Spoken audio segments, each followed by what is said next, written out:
Back to before the zombie outbreak. Qian unexpectedly bound to a survival system for the apocalypse and used the system space to stockpile a large amount of supplies.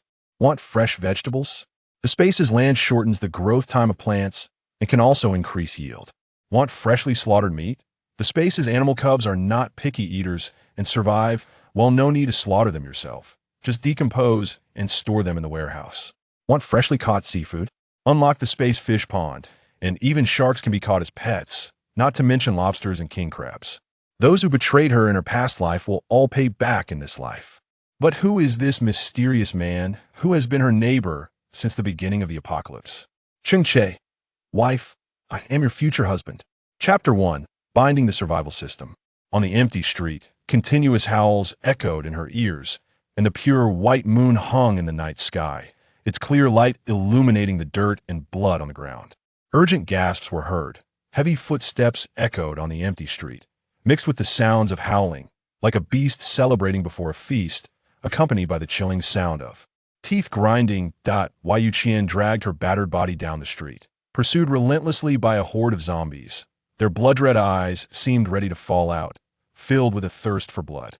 On both sides of the street, two people huddled in a corner of a tall building, daring not to make a sound. Qian, severely injured, finally staggered and collapsed onto the street as the zombies surged towards her, tearing at her flesh in a frenzy.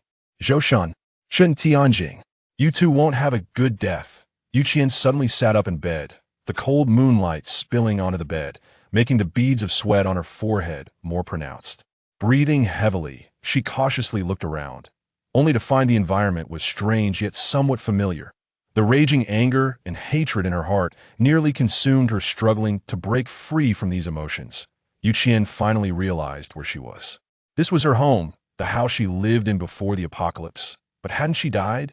The pain of being devoured by zombies seemed to linger in her bones, causing her scalp to tingle. The pitch-black environment made Qian's nerves even more tense. She groped her way out of bed, and after a while, found a switch on the wall. Pressing it, bright white light flooded over her, slightly dispelling the fear in her mind. The clock on the wall ticked away, and her phone lay quietly at the foot of the bed. Qian hurried over to turn it on, and upon seeing the date displayed, she couldn't help but cry out. June 1st, 2023, 1 month before the zombie outbreak. She had been reborn. Beep detecting. Connecting, please wait.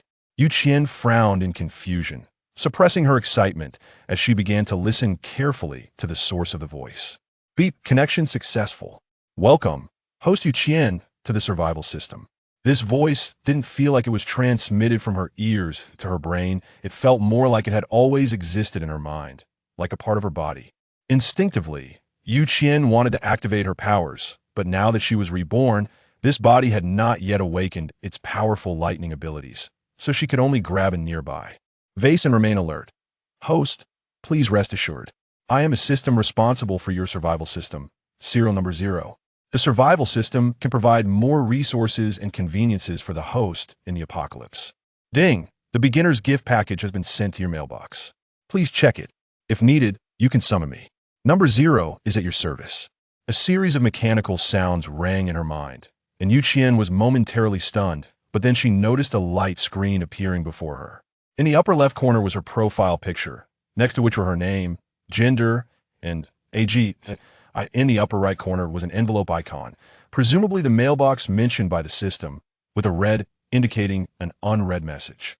With some stiffness, she pointed her index finger at the light screen, and a large gift package appeared in the center, a flash of golden light flickering before dissipating, revealing the so-called beginner's gift package from number 0.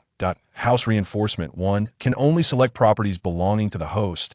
Permanent water and electricity supply 1 sewage and garbage automatically discharged to an alternate. Space 1 piece of fertile land.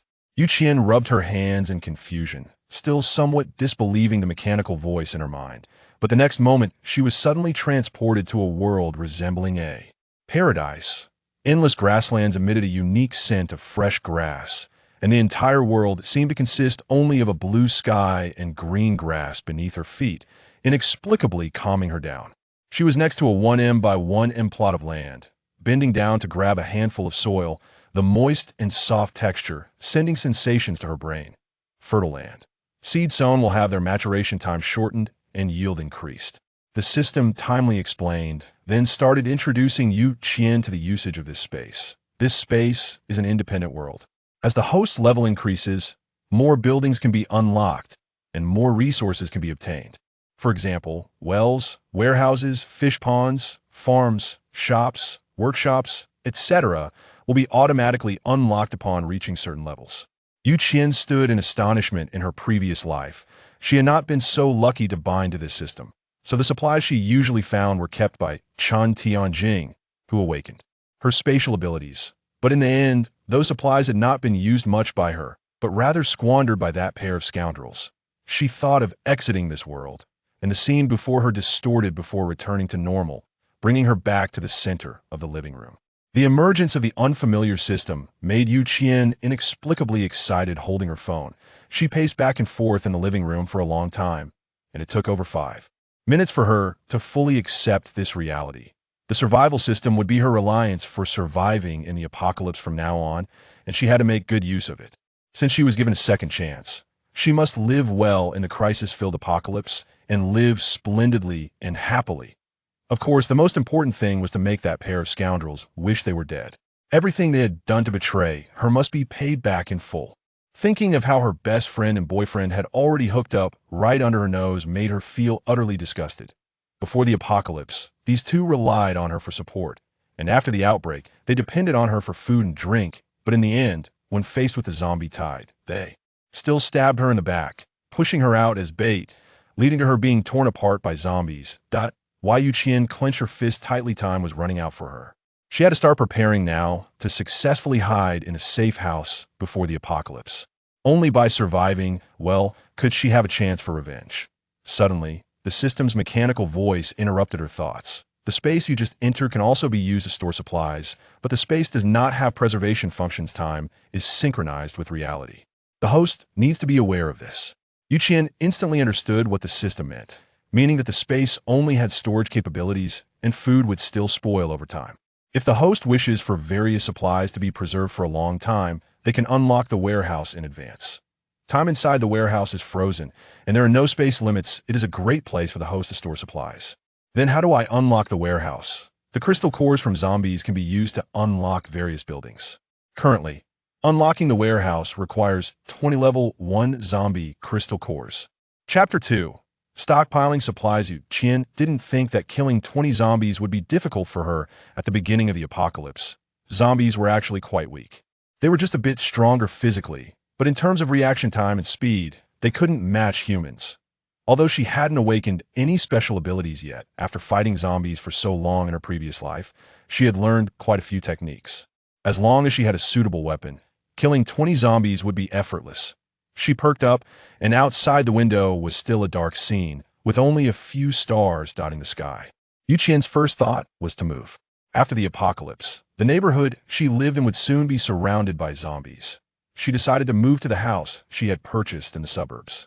It was a newly built community with few residents, and the low population density meant that even if a zombie virus outbreak occurred, she wouldn't be directly trapped among the horde. The current apartment was located in the city center, which would likely be one of the first areas to fall after the apocalypse, so she absolutely couldn't stay there any longer. Qian took out her phone and sent a message to the real estate agent, clearly stating that she wanted to sell her property at a low price, but the payment must be transferred to her account within 10 days. This was a good deal for the agent, as they could earn a substantial commission, so they would definitely take this matter seriously.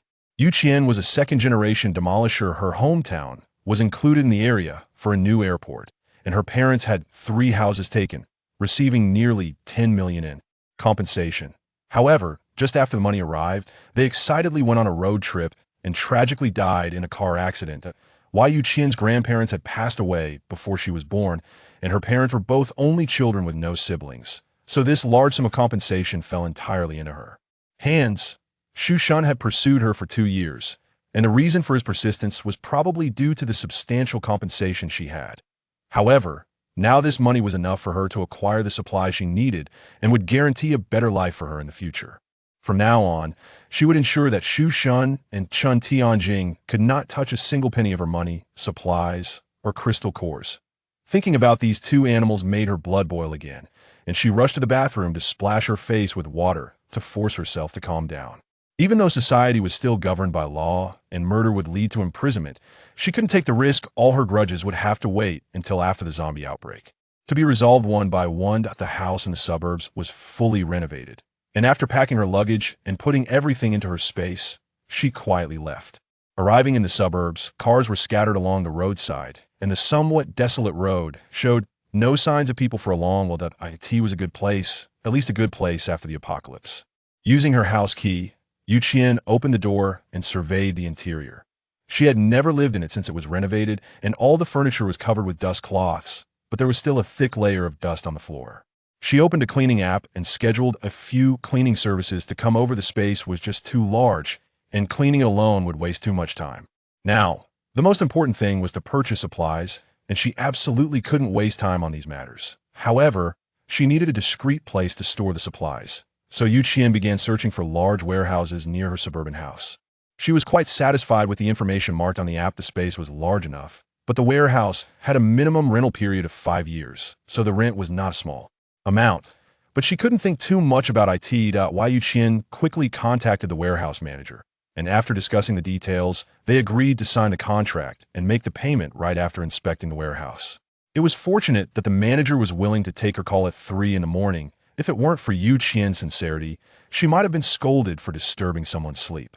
At this time, it was 3 in the morning, and most stores were still closed, so going out wouldn't yield any results. That Qian simply settled on a slightly cleaner sofa and started shopping online.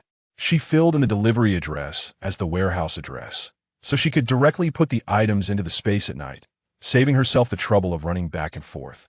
She ordered daily necessities such as toiletries, clothing, shoes, bags, rice, flour, cooking oil, instant food, outdoor gear, and medicines. Although the quantity she could buy wouldn't be as much as if she went to the wholesale market, even small amounts were still valuable, so she aimed to buy as much as she could. By the time she finished ordering, it was already past 5 in the morning. Many wholesale markets were already opening at this time, and there weren't too many customers, which was just right for her to stock up on supplies. She drove to the entrance of the wholesale market, where merchants were busy loading and unloading goods. Although the sky had started to lighten a bit, they still needed lighting to see clearly. Rice and flour were essential for survival, and various vegetables and meats were also crucial for maintaining normal bodily functions. She needed to stock up on enough toilet paper and sanitary pads, which were essential for women, were also her primary targets for stocking.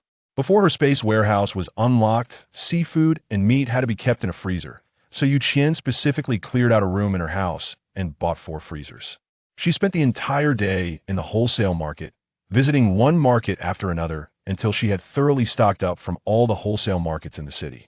After negotiating with the merchants about delivery locations, Qian was finally satisfied and left to buy other items. What worried her more were the medicines. Stockpiling them would definitely attract attention, so she could only buy them from various pharmacies in the city, and after finishing in the city, she even went to a nearby city to buy more. These were all essential household medicines: fever reducers, cold medicine, antidiarrheal medicine, anti-inflammatory medicine, painkillers, vitamin pills, trauma ointments, iodine, gauze, band-aids, and alcohol. Gasoline was also a very important item, but the government prohibited large stockpiling, so Qian found several hidden gas stations to buy a large batch. Since her space could also be used for planting, she bought many seeds for fruits and vegetables to ensure a supply of fresh produce. One essential item for the apocalypse was controlled knives. This was also a hassle. They couldn't be bought online, and in reality, it was hard to find sharp knives. Qian was a bit troubled as she drove around aimlessly. It was summer, and she happened to see a car selling watermelons by the roadside. The vendor was using a nearly 40-centimeter long knife to cut the watermelon, which looked extremely sharp and could easily slice through a large watermelon. Qian hurried over and bought all the watermelons, and when she asked for the knife, the vendor generously gave it to her. She also bought a few military shovels online, which would come in handy for fighting. One shovel to the head would do the trick. Chapter 3: The Arrival of the Apocalypse. Most of the things that needed to be bought have been purchased, and Qian has been living in the warehouse these past few days, busy with receiving goods, causing her to lose a lot of weight. Some curious shopkeepers asked her why she was buying so many supplies, and Qian just smiled and joked about opening a supermarket, quickly changing the subject when they wanted to ask more. using her money to book a hotel room with her best friend. Zhou Shun really is the kind of scumbag who could do such a thing.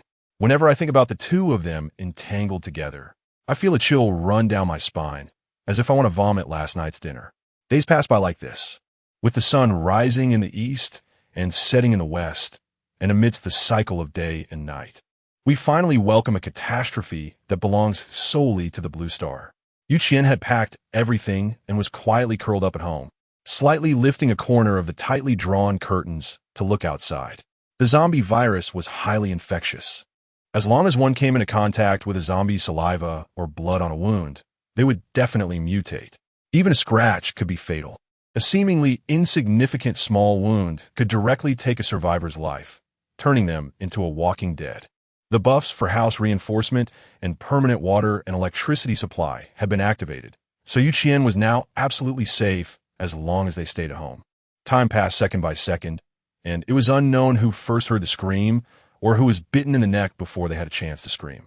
The internet was in an uproar, with countless distress posts nearly overwhelming the platform, and emergency calls were constantly busy and impossible to get through. Fortunately, it was early morning. The weather in early June was already slightly hot, the sky was bright, and the sun cast warm rays, illuminating more bloody corners. Screams echoed one after another. There were also victims in Qian's community, but fortunately, there weren't many residents, and it wasn't chaotic at the moment. Everyone was obediently hiding at home waiting for rescue. Qian was leaning against the floor-to-ceiling window, scrolling through her phone. The top posts were all about zombies. She casually clicked on a few. Even though the photos were hastily blurred, it was still clear that the person's organs had been pulled out from their abdomen and were now being trampled on by others. 1, 2, 3. Qian casually watched these videos and didn't find them particularly bloody. After struggling in the apocalypse for so long, she had seen much more gruesome things. Instances of humans devouring each other were not uncommon, and these situations didn't even qualify as appetizers for her. The community owner group was in an uproar, with everyone sharing their own predicaments. Some people had family members who had mutated and had unfortunately been bitten themselves. Others were targeted by zombies outside their doors, and their heavy security doors were being banged against loudly. Some had no food reserves at home and hoped someone would sell them some food, with prices up for negotiation. The group was in chaos, and Qian didn't speak up, but instead opened the chat box with Zhou Shun. This man had constantly cared for her before the apocalypse. But after the outbreak of zombies, he hadn't even offered a word of comfort. His so-called love was really just for her money. Wasn't it? Qian, Shun, how are you? There are many man-eating monsters outside. How is the situation in your neighborhood? From time to time, the sound of zombie growls reached her ears, but Qian didn't care and tossed her phone onto the sofa. She then walked into the kitchen to prepare a plate of frozen dumplings for herself. Before the apocalypse, she had eaten bugs and tree bark, so now, normal food felt like a delicacy to her. Just being able to eat made her feel very happy. She unexpectedly saw a post from a resident of the neighborhood she once lived in, located in the city center. There were many breakfast stalls at the entrance of the community and quite a few elderly people out for morning exercise and jogging. At this moment, the ground of a neighborhood was already covered with blood and severed limbs, and the stench of death wafted through the screen, making Qian feel slightly suffocated. A dense crowd of zombies surrounded the entrance of the apartment building, stretching as far as the eye could see, currently chasing a man, their decayed and withered bodies exhibiting strength far superior to that of humans. Although it was terrifying, there was some good news. Many people had not yet left for work or school at dawn, so the number of zombies aimlessly wandering on the streets was not particularly high. Most of the mutated zombies were trapped in their homes, and, given their current strength and intelligence, they would not be able to get out in the short term. Just as she was meticulously checking the information outside, someone gently knocked on her door. Qian was a bit surprised. She hadn't mentioned to Zhou Shun or Chun Tanjing that she had moved. But who else would come looking for her besides those two? Through the peephole, Qian saw a man in a dark blue short-sleeve shirt gently knocking on the door without haste. Frowning slightly, she didn't open the door or make a sound. It wasn't that she was overly cautious, but the current state of the world had made her lose the ability to trust strangers. Her body now was not as strong as it had been in her past life. She was still somewhat lacking in exercise, so she didn't want to get into any conflict with a strong adult male. Killing mindless zombies might be simpler, but confronting a man with great strength and quick reflexes was definitely not a wise choice in the current situation. The community where the extra money was spent is called Zingfili, with 2 households on each floor. She lives in 1801, and opposite her is 1802. Qian bit her lip, waited for a moment, and then cautiously opened the door to bring in the sticky note. "Hello, I'm the resident of 1802. For the peaceful living on the 18th floor in the future, I will seal off the safety passage and the elevator, but I will leave the keys for you. I hope you don't mind. I have no ill intentions, just hoping we can have an extra layer of protection." Half an hour later, through the surveillance camera in front of the door, Qian noticed a man stepping out again. Chapter 4. The mysterious neighbor. He struggled to drag a customized security door out of his room, the double door kind, which looked very solid and even had a peephole. The man skillfully removed the wooden door of the safety passage with tools, then quietly installed the security door. The security door was successfully locked by the man, who then held the key up in front of the surveillance camera, leaving one at the entrance of 1801. He then picked up several steel plates to seal off the elevator entrance as well. As there was still power, residents downstairs had only 2 ways to reach the 18th floor, using the stairs of the safety passage or the elevator. Now that both passages were sealed off by the man, others who might have set their sights on the 18th floor would probably find their efforts in vain.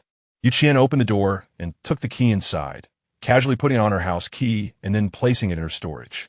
This man seemed to think more than she did, and his precautions were more comprehensive.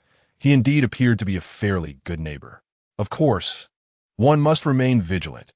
Who knows how human nature will change when everyone is lacking food and clothing over time. What worries her the most now is the issue of unlocking the warehouse. Although she has stored the perishable fruits and vegetables in the refrigerator, they will still spoil over time, so she needs to prepare early. System: have the zombies evolved to possess crystal cores? Zombies that have consumed humans have now evolved to possess crystal cores. If the host needs, they can go hunt for them, and Zero will assist the host in detecting zombies with crystal cores.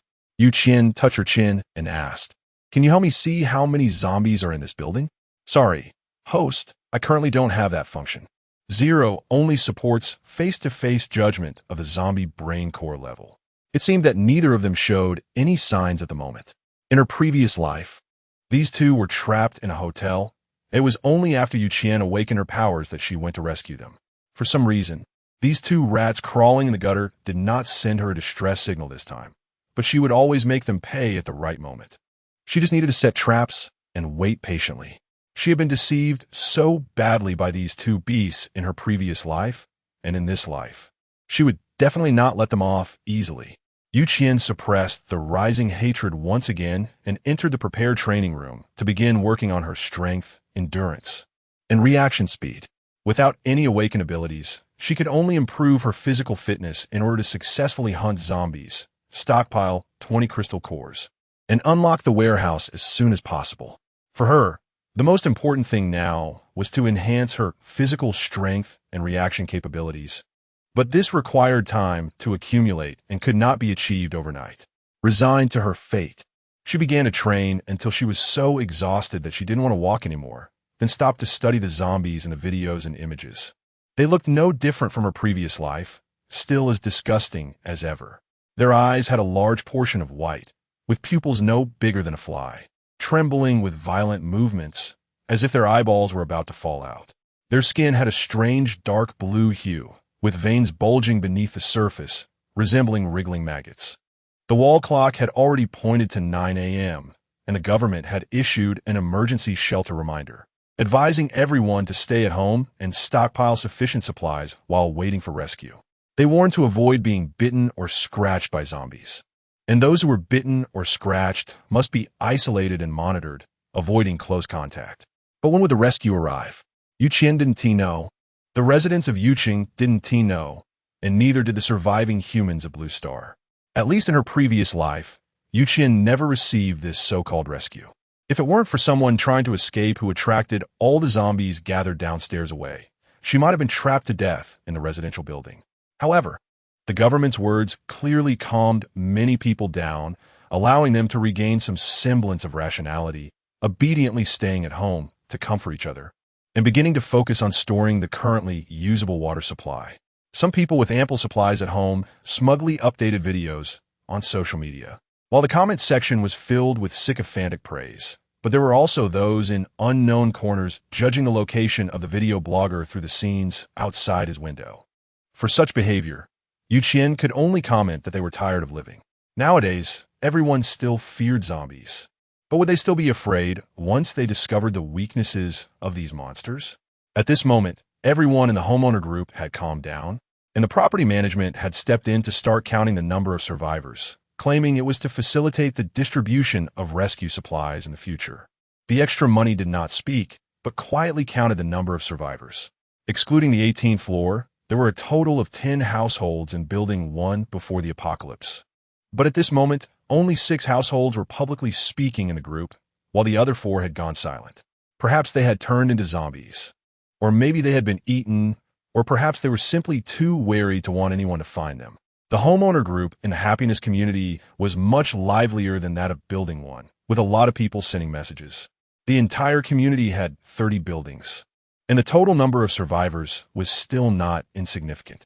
Everyone was unable to go outside, panicked by the sudden zombie outbreak. And now their greatest hope was to find others who were still alive.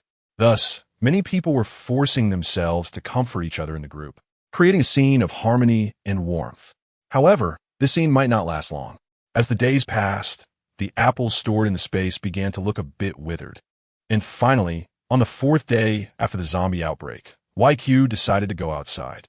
The corridor was quiet, and there was not a sound from 1802, only the occasional roar of zombies coming from outside the residential building. Qian tightly gripped the watermelon knife in her hand, its blade sharpened to an incredible edge with a whetstone, now glinting with a cold light. Carefully, she opened the security door and descended the stairs of the safety passage. Based on her experience from her previous life, she knew that zombies were particularly sensitive to various sounds, as well as the scent of humans and blood. So she had to move slowly, even more slowly. Chapter 5. Hunting zombies outside the 17th floor was silent. There were no residents here, and naturally, no zombies would appear. Continuing down the stairs, 2 clear low growls echoed in her ears. The sound of sharp claws scraping against the security door sent chills up her spine. Qian tugged at her anti-stab suit and cautiously pushed open the wooden door of the staircase. On the 16th floor, the only sound remaining was the low growl of the zombie. The key was still in the lock of room 1601, and there were scattered bloodstains on the floor, leading to the door of 1601. It seemed that the owner of this apartment had been bitten by a zombie and then, with their injured body, had retreated inside, not even having the time to remove the key from the door. But what about the zombie that bit him? Qian didn't know, but she still quietly heightened her vigilance and gently turned the key in the lock of 1601. As soon as the door opened, it was violently pushed by a force, and a zombie burst out from inside. Its clothes appeared to have been soaked in blood, now dried and stiff against its emaciated skin. The system's prompt sounded, detected a level 1 crystal core in this zombie's brain.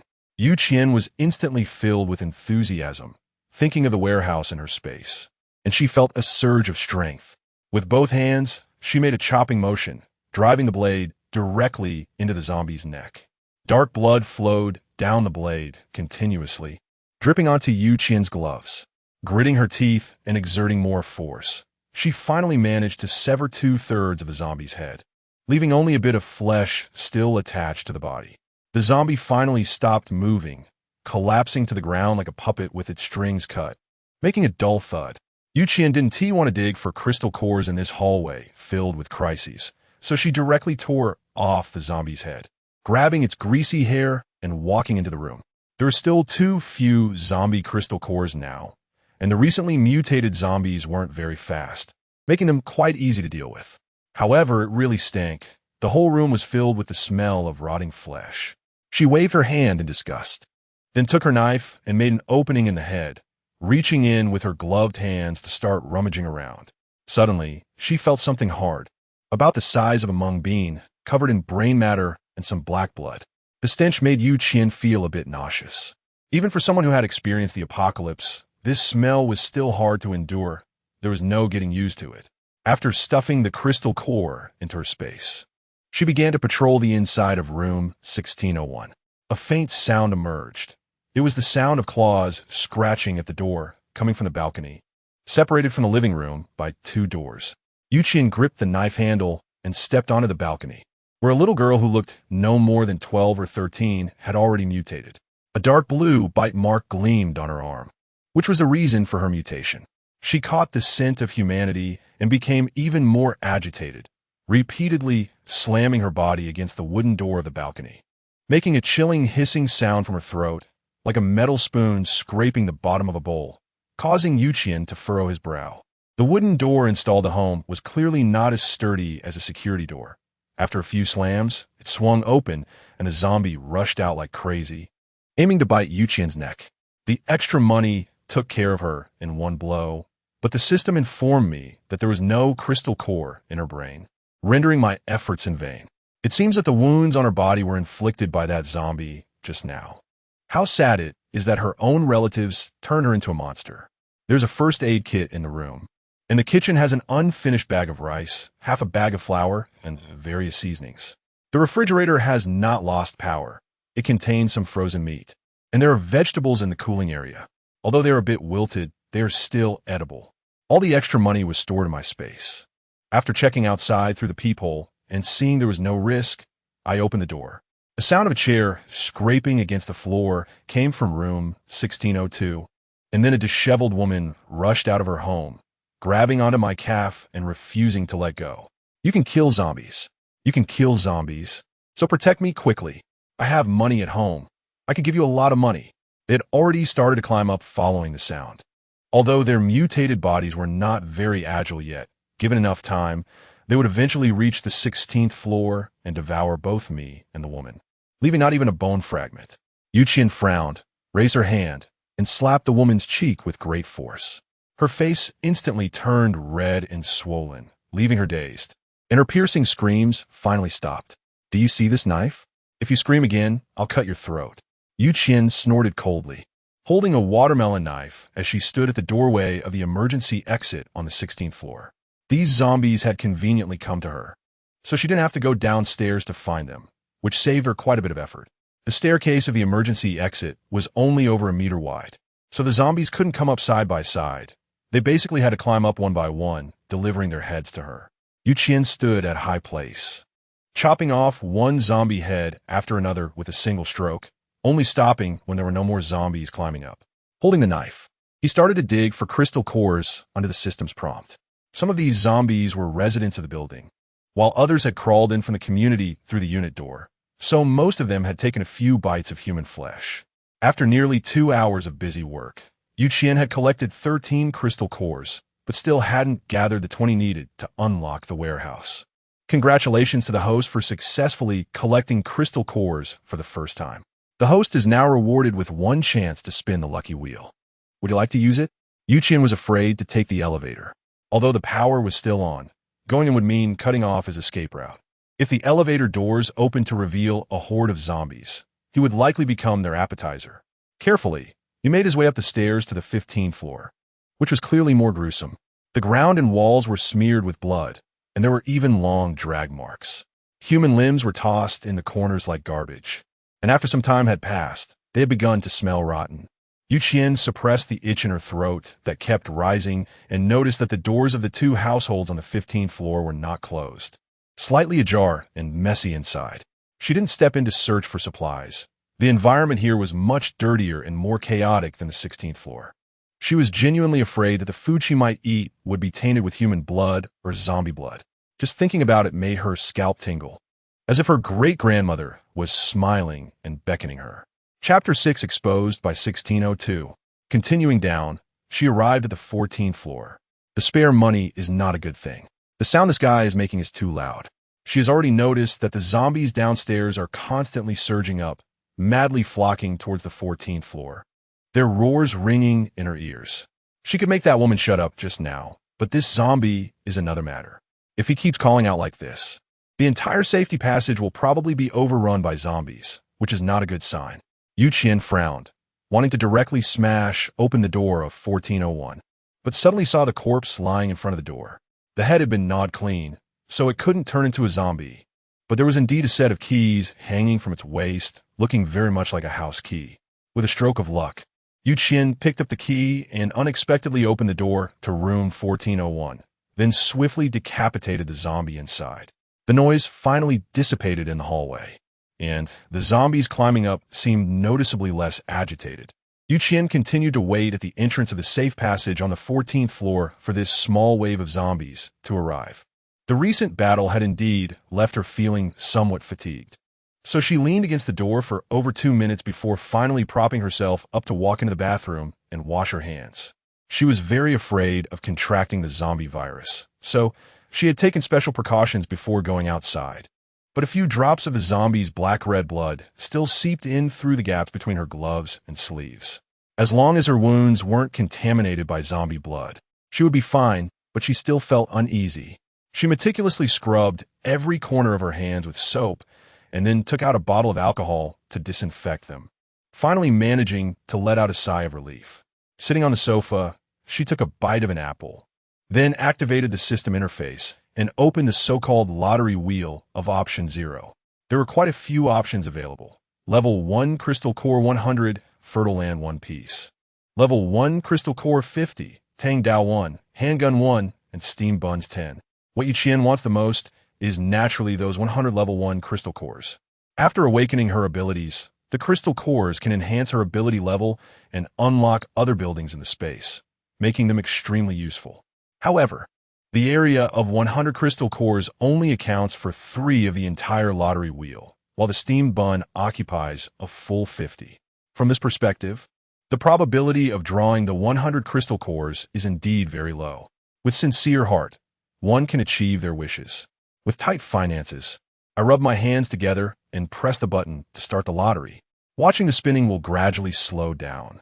The bright red pointer lingered on each section before slowly moving again, finally landing on level 1 Crystal Core 50. Qian jumped up from the sofa in excitement. Although she didn't have as many as 100 crystal cores, having 50 already put her ahead of everyone in Blue Star.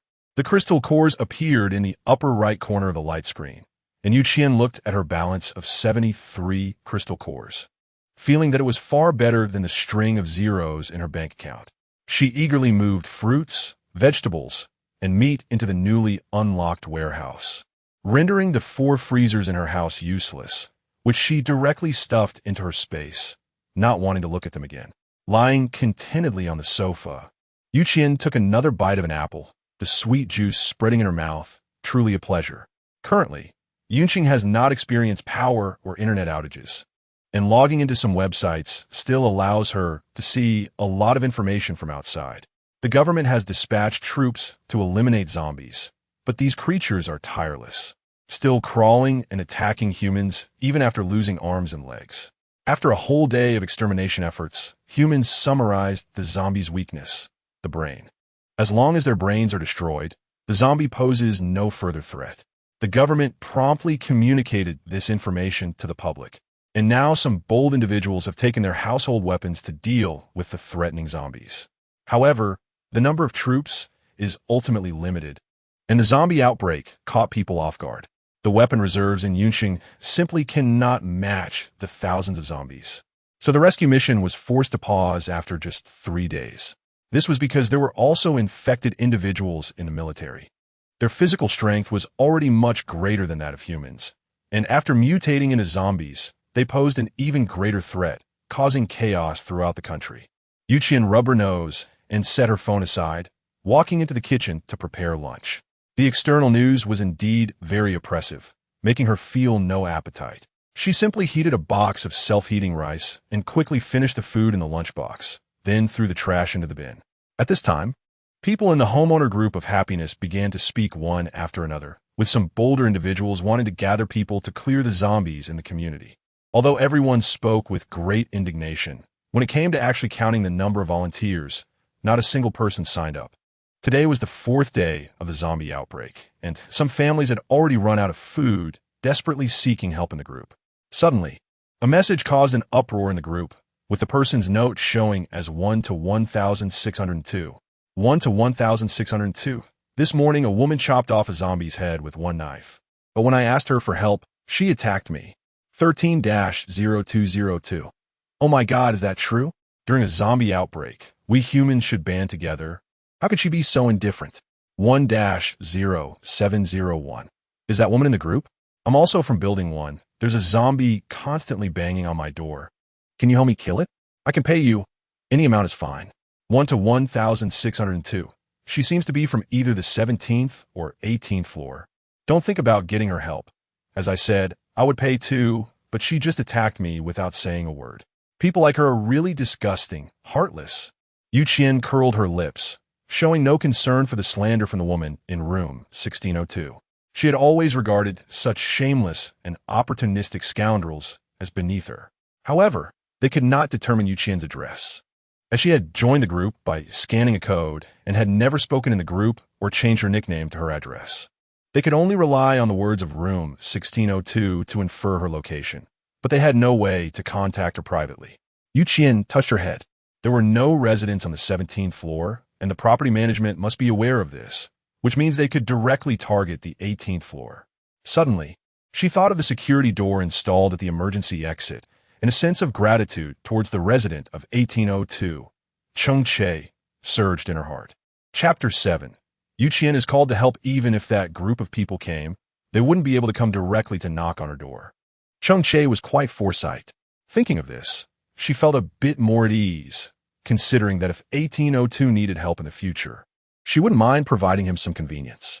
After all, the security door and the steel plate at the elevator were all installed by him alone. Yet they protected both of them. Although Qian's house had been systematically reinforced, and she wasn't afraid of being targeted anymore. If someone shameless came to knock on her door every day, she would probably still get a headache from the annoyance. The door was gently knocked on again, followed by the sound of a door closing from across the hall. Through the peephole, she noticed a sticky note quietly lying on the floor. I saw the messages in the group. In the future, someone will definitely come to our 18th floor, so I need to reinforce the security door on the 18th floor again. I would like to ask if you have any larger screws at your place. The screws I have are a bit small, and it would be a bit troublesome to install the iron railing. Qian actually had quite a few of these items stocked up. She tended to hoard various things, so her space was filled with all sorts of objects. Cheng Che's intention was probably to add a switchable iron gate outside the security door, similar to the iron railing gate outside the security doors of old residential complexes. This way, it would provide an additional layer of security in the future. Qian touched his chin. This Cheng Che was indeed a practical person. He didn't complain about her causing trouble on the 18th floor, but instead, he immediately thought about solving the problem and reinforcing the defenses. The extra money would naturally not be refused. Although still lacking trust in Cheng Che, he directly opened the door and walked to the entrance of room 1802.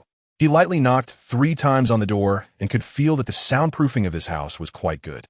There was no sound of footsteps from the time he knocked until the door opened. Hello, I brought my toolbox. There are screws and some other tools inside that you can use freely. Of course, if you need any help, feel free to ask. Qian politely raised the toolbox in her hand.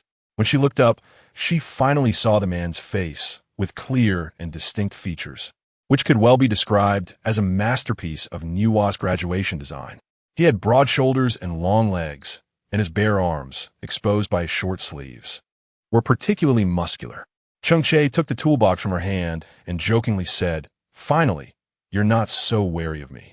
I thought you wouldn't be willing to engage with me this time." Qian hurriedly stepped forward to help, feeling a bit embarrassed as he spoke. It's because of my issue that the 18th floor has attracted more attention. I take the main responsibility for this, and I apologize to you here. Cheng Che waved his hand to indicate it was no problem, and the two of them did not engage in any further conversation, quietly installing the iron gate and try not to make any noise that would attract zombies. After nearly an hour of busy work, the railing was barely installed. Cheng Che tugged on it hard, and the railing didn't budge. That's it. This key is for the railing. Thank you for your willingness to help. Neither of them intruded into each other's territory too much. Being neighbors in the apocalypse like this was indeed a good thing. Humans are indeed social animals, and some individuals with leadership qualities naturally become leaders of a group, using their abilities to organize and lead the team forward. The building leader elected in Building 1 was the male resident of 0201, named Lu Zhongli, a man in his 30s, in the prime of his life. He was an outdoor sports enthusiast with strength and endurance far superior to ordinary people, and he was knowledgeable and bold. The main reason he became the building leader was that he braved danger alone to go downstairs and close the unit door of Building 1. The heavy unit door blocked more zombies from flooding into the building, providing basic protection for everyone's safety, and he was indeed a person worthy of great admiration. He had already begun to count the number of survivors in the building and organized everyone to go out together at 3 in the afternoon to hunt zombies. This way, the building would be completely safe, and it would be much more convenient for families to exchange supplies in the future. This was indeed a good idea, but implementing it was not such a simple matter. Some zombies in the building were trapped inside homes, while others wandered in the corridors. However, the space in the corridor was not very large, and facing zombies directly made the escape routes a bit narrow, which could easily lead to injuries. Especially when a group of people acted together. As long as someone panicked and ran around, the formation would be disrupted, and it could easily lead to total destruction. Lu Zhongli came up with a plan to have everyone observe closely through the peepholes, tallying the approximate number and specific locations of the zombies in the entire building, and then send people to eliminate them one by one. Households with conditions were required to send one adult male out to hunt zombies, responsible only for the zombies at their own door, and once that was mostly resolved, they would regroup to hunt the zombies wandering in the stairwell. At this time, Qian was called upon, because her impressive performance while hunting zombies was seen by the residents of 1602. It proved that she had the ability and courage. So her brilliance could not be overlooked. She must go out to eliminate the dangers for the companions of Building 1. Qian, if you want her to put in more effort, just say it directly. Why go on and on about irrelevant things? These people do not know who she is in the group, so they can only repeatedly call for the resident of the 18th floor, but no one responds at all. When she woke up again, it was already 5 in the afternoon, and the bright sunlight was still streaming into the room. However, the air conditioner was quietly running, and the heat outside did not affect the room at all. Feeling a bit hungry, Qian rubbed her belly and took out a box of self-heating hot pot from her space. She doesn't know how to cook. Although she is stocked up on a lot of rice and flour, she currently has no intention of learning to cook. So she just relies on instant food to get by, as long as she can fill her stomach. There was a loud knocking sound coming from outside, but it didn't seem like it was her own door being knocked on. Qian looked out through the surveillance and indeed saw no one. The knocking sound must be from the so-called building manager and the warriors in the building. Cheng Che also opened the door, frowned, and signaled Qian to close the door and ignore those people. Chapter 8. The building manager leads people to forcefully dismantle the railing. The surplus money is naturally clear, and without any psychological burden, she closes the door and then sits on the sofa to binge-watch dramas. Before the apocalypse, she had downloaded basically all the existing movies and TV shows, so even if the internet is cut off in the future, she won't feel bored. She has plenty of things to pass the time at home. The general idea is that the resident on the 18th floor has the audacity to isolate the rest of the companions with a security door, enjoying everyone's hard work while being unwilling to contribute anything herself. She is strong, but that doesn't mean she has to help others, let alone sacrifice herself for this group of people. Qian touched her chin. She has always been indifferent to others' opinions of her. This group of people was just powerless against her, so they were angrily venting their frustration. She had already dealt with many zombies in the building, alleviating a lot of their pressure. Did they expect her to continue burning herself to illuminate others? Dream on. She took out a bag of potato chips from her space and began crunching on them, casually turning on the TV to watch a variety show. However, just as the preview for the last episode finished playing, the TV flickered twice and then displayed no signal, freezing in place and becoming unresponsive. Qian looked at her phone, which also displayed no signal, making it impossible to contact the outside world. She pulled a radio out from the space and placed it on the table, but after tapping and knocking around it, she found no results. The signal had already been cut off. How much longer would it be before they lost water and electricity? After pondering for a moment, Qian realized that it wouldn't take too long. After all, her house didn't have to worry about water or electricity outages. Being a product of the system, it was undoubtedly a high-quality one. With the signal gone, the constant messages in the group finally ceased, and the sounds of screams within the community became clear. When there was signal, everyone could gather and chat, at least preventing a breakdown. But now this situation was equivalent to cutting off all contact with the outside world, and many people in the community would likely fall into panic. Outside, the occasional sounds of zombies' growls could be heard as they continuously searched for the scent of fresh blood, quickly gathering at any noise, a large mass of corpses moving together, giving one goosebumps. 2 more days passed, and amidst everyone's tense emotions, the entire power system of Yunqing had collapsed, with water flow becoming increasingly slow. The higher floors could no longer use water normally, while the lower floors could only fill a small bucket after a long wait. This was undoubtedly a huge challenge for the survivors in the community. The loss of their water source was akin to cutting off their lifeline. Some families had already filled all their containers with water in advance, but that water wouldn't last long. The anxiety among the residents in the community was becoming increasingly evident. Bang, bang, bang. On the second day of the complete water outage, Lu Zhengli stood alone in front of the security door on the 18th floor. Qian didn't want to pay attention to this matter at all, but Cheng Che from room 1802 opened the door and brought the note inside. He stood in the hallway for a while, hesitating whether to knock on Qian's door, but unexpectedly, the door opened by itself. Let me take a look, see what this old fellow has written again. In order to ensure the basic living conditions of all survivors in building number 1, it has been decided to centralize and evenly distribute all supplies within the building, ensuring that everyone can wait for rescue together. The 2 households on the 18th floor are required to hand over all supplies and not to only care about themselves in this critical moment, watching their fellow citizens fall into dire straits. At the same time, both of your households are also required to join the daily patrol team to contribute to the safety of building number 1. Qian directly tore the paper in his hand into pieces, then opened the security door and threw the pieces around like snowflakes, covering the ground. Why should all supplies be turned in for equal distribution? Isn't it better for me to keep what I have for myself?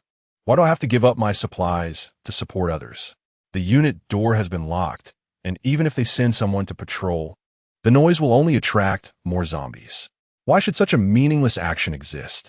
Instead of doing these pointless things, it would be better to stay at home and exercise well so that when encountering zombies in the future, I could at least run faster than others.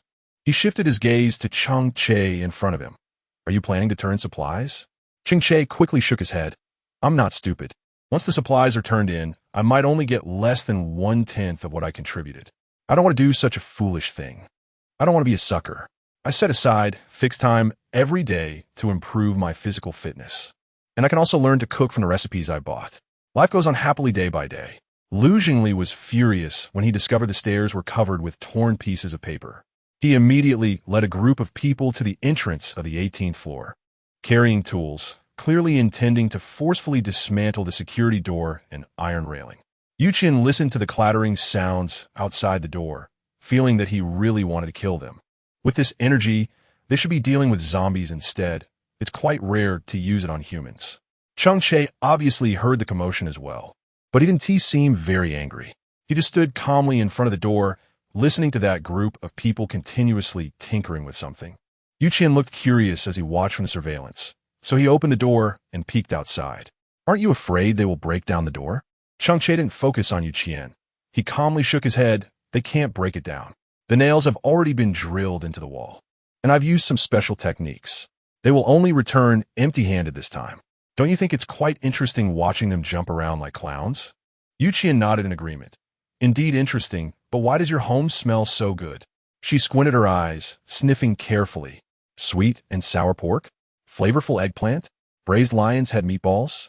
Damn, how could this guy have such a good living condition? Chapter 9.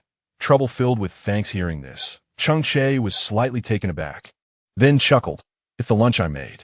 I thought no matter what, I shouldn't deprive myself, so I made a bit more. Since I can't finish it alone, if you want to eat, I can share half with you. Trouble filled with thanks. Cheng Che didn't expect her to be so direct. He was stunned for a moment, then said, Are you serious? I was just being polite. Qian didn't feel embarrassed at all. I'll trade you something for what you want, as long as it's not too much. Cheng Che raised an eyebrow. The weather has been a bit hot lately, and I want to eat watermelon to cool off. Do you have any? Qian thought of the large cart of watermelons he had bought and eagerly nodded. I just happened to stock up on some, so I can give you half a watermelon. Is that okay? Cheng Che then took the bowl. You come over and pick for yourself. I don't know what you like. Qian felt a bit reluctant, but thinking of the incredibly sharp watermelon knife in her space, she finally walked into 1802 with an excited heart. Who understands, family? After eating self-heating meals and frozen dumplings for so many days, I really can't resist the steaming hot dishes anymore. On the dining table of 1802, there were several plates of hearty dishes. Cheng Che handed Qian a pair of disposable chopsticks after opening them. After Qian took the chopsticks, he immediately sensed something was off. There was no water, no electricity, and natural gas couldn't be used normally. How did you cook? Cheng Che pointed to the generator and induction cooker in the corner of the room. Here, I use this. But it's June, and food spoils easily. You're being so extravagant. Relying on a generator to keep the refrigerator running?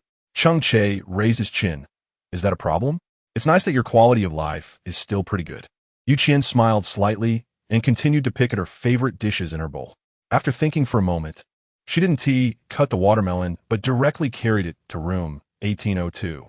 She had taken quite a bit of meat and vegetables from the other person, so it was only right to compensate with some fruit.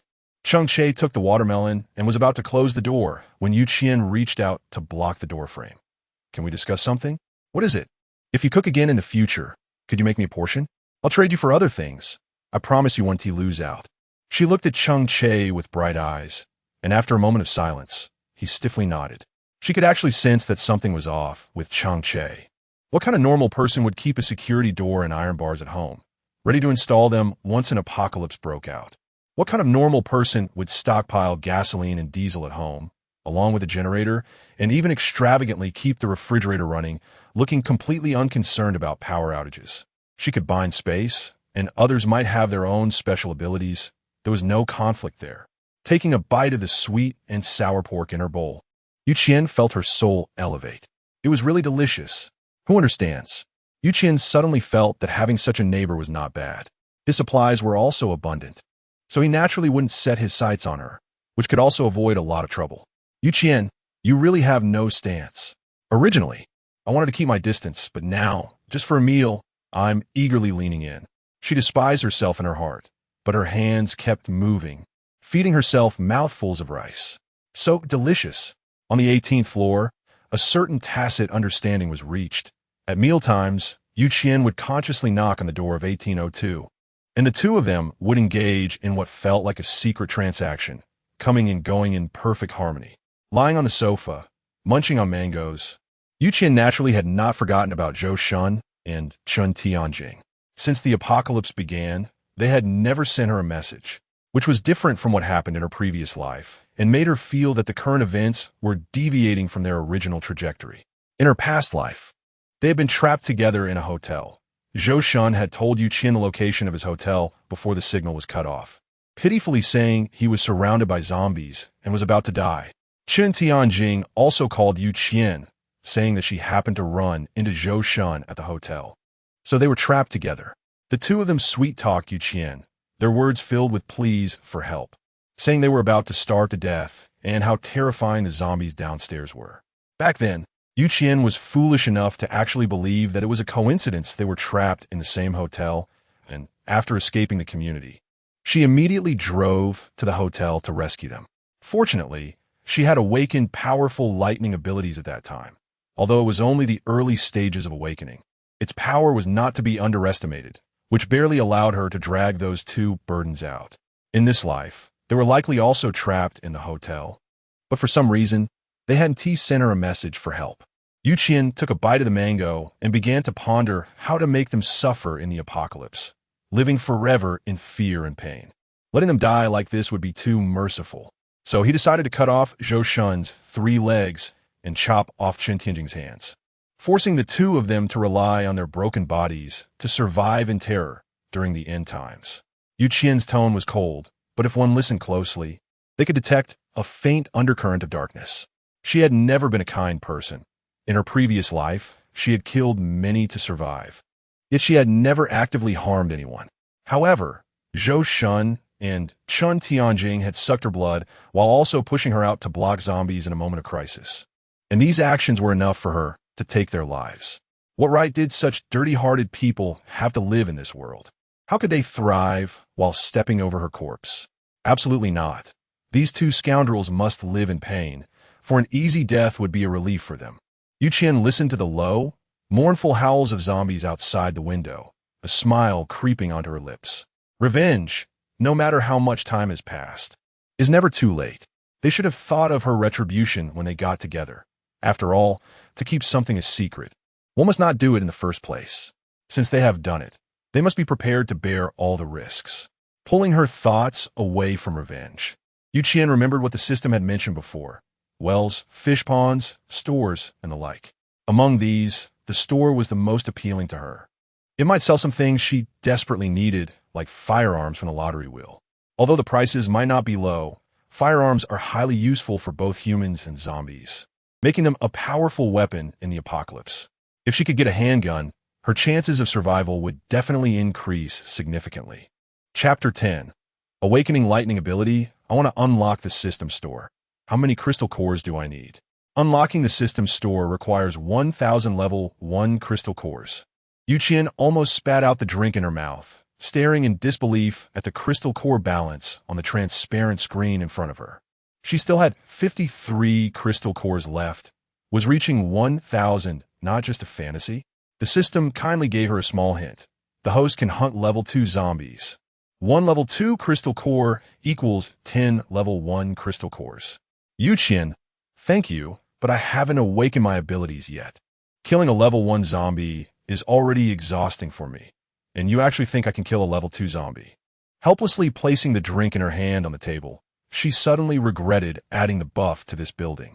At that time, she thought that the 18th floor would definitely be much better than a villa. Being so far from the ground, the zombies would definitely not be able to find her. But now, forget about hunting zombies and digging for crystal cores. Just going up and down the stairs is enough to tire her out half to death. With some spare change, I arrived at the room specifically designed for gym equipment. After changing my clothes, I started exercising. Damn it, those mutated zombie animals are nothing compared to me. Just wait until I work hard and awaken my superpowers. I'll kill you all and unlock the system shop. Qian's ideals about her extra money were grand, but the reality was that a whole day of excessive exercise left her with sore muscles, to the point where she didn't even have the strength to walk normally. Her muscles simply wouldn't obey her. Lying on the ground like a corpse, Qian felt as if she might be seriously ill. While internally berating herself, she suddenly felt a wave of darkness in front of her eyes, and her skin became scorching hot, leaving her with no choice but to lie on the ground and cool off. What was happening? Had her powers awakened earlier than expected? Qian could only muster her last bit of strength to pull out a blanket from her space. Although it was June, she still shivered under the blanket. As her consciousness gradually faded, the eerie sounds of zombies outside suddenly stopped. Some humans in Blue Star were suffering from high fevers and fainting, and the zombies were no longer as spirited as before. They stood blankly in place, as if receiving some strange power. When she opened her eyes again, 3 whole days had passed. Qian looked at the time displayed on her phone, rubbing her eyes in disbelief. Had she been unconscious for 3 days? She remembered that in her last life, she had only fainted for 1 day, another variable. Her stomach grumbled in protest, and Qian casually pulled out a large loaf of bread from her space and began to munch on it, accompanied by a box of milk. After finishing, she still felt only slightly full.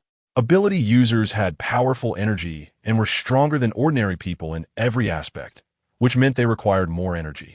Typically, their food intake was 3 times that of ordinary people, or even more, to ensure their abilities remained abundant and strong. There was a gentle knock on the door of room 1801. Peeking through the peephole, she saw Cheng Che standing at the door with a slight frown. Rubbing her greasy hair that could be used for cooking, Qian opened the door. Cheng Che, relieved to see she was okay, said, "I've been knocking on your door for 3 days. You never opened up to eat, and I thought something had happened to you." He looked at Qian's somewhat haggard face and hesitated, asking, "What's wrong?" "Nothing much. I just had a high fever for 3 days." I just woke up and had some bread to fill my stomach. Qian rubbed her neck. Sleeping on the ground was indeed not good. She felt like her head was about to fall off, and it hurt a lot. Qian hurriedly rushed into the bathroom to take a shower.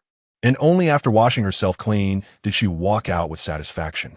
She waved away the steam in the air, stuffed all her clothes into the washing machine, and then collapsed on the sofa, not wanting to move.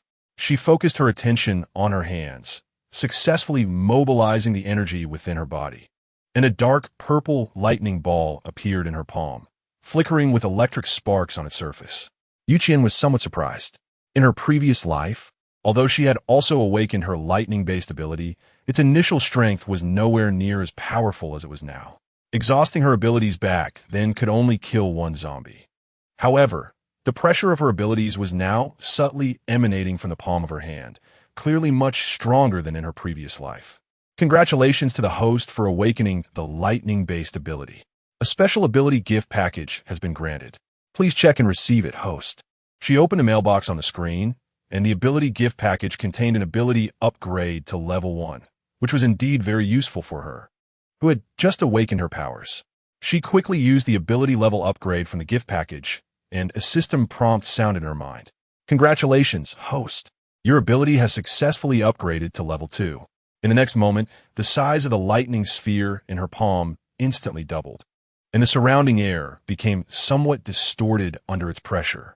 The oppressive force from the lightning made all things in the world submit. Is this the power of lightning abilities? Qian murmured to herself, her eyes filled with disbelief. In her previous life, she was also a lightning-type ability user, but everyone's talents were different. Some people could clear out hordes of zombies as soon as they awakened their abilities, while others could barely maintain the flow of their powers. Clearly, she was stronger in this life than in her last. Could it be that binding to the system had caused some subtle changes in her body? Qian playfully manipulated the lightning in her palm, which obeyed her commands completely, twisting like little snakes around her fingertips, exceptionally obedient and interesting. She was too lazy to think too much. Being powerful was indeed a good thing, making it easier to seek revenge on that pair of scoundrels. After just 10 minutes of play, Qian felt her stomach empty. The bread and milk she had eaten not long ago had been digested completely. Although her physical condition as a supernatural being was much stronger than that of ordinary people, she also needed to eat a lot. Qian couldn't help but feel grateful for having stocked up so much food with the help of the system. Otherwise, even if she had abilities, she might not have the strength to use them. She took out a box of self-heating hot pot from her space, thinking that since the crystal core couldn't unlock the system store, she might as well absorb it directly, which could also enhance her ability strength. Currently, her ability level was at level 2, and if she could advance to level 3, she would be able to walk with confidence during the early months of the apocalypse. Qian sat cross-legged on the sofa, taking all the crystal cores out of the space and placing them in the palm of her hand. Focusing her attention, she began to absorb the energy within. She felt a continuous warm current flowing through her body. Her previously fatigued body now felt invigorated, and even the unbearable hunger she had just experienced had vanished. Chapter 11. I've always been here. Crystal cores are very important for ability users and will gradually develop into a circulating currency after the apocalypse descends. After a moment of contemplation, Qian still felt that she should take advantage of the early days of the apocalypse to search for more crystal cores. In the future, if given the opportunity, she might be able to exchange them for more useful weapons at the base. The self-heating hot pot in front of her was steaming up, and as Qian lifted the lid, she began to stuff food into her mouth. After throwing away the trash, she dressed up and planned to head out. Yu Shun and Chun Tianjing were still waiting for her at the hotel, and she couldn't afford to be late.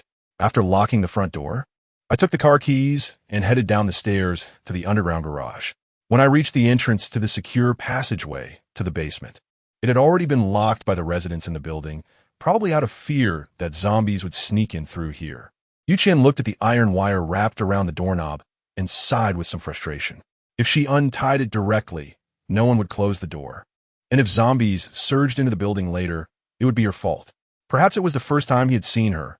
Lu Zhengli was momentarily stunned, but quickly realized she was one of the residents on the 18th floor, a rebel challenging his authority.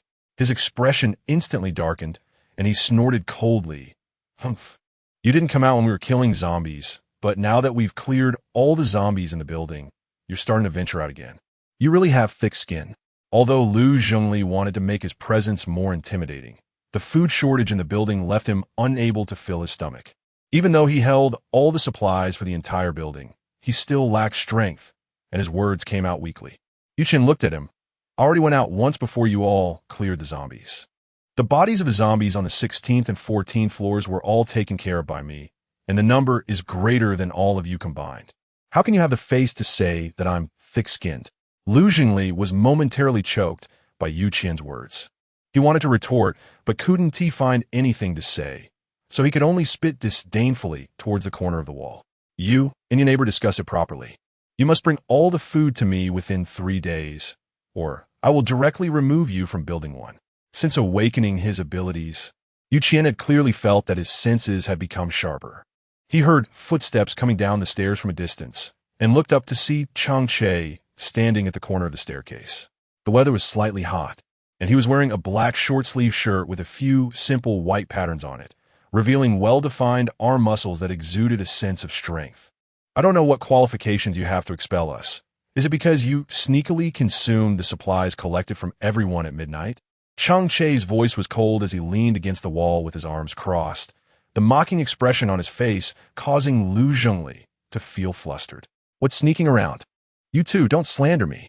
He instinctively looked around the hallway to see if anyone else was around, and only relaxed slightly when he saw no one coming out. Cheng Che's long legs were crossed, lazily leaning on the staircase railing, his long hands hanging down casually, with nails neatly trimmed and rounded. Last night, you ate a blueberry-flavored bread, and you even made a bag of milk powder for your son. Oh, and your wife hid a bag of millet at the very back of your wardrobe. A hint of a smile appeared in Cheng Che's eyes.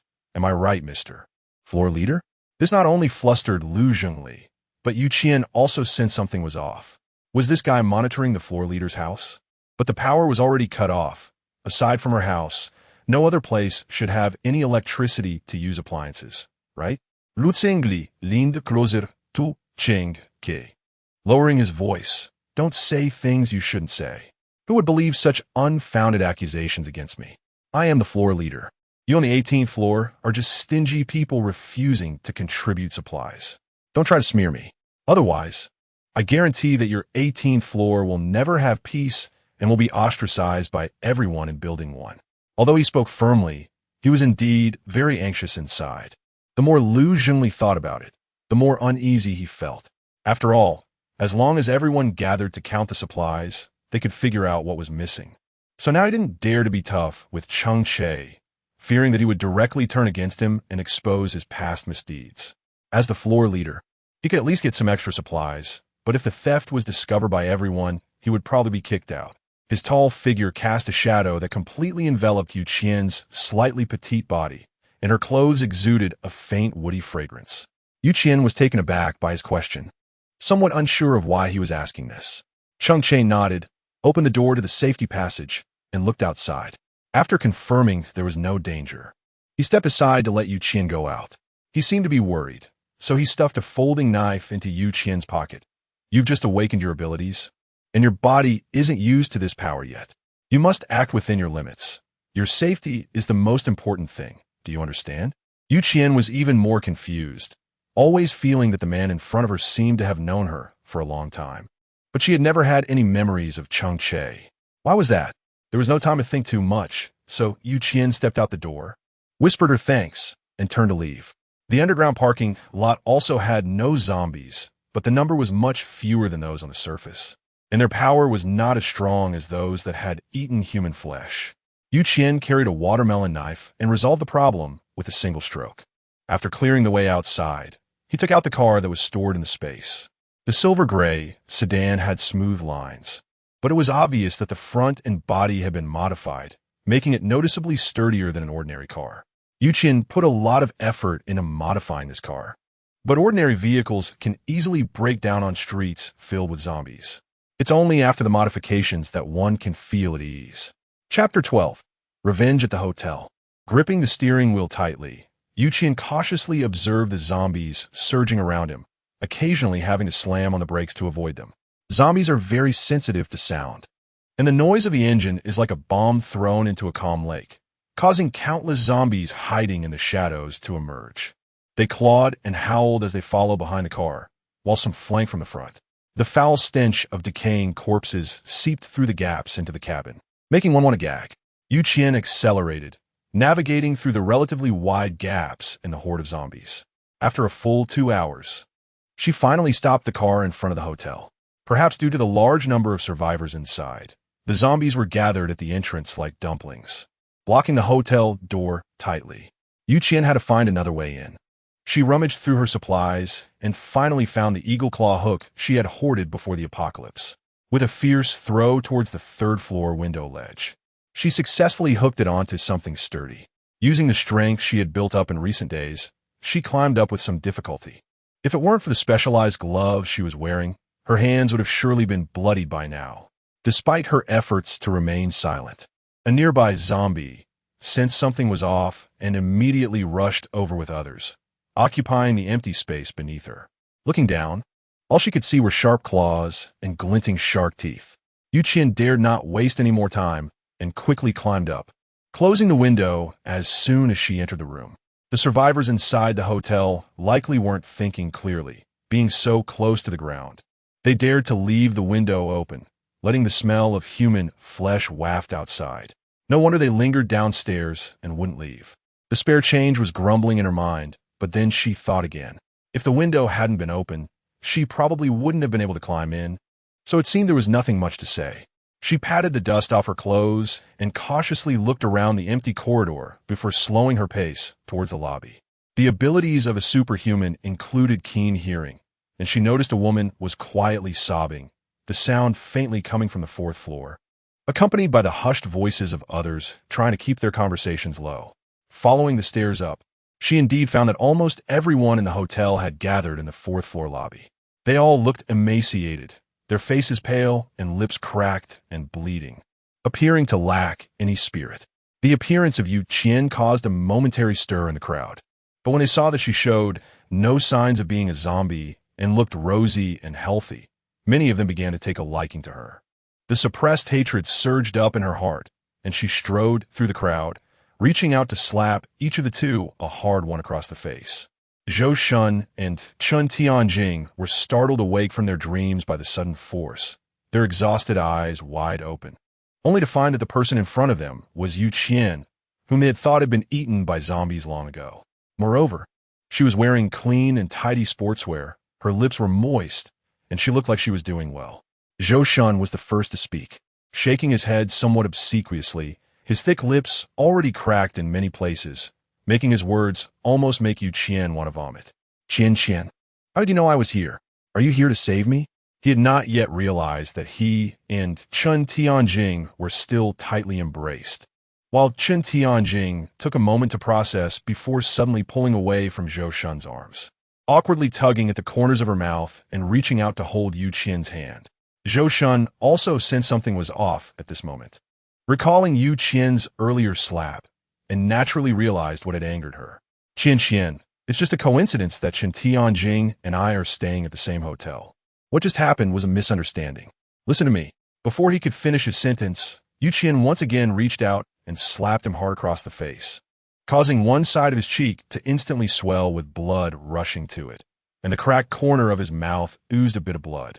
Chun Tianjing was so frightened that she wanted to scream, but realized there were zombies blocking the way downstairs, so she forcibly suppressed her scream. Then she wanted to explain, but fearing she might get slapped again, she could only obediently shut her mouth and act like a frightened quail. Misunderstanding? Screw your misunderstanding. You two dogmen and women have been getting along behind my back, right? And now you still want to deceive me? What a pair with wolf hearts and dog lungs. Qian took the watermelon knife out of thin air. Zhou Shun and Chun Tianjing were instantly startled by the sudden appearance of the large cleaver in her hand, unsure whether to beg her to spare them or to figure out how she could summon objects from a distance. The people in the hotel were crowded in the lobby because there was a leader among them who happened to be a police officer. Seeing that a life was about to be lost, he hurriedly stepped forward to try to stop it, but was held back by his wife's grasp on his shirt. "Honey, be careful. The police officer gently patted the woman's hand to reassure her, then moved behind Qian. Ma'am, although there's zombies outside, murder is still illegal. Please put down the knife. We could discuss this, but killing will ruin your life. He tentatively reached out to take the watermelon knife from Qian, but she stepped back and swiftly hacked off Zhou Shun's leg. The piercing scream stunned everyone in place, blood spraying out continuously, with a few drops even splattering onto Qian's face. The police officer panicked and rushed forward to try to stop Qian's actions, but she swung the knife again, this time chopping off both of Chun Tianjing's hands, giving no one any time to react. The room was filled with a strong smell of blood, and Zhou Shun and Chun Tianjing were in so much pain they could no longer make a sound, writhing on the ground with expressions of resentment and fear. The police officer stepped forward to snatch the large knife from Qian, but still couldn't stop her. Zhou Shun's remaining leg was also not spared, leaving him with only his upper body struggling to move, his eyes filled with a desperate desire for life.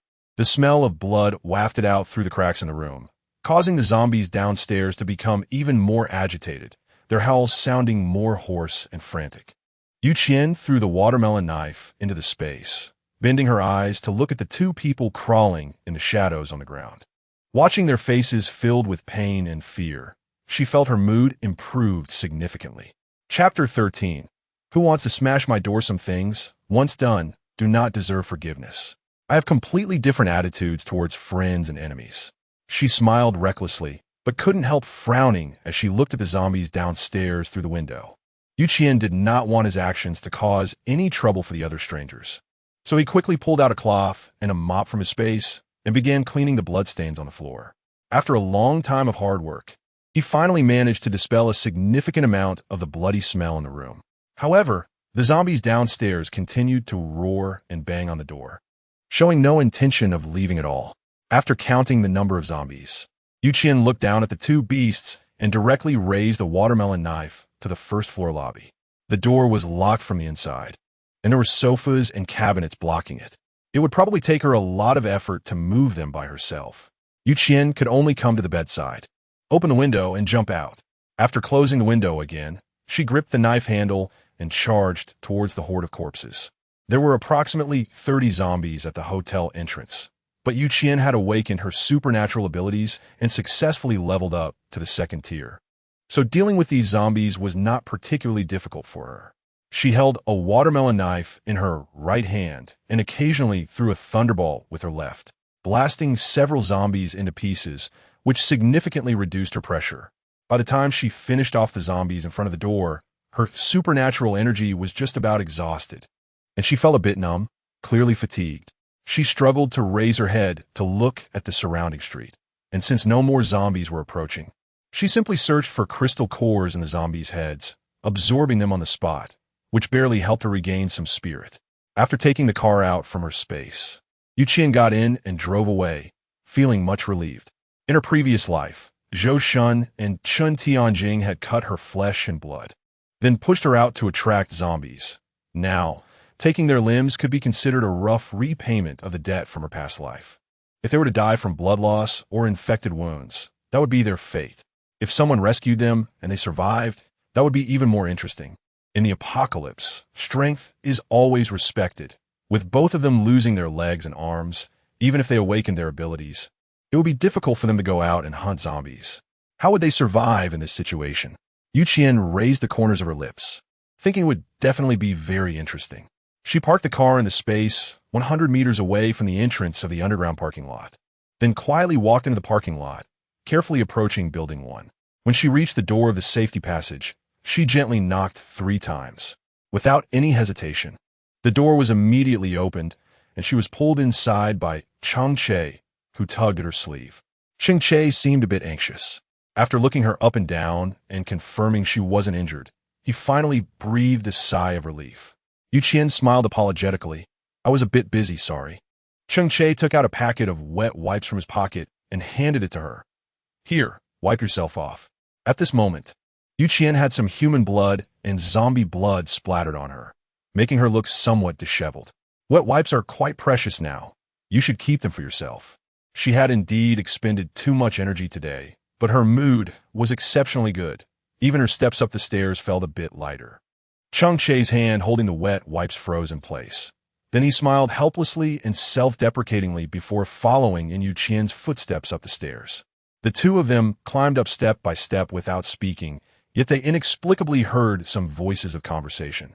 Following the source of the sound, they arrived at room 401, where the original residents had been turned into zombies and cleared out, then repurposed as a conference room for Building 1.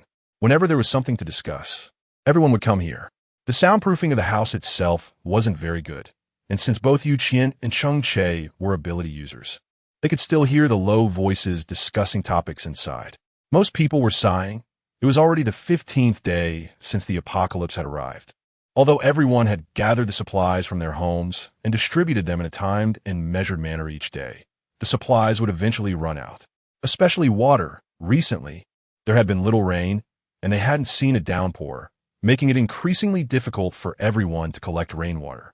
Did they really have to go out and fight those zombies to search for supplies? They didn't have the courage for that. The outside was filled with danger, and most people preferred to stay at home seeking shelter, with no one wanting to risk going out. Lu Zhengli's slightly weak voice came through the door. There's no way around it. The food we have left is only enough to last for 2 days. If we don't get more supplies, we're really going to have to go out and risk our lives for them. He paused for a moment, as if self-deprecatingly saying, I did see 2 residents from the 18th floor today. They don't seem to lack food and water at all. Their living conditions are very good. Unfortunately, they don't want to integrate into our group, just hoarding their own supplies and watching us suffer. In their eyes, I, the building leader, am nothing, and they completely ignore what I say. Lu Zhengli's words instantly ignited the anger of the other residents in the building, and soon people began to shout. Since they live in Building 1, they should help each other. They enjoy the fruits of our labor, yet they never came out when we were fighting zombies. Why do such people have so many supplies without contributing? Exactly. I even gave up my son's formula milk for everyone to share. Are they less than children? Since they live in Building 1, they must hand over their supplies for sharing. If they refuse to cooperate, let us all rush to the 18th floor and smash their security door to pieces. A group of people was filled with righteous indignation, clearly seeing themselves as justice warriors, while Qian and Cheng Che were left on the pillar of shame, facing contempt. Qian let out a cold snort, directly using her supernatural ability to blow up the door lock, and kicked open the door to room 401, striding in with great swagger under the startled gazes of everyone. Whose door are you smashing? Who wants to smash my door? Step out and let me see. A man in a gray coat stepped forward, holding a chair in his hand, exuding an arrogant demeanor. I said I want to smash your door, what about it? Were you pretending to be here? You filthy bitch? Chapter 14. Grabbing her stomach before he could finish his words, he was sent flying directly out, crashing against the wall, his body creating spiderweb-like cracks in it, and he fell to the ground like a kite with a broken string. Cheng Che looked at him with a cold face, his eyes filled with barely suppressed anger. If you can't control your mouth, don't blame me for helping you correct this bad habit. The people in the room fell silent for a moment. Then their faces showed fear, clearly not understanding what had happened. The man in the gray coat hadn't even been touched. It was as if he had flown out and crashed into the wall by himself. Why was that? This group of people might not be clear, but Qian immediately realized Cheng Che's supernatural ability. It seemed to be a mental type ability, but the level appeared to be higher than hers because she hadn't sensed any supernatural fluctuations at all just now. This was too strange. She had successfully reached level 2 in a short time because of the system, but what about Cheng Che? What was he relying on? Exceptional talent? However, in her previous life, she didn't remember a powerful mental type ability user named Cheng Che. Qian's mind was a bit chaotic, but now was not the time to be entangled in this matter. She first needed to suppress this group of people who were eager to make a move on the 18th floor. Clearing her throat, she walked towards the crowd, pulled out a chair, and sat down with her legs crossed, without any reservations. Go ahead, repeat what you just said to me, and let me see the diversity of humanity. With a lesson learned from the man in the gray coat, no one in the entire room dared to speak. They only exchanged glances, silently indicating for each other to go first. Qian saw that no one in the room dared to stand up, and he let out a sarcastic laugh. Then he took out the folding dagger that Cheng Che had given him and began to play with it in his hand. First, the zombie bodies I've killed are piled up in the safety corridors on the 16th and 14th floors. You can definitely go check the numbers. I've killed just as many as your group has. Second, I never need anyone as protection. I live in my own house, and I don't need to provide for you or sacrifice my own supplies to support you useless people who have high aspirations but low abilities. Finally, if any of you dare to target the 18th floor again, I guarantee you will end up 1,000 times worse than him. Qian pointed the sharp dagger at the man in the gray coat who was lying on the ground unconscious. Those who were swept by her gaze instinctively turned their heads to avoid her, and no one dared to stand up and speak against her. Qian was very satisfied with the situation and walked over to kick the man in the gray coat. Being young is great, just fall asleep. After saying that, she left room 401 with Cheng Che and headed towards the 18th floor. Cheng Che instinctively followed Qian's pace as they went upstairs, their footsteps overlapping in a strangely harmonious way. Are you a psychic ability user? Cheng Che thought she would ask this and stood in front of her, tracing the outline of her cheek with his gaze, and softly replied, yes. What level? Cheng Che did not hesitate for a moment. Level 6, beginner. Qian gasped in shock. In her previous life, she had decent talent, but after struggling for 4 years in the apocalypse, she had only reached the mid-level of level 4. However, the man in front of her had astonishingly reached the early stage of level 6 at the beginning of the apocalypse, which she found hard to believe. You really never care about me, do you? Cheng Che looked at the brown-red door, feeling a heaviness in his chest, as if he couldn't catch his breath. He turned around and smiled helplessly. The door of 1802 was opened and then closed again. At this time, Qian was somewhat exhausted, taking a shower in the bathroom. She had gotten some blood and dust on her body from going out, and she felt a lingering stench. After washing away the dirt and coming out of the bathroom, she took out her phone from her space and started binge-watching a drama, while also going to knock on the door of room 1802. At this moment, Cheng Che's hair was also damp, slightly messy, and falling in front of his eyes, with some water still dripping from the ends. Qian raised a smile and consciously lifted the large bowl in his hand. What are we having for dinner? I brought some smoked bacon. I'll share a piece with you. Cheng Che, somewhat helpless, made some space for him, and Qian walked in through the gap, only to find that the dining table hadn't been set with food yet. He looked at Cheng Che with a puzzled expression. Don't you usually cook quite early? Cheng Che lifted the towel on his shoulder to wipe his hair, his tone slightly helpless. Here, this is for you. The bacon can be stir-fried as a dish, and you can wash the peaches yourself. They're really sweet. Looking at her sincere eyes, Cheng Che graciously accepted the bacon. You must be the one who wanted to eat bacon, right? How could that be? I just remembered I had some. And since we were definitely going to be neighbors for a long time, I thought I'd bring you some. Besides, you must eat more of this bacon than I do. Qian was quite bold, even though Cheng Che had already seen through her little calculations in her heart. She would never admit it outright. Please help me put the peaches in the fridge, and I'll make you some stir-fried dried tofu with cured meat. You should put away your big rice bowl. That way, we'll have to wash more bowls, which is a waste of water. From now on, just eat at my place. It'll be more convenient. Cheng Che walked into the kitchen and started cutting the meat, his body slightly tense as he spoke. He knew that what he said was a bit over the line, but he was just so greedy. Originally, he was satisfied with just seeing her for a few minutes during meals, but now he felt it was not enough. He didn't live this life again just to let Qian be taken away by someone else and suffer. In this life, he would definitely make her fall in love with him and live happily forever. Qian thought for a moment and felt it made sense. Although her family had an unlimited supply of water, she was indeed a lazy person, and it was better to wash dishes as infrequently as possible. Cheng Che's body instantly relaxed, but he couldn't hide the smile at the corner of his eye as he turned his back to Qian. Good. Very good. Capturing a woman's heart starts with capturing her stomach. Cheng Che looked proudly at the appropriately sliced cured meat on the cutting board, then began preparing other ingredients. It was worth the 2/3 of his time spent practicing cooking since his rebirth. It seemed to be effective now. Chapter 15. Planting sunflower seeds. A delicious aroma wafted from the kitchen, while Qian sat on the sofa, somewhat restrained, watching a drama and not wandering around Cheng Che's home. She was aware that Cheng Che had secrets, but she didn't want to know, so she wouldn't overstep or ask anything.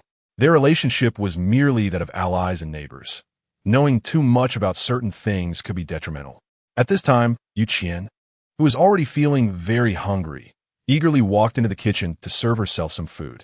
It wasn't until she sat down that she began to feast heartily, also pulling out 2 bottles of cola from her space. One for Cheng Che and one for herself. After all, her improved quality of life was largely thanks to the man in front of her, so she had to be content, right? Cheng Che watched as Qian's small mouth kept chewing, and soon more than half of the rice in her bowl was gone, which surprised him a little. He pushed the stir-fried dried tofu and cured meat closer to her, worried that she might choke eating so quickly. Is my cooking that good? Be careful not to eat too fast, or you'll have indigestion. Don't overeat at night and end up unable to sleep, Cheng Che said with some concern, but immediately regretted it. After all, he and Qian were just neighbors now. What if she thought he was meddling and stopped coming over for meals? Qian, not caring at all, said, I'm used to it. Eating quickly is more efficient. In her previous life, she had to support 3 people by herself, and mealtime was always a luxury. This habit gradually carried over to now. Although her quality of life improved a lot after being reborn, she still subconsciously ate very quickly. Cheng Che nodded helplessly. These things needed time to change slowly and couldn't be rushed. The meal was quickly finished, while the food in front of Cheng Che remained mostly untouched. However, Qian's belly was already round from eating, and after wiping her mouth, she grabbed her half-full bottle of cola and ran off. Back home, sitting on the sofa, Qian immediately entered her space, staring blankly at the 11-mu piece of land. What should she plant? She had plenty of fruits and vegetables, but looking at the bare land that wasn't being utilized made her feel a bit regretful. After thinking for a moment, Qian took out a bag of sunflower seeds from the seeds she had purchased, dug a few holes in the soil, and scattered them in. She didn't have many snacks to pass the time, so planting a few sunflowers would be interesting, and after they matured, she could roast the seeds to eat. The next day, she was awakened by the sound of thunder. It was pouring rain outside, and the large raindrops continuously slammed against the glass, making a clattering noise. Feeling a bit tired, she stretched lazily and glanced at the wall clock, only to find it was already 9 in the morning. Qian slowly put on a coat, feeling that the weather had become much colder recently, and the indoor temperature had also noticeably dropped. Since the outbreak of the zombie apocalypse, the changing of the seasons had become increasingly chaotic. Before her rebirth, she had survived for 4 years in the apocalypse, 3 of which were harsh winters, and 1 was a scorching summer, with changes happening very rapidly, making it hard to predict. Therefore, Qian had specifically stocked up on thick blankets, so even if the cold winds howled outside, she wouldn't freeze. She stood in front of the floor-to-ceiling window in the living room, using binoculars to observe the situation outside. After the rain, the scent of humans became less pronounced, and the zombies' hearing and sense of smell were affected by the rainy weather, making this the best time to go out and search for supplies. She looked down to see that most of the residents in Building 1 had taken containers out to collect rainwater. After filtering and boiling it, it could be drinkable, which was much better than having a dry and cracked throat from thirst. Qian didn't have this need for extra money. After all, her house had free utilities provided by the system, so she didn't have to worry about these things at all. She originally planned to exercise at home today, but the current weather was simply tempting her to go out for a zero-cost shopping spree. Although she had stocked up on quite a few supplies before the apocalypse, she realized that some things were still not enough. For example, she needed a vehicle for going out, and Qian intended to visit a car dealership to find a vehicle with a higher chassis and a sturdier exterior. Currently, she only had a modified small sedan, which had a slightly low chassis and could easily get stuck on some debris in the chaotic road conditions now. It's always reassuring to have more means of transportation.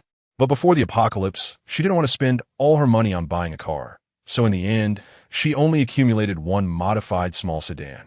After looking up a detailed map of Yincheng, Qian chose a car dealership that had models she liked and planned to take a stroll around there. However, there was one thing she was most worried about. After all, the 18th floor was notorious in Building 1. And what if she went out and couldn't get back in because they locked her out? She couldn't keep asking Cheng Che to help her watch the door every time she went out, as it would surely become a hassle for him after a while. Qian was somewhat helplessly pondering, even pausing the action of putting on his shoes, feeling quite troubled about this matter. Suddenly, there was a knock on the door. Qian opened it with some confusion, only to find Cheng Che fully armed, standing outside.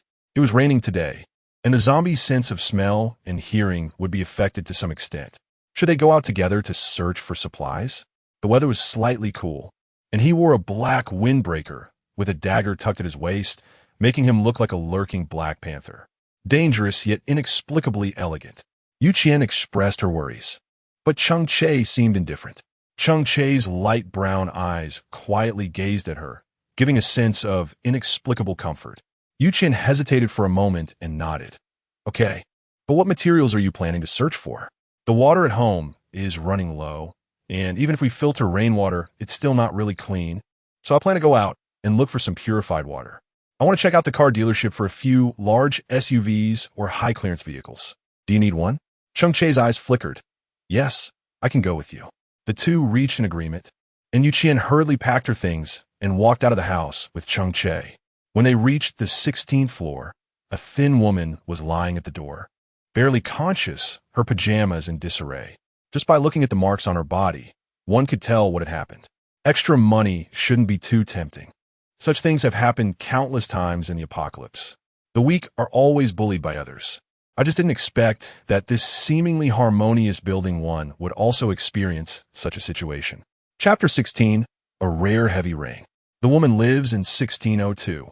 She is the one who once clung to Qian's thigh, screaming and attracting many zombies.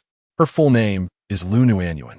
Before the apocalypse, she lived here alone and had a somewhat sharp and acerbic personality. Qian didn't understand her, but her past actions had indeed brought her trouble, so naturally, she had no intention of helping her now. In the apocalypse, becoming strong on one's own is the most important thing. Relying on others to survive will ultimately be more painful than dying. Lu Nuanyuan watched as Qian and Cheng Che walked down the stairs one after the other, forcing herself to sit up. What are you going to do? Qian paused slightly, her gaze shifting from the stairs to Lu Nuanyuan. Going out for a while, not doing anything. You two are quite impressive, right? Lu Nuanyuan's eyes gradually turned red, her thin fingers trembling as they reached for the hem of Qian's clothes. Please, help me kill that group of beasts. I am willing to pay any price, even if it means I can die right now. Her voice was somewhat sharp, with a dark purple bruise on her throat, making her tone slightly hoarse. Cheng Che frowned slightly and took a step forward to protect Qian behind him. Qian shook her head at him, then squatted down in front of Lu Nuanyuan, looking at her rough, waxy skin that had become so from hunger and lack of water, feeling a bit melancholic. She took out a small, exquisite fruit knife from her space and gently placed it in Lu Nuanyuan's palm. If a dog bites itself, then just put it down directly.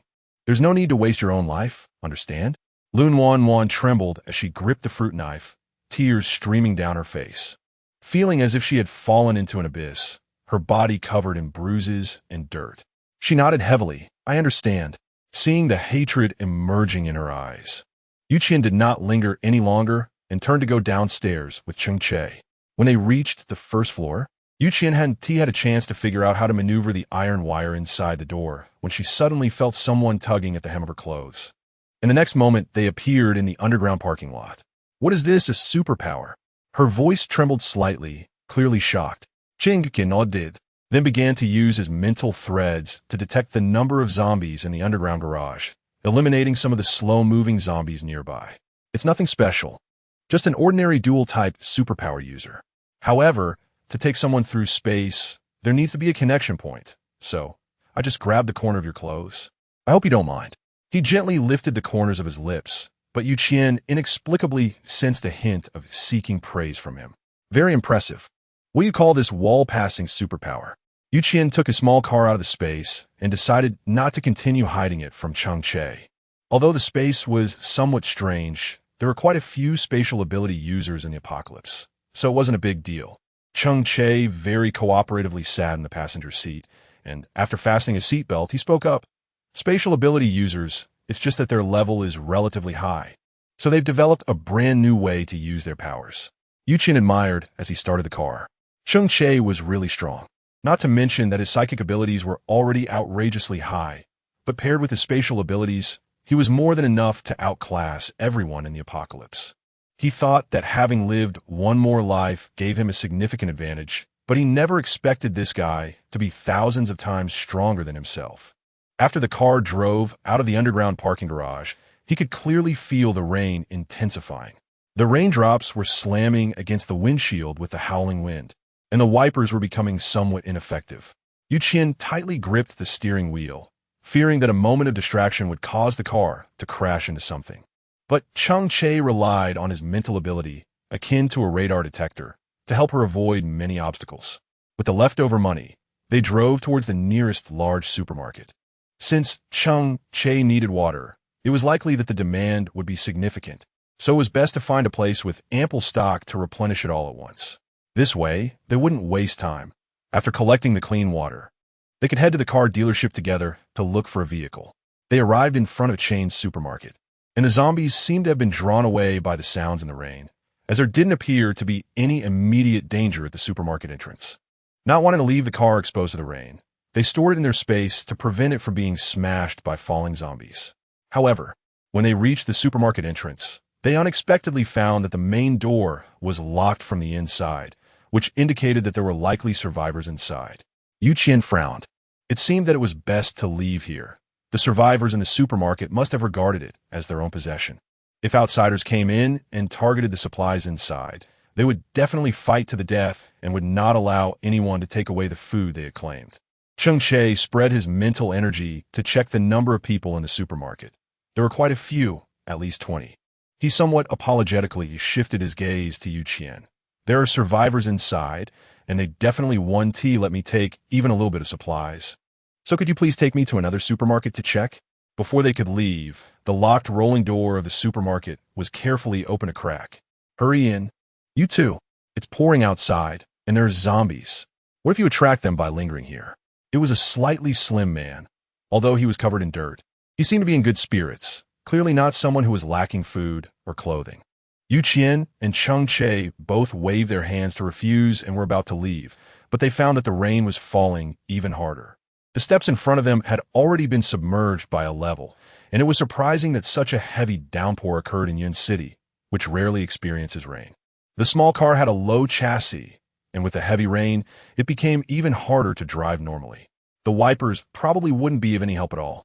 The man naturally noticed the increasing intensity of the rain and directly pulled the two into the supermarket, then closed the roller shutter and used sandbags to block the gaps at the door.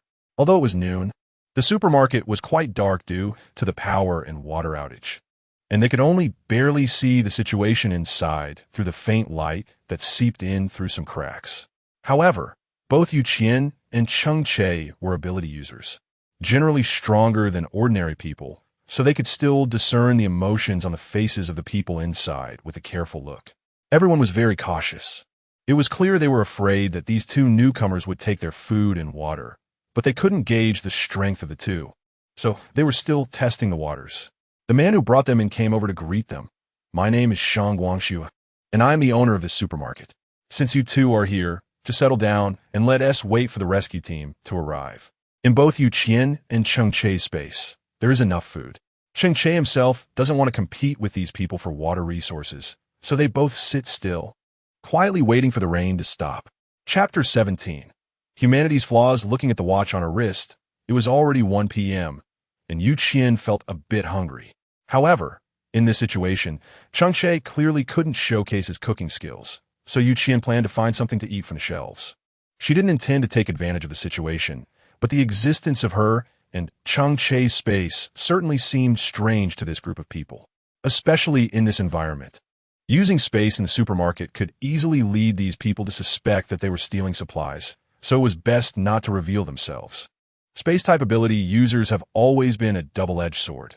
They are essential when searching for supplies, but once it comes time to take out supplies, they are often suspected of hoarding them. This kind of situation happened frequently in her past life. In the apocalypse, nothing was more precious than food and weapons, and those suspected of hoarding supplies usually didn't end well. Now, at the beginning of the apocalypse, although these people were lucky to be trapped in a supermarket with no worries about food and drink, They must also feel uncertain as they watch their supplies dwindle. It was better for her and Cheng Che to keep a low profile after entering.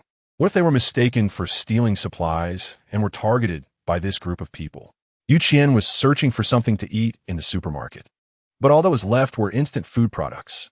The meat, vegetables, and fruits had long rotted and spoiled. And now the air in the supermarket was filled with the smell of feces and decaying meat. Oh my, a person eats 2 loaves of bread. We feel like we're not cherishing food when we eat just 1 loaf. And you 2 newcomers have some thick skin. An old lady in a floral shirt sat there with a pout, sneering at Qian and Cheng Che. Qian didn't even lift an eyelid, just continued to sit and rest in place. But his mind was thinking that he definitely needed to find something to use as a bed next time, as this was just too exhausting.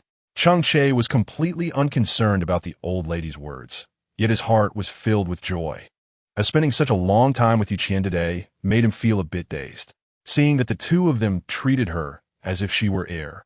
The old lady's face clearly showed signs of losing patience, and she directly walked over to push Qian. After all, with Cheng Che's height and build, no normal person would choose to provoke a strong man, so the seemingly weak Qian was naturally forced to become the target of her venting. What are you sleeping for? I can tell you, there isn't much food left in the supermarket now. You 2 had 2 servings of food for lunch, so you can't eat dinner tonight. The old lady was unceremoniously trying to shake Qian awake, but was startled back 2 steps by his suddenly opened eyes. Her imposing manner instantly weakened. What do you want? I'm just a lonely old lady. Are you really going to hit me? Qian took out the folding dagger that Cheng Che had given her from her waist, pointing the sharp blade at the old lady with a chilling tone that sent shivers down one's spine. If you keep bothering me, I'll cut you down. Go ahead and try. Aunt Wong. Young people just tend to eat a bit more. Please don't take offense, Qian said. Aunt Wong realized she was intimidated by a girl who looked to be just over 20 and instantly felt embarrassed. However, looking at the dagger in Qian's hand, she didn't dare to vent her anger any further and redirected her attack towards Shang Guangxue, who was trying to mediate. Xiao Shang, it's not that I'm talking bad about you, but remember when the apocalypse first started, there were only 8 of us in the store, yet you let in so many more people on your own. There is definitely not enough food for over 20 people to share. Your misguided kindness will eventually get someone killed. Shang Guangxue frowned slightly, displeased. Aunt Wong, this store is mine, and I've spent my own money to buy and sell the food here. I don't think the number of people I save will affect your interests, right? Aunt Wong was momentarily speechless, which made her even angrier. Her toothless mouth began to chatter like a machine gun again. What do you mean by that? Wasn't my suggestion a kind reminder? Your supermarket may be large, but the more people there are, the faster the food runs out. Bringing in so many people only means less food for those of us who were here from the start. Is that fair to us? She took a breath, her disheveled white hair trembling with her movements. Since we were trapped in this store from the beginning of the apocalypse, should we at least get our share of the food here? But now that share is getting smaller and smaller. How are we, the original residents, supposed to survive? Shang Guangxue was clearly shocked by Aunt Wong's shamelessness, never having considered that his store had become someone else's private property in their eyes. This is my store. I have the freedom to save whoever I want. Don't say such things again, Aunt Wong. Angrily, he turned and left to comfort his daughter, who seemed to be sick and looked listless. Qian watched this farce and felt it was full of irony. The saying, helping others once may lead to gratitude, but as it happens more often, it becomes taken for granted is an eternal truth.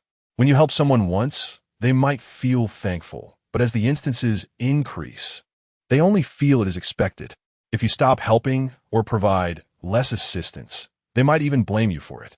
The inherent flaws of humanity become even more pronounced in the post-apocalyptic world, and Aunt Wong is just the first person to reveal her true self. There are still many survivors hidden in the darkness who have not spoken. Do they think like Aunt Wong as well? The rain outside grew heavier, and the strong smell of earth mixed with the stench of feces and rot surged through the supermarket, making Qian sleep uneasily. The bedding and similar items in the store had already been claimed by previous survivors, so he had to go to the warehouse to find a few open cardboard boxes to lay on the ground, at least allowing Qian to lie down more comfortably.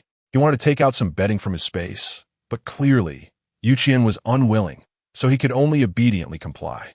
To prevent zombies from gathering, everyone usually kept silent, resting or staring blankly in their corners after finishing their meals. Qian ate 2 packs of instant noodles with Cheng Che that night, but this food couldn't satisfy the normal needs of a superhuman. So, Qian quietly took out a piece of chocolate from her space. She carefully broke off a piece and stuffed it in her mouth, then poked Cheng Che, who was meditating with his eyes closed, and took the opportunity to give him a piece as well. The rich flavor spread between their lips and teeth, and Cheng Che gently rubbed the spot on his palm that had just been touched by Qian, feeling a warm sensation in his heart. Chapter 18. I am very cheap tonight was not calm because Shang Guangshue's daughter, Qian, suddenly developed a high fever, her whole body burning hot and her mind unclear. The supermarket was a life supermarket and did not have any medicine in stock, so Qian could only painfully lean against her father's embrace. Shang Guangxue took out a bottle of high-concentration liquor to help wipe her palms and the soles of her feet, but Tiantian's body started to show a strange red color. Clearly not just a regular high fever. Tian was probably only 14 years old, her mother having died early, and she was now the spiritual support for Shang Guangxue to keep living. If his daughter died from the high fever, this kind-hearted man would probably not be able to live either. Gently placing his daughter on the bedding, he covered her with his coat and then walked towards the group of survivors he had rescued. Everyone, is there anyone who can help take care of my daughter? She has a persistent high fever, and I need to go out to find some medicine for her.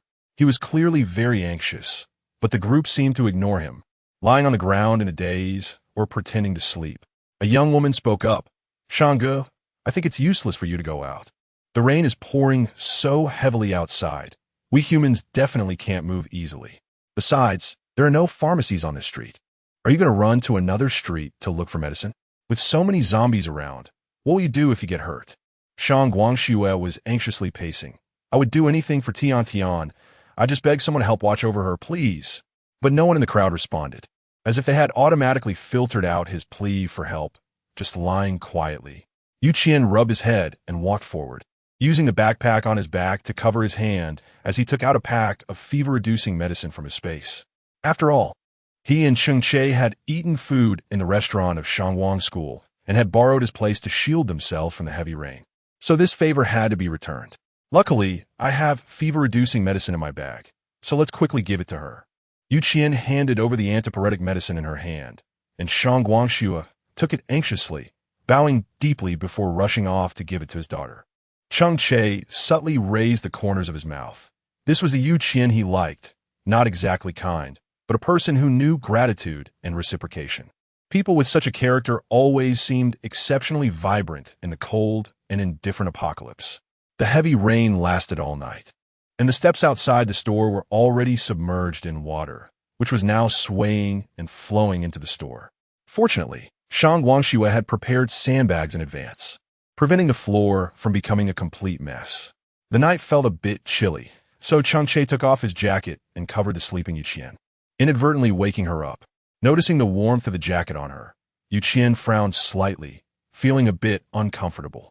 It's still a bit cold now. You can just wear the jacket yourself. Don't catch a cold. I have my own jacket, she said, before hiding behind the shelf and putting on a long-sleeved shirt, zipping up her jacket so that others couldn't notice. Cheng Che clutched the collar of his black windbreaker, hesitating for a long time, but not speaking again. He understood Qian's nature. Although she was lively and easy to get along with, she always seemed a bit distant with those outside her circle of friends. For example, in his previous life, he probably liked her for 4 whole years, and she might not even remember what he looked like. He never expected that in this life, he still hadn't managed to enter her circle of friends. With a soft sigh, Cheng Che looked at Qian's slightly thin back, struggling with whether to tell her that he was also a reborn person. But she had never mentioned this matter, probably fearing that she would be seen as an outlier or be controlled by others. If he rashly revealed it, it would surely give Qian a greater shock. It was better for the two of them to continue interacting day by day. Eventually, he would slowly become her friend, someone she could trust. That would be the best time to reveal his true identity. The night quickly passed, and the sound of rain outside gradually weakened, while the water at the entrance seemed to have receded without him noticing. Cheng Che carefully opened the door after using his spiritual power to check that there were no zombies outside. The excess money was awakened by the noise and followed him to the door. The water that had originally submerged the 3 steps had now receded to less than 5 centimeters, and the car could drive normally in this depth of water.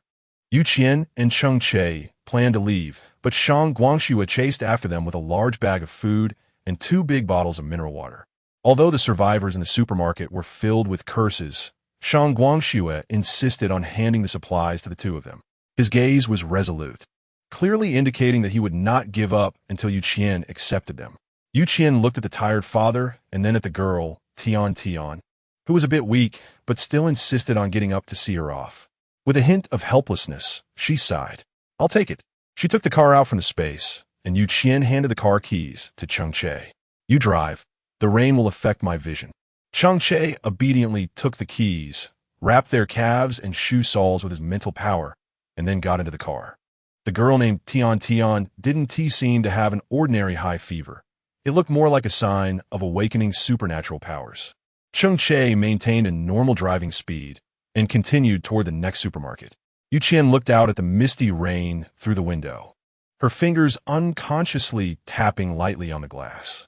She should have awakened her abilities, but she needed to discover and successfully use her own powers. Cheng Che's eyes flickered. "What about you? Are you still proficient in using your abilities?" Qian naturally understood his meaning, but he was just testing his ability level. But what was his purpose? "It's acceptable, but it still can't compare to yours." Cheng Che's hands were slightly tense as he gripped the steering wheel. "So, do you want to hire me as your bodyguard? I'm very cheap, my abilities are decent, and I'm definitely worth it." Qian doubted that she was hallucinating and let out a confused "ah." "You can take me with you whenever you go out in the future. I can be your human radar, killing zombies, and helping you dig for crystal cores, clean and hygienic without getting your hands dirty. It's really a good deal. For every crystal core we collect, you take 90 and I take 10. What do you think?" Cheng Che's light-colored eyes looked at her with sincerity, and they were surprisingly moist, carrying a hint of pity. Qian swallowed hard and didn't immediately respond to him. Cheng Che had always been someone with secrets in her heart, and based on his words and actions, she could tell that he was very much like her. He was probably also a reborn person. However, the difference between this man and herself was that his ability level was too high, and he even had an inexplicable affection for her, as if he had known her in a past life. What kind of person is he, an enemy or a friend? Until she could confirm this completely, she didn't dare to let her guard down around him. Chapter 19. Do you need action teammates? Personally, I feel that I'm not weak enough to need a bodyguard. In the apocalypse, those who are protected are merely parasitic vines that can only depend on others. She still remained wary of him, especially after discovering the strength of his abilities. Cheng Che had never hidden the fact that he was a reborn person. Whether it was in terms of abilities or survival experience, he had completely exposed his true self to Qian's gaze. He didn't want to deceive her in any way. Even though he might be rejected by Qian because of this, he still didn't want to hide who he was. It would be fine if there was only one reborn person, but if there were 2 strangers who didn't know each other, mutual suspicion and conflict were bound to arise. Qian was clear about the identities of both parties, but did not make it explicit, and Cheng Che was the same. Therefore, if the 2 wanted to continue interacting normally, they had to swallow the truth. Turning the car onto a narrow road, Cheng Che chuckled and said, "If you don't need a bodyguard, do you need a teammate to go out with you?" Qian frowned and thought for a moment, then hesitantly nodded. Cheng Che's spatial ability was very convenient for her. Whether it was collecting supplies or escaping from zombies, this ability was extremely useful. Then it's settled. If you got to look for supplies in the future, remember to knock on my door. Cheng Che looked at the destination and then slowly parked the car by the roadside. Qian nodded in agreement, and the 2 of them quietly approached the entrance of a nearby, large shopping mall. The roll-up door was tightly pressed against the ground, indicating that no one had entered recently, and the surroundings were eerily quiet. The security measures of the large supermarket were quite effective. Prying open the door was not an easy task, let alone doing it without making any noise to avoid attracting zombies. Qian consciously tugged at Cheng Che's sleeve. The man pressed his lips together and tilted his head to the side, the smile at the corners of his mouth unable to be concealed. The two successfully passed through the rolling shutter door into the supermarket, where the supplies were all clean and tidy, showing no signs of being spoiled. Cheng Che did not look at the supplies on the shelves, but turned to find the entrance to the warehouse, where the supplies could meet his most basic living needs. Stocking up a bit more could save him a lot of trouble. The surplus money didn't keep up. She had already stocked enough supplies. So she was just aimlessly picking out snacks she was interested in at the supermarket. Cheng Che was busy in the warehouse, stuffing large barrels of mineral water into his space, but he only took half. He knew that many people in this city still needed these supplies to survive. So he didn't plan to take everything. He had to leave some options for others. After solving the urgent problem, he walked out on the smooth tiled floor, secretly sensing Qian's location. When he arrived at the snack area, he found her squatting on the ground, happily eating a bag of chips. Wiping the crumbs from the corner of her mouth, Qian casually tossed the chips in her space and then stood up, brushing off her hands. Got everything? Then let's go. After saying that, she turned and walked toward the exit. But Cheng Che paused for a moment on the shelf before stuffing all the same kind of chips that Qian had eaten into his space. As they walked out of the store, a chilling cold air swept over them, making Qian feel a bit breathless. Both of them keenly sensed that the temperature had dropped once again. Qian stiffly took out a thick coat from his space and hurriedly got into the car to warm up. Cheng Che also retrieved warm clothing from his own space. The two sat in the car, but still shivered a bit. Qian quickly turned on the heater, then took out a thermometer and measured the temperature outside the window, only to find it was already 3 degrees Celsius, about to drop below zero. She placed her somewhat numb hands by the heater to warm them up and laid back tiredly in the passenger seat, her mood unable to settle for a long time. There had been so many changes in this life, whether it was the temperature, the system, the time she awakened her abilities, or the life trajectories of others. All were somewhat different from her previous life. This feeling made her somewhat confused. What she had once been so certain about was now gradually moving in a new direction. Cheng Che seemed to sense that something was off with her and pulled out a bag of chips from his space, handing it to her. Have some chips. Some things just have to be accepted.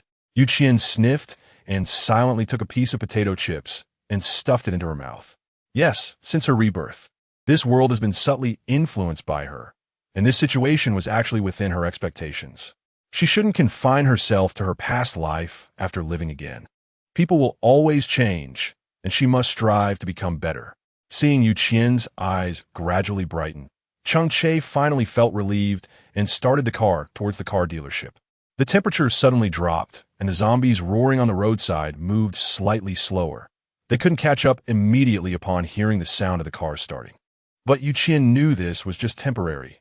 One day these zombies would continue to evolve, and by then, they would attack every human shelter at a terrifying speed and strength. The current stiffness and rigidity were merely a prelude to their evolution. Once the zombies developed basic intelligence, the survival environment for humans would become even harsher. The time spent wasn't long, but by the time the two arrived at the car dealership, it was already past 2 in the afternoon, yet the sky remained overcast, with not a glimmer of light breaking through the clouds. With Cheng Che's advanced spatial abilities, Qian completely ignored any walls or doors in their way and effortlessly entered the dealership. Inside, they sold high-clearance SUVs, which had already been beyond the purchasing power of most people before the apocalypse. Qian was drawn not only to their high chassis, but also to the spacious interior and sturdy exterior. This brand of vehicles is known for its durability, using the most advanced materials and various small parts. Even a collision with a low-level zombie would probably only leave a few scratches. The store offered a total of 5 cars for customers to view and test, and Qian purchased 3, while the remaining 2 went into Cheng Che's pocket. She also took several bottles of windshield washer fluid and car supplies from the store before leaving, feeling quite satisfied. Outside the store, the sky was still overcast, and the light rain had already stopped, but the cold was chilling to the bone. After passing through the somewhat eerie safety passage to the 17th floor, Qian noticed something unusual. She gently raised her hand, pointing at the door of room 1701, signaling Cheng Che to take a closer look. The hallway was pitch dark, and when Cheng Che shone the flashlight on the door of 1701, he found that the door, which had been covered in dust, was now spotless. Even the crevices of the doorknob had been cleaned. Chapter 20. Open flames prohibited inside the building. Cheng Che paused before speaking. Could it be that someone has moved in? But there shouldn't be many people in building 1 willing to be neighbors with the 18th floor, right? She was too lazy to go to Cheng Che's place for dinner. So she cooked 4 ears of corn and paired it with a bottle of milk for her meal. After massaging her sore shoulders, Qian turned on the air conditioning in her room and glanced at the thermometer hanging outside her window.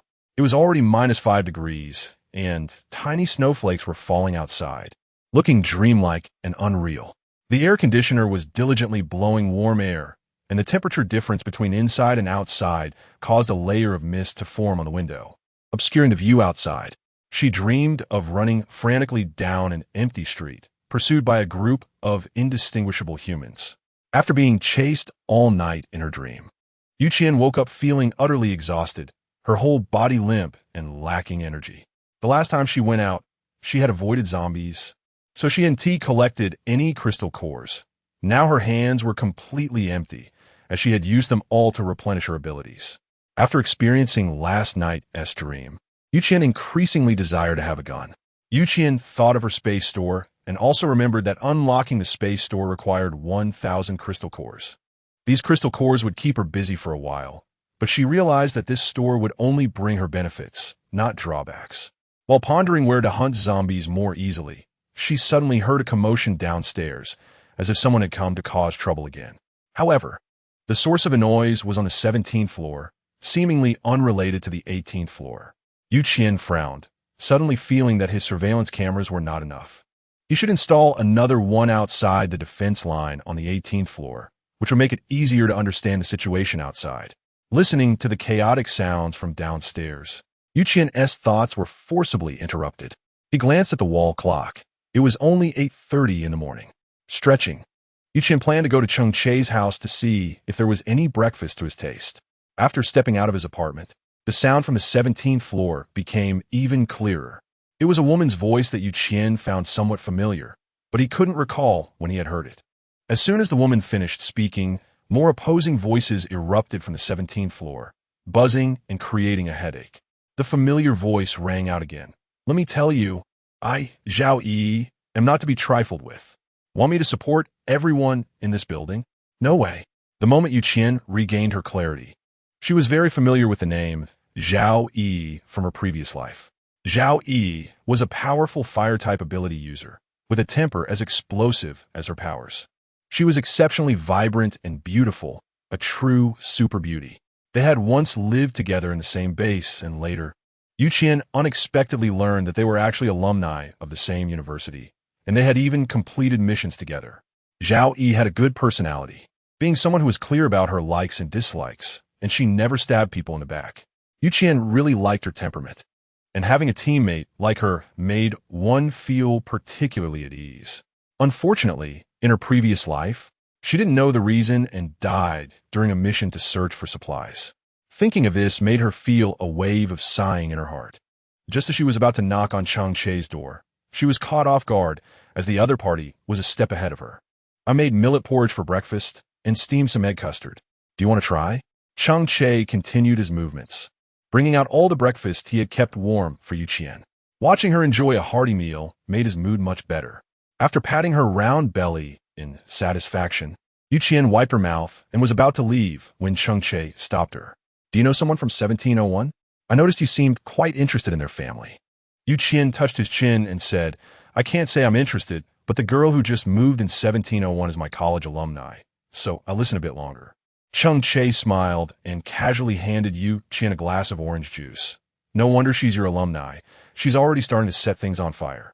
If this continues, our 18th floor might be done for." Qian's action of drinking orange juice paused for a moment, and then her expression changed like a palette of colors. She quickly stuffed the orange juice into her space and rushed towards the 17th floor. She didn't want to lose her house so soon. Zhao Yi hasn't changed at all. Her temperament is still so fiery. When she opened the anti-theft door on the 18th floor, thick smoke instantly poured in through the railing. Several men had their clothes already on fire, writhing on the ground in pain, trying to extinguish the flames on their bodies. If a fire broke out, The 18th floor would definitely be the first to suffer. Adjusting her down jacket, Qian angrily approached the door of 1701, pushed aside the still chattering Lu Zhongli, and then grabbed Zhao Yi's right hand and placed it in a bucket of water. Seeing that the flames in her palm had finally been extinguished, Qian scolded, "Zhao Yi, do you know that open flames are prohibited in residential buildings? What if you set the house on fire?" Zhao Yi was a bit confused by Qian's actions. It was only when she saw her beautiful face that she remembered Qian's identity. "Why you? Aren't you the one? The campus beauty from the architecture department?" Qian awkwardly released her hand. Whether or not to tie a flower is not important. The most important thing is that you can't use open flames recklessly in the building. Did you hear that? Zhao Yi looked at the hallway that had become somewhat suffocating from the smoke and nervously hid her hand behind her back. Lu Zhongli looked at Qian and Zhao Yi, his already furrowed brows now appearing even more anxious. "Do you two know each other?" Qian didn't want to have any interaction with the calculating man, so she went straight into the room with Zhao Yi and slammed the door of 1701 shut. Looking around the situation inside 1701, Qian couldn't help but feel her eyelids twitch. There was no furniture at all, just a relatively thick mattress lying alone on the floor, surrounded by some scattered daily necessities. If one word could describe 1701, it would be empty. Chapter 21. The influence of the 18th floor. In the center of the living room, on the mattress lay a woman with various wounds on her body. She was tired and resting there, covered with a long down jacket. Qian glanced at Zhao Yi, who was only wearing a sweater, and figured that the down jacket must belong to her. This home didn't even have a decent place to rest. Zhao Yi looked at Qian with some caution. Although they had crossed paths at school and had some impression of each other, now that it was the end of the world, Zhao Yi and her mother had been fleeing and had long seen the coldness of human hearts. She couldn't bring herself to trust Qian, even though the other girl seemed to pose no threat. "Are you here to persuade me to hand over all my supplies?" Zhao Yi positioned herself protectively in front of her mother, her whole body tense. Although she had awakened her abilities, the recent commotion had drained her powers and stamina, and now she was just holding on, trying not to collapse. Qian shook her head gently and said, "No, I'm also an outcast rejected by Building 1. But I live in 1801 above you. Your fire ability has threatened my house, so I had to come down to stop you, or else I would be homeless tonight." As she spoke, she turned to leave, but Zhao Yi called out to her softly, "Do you have any anti-inflammatory medicine at home? My mom was injured by a shelf a few days ago, and her wounds are inflamed, and she has a high fever that won't go down." Qian turned to her and asked, "What are you planning to offer in exchange?" Zhao Yi's eyes instantly brightened, but she looked around and couldn't find anything she could use to trade with Qian. After a moment of silence, she hesitantly spoke, "I don't have anything to exchange with you right now, but you can tell me what you want." Qian naturally knew her current predicament and had her own plans in mind. Zhao Yi would soon become a powerful fire element ability user, and establishing a good relationship with such an ability user early on, while also doing her a favor, would surely be beneficial for herself in the future. After pondering for a moment, Qian said, "There is a kind of hard stone in the zombie's head. I can provide you with necessities for living now, and when your mother gets better, you need to pay me back with 200 crystal cores." Zhao Yi suddenly understood and took out 3 crystal cores from her pocket, handing them to Qian. "Is this it?" Qian reached out to take it. "This is it. You have to return me 200 crystal cores within 2 months. How about that?" Zhao Yi turned to look at her mother and then nodded heavily. Qian saw her agree and began to take out some daily necessities from a space. First was the bed. Given the severe weather, the 2 women lying on the ground would inevitably suffer bodily harm, so the bed and bedding were essential. 2 large bags of compressed biscuits, 2 barrels of mineral water, a charcoal basin, and a basket of bamboo charcoal, along with anti-inflammatory and fever-reducing medicine, were about enough. Zhao Yi watched as Qian took out many things out of thin air. Although she was shocked, she understood that this was one of the various abilities, so she didn't make a big fuss about it, and simply bowed in gratitude. Without Qian, everything she had would likely have been taken away by Lu Zhongli and others, and it was uncertain whether her mother would survive. Qian naturally waved her hand, gripping the security door as she spoke. "We're just making a deal, and if you don't return my crystal core, I can guarantee that you'll die a gruesome death. Her harsh words didn't make Zhao Yi feel uncomfortable. After watching Yu Qian leave, she hurried to get medicine for her mother, carefully taking care of her. Cheng Che, who possessed psychic abilities, naturally knew what Yu Qian had done. In his previous life, he was aware of the connection between Yu Qian and Zhao Yi, and in this life, it seemed that Yu Qian still intended to build a good relationship with her. Upon returning to the 18th floor, before he had a chance to take out his keys, the railing and security door had already been opened. Cheng Che, wearing a black sweater and holding a freshly brewed milk tea, stood at the door. So, is it resolved? He casually handed the milk tea to Yu Qian, who instinctively took it and took a sip. Satisfied, Yu Qian felt her body warm up a bit. It was resolved, but the mother and daughter might have been drawn into the influence of the 18th floor. They were already being bullied, and more trouble could be on the way. Cheng Che looked at Yu Qian's slightly blurred features in the steam, and the corners of his lips curled up slightly. So, do you plan to bring them into your sphere of influence? The aroma of milk tea wafted through the hallway. Yu Qian took a deep breath and said softly, I was just worried about someone robbing the house when we go out. Now that there are more people, once Zhao Yi's mother recovers, the three of us can go out together to search for supplies while someone looks after the house. Cheng Che was aware that Yu Qian was just putting on a brave front, but he didn't expose her. He simply took the empty cup. All right, tell me what dishes you want for lunch. Yu Qian thought for a moment before speaking. I want to eat cola chicken wings. After saying that, he took out the ingredients from his space and handed them to Cheng Che. It's up to you. I plan to go out for a bit. The zombie crystal cores will be of some use. Cheng Che took the chicken wings and cola from Yu Qian's hand. Although he was a bit confused, he didn't ask too many questions. Remember to take me with you. I'm also a part of your territory now, so you can't leave me behind. Yu Qian looked at his cold eyebrows and eyes, and after thinking about his very effective high-level abilities, he agreed to the matter. Upon returning home, Yu Qian changed his clothes and began to exercise. In his previous life, his body had been honed to be very strong through one battle after another. But in this life, he was still somewhat weaker. The strength of an ability user's powers is not only related to their talent, but also has a significant relationship with the physical fitness of the ability user themselves. Yu Qian has a clear plan for her future goals. Once the space door is unlocked, she can further improve her quality of life and also possess more powerful weapons that others cannot have.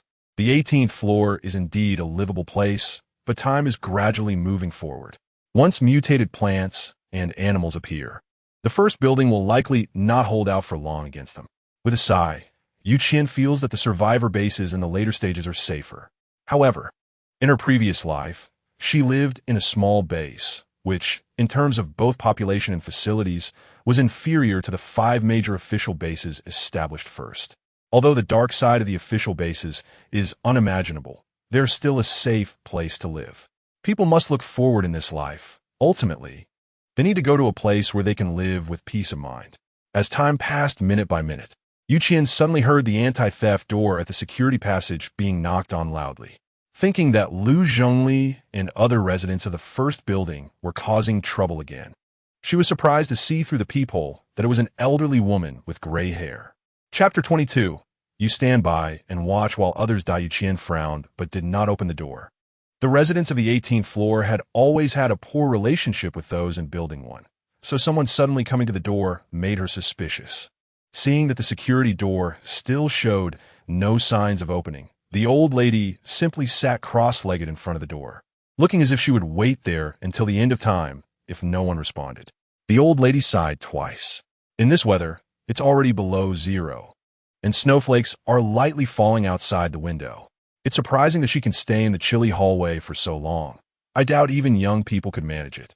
As I was thinking this, I noticed the elderly woman was starting to find the temperature unbearable, so she wrapped her cotton coat tighter around herself and began to walk around the hallway to ease her stiffness. Yu Qian naturally didn't want to pay attention to her, but just as she was about to leave, she heard the sound of a door closing, which seemed to come from room 1701. Perhaps Zhao Yi had come upstairs to look for her. She hurriedly looked through the peephole and indeed saw Zhao Yi, wrapped in her long down jacket, climbing up the stairs step by step. At that moment, the old lady's murky eyes seemed to brighten for a brief moment. and then she followed Zhao Yi to the front of the security door. Yu Qian sighed. Some things simply couldn't be discussed in front of outsiders, so she could only open the security door and the railing to let Zhao Yi in. However, what she didn't expect was that the old lady was closely following Zhao Yi. Just as Yu Qian was about to close the door, the old lady suddenly thrust her left hand into the gap, looking quite unreasonable. Yu Qian frowned at her, but found that the other party was smiling somewhat obsequiously. Her entire face wrinkled like a chrysanthemum, which inexplicably made people feel a bit creeped out. "Can you let me in too, little girl? Grandma hasn't met anyone from the 18th floor yet. We all live in the same building, so we should get to know each other a bit, right? That way we can help each other out, and we can live a little better in these hard times." She squeezed hard into the gap created by her hand, but was pushed back 2 steps by Yu Qian, who then closed and locked the outer railing. Through the railing, the old lady's lips were trembling from the cold, and she was shivering but still wanted to lean forward. "Little girl, I beg you for one thing, I really beg you," she pleaded pitifully, then knelt in front of Yu Qian without hesitation, her hands gripping the cold railing. "Grandma lives here alone, and my children are working far away. They can't care for me now. I'm an old woman all alone. All my food has been turned in, and now there's not a grain of rice at home. I've been hungry for 2 whole days." Seeing that she wanted to continue, Zhao Yi raised an eyebrow and said, "Don't be pitiful here. Who are you putting on a show for? If you have something to say, say it. We don't have so much time to spend with you out in this cold." The old lady was taken aback by Zhao Yi's words, her fists clenched in anger. But in the end, she still forced a smile. "What do you mean, little girl? Grandma actually doesn't mean anything else. I just want to ask if you can take in this old woman. I was a diligent person when I was young. I can work in the fields, wash clothes, and cook. As long as you can give me 1 meal a day, that's enough." Her cotton coat wasn't very thick, and she was already a bit stiff from the cold, yet she still insisted on not leaving. Yu Qian stood behind the railing with her arms crossed, feeling that the words of this person were overly sarcastic. In this post-apocalyptic world, did she really have to use precious food to hire a clumsy old lady? The key question was what this person truly intended by wanting to enter her home. Could it be that she was being instructed by someone else? Nowadays, it was difficult for everyone to survive, and Yu Qian did not want to invite trouble into her home. She was not a kind-hearted person. "I don't need to hire a maid for laundry and cooking right now. You should go look for someone else who might be willing to hire you." Yu Qian was about to close the security door again, but the old lady's expression instantly changed, her previously kind smile disappearing in an instant. "Do you know about respecting the elderly and loving the young? As an old lady with limited mobility, I rely on you young people to survive. If you refuse to take me in, isn't that just letting me die? Aren't you trying to push me towards my death? You worthless pieces of trash. With your seductive looks, but inside you're all rotten to the core, not even worth a glance from a dog." The old lady trembled as she pointed her twig-like hands at Yu Qian and Zhao Yi, starting to curse, insisting that Yu Qian's refusal to take her in was forcing her to die, shifting all the blame onto Yu Qian. At that moment, Cheng Che, who had been cooking inside, emerged with a spatula in hand, having been too focused on cooking to notice the commotion outside. Just as he finished cooking, he heard someone outside cursing loudly. "What are you doing?" Listening to the old lady's unbearable words, his anger was building higher and higher. The old lady, who had been so arrogant just moments ago, now saw a man who looked fierce and intimidating, and her fire instantly extinguished. She stammered but couldn't find the words to speak. It was one thing to bully 2 seemingly weak little girls, but facing a man who actually looked like he would fight back. She truly didn't have the courage to stay any longer. She ran off in a panic, fixing her disheveled white hair as she left. The corridor finally quieted down, and Yu Qian turned to look at Cheng Che, who had come out. He was wearing a somewhat ill-fitting little pig apron, with some sauce on the spatula in his hand, and the rich aroma of the meal was wafting from room 1802. Yu Qian couldn't help but laugh at his appearance, letting out a soft chuckle that made Cheng Che feel a bit embarrassed as he scratched his head. Zhao Yi tugged at Yu Qian's shirt hem. "I have something I want to discuss with you. Should I say it here, or do you want to come to my house?" Yu Qian patted her slightly twitching face and said, "Come into my house. It's a bit cold in the hallway." Upon entering 1801, Zhao Yi was shocked by the scene before her and the temperature inside. She stood there in a daze. It was clearly a bitterly cold winter below zero outside, but 1801 felt as warm as spring, with the central air conditioning gently blowing warm air. The furniture was complete. The floor was clean and bright, and a tablet on the sofa was playing a variety show. Zhao Yi stood awkwardly at the entrance, her body tense, unsure of what to do next. After all, her cotton shoes were filthy from stepping in rainwater, and if she stomped her feet, some dirt would fall off. Although her down jacket looked okay, she and T washed her hair or taken a shower since the apocalypse began, and the smell on her body was quite unbearable. Chapter 23. The reason for moving into 1701. Qian naturally noticed her embarrassment, and then took out a pair of slippers from the shoe cabinet for her to change into and led her to the living room. While trying to get Zhao Yi to sit down, she clutched her down jacket and refused to take a seat, standing motionless by the sofa. Qian felt a bit helpless as she rubbed her head. She could indeed understand Zhao Yi's embarrassment, but she really didn't mind her at all. Who would have thought that this little girl would be unwilling to take a seat? I'll give you a stool. Is that okay? Qian took out a small wooden stool from the space and placed it behind Zhao Yi, reminding her to sit down. Finally, she stiffly sat down. What did you come to find me for? Qian walked into the kitchen and poured her a cup of hot water. In this kind of weather, having a cup of hot water is truly a kind of enjoyment. Zhao Yi cleared her throat. Going out to dig for crystal cores by myself sounds unrealistic, so I was wondering if I could go with you. That way, we can look out for each other. She fidgeted with her long hair a bit awkwardly, her slightly tight, red lips pressed together in a nervous manner. I knew that saying this was a bit excessive, but my own ability really couldn't ensure a safe return. If you think it would be too much trouble to accompany me, I can raise the debt to 300 crystal cores. What do you think? Qian looked into Zhao Yi's sincere eyes, feeling that the person in front of him was gradually overlapping with the vibrant girl from his memories. In a last life, Zhao Yi never owed anything to anyone, nor did she ever flatter others insincerely. The crystal core was set at 200, and it wouldn't change. We could go out together, as I also needed to go out for some exercise, which was not a problem. But before she could turn around, Qian called out to her, I want to ask, how did you and your mother get into building number 1? Qian was indeed a bit curious. After all, with Lu Zhengli's temperament, he would definitely not show mercy to let 2 women in. That day, there was a heavy rain, and the zombies were clearly not as alert as usual, so my mother and I seized the opportunity to run out of the community. I was fortunate to awaken my fire ability, which helped me barely fight my way out of the zombie horde, but the car quickly ran out of gas. So we temporarily chose to go to the Xingfuli community. Qian poured her another cup of hot water, signaling her to continue. Zhao Yi held the hot water, and due to the high temperature in the room, a thin layer of sweat had formed on her forehead. My mother and I chose to stay in Building 1, which is closest to the entrance of the community, taking advantage of the night and the heavy rain. The building manager, Lu Zhengli, demanded that we turn over all our supplies in order to move in. To survive, my mother and I had no choice but to grit our teeth and give them all the food and water we had. However, without food, the 2 of us wouldn't survive either, so I took the risk and went out again to search for supplies. Unexpectedly, this group of people wanted to take over the supplies I had just found, which is why I had a fight with them this morning. Zhao Yi looked a bit angry, her already bright face appearing even more vivid at that moment. If it weren't for my reluctance to kill, I would have burned this group of robbers alive long ago. She angrily took a sip of water, only to realize that the water in the cup was scalding hot, and awkwardly stuck out her tongue. After pondering for a moment, Qian felt that the safety passage on the 17th floor also needed to be equipped with a security door. This would provide 2 layers of protection for the 18th floor and also prevent others from targeting Zhao Yi and her daughter, avoiding a tragedy.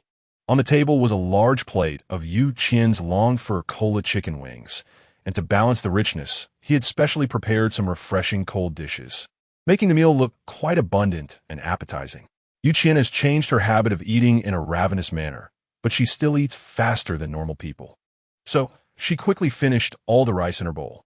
She contentedly held a cup of coconut juice and curiously looked around Cheng Che's living room. Why is it so warm in your house too? Cheng Che pointed to the inconspicuous heater in the corner and said, it's a charcoal stove. We've taken measures for ventilation and smoke exhaust. Although there might be some smell at home, it's definitely warmer than outside. Qian looked at the charcoal basin, sitting on a small stool beside it to warm his somewhat cold hands. This afternoon I plan to go out, Find a security door similar to the one in our 18th floor emergency exit, and then kill a few zombies. Cheng Che began to clean up the dishes on the table. No problem. When do you plan to go out? Just call for me then. But you'd better first, otherwise. It wouldn't be good to run around like a headless chicken after going out. At this moment, Yu Qian's hand had regained sensation. She wiggled her plump fingertips and, after a moment of thought, finally asked, "Where did you buy the security door you installed on the 18th floor? How about we go to that place?" Cheng Che paused for a moment, and the furniture market appeared in his mind. That could work, but there's also a hospital next to that furniture market. If you're interested, we could search the hospital's warehouse for some medicine or something like that.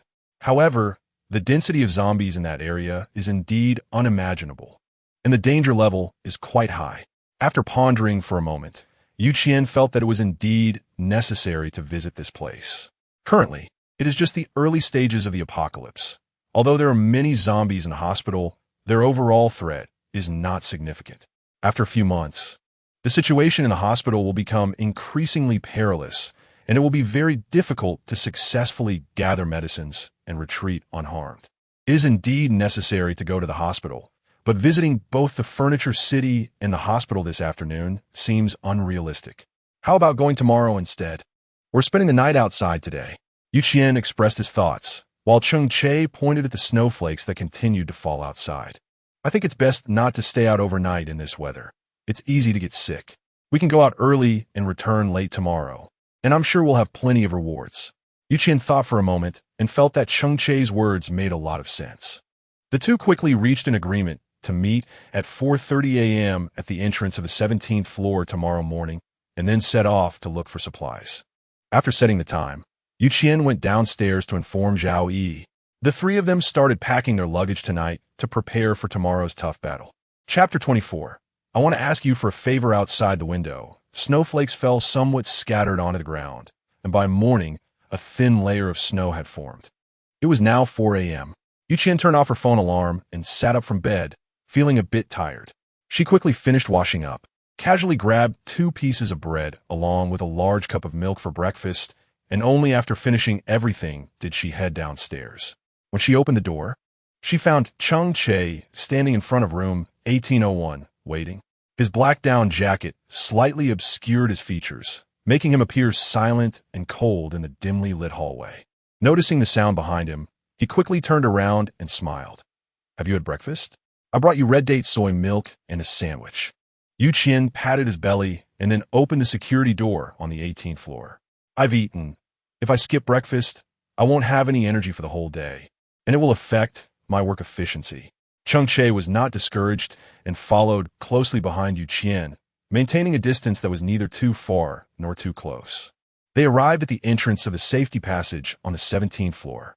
At this moment, Zhao Yi was already standing at the door waiting, with her mother Lu Yuyin standing behind her, looking somewhat tense and seemingly giving her some instructions. When she saw Yu Qian approaching, Lu Yuyin quickly stepped forward to thank him. At this moment, Yu Qian couldn't see the extent of her injuries clearly, but she assumed that the recovery must be going well. Otherwise, Zhao Yi wouldn't be so at ease going out to search for supplies. "Auntie, there's no need to be polite. Everything I give you will be returned by Yi, so I can't be considered a benefactor." She felt somewhat uncomfortable with Lu Yuyin's enthusiasm and stood awkwardly in place. "Mom, we should go. Lock the door and be careful at home. Don't open the door for anyone." Zhao Yi was still a bit worried, but the two of them had to survive, so it was impossible to hide at home for a lifetime. With the sound of the lock clicking shut, the time precisely reached 4:30, and the three of them headed downstairs toward their destination. A strong stench filled the hallway, although the bodies had been cleared away. The residents' waste and garbage had not been properly dealt with. Most people chose to throw their household garbage directly downstairs, which led to a stronger smell on the lower floors. Fortunately, the temperature had dropped below 0, so the smell was not as pungent as in summer, but it was still unpleasant. Building 1 had already been in chaos due to the littering of garbage and waste, yet no good solutions had been found. This time, the three of them took the safe passage to the underground garage, thanks to Cheng Che's abilities, which saved them a lot of trouble. The underground garage was still pitch black, and Yu Qian could only take out a flashlight to lead the way. although Cheng Che could detect the location and number of zombies. It was easy to attract a horde of zombies in the dark if they accidentally stepped on something that made noise. This was a risk they all wanted to avoid. They cautiously exited the underground garage, but encountered a few swaying zombies along the way, all of which were dealt with by Cheng Che. And the crystal cores were handed over to Qian. Qian didn't want to take the extra money.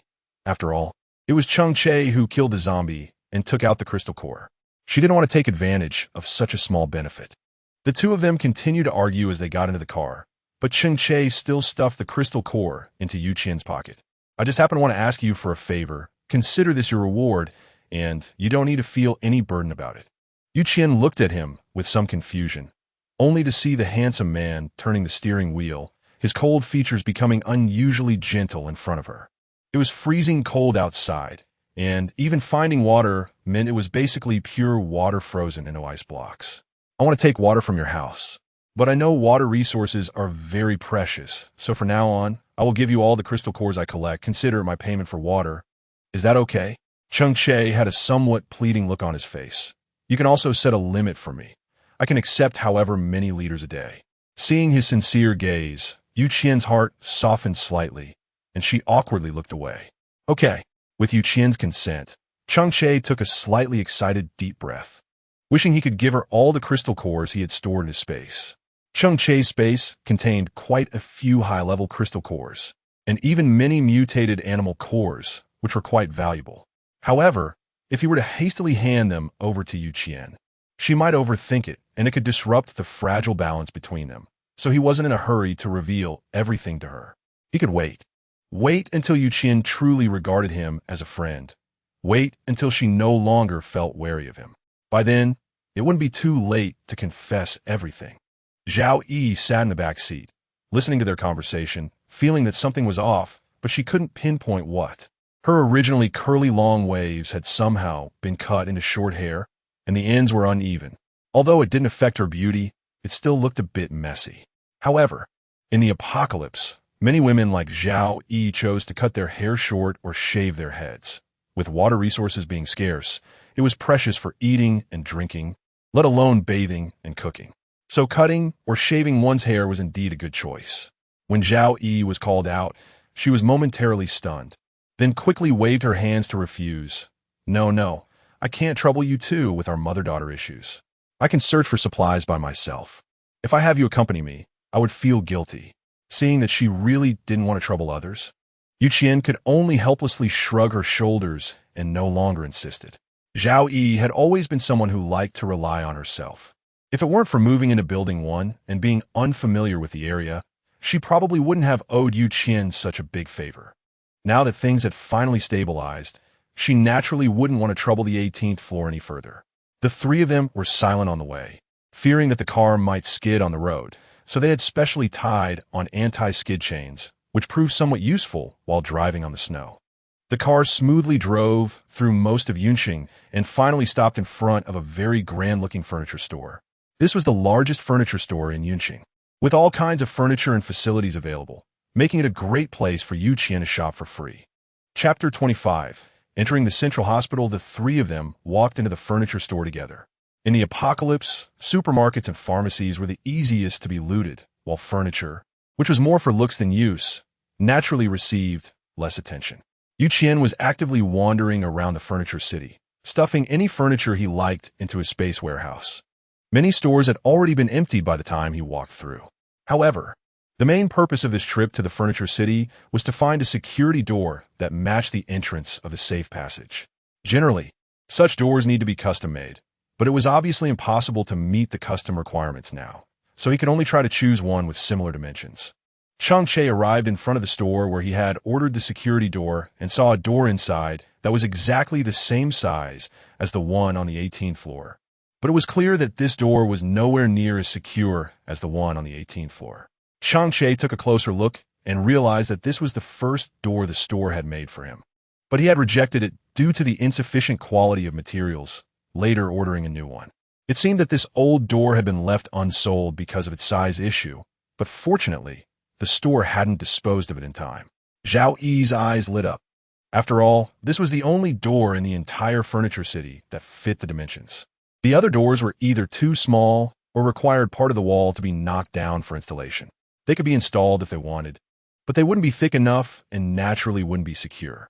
After choosing the door, the three of them wandered around the furniture city for a while longer. Qian was satisfied after selecting a lot of items before they left. By the time they came out, it was already 9 a.m. and the sky was bright, yet snowflakes continued to fall, blanketing the ground in white and coloring the various buildings. The number of zombies around was not small, and many abandoned vehicles were parked on the road, making it clear that continuing to drive was not a simple task. Fortunately, the furniture city was only separated from the hospital by one street, so the three of them tried to take the smaller roads with fewer zombies, occasionally hiding in stores. But they still attracted quite a few zombies. Not only were humans evolving, but zombies were as well. Their strength, speed, and sharpness now could not be compared to when they first mutated, and their aggression was becoming increasingly intense. Qian looked at the speed of the zombies with a bit of a headache, crouching in a commercial building on the second floor, watching outside and not daring to make sound. The zombies that had caught up were clearly upgraded level 2 zombies, whose sense of smell and hearing were incomparable to those of level 1 zombies. It was better to be cautious when dealing with these guys. She was currently only a level 2 ability user, although she was just one step away from level 3. Being one level lower was equivalent to being far behind, and her combat power was naturally not comparable. Even though she had the powerful Cheng Che by her side, Qian was never the type to rely solely on others. After all, relying on others would not improve her own abilities, and by the time the apocalypse reached its mid-stage, she would definitely be rejected by the stronger ones, not knowing where she would die. The three of them waited quietly like this, and it took more than half an hour for the zombies downstairs to leave hesitantly. Seizing this opportunity, they sprinted to the entrance of the hospital, which was the largest hospital in the entire Qian city and naturally had the most extensive drug reserves. It had now become a hellish scene, with the ground covered in decaying corpses and severed limbs, and a dense mass of zombies standing silently by the flower bed in the center of the hospital, a thin layer of snow already covering them. With tight finances, Qian pulled out a watermelon knife from her space, but Cheng Che directly handed her a tang knife. The familiar cool touch made Qian's body stiffen for a moment. Then she looked in disbelief at the knife that had appeared in her hand.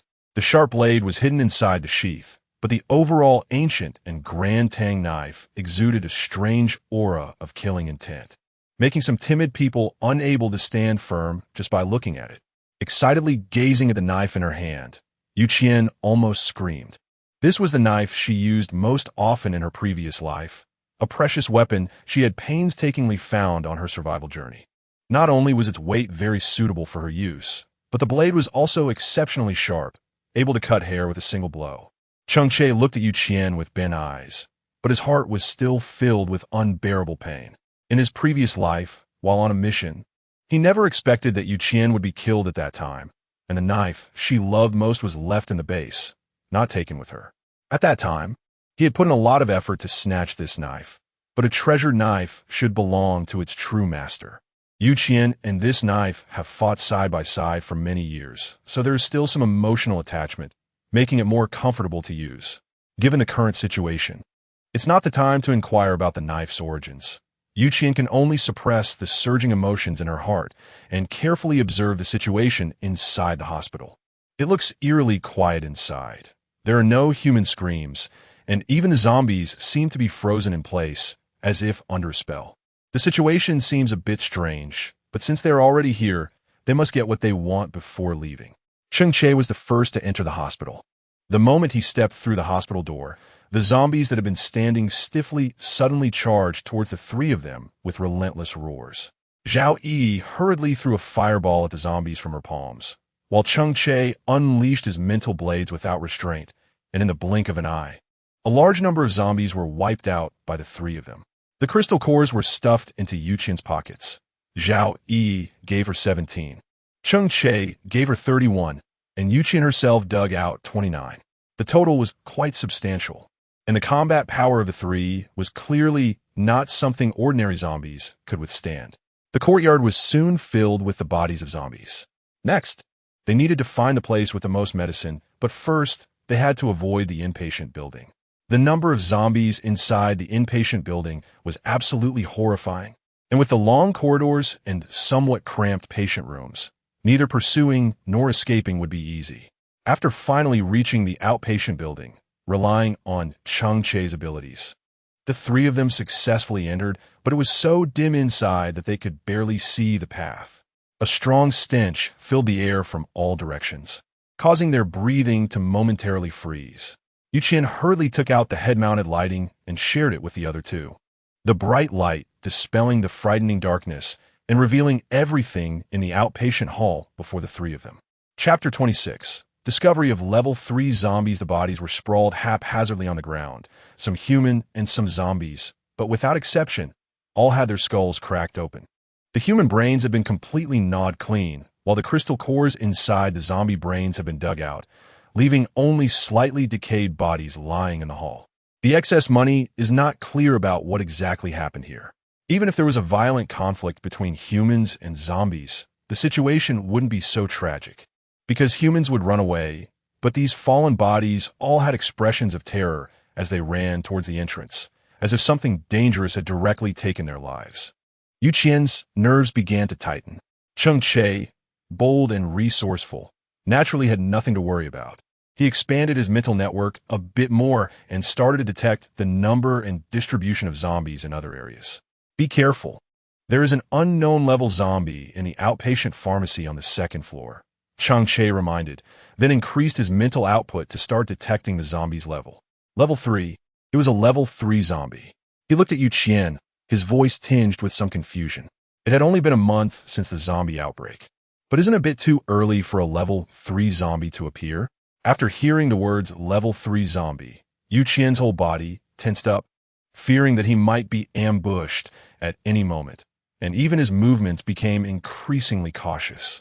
The strength and speed of a level 3 zombie are beyond what humans can handle. If a level 2 zombie can still be killed by ordinary humans, then dealing with a level 3 zombie would probably require relying on firearms or powerful superpowers. Qian's current ability is not very strong, but the lightning type ability is the most aggressive and can even fight above its level, so it can barely contend with this level 3 zombie. Although Qian doesn't want to get into trouble, the crystal core of the level 3 zombie is indeed tempting. One level 2 crystal core is equivalent to 10 level 1 crystal cores, and one level 3 crystal core is equivalent to 10 level 2 crystal cores, which equals 100 level 1 crystal cores. This is very attractive for Qian, who plans to exchange crystal cores for items in the space store. The three of them headed towards the outpatient pharmacy on the second floor, only to find that there wasn't a single living zombie in the entire outpatient building, let alone any humans. The building was completely silent. Cheng Che led the way to the second floor, which was inexplicably clean, with not a single body in sight. Yet it was also the place with the strongest smell of blood. The closer they got to the outpatient pharmacy, the clearer and more intense the stench of blood became, as if it were trying to drill directly into their brains. Surplus money tightened around the body as it gradually approached the outpatient pharmacy, only to witness a highly unsettling scene. Several human corpses were twisted and lying in front of the outpatient pharmacy door, their loose skin hanging over their skeletal frames, with blood seemingly drained away by some force, appearing dry and terrifying. On the ground, a few drops of blood could still be seen, perhaps the remnants of the victim's blood, contrasting starkly with the porcelain white floor, creating a chilling sight. Cheng Che directly used his mental tendrils to open the door of the outpatient pharmacy. But instead of the expected level 3 zombies rushing out, a small figure stood somewhat stiffly in front of the door. With its head lowered, its face was not visible, but judging by its size and clothing, it was likely a child, possibly in middle or elementary school. Qian didn't dare to act recklessly. The bright flashlight shone on the boy, as if he had been summoned by something. He suddenly looked up at the position of the three. Now Qian could finally see his true appearance. He was actually a zombie. He let out a sharp screech, with bits of flesh still clinging to his shark-like teeth, threatening the nerves of the three with a sharp sense of aggression. His grayish skin was already quite unsettling, And combined with the sharp claws and the unusual organ structure that differed from humans, it made one feel an inexplicable urge to vomit. Zhao Yi couldn't cope with everything she was seeing. She turned her head in agony and instinctively wanted to retreat and escape. Although this zombie still had various human organs. There were numerous extra eyes all over its body, all staring closely at them, with a thirst for blood that seemed ready to break free from all constraints. Qian suddenly grabbed Zhao Yi's clothing corner, then pulled her over to stand beside him, forcing her to face her fears. The speed at which zombies evolved far exceeded that of humans, and one day they would have to confront these monsters. Even those mutated zombies that had lost their human form. If they lacked the courage to even look at them, they would ultimately become delicious food. Zhao Yi stood behind him with his strength, nervously swallowed, but still did not entertain thoughts of fleeing. The instinctive fear humans have toward dangerous things made her hesitate, but her dignity as a supernatural being compelled her to face the battlefield again. She had never been a fragile flower that needed others to protect her. She could always rely on her own abilities to climb higher and shatter all obstacles. So what if her powers were not as strong as in her past life? So what if her body had not yet recovered to its peak condition? Surplus money can always overcome any obstacles. Seeing her movements, the small zombie instantly became energized, its thin body darting towards Qian like lightning. Its sharp claws appeared before Qian in an instant, clashing with the Tang Dao. The sharp sound of steel colliding echoed, and sparks flew into the air, igniting a tense atmosphere. Countless eyes were fixated on Qian's delicate neck, and the zombie's acute hearing picked up the sound of blood flowing, drawing all its attention like a heavenly melody. Qian frowned as he looked at the zombie's dark, sharp claws. Lightning gathered in his palm and shot straight towards the zombie's hands along the blade, instantly turning its palms into a bloody mess, with a foul smell wafting towards him. The painful screams made Qian furrow his brows. The zombie staggered back 2 steps, and a threatening growl continuously emerged from its hoarse throat. Its eyes gradually turned blood red, fixating intensely on the tang knife in Qian's hand. Qian was pushed back 2 steps by its strength. His hands gripping the tang knife went numb from the shock, but he still fixed his gaze on the zombie in front of him. The air between the two seemed to stagnate, revealing an extremely strange atmosphere. Cheng Che understood the reason why Qian pushed him away, and he reluctantly stepped aside, but his eyes never left Qian for a moment. The mental barrier was ready to go. As long as Qian was in danger of being injured, he would be able to sense it immediately and protect her. Zhao Yi had also calmed down at this moment, flames growing larger from her fingertips, the surrounding air beginning to twist from the heat. Qian, get ready. Watch me burn this thing to a crisp. Chapter 27, Successfully Dealing with a Level 3 Zombie. Qian hurriedly dodged upon hearing this, while Zhao Yi took the opportunity to throw the fireball in her hand, but it was easily dodged by the little zombie. Its speed is just too fast, right? Zhao Yi shouted irritably, but she didn't freeze in place. Instead, she continued to gather the fireball in her hand. Seeing this guy move too quickly, Qian began to mobilize her abilities, trying to create an electric net like she did in her previous life.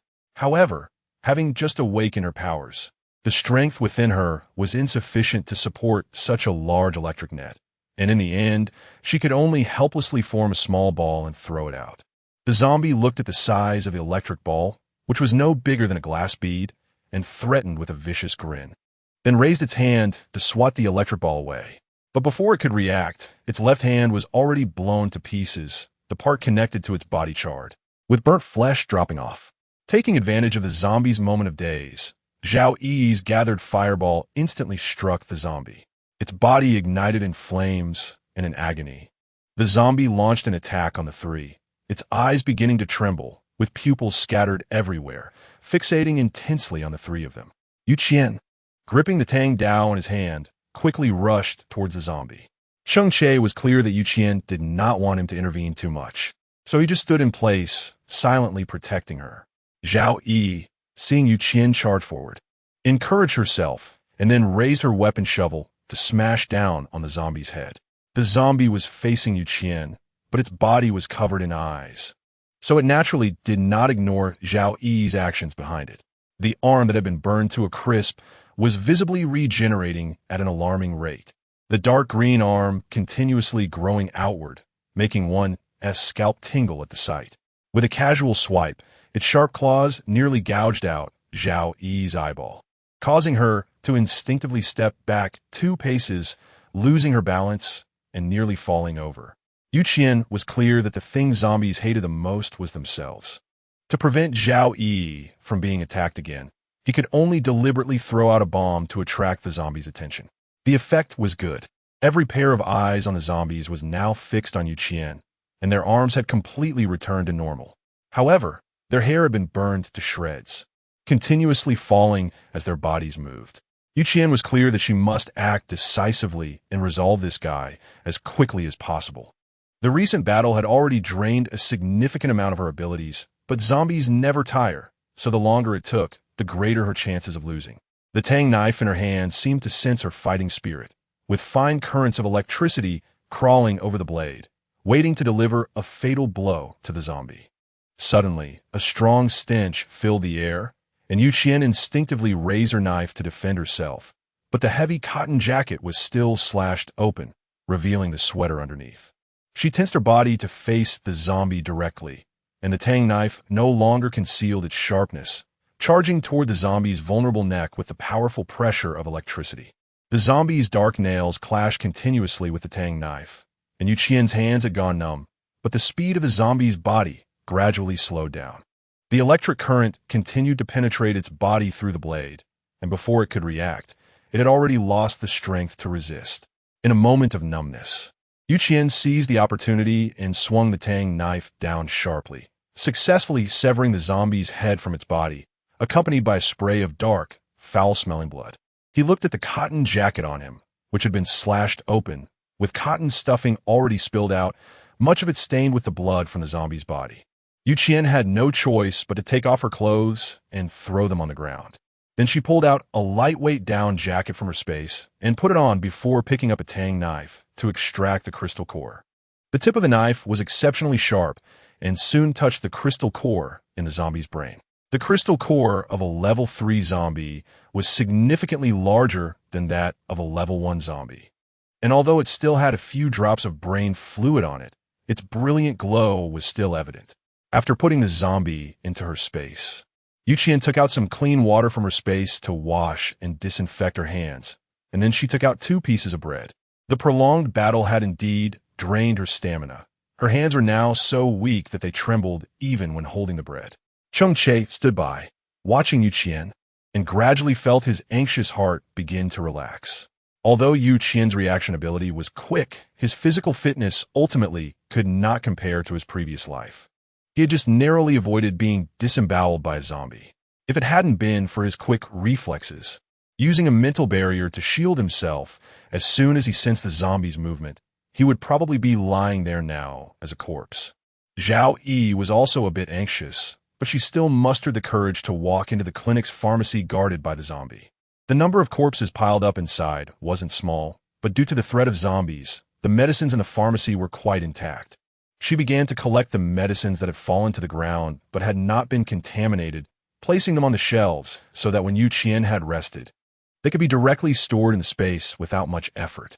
After consuming 2 pieces of bread and taking a sip of warm water, Qian walked out, with Cheng Che closely following behind. It was best for them to move quickly. This building was originally the territory of level 3 zombies, so the other zombies did not dare to enter and encroach upon it. But now that the level 3 zombie was dead, along with the 3 of them being deliciously fragrant ability users, it was likely that the zombies would soon come after them. Cheng Che's advice was indeed reasonable, and Qian quickly nodded in agreement. He then went in and stored all the medicine racks in the space, and the 3 of them quickly ran towards the traditional Chinese medicine room. They cleaned out all the medicinal materials in sight, and then hurriedly ran towards the exit of the building. The screams of zombies and the stench were getting closer. Qian, who originally wanted to go to the hospital's warehouse for a zero-cost purchase, had to abandon that thought. The 3 of them quickly ran out of the hospital and then headed outside.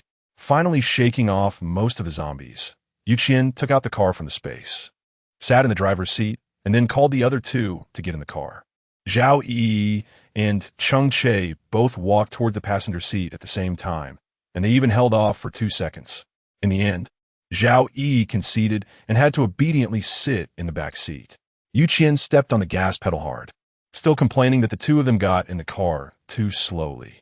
Cheng Che, unashamed, said, "I just scanned the number of zombies. That's why I was a bit slow." Zhao Yi widened her eyes to retort, but suddenly found that her mouth seemed to be covered by some inexplicable force, leaving her only able to mumble in frustration, casting a resentful glance at Cheng Che.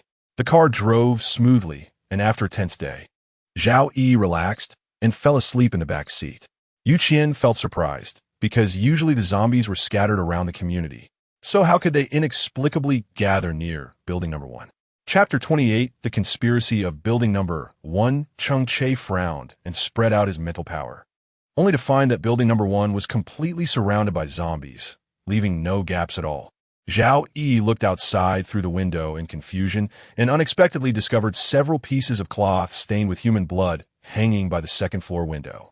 The blood on the cloth was still quite fresh, emitting the unique metallic smell of blood, while the zombies downstairs clawed and tried to pounce to grab it. But they couldn't reach the cloth hanging high above. Qian naturally saw the blood-red cloth hanging by the window and snorted coldly. This group of people would rather not come out themselves than let us in. The attraction of human blood to zombies is absolute. Even if the cloth is taken away, the zombies will probably linger downstairs for a while. Zhao Yi scratched her head anxiously, feeling an uneasy sense in her heart. Where did this fresh blood come from? Could it be her mother? The more she thought about it, the more uneasy she felt. Zhao Yi couldn't help but rest her hand on the car door handle, her heart pounding, and her body trembling slightly. Qian knew clearly about her uneasiness and could only comfort her. Don't worry too much, and he definitely won't let them into the house. This group making noise at the door will surely attract a lot of zombies. I'll find a way to draw them away, and we can go up together to settle the score with these people. The spare money opened the car window, and the fresh scent of living humans immediately attracted the zombies at the edge. Many of them staggered over towards the few of them. The people inside the building might have noticed something was wrong, as the window was suddenly pulled open and then a small bucket was extended out of the window. The fresh blood in the bucket instantly spilled onto the ground, dyeing it a bright red. I couldn't believe that these people could continuously pour blood down. Qian pulled a loudspeaker out of the space, blasting ear-splitting music. At this moment, the blood on the ground had been licked clean, but the lingering smell of blood in the cracks still attracted the surrounding zombies. As the number of zombies gathered around increased, Qian became more energized. She held the loudspeaker and drove with the window down, heading toward the outside of the community. Building 1 was the closest to the gate and not far from the entrance to the underground garage, so it was naturally possible to change routes temporarily. Plans to lure all the threatening zombies in the community to a location further away, so that at least they won't affect their daily lives. From a distance, there are quite a few zombies gathered at the entrance of the underground garage, eagerly tearing at something. Although their bodies are stiff, it does not hinder their feeding. They leave us no way out. Once I get in there, I will make sure this group experiences what it truly means to suffer worse than death. Qian let out a cold snort, but did not drive towards the underground garage.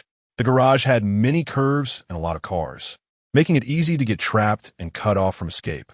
Given the current situation, she did not want to take the risk of going into the underground garage. Cheng Che extended his mental energy and found that the zombies had only been drawn to the entrance of the underground garage, while there were hardly any zombies wandering around the emergency exit of Building 1. This group was determined to cut off all escape routes from the 18th floor. Even if it meant they could not go out to look for supplies themselves, they were willing to accept it. Qian lightly tapped on the steering wheel with her fingers, her anger surging within her. This group still didn't take the 18th floor seriously. After resting for a while, Qian's abilities had mostly recovered, and with a full-powered strike, she could indeed carve out a path. As long as the three of them moved quickly and seized the opportunity to reach the wall of Building 1, Cheng Che could lead them in. With a plan in mind, Qian decided not to worry about the zombies in front of the garage anymore and stepped on the gas, charging towards Building 1. Most of the zombies in front of the building had been attracted away by her, but a portion of the zombies outside the community were still drawn by the smell of blood, swaying and lowly growling. The three quickly got out of the car, and Qian also stored the vehicle in her space, then swiftly ran towards Building 1. Without the isolation of the car, the zombies quickly pushed and shoved each other. Rushing over, Qian chose a gap with the fewest zombies and sprinted towards the wall of Building 1. The closer she got, the stronger the stench that assaulted her senses. Just as she was about to collide with the zombies, the lightning ball in her palm suddenly expanded, electrocuting the zombies in her way into charred remains, emitting a burnt and foul odor. Taking advantage of the moment before the horde closed in, the three of them slipped through the gap Qian had created and, with Cheng Che's help, entered Building 1. Finally having a moment to catch her breath, Qian straightened her disheveled clothes and strode towards the lobby on the first floor. Inside stood a group of ashen-faced people, unable to accept that they had failed to achieve their goal and had even attracted a large horde of zombies. Zhao Yi anxiously ran out, and upon seeing the leader, Lu Zhengli, she directly grabbed his collar. "Where's my mom? What have you done to her?" Lu Zhengli struggled to break free, while the residents of Building 1 also rushed forward to help. Qian saw his Tang Dao from the space, and even though he was just standing there holding the knife, it made this group of people hesitant to act recklessly. "Your mother didn't open the door for us, and now she's comfortably at home." Upon hearing this, Zhao Yi finally relaxed her tense heart, collapsing onto the ground like a deflated balloon. Her father had been working away for a long time and had now lost contact, his life or death unknown. If something happened to her mother as well, she really wouldn't be able to go on living. Zhao Yi was already eager to return home, so she naturally wouldn't refuse Qian's words and quickly gathered her spirits to run upstairs. But how could Qian give them this opportunity? He directly blocked the door to the safe passage, completely cutting off their hopes. Outside the building, zombies kept roaring, and the stench of decay seeped in through the cracks of the door and walls, time seeming to freeze as even breathing was hard to hear. Chapter 29. What do you want to know? No one spoke. Qian stood there quietly, exuding a dangerous aura that made this group of people tremble in fear. Why is no one talking? Weren't you bold when attracting the zombies? Wasn't it clever to come up with such tricks? Why are you silent now that you've seen me? She wore a black down jacket, and her slightly flushed face from the cold looked even more delicate, but in the eyes of the people in Building 1, she appeared like a merciless demon. Lu Zhengli's face turned ashen, as if he had suffered a great insult, and he slammed his fist heavily against the wall, producing a dull thud. "What did I say? You are unreasonable, ignoring the rules of Building 1. No matter what policies I propose, you refuse to comply, so I can only drive you out." He was a bit agitated, his face alternating between blue and red, his entire being like a lit firecracker. Qian lightly flicked the blade with his fingertips. "Abide by the rules? What rules do you want to follow? You all have the faces of humans, but the hearts of beasts, attacking women in the dead of night, torturing people until there's not a good spot left on their bodies. You say the supplies collected will be evenly distributed, but who knows how much your family has embezzled? It looks harmonious on the surface, but whose blood is being spilled?" The words from Qian completely broke Lu Zhengli's spirit, and the other residents also had unsightly expressions, looking at Lu Zhengli's face with a bewildering look. Aren't women just meant to be played with? If it weren't for us men, would you be able to live safely in the building? Since you enjoy the fruits of our labor, you must pay the appropriate price. I am the building manager, worrying about everything big and small in the building. Shouldn't I receive more compensation? And that woman, we are willing to go after her. It's her good fortune. How dare she call for help and even injured others with a knife? Doesn't she deserve to die? Everything is forced by you people. I am the building manager. You should listen to me in everything." He screamed like he was insane, causing the zombies outside the building to become even more agitated, and the knocking on the door grew louder. Qian is not clear about the true thoughts of such people. He clearly lacks the ability to lead everyone towards happiness, yet he constantly seeks power and various benefits. Nowadays, food and water in Building Number 1 are in severe shortage. Although some people usually go out to search for supplies, it is never enough for everyone, and food is primarily allocated to those who are capable. Women and children clearly have abilities, but Lu Zhengli does not consider their strengths at all. He simply forces them to stay at home while complaining about their inactivity. He fails to see the usefulness of women and children. Yet he tries to exploit their value to the fullest and is unwilling to provide them with enough food and water to survive. Families with adult males can barely get by, but families consisting only of women and children are living in hell within building number 1. Qian stored the Tang Dao into her space. The people in building number 1 relaxed when they saw her put away her weapon, but they didn't expect to be jolted by a fine electric current the next moment and then lost consciousness. Cheng Che had been standing behind Qian without speaking. When he saw her stop her actions, he began to ask, "How about we throw them out to feed the zombies?" Qian shook her head, but the smile at the corner of her lips became even more radiant. She wanted to tie them up and hang them outside the second-floor window, letting them experience the feeling of being in close contact with zombies. As long as the zombies jumped up, they could grab their feet. She wanted to make this group of people unable to survive or die. While she spoke, she pulled out a large bundle of thick hemp rope from her space. And then she and Cheng Che busied themselves, binding those who had plotted against them and hanging them outside the second-floor windowsill. Although the extra money didn't exert much effort when dealing with this group of people, it didn't cause them to be injured to the point of being unable to awaken. Amidst the onslaught of the biting cold wind, people gradually opened their eyes while shivering. They looked around in confusion, and when they discovered that there were zombies clawing at their shoelaces, a terrifying fear that made their hair stand on end enveloped them completely. Someone screamed, and the crowd of corpses below became even more agitated. A few even jumped up and grabbed someone's shoelaces, swinging around like a pendant. Qian stood by the window watching them, but she noticed some faint, weak footsteps behind her. She turned her head and found a group of thin, bony women and children running over. Some of them still had decent spirits. Perhaps their husbands were strong and contributed more while searching for supplies, resulting in a larger share of resources. Otherwise, this group would likely have long been reduced to a state of delirium from hunger. The anger in Qian's heart grew stronger. In the apocalypse, there was no distinction between gender and age. In the last life, many powerful supernatural beings were women, and they were respected within the base. Even many women without abilities carved out their own with various skills, never falling short compared to anyone else. But what about Lu Zhengli, the building manager? He extinguished all the avenues for women and children in the building, leaving them to become parasites reliant on others for survival. Lu Zhengli's wife stepped out, looking the most glamorous among all the women, but her eye sockets and cheeks were still somewhat sunken, and her gaze was filled with fatigue. "What have you done to the contributors of our building?" She wanted to raise her voice as much as possible, but due to the insufficient food, there was still a lack of momentum. Qian snorted coldly. "Your heroes are trying to make me die outside without a home, so I sent them a big gift, and now they're enjoying it well." As she spoke, screams of fear continued to echo from outside the window, and the women and children inside the building were panicking, desperately trying to rush to the window to rescue them, but they were blocked in place by a transparent mental barrier. Qian lazily leaned against the wall, just less than half a meter away from these people, taking in the hunger on their faces and the dark circles under their eyes.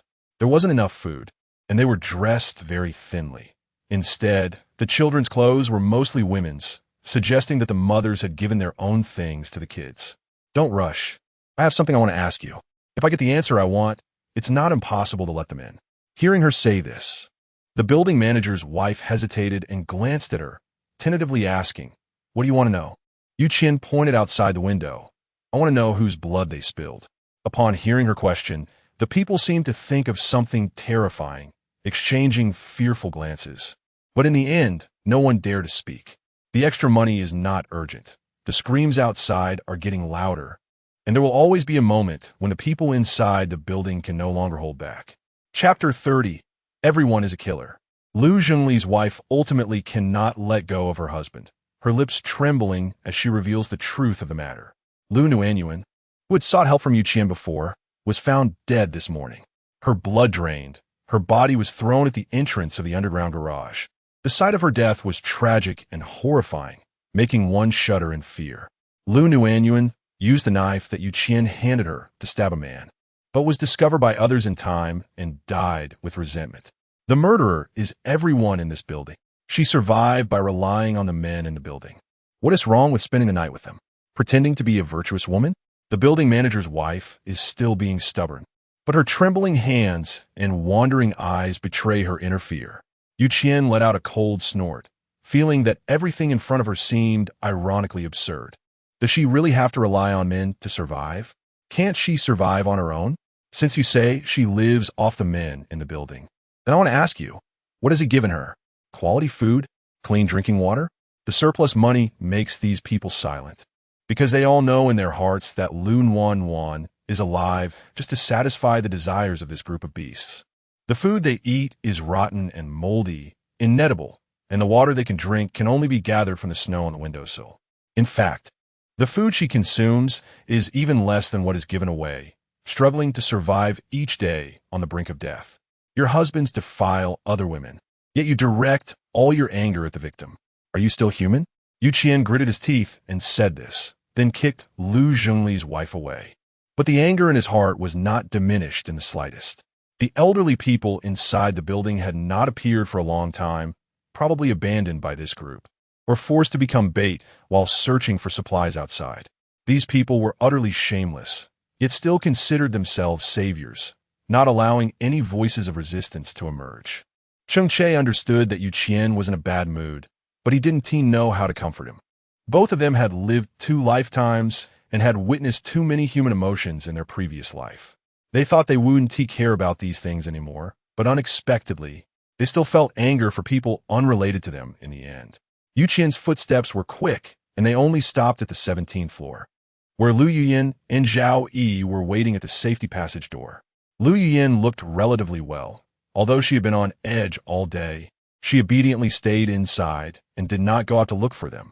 Thinking about having to add a security door on the 17th floor, Qian's expression softened a bit, and the 4 of them began to get busy together. Although it was not too late, installing the security door was an urgent matter, and no one dared to delay. Everyone in the building was focused on the 18th floor, and this time the conspiracy had failed, but next time it would probably be even more ruthless. She indeed wanted to eliminate this group of people entirely, but being covered in blood was not what she desired. If a person only had thoughts of taking others' lives, how are they any different from the zombies outside? Despite this, Qian had never considered letting this group go. All the men were left hanging outside for 24 hours, and surviving the dual attacks of zombies and low temperatures was a testament to their luck. As for the people in the building, didn't they want to prevent the people from the 18th floor from coming in? Then they shouldn't think about going out. They would just stay inside the building until there was no food left, living in a state of mere survival. The 4 of them started to busy themselves with installing the security door, and at this time, no one from Building 1 could come over to disturb them, as they were basically all gathered on the 2nd floor, crying and screaming. As night deepened, the snow outside began to fall heavier. Finally, the security door was installed, and those women and children who had come up to plead for mercy were dumbfounded. They originally thought the security door on the 18th floor was outrageous, but they didn't expect that the 17th floor had also added a door. Cheng Che was also obedient. When Qian said to leave that group hanging outside for 24 hours, he really did not remove the mental barrier for the entire 24 hours. After a good night's rest, Qian went downstairs to check, only to find that those people had turned into ice sculptures. With only a few who had decent physical fitness and were dressed warmly managing to survive. The excess money is not spared. The frozen bodies are directly thrown downstairs to feed the zombies, completely disregarding the wails of the women and children inside the building. When her husband committed evil, she did not stop him, and now she eats food obtained at the cost of the elderly's lives without guilt. They should have anticipated these things long ago. The woman, who has lost her support, helplessly collapses to the ground. She looks at her child, whose hungry eyes are blank, unsure whether to cry or laugh. She cries for the loss of her only support, knowing that she will have to struggle alone to survive with her child in this apocalypse. She laughs because the man who exploited her is gone. She no longer has to be treated as an object to be traded for supplies, only to face humiliation and beatings.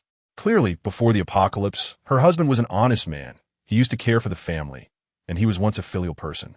But everything changed after the apocalypse. The drastic changes are beyond her comprehension. The anger from yesterday's scheming against Qian barely subsided. But looking at the barely breathing Lu Zhongli, she couldn't help but frown.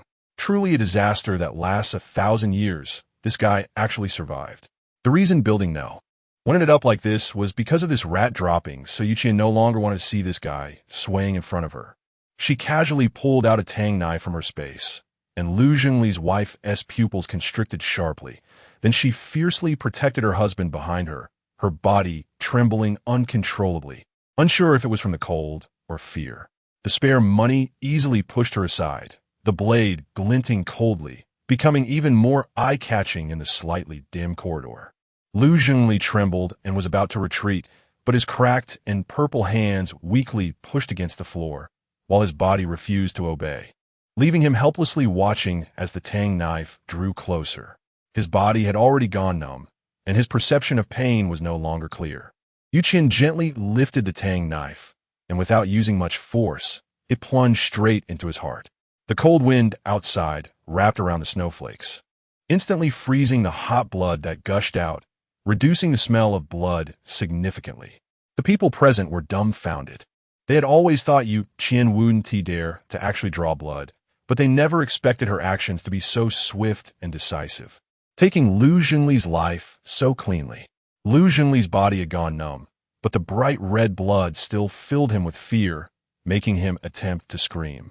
Though his body wouldn't obey, leaving him powerless to lie on the cold ground. Chapter 31. Fragrant braised prawns. Cheng Che disdainfully kicked Lu Zhengli aside, then went upstairs with Qian, while the residents behind them didn't dare to breathe.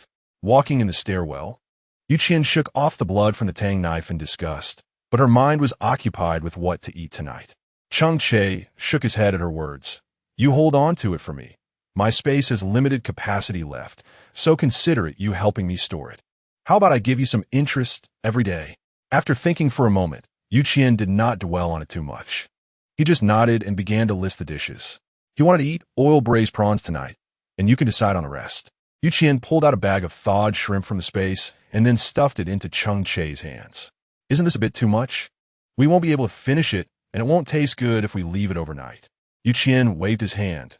Zhao Yi also put in a lot of effort this time, and the aunt at home has been working hard too. Once it's ready, I want to send them some to supplement their nutrition. Cheng Che was somewhat surprised in his impression. Qian had always been businesslike and wouldn't usually give extra care to someone she wasn't very familiar with.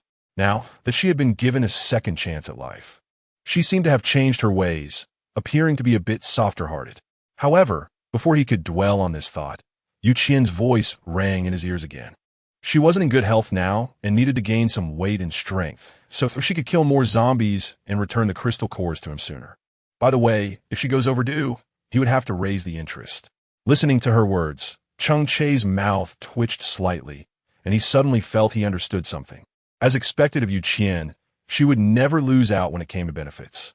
Outside the window, it was gray and misty, and 1802 was filled with a strong smell of food mixed with the aroma of oil-braised shrimp, making Qian's mouth water. Before the dishes were even served, she eagerly walked into the kitchen.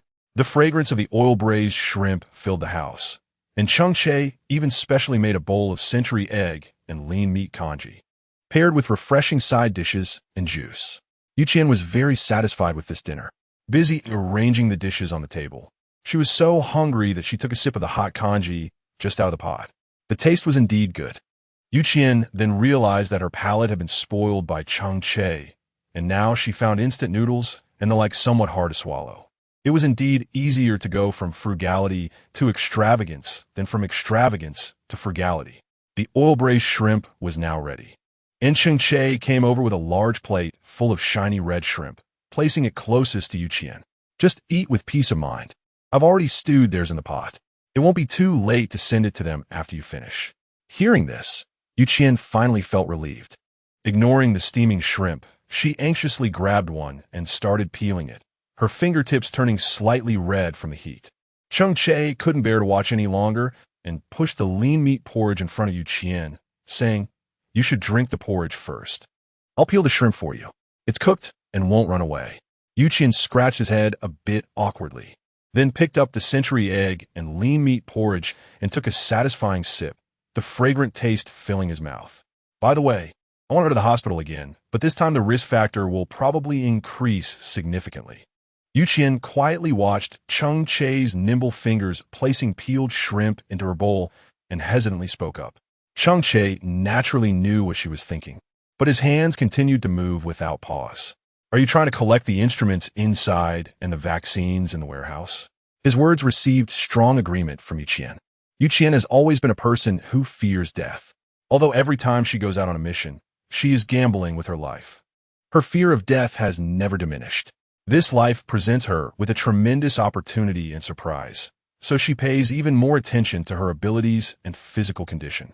As a superpowered individual, her physical fitness is indeed unmatched by ordinary people, but she is not indestructible. Superpowered individuals can also get injured in battle, and tumors or other ailments can develop within them. When the apocalypse arrives, everyone focuses solely on food and water. But by the time they turn their attention to medicine and equipment, it is already too late. The zombies in the hospital grow stronger over time, making the search for medical supplies and equipment increasingly difficult. Almost every team that goes to the hospital for a mission faces life and death situations. With some extra money, she wanted to take advantage of the fact that the zombies had not fully evolved yet to gather more necessary supplies, so that in case of any unforeseen circumstances in the future, she would at least have a chance to survive. Cheng Che naturally understood her feelings, and he also had no intention of missing out on the precision instruments in the hospital, so the two of them quickly agreed to go to the hospital again. At this moment, Cheng Che had some concerns. Are you still planning to bring Zhao Yi along? This version of Zhao Yi is still just a recent college graduate. She hasn't gained enough experience, and there is still a lot of room for improvement in her courage and abilities. This task of collecting instruments is not a simple one, and if Zhao Yi's presence would affect their normal operations, it would be better to let her stay behind to take care of things. When Qian heard Cheng Che's inquiry, she felt a bit worried in her heart. After thinking for a while, she finally spoke. Let's ask Zhao Yi later and let her choose for herself. Everyone needs a process of growth and experience. I believe Zhao Yi will definitely become a qualified and reliable powerful ability user in the future. Her words also addressed one of Cheng Che's concerns. After finishing their meal, the two of them went to the 17th floor together. The moment they saw the oil-braised shrimp, Zhao Yi and Lu Yuyin were both stunned, frozen in place. Qian saw that the two people had no reaction, and then she pushed the oil-braised shrimp forward again. Quick, take it. I won't let you eat for free. You'll have to pay it back in the future, so don't have any psychological burden. Her words helped Zhao Yi and her mother return to normal, and they carefully took the full plate of shrimp into the house. After Qian and Cheng Che received permission, they also followed in, planning to discuss the matter of searching for supplies at the hospital. Zhao Yi had no particular thoughts and readily agreed, but Lu Yuyin nervously clenched her hands, squeezing the freshly peeled shrimp into a different shape. Why don't you stay back? Mom knows the rewards could be great, but the risks are also high. Your dad is still missing, and I only have you left. If anything happens to you, how am I supposed to live? Chapter 32. Strange dreams upon hearing this. Zhao Yi's smile faded, and her movements came to a halt. She understood what she meant to her mother now. If she were gone, how would her mother survive alone in this apocalypse? Qian was well aware of their concerns and naturally did not have the idea of forcing Zhao Yi to go to the hospital. It was already not easy for the mother and daughter to persist for so long in such a harsh living environment. And now that they finally had a relatively decent place to stay, they were certainly unwilling to venture out and take risks again. She didn't plan to stay here any longer. Everything had to be discussed by the mother and daughter themselves. She and Cheng Che, as outsiders, were indeed a bit of hindrance. Watching her and Cheng Che get up, Zhao Yi quickly stood up to see her off. When they reached the door, she whispered, "Wait for me, I will definitely come tomorrow." Although she had lost her parents early on, she understood the bonds of family. In the apocalypse, many people continued to live just to find their loved ones or to protect them, and Zhao Yi was no exception.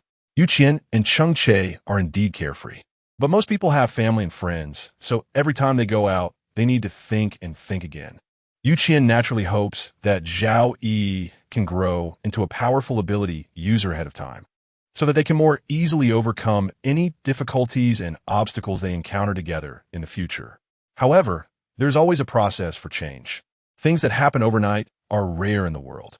Back on the 18th floor, although there was no moonlight shining outside, it was still not very dark against the backdrop of the white snow. Qian sat on a rocking chair by the bed, casually draping a blanket over herself, and dozed off in a daze. In her dream, she was participating in a mission to search for supplies, with a group of people anxiously waiting for someone in the mission hall. In the distance, a figure approached, vaguely outlined. Despite the desolate and filthy post-apocalyptic world, he wore white dress pants and a black short-sleeved shirt, giving him an exceptionally cold and imposing presence.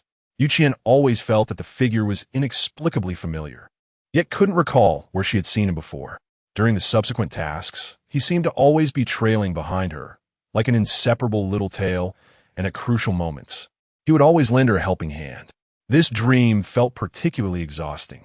Qian constantly wanted to see the shadow of that person clearly, but realized she had never really paid attention to him, not even having seen his face with her own eyes. Opening her eyes in confusion, she tossed aside the messy blanket on her body and looked out at the dimly lit sky. She felt inexplicably dissatisfied with this dream. She really wanted to see that man's face, but no matter what, she couldn't. Why didn't I notice him in my previous life? Qian looked at her tired reflection in the mirror, a hint of confusion prompting her to ask the image, "Why am I like this?" At this thought, she chuckled self-deprecatingly. In her previous life, her gaze was always focused on Zhou Shan. How could she possibly pay attention to other men? Even the so-called friends she had were only Chun Tianjing from beginning to end. This was the ridiculousness of her past life.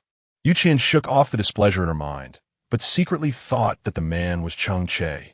She just wasn't sure and didn't understand what about her could attract Cheng Che's attention.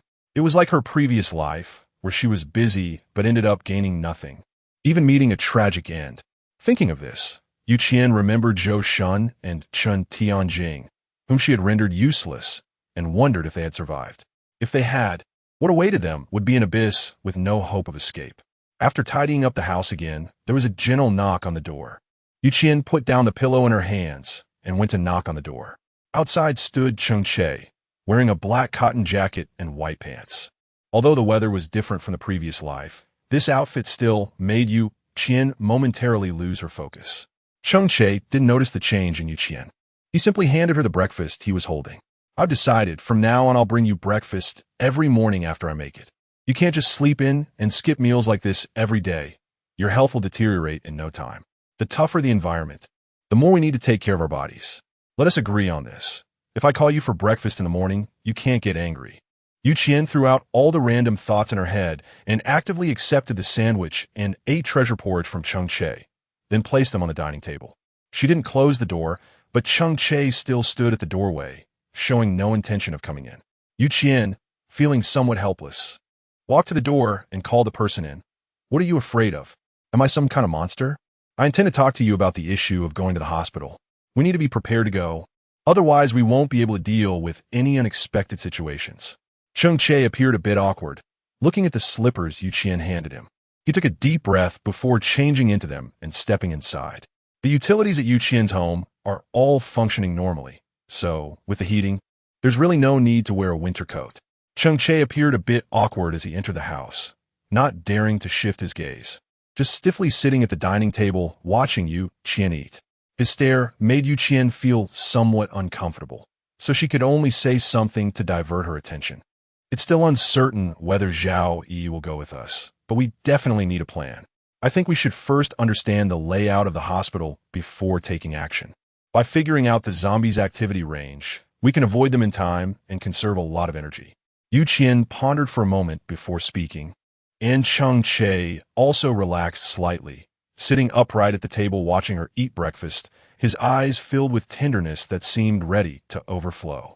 Feeling a bit uneasy under his gaze, Qian touched the corner of her mouth but found nothing there, which made her look at Cheng Che with a hint of confusion. "What are you looking at?" She couldn't help but ask. Surplus money is not something to get tangled up about. So have you thought of any results? Are we going to scout the place today? Or what? At this moment, the sandwich in her hand had almost been eaten, and she then picked up a spoon and started drinking the 8 treasure porridge. Cheng Che put a lot of effort into it. The porridge was sticky and just sweet enough to suit Qian's taste. Chapter 33. Give them a way out. I don't think it's necessary to go scout ahead. The zombies' movement patterns are inherently unpredictable. And now that bolder people have started going out to search for supplies, the zombies are often attracted and run around everywhere. My psychic ability is actually quite useful. When we get there, I can directly detect the specific locations of the zombies. As long as we pay attention to avoid them, there shouldn't be any major problems. My sunflowers must be ripe by now, right? She hurriedly threw down the tablet and entered the space directly. At this time, the sunflower seeds had grown plump and round, densely packed together, giving off a strong scent of harvest. Just as Qian was about to reach out to pick, the long silent system suddenly made a sound. The system supports automatic harvesting service, requiring only 100 crystal cores to enjoy permanent automatic harvesting. Would the host like to purchase this service? The system's prompt startled Qian, but she was still somewhat conflicted inside. Although automatic harvesting could indeed help her reduce a lot of trouble, she didn't know how to automatically harvest many crops. Fruits and vegetables were relatively easier, but the key was crops like rice and wheat, which are not easy to harvest or process. However, she was currently short on funds, although she had indeed obtained quite a few zombie crystal cores from going out yesterday. Plus, that third-level zombie crystal core was a substantial gain. These crystal cores were still far from what she needed for the system store. At the rate she was spending crystal cores, it would likely take considerable effort to actually purchase from a system store. Could she skip buying now and purchase later? The biggest goal for Qian nowadays is indeed to purchase the system store, and she now has plenty of food. Planting and harvesting is just to make life a bit more interesting. Limited time benefit. If not purchased within 24 hours, the price will increase to 1,000 level 1 crystals. Qian scratched her head in frustration, ultimately agreeing to obediently hand over her level 3 crystal core to exchange for the automatic harvesting service. Looking at the dwindling crystal core she had left, Qian felt a bit disheartened and slumped down on the grass, but suddenly thought of a good way to earn more crystal cores. It had been a month since the apocalypse began, and the official base was already taking shape, but it had not yet opened to the public. However, once the base was completed, it would become the largest trading hub, and by then, she could easily exchange her stored food and other supplies for crystal cores. The cigarettes and alcohol she didn't need could also be exchanged for a lot of crystal cores, and she wouldn't have to worry about them anymore. Having somewhat solved a major problem, Qian brought out the sunflower seeds that the system had harvested from her space, planning to fry them up and eat them. Just as she exited the space, she heard a faint knocking sound, which seemed to be someone knocking on the security door of the 18th floor, and it could only be Zhao Yi. Qian casually put the sunflower seeds aside and then let her in. Zhao Yi waved her hand. I won't go in. I just came to confirm with you. When are we leaving for the hospital? Qian was surprised to hear this, and Zhao Yi, seeing her expression, helplessly explained, my mom does worry about me. But as a mother and daughter, we have to make more efforts to survive in this apocalypse. To be honest with you, both you and Cheng Che are very strong, and I'm actually not too worried about my personal safety when I'm with you. I have never given up on finding my father. Only by becoming stronger can I gather information about him more quickly. Qian nodded. As long as the aunt agrees, that's fine. Since you've already received permission, how about we set off tomorrow morning at dawn? That way, the safety factor will be higher. Time quickly passed to the next day, and Qian had packed herself early and arrived at the 17th floor, only to find that Cheng Che and Zhao Yi had come out even earlier than her. She looked at the time in disbelief, and then turned to look outside at the still gloomy and dim window. What's going on with you two? Why are you both up so early? Cheng Che rubbed his head. I was woken up early in the morning. Didn't you hear the noise? Zhao Yi also nodded in agreement, leaving Qian still confused. I didn't hear anything. I only woke up half an hour ago. What noise are you talking about? Cheng Che pointed to the door outside. The residents of Building 1 are probably all sitting outside the anti-theft door on the 17th floor, crying since 3 in the morning. It's really annoying. Qian was a bit confused as he pressed his eyes against the peephole of the security door. He saw that indeed many people were sitting on the stairs, looking tired but showing no intention of leaving. Zhao Yi shrugged and said, I heard it's too cold now, and they can't go out to search for supplies, so they can only stay at home and starve. Many people are already sick, so they thought about coming to ask for your forgiveness and for a way out. I've been hearing this for several hours now. I almost have it memorized. Qian snorted coldly and said, when they plotted to lock us out of the building, why didn't they say to give us a way out? I'm just not letting them go out to search for supplies, and they can't hold on anymore. Qian used his mental power to seal off all the exits of building number 1, leaving this group of people to slowly starve, as the little food they had was now even less. Cheng Che's mental power almost enveloped the entire building number 1, preventing the scent of humans from reaching the zombies' noses, which naturally meant that no more zombies would be attracted. Therefore, outside building number 1 is still relatively safe. Qian tugged at his clothes and then pushed open the security door on the 17th floor. The scene seen through the peephole was somewhat distorted. The group of people in front of him indeed appeared to be weak victims, but Qian clearly saw resentment and fear in everyone's eyes. Even the few children who barely survived were no exception. They hated Qian for being too powerful. They couldn't resist her. Yet they also feared her abilities and didn't dare to fight back. This is the essence of survival in the apocalypse. As long as your abilities are strong enough, there is no need to fear any schemes or tricks, because these people only deserve to cry and wail at the feet of the strong. Chapter 34.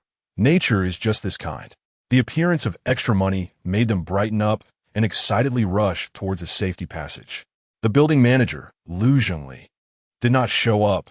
Instead, other residents came, and most of the people were already gathered. What does this mean? Are they blocking me here to force me to comply? Qian stood coldly at the door, her light-colored scarf contrasting with her soft demeanor.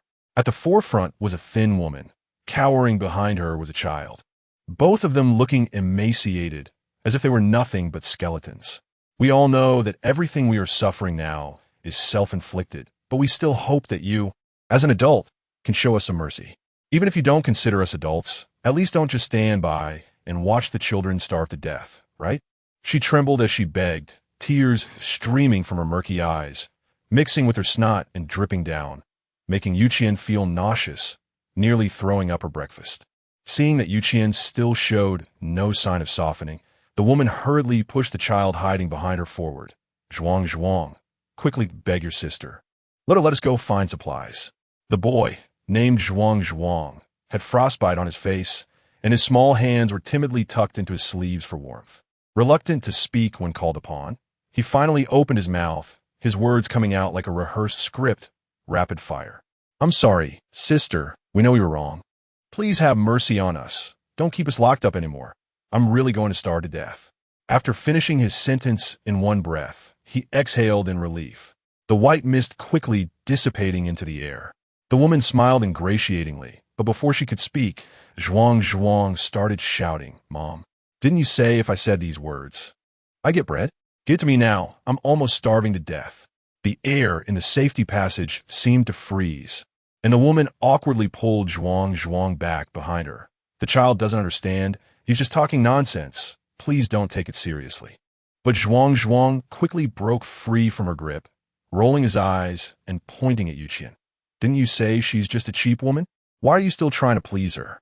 Mom, make the cheap woman give me a piece of bread. His words made the woman lose her smile completely. And to her surprise, the other children also began to chime in. Exactly, my mom said that cheap things should belong to us. As the children inside the building chimed in, Qian showed no reaction, but Cheng Che's face turned as dark as the bottom of a pot.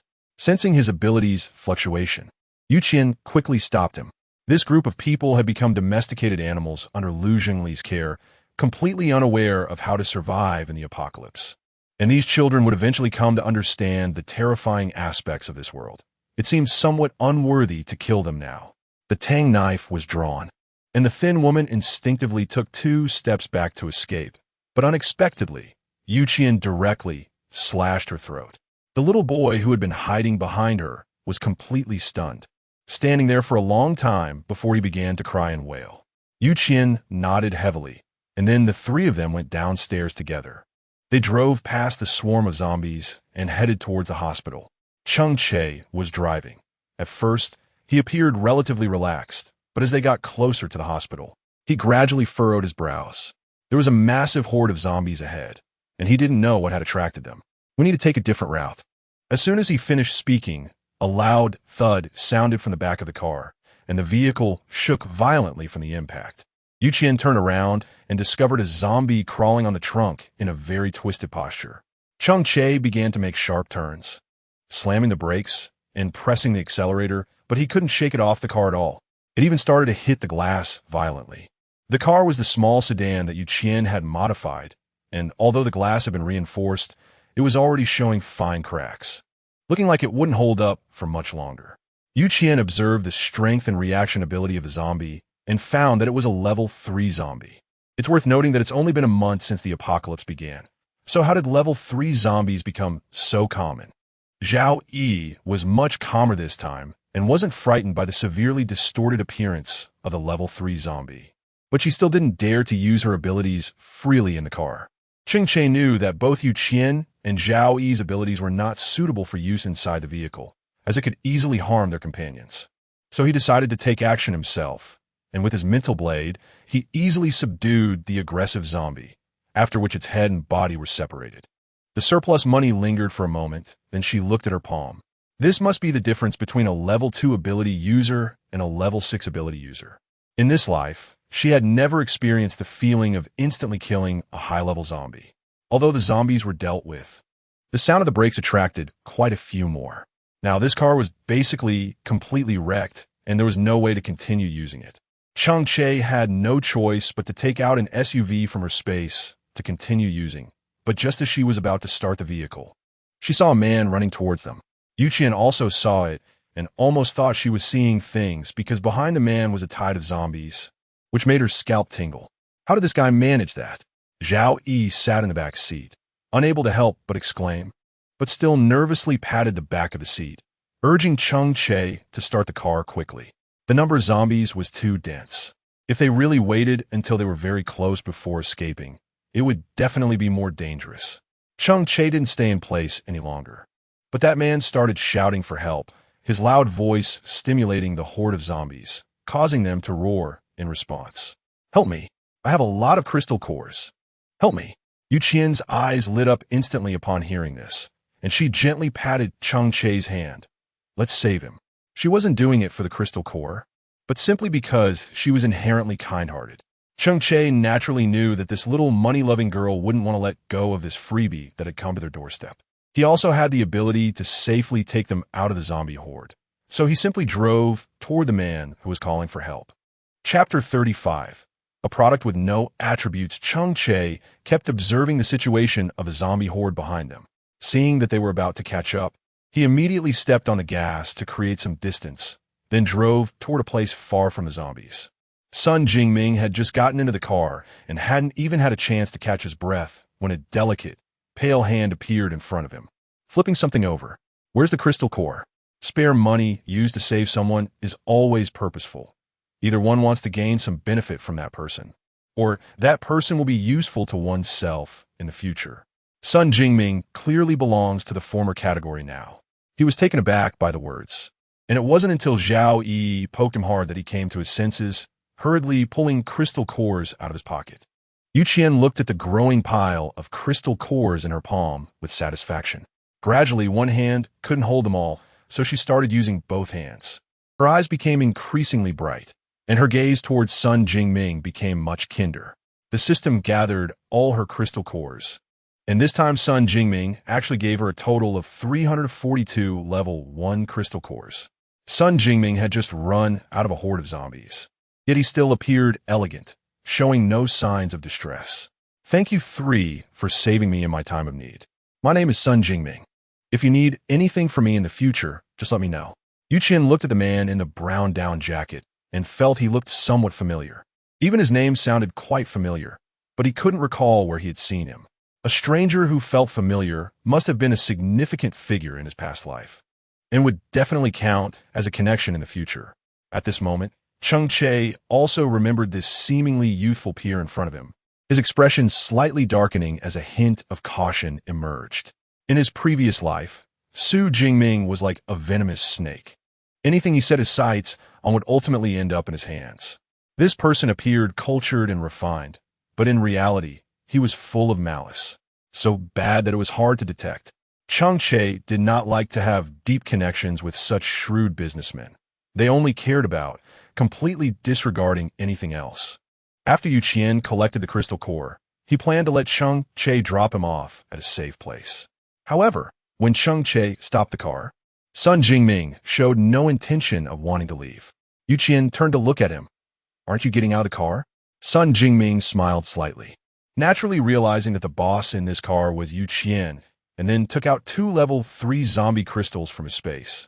Qian's eyes widened, and her hands itched to move, but she still restrained her thoughts. "What do you mean?" she asked somewhat uneasily.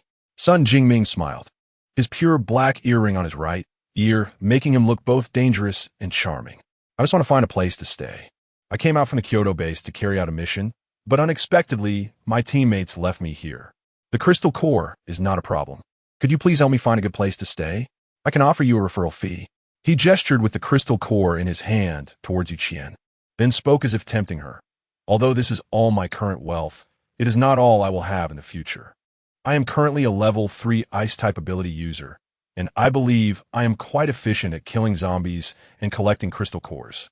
If you don't mind, I think I could become a temporary member of your team." He smiled gracefully, but Qian was not deceived by his harmless smile and still held a considerable degree of caution in her heart. Saving people was not something they needed to think deeply about. Taking someone's money to help them out did not require much consideration. "That's fine. You can rest in any shop or house around here. You don't have to stay with us," she replied. After a long silence, Sun Jingming still refused to get off the vehicle. Just when Cheng Che was about to forcibly throw him off, he took out his identification. It was an entry permit from the Kyoto base, which Qian and Cheng Che had seen before. However, it was the original version, not the advanced wristband style developed later. "Now that the 3 of you have thoughts of settling in the Kyoto base in the future, I think I could be a good intermediary. I can guarantee to help you secure the best living conditions and quality of life in the base." Zhao Yi looked at him doubtfully. "You just said you were abandoned by your teammates, so there must be some conflict with them. How do we know if you have the ability to bring us into the base? We don't want empty promises." It wasn't until now that Qian thought about who Sun Jingming really was. He would be the head of a small base in the future. Although the number of people in the base was not as many as in the official base, it was filled with talent, and even the supplies and weapons were basically ahead of the official base. All of this was thanks to this man, who was very good at calculating others, but would fulfill any commitment no matter the cost. Cheng Che naturally understood this, and since Qian planned to live in the base in the future, this was an opportunity. He turned his gaze to Qian. This matter still needed to be decided by her. Qian pondered for a moment, feeling a deep sense of conflict within her. Now was the time when the official base was being established, but in a year, numerous small bases would spring up like mushrooms after rain. The official base was primarily filled with powerful ability users, and even some lower-level ability users could not gain entry due to the stringent conditions. However, the official base was always the place with the most opportunities, where various high-end technologies and advanced weapons were born, and the circulation of crystal cores was also the highest among many bases. After unlocking the system store, she would need more crystal cores to purchase items from the store, and the required amount would only increase. Entering the official base for trading would definitely be the best choice, and at that time, Sun Jingming might just become her stepping stone. She would try to minimize contact with him, which would also fulfill his request. Sun Jingming naturally noticed Qian's hesitation. He once again extended 2 level 3 crystal cores towards her, and this time, she did not refuse. "No problem, but if you fail to do what you promised, I will have him kill you." Chapter 36. Sun Jingming moves into building number 1. She pointed at Cheng Che, who had been silent in the driver's seat, and the threat in her eyes was very obvious. Ability users could sense each other's ability fluctuations, and Sun Jingming knew that Cheng Che was very strong, so he would not act recklessly. "No problem." Sun Jingming did not think he would breach the contract. He really did not have the energy to deal with the threats at night, so he had to choose a sufficiently safe place to rest. People are not machines. They will eventually become fatigued. He had been holding on alone for too many days, and if he continued to stay on edge like this, he might just go crazy. Qian was indeed wary of him, but he didn't appear to be as relaxed around Qian and the others. No one is a fool, and Sun Jingming is no exception. He would always wear a heavy mask and build high walls around himself. The nearby zombies still hadn't given up the chase. So Cheng Che chose a longer, less direct route. Although it required a detour, it was ultimately safer, and he didn't have to worry about the car being destroyed again. Qian sat in the car, feeling a bit dizzy, and then adjusted her seat to start resting.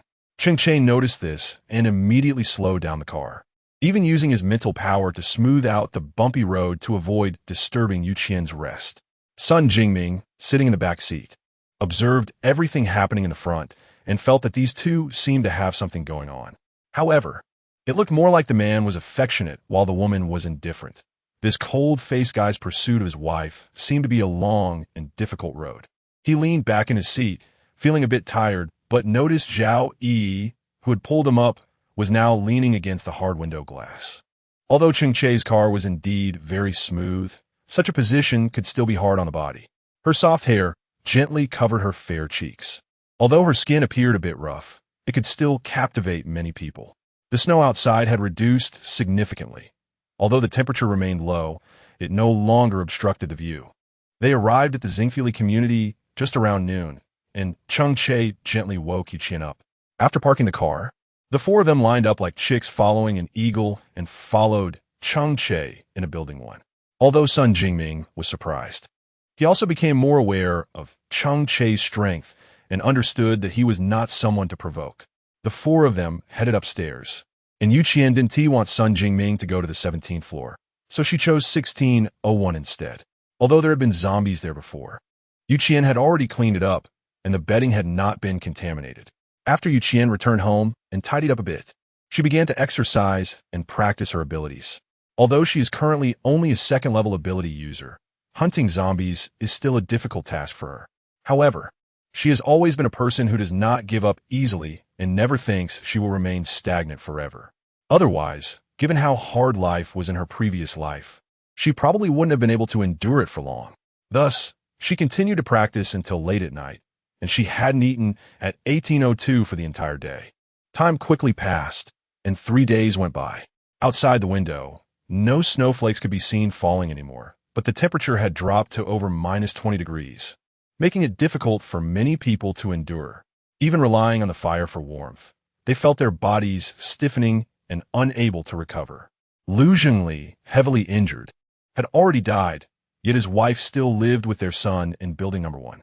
However, because of the things Lu Zhengli had done, they faced exclusion and ridicule from others, making their lives hardly any better.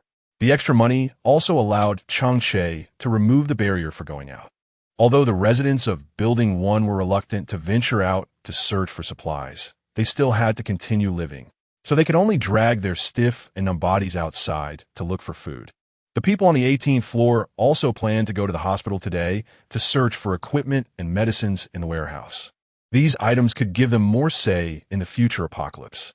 However, when they went downstairs, they found Sun Jingming making snowballs from the untouched snow on the windowsill of the emergency exit, and he looked a bit surprised to see the three of them coming down. "Are you going out to look for supplies?" Qian looked at his eager appearance and said helplessly, "We never said we would take you to search for supplies, did we? We've already found you a safe place to stay. Do you really want to go searching for supplies too?" Sun Jingming didn't see any problem with it at all. "It's not much to go, I just think I can definitely help you guys out. Having me around will make the task a bit easier, won't it? I'll definitely put in more effort, but I'm only taking this one backpack of supplies. That's not too much to ask, right?" The reason he chose to follow Qian and Cheng Che was mainly because Sun Jingming was not familiar with the city. Wandering around on his own could easily lead to getting lost or not finding places with supplies. So following the three of them was definitely the best choice. At least he wouldn't end up empty-handed and would always have some gains. After some thought, Qian decided not to oppose it any further.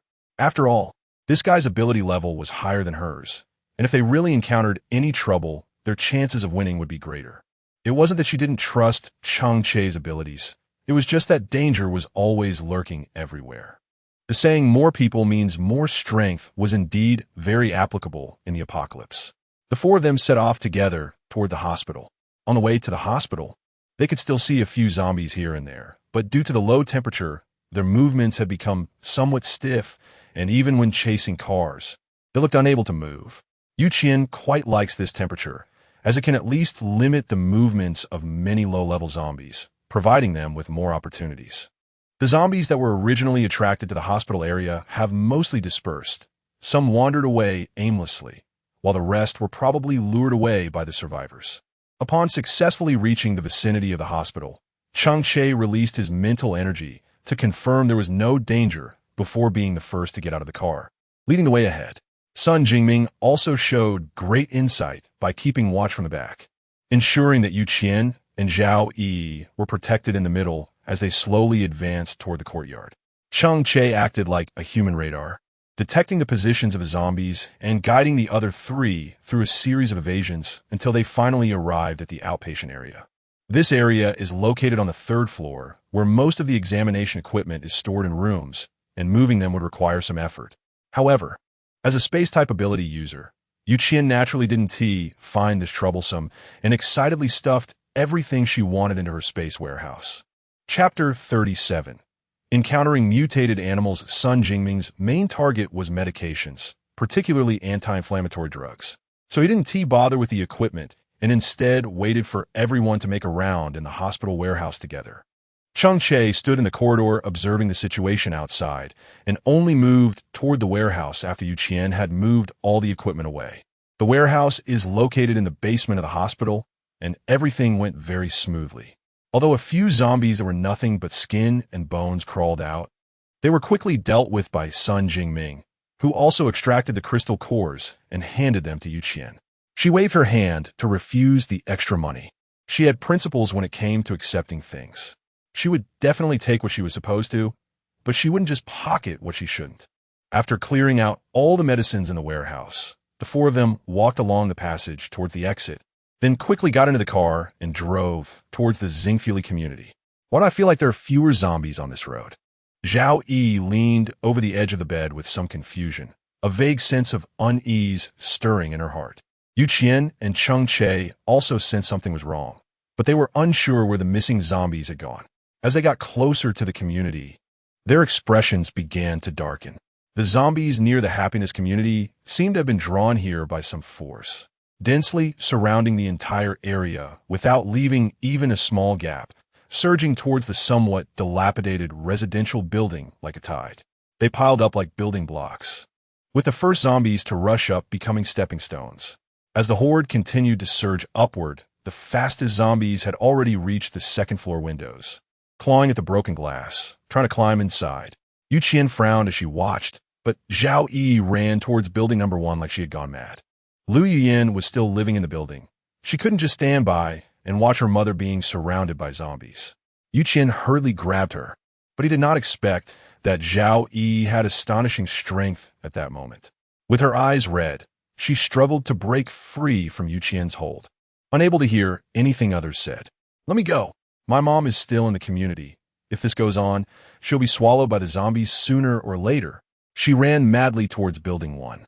Qian had no choice but to hurriedly follow her, using his abilities to clear a path, turning all the zombies blocking their way into ashes. Cheng Che and Sun Jingming quickly followed suit, and the four of them rushed towards building 1 together, leaving no zombies that obstructed their path unscathed. Qian was unclear why so many zombies targeted the happy community, but she knew that if she didn't kill them, her house would eventually be overrun by this group of zombies, and her peaceful life would turn into a mirage. Her permanent supply buff for water and electricity was only good for one time. If she lost this house, she would probably have to pay a hefty price to regain that benefit. With all her strength, they finally broke through the wall and entered building number 1. Cheng Che was the first to seal off all the entrances where the zombies were pouring in with his mental power, stopping the advance of these monsters. Zhao Yi ran madly towards the 17th floor, smashing the skulls of the zombies that tried to block her path with a military shovel, which then fell weakly in the safety passage. What exactly was attracting them? Why were all the zombies chasing after them? Qian was puzzled. Although there were survivors in building 1, after a month, there were very few left. The scant human presence couldn't attract many zombies. Yet now, their frenzied attacks must be due to something inside that drew them in. Besides humans, what could possibly excite them so much? Cheng Che's eyes were veiled in a layer of white mist as he extended his mental power further away. Suddenly, his pupils constricted, and he shouted to son Jingming, "Quickly go up and inform Zhao Yi and Aunt Lu. Tell them to come down immediately without delay. We can no longer stay in Building 1." Although son Jingming didn't quite understand what was happening, he had no choice but to obey Cheng Che's orders and ran with all his might towards the 17th floor. Qian looked at Cheng Che in surprise and asked, "What happened? Why can't Building number 1 continue to be inhabited?" Cheng Che furrowed his brows and gazed into the distance. "I just used my mental power to catch a glimpse of a mutated animal. It seems like something was stolen from the survivors of Building number 1, so it followed the scent here, regardless of whether Building number 1 hands over this item or not. I'm afraid it won't be able to let us continue living there in one piece." Qian's heart raced. What did they steal? I think it should be the offspring of the mutated animal. Although mutated animals are brutal now, they still retain their own intelligence, and they may even be smarter than ordinary animals. Taking away its offspring and expecting to survive well is simply impossible. Cheng Che's words made Qian completely lose the desire to struggle. Mutated animals, in the early stages of mutation, are already a step above zombies and humans. They possess higher intelligence, and the virus has also granted them powerful strength and a crazed, brutal mindset. The people in Building know. One actually dared to steal the young of a mutated animal, which is equivalent to directly declaring war on this mutated creature, and it's a war of no retreat. When Qian realized that the final enemy was a mutated animal, the first thing that came to mind was to escape as quickly as possible. Even a level 1 mutated animal is challenging to defeat even for a level 3 ability user, and typically requires several ability users to deal with it together. Although they have the powerful Cheng Che on their side now, their opponents are not just the mutated animals, but also the densely packed zombies outside the window. When Cheng Che fights the mutated beast, there's bound to be a mishap in Building 1, and at that point, the zombies jumping in would be enough to disrupt all their battle plans, easily leading to a total collapse. At this moment, piercing screams and sounds of escape echoed from upstairs, but the entire Building 1 was surrounded by zombies, with no exit for them to escape. The fearful cries for help and curses mixed together in an instant.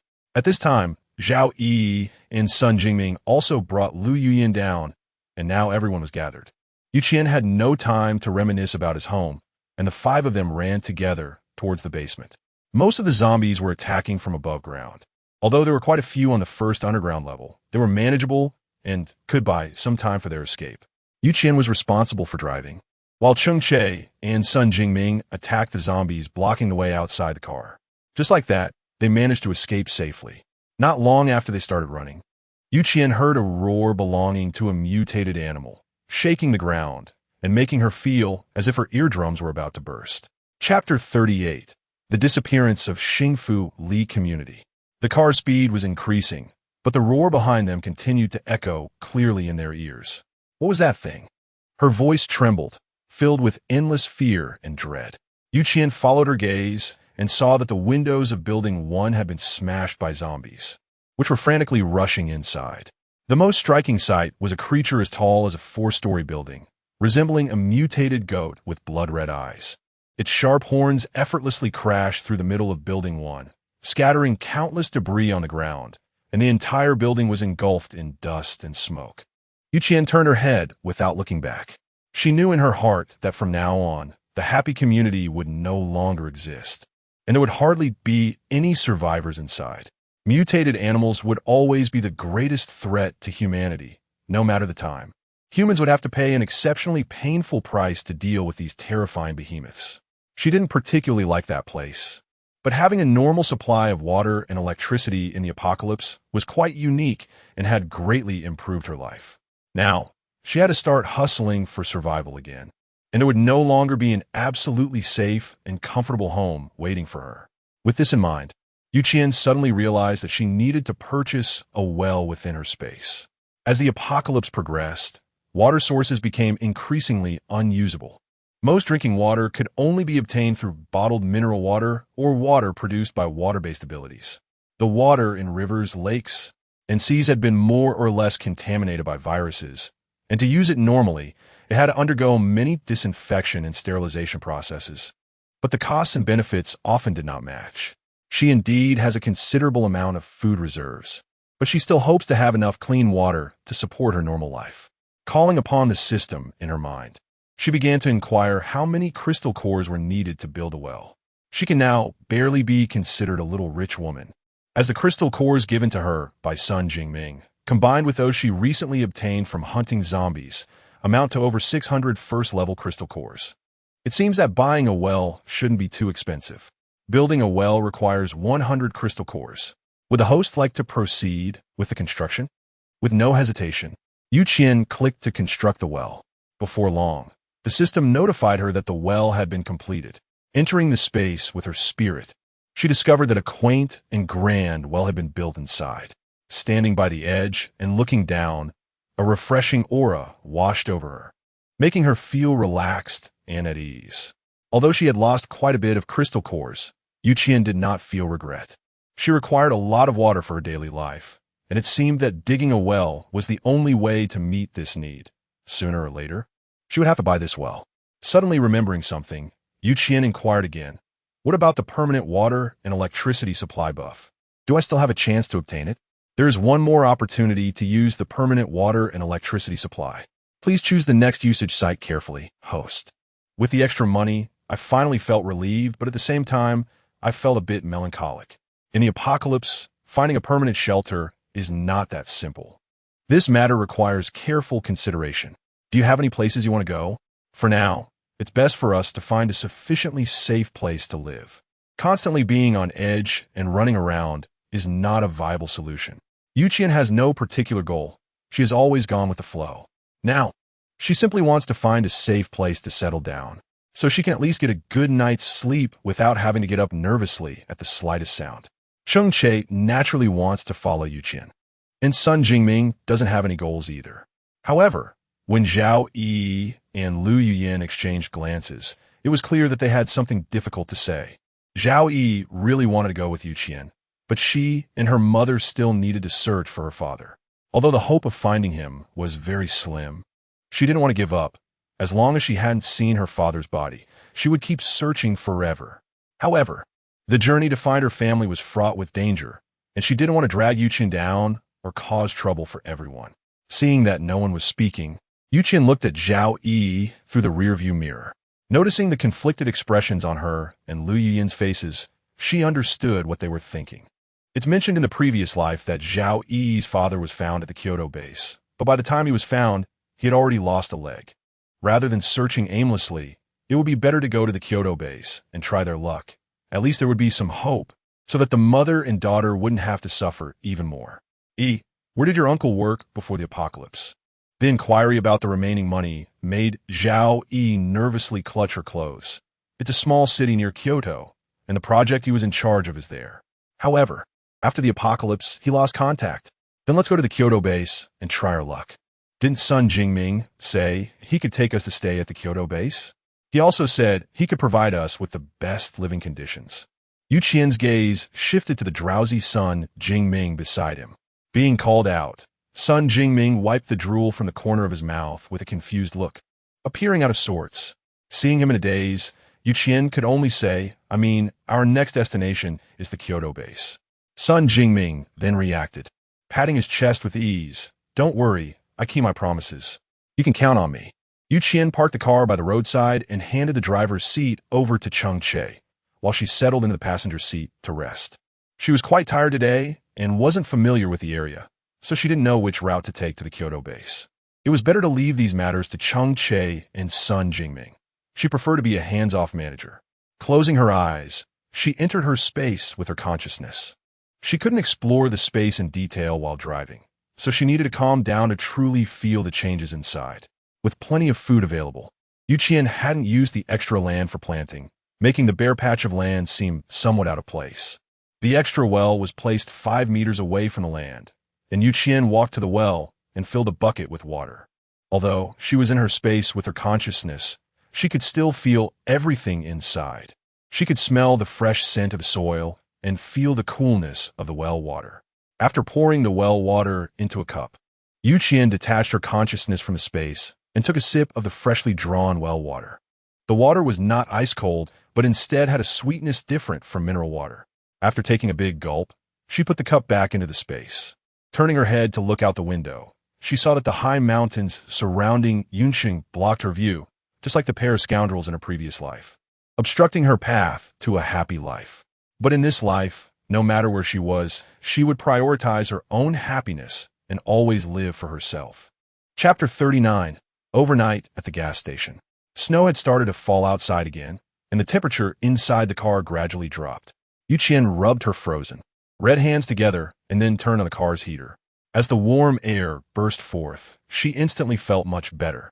Although running the heater consumed a lot of fuel, it was certainly better than catching a cold from the freezing temperatures. Leaning against the warm air, Qian dozed off, and when she opened her eyes again, she found a car parked in front of a gas station. A gentle push on her shoulder brought her back to her senses, and feeling somewhat fatigued, she unbuckled her seatbelt and got out of the car. It seemed this would be their resting place for the night. Qian glanced at the corners overgrown with weeds and the drafty windows, but she had no choice but to go inside. Naturally, she felt even more resentment towards the group in Building 1, who had dared to steal the young of mutated animals, leaving her homeless and now forced to stay in a run-down gas station. There weren't many people around, and the food in the convenience store hadn't been scavenged.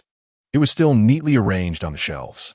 Wiping the dust off the gas pump, Cheng Che started the generator stored in the gas station, while Qian dragged out the prepared oil drums from her space and began refueling. Although she had purchased a considerable amount of gasoline and diesel before the apocalypse, these were non-renewable resources, and in the future, she would still need to search for fuel at gas stations. This time, she happened to come across a gas station, and Qian planned to stockpile a good amount of fuel for emergencies. She kept busy, and soon all the oil drums in her space were filled. Her hands were red from the cold, so she quickly walked into the convenience store and locked the door behind her. Cheng Che pulled down all the blinds in the store. Zombies had a keen sense of perception regarding light in the dark, so it was best not to let any light seep out. Qian originally planned to turn on the air conditioning, but the sound of the outdoor unit might attract dangerous things, so she gave up on the idea. She took out a few warm patches from her space and distributed them to everyone. Although they might not be very useful, they could at least warm some areas, preventing everyone from feeling completely stiff. When she handed them to Zhao Yi and Lu Yuyin, both of them waved their hands to refuse. Zhao Yi rubbed her frozen hands and said somewhat shyly, "I haven't even repaid half of the crystal cores I owe you. I really feel bad asking for your things now." Lu Yuyin hurriedly added, "My daughter and I are used to living on the 17th floor. It wasn't this cold. You should keep the warm patches for yourself." Qian. The mother and daughter both felt guilty towards Qian, as she had helped them so much, even sharing supplies during their searches. Otherwise, they thought they might have given up long ago. They both remembered the kindness of others and believed that Qian didn't have many warm patches, so they wanted her to keep them for herself. Qian didn't care at all about their refusal. After tearing open the warm packs, she shoved them into their hands. "You don't need to return these. Anyway, since I've torn them open, if you don't take them, I can only throw them away." Zhao Yi and Lu Yuyin exchanged a glance and could only silently stick the warm packs to their bodies, but the warmest place was still their hearts. Cheng Che and Sun Jingming also received enough warm packs. Although one was an ice-type ability user unafraid of the cold, and the other a psychic ability user who could wrap himself tightly with his power, they still obediently accepted them. Outside, the cold wind howled as it swept past, and although the windows rattled from the wind, there was no chill invading the room. Cheng Che used his psychic power to seal all the gaps in the doors and windows, ensuring the indoor temperature was at least better than outside. Sun Jingming voluntarily stood guard at the door, while Qian had stored quite a few beds and various blankets from the furniture store in her space. Laying out the blankets in the convenience store's empty space, it didn't feel too cold. In her previous life, during winter, Qian went out on missions and would directly sleep on the ground at night. Although she wrapped herself in blankets and quilts, her body still suffered significant damage, and every menstrual cycle was painfully debilitating, as if she had walked through the gates of hell. In this life, Qian just wanted to treat her body well, enjoy everything she could, and never let herself suffer even a little. Qian, Zhao Yi, and Lu Yuyin were sleeping on a big bed, while Cheng Che slept alone on a small bed. Sun Jingming was huddled in a thick quilt, squatting by the door to keep watch. This place was different from the happiness community. At night, zombies could gradually approach outside the door, and if they weren't discovered and dealt with in time, it would be very dangerous for them to open the door and leave the next day. In the apocalypse, those who value their lives never allow themselves to sleep soundly at night. It's fine if there are teammates to look out for each other, but if one is alone, they would probably have to spend every night in fear. It seems that Sun Jingming's strong insistence on staying in building number 1 was also for this reason. Qian was not in a good mood today. She lay in bed and soon fell asleep, but her mind never truly relaxed. After all, she was not in her own home, and she was unsure of what dangers might be lurking nearby. Any sound in the house could startle her awake. The fear of danger was deeply ingrained in her, and despite having lived another life, she was still filled with trepidation and vigilance towards this world. The snow outside gradually grew heavier. Perhaps it was because this place was somewhat remote. But the group had spent a night here without any zombies coming to seek them out. Sun Jingming, wrapped in a quilt, peered outside through a crack. The ground was no longer recognizable, now covered in a thick layer of white snow. He felt a bit uncertain. The snowfall was considerable, and if it continued like this, they might not be able to travel tomorrow. Snowy days were already slippery, and when facing zombies, it was a matter of life and death. However, everything became even more dangerous and difficult in the snow. So without enough confidence and equipment, ordinary people were generally unwilling to venture out in such weather. The night passed slowly in vigilance, and when Qian woke up, she felt groggy, her eyelids heavy and uncomfortable as if they were burning. She wanted to sit up, but felt utterly drained of energy.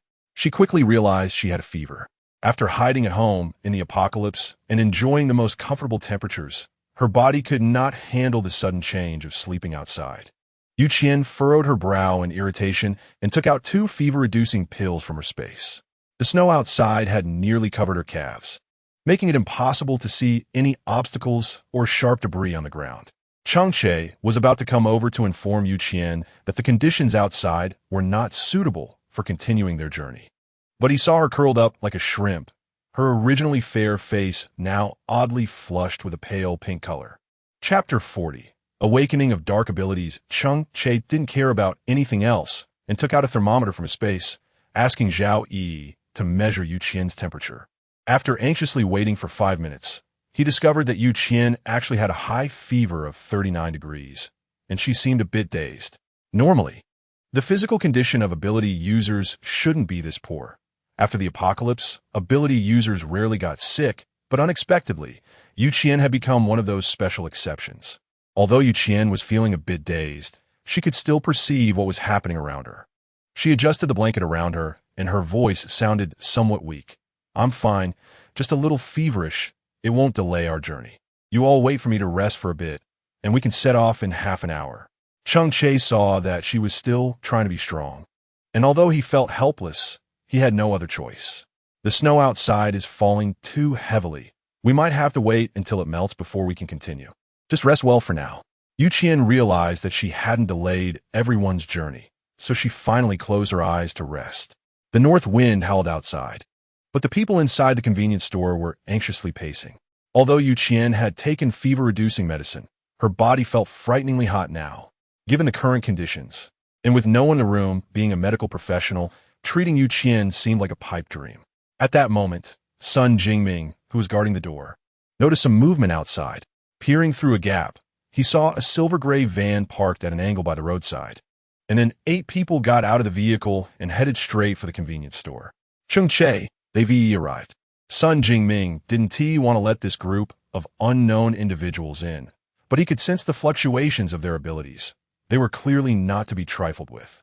So, he could only discuss a strategy with Cheng Che.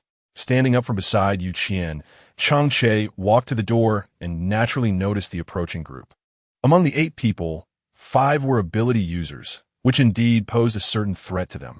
However, Cheng Che didn't want to stir up trouble, especially since Qian was ill and couldn't handle any commotion. Before he had the chance to speak, someone had already reached the door and knocked 3 times. "Hello, could you please open the door?" Cheng Che glanced at Qian, then stepped forward to open the door for them. "We have a patient here, so please try not to make too much noise and disturb her rest. I'm a healing ability user. If her injuries aren't too severe, I think I can help." The girl's teammates showed expressions of helplessness but did not stop her. Cheng Che was worried about Qian's condition when, unexpectedly, a healing ability user had just arrived. He excitedly led the girl to the bedside and pointed to Qian, who was still suffering from a high fever. "She must have caught a chill. Her fever won't go down. I'm counting on you. I'll give you enough compensation once she's all right." The girl waved her hand dismissively, then rubbed her hands together to warm them, gently taking Qian's hand and beginning to channel her healing ability into her body. "She's absorbing my ability. All the energy in my body is being completely drained by her." Cheng Che, somewhat confused, grasped Qian's hand and tentatively channeled his mental ability into her body, only to find that his ability was also gradually being absorbed by her. Her body resembled a black hole, slowly becoming unsatisfied with the energy he was providing and began to actively seize the energy within him. Cheng Che quickly withdrew, realizing that Qian's situation was not simply a persistent fever. She seemed to be awakening her ability, not knowing whether to feel excited or worried. Cheng Che understood that the process of an ability user awakening their powers was fraught with danger. If successful, it would be great, but if not. In his previous life, many gifted ability users awakened their second abilities, but during the process, many were unable to withstand the two types of energy, resulting in their bodies exploding. The girl's ability was nearly completely absorbed by Qian, and she swayed unsteadily, caught by her concerned teammates, who then found a clean spot for her to rest. The two groups went on without disturbing each other for 2 days, and on the third day, Qian finally woke up. Opening her eyes, she felt a bit dizzy, and everything in front of her seemed blurred, making her head ache even more. She pulled a bottle of mineral water from her space and struggled to sit up to drink, inadvertently waking Cheng Che, who had fallen asleep at her bedside. He first looked at Qian in disbelief, then joyfully helped her sit up, carefully feeding her mineral water, feeling relieved when he saw her condition improve. "How are you feeling now?" Cheng Che examined Qian from head to toe, fearing that she might still be uncomfortable. Qian pressed her lips together and said, "I feel a bit hungry. I want to drink the 8 treasure porridge you made." Cheng Che then felt relieved, quickly called Zhao Yi to take care of her, and set up a fire in front of the convenience store to cook the porridge. As Qian was about to get out of bed, she heard the system's notification sound. "Congratulations, host. You have awakened the dark type ability. Reward: level up X1. Please check it out, host." The mechanical voice abruptly crossed her mind, causing Qian to freeze momentarily in her motion of wrapping herself in a down jacket. No wonder she, as an ability user, had caught a cold and developed a fever so easily. It turned out she had awakened another ability. Although Qian felt endless joy in her heart, she still felt a chill down her back when she thought about it. Fortunately, she had pulled through the high fever. What if? She quickly reined her thoughts. What if? It was impossible to have a what if. She was destined to be healthy and live a long life. Although her body still lacked strength, she could barely manage to walk. After standing up, Qian noticed a group of strangers she didn't recognize in the corner of the convenience store. Judging by Zhao Yi's reaction, these people must have been there for quite a while. Seeing her get up, Zhao Yi hurried over to support her and whispered in her ear, "They came the day you fainted from the high fever. That girl with the doll-like face wanted to save you, but her ability almost got drained by you and she fainted." Qian was a bit confused. She didn't know that her ability could actually absorb others' abilities. She had never heard of this so-called dark-type ability in her previous life, and it seemed truly unique now. Cheng Che had already given them rice and flour as a token of gratitude, but the girl still looked like she hadn't recovered, her complexion still very poor. The extra money followed Zhao Yi's gaze to the girl, and indeed her face looked a bit pale, appearing weak and lacking energy. Chapter 41. The charcoal stove ignited on a snowy day. Although she didn't know what her ability had done to her, the fact that she was willing to help was ultimately a good thing. Given that her body couldn't recover, it was only right for her to show some concern. Qian took out a backpack from an unseen corner, then pulled out some milk and canned meat from the space, which could at least help the girl regain her strength. Although it pained her, she also took out a second-level zombie crystal core and clenched it in her hand, then walked towards the corner where the group of people was. Seeing that Qian had now recovered, the girl with a doll-like face finally relaxed her worried heart. But the pain of having her abilities forcibly drained from her body still prevented her from fully recovering. Food in the apocalypse could hardly be considered abundant, and now as a supernatural being, she had not a trace of ability left in her body. Qian quickly stepped forward, handed her the backpack he had prepared, and then stuffed the second-level crystal core he was holding into the doll-faced girl's hand. Thank you for being willing to save me. This food is somewhat nutritious, so take it to replenish your body. And this crystal core, after you absorb it, your body should feel better. Qian squatted down and took out a bottle of milk from her backpack, opening it and handing it to her. Since it was taken from the space warehouse, it was at room temperature and had not frozen. The girl was pleasantly surprised to receive it. She thought that her special ability, which had allowed her to exchange for over 100 pounds of rice and flour, was already quite good. But she didn't expect to have the precious milk and canned food now. She nervously bit her lip, took the backpack, and said, "My name is Qian. Nice to meet you." Her eyes curved into crescent shapes, and with her sweet doll-like face, she seemed very harmless and approachable. Qian smiled at her and then got up to go to the door to watch Cheng Che cook porridge. Noticing Qian's footsteps, Cheng Che quickly stood up and walked into the house. Don't stand so close to the door. What if you get sick again? Even if you're an ability user, you need to take care of your health. Seeing his worried expression, Qian couldn't help but smile helplessly. My high fever isn't due to catching a cold. I've awakened a second type of ability. After a brief pause, Qian leaned close to Cheng Che's ear and asked, "What is dark type ability? Have you heard of it?" Cheng Che thought for a moment, but had never heard of such an ability. Most ability users' powers are categorized into the 5 elements: metal, wood, water, fire, and earth. Besides these, there are powerful lightning-type abilities, supportive healing abilities, storage space abilities, and rare poison and electric abilities. He had indeed never encountered dark-type ability in his past life, but being able to absorb others' abilities certainly didn't seem like an ordinary power, so Qian needed to pay attention to exploring it. Seeing Cheng Che's conflicted expression, Qian realized he might not know about the existence of this ability, so she decided not to press further. She wasn't sure how to use this ability or launch an attack, and since the surrounding ability users were all her friends, she was worried that if she experimented with her ability and ended up like Qian, it would be a big problem for her. The aroma of the 8 treasure porridge soon wafted through the door, making everyone inside swallow hard. Although it was winter, such hot food was a rarity. Many survivors would chew on ice cubes when thirsty and gnaw on buns frozen hard as stone when hungry.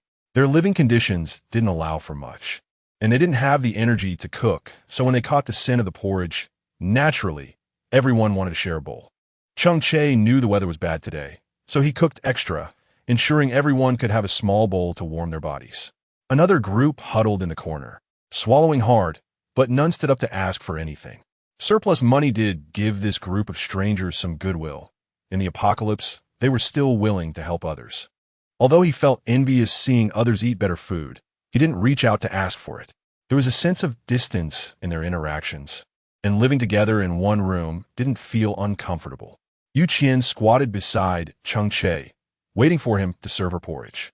Looking at the snow that had already piled up past her calves, she felt a bit of a headache. In this situation, they had no idea how much longer they would be stuck here, and it was a torment both mentally and physically. How much longer would this snow continue? She rested her chin on her hand while squatting on the ground. Although the beautiful scenery in front of her was indeed pleasing to the eye, they couldn't possibly live in this convenience store forever, could they? Cheng Che handed her a steaming bowl of 8 treasure porridge and then added a spoonful of sugar to it. It's hard to say for now, so let's not rush. I think we might be stuck for at least 10 days to half a month. For now, let's reinforce the doors and windows to prevent it from getting colder in the future. Qian carefully took a sip of the 8 treasure porridge. The sweetness from the added sugar somewhat improved her mood, and she didn't want to dwell on the weather she couldn't change. She then moved a chair to sit down and rest. The convenience store shelves still had plenty of instant noodles and mineral water, but since they couldn't boil water, Qian's team could only nibble on the instant noodle cakes with ice cubes. Only Yu Tiantian's meal had improved a bit because of Yu Qian. Zhao Yi and the others each received a bowl of porridge, and the five of them quietly drank their porridge, casually grabbing an instant noodle or a sausage from the shelf, and thus their meal was hastily put together. Yu Qian drank 3 bowls in total, and her whole body was starting to sweat, her little face also flushed from the heat. Satisfied, she put down the bowl and looked out at the heavy snow, feeling that it would be nice to have a charcoal stove in the room. However, having a charcoal stove in a closed space is somewhat dangerous, and if she opened the window, the cold wind would continuously blow in, making the stove seem rather useless. Yu Qian was considering drilling a hole in the window to extend the exhaust pipe outside, then sealing the gaps around the window to prevent cold air from coming in. This way, the indoor temperature would surely improve a bit. Once he decided to do it, he thought it was better to start improving his quality of life now, as he had already been stuck in this convenience store for quite a while. The fact that Cheng Che had space had already been revealed. So Yu Qian simply asked him to take out the charcoal stove and then started modifying the window and other renovations. Another group of teammates noticed their intention, and the strong men came over to help, significantly improving the efficiency. The stove was successfully installed, and the drafty windows were all sealed. The charcoal stove was now lit, and the warm air gradually filled the entire room. Yu Qian was contentedly sitting by the stove, roasting by the fire, when he suddenly thought of something and asked Cheng Che for a few steam buns, placing them by the charcoal stove to roast. Soon, a fragrant smell wafted out. He turned to the young man, Yu Tian, beside him, and asked, "Excuse me, where are you guys headed?" Sun Jingming, pushed out to communicate with others, could only adjust his smile and respond, "We plan to go to the Kyoto base for protection." Chapter 42. Is he your boyfriend? The man's eyes lit up instantly. We're also planning to go to the Kyoto base. We rushed over as soon as we heard the news. However, I've heard that there are strict requirements to get in, and I don't know if we can make it. Sun Jingming maintained his calm smile. If you meet the requirements, you can naturally get in. My name is Lu Feng. I'm from Changzhou. Where are you guys from? We're not far from here. But you guys must have gone through a lot coming all the way from Changzhou, right? Sun Jingming always refrained from revealing too much information about himself, leaving enough room and cards up his sleeve, which made Lu Feng feel like he was listening to a bunch of nonsense that he couldn't find a way to refute. Lu Feng took a deep breath. Actually, it's nothing much. All 8 of us are alumni. We escaped from school together. Yu Qian raised her eyebrows. No wonder there are so many powerful young superhumans. The chance of awakening superpowers is naturally higher among younger people than among older ones. In their small team of 8, 5 are superhumans, which suggests they have likely undergone a significant turnover, leaving only those with strong abilities. After absorbing the 2nd-level crystal core, Yu Tiantian's complexion improved a lot, and the powers that have been drained have now partially recovered. She scooted over to Yu Qian's side from the corner and shyly asked, "What's your name? I think we should be around the same age. Can I call you sister?" Yu Qian looked at her smiling eyes and happily told her his name. "My name is Yu Qian, with Yu meaning surplus. I'm 23 years old now." Yu Tian propped her slightly childish face and said, "I'm 21 years old now. I was supposed to be preparing for my senior internship and other things, but I didn't expect to encounter the apocalypse, and now I've ended up like this." Yu Qian glanced at her carefully. The down jacket she wore seemed to have been dug out from some warehouse. After running around looking for supplies, it had already developed several small holes. Her face was dirty, and although it was still evident that she was a beauty, there was an added sense of fatigue from all the traveling. "Sister, is that man in black your boyfriend? I saw him taking care of you tirelessly for 3 days." Yu Tian looked at Yu Qian with envy, so thoughtful, unlike my wooden-headed one, who need me to teach him how to do everything every day. She glanced at Lu Feng with some disdain and then pouted in displeasure. Yu Qian felt a bit awkward about what she said, but she didn't expect Cheng Che to be so thoughtful while she was unconscious, and a sense of gratitude emerged in her heart. Having spent such a long time with Cheng Che, Yu Qian also understood that she must have had some unknown connection with him in her previous life. Otherwise, he wouldn't take such care of her in this life. Although they had lived together for over a month, she still couldn't bring herself to open up about the matter of her rebirth to Cheng Che, as she still felt somewhat uneasy about it. Looking at Yu Tiantian's gaze, Yu Qian shyly waved her hand and said, "He's not my boyfriend, just a neighbor and teammate."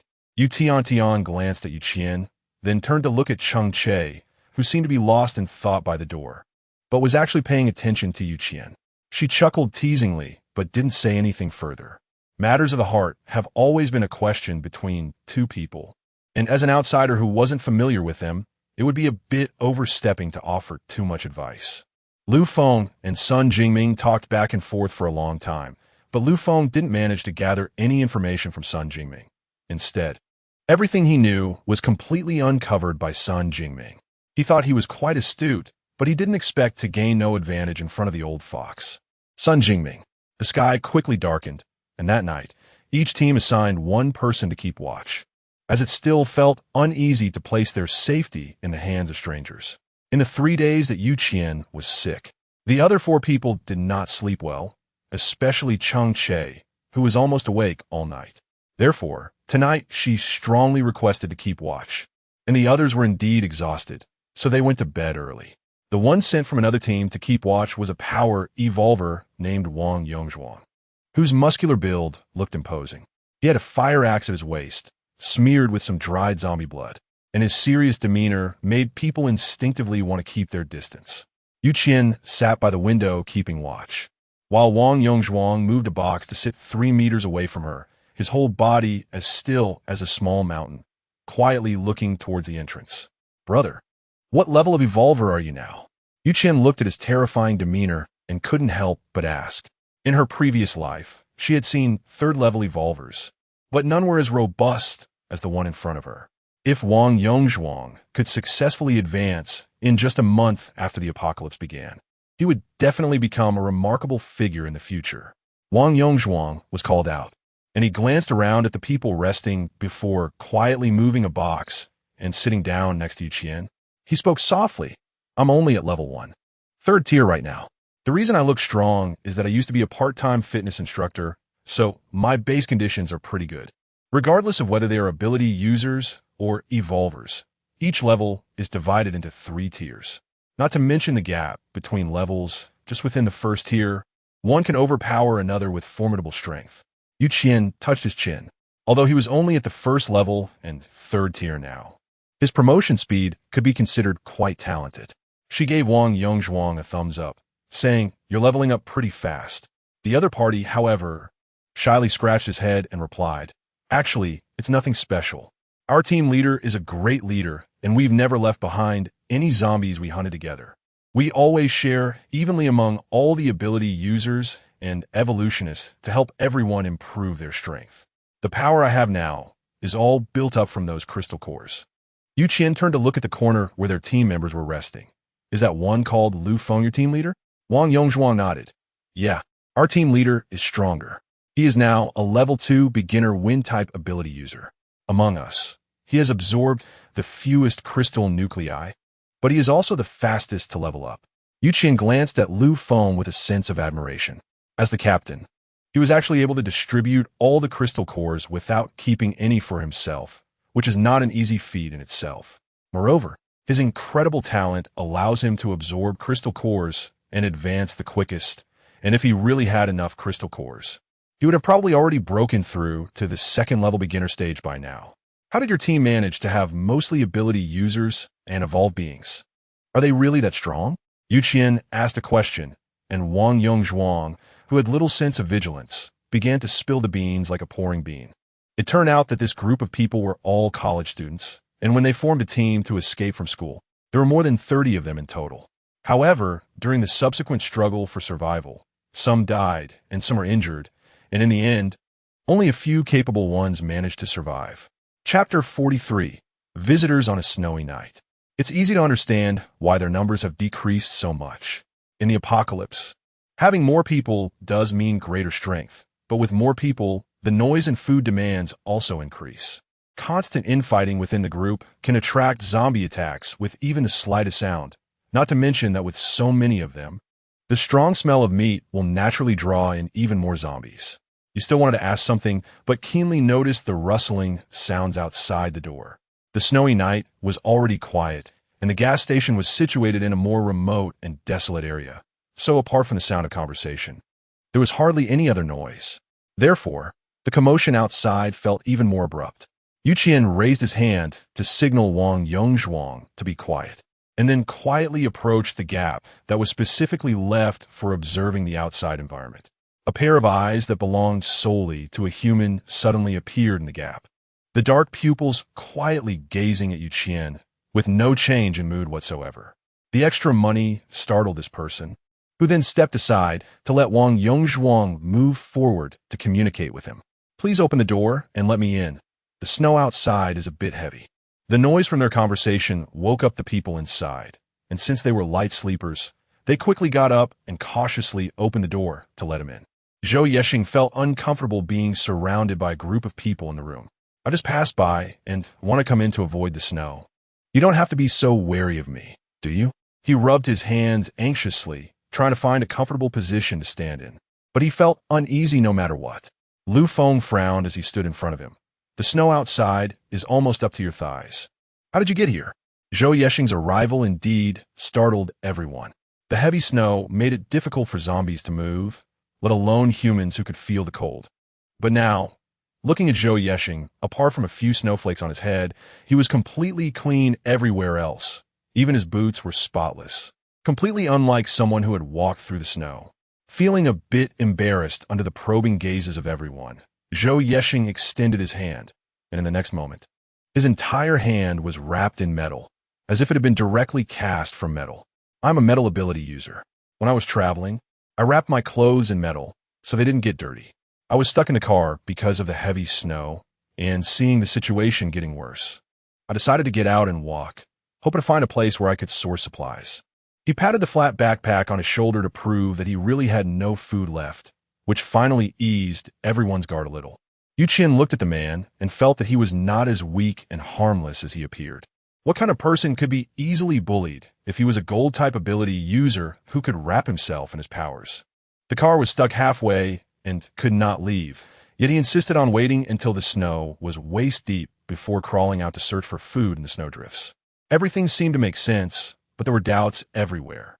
Sun Jingming and Cheng Che, lying in their small beds, became vigilant. This man was indeed not easy to get along with. Sun Jingming had seen Zhou Yexing kill without shedding blood when he was at the Kyoto base, while Cheng Che had heard of this man's reputation in his previous life. Zhou Yexing looked like a slender youth, always courteous and accommodating in his dealings. But when it came to killing, he could do so without changing his expression. He was a man whose true nature was completely at odds with his outward demeanor. Cheng Che had once crossed paths with him, although the other's strength was indeed much weaker compared to his own. He was still a well-known gold-type ability user in the apocalypse. This guy had established his own power in his previous life, accepting high-priced contracts to kill, and never missed. The seemingly weak and harmless youth was actually a terrifying Rakshasa that struck fear into people's hearts. Who could accept that? Qian once heard a name that was familiar yet unfamiliar, and she felt a sense of nostalgia. How could the big shots from her past life keep appearing around her? It all felt strangely uncanny. Sun Jingming was puzzled as to why Zhou Yexing would appear here from the Kyoto base. He had ended up in Yunqing because he was betrayed by his teammates. But what about Zhou Yexing? He had already established himself at the Kyoto base with his gold-type abilities. Why was he now showing up in Yunqing? Zhou Yexing also noticed Sun Jingming and secretly doubted why he saw him in Yunqing when his teammates had said he had died during a mission. Although the room was completely silent, everyone's thoughts were chaotic, and they muddled through the night until dawn. As the sky began to brighten, Qian felt a bit hungry and casually grabbed a ham sausage from the shelf, intending to peel it open and eat it. However, before she could even make a move, it was snatched away by Cheng Che. "What are you doing? Eating only a ham sausage in the morning is not nutritious. I'll make you breakfast." Qian looked around the bare room, noticing the complete lack of pots, bowls, and other cooking utensils. Cooking would be too much trouble. She wasn't that picky. Given the current conditions, she was fine with eating the same food as everyone else. Even drinking the 8 treasure porridge yesterday felt like a hassle to her.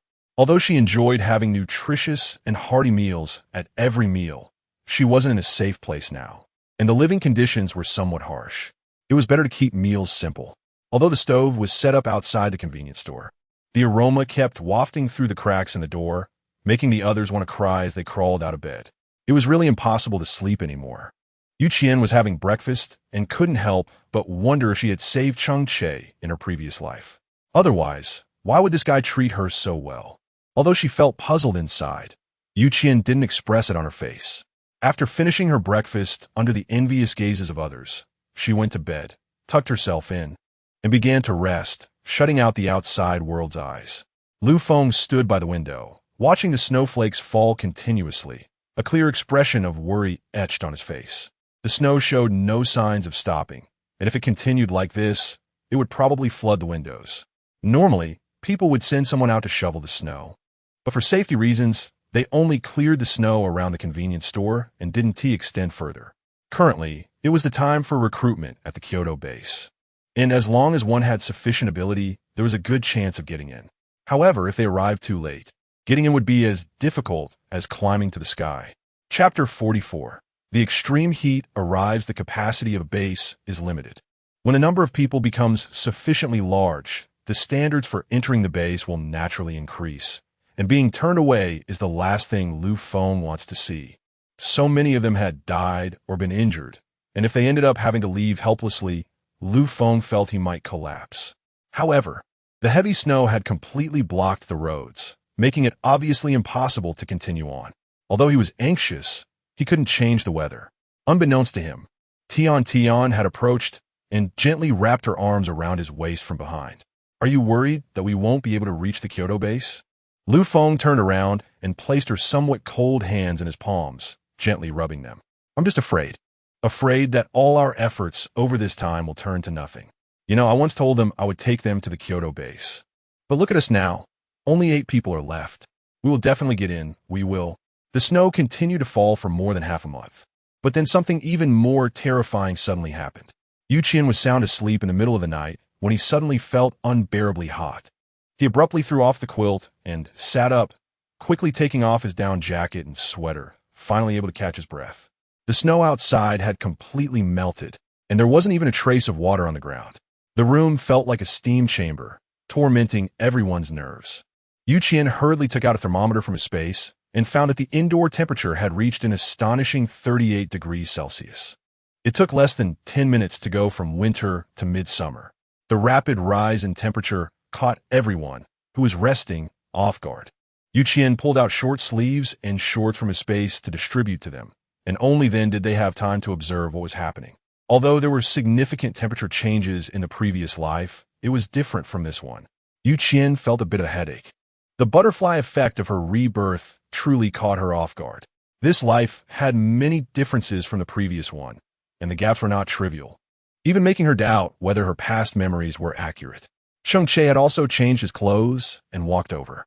The temperature outside was still rising, with some soil surfaces already cracking, and the readings on the thermometer were continuously increasing.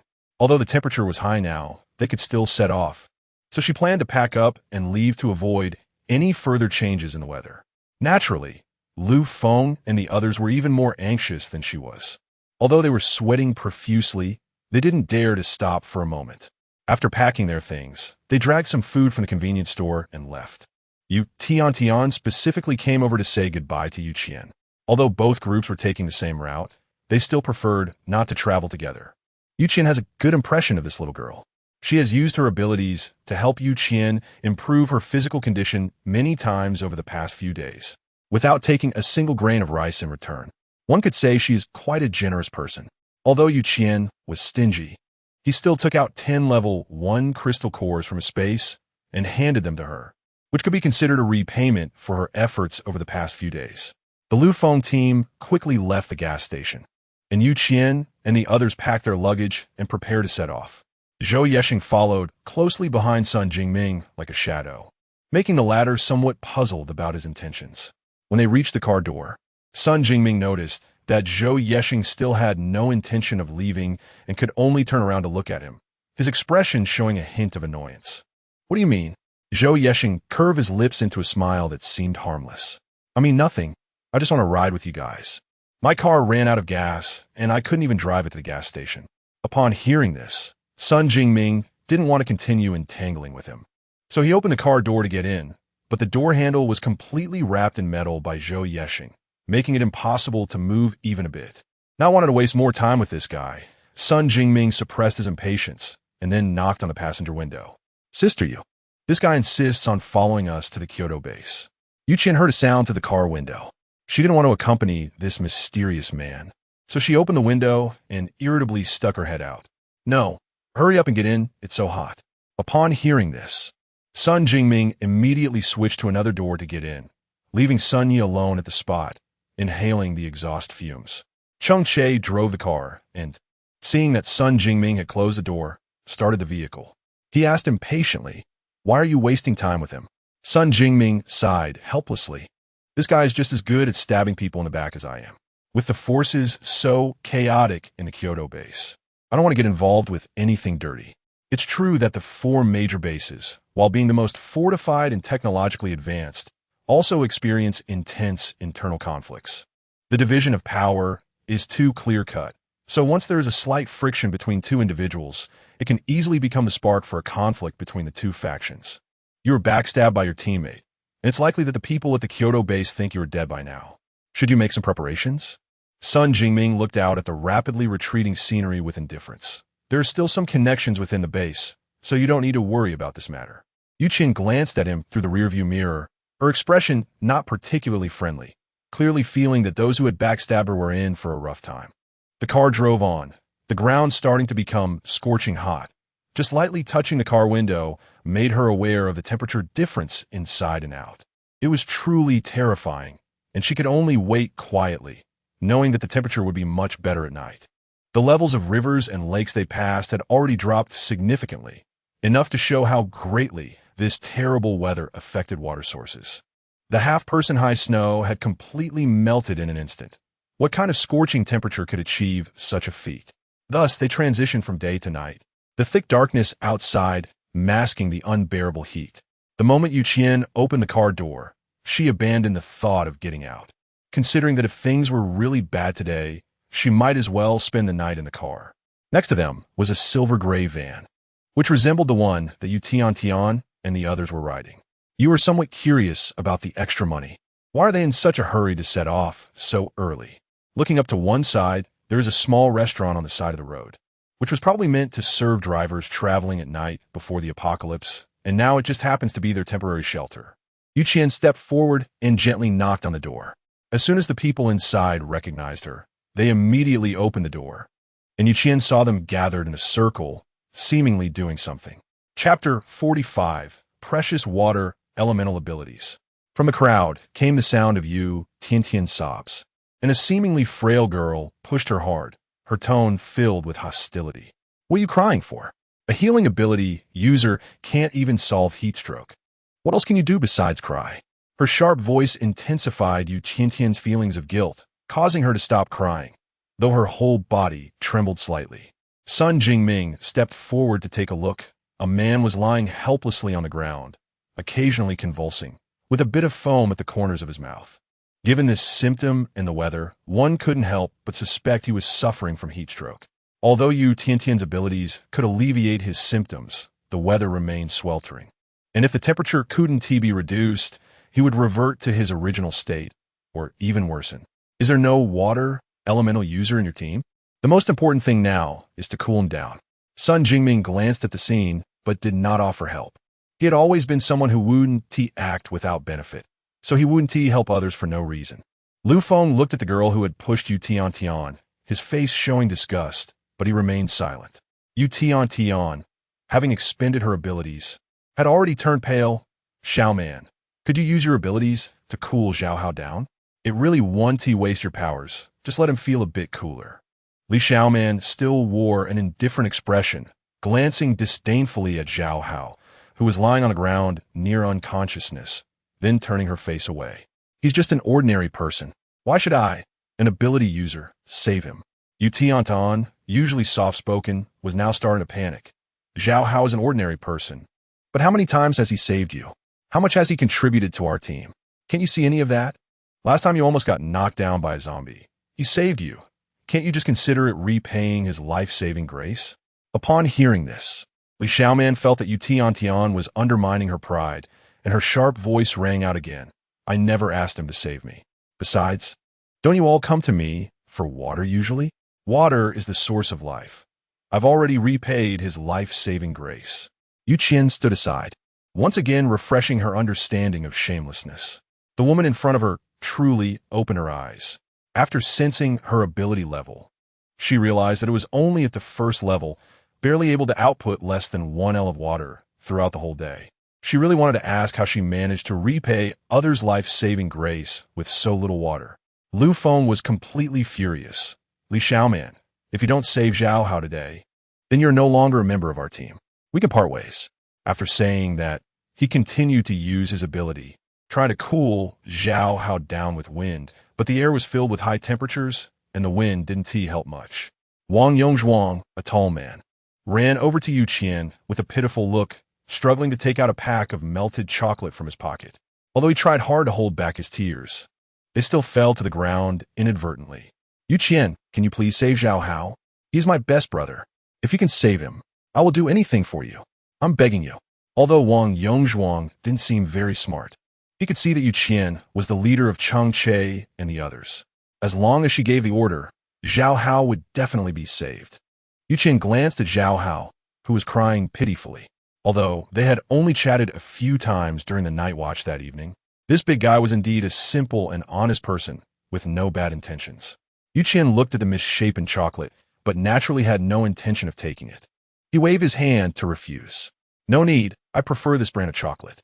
Upon hearing Qian's refusal, Wang Yongzhuang already felt like he was going to suffocate and faint, but his concern for his brother urged him to plead with Qian again. However, before he could act, he saw Qian give Sun Jingming a look.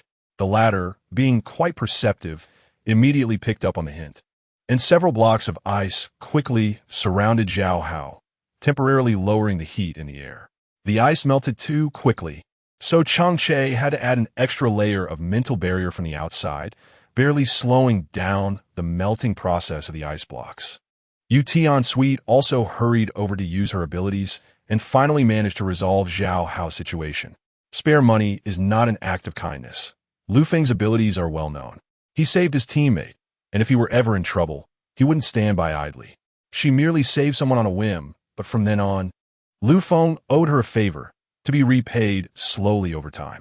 Li Xiaoman, standing in the corner, was fuming, not understanding why Lu Feng would give up a rare ability user for an ordinary person. She pondered Lu Feng's words, concluding that he must be bluffing and didn't truly want her to leave the team.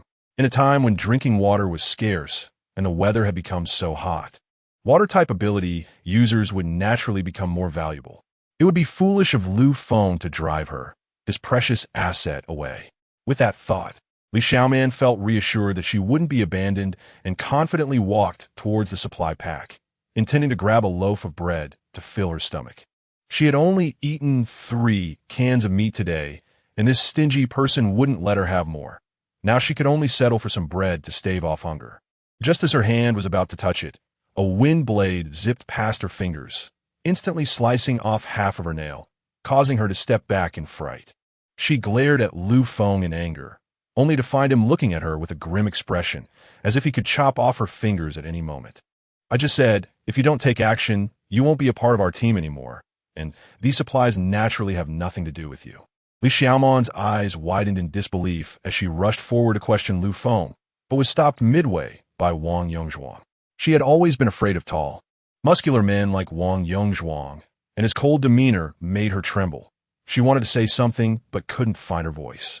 Lu Feng stepped forward to thank Sun Jingming, who repeatedly waved his hands, saying, "Don't thank me. If it weren't for Qian, I wouldn't have taken action." Lu Feng moved, approached Qian, and said, "Thank you. In the future, if you need anything, you can find me. I will go through fire and water for you." Sun Jingming placed many ice cubes around them, and Cheng Che maintained a mental barrier. But the ice melted at a terrifying speed, leaving Qian unable to sleep due to the heat all night. The next day, she woke up with heavy dark circles under her eyes and made a significant decision. She needed to find a large enough RV so that, even in high temperatures, she could lie in bed with air conditioning and ensure everyone could get a good night's sleep. Chapter 46, Telling a Story. RVs were hard to find, especially in a perilous post-apocalyptic world, and Qian didn't want to endanger everyone for her own selfish desires. Before the sun rose, the two teams got back on the road, and Qian shared her thoughts. To find an RV, they would have to enter the city, which naturally posed more dangers and challenges.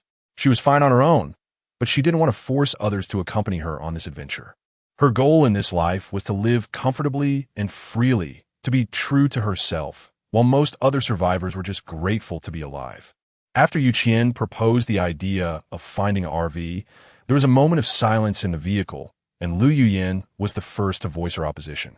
She just wanted to reach the Kyoto base as quickly as possible and settle in. She felt she could endure any harsh environment. However, if they made another detour to the city, not only would they encounter numerous zombies, but most importantly, it would delay their journey. The main goal of Qian's trip to the Kyoto base is to do business, but Zhao Yi and Lu Yuyin are thinking about finding their lost father and husband, so they are naturally more eager to head to the Kyoto base. Lu Yuyin tugged at Zhao Yi's sleeve and said, Qian, having this vehicle is actually quite good for us. We can use the air conditioning during the day, and at night, we can rest in it without feeling too hot. You see, this RV is bulky and fuel-consuming. If we go looking for one, we might run into a lot of trouble. Why don't you hold on for now? We should focus on going to the Kyoto base first. Lu Yuyin, now over 50, dreams of reuniting her family as soon as possible. No matter how tough or tiring it is, she is not afraid, which is why she has a differing opinion from Qian at this moment. Although Zhao Yi also wants to sleep more soundly at night, she feels a bit anxious thinking about her father, whom she is yet to find, so she remains silent. Feeling conflicted, Sun Jingming is also eager to go to the Kyoto base for revenge. As an ice-type ability user, he has some resistance to the heat. So he also thinks that looking for an RV is a time-consuming and laborious task. The group's survival goals in this apocalyptic world are different, leading to naturally different thoughts. Qian pondered for a moment, feeling that she still couldn't endure the feeling of being unable to sleep at night due to the heat. Since she had the ability, she didn't want to compromise herself. How about this? I'll leave the car for you to travel, and I'll go find an RV in the city by myself. We can meet again if fate allows. She glanced at the scorching sunlight outside the window, took out a sunshade from her space, and then got off the car to leave. Zhao Yi instinctively wanted to follow her, but was tightly grasped by Lu Yuyin's clothing. Where are you going? Qian is capable and can thrive in the apocalypse. Following her will only make you a burden beside her. Do you remember why we came here? Just the two of us, mother and daughter? Your dad's life is uncertain now. Are you not thinking of finding him quickly, and instead want to enjoy life at this time? Zhao Yi lowered her head, sitting there like she had lost her soul, her heart in a tangle. She couldn't let go of the rare friendship with Qian, nor could she dismiss her concerns and worries for her. But on the other side of the scale was her father, whose life was uncertain, and she could only plan after finding him. Sun Jingming was only temporarily teamed up with Qian. Parting was inevitable, but the promise he made would not change. He got out of the car and gently knocked on the window of the SUV that Qian had just taken out. I will safely send the two of them to the Kyoto base and settle them down. When you and Cheng Che arrive, just mention my name, and I will personally come out to receive you. Qian nodded, put on a pair of sunglasses on the bridge of his nose, and then drove away. Qian wants to enjoy life in this second chance. While Cheng Che enjoys the time spent with Qian, it definitely won't go to the Kyoto base with Sun Jingming and the others, but plans to go with Qian to explore the nearby city first, finally achieving their goal of a world for two. Cheng Che feels a subtle excitement in his heart, making small movements in the passenger seat, but his gaze never leaves Qian. Qian could naturally feel the burning gaze glued to her, and helplessly pushed her sunglasses up, focusing on the principle of out of sight, out of mind. Cheng Che, why have you been following me? She suddenly felt that this was a good opportunity to confront Cheng Che. Both of them had too many mysteries, and if they could clarify things at this moment, perhaps the burden in her heart could finally be lifted. Ever since she learned that Cheng Che might also be a reborn person, Qian felt that his approach had some special purpose. However, after spending a month and a half together, this man only cared about her physical health and hadn't asked anything else. Yet, it was because of this that she couldn't let go of her guard. If this continued, she might not be able to face Cheng Che anymore. Every action of his might appear purposeful in her eyes, and that was hard for her to accept. Cheng Che heard her words and realized that she might want to start understanding the secrets he held, which could be a good opportunity for their relationship to progress. Let me tell you a story. Perhaps you would be willing to listen, and it might answer your questions. There was once a man who checked into a base and met a woman there. At first, he thought she was foolish, but during a mission, that woman actually saved him when he was about to be devoured by mutated plants. She exhausted all her abilities to rescue him. All the teammates had fled, leaving only that woman behind, which made the man go from observing her to caring about her every move. He killed all those who betrayed her, ultimately committing suicide in the place where the woman was devoured by zombies. However, he was fortunate to be reborn 6 months before the apocalypse. He began to frantically search for that woman, knowing only her name, but nothing else about her. As time passed, by a twist of fate, he received a call from the woman. His warehouse had been rented by her, finally giving him a connection with her. At that time, he vowed to repay her for saving his life in his previous life with this lifetime. The story abruptly ended, and Qian understood the meaning behind his story. But her heart remained unsettled for a long time. Chapter 47. Encountering a Level 3 ability zombie. She never expected that the person in front of her had a connection with her in her previous life. She also never thought that the warehouse she had rented before belonged to him. It seems that they had met back then, but she had not paid attention to Cheng Che, which led to a misunderstanding. She thought that Cheng Che's actions were all purposeful, but she never realized that he was the person she had saved at the cost of her life in her previous life. Qian never thought that her only act of kindness in her past life would lead her to have such a capable teammate in this life. What Cheng Che said might be incomprehensible to others, but she truly understood his meaning. The care and favoritism Cheng Che had shown her all this time also found an answer, and Qian's doubts were reluctantly set aside. Cheng Che glanced at Qian and spoke again. The reason I follow you in this life is because you once saved my life. But there are other reasons as well. When the time is right, I will tell you, just to let you know in advance. The other reasons will not have any negative impact on you, and you don't need to feel any burden. After pondering for a moment, Qian happily accepted this strong and obedient teammate. One of the reasons he followed her was likely because he was attracted to the relatively abundant supplies in her space, which could improve his quality of life. She happened to need a teammate who wouldn't hold her back, and he just happened to need the supplies in her hands. The two quickly came to an agreement to face difficulties together, and their survival quality in the apocalypse would surely improve a lot. Next, the two traveled in silence. Qian calmly looked ahead. Although she wasn't familiar with this city, she at least had a map she bought before the apocalypse, which, although not very detailed, could help her roughly find her destination. After leaving Yunqing, they had been taking desolate back roads, and the number of zombies they encountered had significantly decreased. However, upon entering the new city, Qian was shocked by the number of zombies blocking the road ahead, gasping in surprise. The high temperature made the stench of decay from the zombies even more unbearable, and she had to roll up the car windows tightly to barely keep the intolerable odor outside. By rights, this area should be considered the outskirts of the city. Why were there so many zombies? Qian asked in confusion, tightly gripping the steering wheel, carefully dodging one zombie after another rushing at them. The car was constantly making sounds from sharp nails scraping against it, making one's teeth ache, and Qian's nerves began to tighten even more. It seemed that before the apocalypse, a grand jewelry appraisal event had been held here, with quite a number of attendees, and naturally, there were many zombies after the apocalypse. Cheng Che recalled the news from before the apocalypse. He had initially planned to go to Jeju to buy a couple of necklaces for Qian, but the timing coincided exactly with the onset of the apocalypse, so he had to give up. However, it was only now that he considered this issue and forgot to suggest an alternate route to Qian. Otherwise, they wouldn't have ended up in such a dangerous and tense situation. Qian didn't have time to think about these things. She seized a gap and stepped on the gas to dart out, then continued to maintain the car's high speed, finally managing to shake off the relentless pursuing zombies behind her. Looking up, she saw that in front of her was the largest car sales center in Jeju, where various brands and performance vehicles were gathered, leaving Qian feeling dazzled. Before she could push the door open and enter, she felt a gust of cold wind blowing from behind her, followed by a clanging sound that made her nerves tense up instantly. Cheng Che's heart raced. Fortunately, He had the foresight to use his abilities to wrap Qian up beforehand. Otherwise, he really couldn't bear the consequences. Anger surged up instantly, and Cheng Che spread his mental power to locate the attacker, which turned out to be a zombie that looked to be only a teenager.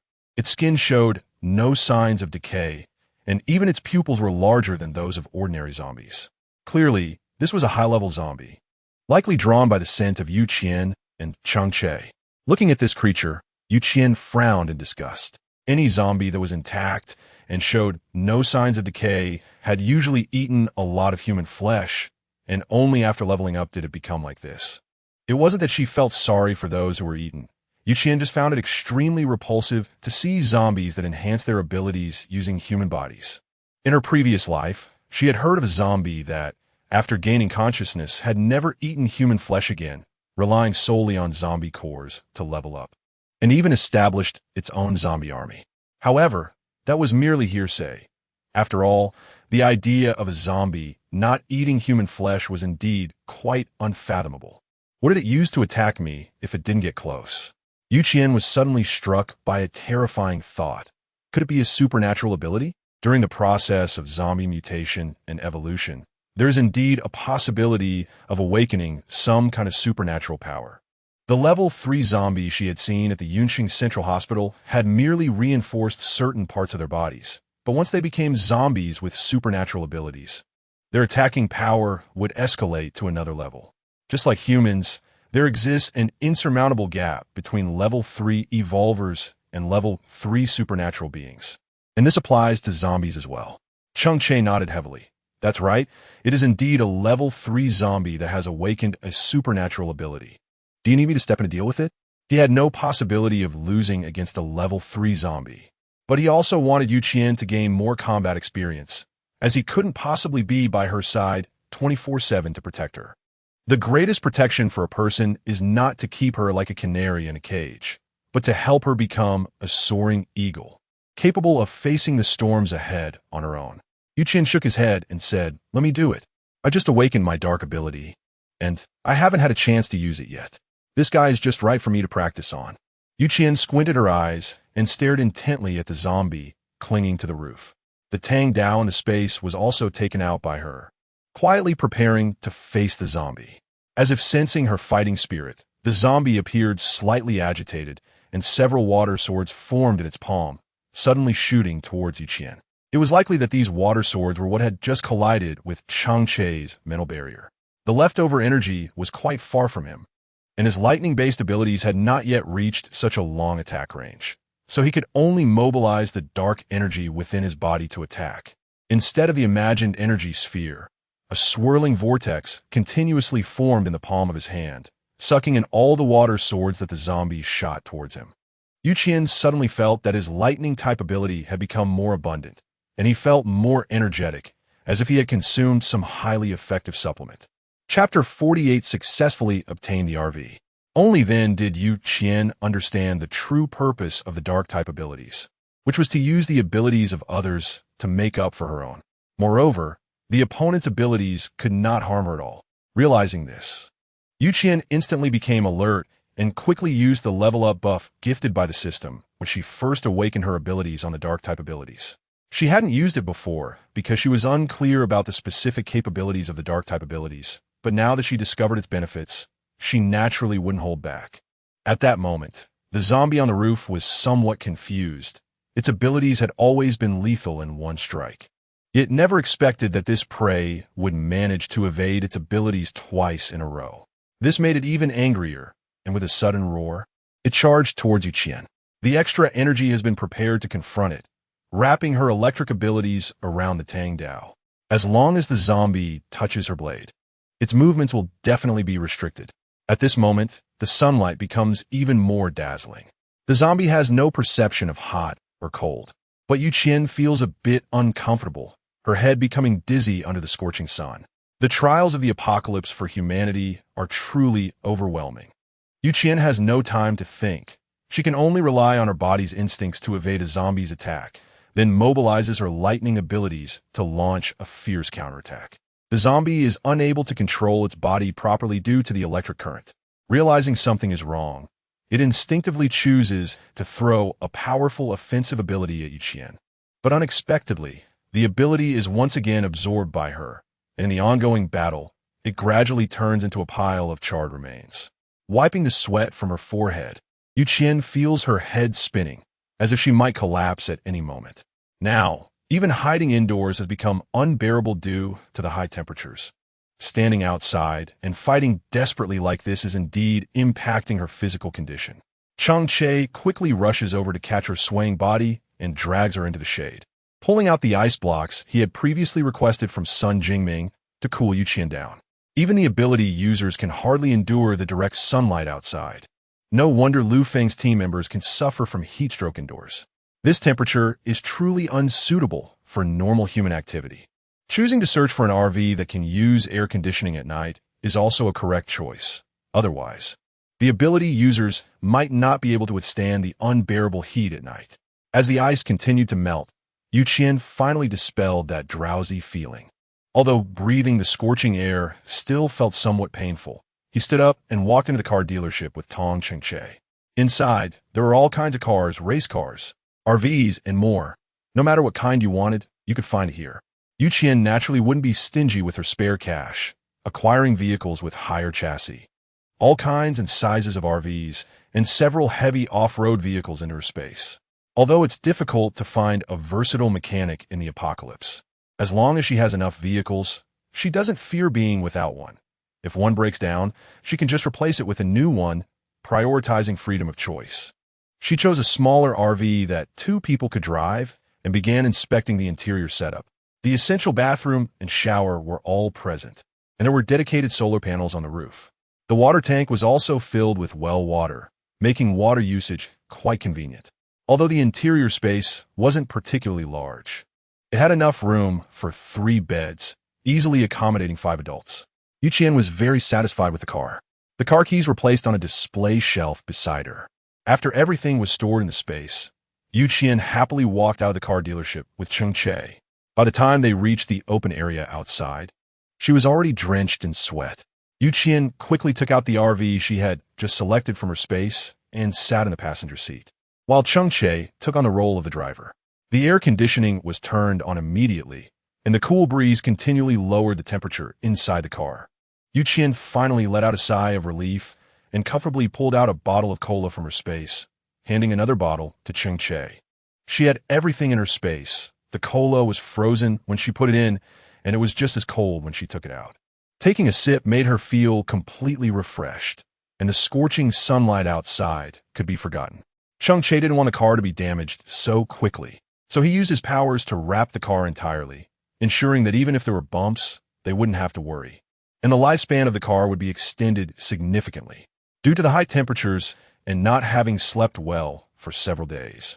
Qian leaned back in her seat and felt drowsy, her head nodding as if it might fall off at any moment. Cheng Che understood her fatigue from the past few days and slowed down the car's speed. The 2 of them quietly left Jeju, continuing their journey toward the Kyoto base. When Qian opened her eyes again, it was already evening. She cautiously opened a crack in the window, and the hot air from outside rushed in instantly, showing no sign of becoming more comfortable just because the sun had set. Qian hurriedly closed the window, and Cheng Che also chose a relatively secluded roadside to rest. Parking the car by the side, he locked all the doors and windows before daring to take a break. However, this was still a remote area. Although there weren't many zombies, it didn't mean there were none at all. Qian took a nap for the entire afternoon, feeling somewhat better than Cheng Che in terms of energy. Therefore, she took the initiative to choose to keep watch tonight, using a firm attitude to force Cheng Che to go to sleep. The main reason was that she felt a bit awkward being alone with Cheng Che. Although she knew what had happened between them in their previous lives, Qian still felt uncomfortable sharing a room with an adult man. Cheng Che could also vaguely sense Qian's concerns, so he decided not to go against her wishes. After taking a shower in the bathroom, he lay down on the bed to rest. Qian sat by the window, looking outside. Her task tonight was to observe if there were any unusual situations around her. And since she was alone, she had to be even more cautious to avoid being ambushed by advanced zombies or mutated plants and animals in the middle of the night. Cheng Che was asleep, and the car was so quiet that the only sound was the air conditioning.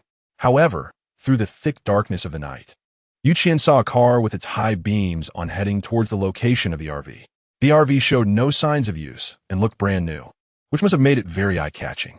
If those people set their sights on it, something could definitely happen. Qian took a deep breath, hoping that these people wouldn't stop right next to the RV. Otherwise, there would be even more things for her to observe tonight. Although humans are not as dangerous as zombies or mutated plants and animals, their intentions are hard to gauge, and it's uncertain what they might do. So it's better to be cautious. Chapter 49. The box truck blocks the road. Time passed second by second, and the vehicles in the distance drew closer to the RV. The dazzling high beams made Qian instinctively avoid the light. She thought the vehicle would drive straight past, but to her surprise, it actually stopped right next to the RV. At that moment, Qian finally saw the full shape of the vehicle. It turned out to be a small box truck, which had pulled up in front of the RV, blocking its path forward. Whether intentionally or not was unclear. Qian frowned but did not get out of the car to check. As long as these people didn't target the RV, whatever they did had nothing to do with her. The noisy voices soon came through, and peeking through the gap in the curtains, Qian noticed that there were at least nearly 20 people packed inside the vehicle, including men, women, the elderly, and children, all chattering loudly about something. Qian found it somewhat magical.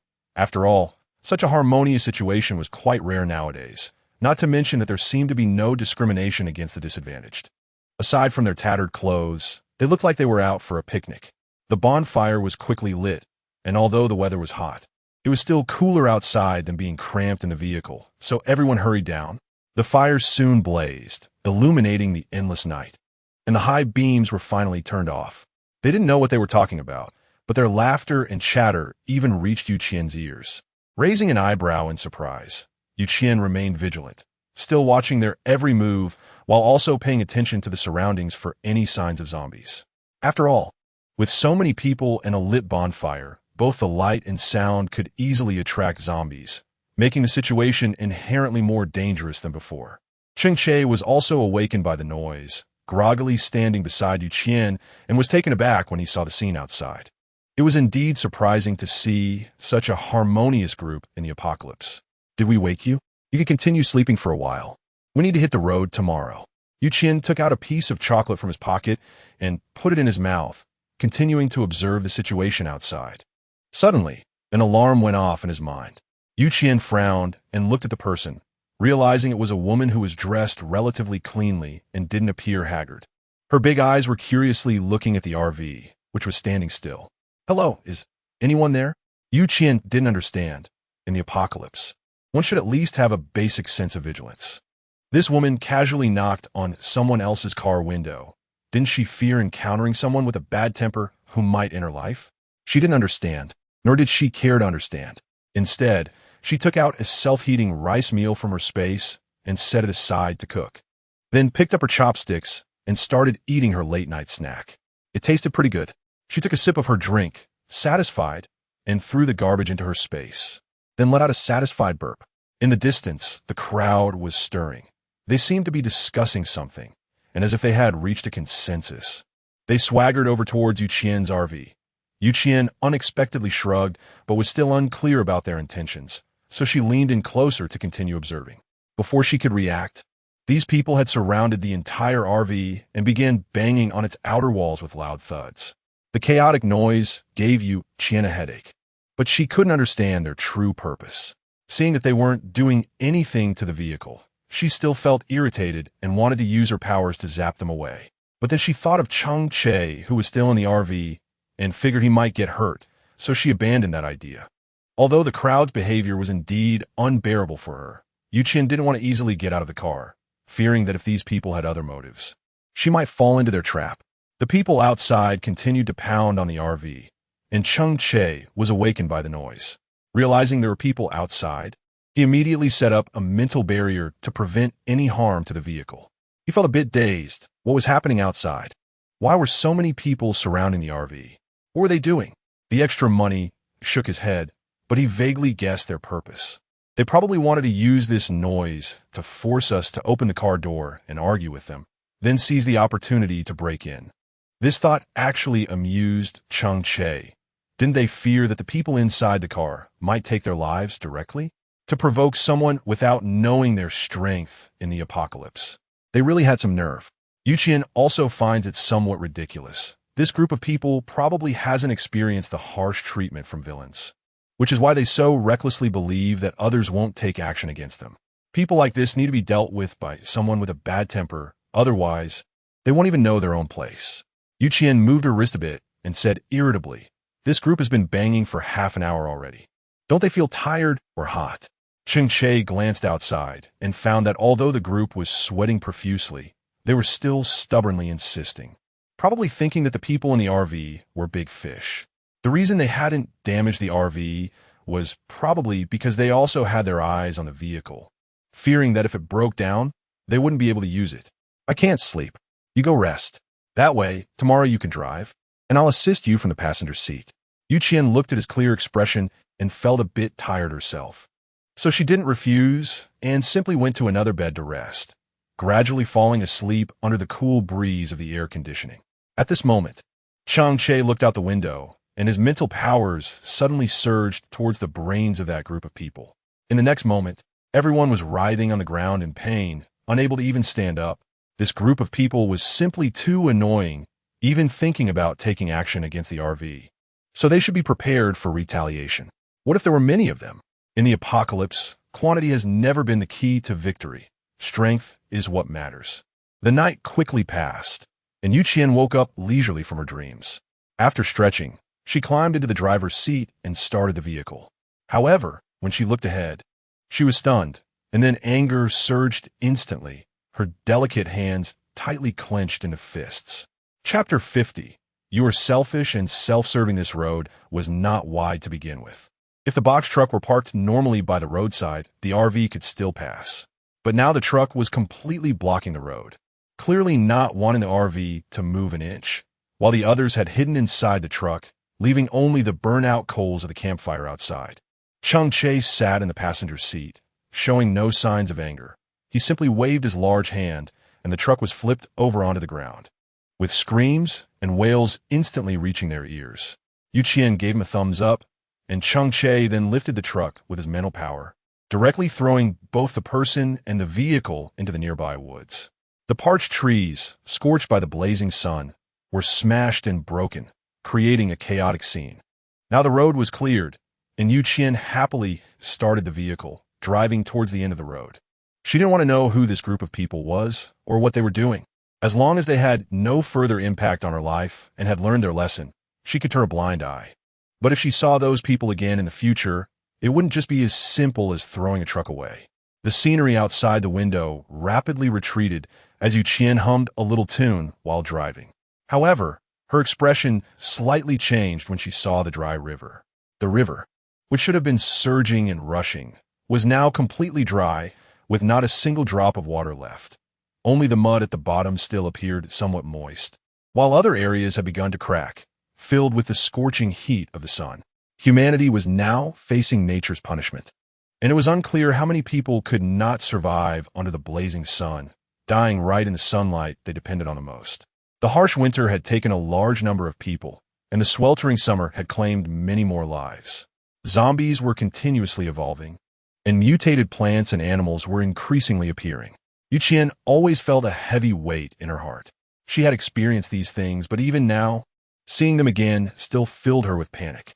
She felt that humanity seemed insignificant in the face of nature and had little chance of survival in the face of great danger. Just staying alive was already so difficult, let alone entering the base after exhausting her efforts, yet still unable to live a more relaxed life, still being swept away by the tides of power. The scorching sun continued to rise, now hanging in the sky, and even with the air conditioning on in the car, Qian felt a bit stifled. At this rate, the temperature outside the car could probably be used to fry an egg. Qian did not intend to continue on the road. It wasn't a good idea to have the car exposed to the sun for too long, so she decided to find a cool place to rest for a while, leaving when the sun was no longer so scorching. She chose a car repair shop in a small town, which had 2 large doors, convenient for both escape and pursuit. Most importantly, the temperature inside was lower, although it was still hot and stifling, much better than being out in the blazing sun. While resting with the air conditioning on, Qian heard the sound of a vehicle approaching. Lazily lifting her eyelids, she realized it was the same cargo van from last night. Although it had been tossed around by Cheng Che and was somewhat deformed, they still managed to drive over, even choosing the same resting place as Qian. Seeing them get out of the vehicle and march aggressively towards her RV, Qian knew she had to settle things with them today. So she sat at the door and opened it. She really did not want to get out. The temperature outside was making it hard for her to breathe, so she could only chatter with them from the doorway. Standing in front of the door was a woman, the same one Qian had seen before, the one who had knocked on her window. The cool air from the car surprised her for a moment, and she instinctively wanted to move closer to the more comfortable temperature, but was forced to step back 2 paces by a sharp tang knife. Qian extended the tang knife out of the car, forcing the woman to keep her distance, with a look of disdain that was completely unmasked on his face. The woman felt a bit awkward, yet she still forced herself to muster a smile. "Hello, my name is Wang Shui. Nice to meet you." Qian waved her hand and smiled sarcastically, not wanting to say much to this scheming woman. "I don't want to know you. Your actions last night and this morning have already had a significant impact on me. If you continue to disturb me, I believe you wouldn't want to know the consequences." Her words instantly froze the smile on Wang Shui's face, and she could no longer maintain her pretentious facade. "There should only be the 2 of you in the car, right? It's so hot outside, and you both have such a good living environment. Why are you unwilling to share with others? Do you know how many people have died in this extreme heat?" Wang Shui rolled her eyes in anger, then waved her hand behind her, and 4 children came to her side, only to be scared back 2 steps by Qian's tang knife. Seeing that Qian's expression showed no sign of pity, Wang Shui looked as if she had been greatly impacted, swaying unsteadily. "Look at these children. They don't have enough food, and their living conditions are so harsh. Yet they're still living bravely and striving to survive. Don't you feel heartbroken seeing them struggle in such difficult circumstances? You are obviously a person of abundance.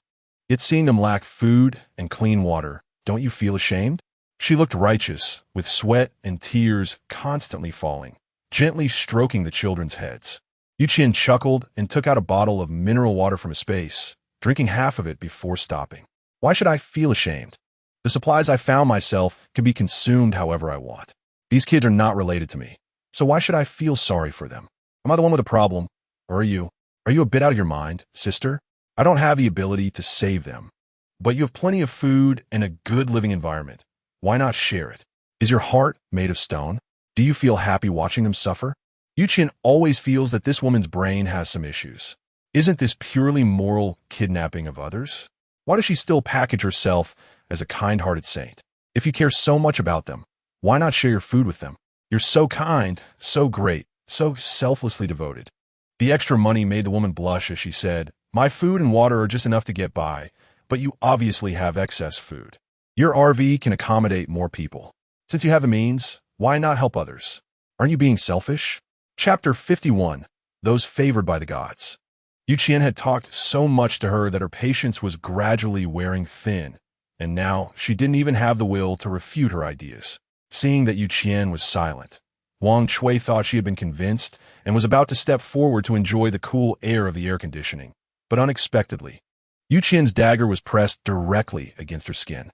The blade was excessively sharp, easily cutting through her skin without much force, and blood instantly gushed out, soaking her short sleeves.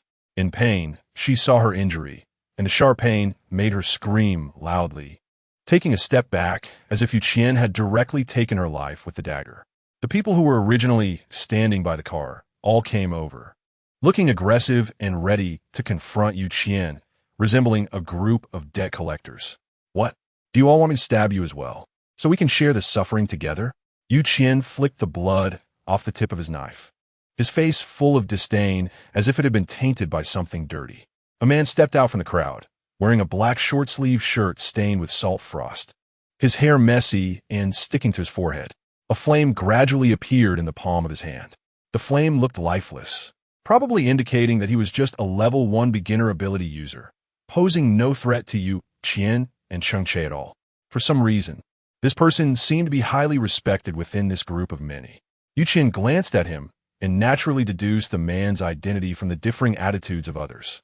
He was probably the leader of this group. She found it somewhat amusing that such a weak person could still be the captain of so many. She couldn't understand how he managed to gain their trust. When Wang Shui saw the man, she became as excited as if she had seen a savior and quickly walked down the corridor to stand behind him. Liu Yi, it's this woman and man who have no good intentions. I think they should be taught a lesson. In her eyes, there was admiration and respect for Lu Weiji. They all lived in the same village, and this time they were able to take the small truck out thanks to Lu Weiji, this powerful ability user. Therefore, everyone was particularly grateful to him, wanting to treat him like a deity, and whenever there was something delicious or drinkable, they would let Lu Weiji enjoy it first. Yu Qian looked at the man in front of him, who was in a disheveled state, with mud smeared on his face from an unknown source, making him look as if he had just been pulled out of a sewer, reeking of foul odor. Lu Weiji, very proud, lightly nodded and then stepped closer to Yu Qian, but was forced to stop by Tang Dao, his legs still in a forward motion, looking quite ridiculous. As if embarrassed by Yu Qian, he raised his fiery hand to slap Yu Qian's face, only to be suddenly sent flying by Cheng Che. The surrounding crowd didn't clearly see what had happened. They were waiting for Yu Qian to receive a hard slap, but unexpectedly, their boss was inexplicably sent flying, crashing against the wall before sliding down to the ground. Yu Qian was still sitting steadily on the steps of the RV, and he even found Lu Weiji's appearance amusing, bursting into laughter, which only angered the group around them even more. Wang Shui hurried over to help Lu Weiji up. Lu Weiji had clearly fallen hard, but he still managed to walk up to Yu Qian, looking at him with a face full of suspicion for a while. Are you two also people favored by the gods? As soon as this was said, Yu Qian felt a bit confused, but he quickly understood what he meant. Nowadays, the power system was completely paralyzed, and the speed of information transmission was absurdly slow, basically relying on word of mouth. These people did not know about the existence of supernatural abilities, so naturally, some superstitious individuals would view these abilities as gifts from heaven and regard zombies as a punishment from above. Yu Qian finally understood why this man was so respected by others. It was probably because the ignorant villagers regarded him as someone favored by the gods. Nowadays, many ability users have not yet properly tapped into their powers, and some have even been hunted down as monsters. The better off ones are probably those like Lu Weiji, who are revered as deities. Yu Qian laughed out loud. Still someone favored by the gods? This is called supernatural power, okay? If you were really favored by the gods, you wouldn't be living such a hard and painful life. Stop daydreaming, brother, it's too ridiculous. Upon hearing Yu Qian deny the existence of gods, Lu Weiji clearly became anxious, waving his hands to dismiss all the other villagers, leaving only himself to confront Cheng Che and Yu Qian. I know this is supernatural power, but I don't think you need to expose me. Look at those people, each one ignorant and foolish. They think I'm a god saving all beings. Whatever I tell them to do, they will agree. As long as you two don't expose me, I can also let you enjoy the same treatment as me. Treat them like slaves, and they will willingly help you with your shoes. After she sheathed her Tang Dao, she finally understood the true nature of the man in front of her. She had initially thought he was a foolish and superstitious person, but to her surprise, he was exploiting humanity's faith in the apocalypse to seek personal gain. Just the sight of such a person made her want to vomit her breakfast. To deceive others by taking advantage of their spiritual beliefs for survival in the apocalypse. This person was truly despicable. The surplus money let out a cold snort, not wanting to continue the conversation with him. What happens to this group of people in the future has nothing to do with her. As long as they stop harassing her, that's enough. This man's scamming skills are truly remarkable. Even if she exposes him, the villagers might not believe her. It's better to focus on her own business and walk her own path. Not interfering too much in others' lives is the real survival rule in the end times. I don't want others to work for me like slaves. You can continue to deceive, and I won't care.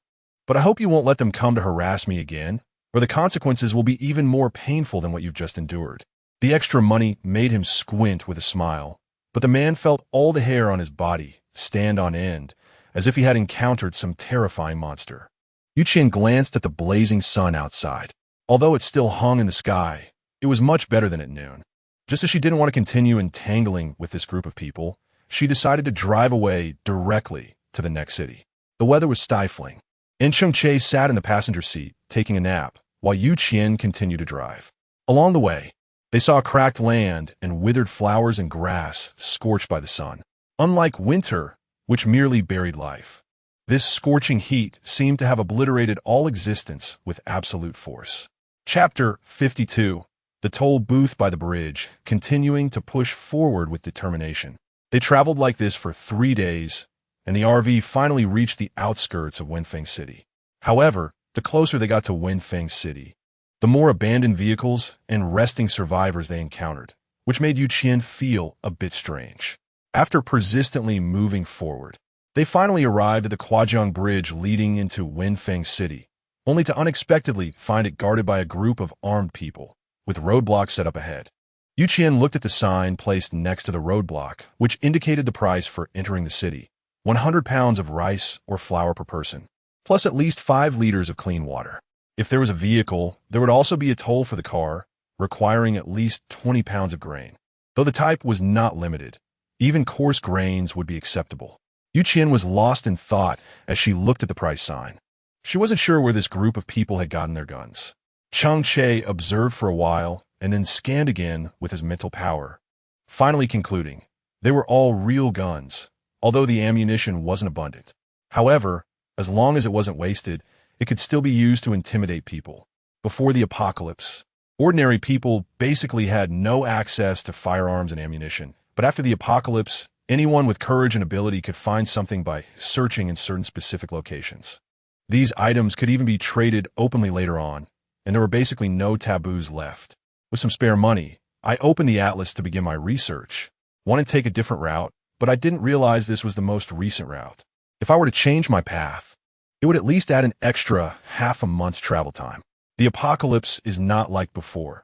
Now, when traveling, I can only choose areas with fewer zombies, which makes food acquisition problem. What used to take 1 day's journey before the apocalypse now probably takes at least 2 days to barely complete, not to mention the supply challenges and numerous dangers along the way. Can your ability defend against bullets? Qian gave up the idea of taking a detour, but he also didn't want to hand over so many supplies to them. A group of people was trying to forcibly collect tolls with the guns in their hands, and Qian was certainly unwilling to cooperate. Whoever cooperated would be a fool. Cheng Che thought for a moment. There's no problem. He had previously withstood a full force attack from a level 5 mutated animal. Upon hearing this, Qian felt relieved. Cheng Che's mental ability could be described as both capable of killing zombies and blocking bullets, and it could also be used as a scanner from time to time, making it an essential item for home and travel. Just as she was thinking about how to deal with unexpected or tricky situations, Qian heard a gentle knock on the car door. Looking through the window, she saw a very familiar face.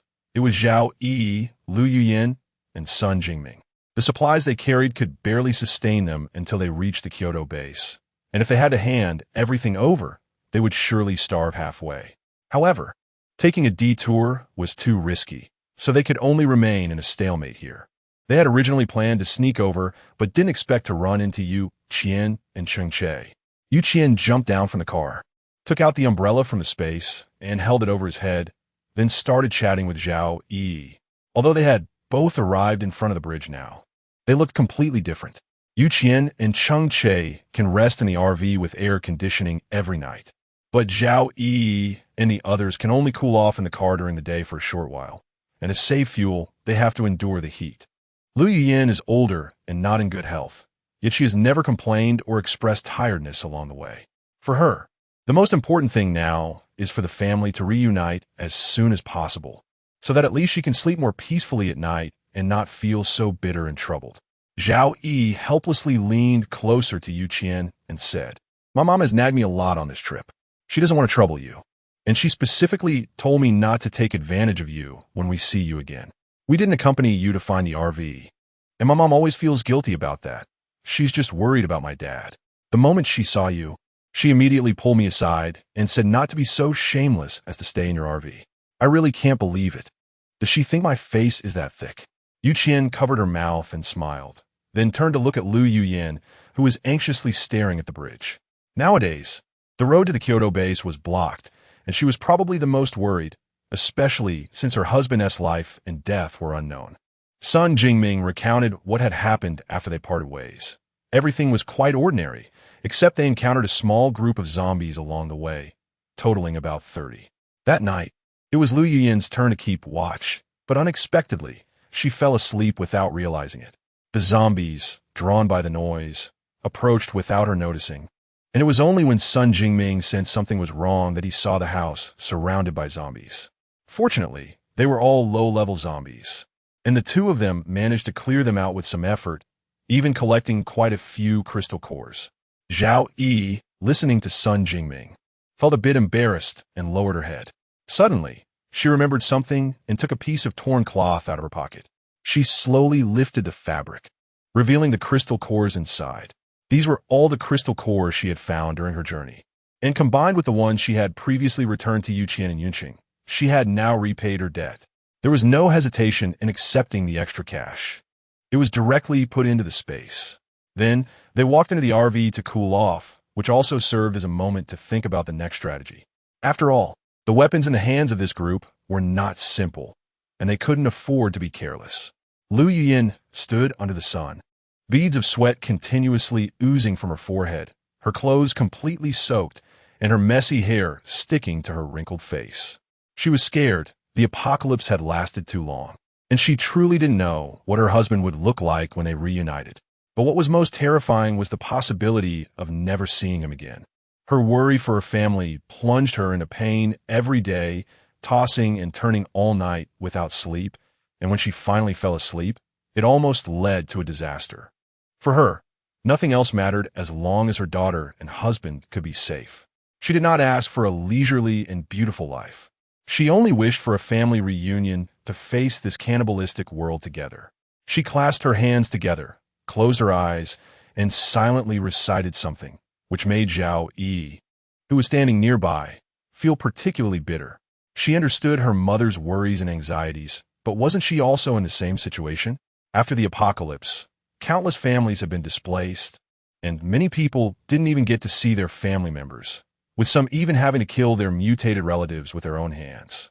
Nobody wanted these things to happen, but since they had happened, they had to be faced. Only by living well could she have the chance to go to the Kyoto base and the possibility of finding her father. Zhao Yi gently walked behind Lu Yuyin and embraced her. "Mom, don't worry. My dad is amazing. He's like a superhero in my eyes since I was little. Maybe he's already awakened his powers and is waiting for us at the Kyoto base. Don't keep worrying or scaring yourself. We'll definitely find him, and our family will be reunited." Although her comforting words were of little use, they warmed Lu Yuyin's heart. She gently stroked her daughter's head, her eyes filled with pity and guilt. "It's my fault. Mom has caused you and Qian a lot of trouble on this journey. Don't blame me for nagging. Qian is indeed a very capable girl. Whether in ability or wisdom, she stands out among others. Although you two are good friends, even brothers should keep accounts clear, so don't always take advantage of her. If it weren't for her, we wouldn't have survived until now. I might have already died in your arms." Zhao Yi helplessly tugged at Lu Yuyin's clothes playfully. "Oh, Mom, do you think I'm the kind of person who likes to take advantage of others? I know Qian has plenty of resources and doesn't mind sharing some with us, but I will always remember her kindness. I will treat her well forever. And when I have crystals or other resources, I will think of her first. So please don't worry about me, okay?" Lu Yuyin understood that her nagging was bothersome to her daughter and had to end the topic, using her hand to shield Zhao Yi from the scorching sun above. "Mom doesn't have any powers and my health isn't good, so I've dragged you young ones down this road. But from now on, I will definitely not let you worry about me. I will exercise well, and when danger arises, I'll run away. By then, you young ones won't be able to keep up with me." Zhao Yi and Lu Yuyin exchanged a glance, and both laughed at her words. The previously slightly sad atmosphere finally improved, and they helped each other sit down by the roadside. They were a group of desperate fugitives, having escaped from prison during the chaos of the apocalypse, and they had also seized a considerable amount of firearms and ammunition along the way. They discovered this bridge after burning, killing, and looting. They were quite well informed, and knew that the establishment of the Kyoto base would surely attract more people to settle there. So they simply claimed the bridge for themselves, which also provided them with plenty of resources. They were all death row inmates, and in their eyes, human life meant nothing. So they felt no psychological fluctuations when shooting and killing, having committed many bad deeds in their daily lives. Qian naturally knew there was no way to reason with this group of people. Now, to cross this bridge, she had two options: either subdue this group or kill them all, and she would choose the latter. Cheng Che sat in the passenger seat as Qian started the car and drove toward the river crossing bridge. As they approached the toll booth, people indeed surrounded them. "Get out of the car. Do you see the toll standards?" A man with a scruffy beard, a cigarette in his mouth, and an almost empty beer can in his hand had a strong smell of blood that seemed ready to spill over. He had killed many people. This was Qian's first impression of him. Obediently, they jumped out of the car, and Cheng Che followed suit. The two of them, dressed neatly, instantly attracted the attention of all the bridge guards. People who could still live so cleanly and comfortably after the apocalypse surely had plenty of supplies. Not to mention they were living in an RV, making them a big catch. Qian was wearing a light purple short-sleeved shirt and a black sun hat, standing in the sunlight, making the onlookers stare. A group of people exchanged glances, clearly harboring ill intentions towards Qian, and they had no intention of hiding it. "What's your name, beautiful? Since you're so pretty, my brothers and I want to ask for your money. Why don't you spend the night with us? And you can leave tomorrow." A man with a beard casually tossed a beer bottle to a friend and stepped closer to Qian, reeking of sweat, smoke, and alcohol. Before he could even reach out to touch her tempting little face, he suddenly convulsed and collapsed to the ground, turning into a pile of charred remains without a sound. Dense currents of electricity wrapped around Qian's palm, surging with an undeniable pressure. It had been a long time since he had killed someone, and this man was the first. Qian lifted her chin slightly, as if sensing the killing intent in her heart, and the speed of the lightning surged even faster, causing the surrounding air to subtly distort. "Damn it! That bitch killed the boss." Someone yelled in anger and was about to charge forward, but their head was instantly separated from their body. Cheng Che, wearing a black short-sleeved shirt, stood aside, exuding an overwhelming presence that could not be ignored. Seeing that they had already lost two people, the rest instantly picked up their guns and began shooting at Qian and Cheng Che. But the bullets seemed to be blocked by a barrier, unable to harm either of them in the slightest. With a wave of his hand, Qian summoned a fine electric net that appeared above the heads of the group. Before they could scream, the next moment their souls had already departed. The passers-by around were frozen in place, forgetting to react, but Qian excitedly ran over to scavenge the firearms and ammunition from their bodies, as these were rare, good items nowadays. In the end, he managed to collect only 6 handguns and 36 bullets. Although the quantity wasn't large, it would still be enough if used sparingly. Qian was very excited to store everything in the space and did not touch the supplies that the group had scavenged. She did not lack supplies at the moment, and having so much rice and flour was actually of no use to her. Moreover, many of these grains had become damp and moldy due to improper storage caused by environmental issues, and, at her current living standards, she certainly would not choose to continue consuming them. The RV quickly left the bridge, and the others were momentarily stunned before they began frantically grabbing the supplies piled up by that group. Many people were trampled underfoot because they couldn't maintain their balance. But no one cared. In the apocalypse, what is most abundant is death, but food must not be lacking. Sun Jingming drove his SUV and quickly followed. He was also aware of the importance of food in the apocalypse, and with people fighting over these supplies, casualties were bound to occur. Food is life, but no one could be certain if they would survive to eat it. Want food? Then go grab it. You take his, he takes someone else's. In the end, those who die and get injured are worse off than if they had just left quietly and continued on their way. Anyone with a clear mind had already driven away, leaving only those who weren't smart enough still fighting over a bag of rice. Chapter 54. Goodbye.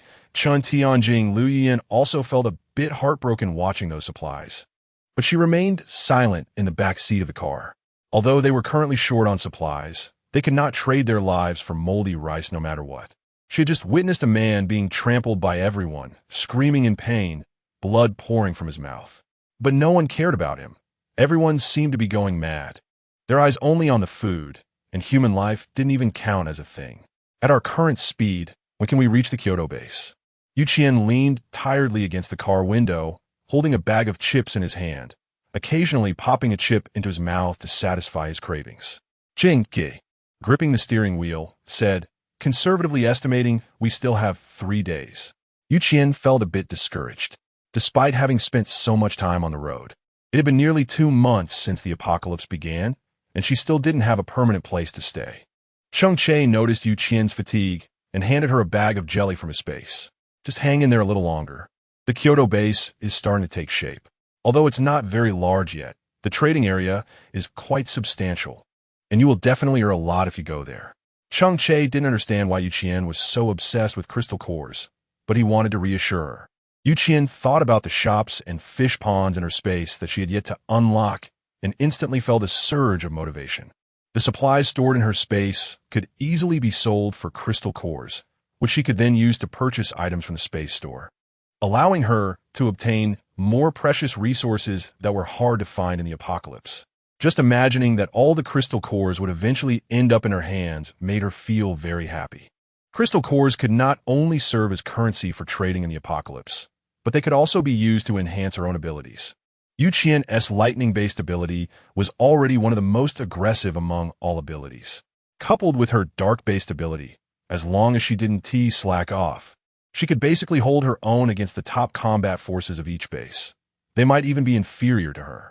With extra money, I blissfully fantasized about my future life and dozed off. When I woke up again, it was already evening. The moon hung slantingly in the sky, and the rosy glow of the sunset was now spreading over every visible place. When Qian opened his eyes, what he saw was this scene, and he felt as if he were in a dream, unable to distinguish between reality and illusion. Cheng Che had already parked the car by the roadside and moved a pot down to cook. The makeshift stove turned out to be quite usable, but he was sweating profusely from the heat. Qian has long said that she can just make do with her meals, but Cheng Che is unwilling to do so. He would rather cook outside, under the sun, than let her settle for a simple meal. Qian didn't understand why Cheng Che was so persistent about this matter, but she could only take out a small fan and a cooling patch from the space and hand them to him, which would still be somewhat useful. Tonight's meal was spicy stir-fried meat with rice. Although there was only one dish, Qian felt quite satisfied. She stuffed a piece of meat into her mouth and thought that Cheng Che's cooking skills could have made him a top chef before the apocalypse. And now it was truly a waste to only cook for her. Zhao Yi and the others followed behind the RV, and seeing Cheng Che and Qian stop to rest, they also parked their vehicle 3 meters behind the RV. Lu Yin was resting in the back seat, while Zhao Yi was in the front passenger seat, absorbing the energy from the crystal core. Sun Jingming, who had been driving all day, was also tired and was now resting in the driver's seat, having turned off the engine to save fuel. Although Qian had a good impression of Zhao Yi and the others, he was unwilling to share the stir-fried pork with chili. After all, he had worked hard to make it for her in the high temperature, and giving it to others would seem to disregard Cheng Che's intentions. She knew that Zhao Yi and their group were living frugally, and while she had the desire to help them, she didn't want to go too far. She believed in reciprocity. She wanted to be friends with them, but didn't want to raise a group of ingrates, as that would defeat the purpose.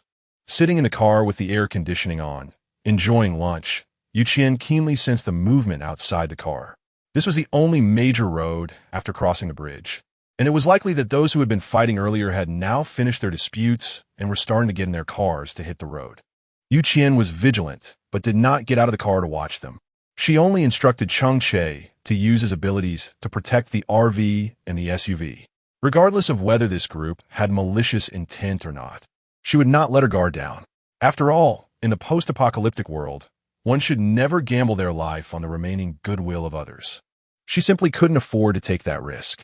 The sky gradually darkened, and some cars continued to move forward in the dim night, while others parked at a distance, neither too close nor too far from the RV. Occasionally, she could see someone using the excuse of going to the bathroom to steal glances at the situation inside the RV. Next to her own vehicle was a truck clearly loaded with supplies, which would tempt anyone in this apocalypse. This is human nature, and it is something that cannot be avoided while traveling in a post-apocalyptic world.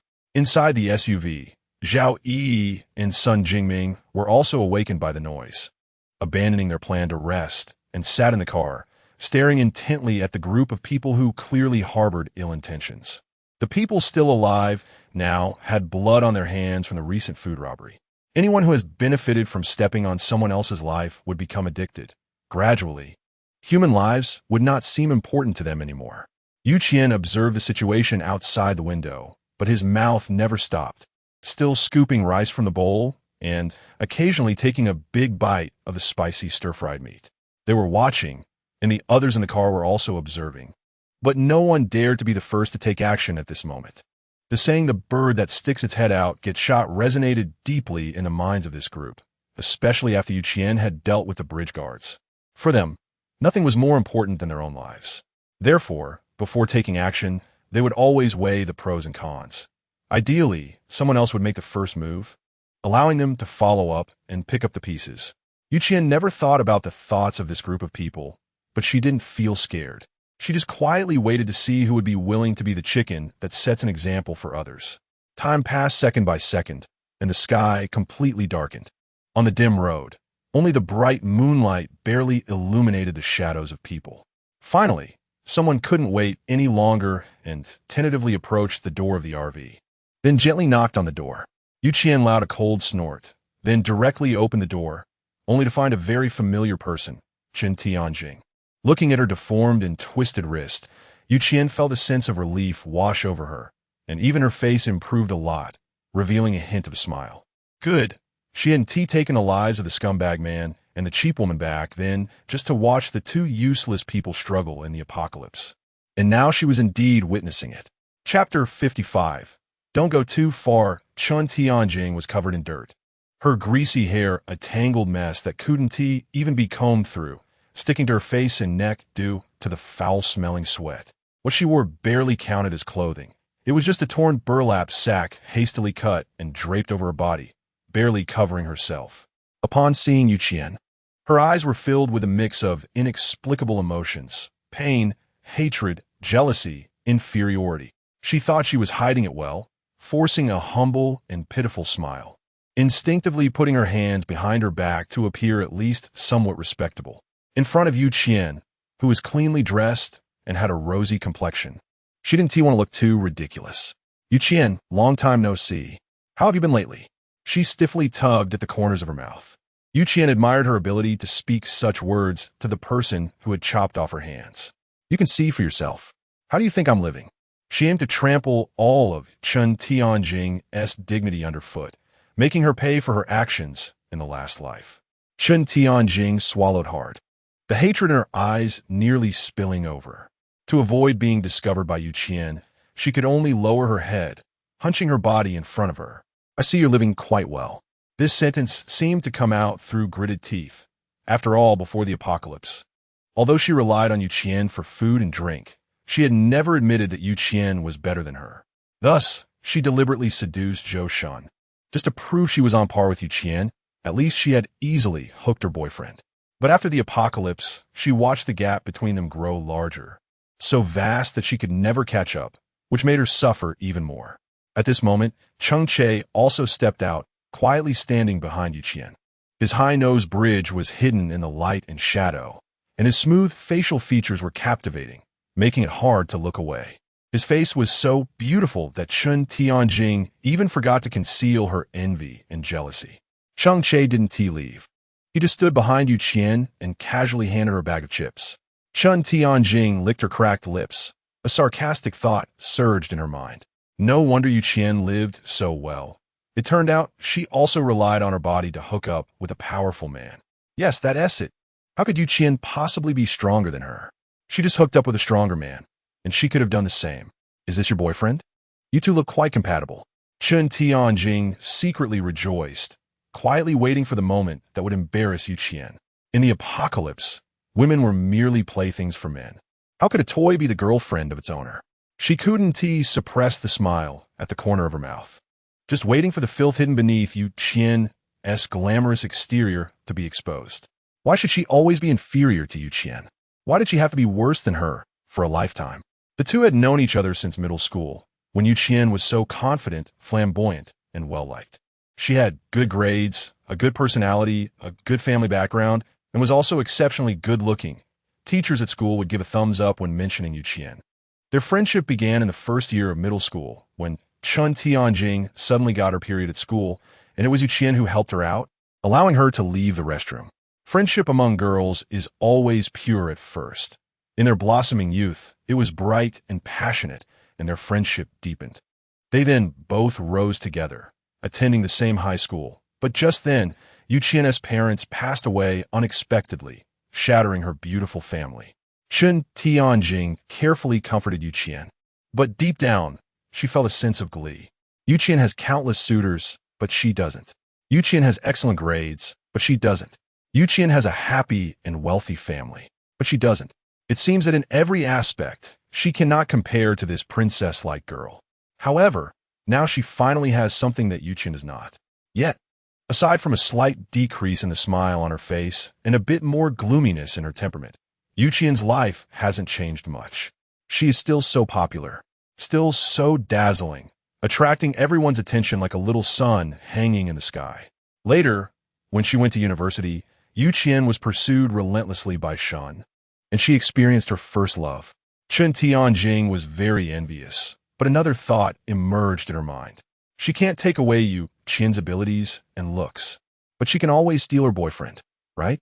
Chun Tianjing knew very well that Qian had a conservative nature.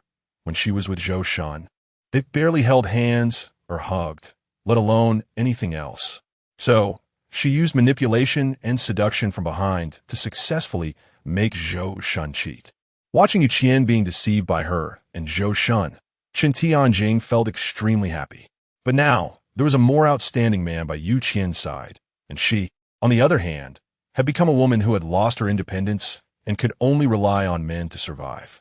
She no longer had the ability to compete with Qian. Cheng Che looked at Qian and then gently shook his head. She is not my girlfriend. Chun Tianjing's eyes instantly brightened, and a sense of pride emerged in her heart. Look, Qian, your life isn't always smooth sailing, is it? My life is in the mud. But what does it matter if you appear glamorous on the surface? I am pursuing her. Let's see if she will agree. Cheng Che's words instantly plunged Chun Tianjing's mood into despair. She stiffly tugged at the corners of her lips, smiling in a way that was more painful than crying. Qian smirked sarcastically. I forgot to ask you, how is Zhou Shan? With such a severe injury, he should be dead, right? Chun Tianjing looked up at Qian in disbelief. She really didn't understand why this love-struck person suddenly became aware and noticed the signs between herself and Zhou Shan. She awkwardly glanced around. He's dead. Not long after you left, he died from excessive blood loss. Qian scratched his head and asked seemingly unintentionally, then why are you still alive? Chun Tianjing's mask could no longer hold. Her eyes slightly bloodshot as she gritted her teeth and said, Qian, don't go too far.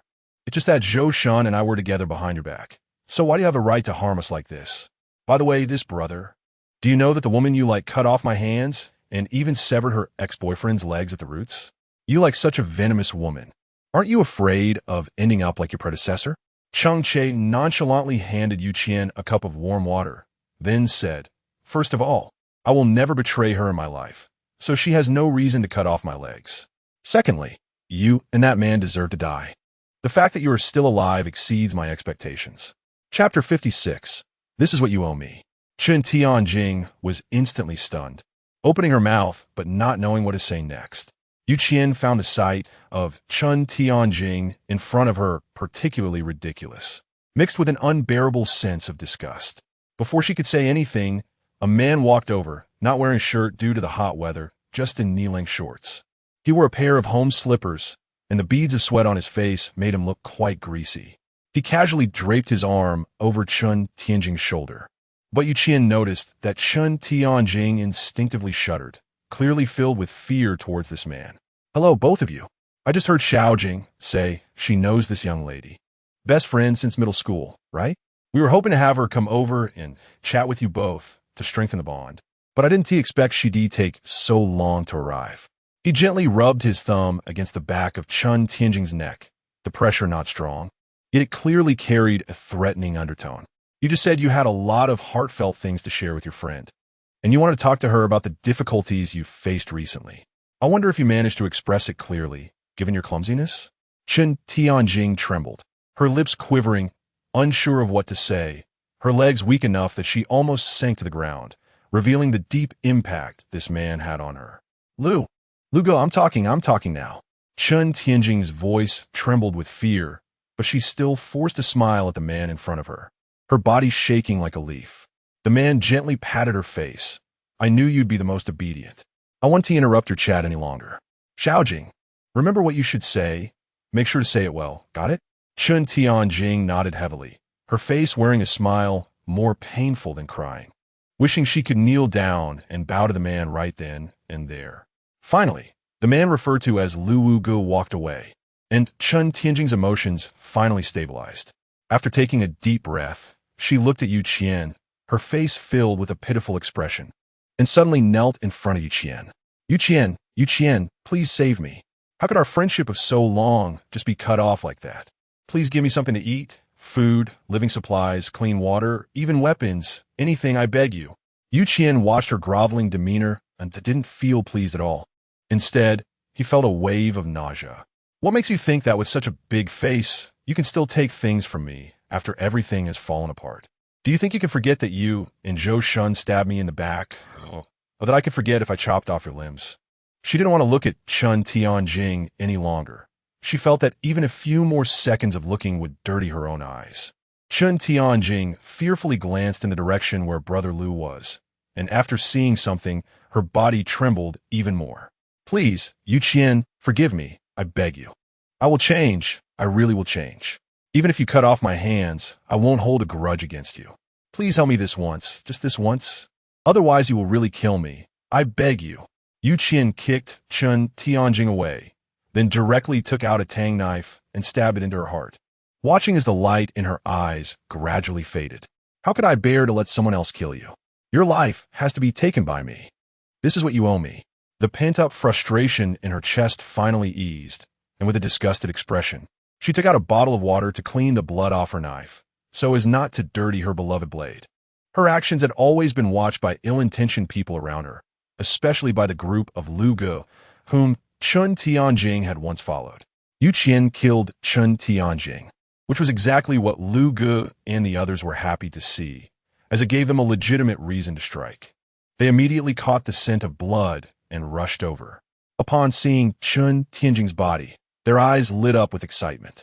Lu Yong forced a serious expression and walked over, pretending to help lift Chen Tianjing's body from the ground while deliberately avoiding the parts stained with dirt and blood, clearly showing how much he despised her. What have you done? Xiao Jing was killed by you just like that? She has been your friend since middle school. Even if you didn't want to acknowledge her. You didn't have to take her life, did you? Yu Qian did not want to continue communicating with this false man. The thunderball in her palm flickered, emitting a light even brighter than the moon. Don't pretend to be a good person here. It's just to use her corpse to gain certain benefits for yourselves. If you really valued her, you wouldn't have sent her to me to ask for supplies. Yu Qian snorted coldly and said, let me tell you, I'm not someone to be easily bullied. If you insist on going against me, you can certainly try it with your own life. If you haven't had enough of living, it's best to get as far away as possible while I'm still in a good mood. The presence of Yu Qian made Lu Yong feel a bit hesitant. After all, he had seen the power of Yu Qian before, and for him, going against someone like her required considering whether he had the strength to do so. Lu Yong was indeed scared, but he was also very greedy. Looking at the luxurious and tidy RV and the beautiful and charming Yu Qian, he found it hard to give up something so easily obtainable. Since one person's strength was not enough, what about the strength of everyone together? Lu Yong gritted his teeth, glanced at Yu Qian's delicate and fair hands, and suddenly steeled himself to look at the crowd of onlookers around him. Everyone, listen up. This woman took away a lot of supplies when she left that big bridge, including some firearms and ammunition. Our supplies have been seized by that group of robbers. So if these guns are to be distributed, they should rightfully go to us. Why should they be allowed to take them? His words indeed stirred some people. Yes, although the guns were not taken from them. Why should they all go to Yu Qian? Wouldn't it be better to have such powerful weapons in their own hands? The dark thoughts of the onlookers began to grow instantly, and after exchanging glances, they gradually moved closer to the RV. The surplus money showed no mercy. Anyone who had just thought of making a move against her instantly turned to ashes. The road, which had just seemed a bit crowded, suddenly had many fewer pedestrians. Those who hadn't participated in the recent riot immediately quieted down, not daring to act recklessly anymore, simply staying in their cars to seek refuge. Qian coldly searched for crystal cores from the pockets of this group of people. There were quite a few people, and many of them had a substantial stock of crystal cores. Finally, she gathered enough to unlock the space store's crystal cores. Chapter 57. Entering the Kyoto base. Qian's heart raced violently with excitement as she opened her personal page to check her crystal core reserves. Any high-level crystal cores placed in the space would automatically be converted into level 1 crystal cores. Now, she was a small, rich woman with 293 crystal cores. However, Qian didn't dwell on it too much. After all, the space shop was essential for her future adventures in the apocalypse, and the sooner she unlocked it, the more supplies she could have. She nervously swallowed and said, "Exchange system shop." As soon as she finished speaking, she instantly saw a shop icon appear in the upper right corner of the transparent screen in front of her. Qian was very excited as he looked at the things on the screen, but he also knew that there were many strangers around him, so he had to hide his situation. He quickly went into the RV and closed the door, then eagerly clicked on the store icon. The store sold many items, with specific categories: clothes, seeds, weapons, drinks, snacks. The more I look at the extra money, the more excited I feel. Although the unit price is high, there will come a day when I can afford it. The store has everything you could possibly think of, and anything you can imagine can be purchased from there, making it very convenient. Qian glanced at the price of the cheapest handgun, and his soaring mood instantly plummeted. As expected, the items in the store were not cheap, but since they could be bought, there was still hope. After browsing through all the products in the store, Qian rubbed his shoulders and walked into the bathroom to take a shower. After tidying himself up, he lay down on the bed to rest. Cheng Che, having dealt with the corpses and the charred remains outside, found that she had already fallen asleep. He thought about going to the bathroom to wash up, but fearing to wake Qian, he stayed still, quietly sitting by the window to keep watch. This feeling brought him a sense of peace. A person he couldn't even get close to in his previous life was now able to rest beside him, which was a rare thing for him. As the sun rose and set, Qian finally arrived at the entrance of the Kyoto base. The area in front of the base was bustling with people, and various weather vehicles were parked nearby. The people getting out of them looked increasingly disheveled. Everyone seemed numb, so much so that few stood together to chat. They were each busy with their own matters. Yet, everyone was also excited, their eyes fixed on the long line forming in front of the gate for registration, fantasizing about being able to settle down and live well within the base. Sun Jingming got out of the car, and Qian and Cheng Che naturally followed him to the front of the registration line. The staff consisted of 4 young people, looking to be in their 20s, but their faces showed signs of fatigue and irritation. Sweat dripped down their cheeks, and upon noticing someone leaving the line to stand at the front, one of the boys impatiently said, "Please queue properly. Anyone cutting will be thrown out." Sun Jingming sighed. "It's me." The registrar looked up at him, sweat continuously dripping down in the sunlight. When he recognized Sun Jingming's face, he froze in place. "Sun, brother Sun?" After a while, he finally reacted, abruptly knocking over a rickety stool and jumping up, excitedly hugging Sun Jingming without caring about his sweat and stench. "Brother Sun, you're not dead.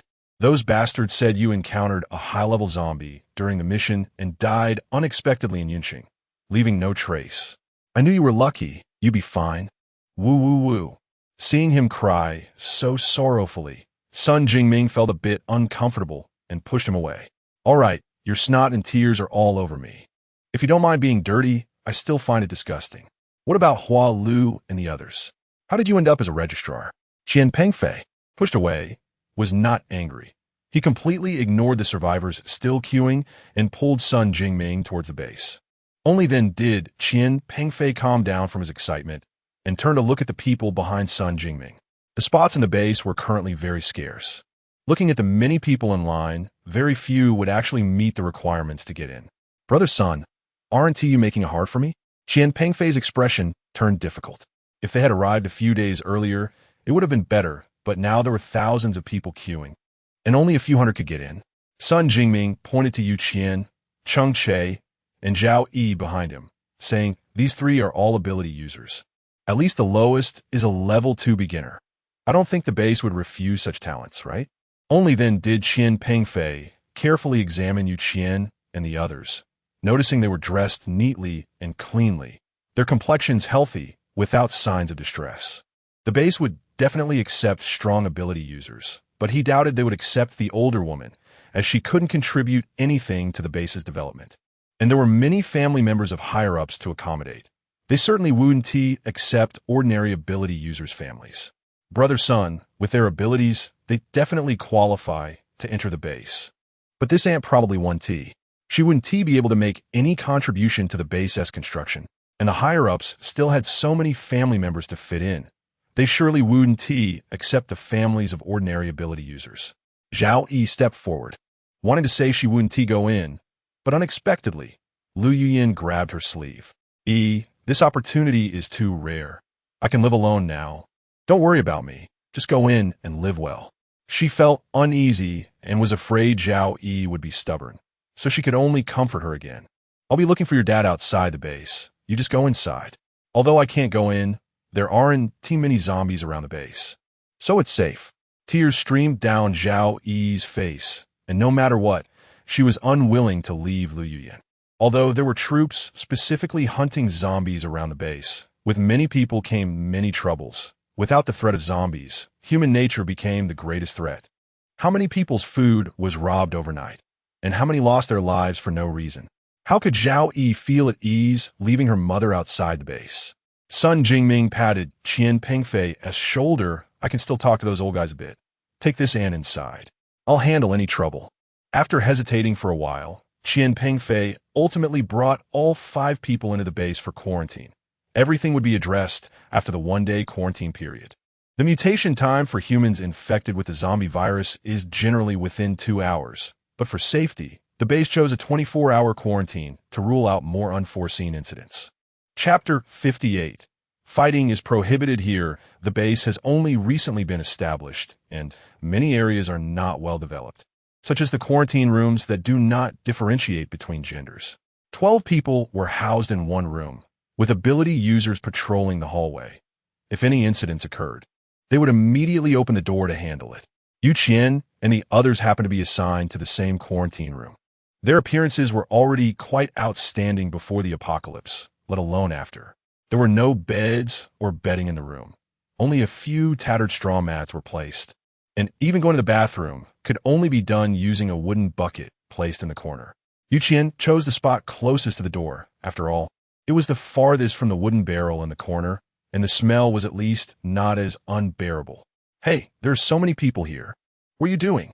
"People are shy." A pretentious voice came from somewhere. Yu Qian already felt that the damp smell mixed with the stench of excrement in the room was making her nauseous, and now that feeling was even stronger. She instinctively looked up in the direction of the voice and found a bald man groping a voluptuous woman, making it seem as if the other people didn't exist at all. Yu Qian frowned and lowered his head, taking out some medicated oil and applying it to the back of his hand to sniff, finally alleviating some of the urge to vomit. But who would have thought that the bald man Wu Gu not only didn't restrain himself, but became even more reckless, causing many people in the room to awkwardly lower their heads and cover their ears, pretending nothing was happening. Cheng Che naturally noticed that something was off with Yu Qian, and with his mental power, he directly pulled Wu Chang and the woman apart, then pinned Wu Chang against the wall, rendering him unable to move. Seeing this, Yu Qian finally felt a bit more comfortable and shrank back towards the corner of the wall, thinking about closing his eyes to rest for a while. However, how could Wu Chang let this go?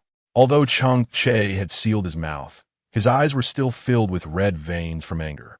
The woman with him, on the other hand, was not restrained by Cheng Che. She wanted to save Wu Chang, but didn't dare to act too recklessly since she was unsure of the source of this power. Wu Chang tried to struggle fiercely, but couldn't move at all, only able to let out angry sounds from his throat, like a raging wild boar. Qian was unable to rest due to the noise. After opening his eyes, he threw out an electric ball, and Wu Chang, who had just been struggling, instantly fell silent and collapsed to the ground. But the woman began to scream and shake Wu Chang's body. "Wuga, Wuga, what happened to you? Don't scare me. Wuga." Qian was about to lose his temper, but unexpectedly, a superpowered individual patrolling the corridor came over. After glancing at Wu Chang lying on the ground, he frowned and opened the iron bars to enter. What happened to him? The woman named Wang Lily, seeing that a staff member had finally come in, clung to the person's leg as if she had found support. It must be them. It must be the people in this room who use their abilities to harm Wuga. You must uncover the truth and give us justice. They can't bully people like this. Fighting is not allowed inside the base.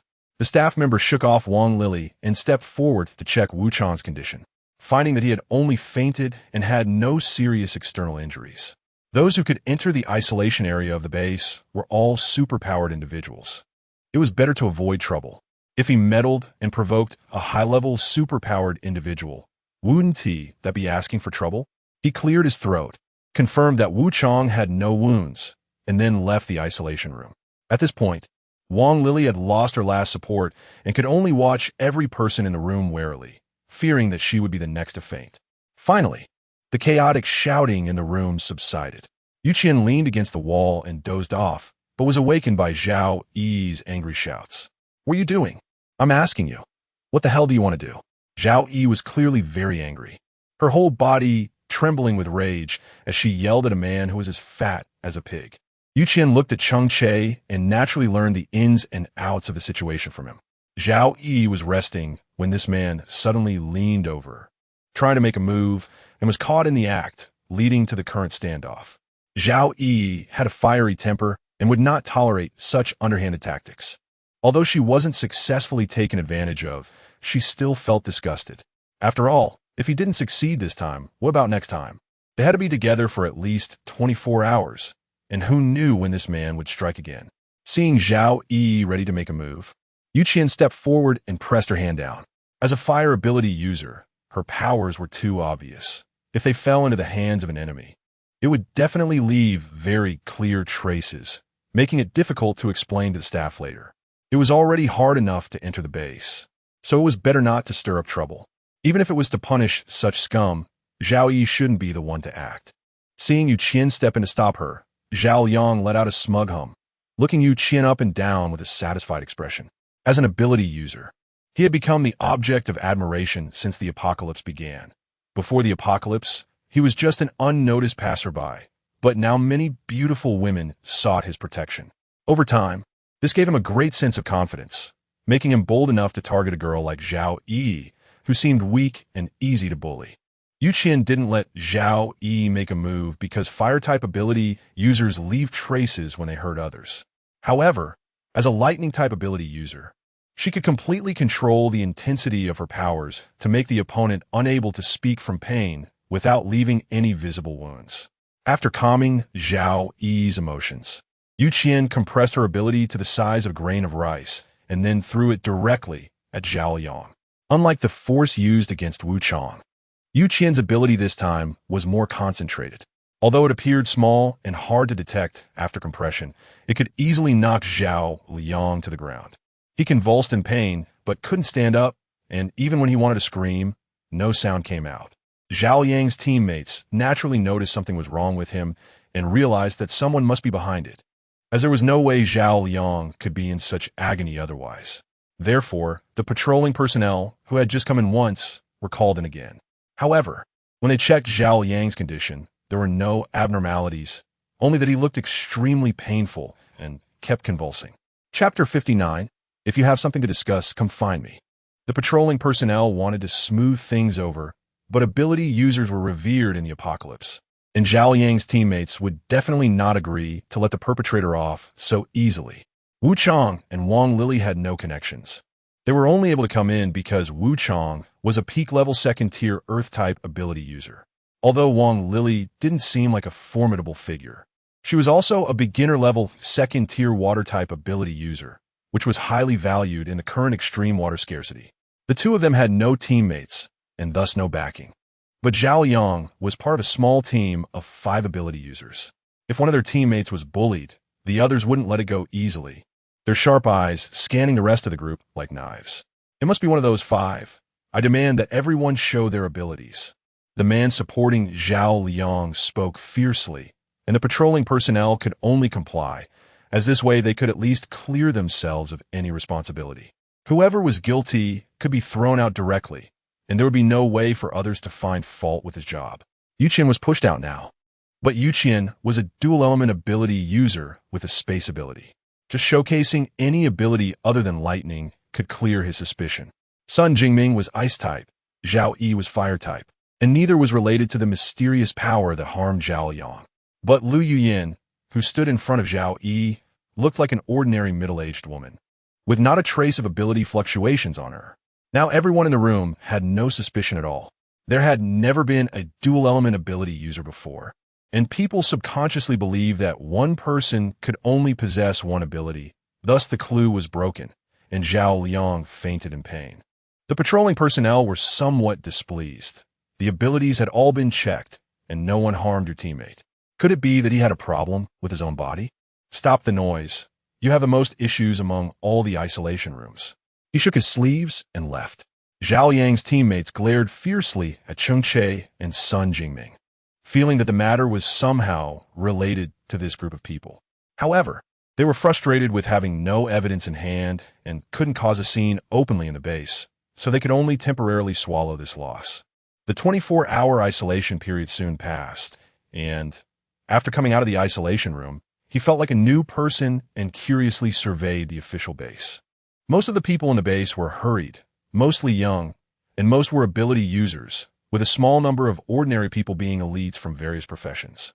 Sun Jingming did not like this base devoid of any warmth. After glancing outside, he saw his teammates coming to welcome him. "Brother Sun, over here." Qian Pengfei rushed over first but stopped halfway, suspiciously sniffing around Sun Jingming. "Bro, what smell is that on you?" Sun Jingming tightened his fists at his question. "What do you think? What smell could there be in the isolation room?" Only then did Qian Pengfei realize he was flirting with danger and hurriedly changed the subject. "I've arranged accommodations for your friends. We definitely can't live in those villas. So I found a relatively spacious apartment building. Although we'll be sharing with others, the conditions are pretty good." Qian curiously took a step forward. What kind of co-renting method is that? In her previous life, she rented a whole apartment by herself. Although Zhou Shun and Chun Tianjing lived with her, the space was still relatively large. She had never tried co-renting with strangers, but she could easily imagine it would be very uncomfortable. He felt a bit shy, rubbed his nose, and then spoke. A 3-bedroom, 2-bathroom apartment from before the apocalypse has been divided into 12 small rooms. The environment is pretty much like this. Sun Jingming frowned. "Isn't that too unsafe? Is there no better option? Living in such a shared apartment requires handing over a full 10 jin of food each month. And a better living environment would only cost more in rent. How much rent is needed to live alone in an apartment?" Sun Jingming asked. Qian Pengfei thought for a moment. A decent apartment in a residential building would cost at least 50 jin of food or 50 first-level crystal cores per month. This price is indeed unacceptable for many people. Although most are ability users, their reserves of food and crystal cores are limited. Crystal cores are also needed to enhance their abilities, and food is naturally essential for normal living. So many people compromise and live in messy share apartments. Sun Jingming had promised Qian that he would secure her the best living conditions in the base, and he naturally wouldn't go back on his word. After renting a better place and selecting a good location, he would bring them to move in. After instructing Qian Pengfei, Sun Jingming turned to Qian and Cheng Che. "If you have any problems in the base, come to me. I will definitely help you solve them." Qian nodded and then followed Qian Pengfei out. Zhao Yi turned around and waved goodbye to Sun Jingming, then followed Qian out as well, while Sun Jingming walked in another direction. After wandering around the base for an afternoon, Qian was finally taken to the place where he would be staying by Qian Pengfei. The building was an ordinary residential block, but the people living here were noticeably cleaner in their attire and had some smiles on their faces. Qian Pengfei handed the key to Qian and said cheerfully, "I'll leave you here. If you need anything and can't find Brother Sun, you can look for me as well. I work at the place where you met me today. Just ask, and I will definitely come. His gaze seemed to be glued to Qian, whose sun-kissed skin was slightly flushed, adding a hint of shyness to his appearance. Qian smiled faintly and thanked them before opening the door and walking into the room, completely unaware of Cheng Che's somewhat resentful expression beside him. The house wasn't big, but it had 3 rooms, totaling less than 100 square meters. Zhao Yi and her mother live in the master bedroom. Qian stayed in the second bedroom, and Cheng Che occupied the guest room. The 4 of them settled down in the Kyoto base, just waiting to rest a day and go out to familiarize themselves with the environment tomorrow. Chapter 60. Trading halls selling rice and flour. There wasn't much in the house. The furniture was all dilapidated and shaky. Qian directly put all the furniture into the space and took out new ones to arrange neatly. A thick layer of dust had accumulated on the floor, and it took several buckets of well water to barely clean the stains. Zhao Yi and Lu Yuyan didn't have as much water available for cleaning the house. Lu Yuyan had thought about shamelessly asking Qian for some, but Zhao Yi sternly stopped her, and in the end, she opened her mouth but didn't dare to speak again. After tidying up the house, Qian stood by the window, enjoying the night breeze. Although it was hot inside, with no air conditioning or fans, it still felt safer to live in than a camper. After washing up in the space and coming out, he was instantly drenched in sweat. The inside of the house felt like a steamer, making it hard to breathe. Qian quickly opened the space shop to see if there was anything to cool down quickly, and just happened to find an air conditioner priced at 100 crystal cores. Feeling the scorching air around her, Qian gritted her teeth and bought the air conditioner. Otherwise, she seriously doubted she would be able to sleep at all tonight. The air conditioner sold by the system was a cylindrical standing unit without an external unit, and it could be used just by pressing the switch. Qian felt the cool breeze from the air conditioning and couldn't help but marvel at how useful this system cheat really was. After all, there was no need to go through the trouble of installing an outdoor unit. Just placing it in the corner of the room allowed one to enjoy the refreshing wind. The items produced by the system were always somewhat different from those in the human world. The growth rate and yield of seeds were enhanced. Weapons were sharper than those in the human world, and the power of firearms was greater. Clothes were sturdier and more durable, and even food tasted better. Everything could be considered essential for home life. As the indoor temperature gradually decreased, Qian lay on the neatly arranged bed and instantly fell into a deep sleep. After entering the base, he was exhausted. He hadn't been able to get a good night's sleep during the quarantine period, and today he had walked around the base several times in search of a house, so he collapsed onto the bed and fell asleep. After a good night's rest, Qian didn't wake up until noon at 11 a.m. the next day. He casually had some bread and milk from his space for breakfast before heading to the trading area of the base. Zhao Yi and Lu Yuyan went to the recruitment area to look for jobs. But Qian's main goal was to exchange the food he had stored in his space and the unlimited supply of well water for more crystal cores. When he arrived at the trading area, it was crowded with people, and one could easily get lost in the throng if not careful. Cheng Che carefully protected Qian behind him, using a mental barrier to separate the two from the crowd, and they barely made it to the entrance of the trading area. The trading area was divided into 2 parts. One part was outdoors, with no cover, and when the sun shone directly, it could almost make people faint from the heat. Therefore, those who set up stalls here were mostly people who couldn't afford better spots, and the items for sale were not very valuable. The spare money entered the trading hall. Although it was hot inside, it was still not as scorching as the sun outside. Most of the items sold were practical things for the apocalypse, so there were more people around. Spare money wandered around the hall and finally found the window for renting booths. There were quite a few people in line asking for prices, but most left dejectedly, as the prices were simply too high, even for ability users to afford. The booths offered both daily and monthly rentals, with a daily rate of 20 level 1 crystal cores and a monthly rate of 500 level 1 crystal cores. Of course, this was just for ordinary booths. For those with high foot traffic, the rental fees would be even higher. If one couldn't afford such expensive booths, there was the option of outdoor stalls, which only required 5 level 1 crystal cores per day and 120 per month, but the conditions were really harsh. There are not many crystal cores left now. After buying an air conditioner yesterday, only 193 crystal cores remain. It wouldn't be worth it to spend a lot on renting a stall. Looking at the scorching sun outside, Qian hesitated for a moment but still chose to rent an outdoor stall, and only for a week. If business is good, she can directly move the stall indoors. If the business is not good, it won't be a huge loss. After paying the crystal cores, Qian took a dirty red number tag from the staff and was told to find a rented stall outside, according to the number on the tag. With some spare change, he walked out holding an umbrella, only to discover that each stall was circled with white paint and marked with a number, just like a parking lot, so there was no chance of occupying someone else's stall. Arriving at his own stall number 54, he found himself surrounded by people selling gold and silver jewelry, as well as mobile phones and televisions.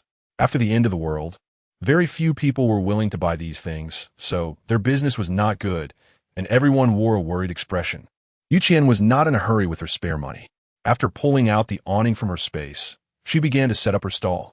The sunlight was blocked by the awning, and the discomfort in her body finally eased a bit. She took out a small blackboard from her space and labeled the goods she was selling along with their prices. Then, she set up a small stool and sat there waiting for customers to arrive. She had just inquired about the prices in the trading hall. Although she wanted to sell her items quickly, if her prices were too much lower than her competitors, her small stall would definitely be squeezed out and unable to continue. Therefore, Qian set her prices to be the same as the market rate, but she had advantages that other stall owners did not have. The rice and flour sold by others often had some flaws, with countless items being moldy or infested with bugs. However, the rice and flour in Qian's space were the cleanest, and there was absolutely no question of spoilage. Therefore, at the same price, customers would definitely choose to buy from her. The weather was very hot, but not many were willing to stay at home and wait for nothing. Most people would come to the trading hall to see if they could find any good items. The bright red awning of Qian stands out in the open-air market, attracting a few customers. A woman in a tank top and shorts looked Qian up and down and pointed at the content written on her blackboard. "You said you're selling rice, flour, and clean water. Where are the goods?" Qian greeted the guest with a sweet smile and then pulled out a bag of 20 pounds of flour from her space. She tore open a corner of the flour bag, scooped out a spoonful with a clean spoon, and handed it to the woman.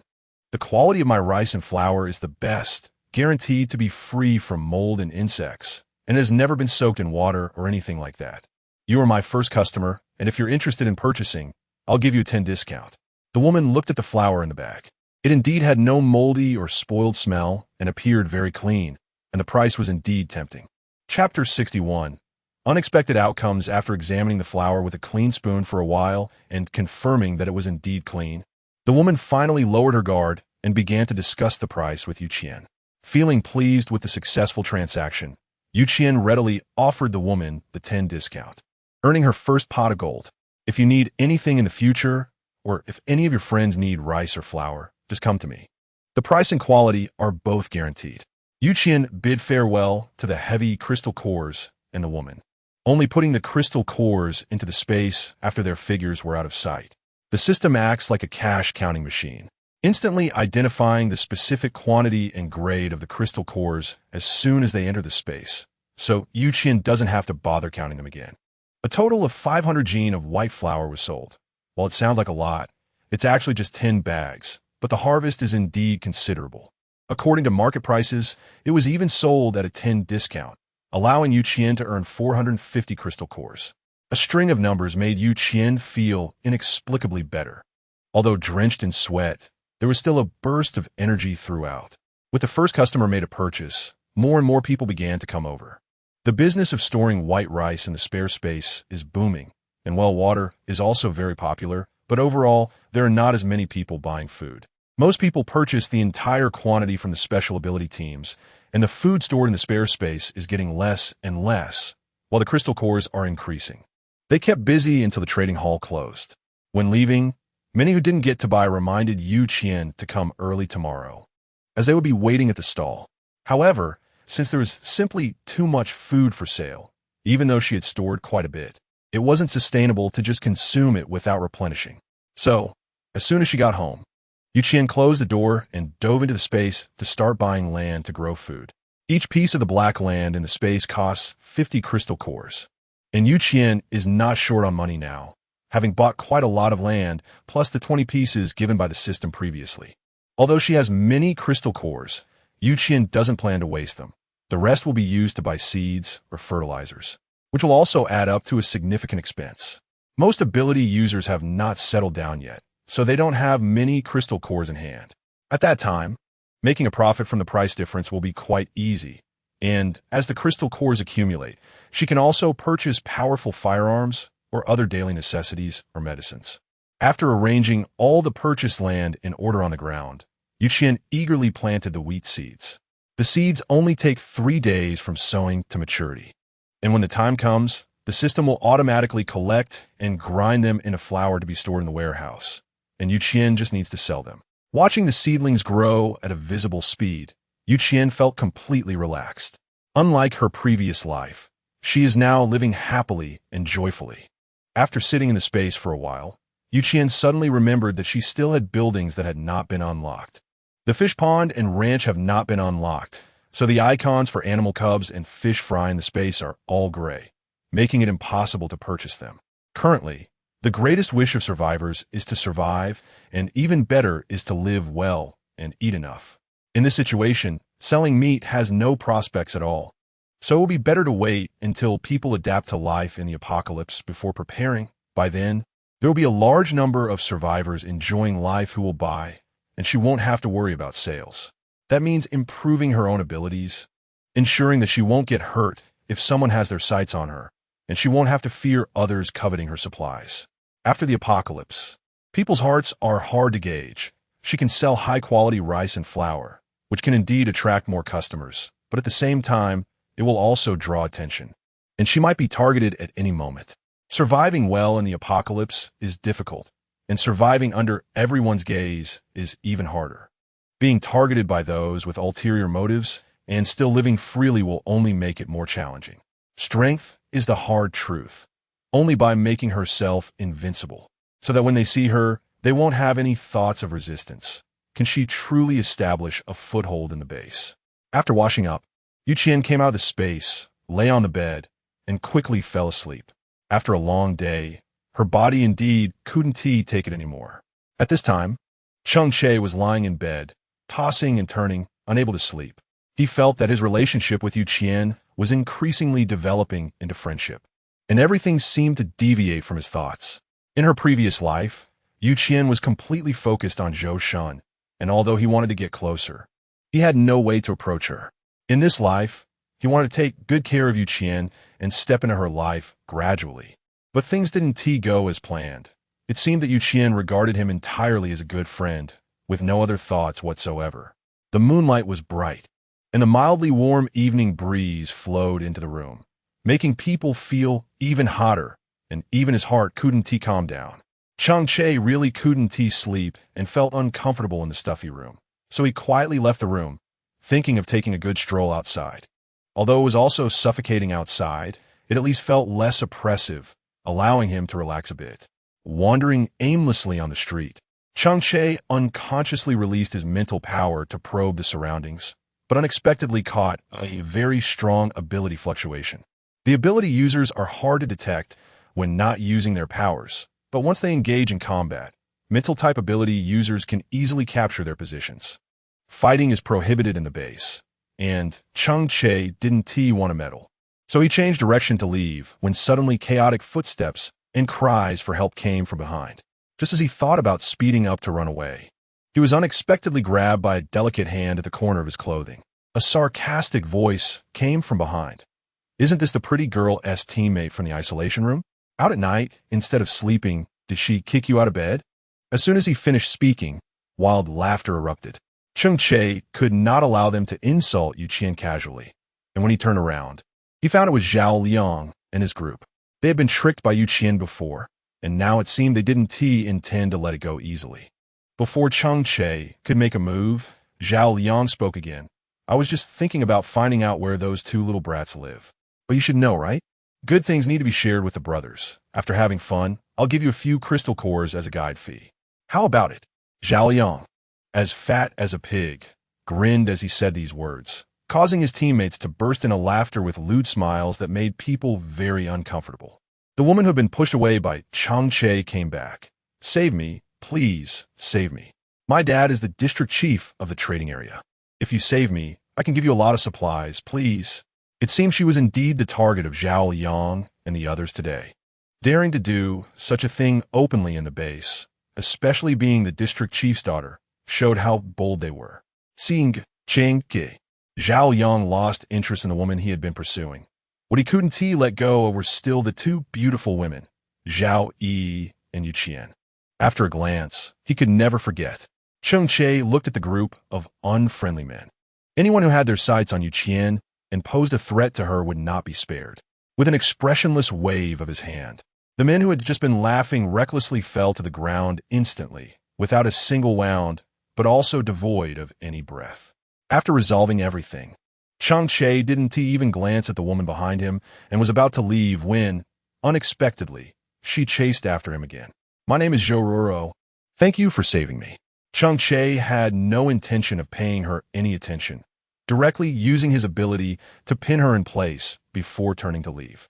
The sun rose very early, and Qian rubbed her somewhat sore eyes as she got up to wash up. She had planned to grab a piece of bread and head to the stall, but unexpectedly, Cheng Che was sitting in the living room, with a simple yet exquisite breakfast laid out on the table. Eat breakfast before you go, or your body won't hold up. He pushed the breakfast in front of him towards Qian, and her favorite sandwich was among them. After a moment of hesitation, Qian sat down on the sofa, happily picking up the sandwich and stuffing it into her mouth. Cheng Che's hands seemed to have magic. No matter how ordinary the ingredients were, after his processing, they would turn into delicious food that suited her taste, although she was too busy to think about eating now.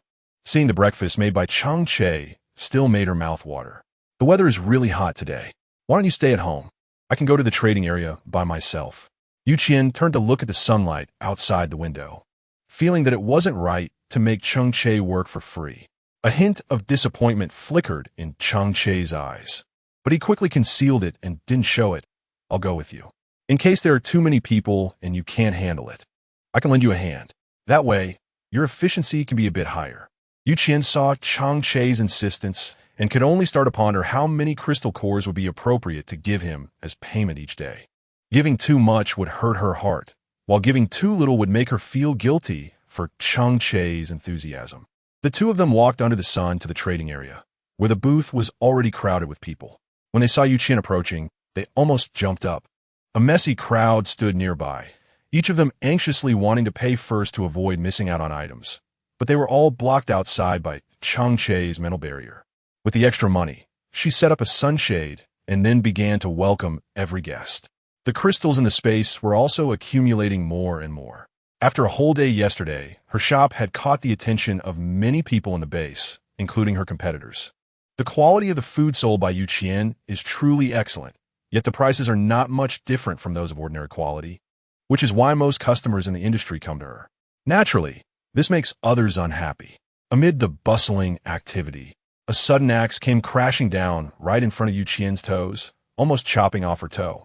Her smile instantly disappeared, and the atmosphere in the air became tense, with customers too frightened to say a word. As Qian looked up, she noticed a man as imposing as a mountain standing in front of her stall, directly pushing away the other customers in line and disdainfully sizing up her humble setup. What good could possibly be sold at such a shabby stall in such a rundown place? Are you all blind to come buy food from her?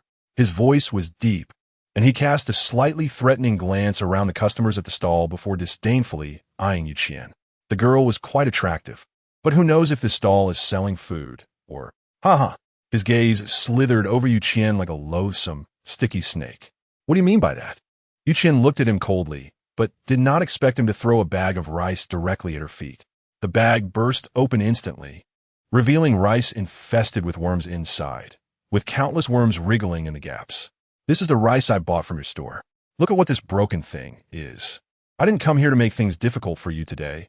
Just compensate me with 10 bags of the same weight of rice, and it will be fine. If that's not possible, how about you compensate me with sleep for 10 times? The spare cash hung tightly in her fist, but due to the rules, she still didn't make a move. Mainly, it was because she didn't want to expose her abilities. Space-type ability users were already quite rare, and if she let others know about her other two powers, her life would likely not be so peaceful anymore. Cheng Che narrowed his eyes. His powers erupted in an instant, and the man's head simply exploded. After the apocalypse, everyone had seen bloody scenes, but very few had witnessed a head exploding like this. They all took 2 steps back, and some of the more timid customers ran away directly. The anger in Qian's heart could not be suppressed. Just now, this man was not only humiliating her, but also trying to tarnish her shop's reputation, having encountered such an incident on just the second day of selling. Who knows what else might happen in the future? With something like this happening in front of her stall, patrol personnel from the base would definitely come to question her, making it clear that today's business was not going to proceed. She was not in a hurry to leave. Instead, she put on a smile and continued selling her goods. But just 5 minutes later, the patrols had already arrived. She put away the awning and the small blackboard, and, as expected, she was taken away for questioning by the patrol officers. But what could they do? Who could prove that she was the one who killed a person? She was just an ordinary space-type ability user. No matter what, they would not find any evidence. This was the confidence that Qian had while sitting in the inspection hall, sipping tea. Chapter 63. My boss is Sun Jingming. Even if they discovered that she was a 3-type ability user, it would only lead to more ability teams pursuing her. And she might even receive invitations from various factions within the base. But she was unwilling to confine her free and unrestrained life within the base. Unwilling to only see the square sky for the rest of her life, and unwilling to face the dangers of others' fears every day in the future. Cheng Che and Qian sat calmly on the rickety wooden chairs, which creaked slightly when they moved. In front of them sat a man at a somewhat worn office desk, with a thermos cup full of tea stains placed before him, containing only half a cup of clear water. Go ahead, the power evolver Wang Yongming, that man with the flowered head. Was it either of you who killed him? He was a very upright person, but later would be suppressed by some cunning little people, eventually being sent to carry out a mission and accidentally dying at the hands of mutated plants. Qian lowered her head in grievance. I'm just a business person. How could a spatial ability user kill someone? As she spoke, she glanced at Zheng Qingfeng, who was gripping a cup at the table, her eyes filled with disbelief and sadness. The other party felt a bit awkward under her gaze, lifted the cup on the table, took a sip of water, and then awkwardly averted his gaze. What about this gentleman next to you? He has the fluctuation of abilities and is stronger than you. His sharp gaze landed on Cheng Che, his expression particularly serious. Today was his first day on the job, and who would have thought such a serious incident would occur in the trading area?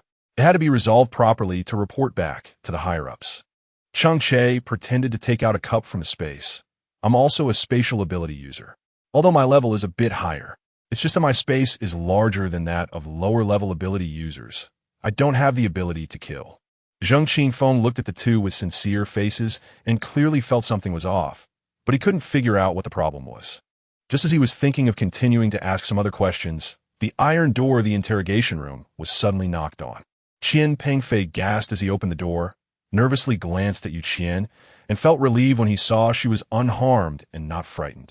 Hello, you must be Captain Zheng? He walked up to Zheng Qingfeng and extended his hand to greet him. Zheng Qingfeng looked at him with some confusion. Who are you? Qian Pengfei smiled. My boss is Sun Jingming. You should know him. This Miss Yu is a close friend of his, so it's only natural that someone would come to check on her situation. Upon hearing this, Zheng Qingfeng's expression changed. Although he didn't know Sun Jingming personally, he was aware of the man's reputation. Describing him as a wolf in sheep's clothing would be quite fitting. Zheng Qingfeng looked at Qian and Cheng Che, but he had no intention of letting them go. No matter who your boss is, these two are definitely related to the death of an evolver. And I haven't finished my routine questioning. They can't leave. He didn't care about the identity or background of the suspects. Everything had to rely on the base's policies. Being in this position meant he had to shoulder this responsibility. Seeing his unfriendly expression, Qian Pengfei waved his hands repeatedly and then sat down in a chair beside him. I have no intention of taking them away. Feel free to ask whatever you want. However, they absolutely cannot spend the night here, as per my boss's orders. Zheng Qingfeng glanced at the wall clock. It was already evening, and there was only about an hour until dark. It seemed that this Sun Jingming really intended to intervene in this matter, and this difficult character might cause some trouble. I won't let them stay overnight. As long as I clarify what I want to know, I'll let them go. Upon hearing Zheng Qingfeng say this, Qian Pengfei spread his hands. All right, then you continue to ask. I won't interrupt. Zheng Qingfeng was about to chase him away, seeing him sitting cross-legged in the chair. But he knew that since he could come in, no one could stop him. He then lost interest in Qian Pengfei and continued to ask Yu Qian some inconsequential questions. Yu Qian and Cheng Che followed Qian Pengfei out. Where's your boss? Yu Qian looked around curiously and asked about Qian Pengfei's situation. He is waiting for you at home. A lot has happened recently, but most of it is good news. Our boss wants to invite you for a meal. Miss Zhao and Aunt Lu are also here. We just need you two now. Qian Pengfei quickly led the way ahead, and the three of them arrived at Sun Jingming's home. It was just an ordinary residential building, but the area was slightly smaller than the place where Yu Qian and the others shared.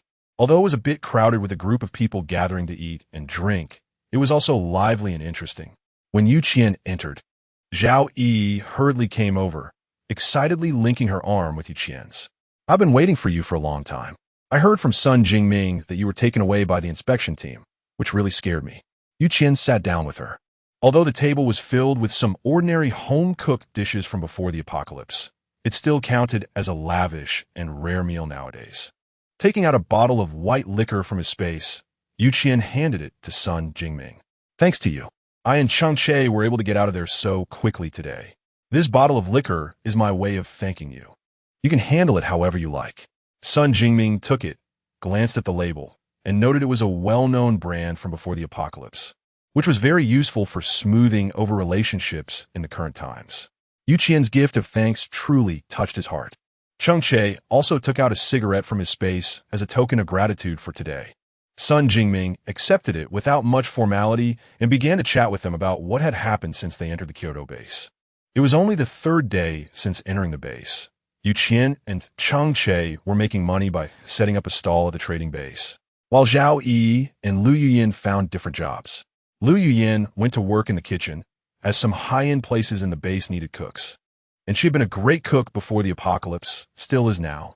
Zhao Yi joined a temporary team and had already gone out once today, mainly tasked with searching for supplies, with considerable rewards, and could also get some essential daily items.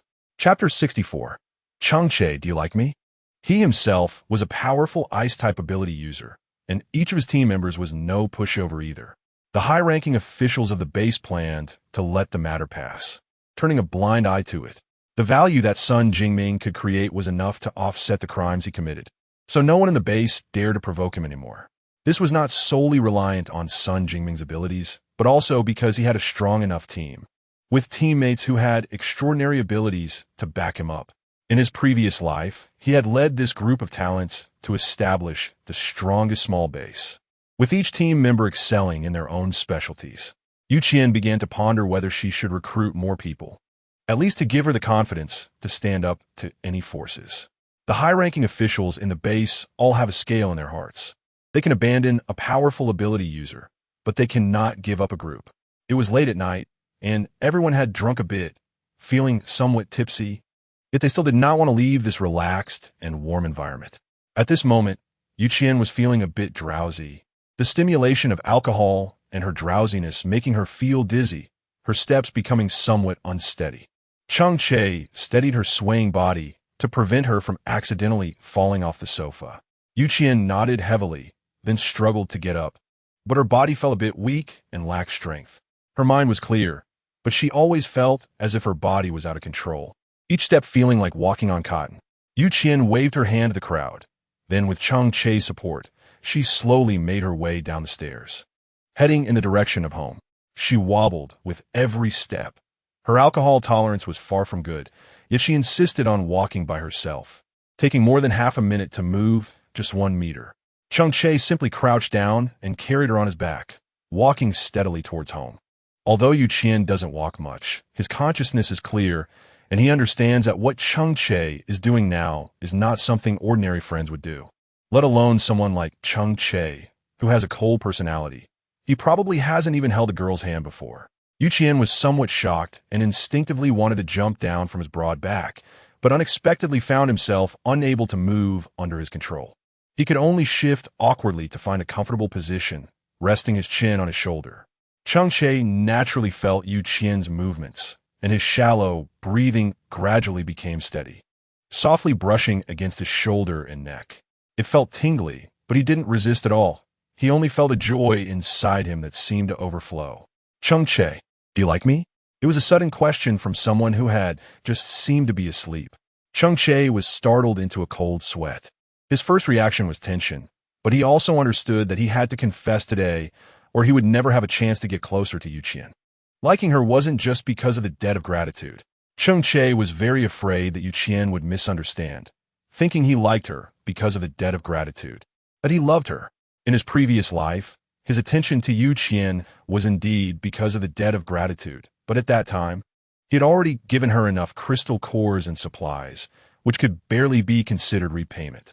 But he was attracted to her simply because she was Yu Qian, just because of the person in front of him, not because of any so-called debt of gratitude. He had never thought of repaying a life-saving grace with his body. The spare change remained silent, as if it had fallen asleep again, and Cheng Che did not continue speaking. The dim streetlights by the roadside elongated the shadows of the two, and amidst the interplay of light and shadow, everything intertwined and merged as time flowed by together. The sky was dimly lit, with a few scattered clouds dyed red, drifting gracefully on the horizon. Yu Qian sat up from the bed feeling a bit confused. She had fallen asleep in a daze last night and had no idea how she got home. However, she remembered everything from the previous night, including what Cheng Che had said. Feeling a bit irritated, she rubbed her head, wishing she could forget Cheng Che's words and regretting that she had asked him that question in the first place. How should the two of them get along from now on? It seemed that no matter what, it would be awkward, right? She looked at her clothes, which had become a bit wrinkled after a night of tossing and turning, and she felt completely lacking in energy. Yu Qian pinched her own face, walked into the space to wash up and take a shower, and only came out after changing her clothes. She really didn't feel like going out to set up a stall today, so Yu Qian simply collapsed onto the bed to think about her feelings for Cheng Che. Although they had only known each other for a little over 3 months, it felt like he had intruded into her life with a very strong attitude. Every meal, every outing, every disaster, and every battle had his shadow. It seemed that everything around her could find a connection to him. Wherever she was, he was involved. Zhou Shun was indeed scum, but Cheng Che was not. The two of them were not even on the same level, let alone comparable.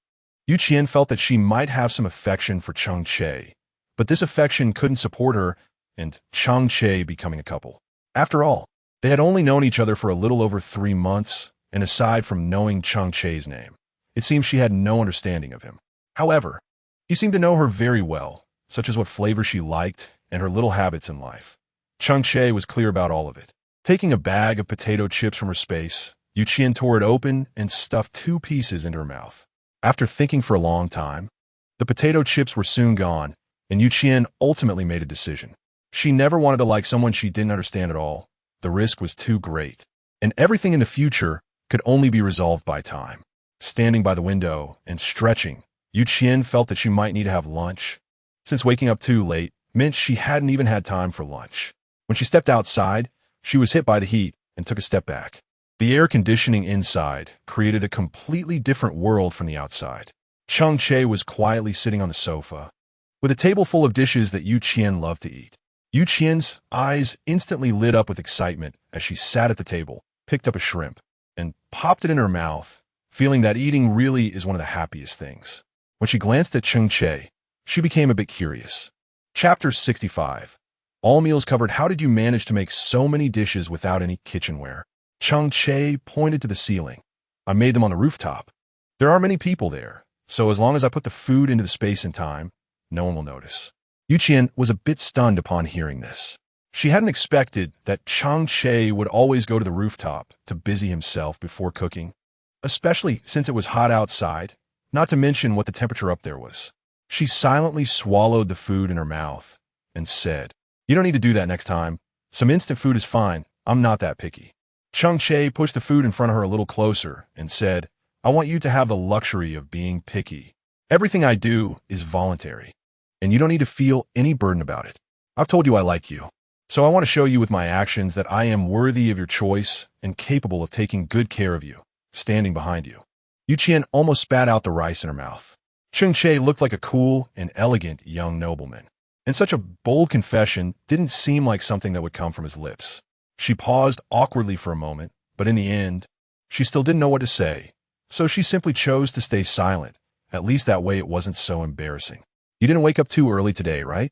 You probably didn't have any thoughts about setting up a stall today, did you? Otherwise, we could go to the base and familiarize ourselves with the environment. There are still many places you haven't explored. Cheng Che sat upright at the table, looking at Qian, but his eyes carried an expression of anticipation, sparkling and making it hard for one to want to see the disappointment on his face if he were to be rejected. Qian admitted that he was a bit soft-hearted, so he didn't refuse and nodded in agreement before continuing to eat. At that moment, Zhao Yi yawned and walked out of the bedroom, knowing that the feast on the table was not prepared for her. She showed no interest in the food and simply sat on the sofa, half leaning back to wake herself up. After eating and drinking to his heart's content, Qian patted his round little belly, stood up, and thought about going out to stroll with Cheng Che. However, Zhao Yi suddenly sat up from the sofa, her eyes sparkling as she looked at Qian. "Qianer, do you want to take a walk around the base?" Qian naturally nodded and pulled out a bottle of mineral water from his space, taking a big gulp. He then asked, "Do you want to go together? You can also get to know the current situation in the Kyoto base. This way, when looking for Uncle, he would have a more accurate direction, rather than searching like finding a needle in a haystack." Zhao Yi excitedly nodded, but then awkwardly glanced at Cheng Che. Why don't you two go first? I'll tidy up for a while and join you later at the trading hall. How about that?" She was somewhat perceptive and could at least tell that Cheng Che had feelings for Qian, and she understood that Cheng Che didn't want her to be a third wheel between them. Imagining that scene, Zhao Yi instinctively shivered and then hurriedly ran into her bedroom. Cheng Che finally felt relieved. After all, he preferred to be alone with Qian. Well, they could chat freely and it would make him feel relaxed. Moreover, Qian was someone who could be easily moved by the other person's feelings. And Cheng Che knew that he needed to establish a strong presence to get closer to her boyfriend position.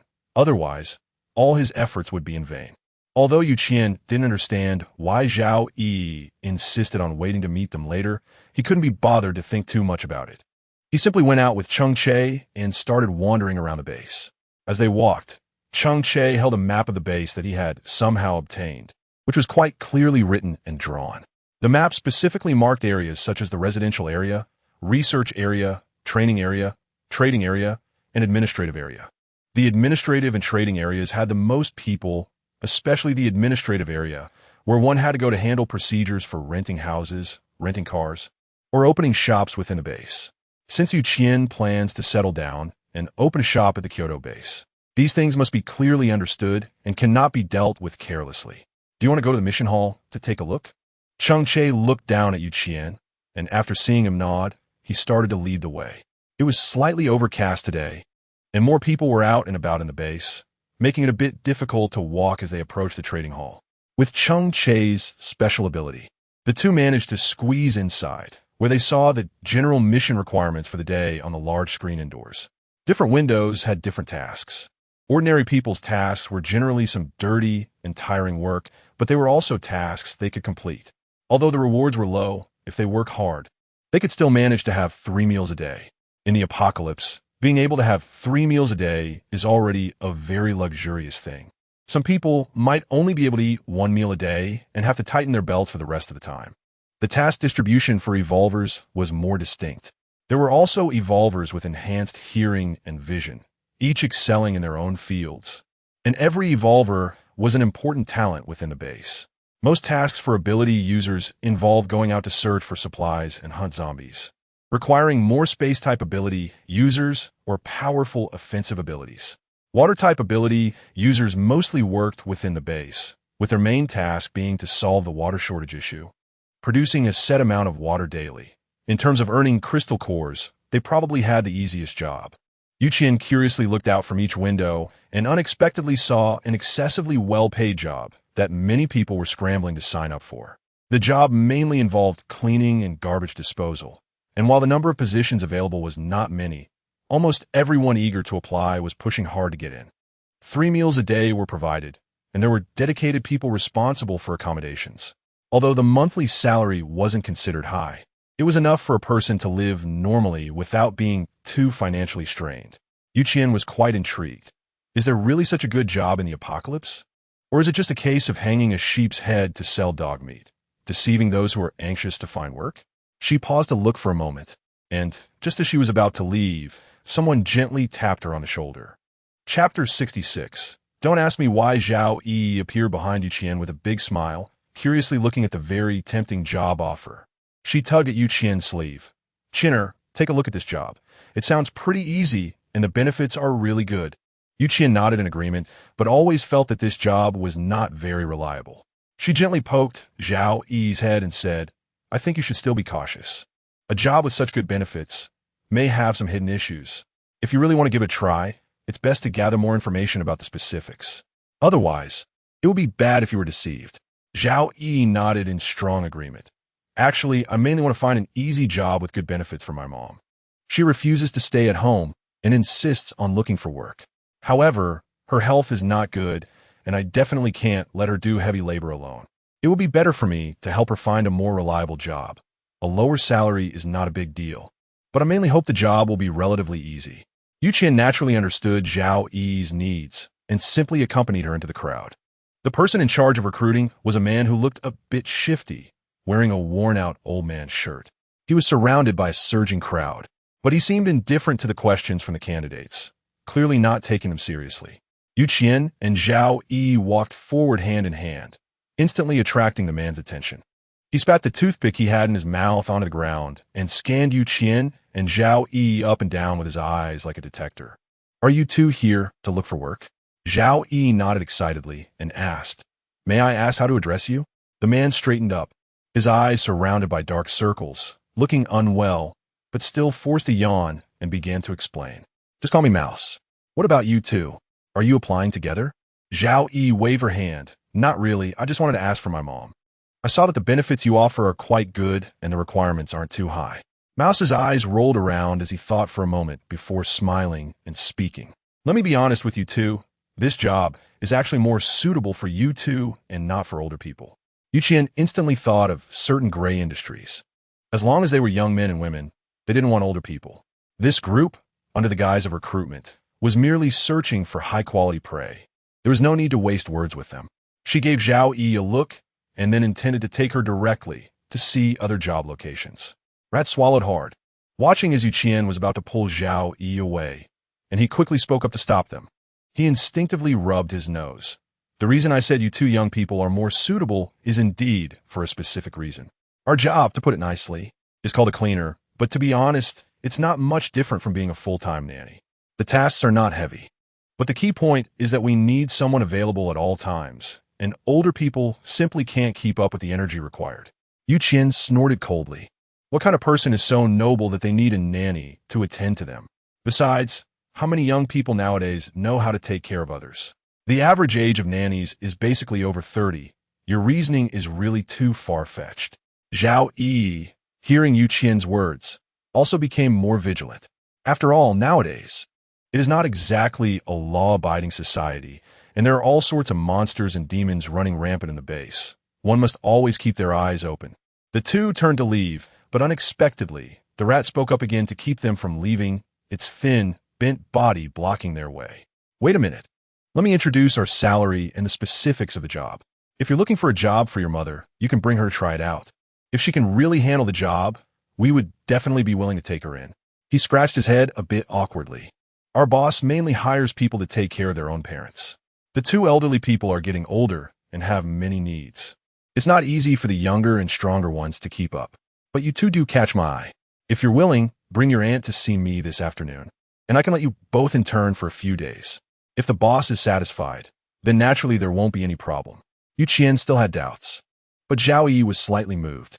After all, this job provided food and accommodation, and if both she and her mother could get hired, they would have time to search for her father at the base, and their living conditions would be more secure. Moreover, the Kyoto base was one of the first official bases established, which would surely earn the genuine trust of ordinary residents, allowing them to live here long-term with peace of mind. Therefore, Zhao Yi was unaware of many dark aspects of the base. She only heard about those things from Qian and couldn't grasp the seriousness of the situation. As Zhao Yi seemed increasingly tempted, Qian simply tugged at her sleeve and led her away. Do you really believe such a flawed lie? He's just trying to trick you. Finding a job for your aunt is just a pretense. Don't be so easily deceived by others, or you might end up being sold and still helping them count the money. Qian, somewhat frustrated, poked Zhao Yi's forehead and said, "Don't ask me why. Just do as you're told. Don't contact that person again, understood?" Zhao Yi nodded seriously, although she was very interested in that job. Qian's words were like a decree to her, and since Qian told her not to trust him, she would obediently listen. Cheng Che was not worried that the two would go astray. He quietly followed behind the pair of sisters, acting as a bodyguard, and took the opportunity to familiarize himself with the various buildings in the base throughout the day. Qian and Zhao Yi were a bit tired and simply didn't want to continue wandering, so they headed in the direction of home. The way back was somewhat desolate, as the place they had been exploring was close to the edge of the base, resulting in very few pedestrians. Chapter 67. Zhao Yi's father appears. Zhao Yi leaned against Qian, curiously pointing at a large villa in front of them. Inside, there was an enormous fountain, with a continuous flow of clear water gushing out from the spout. While survivors dreamed of having a sip of that precious clear water, it was merely a worthless decoration inside the villa. Zhao Yi clicked her tongue in amazement, but she felt a bit curious about the villa. Qian felt a bit interested and took a couple of steps forward to get closer. However, as soon as he reached the railing of the villa, a man in a security uniform came out holding an electric baton. His skin was dark, and his arms, exposed to the sunlight, bore messy scars and healed wounds, indicating he had clearly endured inhumane treatment. Seeing Qian and Zhao Yi trying to get closer, he immediately shouted, "Stop! Do you know where this is? Get out of here, quickly!"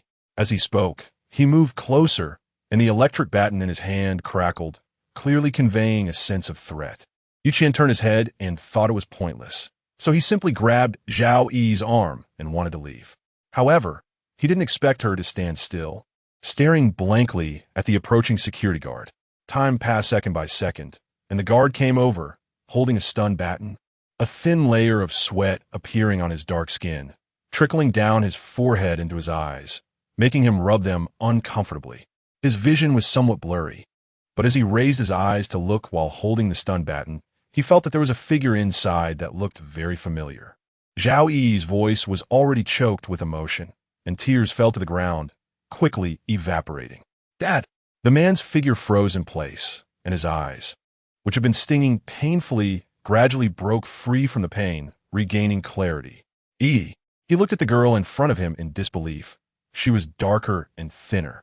But wasn't she his daughter, Zhao Yi? He glanced fearfully inside the villa and waved to Zhao Yi. "You need to leave here quickly, and don't come back in the future." "Dad, I'm doing well now, but for some reasons, I really can't reunite with you and Mom. Don't worry about me, and don't think about coming to find me.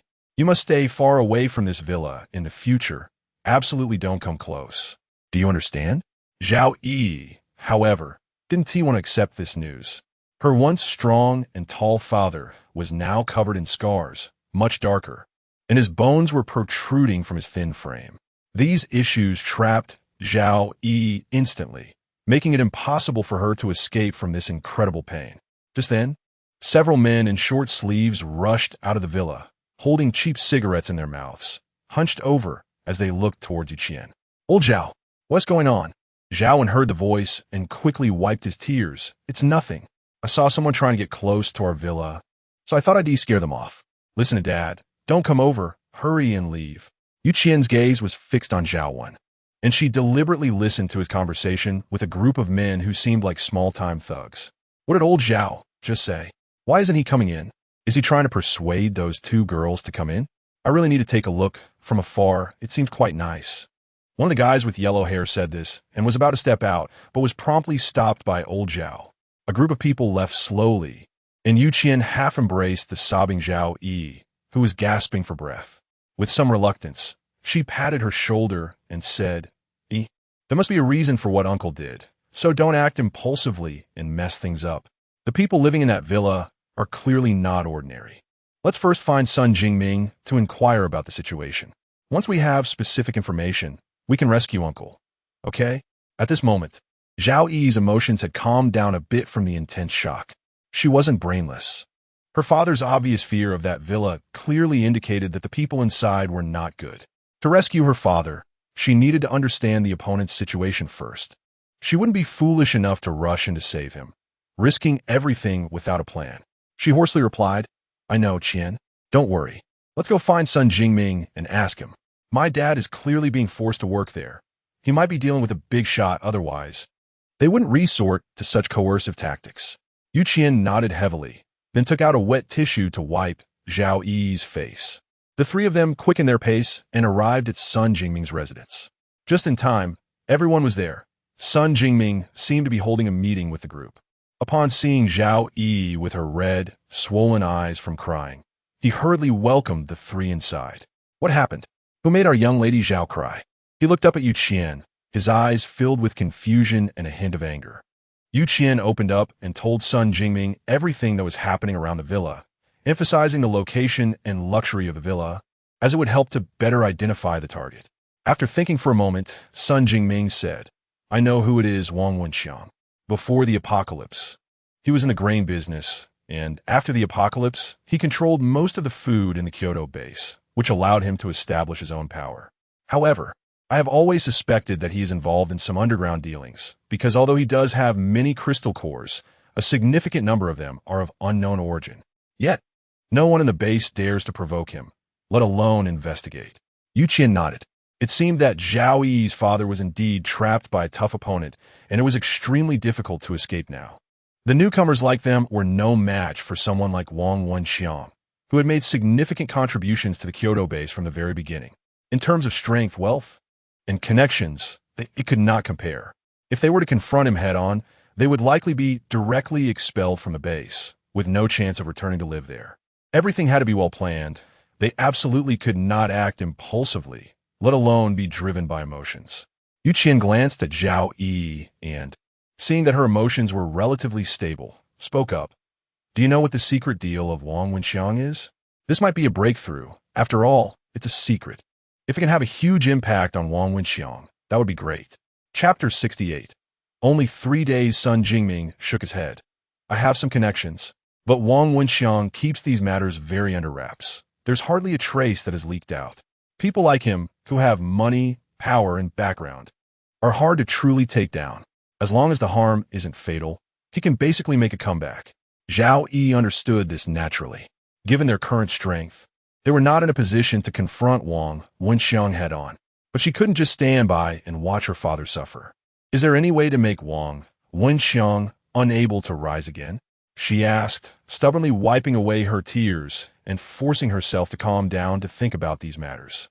After a moment of silence, Sun Jingming spoke. "You could collaborate with those in the base who already dislike Wang Wenxiang, but you must show them your value. Otherwise, there's no way to catch the eye of these old foxes." He sat deep in thought, scratching his head in frustration, then suddenly slapped the table. "I've thought of something. The two big shots of the Research Institute are also a couple.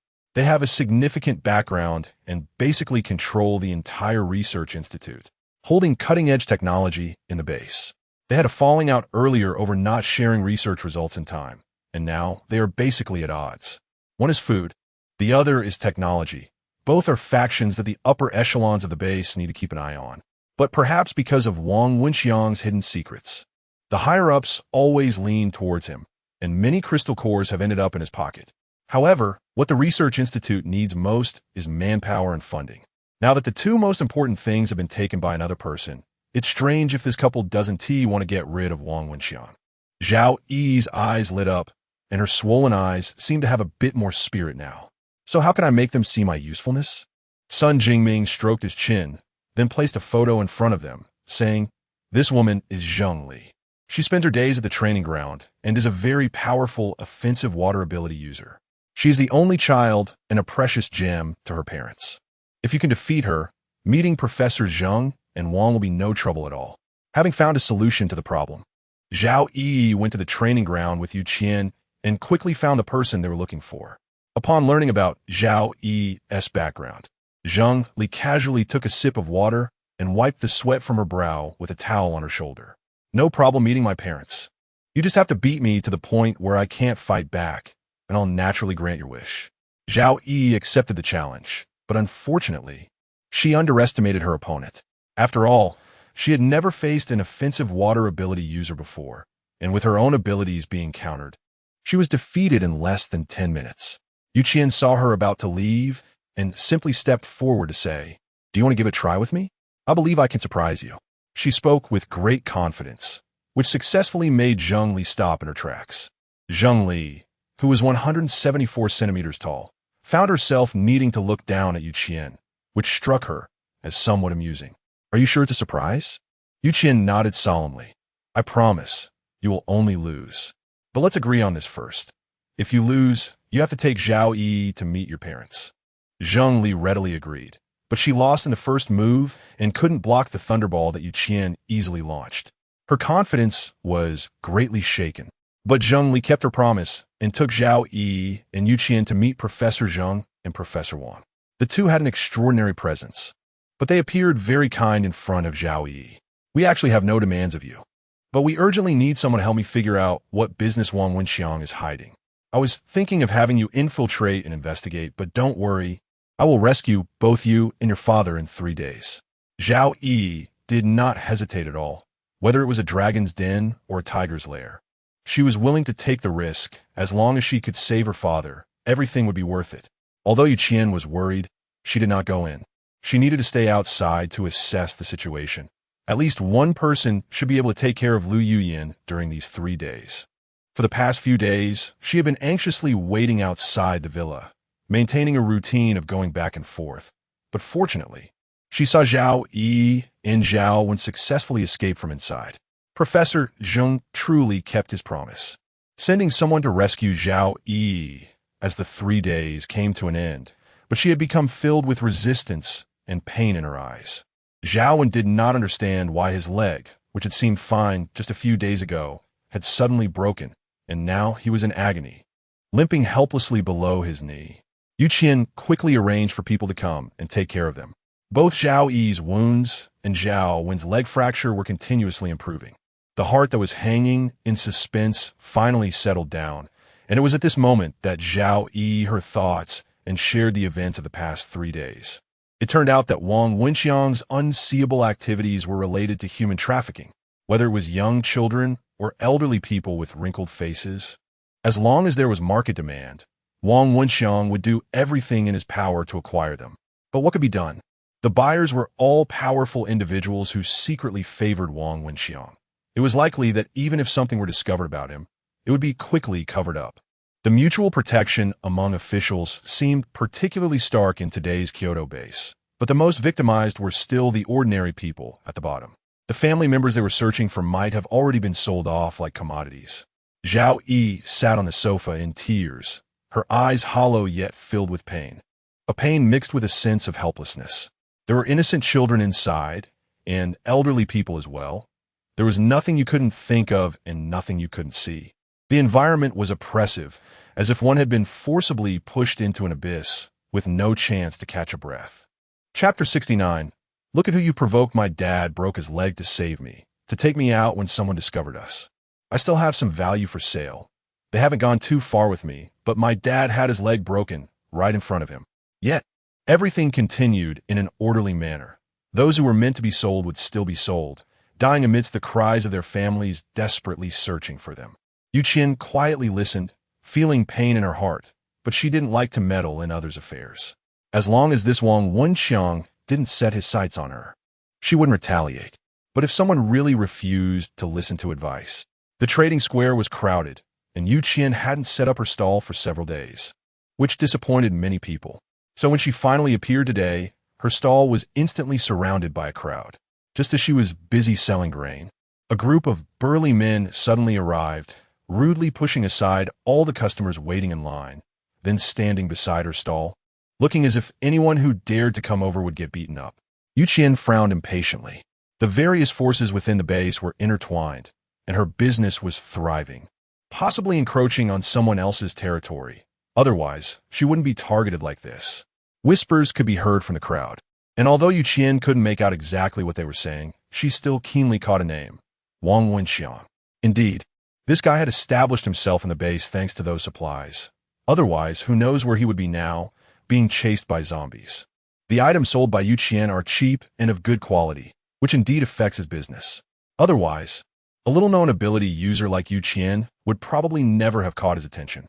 Wang Wenxiang controls 65% of the food supply in the base. So at least in this regard, he has no competitors. Making a certain store go out of business is just a matter of waving his hand. The threat posed by Qian was growing larger, and naturally, he would not allow someone who could influence him to continue developing. It was clear that he could no longer sit idle and had to take action. The burly man said nothing, simply standing firmly around Qian's stall, using his tall frame to block the crowd. Anyone who tried to get closer would be directly deterred by his gaze. Having extra money is good, but if I buy her products, it could attract unwanted attention and even get me targeted by Wang Wenxiang.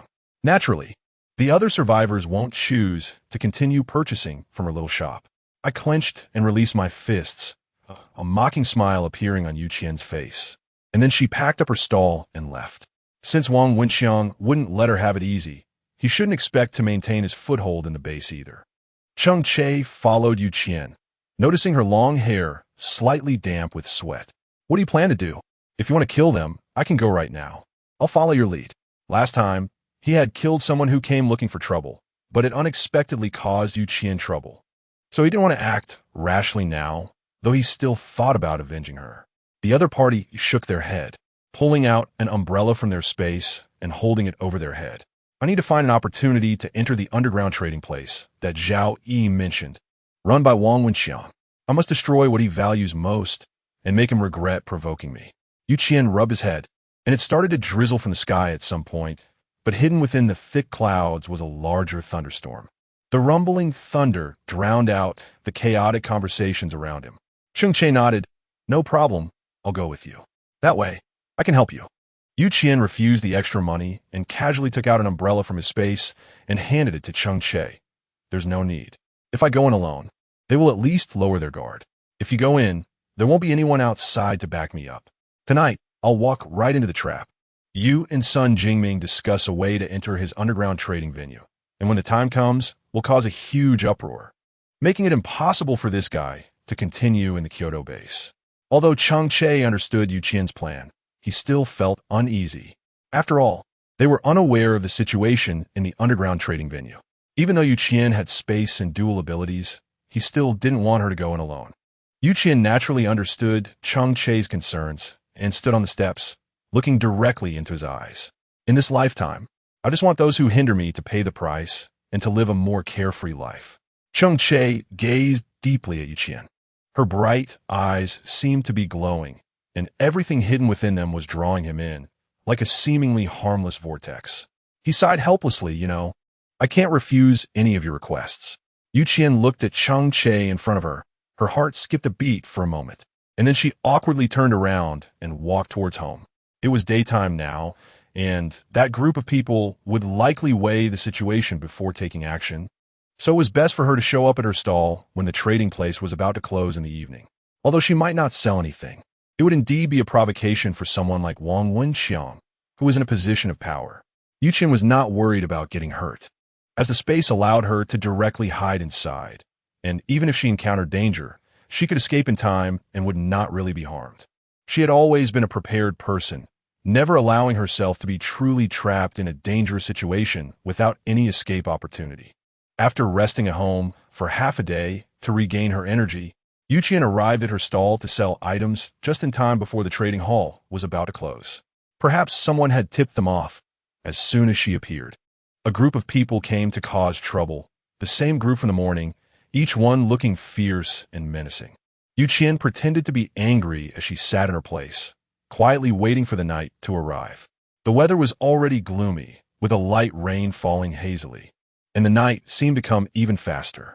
Fewer and fewer people remained in the trading hall, and Qian only stood up reluctantly when the staff urged her to leave. Behind her, a group of burly men mocked her. Did she really think that just sitting there would attract buyers for her goods? She should take a look at the kind of people she had provoked. Chapter 70, Hell on Earth. With a sarcastic smile, Qian slowly opened her umbrella and left. Hearing footsteps behind her, she deliberately slowed down her pace and chose not to take the main road, instead slipping into a narrow alley. The alley was home to people who couldn't afford a rent, living with the sky as their blanket and the ground as their bed, making the place seem chaotic and desolate. Qian twisted and turned through the alley, thoughtfully turning into a deserted corner, and then felt herself being trapped by a stinky burlap sack. After a dramatic struggle, she stopped moving. Were there drugs in the sack? There had been before, but this time there were none. Oh, this woman, although she was an ability user, still had poor physical fitness. She fainted with such a small dose. Sigh. What good was her struggle? Anyone who dared to oppose the boss ended up in a bad situation. However, this girl was really beautiful. She would definitely fetch a good price, and maybe the boss would even reward us with some crystal cores. The two of them walked excitedly, with Qian haphazardly slung over a shoulder. Her whole body jolted to the point of feeling nauseous, not to mention the foul smell coming from the sack. After more than half an hour, they finally heard the noise of a crowd, and then it felt like she was thrown into a room that was eerily silent. Qian lay still for a while, quietly listening to the sounds inside the room. He felt that there was indeed no one around before carefully crawling out of the sack. It was pitch black inside, and he couldn't see his hand in front of his face. After sniffing carefully, he could still detect a slight damp metallic scent of blood. But perhaps it had been cleaned, so it wasn't very strong. He took out a flashlight from the space and adjusted the light to its lowest setting, beginning to explore the situation inside the room. The space wasn't large, only about a dozen square meters, with a simple straw mat inside, and nothing else. The windows were completely welded shut with iron sheets, leaving only a few gaps for ventilation. There were no other exits to leave this place. The heavy security door had also been locked from the outside, and testing it by turning the handle a couple of times still didn't open it. Qian casually pulled out a small stool from her space and sat down, then began to think about her next plan. She came in primarily to investigate Wang Wenxiang's illegal businesses, to see how the living people who were clearly priced were captured and ultimately sold to whom. Once everything was clear, she could directly tear apart Wang Wenxiang's disguise, causing those who colluded with him to be despised by everyone. Although the base had a chaotic mix of powers, the majority still consisted of ordinary people and ability users. These people were the foundation of the Kyoto base's success. If everyone united to resist a certain issue, it would be difficult for Wang Wenxiang to avoid being overwhelmed. Without the income from underground transactions, he wouldn't be able to maintain relationships with the various big shots in the base. Once the truth came out, he would find himself without a way to seek help, ultimately falling into the abyss forever. While she was deep in thought, footsteps suddenly echoed from a distance. Hearing the sound getting closer, Qian quickly dove into a sack, pretending to be still asleep, lying motionless on the ground. A low, hoarse voice rang out, and the sound of leather shoes on the concrete made Qian's heart race, ready to flee into her space at any moment. What use is it to catch her? She's just a little girl wanting to make money. If it weren't for the fact that the things she sells are of such good quality, I wouldn't be targeting her like this. Boss, you are magnanimous. But you haven't seen what this girl looks like. She would definitely captivate those customers.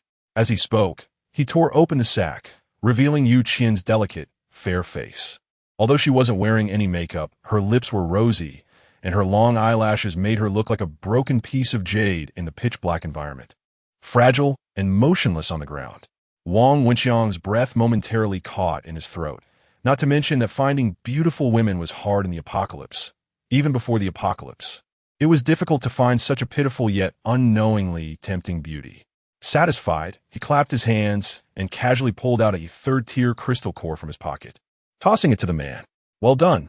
This is your reward. Recently, that group has become increasingly picky. The beauties sent over were rejected after a few days and ended up losing their lives. Right now, I happen to need someone like this, who looks so enticing it drives one wild, a truly priceless treasure. If I auction her directly, I bet she could fetch a sky-high price. Let's give her a better living environment. By the way, what type of ability user is she? If she's an attack type, don't give her food.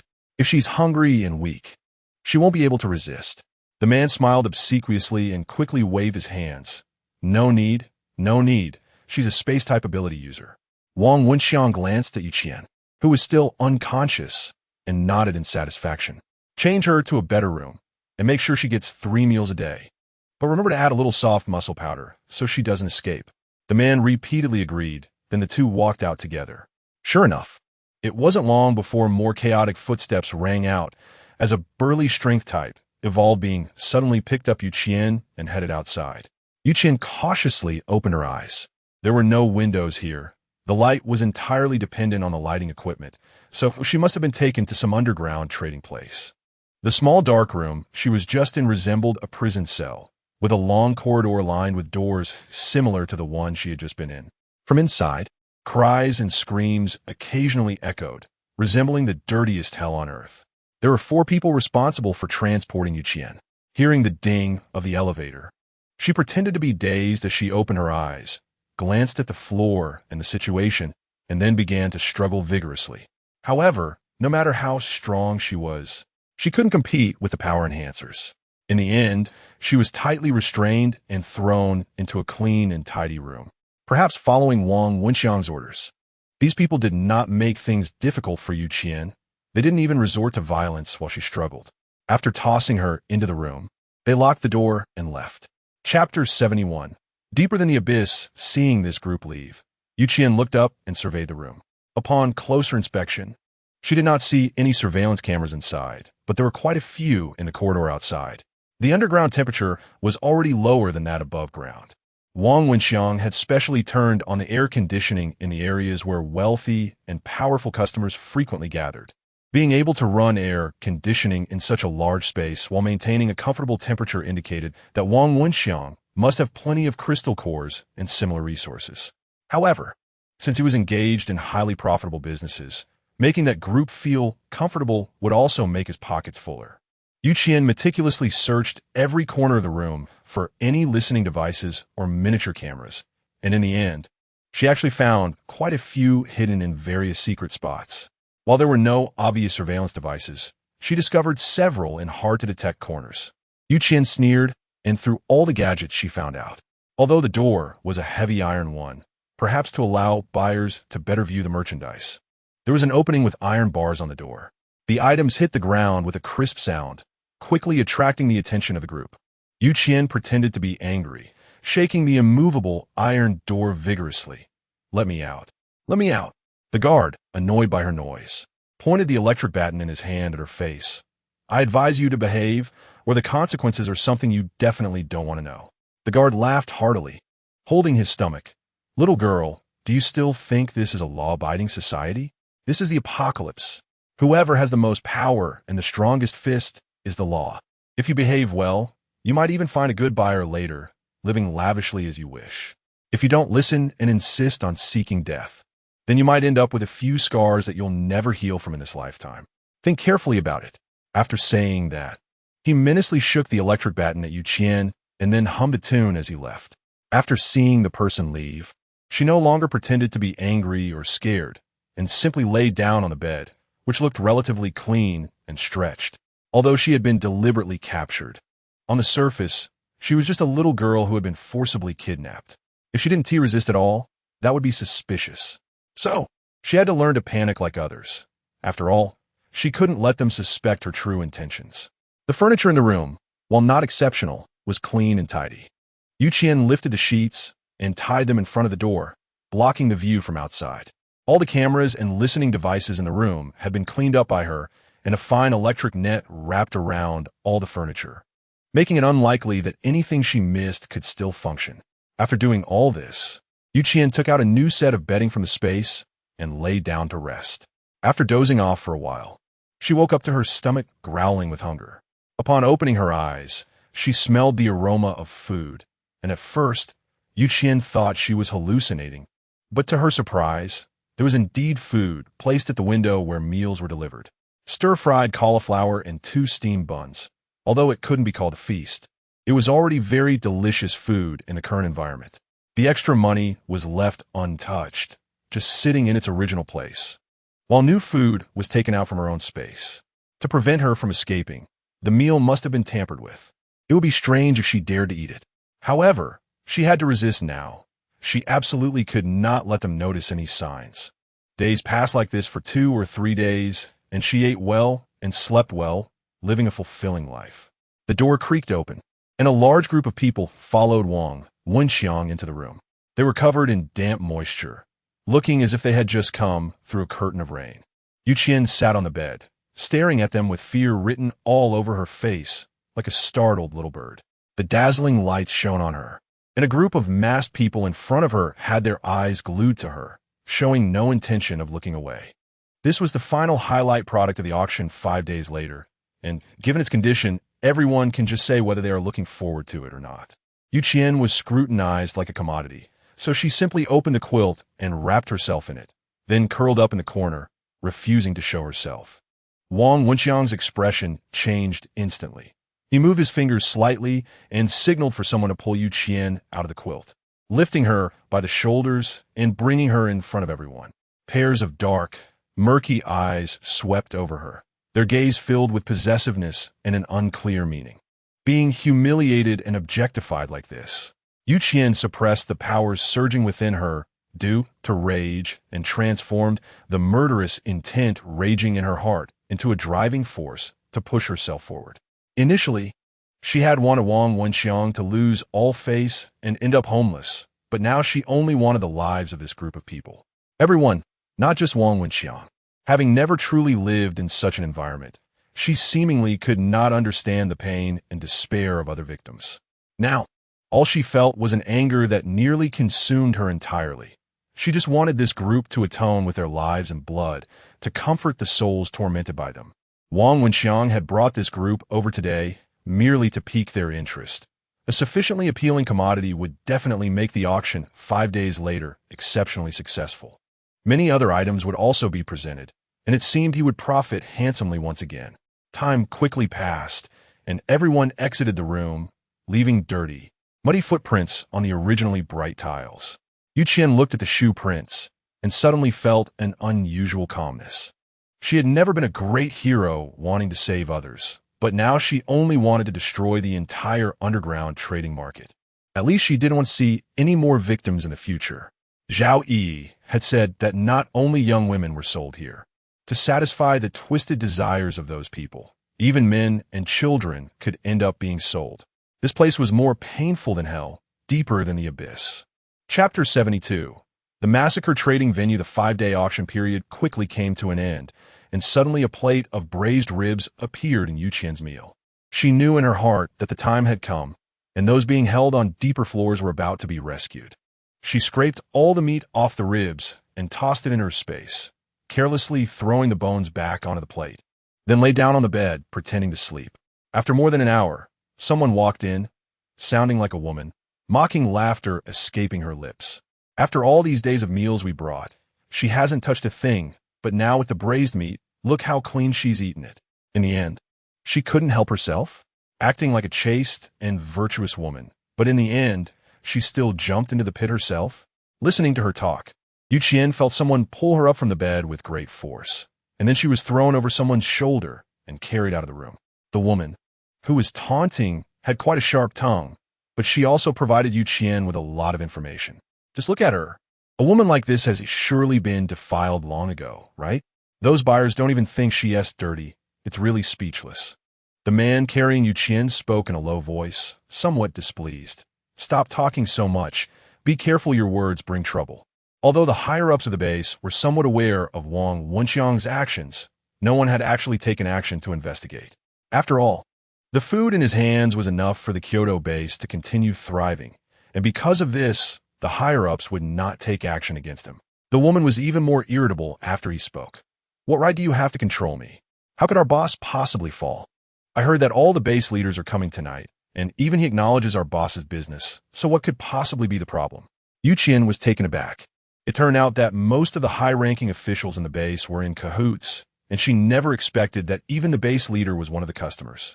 A wave of unbearable nausea surged in her heart. She truly never thought that an official base could be rotten to the core. In her previous life, although she was strong, her mind was solely focused on that bastard, Zhou Shun, and she rarely had the opportunity to converse with the high-ranking officials of the base. Now that she had genuinely entered the upper echelons and glimpsed the dark secrets of the base, she found it utterly disgusting and could hardly bear the pain. The woman paused and spoke again. Recently, there have been quite a few children among the new arrivals, all thin as sticks. I wonder if they can still be sold after being nurtured.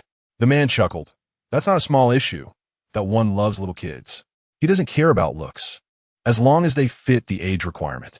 We'll just wait here, counting crystal cores in bed. Those people will definitely come obediently to send money to our boss. And we'll benefit from it too. As they continued walking, Qian was eventually placed on a delicate single bed. A woman helped her clean up and changed her into a pure white dress. Without any makeup on her face, she still looked breathtakingly beautiful. Watching herself being toyed with, Qian opened her eyes, but they did not seem surprised. They thought she had just woken up because the drug's effect had worn off, but in reality, she had not regained her strength. Lying limply on the bed, Qian was moved by several superpowered individuals to a glaringly bright platform. The bright light shone down on her, and countless cameras focused on her, showcasing her beauty on the big screen. Just wearing a white dress, she looked so delicate. Didn't everyone want to see what kind of scenery lay beneath that white dress? This beauty was the last treasure of this auction. Please place your bids. The highest bidder wins.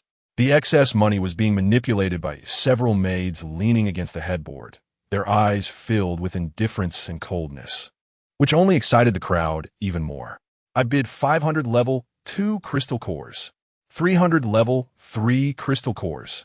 I offered 20 boxes of ammunition plus 50 handguns. The bidding voices grew louder, while the excess money remained seated, feeling quite ironic. The crystal cores in their pockets were all scavenged from the lower-class people of the base. Yet now they were being used in this way. She had never thought that she could be worth so much. I bid 1,000 level 3 crystal cores. As this voice rang out, the entire underground trading hall instantly fell silent. Everyone's gaze turned to the man who had placed the bid. He wore a pure, white short-sleeve shirt, and the black suit pants made his figure appear even taller. The aura of authority emanating from him made them instinctively take 2 steps back, hiding in the corners and whispering about who knew what. Qian naturally looked up at him, and the familiar figure made her originally tense body involuntarily relax. Although the person wore a fox mask, she knew it was Cheng Che. The two locked eyes, seeing trust in each other's gaze. Cheng Che's eyes flickered slightly. Taking advantage of the moment, when everyone had let their guard down, he used his mental power to destroy all the lights and cameras, plunging the room into darkness. With not a glimmer of light to be seen, Qian jumped up from the bed like lightning, and the tang knife in the space was instantly drawn. Tonight would be an exceptionally bloody hunt. Equipped with night vision goggles and gripping the sharp blade, Qian moved through the crowd like a demon that kills without blinking, allowing warm blood to splash freely onto her clothes. The pure white dress was stained red with blood, but Qian's gaze never changed. She originally followed the principle of not harming others if they did not harm her, but now she had no intention of adhering to it. She only wanted to follow her own heart and kill all these beasts, leaving none behind.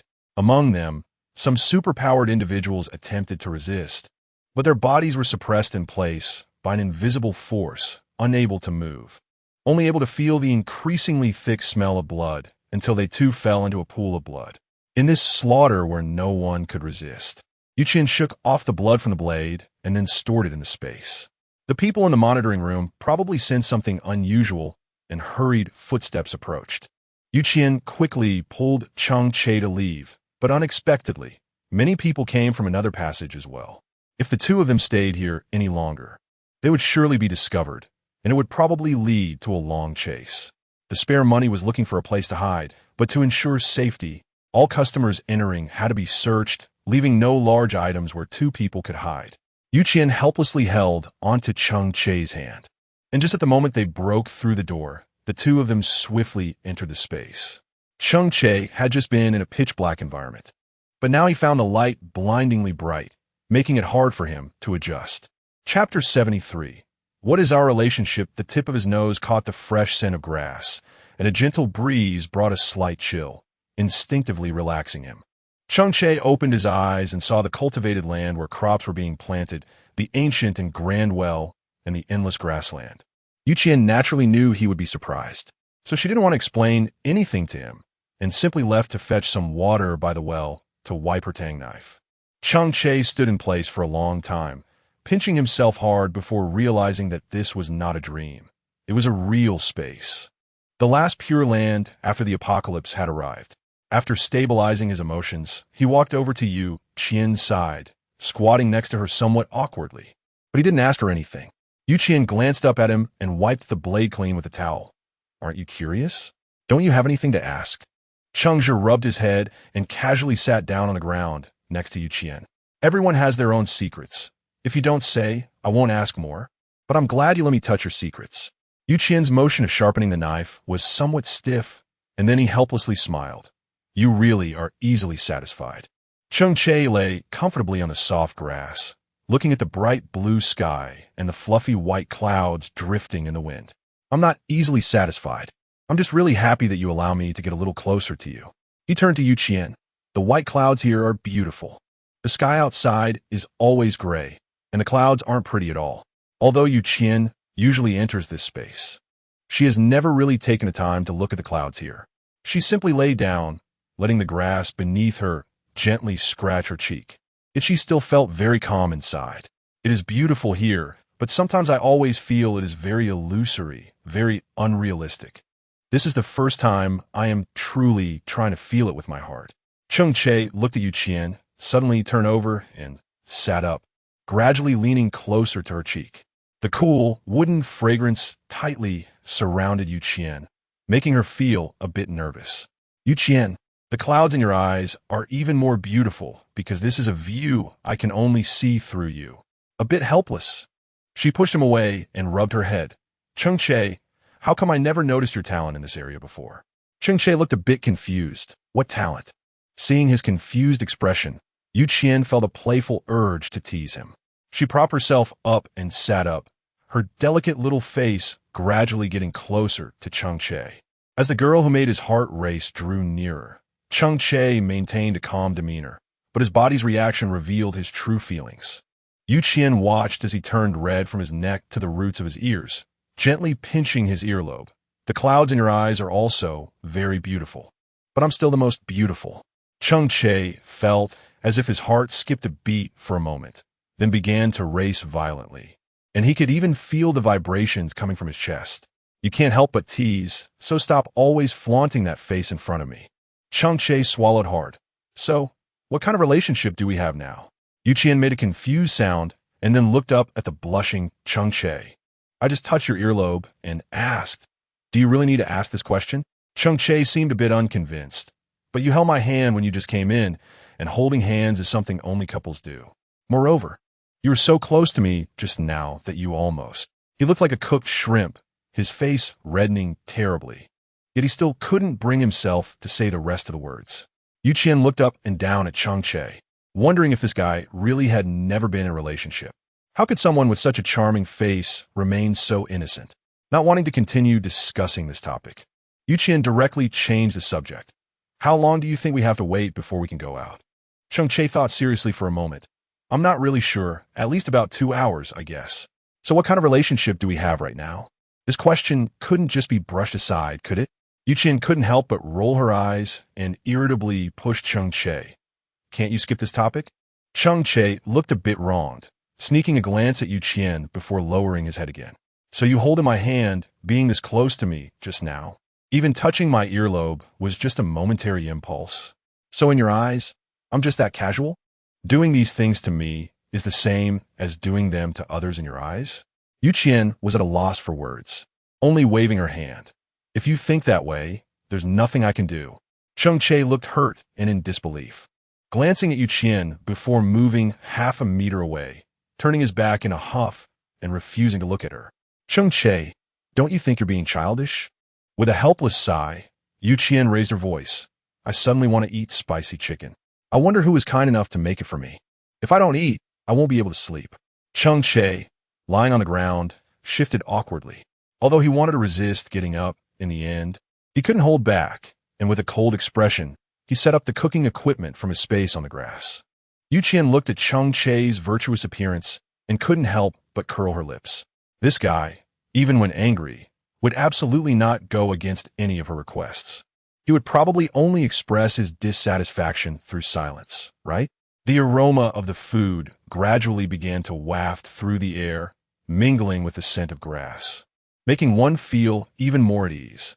Qian took the tables and chairs out of the space and set them up on the grass, then placed some fruits and drinks on them, quietly waiting for the food to be served. Cheng Che skillfully controlled the heat, and his powerful psychic ability surprisingly allowed him to use it for chopping vegetables and cooking, which could be considered a waste of talent.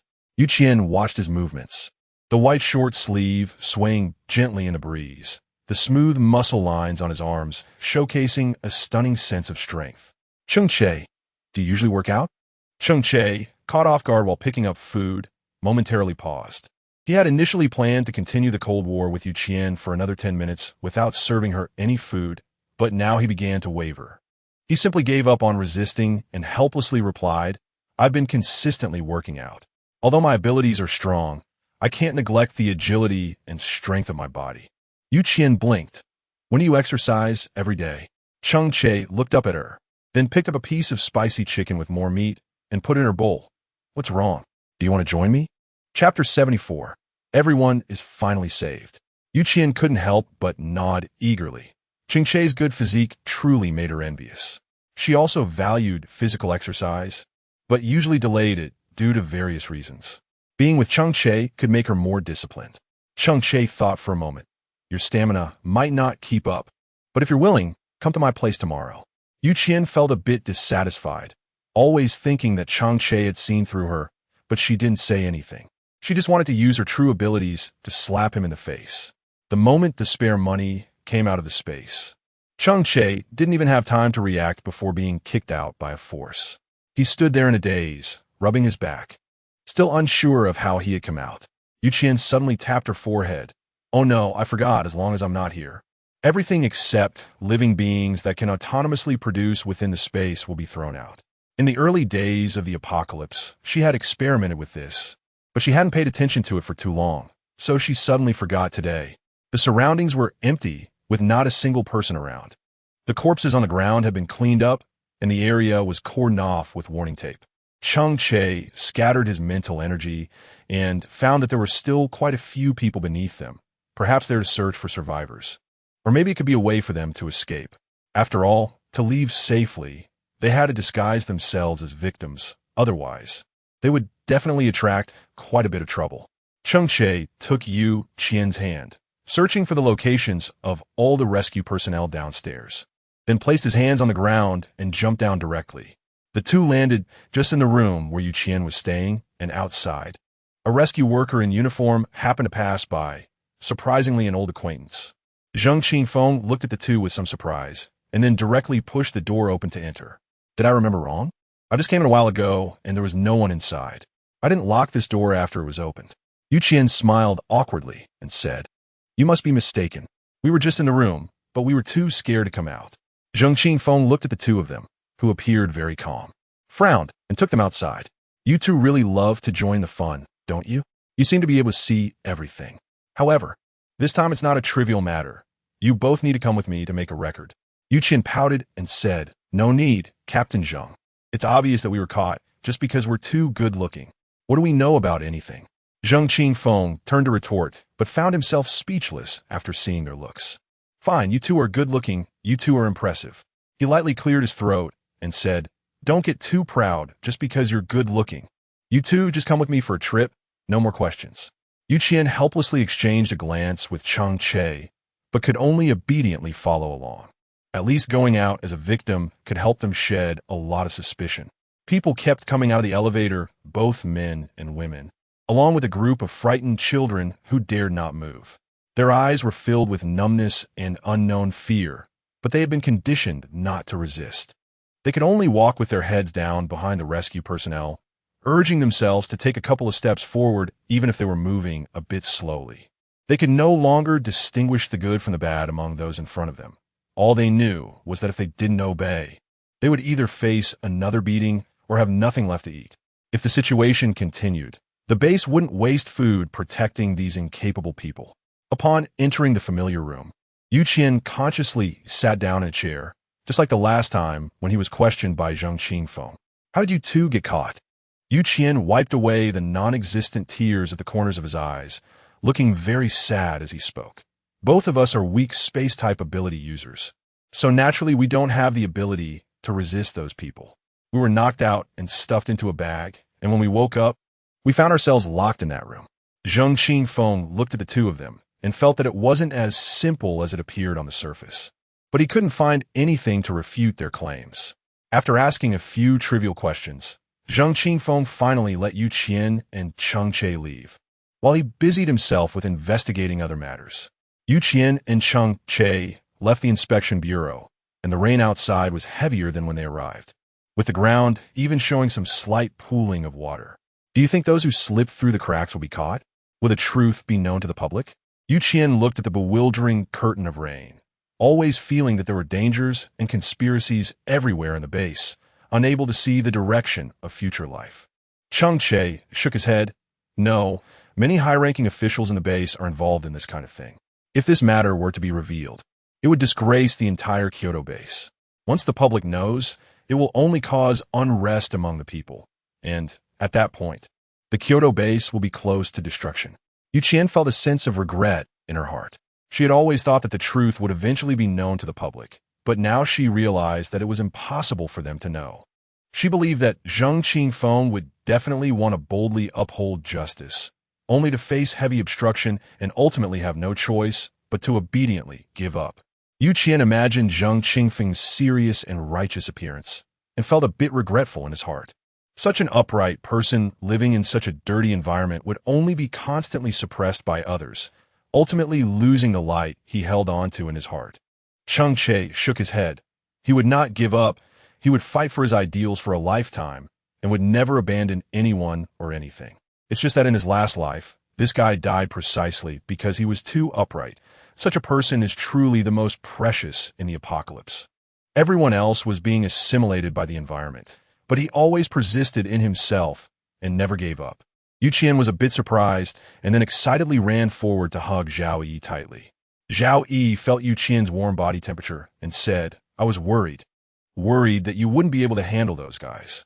As soon as I heard the news, I quickly came out to wait for you. Qian did not mention the matter of killing that group of beasts, as it was safer the fewer people knew about it. Sun Jingming helplessly rubbed his head. The wind direction within the base changed rapidly. When the base leader died, the deputy leader immediately took his place, looking as if he was afraid someone would snatch away his power. Chapter 75, You Suit My Taste. Qian instantly thought of the actions of the previous base leader. How does the newly appointed base leader compare to the last one? Sun Jingming shook his head. Not much. Neither of them are good people.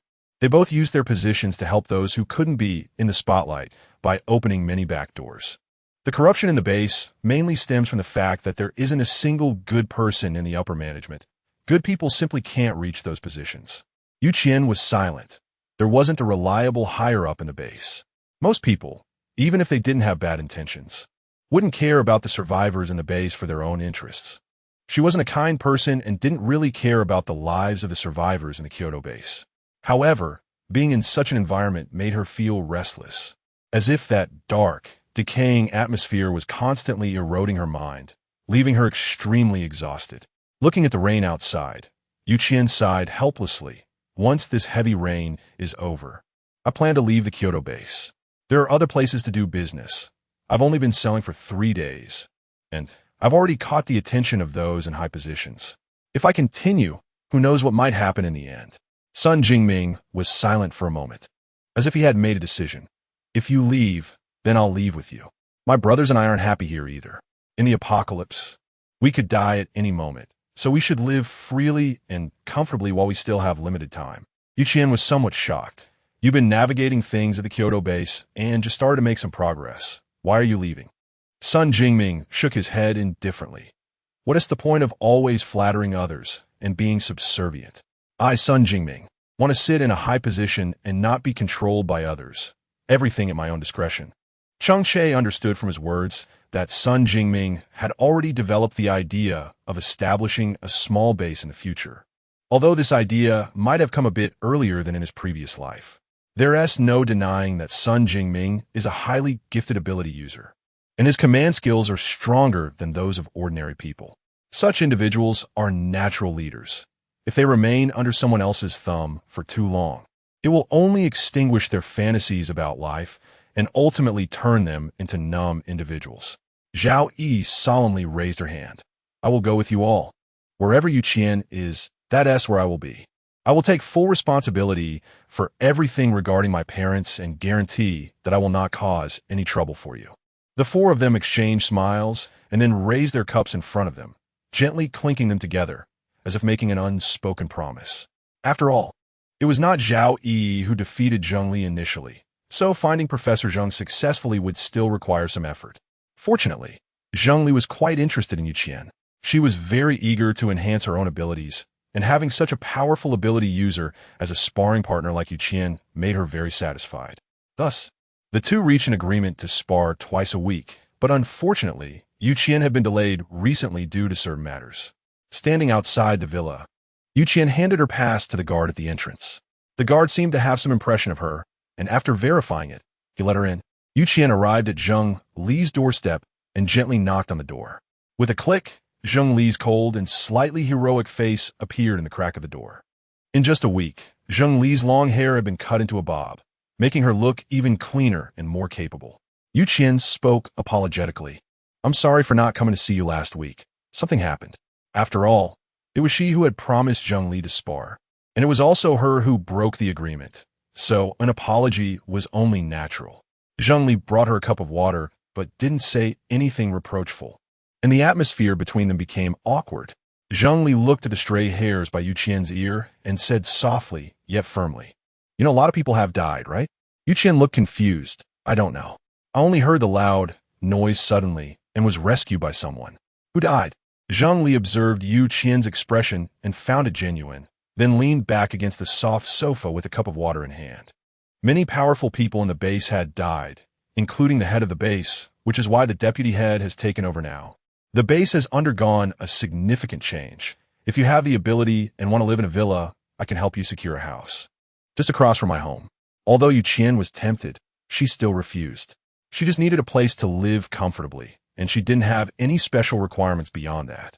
Especially since this is a villa area with many rules and quite a few self-important people. Living here definitely wouldn't be pleasant. Zheng Li rubbed her head and hesitantly spoke. The environment here is definitely better than the place you're living in now. The reason there are vacant houses is that many of those powerful families have been killed. Otherwise, there wouldn't be so many empty houses. If you come here, you can often come to find me for discussions. If my dad has any new research, I can also share the news with you. Yu Qian waved his hand a bit shyly and said, Let's not talk about anything else for now. I want to ask, there must be stronger ability users or evolvers in the base than me, right? Why are you so insistent on sparring with me? Zheng Li touched her short hair and spoke somewhat awkwardly, because you're a powerful lightning ability user. Although I'm not exactly a master, I can at least hold my own against other ability users. I think there really isn't anyone in the base stronger than you. Finally, it's also because I don't have many friends, and you just happen to be to my liking. Yu Qian's face was instantly filled with shock. Zheng Li looked like a cold and aloof goddess, and hearing her say she wanted to be friends felt even more terrifying than listening to ghost stories at night. Seeing the astonished expression on Yu Qian's face, Zheng Li shyly rubbed her slightly flushed cheeks. The people in the base approached me with motives. Either they wanted to join their team, or they want me to gain some benefits from my parents for them. But you're different. They all pretend, thinking they disguise their true intentions well, but I can still see through it easily. When you and Zhao Yi came to find me, you directly expressed your thoughts without deceiving me or using me as a stepping stone. Chapter 76 Base Riot Yu Qian was a bit incredulous. After a moment of thought, she organized her words. Are you so easily satisfied? But when I came to find you, I had a purpose as well. Don't you mind? Zheng Li shook her head. You're very genuine. At least you're willing to tell me your true intentions, and you've given me promises and sufficient rewards. You're much better than others, so I'm very willing to be friends with you. Yu Qian looked at the person in front of her, who was not good at expressing feelings. After saying a few words, she blushed and tidied up, feeling a bit bittersweet inside. Before the apocalypse, Her parents were researchers who were so busy that they had no time to take care of Zhengli. Now, they had become even busier, and Zhengli could only immerse herself in loneliness and fighting every day. It seemed that only now did she appear shy and warm. It turned out that she was not completely a madman who revered force. She just wanted to be strong so that her parents would look at her more. Only by being strong enough could she prove that she was not useless and could live without relying on her parents' care. Perhaps fighting every day was just a way to pass the boring time. Zhengli, I actually want to be friends with you too. But I came here today not only to fulfill my promise, but also to tell you something. Once the rain stops, I'm afraid I will have to leave the Kyoto base. It's too oppressive here, and I really don't fit in to continue living here. Zhengli tightly grasped her clothes, her tone carrying a hint of urgency. Why? Is someone bullying you? I can help you take revenge. I can also help you clean up Wang Wenxiang's remnants. Isn't it better for you to stay safely at the base? Qian shook his head helplessly. Sorry, I just don't like the atmosphere here. It makes me feel like I'm not in a normal survivor base.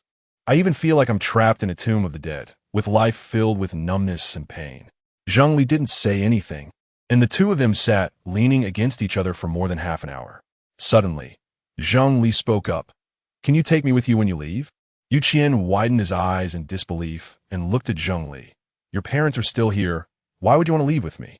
In this monotonous and dull life at the base day after day, I might as well go out and have an adventure with you.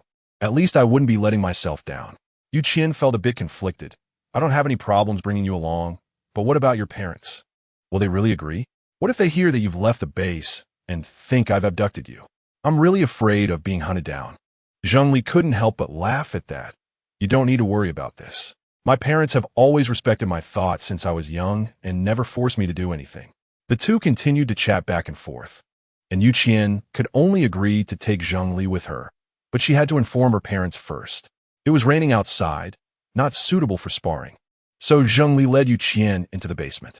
This was her dedicated training room, spacious and very clean. The cool air from the central air conditioning flowed down the ducts, making the room even cooler and more comfortable. The two stood facing each other, and Qian couldn't help but find it amusing to see Zhengli looking so serious. Although she had a high level, she didn't think of herself as particularly powerful. And Zhengli's demeanor made her feel a bit awkward.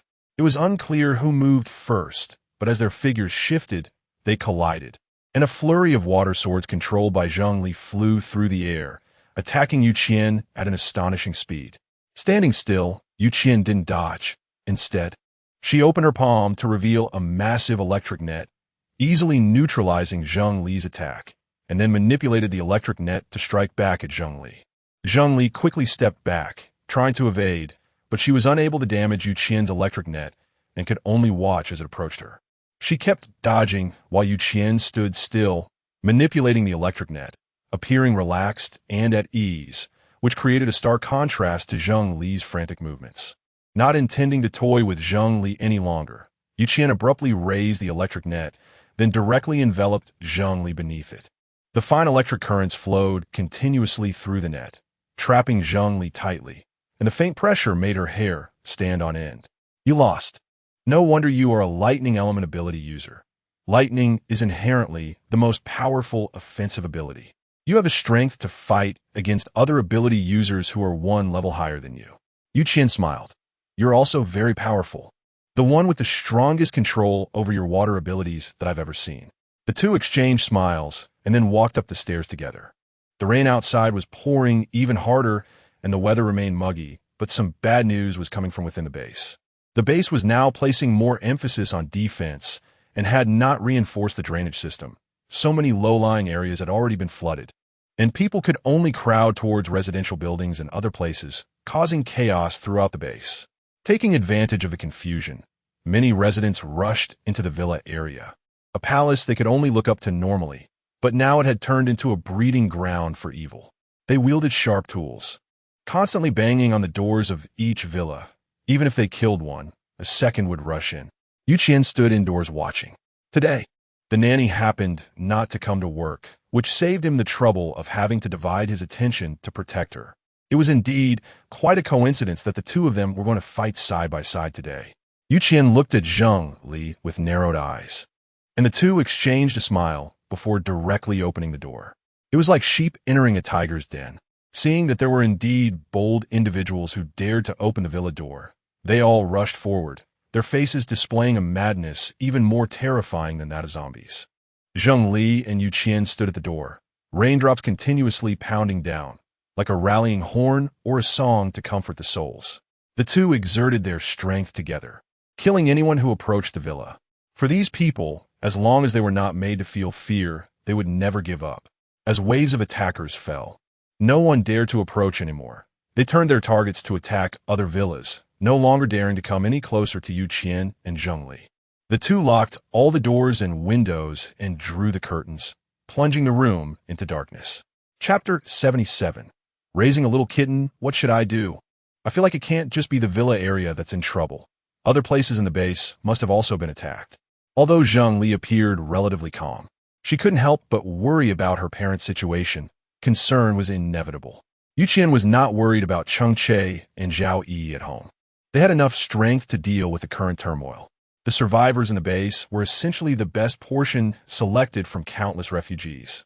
They had thought that entering the base would mean a happy life, but they found themselves living in rags every day. They worked the dirtiest and most exhausting jobs in the base, yet their wages decreased day by day, all due to the endless exploitation by the upper echelons living in the villa area. After several days of exposure to the sun, many of them couldn't even withstand the high temperatures, becoming scalding corpses under the blazing sun, eventually tossed aside and hastily buried by the incineration plant. Meanwhile, the higher-ups in the base continued to enjoy their lives, with one even building an outdoor swimming pool at home, while many ordinary residents found a luxury just to drink water, unaware that what they valued and longed for was something others could easily take for granted. Yu Qian is well aware of their pain and helplessness, but that does not justify their indiscriminate attacks on anyone. An eye for an eye, a tooth for a tooth. How are their current actions any different from those of the high-ranking members of the base who only care about their own enjoyment, disregarding the lives of others? The rain outside continues to fall, with raindrops mixed with the humid wind pattering against the glass, mingled with cries of pain, as if the whole world has descended into chaos. Yu Qian sat on the sofa, pondering the situation ahead, when he noticed something seeping in through the crack of the door. It was water. His heart raced. The rain outside had blurred everyone's vision, and standing by the window, Yu Qian couldn't see beyond 3 meters. The rain was pouring too heavily, and the water outside had already spread into the house. At this rate, it wouldn't be long before the first floor of the villa would be completely submerged. Zheng Li was trying to block the crack of the door with something, but in the end, it was all in vain and had no effect at all. Yu Qian didn't stay on the first floor any longer and directly pulled Zheng Li to the second floor. The two stood on the stairs, quietly watching the sewage surge, constantly submerging various pieces of furniture. I had never seen such heavy rain in my life. It was terrifying. Zheng Li looked uneasily at the water accumulating on the first floor, her heart pounding. Surplus money is not really surprising. After all, the apocalypse has arrived. How many things won't happen now? Extreme cold and extreme heat have taken many lives, and now this heavy rain is likely not a good omen. Yu Qian quickly thought of many bad consequences and naturally began to feel distrustful of the villa. Nowadays, the heavy rain had only submerged 2 levels of stairs. But if it continued like this, the second floor might not be a safe place to stay either. Zheng Li looked anxiously out the window, her worries about her parents growing stronger, yet she knew they should be fine. After all, the research building was the safest structure in the entire base, equipped with backup generators and enough food and water. As long as they stayed inside calmly, it should be all right. There were quite a few rooms upstairs, and the guest room was always kept clean by an aunt who tidied it up regularly. Since Yu Qian was staying at Zheng Li's house, she took out a self-heating hot pot from her space, just enough for the two of them. The steam rose continuously through the openings, and the aroma of the hot pot filled the entire room. Zheng Li was very excited as she held the hot pot and took a bite, then began to enjoy it heartily. She had missed hot pot for a long time. Since the apocalypse, she hadn't had any, and now she just wanted to eat more, even wishing she could drink the soup. Although their living conditions were much better than those of ordinary survivors outside, eating a self-heating hot pot was still quite a luxury. After finishing her meal, she lay down to rest, but suddenly felt as if something outside the window was staring at her intently, never shifting its gaze. She cautiously sat up in bed, and amidst the sound of the pouring rain, a faint meow suddenly came from outside the window. Qian took out the Tang Dao from the space, gripping it tightly in his hand, and looked out the window. A small black cat, its fur damp, was timidly standing on the windowsill, its golden vertical pupils emitting a gaze that was both dangerous and alert. Qian found it a bit amusing.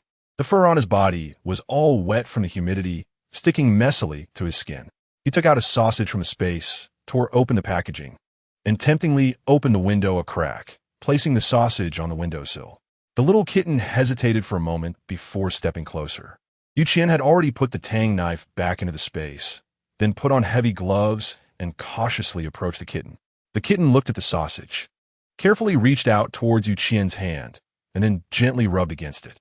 Qian saw her let down her guard, gently grab her into the house while wearing gloves, but still felt that ham sausage was not suitable for her to eat. She looked to be only about 2 months old, and eating ham sausage was still not very healthy. Qian took out the pre-stored goat milk powder from the space and mixed it with warm water to dissolve it. Then, he carefully fed it to the kitten with the smallest syringe. The two spent some time together, and the little cat completely relaxed, half closing its eyes and purring in Qian's arms. Seeing that it was still dirty, Qian had no choice but to bring it into the space, where he mixed hot water and warm water to the right temperature and carefully gave it a bath. The temperature in the space was very comfortable, and the person and the cat snuggled together until the little black cat's fur was completely dry before walking out of the space. He gently poked its little nose and said, "Let's give you a name. How about Mai Mai?" Although Mai Mai couldn't understand what he was saying, it could feel the kindness and warmth of the human in front of it. It yawned with its little mouth open and then snuggled closer into Qian's arms. In her last life during the apocalypse, Qian took in a cat, but Zhou Shun disagreed, considering it a waste of food, and discarded it while Qian was out on a mission. Since then, no matter how hard Qian searched, she never saw that little calico cat again. Chapter 78. Safely Home. Now, Qian chooses to adopt this little cat, not only because she loves furry animals, but also because of the obsession from her previous life that she cannot forget. They cuddled together and fell into a deep sleep, but the next morning, they were awakened by a sharp scream. Qian opened her eyes in confusion, with the equally perplexed Mai lying in her arms. A strong smell of water came over, and Qian instinctively looked towards the bedside, only to find that the water had actually risen to the foot of the bed and was continuing to spread. Zheng Li, wearing slippers, rushed to the door of Qian's room, panicking as she opened the door, only to see Qian calmly putting on a pair of rain boots and then picking up a small cat from the bed. A cat?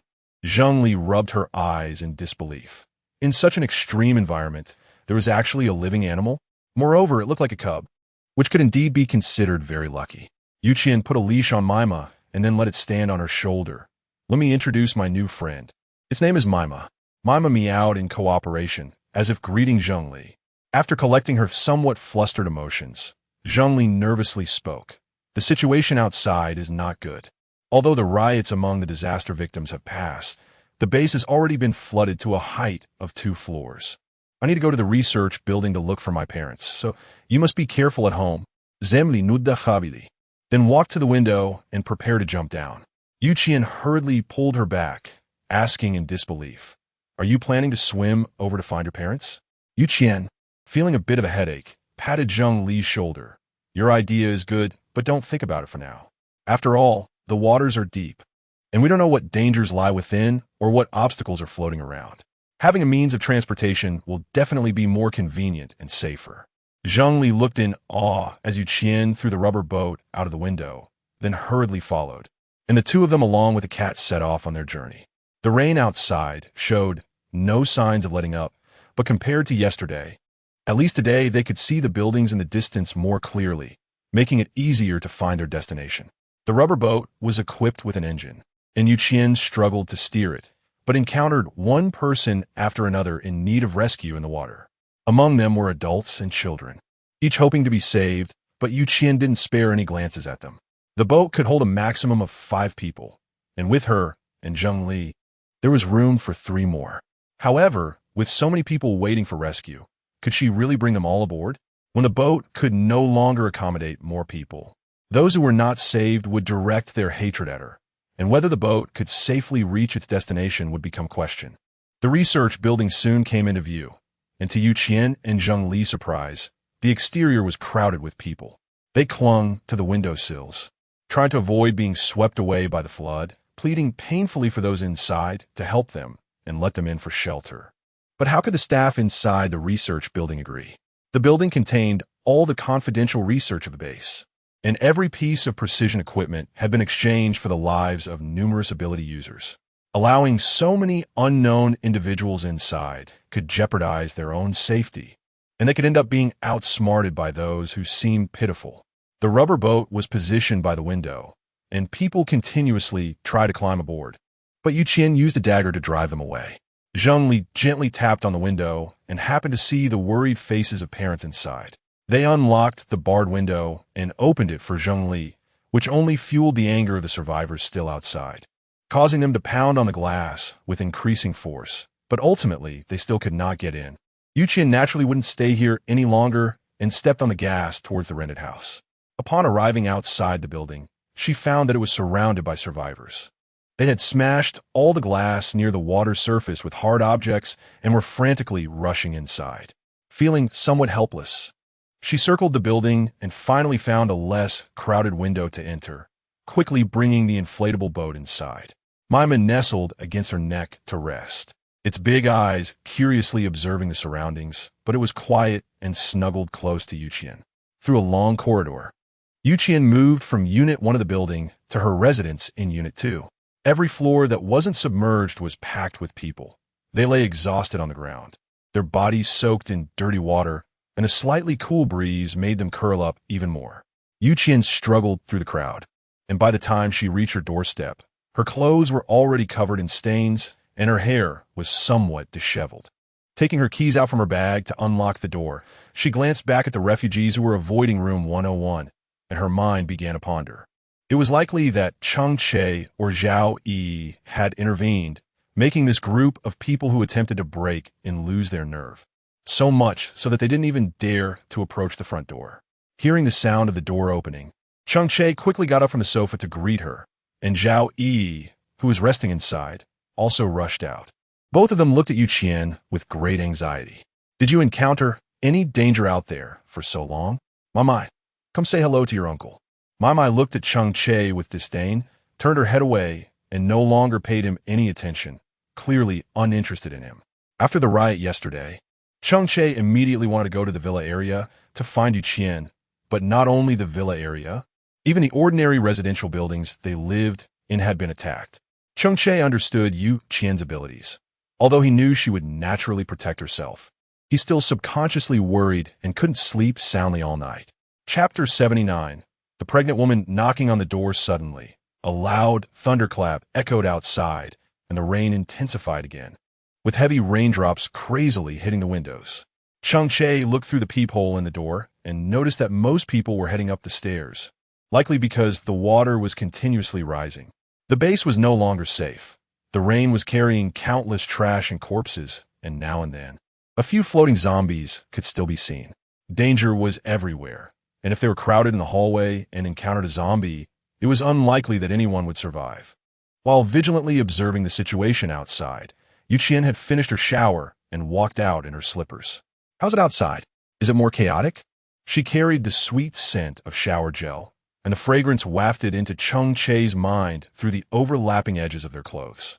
For a moment, he didn't react, standing there stiffly until Qian looked up and met his gaze, startling him awake.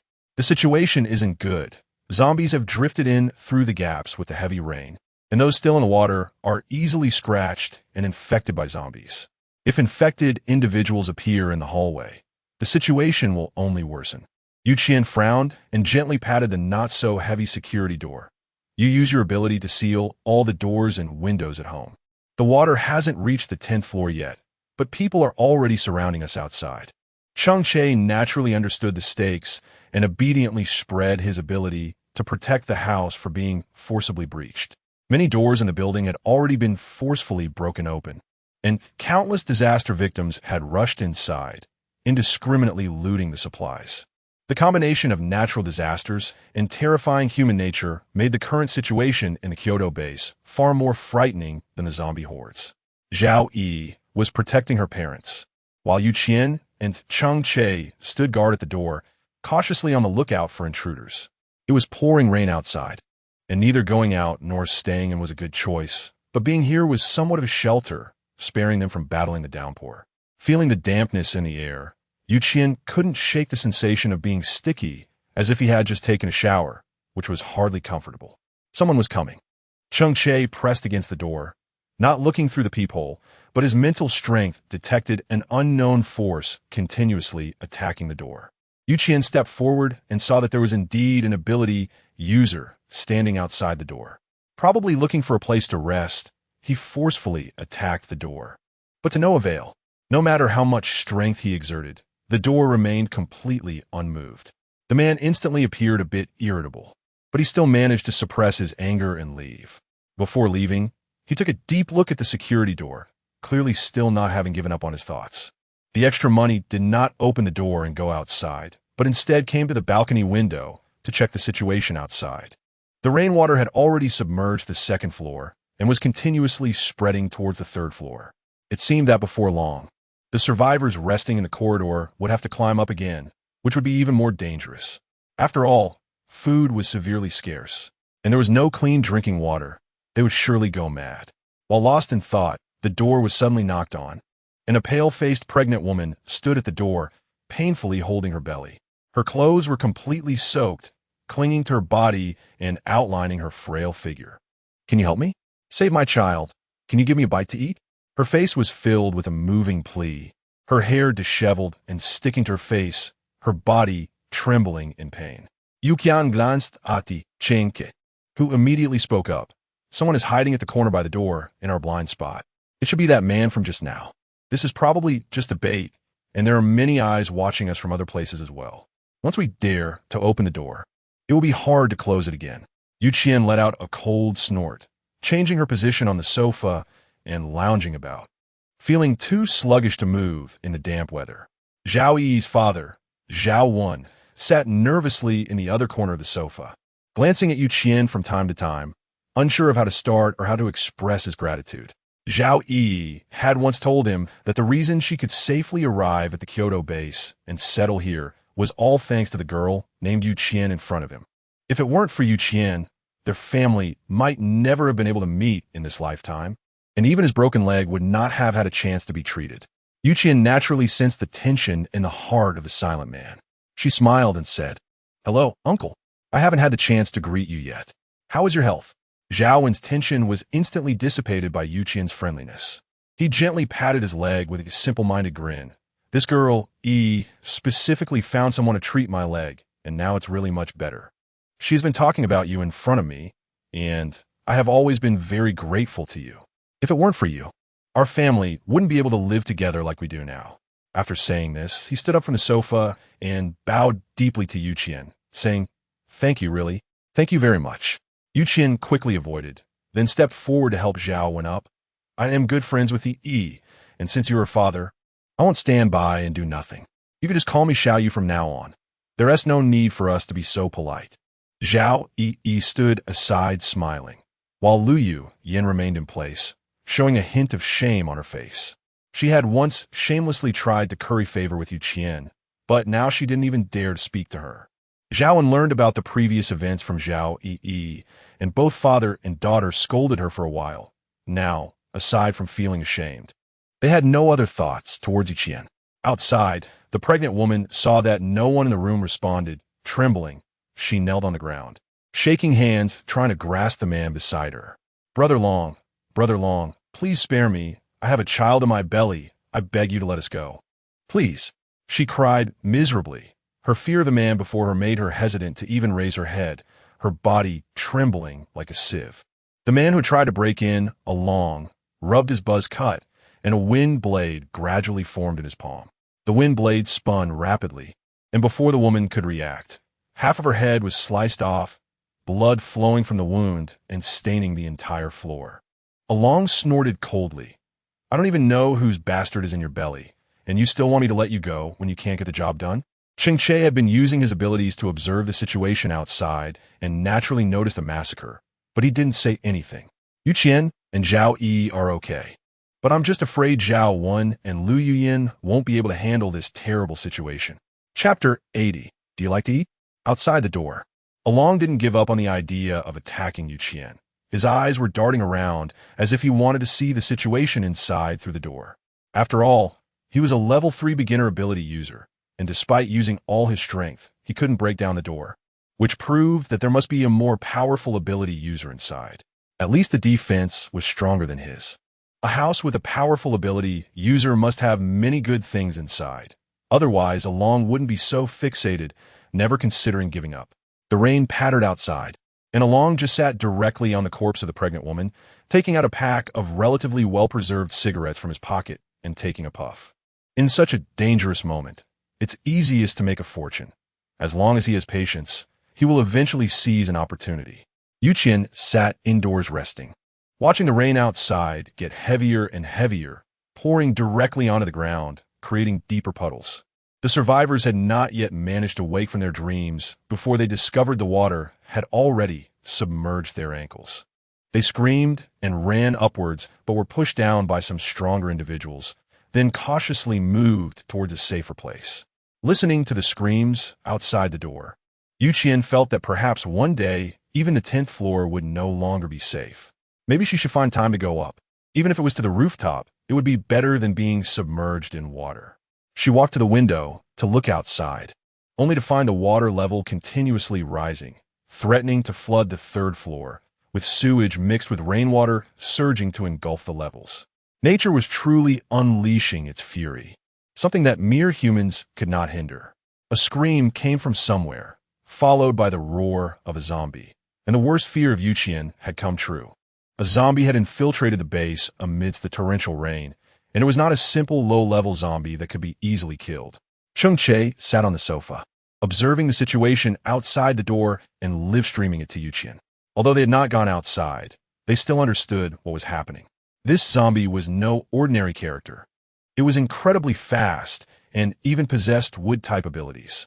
The wildly growing vines forced people into a desperate situation, and some survivors were unable to escape, even opening windows and jumping directly into the water. But the water was no safe place either. Apart from exhaustion, the floating zombies could unexpectedly grab them and cause infection. Along frowned as he looked at the zombie covered in vines in front of him. The air in his hand began to twist, and a wind blade struck towards the zombie, but it only severed one of the vines on its body. This illustrated the gap between zombies and humans. Sometimes, even if one attacked a zombie of a higher level, humans often had to pay a heavy price just to barely succeed. Along gritted his teeth and continued to attack the zombie, while the other ability users hiding in the building quickly followed suit. They did not want to rush forward, but they understood that if they did not charge in, they might end up dead themselves. Never expect others to save you. Otherwise, your fate will be 1,000 times worse than it is now. Unable to withstand a group attack, the zombie was ultimately killed by Along. Its black-red blood mixed with foul-smelling brain matter splattering against the walls, causing the surrounding survivors to instinctively take 2 steps back. Along cut open the zombie's head and casually took the crystal core for himself. Some ability users who had put in effort wanted to resist, but were held back by their friends. This guy was clearly not to be trifled with. Protecting their own lives was the most important thing right now, and they shouldn't compete with him over this. Along provocatively glanced at the surrounding ability users, grinned, and stuffed the crystal core into his pocket before whistling and sitting back down on the pregnant woman's body. The corpse had become somewhat stiff, but overall it was still soft, much better than the hard floor. He toyed with the crystal core in his palm, but his mind was filled with thoughts of Qian. He had seen her when she came in. Although she looked somewhat disheveled, her face was truly unforgettable. He licked his lips, his gaze seemingly piercing through the door and landing directly on Qian's body, his eyes filled with a mix of lust and possessiveness that was chilling, causing everyone to take 2 steps back to avoid provoking this madman again. Qian looked at the mature crops in the space and, after harvesting them, felt they were of little use, so she simply sold them to the system. Although the profit wasn't much, it was still useful for buying cat food and cat litter for my Mai. She had never imagined she would have the opportunity to raise a cat in this life. So she hadn't prepared any pet supplies. Fortunately, thanks to the space, otherwise, my Mai's daily life would have been a problem. My Mai sniffed the cat food that Qian had just taken out from the space, blinking her eyes and wanting to get closer, but she still swallowed and took 2 steps back. Qian saw that it was obedient and directly fed it 2 pieces, then poured in the prepared goat milk. The enticing aroma constantly tempted my Mai, but remained steadfastly by Qian's feet, like a brave knight. Qian looked at it carefully, then laid it down to take a closer look. Oh, it turns out to be a little boy. Mama didn't understand this. So Qian pushed its food over and gently patted its little head. Eat slowly. You look like a starving ghost reincarnated. Do you think I can afford to give you less food? Qian gently stroked its fur, feeling its excitement. Raising such a little creature is not bad. At least it can help pass the boring time and provide a spiritual solace. Qian nodded in satisfaction, no longer squatting beside my Mai, and walked outside to sit next to Cheng Che. How about it? You should take a rest for a while. I'll keep watch. Cheng Che shook his head. No need. I feel that the ability user is still watching us. He's right outside the door. I'm afraid if I leave, he will launch another attack. You can kill him, but then the door won't be fixed. Qian thought it made sense, so she simply took out a roast chicken from her space. It was prepared before the apocalypse. And today, she just happened to be too busy to cook, so eating this was definitely better than continuously eating self-eating food. Wearing gloves, Qian tore off a chicken leg and handed it to Cheng Che. I've had this before, it's quite tasty. You should give it a try. If you like it, we can eat it often. I've stocked up quite a bit. Cheng Che took the chicken leg from her and took a bite, finding it indeed delicious, so he nodded. Do you like this kind of food? I can make it too, just that I don't have enough tools. Otherwise, I could make it even better. He was very confident in his cooking skills and hoped that Qian would be very satisfied with her culinary abilities. Only then could he feel that he was needed by her. Chapter 81. This life too. Qian looked at him in shock. You can do this? Then what can't you do? Cheng Che smiled with his eyes curved. As long as it's something you want to eat, I can make it. Qian clicked his tongue twice and gave Cheng Che a thumbs up. It seemed this guy didn't lack sweet words when pursuing girls. Time passed like this. And outside the window, the sky remained overcast with heavy rain pouring down. The water had risen to the 6th floor, and the people in the hallway were becoming increasingly crowded, with no space to lie down and rest. The body of Along, who was sitting, had completely stiffened, emitting a faint odor of decay in the humid air, making people feel nauseous. He tugged at the pregnant woman's clothes and directly dragged her to the window on the 6th floor, then kicked her out. The body made a splash as it hit the water, quickly swept away by the rapid current until it disappeared from sight. Along disdainfully patted his hands and, facing the water flow, unbuttoned his pants to urinate, but was distracted by something in the water. It appeared to have scales, floating in the water and occasionally creating ripples. Just as he wanted to take a closer look, a pair of webbed hands suddenly reached out, grabbing his pant leg and pulling him into the water. Before he could react, he choked on a mouthful of water. Instinctively wanting to fight back, his heart was ripped out. With his last moments of consciousness, Along looked at the monster before him, which turned out to be an evolved zombie. The zombie's body had completely mutated, with only its claws retaining their original form, while the rest of its body was covered in black scales, making it impossible to detect in the sewage. Along's blood stained the surface of the water, but it quickly disappeared, not alerting the other survivors to the abnormal situation. Cheng Che mainly focused on the situation inside the building and did not notice this terrifying intruder. However, upon realizing Along's disappearance, Cheng Che breathed a sigh of relief. After all, without Along, a hostile presence, the threat from the other survivors was significantly reduced. Qian was sitting on the sofa, rubbing my Mai's little belly, when suddenly he seemed to remember something and sat up abruptly. What about Sun Jingming and the others? I remember his family lives on the 4th floor. They haven't been flooded, have they? Cheng Che thought for a moment before speaking. He has legs, doesn't he? If there's danger, can't he run? Why are you so worried about him? Qian was taken aback for a moment, then suddenly felt a strong sense of jealousy emanating from Cheng Che. A teasing thought arose in her mind, and after gently patting my Mai's little belly, She spoke up. Sun Jingming has helped us so much since we arrived at the Kyoto base, so it's normal for me to be worried. Cheng Che sat alone in the corner of the sofa, sulking, while Qian was in a good mood and casually handed him a piece of chocolate. I just think that after being together for so long, we could be considered friends, so I asked, "Why are you getting jealous?" Cheng Che remained silent, sitting there with tightly closed lips to express his protest. Cheng Che seemed like a calm and reserved person, but who would have thought he was actually someone who easily got jealous and angry, which was quite a contrast. Mai obediently nestled against Qian's shoulder, affectionately rubbed against her, then yawned and fell into a deep sleep. Qian also felt a bit tired, but when she thought of Cheng Che, who had been sitting on the sofa for so long without a break, she felt a bit guilty. She helplessly moved Mai aside and walked to the living room, only to find Cheng Che still sitting there as before, and the moment he saw her, his eyes were filled with grievance. Qian helplessly walked over and sat down beside him, gently rubbing his head, just like she did with Mai. Still angry? Cheng Che squinted his eyes, not angry. Qian found him so easy to tease, and with a bit more strength in her hands, she ruffled his hair, her eyes filled with mischief. Cheng Che's gaze turned a bit dangerous as he gently grabbed Qian's mischievous hand, leaning slightly closer to her. "Only my wife can touch my head. If you touch it, you'll have to take responsibility for me. Is it enough for your wife to just touch your hair? Then being your wife must be an easy job." Qian pouted, simply choosing not to resist any longer, but still maintaining a tough attitude, refusing to admit defeat no matter what. Cheng Che shook his head repeatedly. "Only the one who can make me willingly let them pat my head is my wife. I won't let anyone else touch me at all."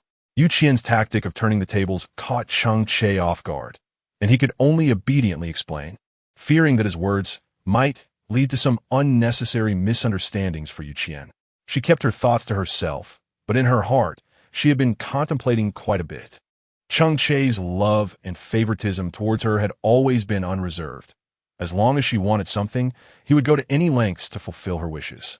In times of danger, he would not simply protect her, but would also encourage her to go out and strive for herself, while still quietly ensuring her safety from behind. This made her feel cherished, yet she was not a canary with broken wings. She could still soar. However, their time together was still too short. Only 5 months had passed. Although Cheng Che truly understood her, she knew very little about his interests and family.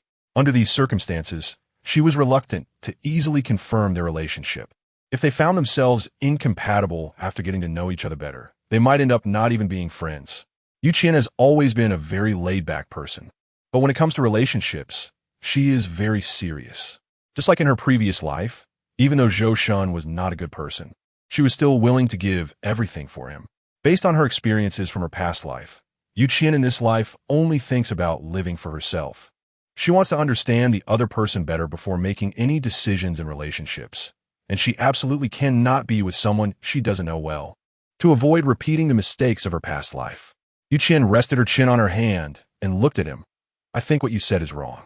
If I don't agree to be your girlfriend, sooner or later this position will belong to someone else.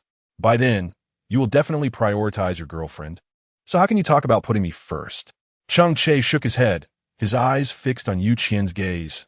"My girlfriend will only be you. The person I loved in my last life was only you, and it will be the same in this life."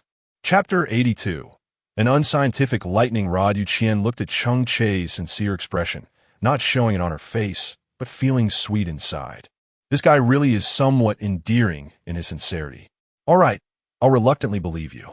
She suppressed the corners of her lips that were constantly curling up, but unexpectedly, Mai suddenly walked out of the bedroom. Seeing Cheng Che getting closer to Qian, it suddenly huffed, then jumped off the ground, doing a 360-degree spin and gave Cheng Che a paw. Although Cheng Che instinctively used his ability to create a barrier to protect himself, he still felt a bit confused. Watching Mai stand in front of Qian in a protective stance, feeling inexplicably perplexed. Qian watched as the two of them looked like they were about to fight, and hurriedly hugged Mai tightly, gently comforting her. "Perhaps it sensed that you were a dangerous person. After all, animals' perception abilities are much stronger than humans. Otherwise, such a small cat would definitely not have survived until now. It's really too pitiful." Cheng Che looked at Mai with some helplessness. Aren't you dangerous? It clearly discriminates against me. This is prejudice. It's treating me differently. Qian proudly kissed Mai Mao, saying, my Mai Mao has chosen me as her master. Otherwise, she wouldn't be outside my window. Although Mai Mao followed her because she had a fragrant sausage in her hand that didn't prevent her from viewing Mai Mao through a cute filter, finding everything she did adorable. Cheng Che knew he couldn't win an argument against Qian, so he simply took out a bag of dried fish from his base. The fishy aroma filled the air, and although Mai Mao was a bit tempted to drool, she still turned her head away, unwilling to look at Cheng Che again. Qian and Cheng Che both found a bit strange. After all, cats are usually not picky when it comes to food, yet they never expected that a cat would refuse food offered by others. Mai Mai cooperatively stretched out her little paw to scratch Qian's palm, and then happily took the dried fish to nibble on. Zhao Yi walked out of the room a bit irritated. The rain is too heavy, and it has already spread to the 7th floor. I think on the 10th floor will be affected soon. What should we do? Qian frowned and walked to the window to take a look. He really didn't expect the rain to be getting heavier. Now, it was almost impossible to leave. Wait a minute, let's pack our things first. When the water reaches the 9th floor, we'll head up. Zhao Yi said anxiously, the rain is too heavy. Where can we go? There's so many people in the building right now. Even if the 5 of us go out, we might just have to squeeze in with them, or we might not even be able to fit. Qian looked up at the ceiling. Let's go to the rooftop. Zhao Yi's eyes widened in shock. The rooftop? Even if we set up a tent, it would be blown away by the wind. And in such a place that's so easily struck by lightning, we probably wouldn't even have time to drown before getting struck by lightning. Qian imagined the funny appearance of 5 people being split at the same time and couldn't help but find it amusing. Don't worry, I will handle this matter. And when the time comes, we just need to show up. She is Qian, who can find a way to solve any dilemma. If she says there is a solution, there is definitely a solution. After thinking about it, Zhao Yi nodded in satisfaction, and her mood improved significantly. Qian sat on the sofa, but his consciousness directly entered the space. The space store sold many items. One could say that anything available in the human world could also be found in this space. Even if something didn't exist in the human world, as long as Qian desired it, the system could create it, albeit at a higher price. Fearing being struck by lightning, Qian purchased a lightning rod from the system store. The lightning rod was different from those in the human world. Products from the system were guaranteed to be of high quality. Placing the lightning rod on the ground, it ensured that no lightning would strike within a radius of 10 meters, with a danger level of 0. The items in the store could not be explained by science, so Qian didn't delve into the complexities. After all, as long as it worked well, that was sufficient. Thus, the heavy rain submerged everything, and the water level continued to rise. The murky water had finally flooded to the 9th floor, and the 10th floor, where Qian was located, was very close. Standing by the window and looking down, he could see trash and corpses floating on the water's surface, the stench of decay unbearable. All necessary items in the room had been packed, and the 5 of them opened the door and continuously climbed up the stairs. Those who once wanted to force their way and finally saw the true faces of the people inside. But now they didn't dare to act recklessly and could only watch as the 5 of them left step by step. The stairwell was filled with people seeking refuge, and the air was thick with a foul smell, mingling with the unique scent of rainwater, making one feel dizzy. There was actually no gap for passage in the middle, but Cheng Che used his mental power to carve out a path, allowing the 5 of them to ascend to the rooftop. Water continued to leak down from the rooftop, and some people were resting on the ground, covering themselves with plastic bags or mats. Qian opened the door to the rooftop, and her raincoat was instantly blown tightly against her body by the fierce wind. If she had been holding an umbrella, it would have likely carried her away to the distance. She took out a specialized windproof tent from her space, placed a platform on the damp ground, and set the tent on top of it to avoid the accumulated water on the ground, making it less humid. Cheng Che raised a psychic barrier to shield them from the rain, and everyone quickly set up the tent before hurriedly going inside to take shelter from the rain. Before entering, Qian also set up a rain tarp over the tent, providing a sense of security while staying inside. She arranged the bedding for resting inside, and although she knew that putting in dehumidifying bags wouldn't be very effective, she still took out several prepared bags to hang inside the tent. Once everything was organized, Qian noticed someone peeking in at the rooftop door, but she didn't pay much attention. It was normal for them to be curious. But if they dared to come in and take a spot, she wouldn't hesitate to make an example out of them. She took out a pot and firewood from her space, and with a look of excitement, Qian said, "It's so humid. Should we have hot pot to get rid of the dampness?" Chapter 83. The peeping vine. Zhao Yi rubbed her hands together with excitement. "That's great. I've been craving this for a long time. Rainy days and hot pot go perfectly together." She rummaged through her backpack that she had been protecting and pulled out a hefty bag of crystal cores, handing it to Qian. Qian naturally wouldn't refuse the extra money. After happily accepting it, she handed over all the tools and ingredients she had to Cheng Che, while she lay down on the bed for a little rest, occasionally wiping the drool that kept flowing down from the corner of her mouth. Although her usual meals were quite lavish, hot pot and barbecue were forever rooted in Qian's heart. Just thinking about them would make her uncontrollably salivate, truly a dream food. In the harsh environment of the apocalypse, the aroma of such food was simply too intense, unless in a deserted place.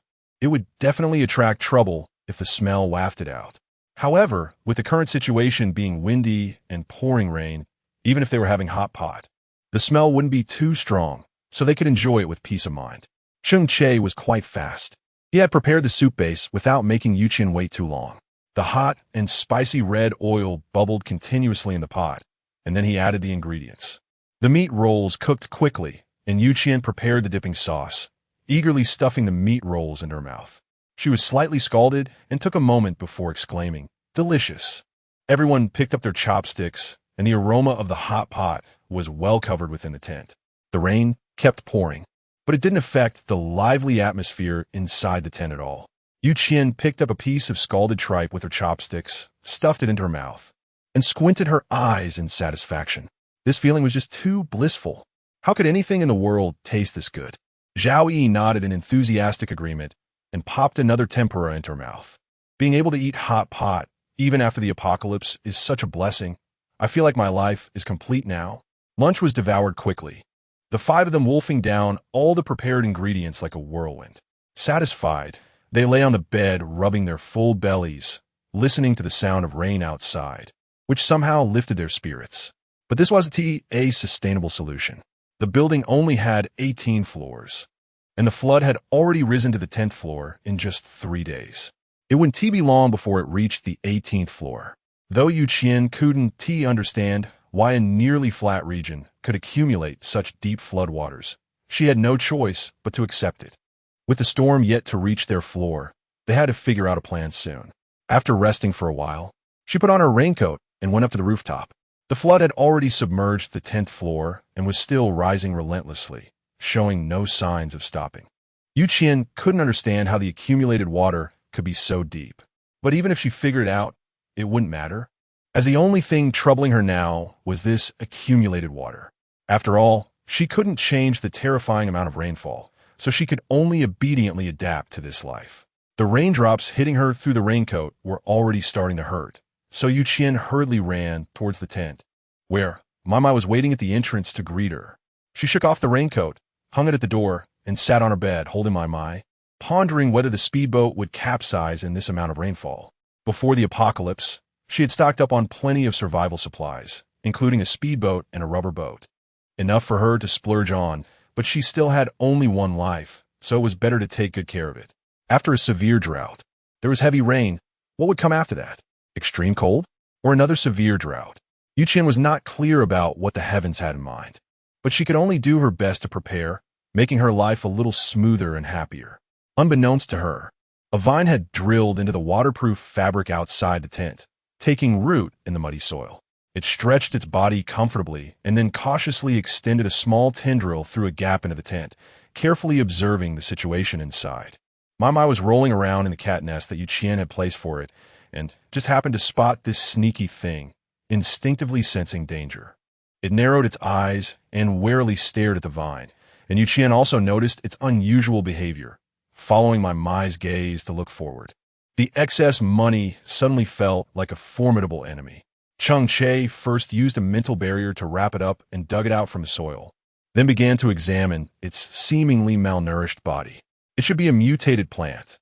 The current environment is not suitable for its survival, which is why it has become like this. After observing for a while, Cheng Che finally spoke.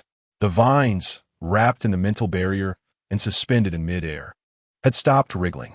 It looked a bit nervous and just floated in the air, allowing the barrier to envelop it without any intention of resisting. Cheng Che nodded, and the mental barrier continued to shrink. Only then did the vine realize the malice of the two humans and hurriedly began to thrash its tendrils, striking the mental barrier forcefully. However, Cheng Che would not go soft-hearted. He continued to reduce the barrier. To his surprise, this creature was quite difficult to deal with, as it managed to push back against the shrinking barrier. Suddenly, a green hole appeared on the vine, from which a continuous flow of crystal cores emerged, each one crystal clear and about the size of a pigeon egg.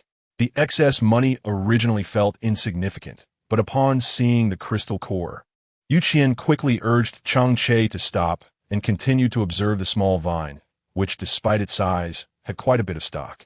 Perhaps realizing that the crystal core could satisfy the human in front of it, it hurriedly began to expel the crystal cores, which quickly piled up inside the mental barrier in various colors and sizes. Cheng Che simply opened a small hole below, allowing the crystal cores to flow out through it. They remained in a stalemate for a while, and the rate at which the crystal cores fell began to slow down, but they still formed a small mountain, shimmering in the dark tent, until the last crystal core dropped onto the top of the crystal core mound. The barrier sealed again, and the vine shivered. Qian stroked his chin, feeling that this little creature seemed to be quite a good assistant. After all, just by observing its accumulation of crystal cores, he could tell that its abilities should be strong. Although it looked weak, having so many crystal cores meant it was definitely not to be trifled with. What level do you think it is? Cheng Che frowned at the weak and innocent vine, feeling that it was difficult to assess the situation. Chapter 84. The vine's new name. I haven't seen its true form yet, and its current strength is definitely suppressed. Only after it returns to its true form can we see its true capabilities. However, mutated plants are not simple things. This creature definitely appears harmless compared to mutated animals. Mutated plants have their own advantages and disadvantages. Mutated plants are generally rooted in one area and usually dominate their local region. In contrast, mutated animals tend to move in packs, making it difficult to determine a clear winner between the two sides. The leftover money suppressed the thought of raising this little creature, so I simply tossed over an electric ball. The vine is currently small, and the electric ball made it dance the electric boogie for a full 5 minutes. But after 5 minutes, this guy just shook off the black dust on its body and returned to its original state. Qian was stunned. Just as he was about to continue making a move, he didn't expect it to spit out a crystal core again. It was as big as a baby's fist, perhaps a crystal core from some mutated plant or animal. No wonder it was reluctant to take it out just now. Qian looked at this little thing. You eat people, right? The vine quickly extended a tentacle and shook it vigorously. What do you eat? The tentacle pointed to the crystal core below. Can you defeat me?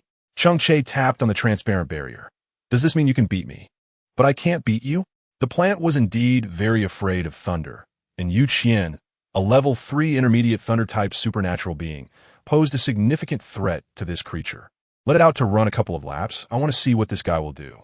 Spare money gathered into a ball of electricity in the palm. Clearly a threat to the vine, which made its already small body shiver again. With stiff steps, the vine, under everyone's gaze, raised its 2 trembling, thin tendrils and dragged a piece of cat food out of my mice cat bowl. Some vines knew they were alive, but felt as if they were already dead. It mindlessly stuffed the cat food into its mouth, then a second piece. A third piece. Mai was so angry that she began to huff, while the vine thought to itself that it was the last meal anyway, having finally found such a delicious human food, and continued to mechanically repeat the act of stealing and eating the cat food. Qian found it quite funny. This vine didn't resist at all. Normally, a mutated plant should start attacking humans the moment it is released. However, this one seemed a bit dim-witted, having finished all the cat food that Mai had for the entire day. If Qian hadn't intervened, it probably would have bitten the cat bowl directly. Qian and Cheng Che exchanged a glance, both seeing the interest in each other's eyes regarding this vine. Should they keep it? Just for fun, perhaps. Thus, Mai gained a younger sister, named Lao Lu, whose true gender remained unknown. The name was given by Qian, although it was not very appropriate. Lao Lu's antics of sneaking cat food were simply too amusing, hence the name. With the team growing again, Qian naturally took all of Lao Lu's supplies. With her pockets getting fuller, Qian felt quite pleased and decided to give Lao Lu a separate bowl to eat from, so that the two little ones wouldn't fight again. Zhao Yi found it fascinating to have a non-violent, bloodthirsty, mutated plant, although still somewhat cautious. She curiously stood beside Lao Lu, who was munching on cat food, studying it. Could this really meet their energy needs as mutated plants? Zhao Yi expressed her genuine doubt, mainly because she truly did not understand the habits of such a peculiar mutated plant, as it was her first time seeing a vine that loved to eat cat food. Qian squatted beside Zhao Yi and said, I think it might just treat this as a snack. The main energy supply still relies on absorbing the crystal core. However, this little thing looks quite weak. I wonder how big its original form is.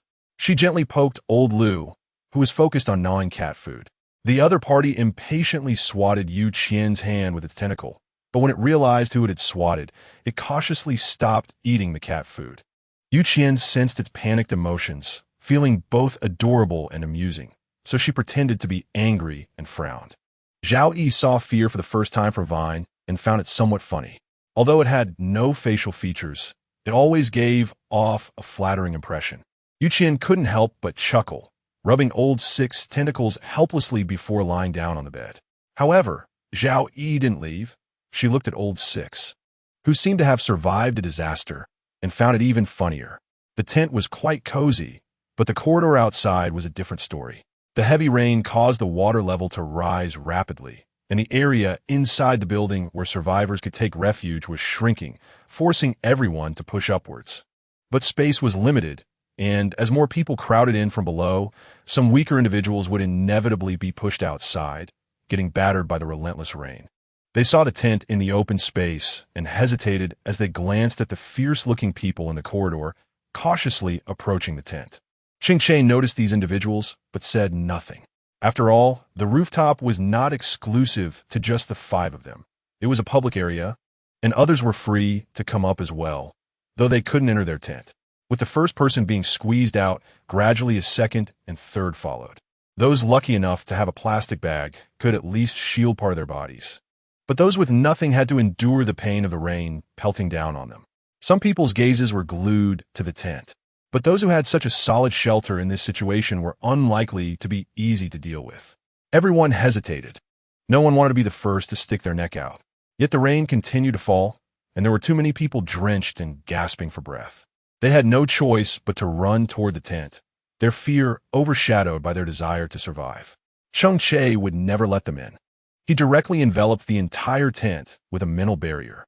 All those rushing over collided with this invisible shield, some even falling to the ground from the impact. With these few examples, others stepped back, glancing between the tent and the entrance to the corridor, standing in place in a dilemma, feeling quite lost. Why was this happening? In such a vast world, there wasn't even a place for a single person to hide. How could it be like this? They couldn't understand. But their hearts were filled with pain, and their resentment towards this world and others grew stronger. Chapter 85. Mutated zombies come a shore. With enough to eat and drink, Qian comfortably sat on the bed and patted Mai's little head. No matter how much suffering the people outside the tent endured, it had no effect on her at all, and she wouldn't feel any sympathy for them. In the apocalypse, strength has always been the most important. The strong can naturally seize sheltered places with their fists, while the weak will be driven out. There is nothing to blame others for. After all, everything happening now is because they are too weak. Weak people cannot survive normally in the apocalypse. As time passed, the rain gradually began to lessen.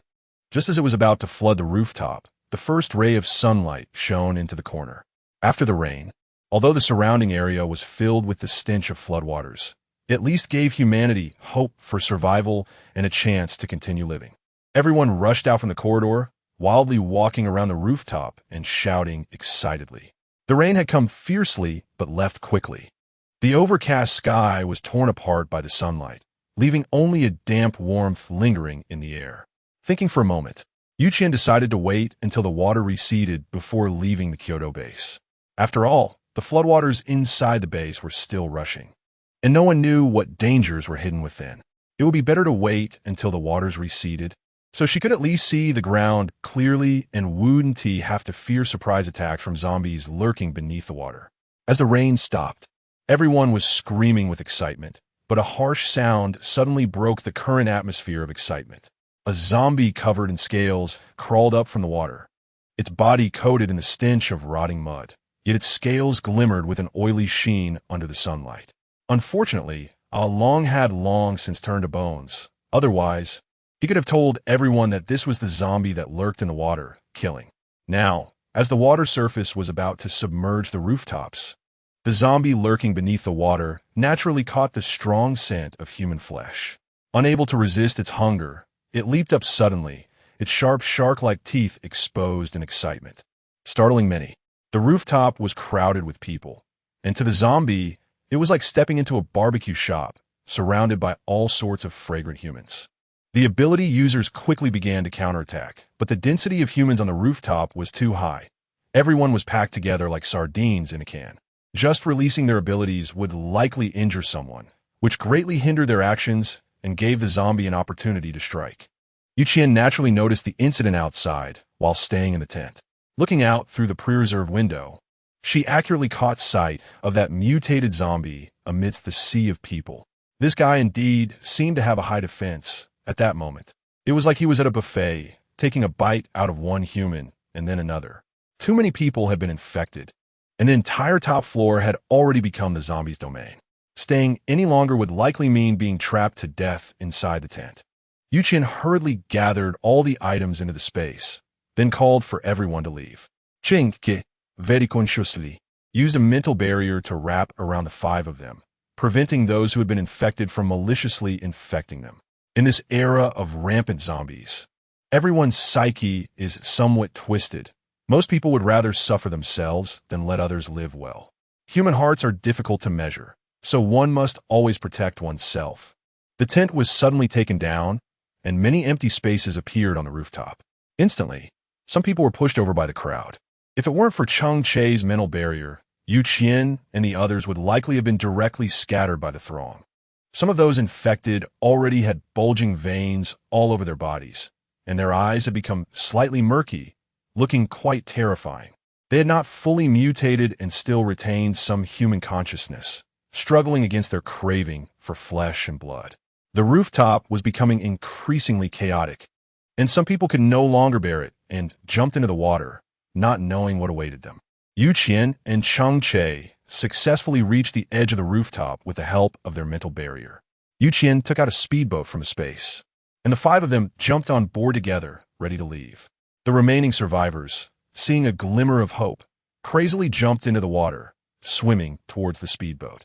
They submerged themselves in murky water, gasping for air, but still cried out in pain, hoping someone would pull them to safety. Zhao Yi and Lu Yuyin turned their heads away, unwilling to watch any longer. In the apocalypse, showing pity for others is like stabbing oneself with a sharp knife.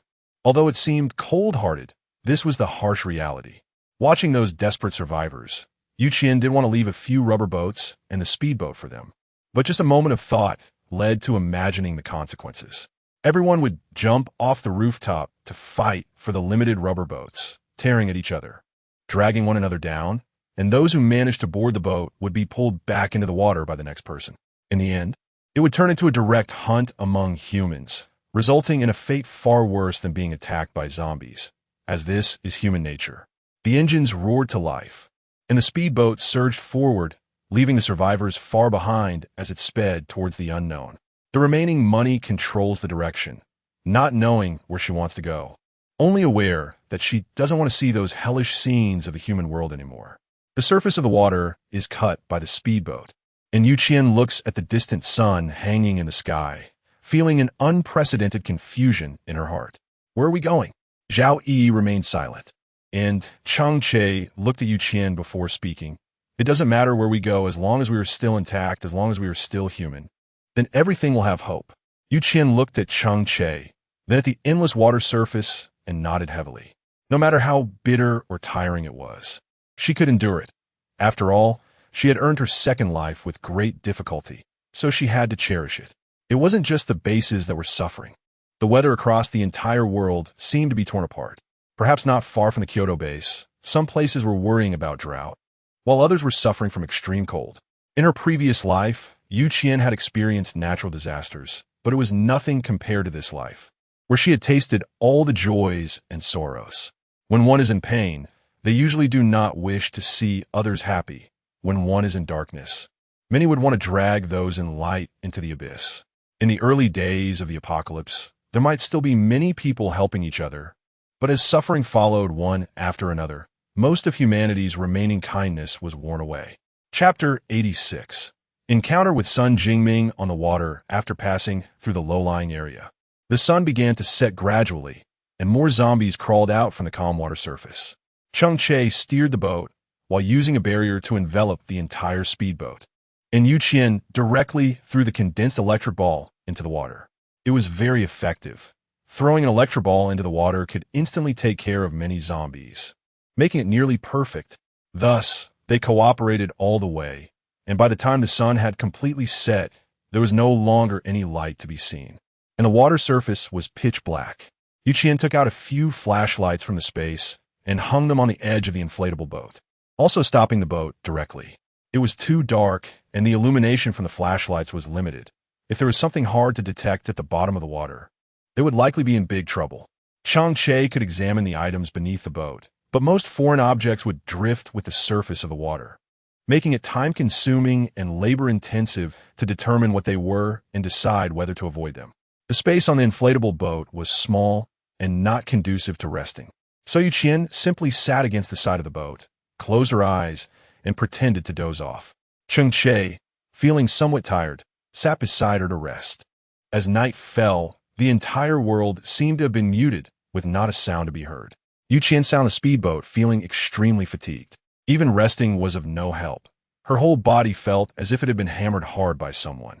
The weather was starting to warm up again, and it wouldn't be long before the accumulated water would be dried up by the scorching sun. At that time, she wondered if there would still be any way to rebuild the Kyoto base. She dozed off in a daze, only to wake up again due to neck pain. Qian hadn't had a good night's sleep at all. She still felt very tired, but at least the sense of drowsiness had diminished somewhat. The sky was faintly brightening, and she could see some objects, so Qian decided to set off immediately. She needed to leave this place as soon as possible. If she continued to drift on the water like this, she felt her mental state would collapse. After another shift change, Cheng Che and Qian began to drive the speedboat, while Lu Yian was responsible for keeping an eye on the situation at the stern. The five of them set off again, heading west. The sun was getting more intense, although it was still relatively cool on the water. Qian could clearly feel the rising temperature. The increase in temperature indicated that the accumulated water was evaporating continuously, and it wouldn't be long before it was completely gone, at which point they wouldn't need to keep floating on the water. Realizing this, Qian's mood improved significantly. She was eager to continue attacking the submerged zombies, but then noticed a bamboo raft swaying in the distance. Although it looked very rudimentary, it was already a very good means of transportation given the current situation, enough to save more people. They spotted Qian's speedboat, and then someone pulled out a makeshift paddle to start rowing, clearly wanting to approach the speedboat to say something. Qian didn't like to get into trouble, so he was ready to leave at full speed when he heard a somewhat familiar call. Qian. He paused for a moment and realized that these people were Sun Jingming and his group. It just so happened that there was a vision enhancer in their team who recognized Qian and Cheng Che from a distance. Realizing who they were, Qian quickly steered the boat closer to them, only to find that they didn't seem to be doing very well either. Each of them had dried mud on their bodies, exuding a fishy smell, and their hair was matted together. After taking a look at the bamboo raft they were riding on, Qian felt quite impressed by their resourcefulness. To create such a simple yet functional bamboo raft in such a critical situation, these people were not just for show. So it really is you guys. Good thing I have a loud voice, otherwise it would have been difficult for us to meet up. Qian felt a bit embarrassed and scratched his head. You guys are quite fast to actually bump into our speedboat. Sun Jingming sighed helplessly. We've been rushing day and night just to barely get here. There's really no comparison between manpower and a speedboat. Qian looked at them, drenched in sweat from exhaustion, and felt very fortunate that he had prepared these good supplies before the apocalypse, allowing him to travel so easily now without much pressure. Then he teasingly glanced at Qian Pengfei. This guy's been talking about you all the time. I told him you would be fine, but he just wouldn't believe it. Qian Pengfei's face instantly turned red, and feeling a bit embarrassed, he briefly glanced at Qian before quickly lowering his gaze again. Cheng Che suddenly felt a sense of crisis, but had no proper identity to stop Qian from interacting with other men. He felt suffocated and turned his head away in frustration. Soon, a heavy rain began, and they could only move up layer by layer, nearly getting harmed by a group of frantic survivors. Fortunately, the building they were in was 6 floors higher than the one where Qian was staying, so there was no significant conflict, and they successfully held out until the rain stopped. However, being stuck so high up was not a solution. Sun Jingming decided to make a bamboo raft with his brothers, barely shaking off those crazed survivors, and after days and nights of traveling, they finally arrived here. They did not expect to run into Qian, but it was a good thing nonetheless. As for what to do next, Sun Jingming was unsure and planned to follow Qian and the others. There's strength in numbers, and it would be easier to deal with whatever came their way. After thinking for a while, Qian simply took out 2 more speedboats from his space, just enough for Sun Jingming and his brothers. A total of 10 people to use together, which would speed things up. Naturally, Sun Jingming wouldn't use Qian's things for free. The brothers gathered a large number of crystal cores, which eventually all ended up in Qian's pocket. Qian was very satisfied, and Sun Jingming and his brothers were also very happy, making everyone joyful. The roar of the engine echoed over the water as the assault boat carried them forward continuously. Most of the dangers they encountered along the way were resolved by Sun Jingming and his team, leaving Qian with no chance to intervene. Sun Jingming himself was a powerful ability user, and his brothers each had their own strengths, allowing them to easily tackle any problems that arose. Most importantly, these people had no bad intentions. They followed Sun Jingming obediently, doing whatever he asked, and could happily enjoy a pack of instant noodles for half a day. Chapter 87. The Unpleasant Truth Up Front. Qian found this team quite interesting. Sun Jingming, such an old fox, surprisingly has subordinates who are all a bit naive and easy to deceive. With him around, Qian no longer needs to keep watch at night. A group of big men full of energy can go all night without sleep and still be ready to kill zombies the next day. After 2 busy days, they finally arrived at a large building in the city center. It was an office building where documents and office supplies had been washed out by the water, with some transparent papers floating on the surface. After drifting on the water for so many days, they were tired. So the group quickly approached the muddy windows that had been washed out and lined up to go in and rest. The weather was too hot, and the temperature had risen to a level that was unbearable for the human body. After just a bit of light activity, everyone felt dizzy, and their bodies gradually became sluggish. The room was covered with thick, dried mud, emitting a strong odor that made people feel nauseous. Qian put on a mask and took a walk around, planning to go upstairs first, as places that had not been flooded by the heavy rain were generally cleaner. Although he didn't feel very well, no one complained or said they were tired in order to keep up with everyone else. They all helped each other as they climbed upward. Qian glanced at the floor sign inside the building and realized that they were actually on the 3rd floor. She was somewhat surprised. The water level had dropped so much. No wonder they often saw tree branches, streetlights, and billboards while on the speedboat. Everyone climbed up layer by layer, and finally, when they completely collapsed on the ground, they reached a relatively clean floor. Although the stench from downstairs was still detectable. At least it wasn't as filthy, and lying on the ground to rest didn't feel burdensome. Everyone was exhausted from the heat and lay down on the ground without any semblance of dignity, feeling utterly drained. The extra cash was suffocating, and the current weather really made it difficult to move normally. Being on the water felt somewhat comfortable, but once inside the airtight high-rise buildings, the temperature instantly felt much higher. Taking out some chilled mineral water from the space, Qian had no reason to be stingy in front of this group of people, so she simply handed out 2 bottles to each person to help deal with the current high temperatures. At first, Sun Jingming's brothers hesitated to accept, only taking the water shyly after their leader spoke up.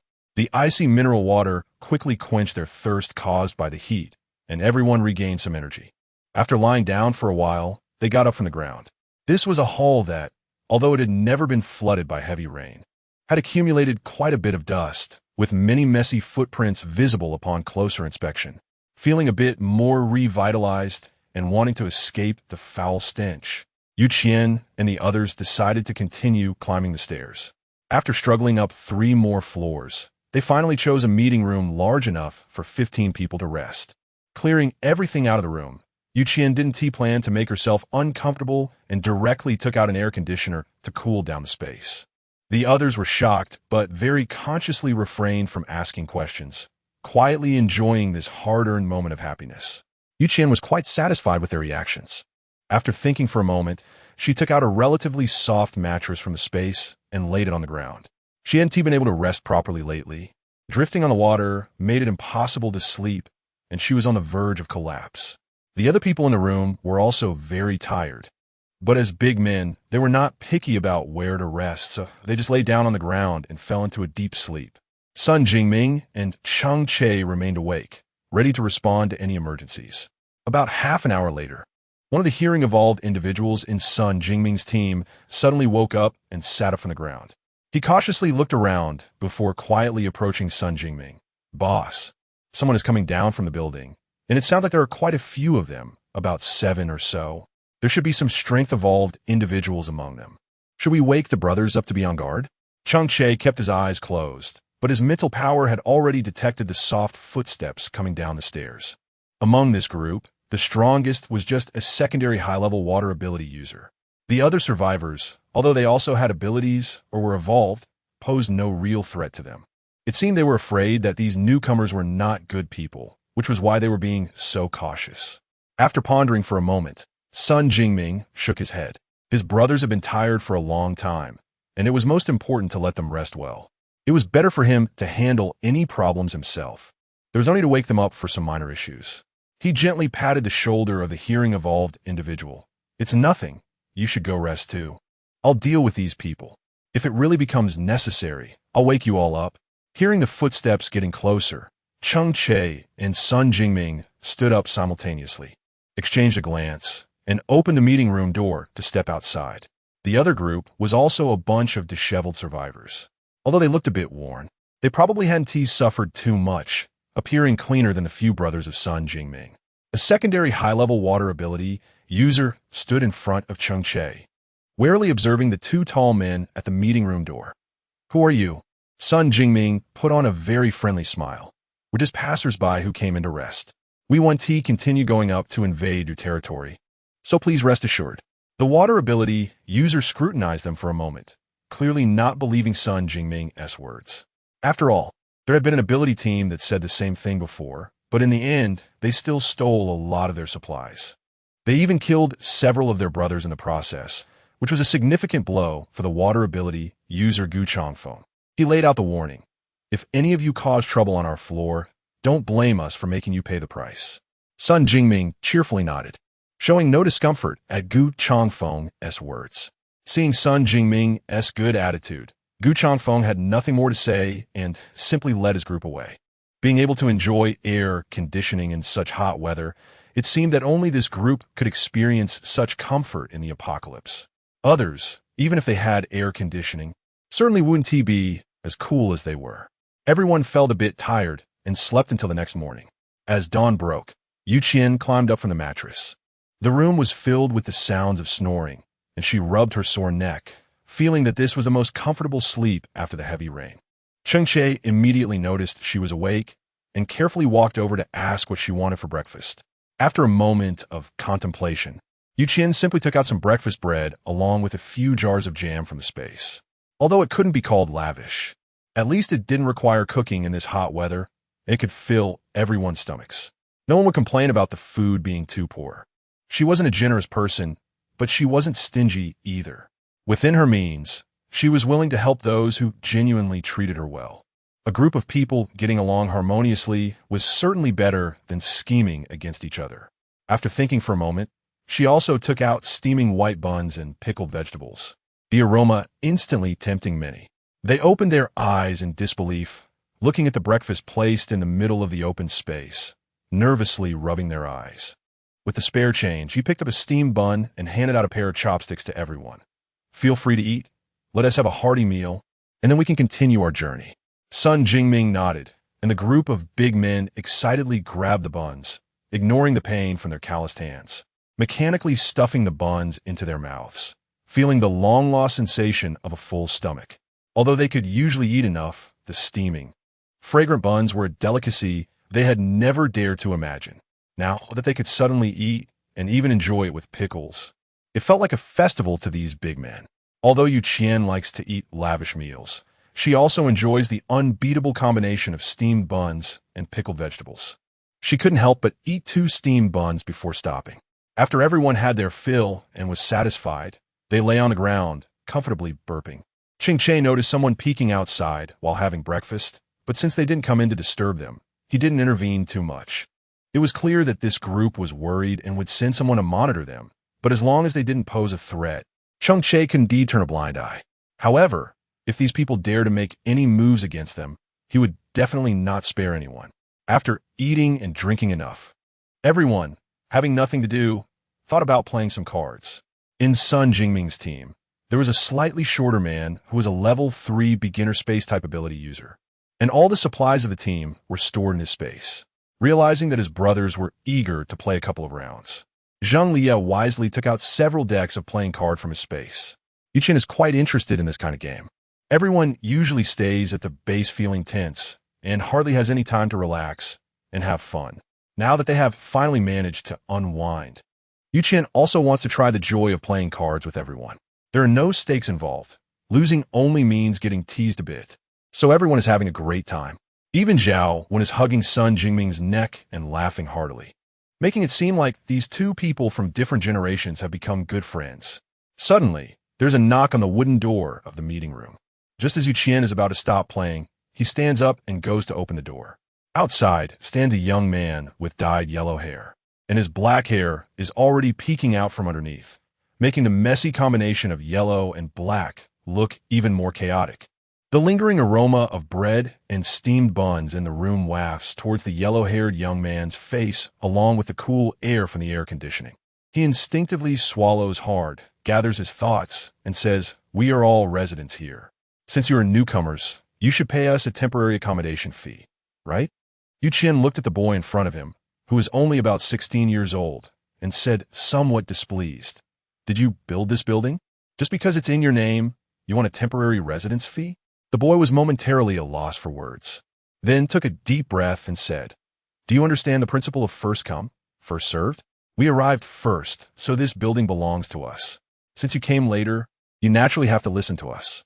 Just as Qian was about to draw her knife from the space, Cheng Che leaned close to her ear and said, "There are 3 men hiding around the corner of the stairs.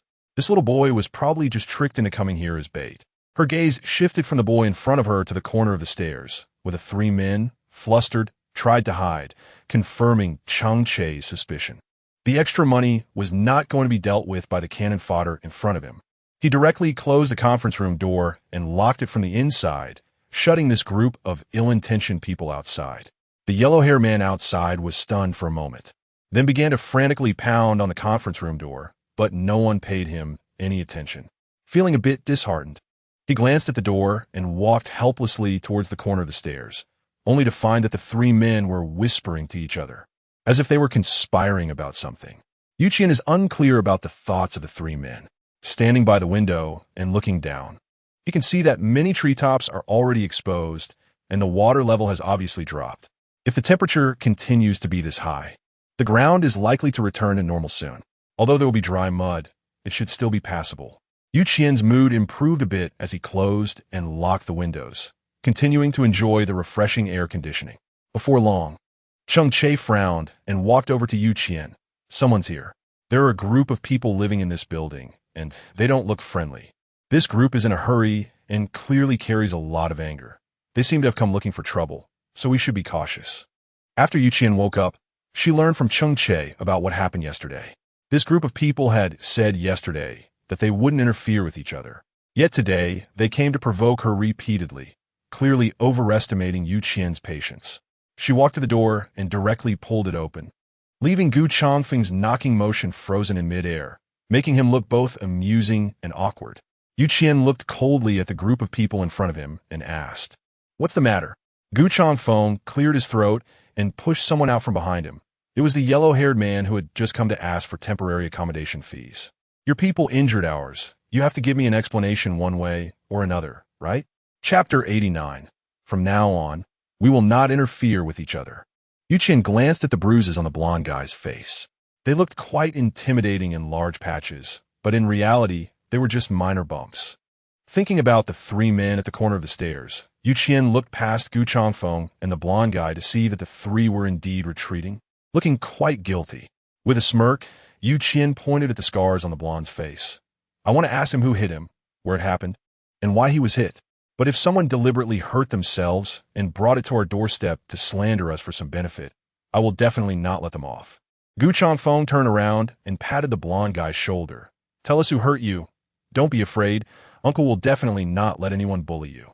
The blonde guy's eyes darted around, and he turned to look at the three men, but they signaled him with their eyes to hurry up and say the prearranged lines. The blonde guy swallowed hard. It was one man. He looked very strong, and I was just looking down at the stairway when suddenly he came up and punched me. I only know he was very big, and I was so scared that I didn't see his face. You find it funny. Do you mean that someone inexplicably punched you, and then you ran upstairs to complain without seeing anything clearly? The young guy with yellow hair is still quite young, and when he lies, he feels somewhat guilty, especially since he is instigating the team to stand against others, which adds even more pressure on him. He nodded randomly, then hid behind Gu Changfeng, lowering his head, his hands tightly gripping the hem of his clothes due to nervousness. Gu Changfeng automatically interpreted his guilty behavior as fear and patted the yellow hair guy's head with sympathy, looking somewhat displeased at Yu Qian. "What are you, a woman? Talking to me about here? Bring out the man who spoke to me that day. He should be your boss, right?" Yu Qian shot them an unhappy glance and said, "I'm a boss here. If you want to talk, talk to me. If not, just get lost." Gu Changfeng was clearly angered, but still restrained himself from making a move. Instead, looking at Cheng Che, who was standing behind Yu Qian.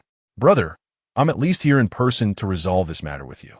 Your boss pushing a woman out to handle things is somewhat disrespectful to me." "Gu," he said. Cheng Che, expressionless, pointed at Yu Qian and said, "She really is our boss." Gu Changfeng's face darkened like the bottom of a pot. He leaned forward to call out Sun Jingming, but unexpectedly, the latter stepped out on his own. Before Gu could say anything, he heard Sun Jingming, with the same calm expression, point at Yu Qian and say, "She really is my boss. The last time we talked, it was because she was resting and I didn't dare to disturb her." Yu Qian raised his chin, and Gu Changfeng immediately felt a loss of face, standing silently in place without wanting to speak. Seeing that he had no mood to continue negotiating, Yu Qian simply launched an attack, his mouth firing off like a machine gun. "At first, it was you who requested to keep the well water from interfering with the river water, with both sides not interfering with each other. However, your people sent this yellow-hair guy to knock on the door, asking for some temporary accommodation fee. Naturally, we didn't give it, but you said not to interfere with each other beforehand, so why send someone over to harass us?" Gu Changfeng immediately realized something was wrong and pulled the yellow-haired guy out from behind him. "Did you ask them for something?" The yellow-haired guy trembled, unable to speak. But it made Gu Changfeng understand the source of this farce. He was actually the most foolish one, being used as a pawn by his own people. Yu Qian didn't want to give Gu Changfeng any face at all. His own people hurt one of their own, and in the end, they still wanted to frame it on us. "Do you think we were easy to bully?" Gu Changfeng lowered his head in shame. He thought at least his subordinates wouldn't deceive him, but he never expected that he would one day be used as a pawn by these people. It's truly ironic and ridiculous.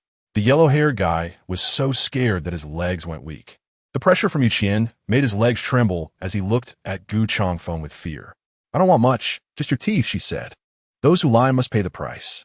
She smiled softly, but the yellow-haired guy felt as if an invisible force was suppressing his body, and he couldn't move at all. Tears and snot came out from being frightened. He looked up at Gu Changfeng beside him and shouted in panic, "It's not what I wanted to say. It's all Wang Shu and the other two. They said if we could get supplies from these people, they would give me 1/3. Uncle Gu, you know I never act like this. I'm just too hungry. I really didn't mean it. Please save me. Gu Changfeng turned his eyes away, not wanting to look at the yellow-haired guy, but from the corner of his eye, he saw the three timid men at the end of the line.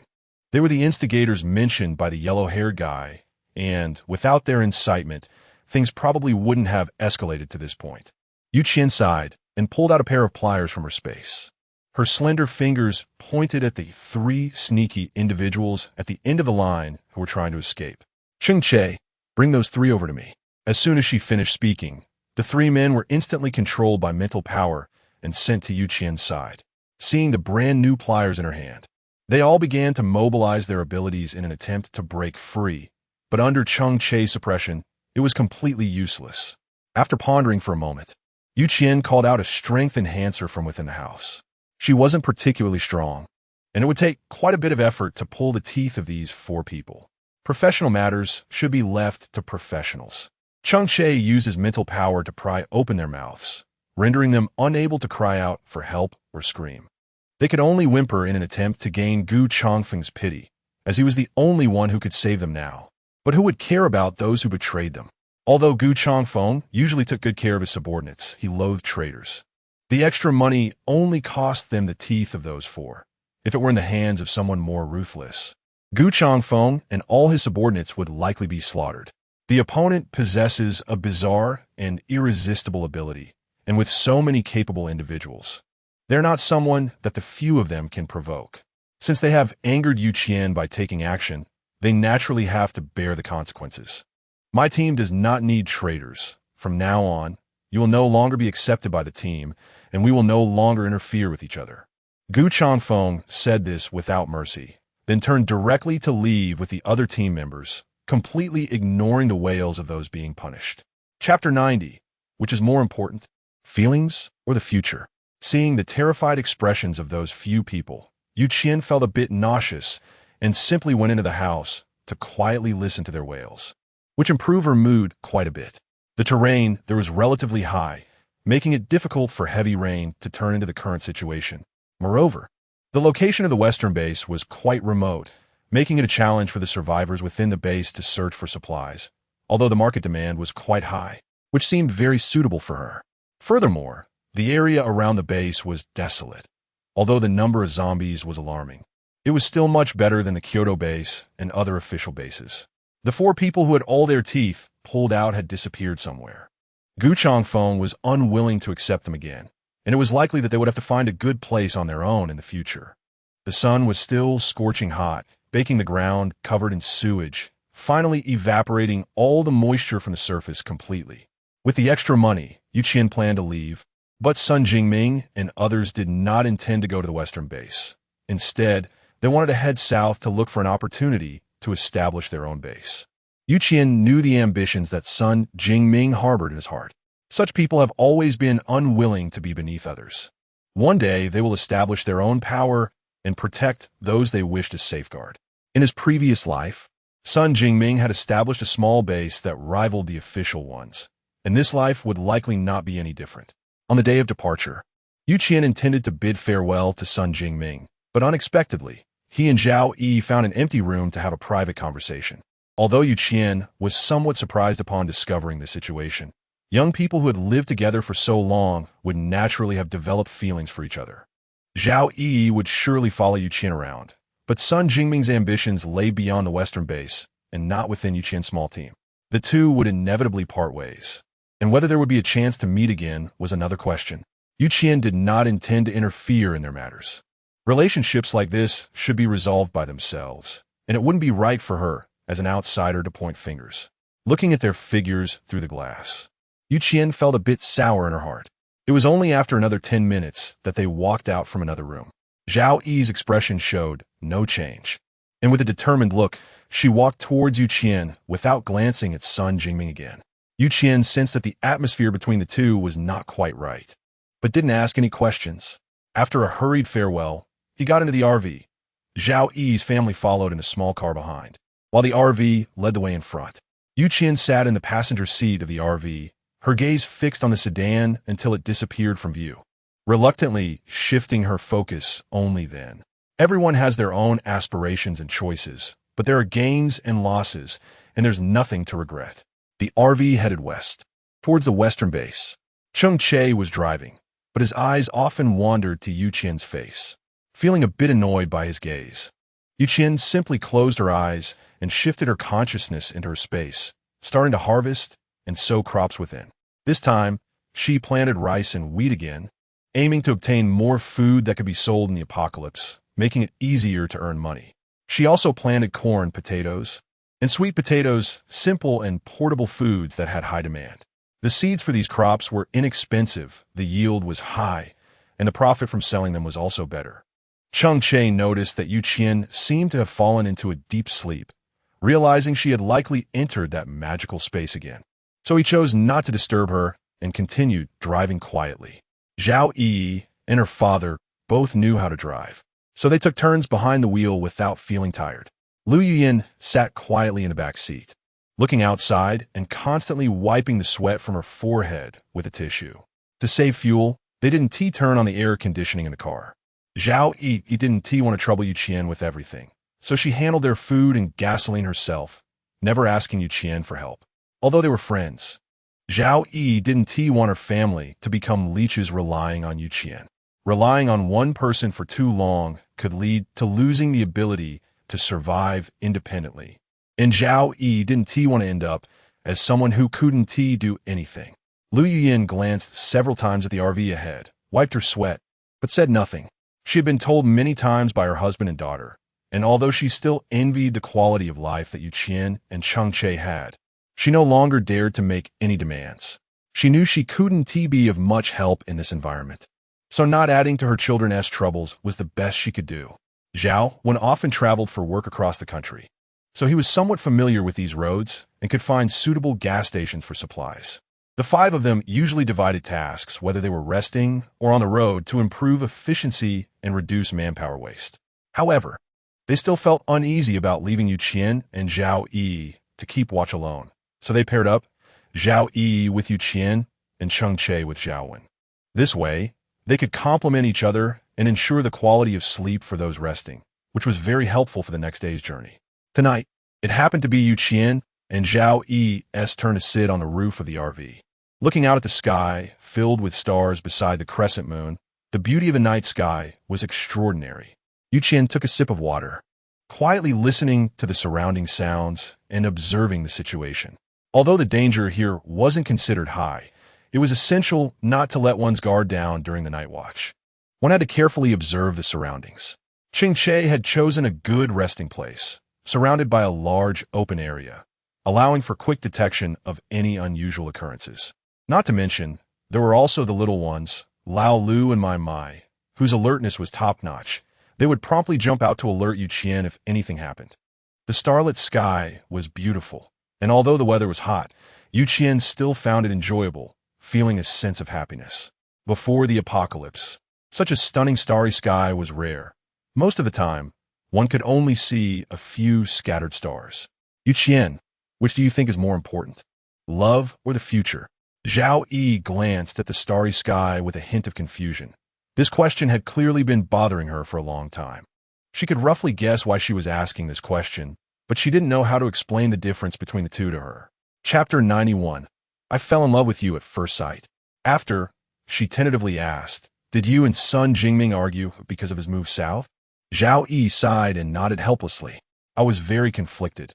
I understood that he shouldn't give up everything he pursued for me, but his ease in abandoning me made me feel like I was completely dispensable in his heart. Qian indeed understood Zhao Yi's inner turmoil, but who can clearly articulate such matters? In fact, I've always believed that pursuing what one truly desires is the most important thing. Perhaps you think I'm too cold-hearted for saying this, but I still hold this belief. In her previous life, she gave up on becoming a better version of herself for Zhou Shun, which is why she ended up dying so tragically. No matter the time, what matters most should always be one's own pursuits. Otherwise, living is no different from being a walking corpse. Zhao Yi looked up at the sky. Didn't she understand this principle in her heart? It's just that when people are deeply entangled in emotions, they often become blinded. Qian looked at Zhao Yi and asked, do you have any goals for the future?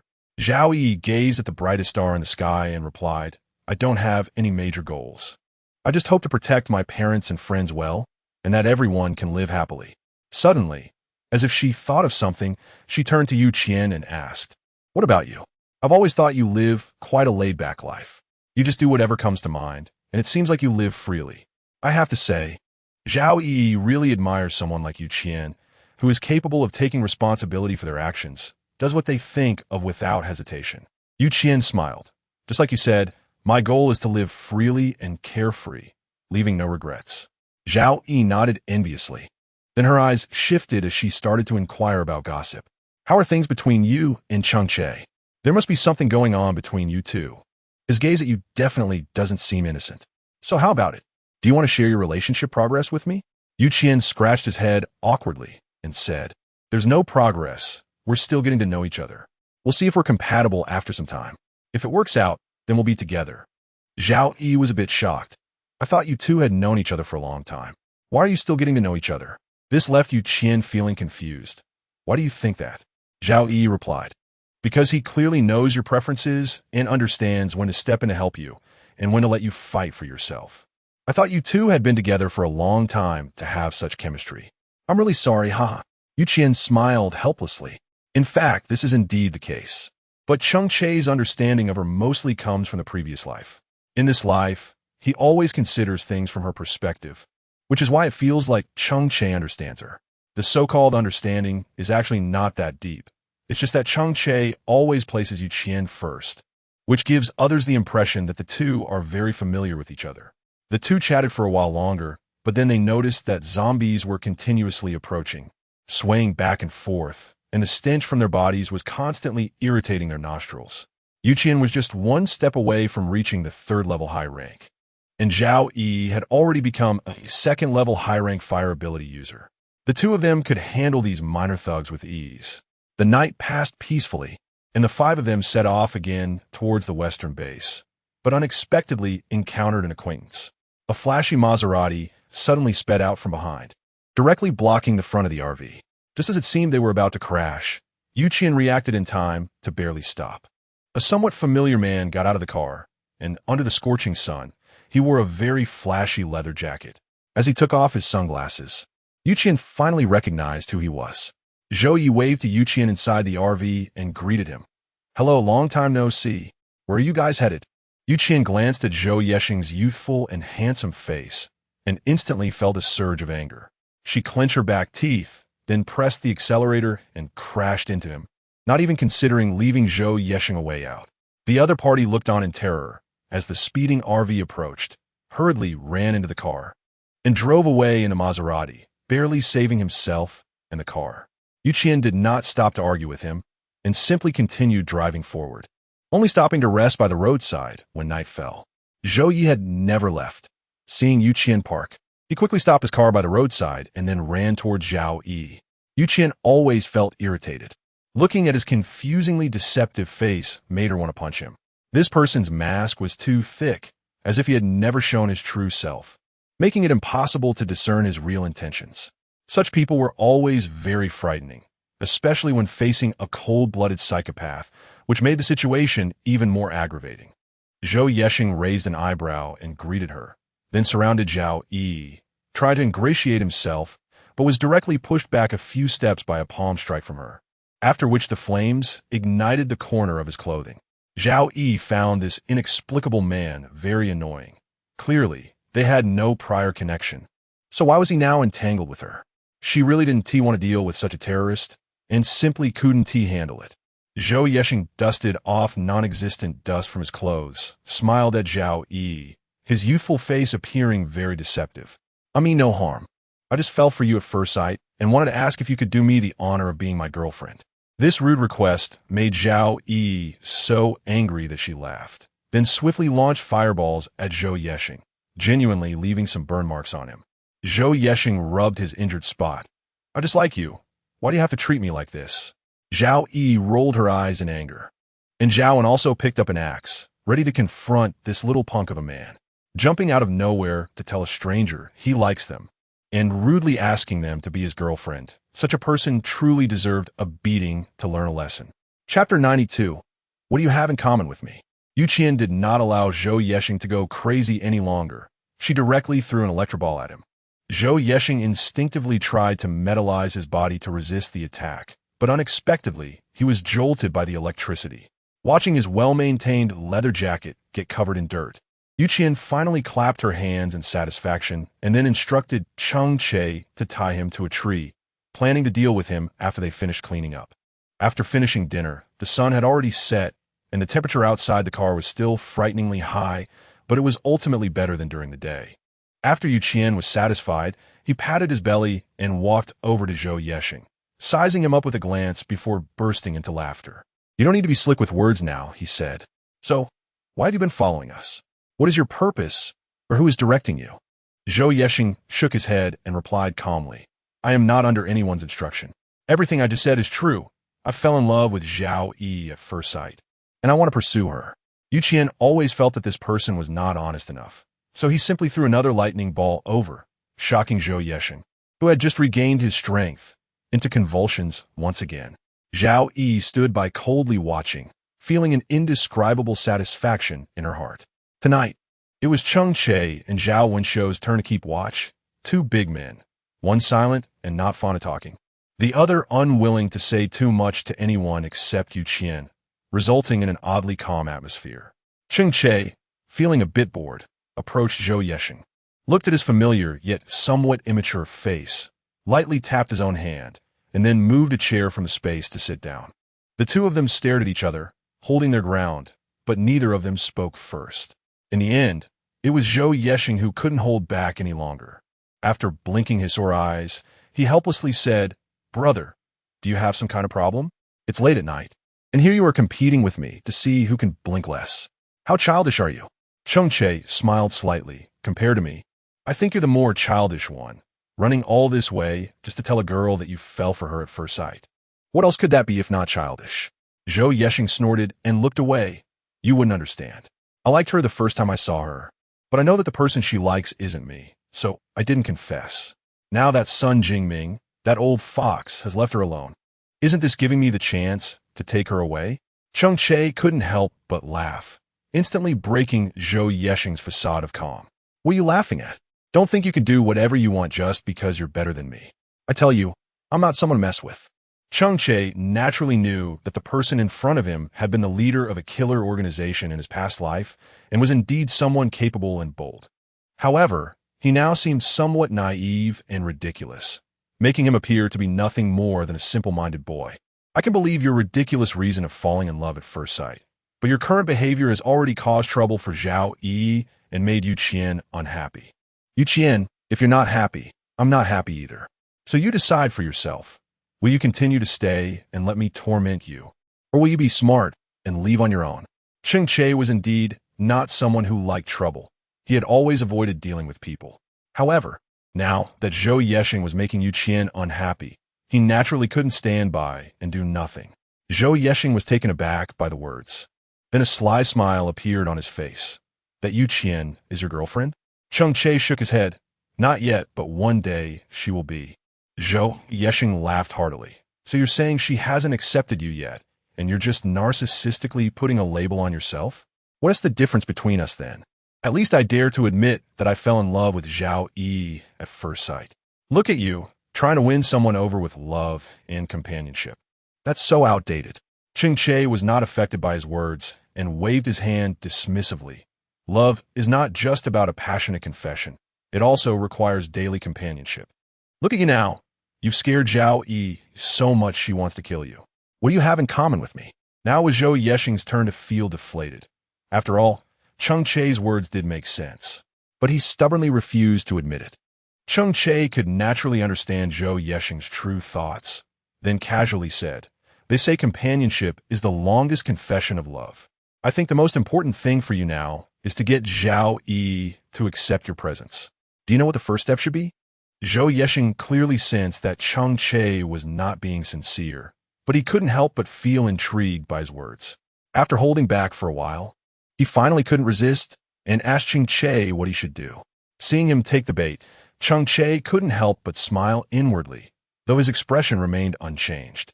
"Let me put it this way. When pursuing someone, you need to take it step by step. In this apocalypse, The first thing you need to do is to make her feel no sense of guard against you. Do you know what you should do?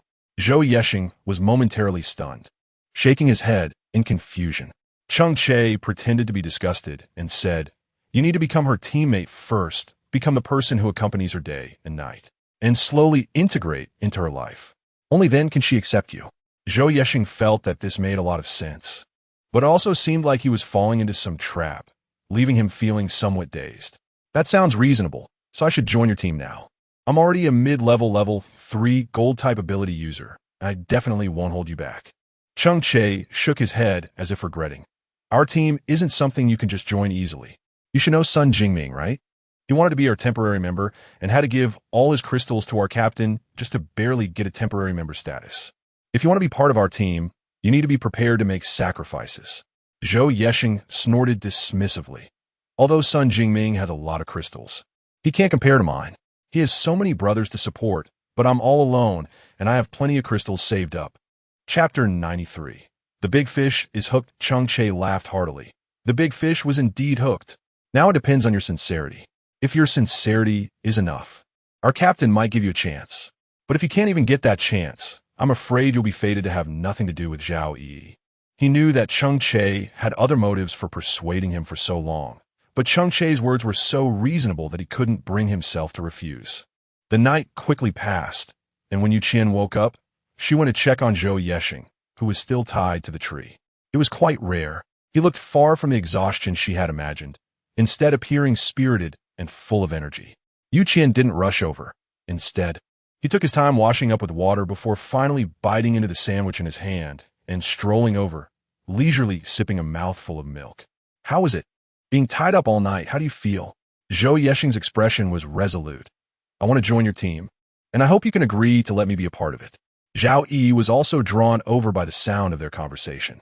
Although she didn't have much fondness for Zhou Yexing, this inexplicable person, she had to admit that having such a powerful ability user join their small team would definitely be beneficial. Qian shook his head. "You want to join my team? But it's just to get close to Zhao Yi first. I won't agree to that." He cleared his throat and glanced at Zhao Yi's stunning face. "I do like Zhao Yi, and I was too offensive yesterday. I have reflected deeply on this matter, and now I want to apologize to her." Zhao Yi felt a bit awkward, but her anger had somewhat subsided, so she simply nodded perfunctorily and no longer dwelled on the issue. Then Zhou Yi spoke again. "I want to join your team. The first purpose is indeed to get closer to Zhao Yi and pursue her, but at the same time, I guarantee that I will never offend her. She doesn't have a boyfriend, and I don't have a girlfriend. I like her, so I want to treat her well. However, if my actions ever make her feel uncomfortable, I can immediately pack my things and leave. I will never cling to her." Zhao Yi looked at the serious man in front of her and thought of the resolute departure of Sun Jingming, feeling mixed emotions and not knowing what to say. "Moreover, I currently have nowhere to go. Wandering alone in the apocalypse is indeed not very safe. After joining the team, everyone can help each other, and safety will definitely be more assured. I am confident that my abilities can help you solve many problems and will definitely not cause you any trouble." Qian glanced at Zhao Yi, and her first thought was still to follow Zhao Yi's wishes. After all, the person most affected by Zhou Yexing joining the team would definitely be her. Zhao Yi looked at Qian and then lowered her head without saying anything. Zhou Yexing naturally noticed the hesitation and uncertainty between the two of them, and he added fuel to the fire. "I may not have much else, but my reserve of crystal cores is quite abundant. If I can join your team, I will definitely take out all the crystal cores I have, and I won't keep a single one for myself." Seeing that Qian seemed a bit tempted, he smiled and said, "I have more than 50 level 3 crystal cores, along with several others. I have 3 crystal cores from mutated animals and 1 from a mutated plant." Although Qian loves money, he hasn't reached the point of exchanging Zhao Yi's peaceful life for the crystal core. As long as you disagree, I can immediately drive him away. Everything is prioritized for you, and I will never force you to accept someone you dislike." Qian's attitude was very firm. She absolutely would not allow Zhao Yi to endure having someone she didn't like hovering around her every day just for her sake. After pondering for a moment, Zhao Yi resolutely took Qian's hand and said, "Let him stay. Anyway, he said that as long as I have any dissatisfaction with him, I can kick him out immediately. Although our abilities are not low, we might still encounter teams that are stronger than us. A swarm of ants can kill an elephant. The road to the westbound base is too long and far. We need to be fully prepared. He probably never thought that the person he had been thinking about had already been targeted by another wolf and was being followed by it. The two got out of the car, and Zhao Yi stood in front of Zhou Yexing and spoke. I can agree to let you stay and join our team, but I hope you maintain a normal social distance from me. We are just teammates, okay? Zhou Yexing looked at Zhao Yi's serious expression, the corners of his lips curling up with a man's spirited demeanor. I said I wouldn't make you feel uncomfortable. Zhao Yi then nodded, and Cheng Che, seeing that the time was right, let Zhou Yexing down from the tree. Having been tied up for a whole night, Zhou Yexing's body was somewhat numb, and he was so weak that he nearly fell to the ground, looking rather disheveled. He supported his sore arms as he walked towards the flashy Maserati, then took out a huge hiking backpack from inside. The weight of the backpack looked considerable, and its heavy appearance made it seem like it could slip from his hands at any moment, so he could only grip it tightly with both hands before throwing it onto his back. He placed the hiking backpack in front of Qian and unzipped it, revealing a shiny interior filled with crystal nuclei piled up like a small mountain. A few fell out through the gap, but he quickly caught them and stuffed them back into the backpack. This is all my reserve of crystal nuclei. Since I've joined this team, I should contribute all my private stash. Qian's eyes sparkled. She was indeed in great need of crystal cores. With these crystal cores, she could already buy firearms. However, these crystal cores couldn't just be hoarded by her alone. The reason Zhou Yexing was willing to pay such a high price was for Zhao Yi. She couldn't just pocket all the benefits for herself, could she? After thinking for a moment, Qian took half of the crystal cores from his pocket and then placed the remaining ones in front of Zhao Yi. The source of these crystal cores is ultimately for you, so I'll shamelessly take half. You can keep the rest for yourself. Zhao Yi shook her head in shock and then waved her hand to refuse. No, I don't want it. Chapter 94, Establishing the Smooth Sailing Team. Qian frowned. Although she loved money, she wouldn't go so far as to collect everything unrelated to her into her space. These crystal cores were supposed to be shared with Zhao Yi, and if she didn't want them, then Qian could only compensate her in other ways. Zhao Yi wrapped her arms around Qian's arm, her long hair gently brushing against her face. There isn't much we can exchange for with crystal cores on the way to the western base. If you insist on giving me crystal cores, it will be better to manage our family's daily meals instead. We don't need to eat too well. Normal food is fine. Qian looked into Zhao Yi's clear eyes and always felt that she seemed to be considering him at all times.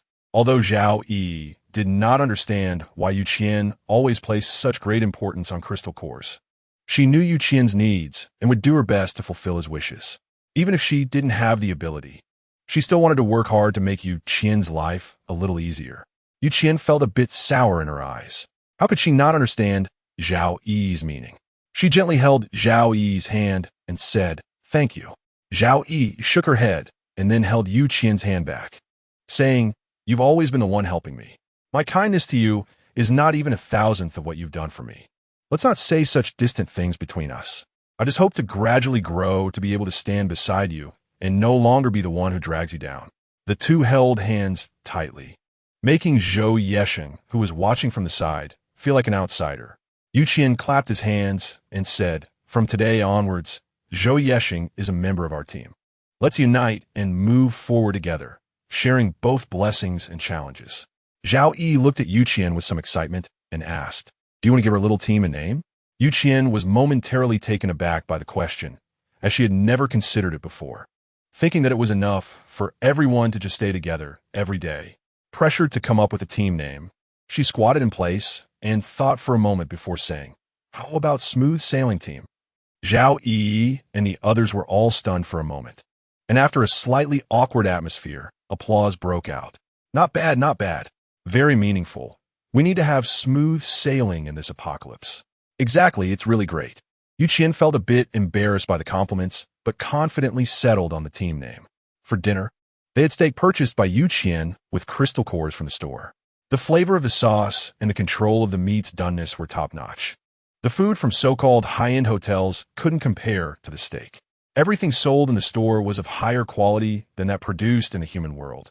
Whether it was food, seeds, weapons, or clothing, all were top-quality products, as the items from the space store were guaranteed to be premium.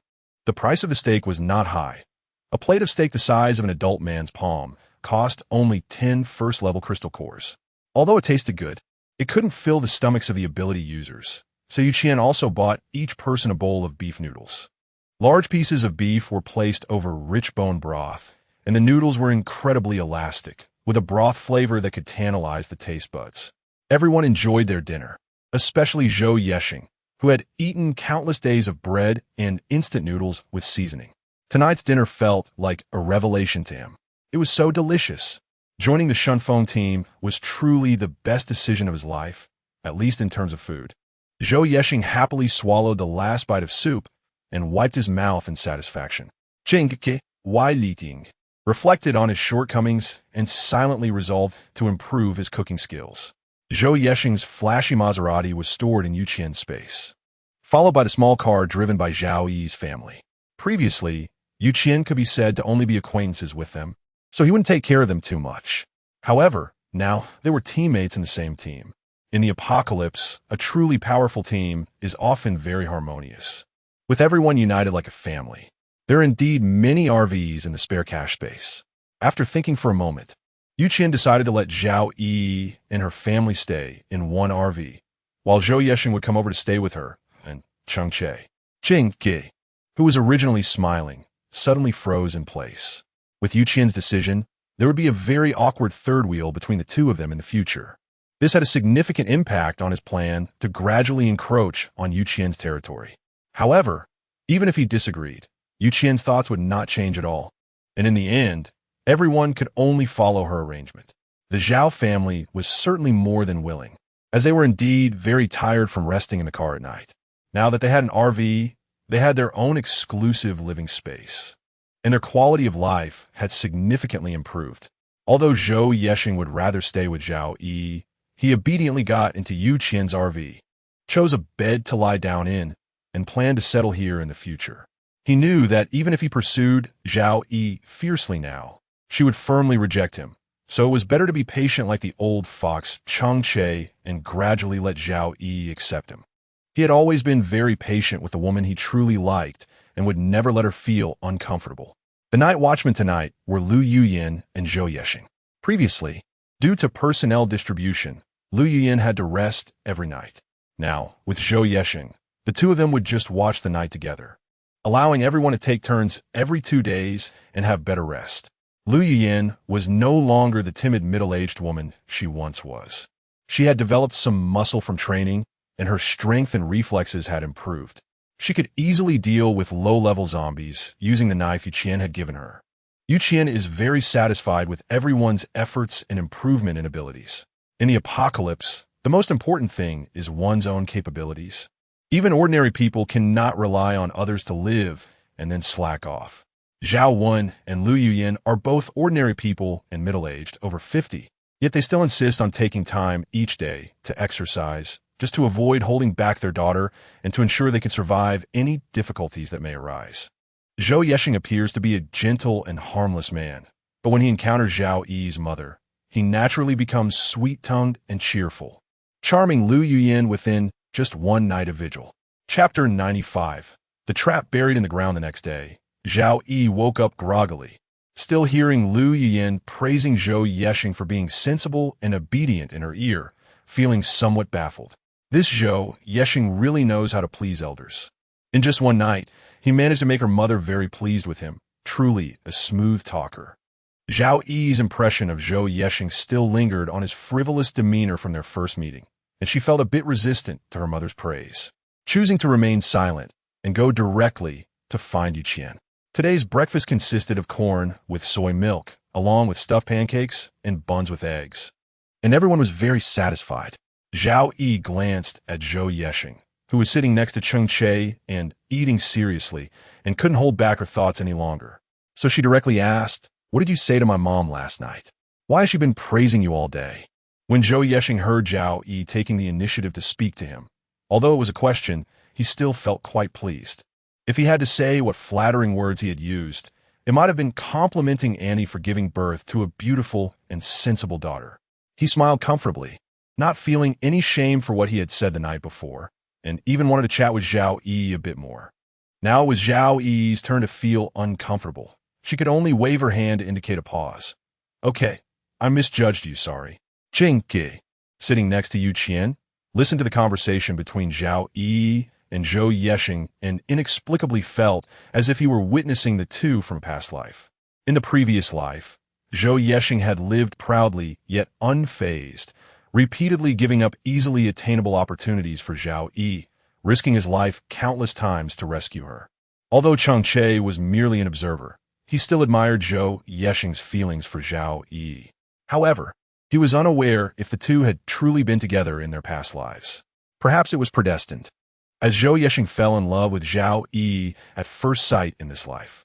Cheng Che, though he did not understand the future development of their relationship, was willing to give Zhou Yexing a chance, at least compared to Sun Jingming. Zhou Yexing clearly cared more about Zhao Yi and was more willing to give up everything for her. From a man's perspective, it is naturally more important to chase after one's dreams, but from the perspective of the person he loves, being by her side is ultimately better. Zhou Yexing did better than Sun Jingming. So although Cheng Che had a better relationship with Sun Jingming, he still wished for Zhou Yexing to have a chance to give his all in love in this life. Thinking of this, Cheng Che turned to look at Qian and then continued eating the bun in his hand.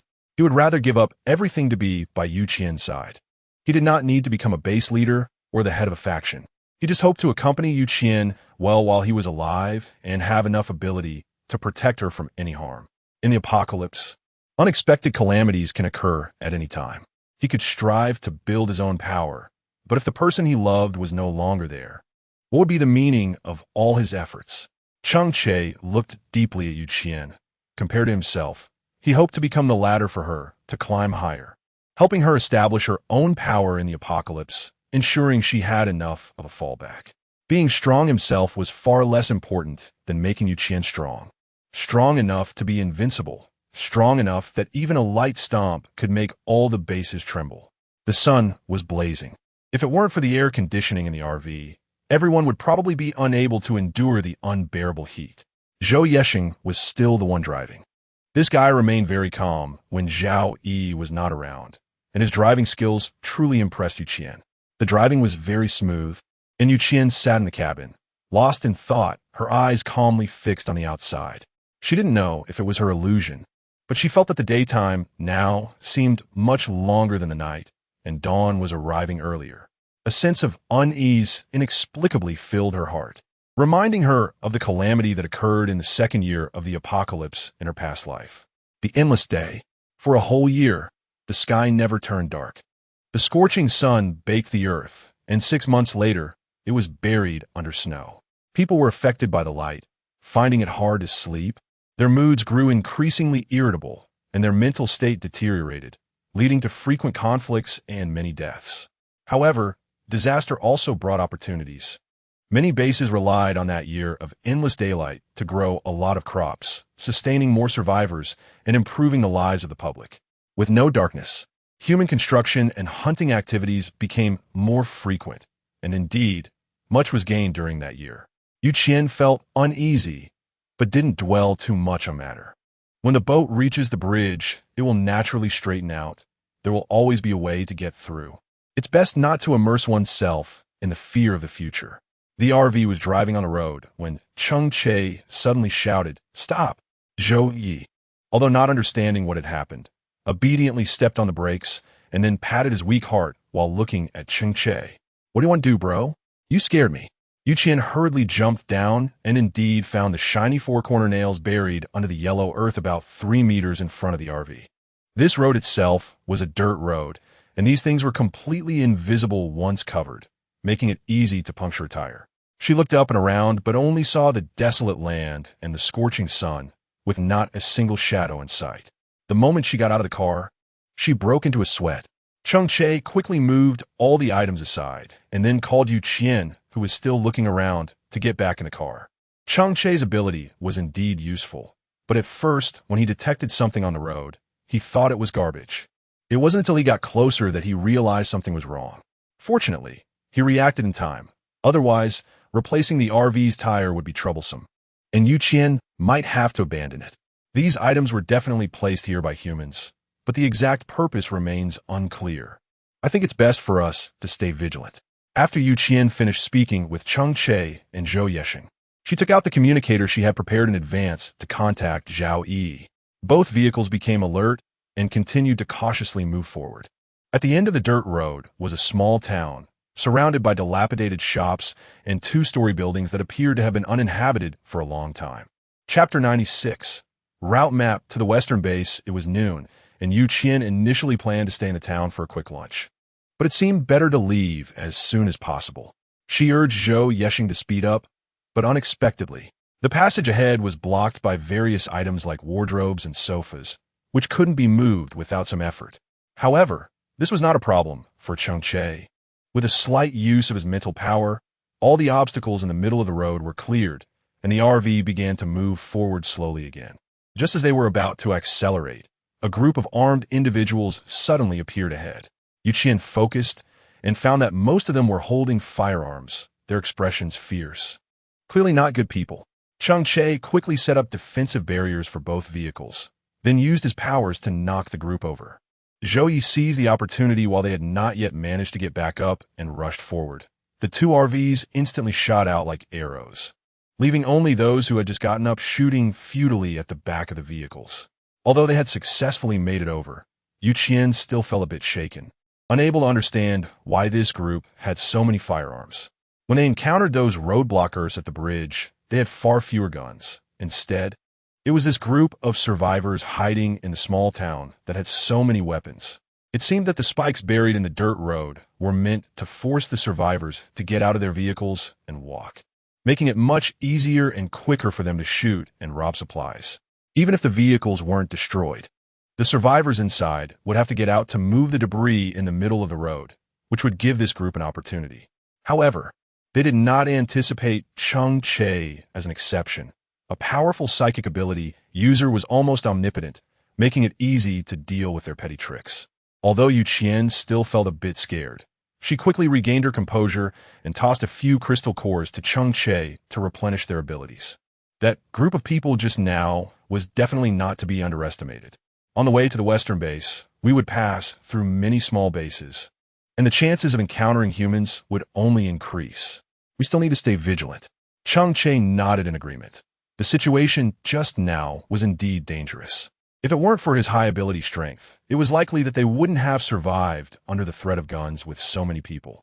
Although they were now far from the city, they were still on the outskirts of some scattered towns, where they could occasionally see groups of zombies wandering by. Although they still staggered and let out low growls, it was clear that they had evolved and were no longer ordinary low-level zombies.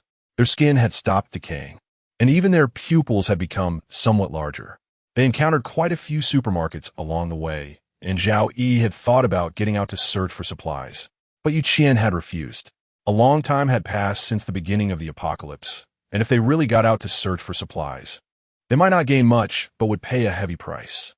The previous group of people had made Qian cautious. She only wanted to focus on the journey now and didn't want to stop for some ordinary supplies, risking their lives to test the surrounding dangers. She had plenty of food and water in her space, enough to support their 6-person group for normal living.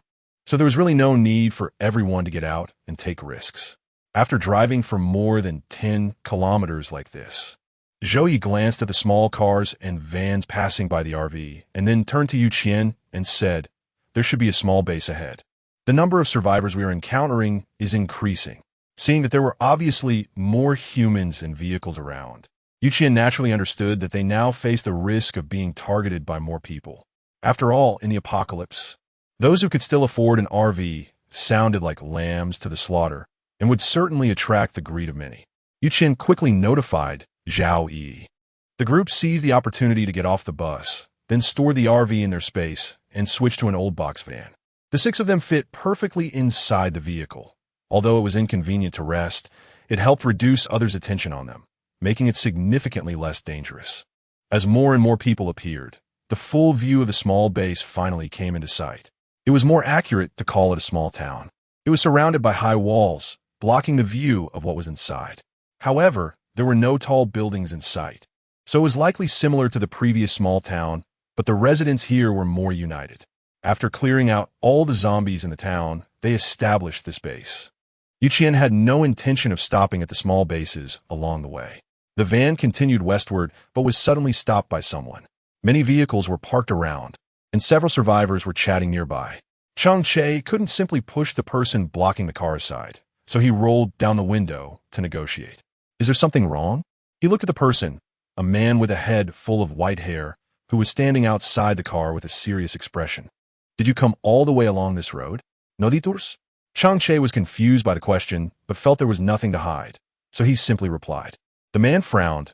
Then didn't you see anyone in the last town? Or encounter any danger? Cheng Che turned to Qian. Indeed, we encountered a group of armed people. But fortunately, we managed to get through. The man wanted to ask more, but Cheng Che interrupted. We're in a hurry, so we won't continue this conversation. After saying that, he began to roll up the window. The old man quickly pressed against the glass. I didn't mean to pry into your whereabouts, but that group has deceived and killed many of our survivors of the base. Since you managed to get through, you must be capable people. I wonder if you could team up with us to deal with that group. We can offer you a substantial reward. Cheng Che turned to Qian, who gently shook his head. He immediately understood that Qian didn't want to get involved, so he turned back to refuse. However, the man directly threw a piece of paper over, which unfolded to reveal a large, clearly marked route map in red ink. Since you are heading west, you probably want to settle at the westbound base, right? I used to be from the westbound base, and I founded this town myself, so I'm very familiar with the route to the westbound base. If you can help me, the reward will not just be this map. Chapter 97.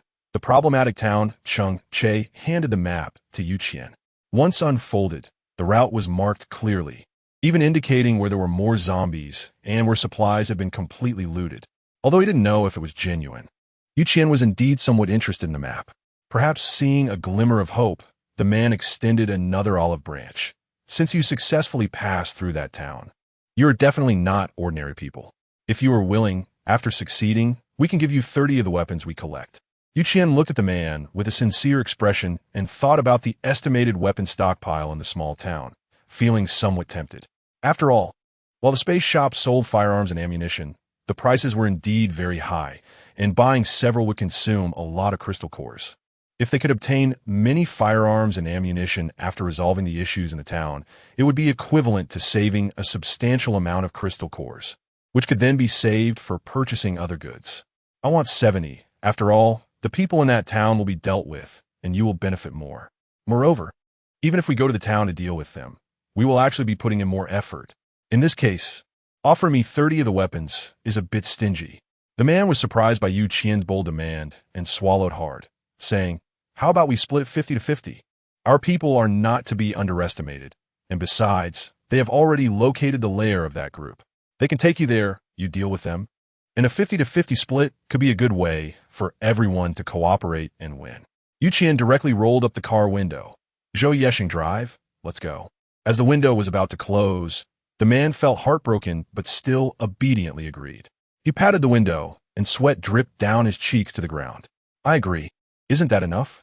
Zhou Yesheng was perceptive and naturally understood that Qian wanted him to drive merely to negotiate, now that the payment met Qian's expectations. He stopped the car. The man sighed helplessly. Let's park the car in the parking lot. It's getting dark, and I'll arrange accommodation for you. We'll head to that small town tomorrow to resolve the issue. The extra money jumped off the car cooperatively, and the others jumped down as well. Then the car was taken into a space. What do you call yourself? Qian looked at the man and asked with a smile, just call me Old Zhao. I'm the base leader here, but our base doesn't have as many twists and turns as their official base. We all get along like neighbors, working together to fend off outside threats and search for supplies. When something comes up, we just sit down together to discuss and solve it. Qian watched as the nearby residents warmly greeted Old Zhao, resembling neighbors out for a stroll after dinner, completely unlike the hurried pace of an official base. Noticing Qian's surprise, Old Zhao smiled proudly and said, the survivors at our base are actually all residents of this small town.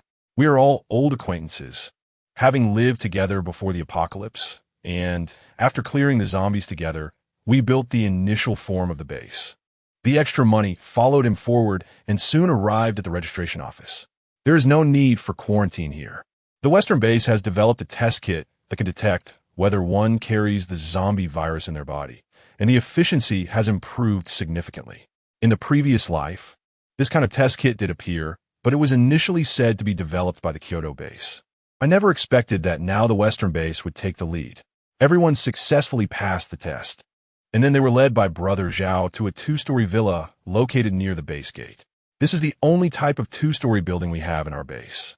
Although the space is not very large, it should be fine for the 6 of you to squeeze in.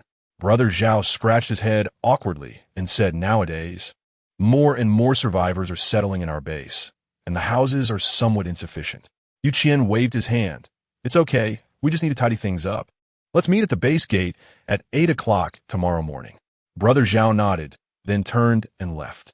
After Qian saw him leave, he immediately changed his expression and followed Cheng Che and the others into the two-story building. The space inside wasn't particularly large, but it was still enough for 6 people to occupy 2 floors. Cheng Che used his ability to scan the surroundings. And just as he was about to tell Qian that there were cameras inside, he was unexpectedly covered-mouthed by Qian. Qian had already grown suspicious when Brother Zhao agreed to let her take 70 of the weapons. How could he so easily agree to give her so many firearms and ammunition? Moreover, she hadn't really seen the impact of those armed individuals on the normal life of the base. After all, many people inside the base had smiles on their faces, and there was no sign of anyone suffering from lack of food or clothing. If the situation was truly as Brother Zhao described, with the armed individuals occupying that town and preventing them from passing normally, then how were the people in the base managing to gather supplies from various places? Most of the surrounding area was wilderness, and they could only reach the more prosperous cities by passing through that small town. When Zhou Yesheng drove over, they had all seen vehicles coming toward them. Given the direction they were headed, they would definitely have to pass through that town. So how could there be talk of being threatened and unable to cross that town? She slightly shook her head at Cheng Che, signaling him not to alert the enemy, and then organized everyone to start resting. Cheng Che, Zhou Yesheng, and Zhao Wenju lived on the first floor, while Qian, Zhao Yi, and Lu Yuyan lived on the second floor. The 4 young people sensed that something was off, but they didn't speak up. After exchanging a glance, they began to have dinner. Qian intended to expose that group of people quickly, so he simply took out a barbecue grill from the space and moved it directly to the rooftop. Fresh tender lamb was marinated with spices by Cheng Che, and then everyone began to skewer the meat and started barbecuing on the rooftop. The aroma of barbecue in the apocalypse was so enticing that no one could resist it. Yet surprisingly, no one in the town came to knock on the door. Although they were secretly swallowing their saliva, they still insisted on not revealing themselves, ignoring the fact that their unusual behavior was the easiest way to expose their true intentions. After all, survivors who had been hungry for a long time would rush over to grab or beg for food once they caught a whiff of such a smell. But the people in this town appeared too calm. While many left with their mouths watering, Qian still caught their probing and possessive gazes in time. Chapter 98. Are you teaching me how to do things? She sat at the edge of the rooftop, looking down, as she received the fragrant lamb skewers handed to her by Cheng Che. A generous amount of cumin was sprinkled on top, and knowing Qian liked chili powder, Cheng Che added some specially for her. The smell was truly tantalizing, and sitting at the edge of the rooftop, Qian felt that the sound of people downstairs swallowing saliva was almost deafening. While eating the lamb skewers, Qian began to analyze the relationship between this base and that town. She seriously suspected that the two were colluding to kill passing survivors and seize their supplies. Although their acting seemed very clumsy, most survivors would be deceived by the conditions they offered, groggily entering their base, unaware of how they would ultimately meet their end. Qian knows very well that this is a trap, yet she still wants to jump in.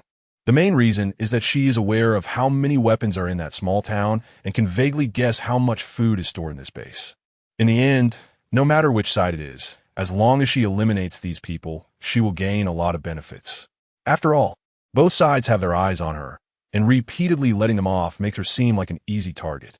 People downstairs are swallowing hard, while those upstairs are happily enjoying their barbecue, with the aroma wafting for miles.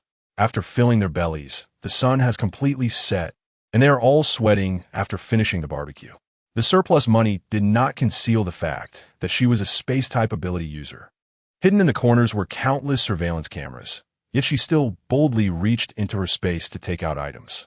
The person on the other side of the camera was already so excited that their eyes sparkled. They initially thought they had set their sights on a few little lambs, only to discover a much bigger surprise. Qian placed an air conditioner on both the first and second floors, and the room was instantly plunged into darkness.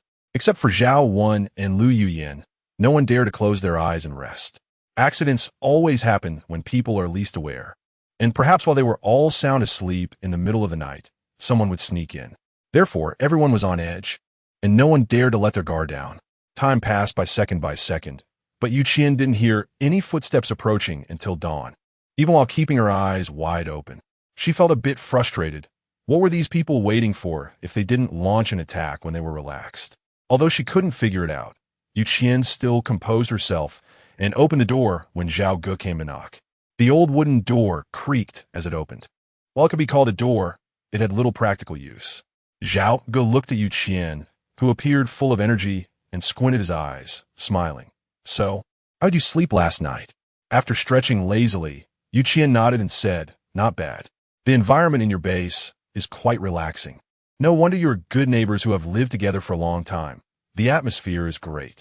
Zhao Ge secretly observed the others and, seeing that they had no unusual reactions, finally felt relieved. "We are about to head to that small town. Our base has sent 4 ability users to accompany you. They're all young people from our base and can communicate with you. Surplus money's unexpected event. Brother Zhao, aren't you going with us?" Brother Zhao waved his hand. "I usually have to take care of various matters in the base, and today I really can't spare any free time. When you return victorious, I will definitely give you a warm welcome and treat you well before you leave." Qian smiled happily. "I knew you were generous. Don't worry, I won't be polite with you." Brother Zhao always felt that Qian's words carried a hint of something eerie, although it was blazing hot outside. He instinctively broke out in a cold sweat. He nodded in agreement and then pushed forward a few young people who had been standing behind him to introduce them one by one. These 4 were also longtime residents of our base. Although they are just ordinary ability users, they are quick-witted and won't hold you back. If you have any questions, just ask them. Qian raised his head to look at the few people in front of him, each carrying a certain amount of bloodshed, despite their relatively young age. Their eyes were as calm and indifferent as those of executioners who had killed countless people. The largest among them was not much different from Cheng Che, while the smallest looked to be around 15 years old. It must be said that most of the ability users are young and strong, with very few over 50 who can still awaken their powers. The oldest among them was a woman, dressed in a black combat outfit, with her long hair shaved off, revealing only a stubble that had just started to grow. "Just follow me, and I will take you to your vehicles." Her voice was somewhat husky, carrying a hint of tobacco smell. Those who could afford to smoke in the apocalypse were not simple characters. After all, items like tobacco, alcohol, tea, and candy are high-quality goods, and redeeming them generally requires a significant amount of crystal cores, possibly equivalent to 3 months' worth of food for an ordinary person. Qian quietly observed her, fully aware that she was not someone to be trifled with, appearing far more dangerous than she seemed on the surface. After being led outside the base by the 4 individuals, they found quite a few vehicles parked in the lot. But Qian's van was located very close to the edge of the parking area, making it easy to spot. As they approached, Qian hesitated and tapped on the car door. "I don't want to drive this car today. Although the 6 of us fit just right inside, it still feels a bit cramped. Fortunately, I have other vehicles to use, so let's leave this one here for now." The youngest boy clearly couldn't hide his feelings. Upon hearing Qian say he didn't want to drive this car, his face instantly darkened. "This car is pretty good, so don't bother with other options. It's more important for us to head to that small town right now." Qian glanced at the arrogant boy with a hint of sarcasm and said, "Are you teaching me how to do things?" The boy was clearly a troublemaker in the base, perhaps emboldened by his own strength. He didn't feel afraid when he encountered Qian. Instead, he squinted and gave Qian the middle finger. His face displayed expressions that someone his age shouldn't have, and his gaze lingered over Qian and Zhao Yi's bodies, making one feel nauseous. Zhou Ye's lips curled into a cruel smile as he gathered a butterfly knife at his fingertips, and, under his control, it stabbed directly into the boy's eye. The painful scream erupted instantly, drawing the attention of many, but no one approached. Chapter 99. Thank you for your gift. The other 3 people sent by Zhao Ge were clearly angry, yet they did not immediately act. It just took a few deep breaths to suppress their emotions. The oldest woman, named Qian, pushed the injured boy toward another woman among the 4, and then forced a stiff smile to negotiate with Qian. He is my younger brother, named Rome. He is still young and doesn't understand things, so please bear with him a bit. Qian showed no regard for her feelings. I can't handle it, but I actually want his hand. It's just that looking at him makes me feel disgusted. She laughed heartily, but in Yan's eyes, she seemed so hateful. Biting her back molars tightly to force herself to maintain her composure, Yin managed a fake smile that held no trace of joy at the corners of her mouth. Then called for Qian to get in the car. The van is spacious and good for the journey. We've already wasted quite a bit of time. So let's hurry and get to the town, shall we? Qian watched as everyone insisted on making her sit in the van. Fully aware that they must have tampered with the vehicle, she directly took out a bottle of gasoline from her space. In front of everyone, she poured the gasoline all over the car and then threw a ball of fire at it. The flames erupted, instantly engulfing the car, and before anyone could react, a loud explosion resonated.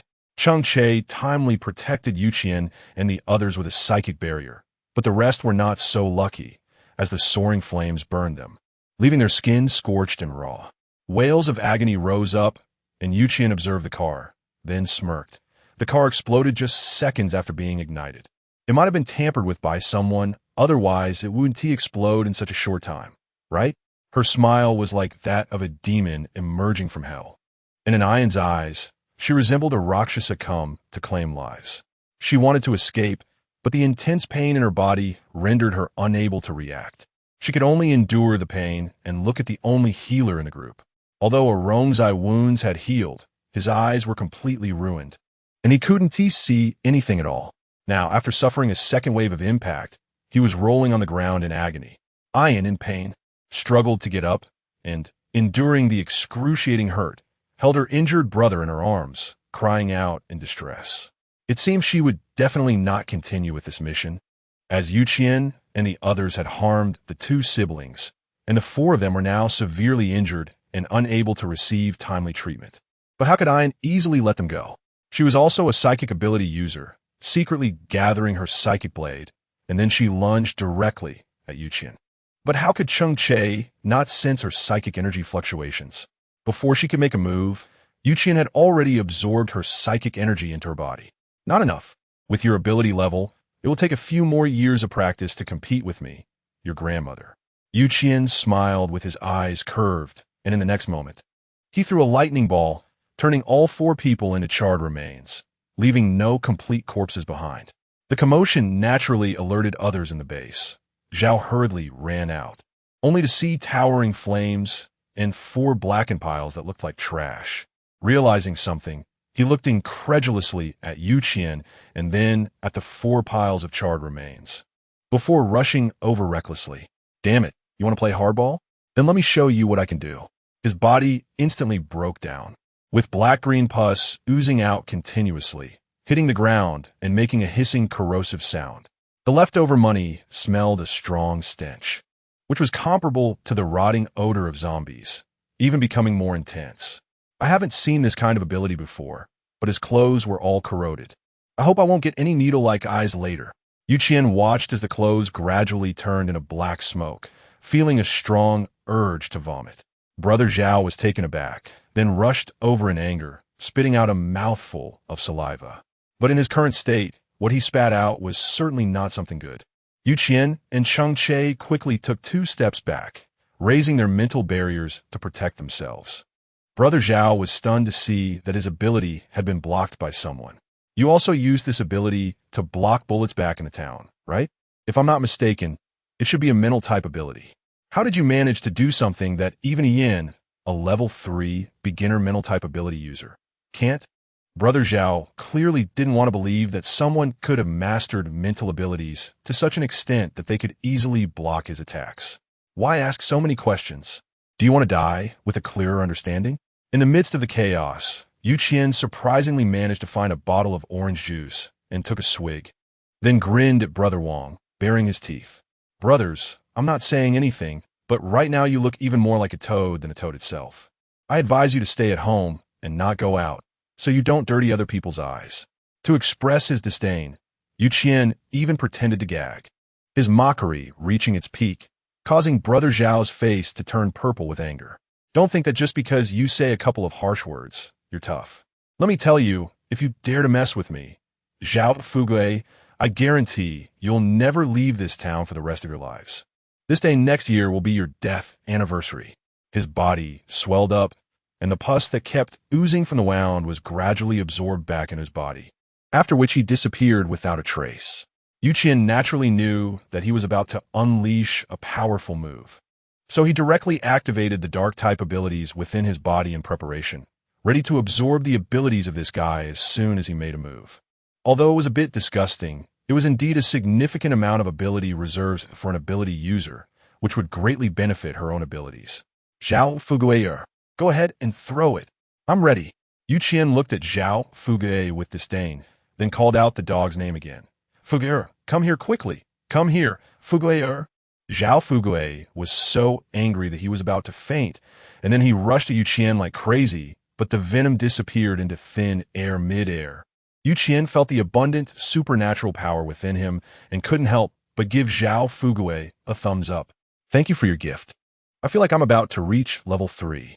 Seeing himself making a wedding dress for others, Zhao Fugui completely lost his rationality, gave up on long-range attacks, and dashed directly towards Qian. However, halfway there, he was turned into a pile of charred remains by the electric net. The relatively large threat within the base had been resolved, and while the remaining people did not want to let Qian and Cheng Che go, they also did not have the courage to approach them any further and could only secretly step back a few paces to hide further away. Qian pulled out another van from the space and called everyone to get on the bus, heading back to the old town once again. Chapter 100, The Demon Underground. Some troubles had been resolved at the base, but Qian had not forgotten about the thugs in that town.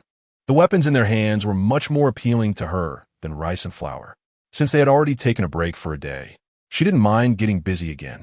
Qian sat in the passenger seat, watching Cheng Che drive at high speed as the 6 of them quickly approached the small town. Perhaps in collusion with Zhao Fugui, there were hardly any people visible in the town. At a glance, it appeared desolate, and even the roadblocks that Cheng Che had overturned before were gone. Spreading out his abilities, Cheng Che quickly located the hiding place of that group. In the sewers, they might have even dug some tunnels. The lack of signs of human life in this small town was likely because they had never lived above ground. Qian was somewhat curious. Why didn't you notice they were living underground before? Cheng Che replied helplessly, the last time I encountered them, I was only focused on checking the situation on the surface, and they were hiding in a corner at that time, not underground, so I didn't pay attention. Qian nodded, roughly imagining how much rich material was stored underground. He simply called everyone to get out of the car. But Zhao Wen and Lu Yuyan were not agile enough, so Qian decided to leave Mai and them in the car, and then asked Lao Lu to grow bigger to protect them. This was the first time Qian truly showed the need for Lao Lu, who was very excited, gobbling down 2 big bowls of cat food and then continuously growing his body. His size kept increasing, eventually reaching about 5 meters in height, which truly exceeded Qian's understanding. After all, this guy had always been a weak and easily bullied little vine, and now becoming so tall and intimidating felt unfamiliar. Seeing that Lao Lu still wanted to show off, Qian quickly stopped him and then issued the command to protect the vehicle and the lives inside it. Mutated plants are not to be trifled with, and such quirky and intelligent mutated plants are certainly not simple characters. Lao Lu naturally obeyed Qian's command, obediently rooting himself in the ground next to the van, then spreading out all his branches and leaves. Cheng Che quickly eliminated a few people who were peeking and trying to send signals, then gradually descended through a relatively clean sewer, eventually climbing down a ladder into a dimly lit tunnel. The surplus money naturally understood that this might be their lair, but the space inside was small, only less than a meter wide, allowing just an adult to stand and walk through normally. Zhou Yi and Cheng Che couldn't even stand up straight in the tunnel. They could only move slowly with their heads down. Qian thought of the firearms and ammunition stored in his space. In this situation, it wasn't easy to kill them, and there couldn't be any major fighting actions, especially with Zhao Yi's ability. Once it ignited, it wouldn't just be that group suffering. He simply took out 4 guns from his space, equipped them with magazines, and distributed them to everyone. Although Qian and Zhao Yi weren't very skilled in using them, it wasn't a challenge for Cheng Che and Zhou Yesheng. Don't save bullets for me. Today is just practice. If we take down this group, we'll have more hot weapons at our disposal. Protect yourselves well. We're going to make these guys pay today. Qian smiled ominously, and then the 4 of them moved forward along the long corridor, eventually encountering 2 forks in the path. Cheng Che used his mental powers to wrap Qian tightly from head to toe, then carefully checked everything again before moving past Qian to clear the way ahead. He absolutely could not allow Qian to stand in front of him, even if he was fully prepared. Cautiously, they continued to move forward, and Qian caught a whiff of a delicious meat aroma, like the smell of grilled meat sizzling with oil, yet it also carried a strange fishy scent. The closer they got to the end, the stronger the smell became. It was clearly the scent of meat, but for some reason, it made Qian feel like he was about to vomit. Where were those people? Didn't Brother Zhao say that Yin and the others would bring those fat sheep over? Who knows, could something have happened? How could that be? Don't you trust Brother Zhao to get things done? Besides, the other 4 aren't simple characters either. Although they seemed carefree, their strength shouldn't be underestimated. The sound of chewing continued, accompanied by smacking lips, making it easy to imagine how delicious the food was inside. Cheng Che glanced at Qian. Their eyes exchanged a look, and then the sound of a head hitting the ground echoed. Mental-type ability users can kill invisibly, which is indeed not something an ordinary ability user can simply achieve. Cheng Che checked again. There was no danger left here, and just as he was about to continue walking forward, he suddenly frowned. He turned to look at Qian and, with some hesitation, said, "I think it's best if you don't look at what's ahead." Qian immediately thought of the inexplicable fishy smell, then suppressed the random thoughts in his mind and walked step by step to the corner of the passage. On a huge iron plate lay a processed human corpse, which appeared to be that of a young girl, now gruesomely devoured by that group of people. Qian instantly felt overwhelmed, leaning against the wall and vomiting. The stomach acid corroded her esophagus, and tears continuously welled up, blurring her vision. She knew that in a post-apocalyptic environment, some people would resort to eating the corpses of their companions when starving, but she never expected that there would be people who regarded human flesh as a delicacy. The table was filled with an abundance of dipping sauces and seasonings, clearly indicating how much this group enjoyed the so-called gourmet dish. Looking at the corpses of those people, she suddenly felt that merely killing them was not enough for her to vent her anger. They should be tied up on the ground, allowing these perverts to experience the sensation of being devoured piece by zombies. Understanding Qian's distress, Cheng Che handed her a bottle of water, then directly picked her up and carried her away from the corner. Humanity cannot always be defined by the term human.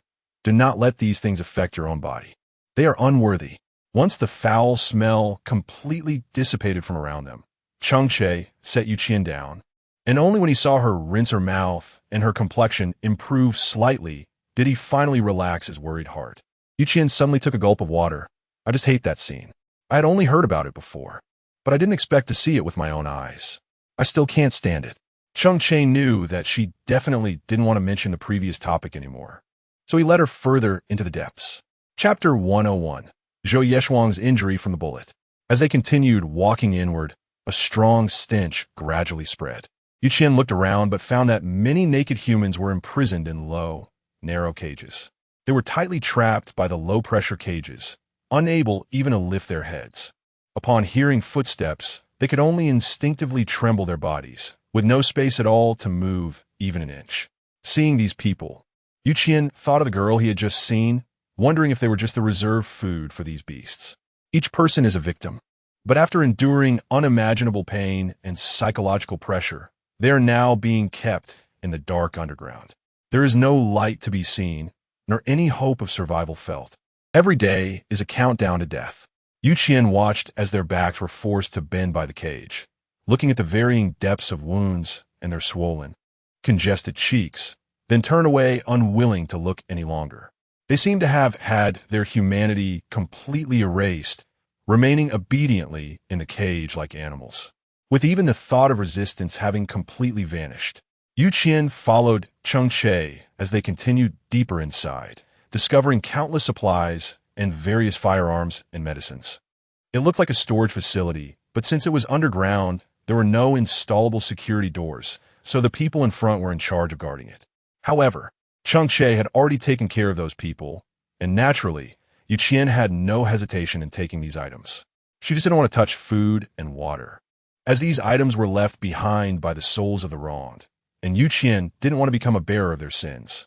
There were still many survivors locked outside, and it was better to leave these supplies for them. Her eyes were only on the various guns and ammunition. Indeed, there were a lot of items in the warehouse, but they were strictly categorized. Yu Qian thought that perhaps after they obtained the supplies, they would send some to Zhao Fugui's base. They were in cahoots, and if there were any gains, they would naturally share them equally. Yu Qian looked at the boxes piled on the ground, filled with countless guns and ammunition, which made him drop his jaw in shock. Where on earth did these people get so many firearms? Even a police station couldn't possibly have this many, right? Unless these people had secretly harmed a well-equipped military unit. Although the apocalypse is chaotic, the soldiers' backs have never bent. They will do everything they can to rescue every living being they encounter, unwilling to give up on anyone. But human hearts are hard to predict, and sometimes the lives they risk themselves to save may not be human, but rather creatures worse than beasts. Since they don't act like humans, then they certainly don't need to live in this world. They might as well just die. In her past life, Yu Qian was saved by a soldier who even sacrificed his own life to save her. This remains an eternal pain in her heart. It also thickened her filter towards soldiers, making her unwilling to see them, with their passionate hearts, harmed by people worse than pigs and dogs.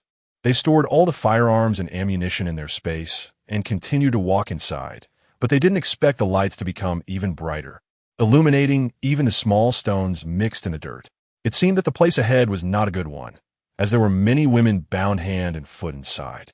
Cheng Che paused slightly and said, "There are also quite a few men. I think it's best if you don't go over. I can deal with them directly here." Yu Qian instantly understood Cheng Che's meaning and then nodded. "Kill the men, leave the women." Cheng Che nodded, and then they heard the sound of heavy objects falling inside, followed by several screams, and then it fell silent. Yu Qian walked over, only to find a group of disheveled women standing in place, bewildered. At their feet lay bodies, blood staining the ground and their feet, yet no one moved an inch. They were like puppets, like soulless marionettes, simply numbly enduring everything. Yu Qian kicked the corpse at her feet with disdain and then pulled out clothes from her space, handing them to every woman in the room. At first, no one dared to move until Yu Qian spoke. "Put on the clothes, and you can leave right away." The chains that had bound their hearts seemed to be suddenly severed, the numbness in their eyes gradually drowned by tears. They trembled as they took the clothes from Yu Qian, but did not dare to put them on. Yu Qian looked at the girl closest to her, who appeared to be just in her early 20s, yet her body was marred by abuse with no part untouched. "Put on your clothes. I'll take you out later," she said. The girl shook her head, holding the clothes as if they were treasures, her hands raised in the air, not daring to put them on. She trembled, her chapped lips quivering as she looked at Yu Qian and said, "I'm dirty." Those two short words struck Yu Qian's heart heavily. Seeing them in such a tortured state, she gently wiped the dirt off the girl's face with a wet wipe. "You're not dirty, you're not." She sighed and let Cheng Che scout ahead while she took out a few folding bathtubs from her space, filling them with clear water. Yu Qian called for them to take a bath, hoping it would at least make them feel a little better. There were 8 girls in the small cave, and Yu Qian had prepared exactly 8 bathtubs, so everyone had a share, not wanting them to feel embarrassed. She placed all the bathing supplies and clean towels they might need next to them, then went outside to meet Cheng Che. "Have you settled them?" Cheng Che asked. Yu Qian nodded, but did not speak. The two continued walking forward until they reached a sharp 90-degree turn, where they ran into Zhao Yi and Zhou Yexing. The two of them looked unwell, especially Zhou Yexing, whose left shoulder was already soaked in blood, and his face appeared pale and weak. How'd you get so badly hurt? Seeing the two people looking somewhat disheveled, Qian quickly urged Zhou Yexing to sit down, and then took out some medicine from his space to clean the wound. This was indeed not a simple task, especially with the bullet embedded inside, which was the hardest part to deal with, as none of them had any medical knowledge. What if something went wrong while treating him? Zhao Yi tightly clutched the corner of Zhou Yexing's shirt, appearing flustered and helpless. Chapter 102. The arrival of the midnight sun. Qian and Cheng Che mainly went to the storage area, while Zhou Yexing and Zhao Yi went to the resting area of the group. After they entered, it didn't take long for them to be discovered. The other party was familiar with the environment inside the cave and was more skilled with their guns. Zhou Yexing was focused on protecting Zhao Yi, so when faced with so many opponents, he found himself overwhelmed and could only instinctively use his body to shield her. At first, he could use metal to protect himself, but abilities always run out, and resisting the damage from bullets would require even more energy. Without the protection of metal, he could only act as a human shield, thinking only about keeping Zhao Yi safe. We took care of everyone else. How's it going on your side? Zhou Yexing gritted his teeth in pain, so he could only rely on talking to Qian to distract himself. Qian carefully poured iodine over the wound before speaking. Our area is mainly a storage zone, and we haven't encountered many enemies, but we have come across quite a few hostages. Thinking of this, she suddenly remembered those hostages. What if among them there were doctors or similar professionals? Wouldn't that mean there was hope for Zhou Yexing's injury? Qian hurriedly had Cheng Che support Zhou Yi to walk forward. When they arrived at the nearest cave entrance, the girls who had just finished bathing and changed into clean clothes were standing at the entrance waiting. Is there anyone here who is a doctor? He has been shot and needs someone to help remove the bullet from his body. The girl who had spoken to Qian, raised her hand tremblingly. I am a medical student, but I haven't graduated yet. With the extra money, I looked at other options, but now it seems there are no better candidates. Then I'll have to rely on you. Just tell me everything you need in terms of medical equipment, and I can prepare it all. The girl nodded and began to carefully examine the wounds on Zhou Yexing's body. In fact, after going through all this, she had developed a resistance toward men, and being so close to Zhou Yexing made her feel nauseous. But thinking of Qian's gentle assistance, she felt that no matter what, she had to do something. Surgical knife, disinfectants, bandages, if possible, anesthesia would be best. She listed a long string of items, and luckily, Qian's space store had everything. Otherwise, Zhou Yexing's shoulder would really be ruined. The girl clearly had little experience. Her hands trembled slightly, and beads of sweat the size of beans kept falling from her forehead, yet she meticulously helped Zhou Yexing tend to his wounds. After an unknown amount of time, she picked up the bandages beside her and started to wrap the wounds. Although Zhou Yexing felt a bit drowsy from the anesthesia, he still raised his hand to wipe away the tears at Zhao Yi's eyes. Why are you crying? I'm tough. It's nothing. Seeing him, despite being somewhat dazed, still trying to muster the strength to comfort her, Zhao Yi finally couldn't hold back any longer. She turned and hugged Qian, crying loudly. Her usual strong demeanor completely gone. Only her guilt and fear were palpable. Qian softly comforted her, but given Zhou Yexing's current situation, it was best not to stay in the dark, damp cave any longer. They needed to find a place to recuperate properly. Cheng Che was in charge of taking care of Zhou Yexing, while Qian went to rescue those trapped in the cage. A large group of people crawled out from underground, and the moment the survivors saw the sunlight, they truly believed they were free, having been trapped underground for so long. Many found it difficult to adjust to the bright light, and after their eyes ached and shed tears for a long time, they barely managed to see the situation ahead. Lao Lu looked at so many people with some caution, but the moment he sensed Qian's presence, he instantly shrank in size and jumped onto Qian's body with his little legs. Qian caught up with Mai, who was also rushing in, and then her gaze began to wander around the small town. She chose a relatively clean two-story building, with the key still in the door, probably because the owner had unfortunately met with disaster long ago. The six of them went inside, while the other rescued survivors divided the various supplies in the basement and then spontaneously walked off into the distance. Perhaps they would encounter various dangers. But compared to the current dark and hopeless life, it hardly mattered. The first floor of the building was a clothing store, but most of the items were covered in dust, and it was hard to tell what they originally looked like. The second floor was the living area of this family. Although not large, it was fully equipped, albeit a bit messy now. Zhou Yexing was groggy from the effects of the anesthetic, so after everyone cleaned up, he was laid down on the bed and fell asleep. At that moment, it was evening, and being underground all day had left them somewhat tired. Zhao Yi, having been quite frightened, sat dazed by the bedside, and when Qian called her, she didn't respond. After calling Zhao Yi 3 times without a reaction, Qian stepped closer. "What's wrong? Why do you look so lost? Are you still worried about Zhou Yexing's injury?" Zhao Yi glanced at Zhou Yexing, who was sleeping soundly, and nodded helplessly. "He is the first person in my life willing to risk his life to protect me, but I don't know how to repay him. Don't put too much pressure on yourself. That won't be good for either of you." After saying this, Qian went to the window. Although it was already evening, the sky was still frighteningly bright, showing no signs of wanting to darken. Qian felt a vague sense of unease. Perhaps the extreme daylight was about to arrive. At that time, agriculture would develop rapidly, but conflicts would also escalate. She pulled up the dusty curtains. Everyone had finished dinner, but Zhou Yi was currently in a deep sleep and probably wouldn't eat until he woke up. Tonight, the night watch was being kept by Cheng Che and Zhaowen. Qian lay down on the neatly made bed and fell into a deep sleep, only to wake up at 3 in the morning the next day. She was awakened by the sound of sighing, and when she opened her eyes, she saw the dazzling brightness outside the window. The curtains could not conceal the sun's light, which was subtly pouring into the room through the gaps. Qian was no longer feeling sleepy with the extra money, so she simply swapped places with Cheng Che and Zhaowen, letting them go rest first while she quietly sat on the bed looking out the window. Chapter 103.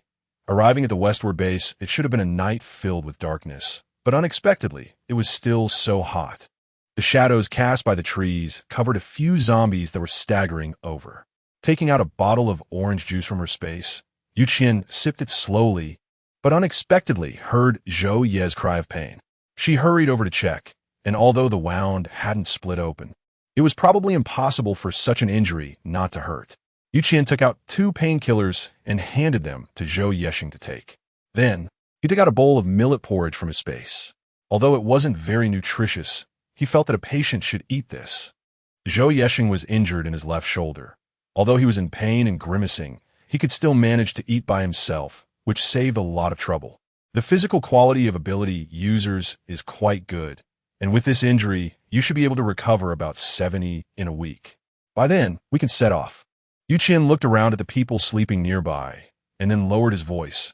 "I'm quite guilty about what happened to Yi because of your injury. I think you should find an opportunity to comfort her and make your presence felt." This surprised Zhou Yexing a bit. After sizing up Qian a few times, he finally spoke. "I thought you would tell me not to repay kindness with enmity, but now you're actually helping me make my presence felt? Comrade Qian, you aren't possessed by a ghost, are you?" Qian rolled her eyes with some disdain.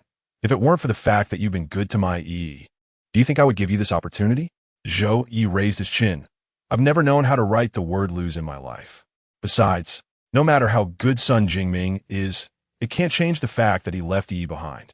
Since he chose the future and gave up Yi, you should be prepared for her to be taken away by someone else." Qian looked at his spirited appearance and patted his shoulder approvingly. "Not bad, young man."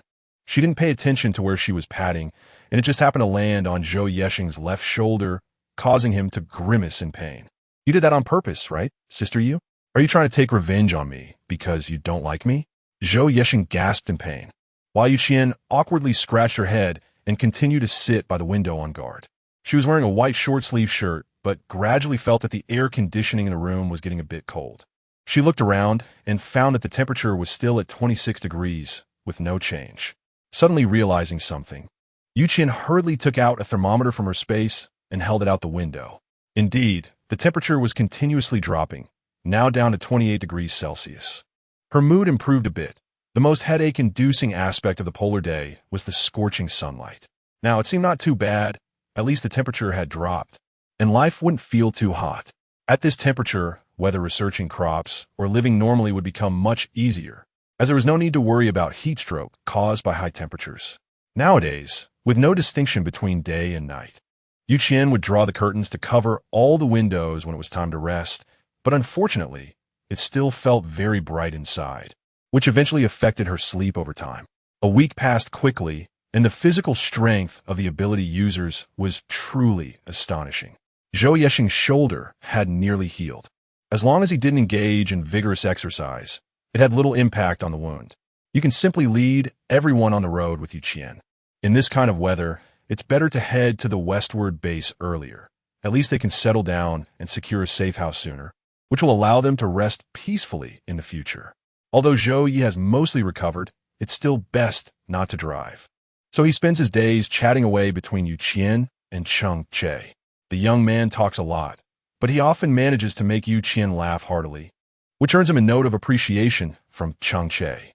Although their pace is a bit slow, they are able to resolve any dangers they encounter in time, so they didn't waste too much time reaching the westward base. Most importantly, the route map given by Zhao Fugue turned out to be genuine. He probably thought that even if he gave out the map, Qian and the others wouldn't survive to use it, so he didn't falsify it, saving Qian a lot of trouble. When they arrived at the entrance of the westward base, Qian and the others had already encountered several teams out hunting zombies, and many people were very eager to give them directions. Just as Zhao Fugue had said, they had developed test strips here, and after the inspection, Qian and the others were allowed to enter the base. Although the population here is not small, it is indeed sparsely populated, and housing is not overly tight, with rental prices not being particularly high. Once inside the base, someone came up to them, claiming to be a guide, and asked Qian if he wanted to know more about the base. After inquiring about the price, it turned out to be quite reasonable. A tour around the base only required a pack of instant noodles. Qian didn't refuse the extra money. The guide was so excited that he almost jumped up. After stabilizing his emotions, he began to lead the members of the Shunfeng team to inspect the entire western base. Although this was an official base, it was created solely by the military, so it didn't have the complex entanglements of power like the Kyoto base.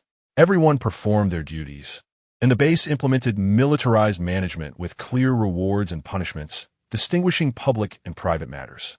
Although searching for supplies in the surrounding area wasn't that simple, the base's higher-ups strongly supported agricultural development due to weather conditions, providing many job opportunities and solving most resident survival issues. For Qian, this was indeed a very good place to settle down, as the military specifically sent people to teach ordinary folks combat skills, eliminating any discrimination. There was little difference between the higher-ups and ordinary residents, and there was no extravagance or waste. In fact, some high-ranking officials lived even more hard-pressed lives than ordinary survivors. As she walked around, Qian could also sense the discipline within the base. After all, she hadn't seen anyone fighting, and the public order was very good. After finishing the tour, Qian paid the guide and then went to the administrative hall. Any matters related to resident registration in the western base had to be handled here, which made the administrative hall seem a bit crowded. However, everyone was patiently waiting in line, and Qian obediently stood at the end of the queue as it slowly moved forward. When it was her turn, there were still quite a few houses left, including apartments, bungalows, and villas, though the prices varied, and there were no exorbitantly priced options. Qian rented 3 houses, all located on the same floor of the same building, and their team happened to be together, which greatly increased safety. After completing the registration, Qian paid for the crystal cores and then took everyone to the chosen residence. Chapter 104. Convenience store with everything.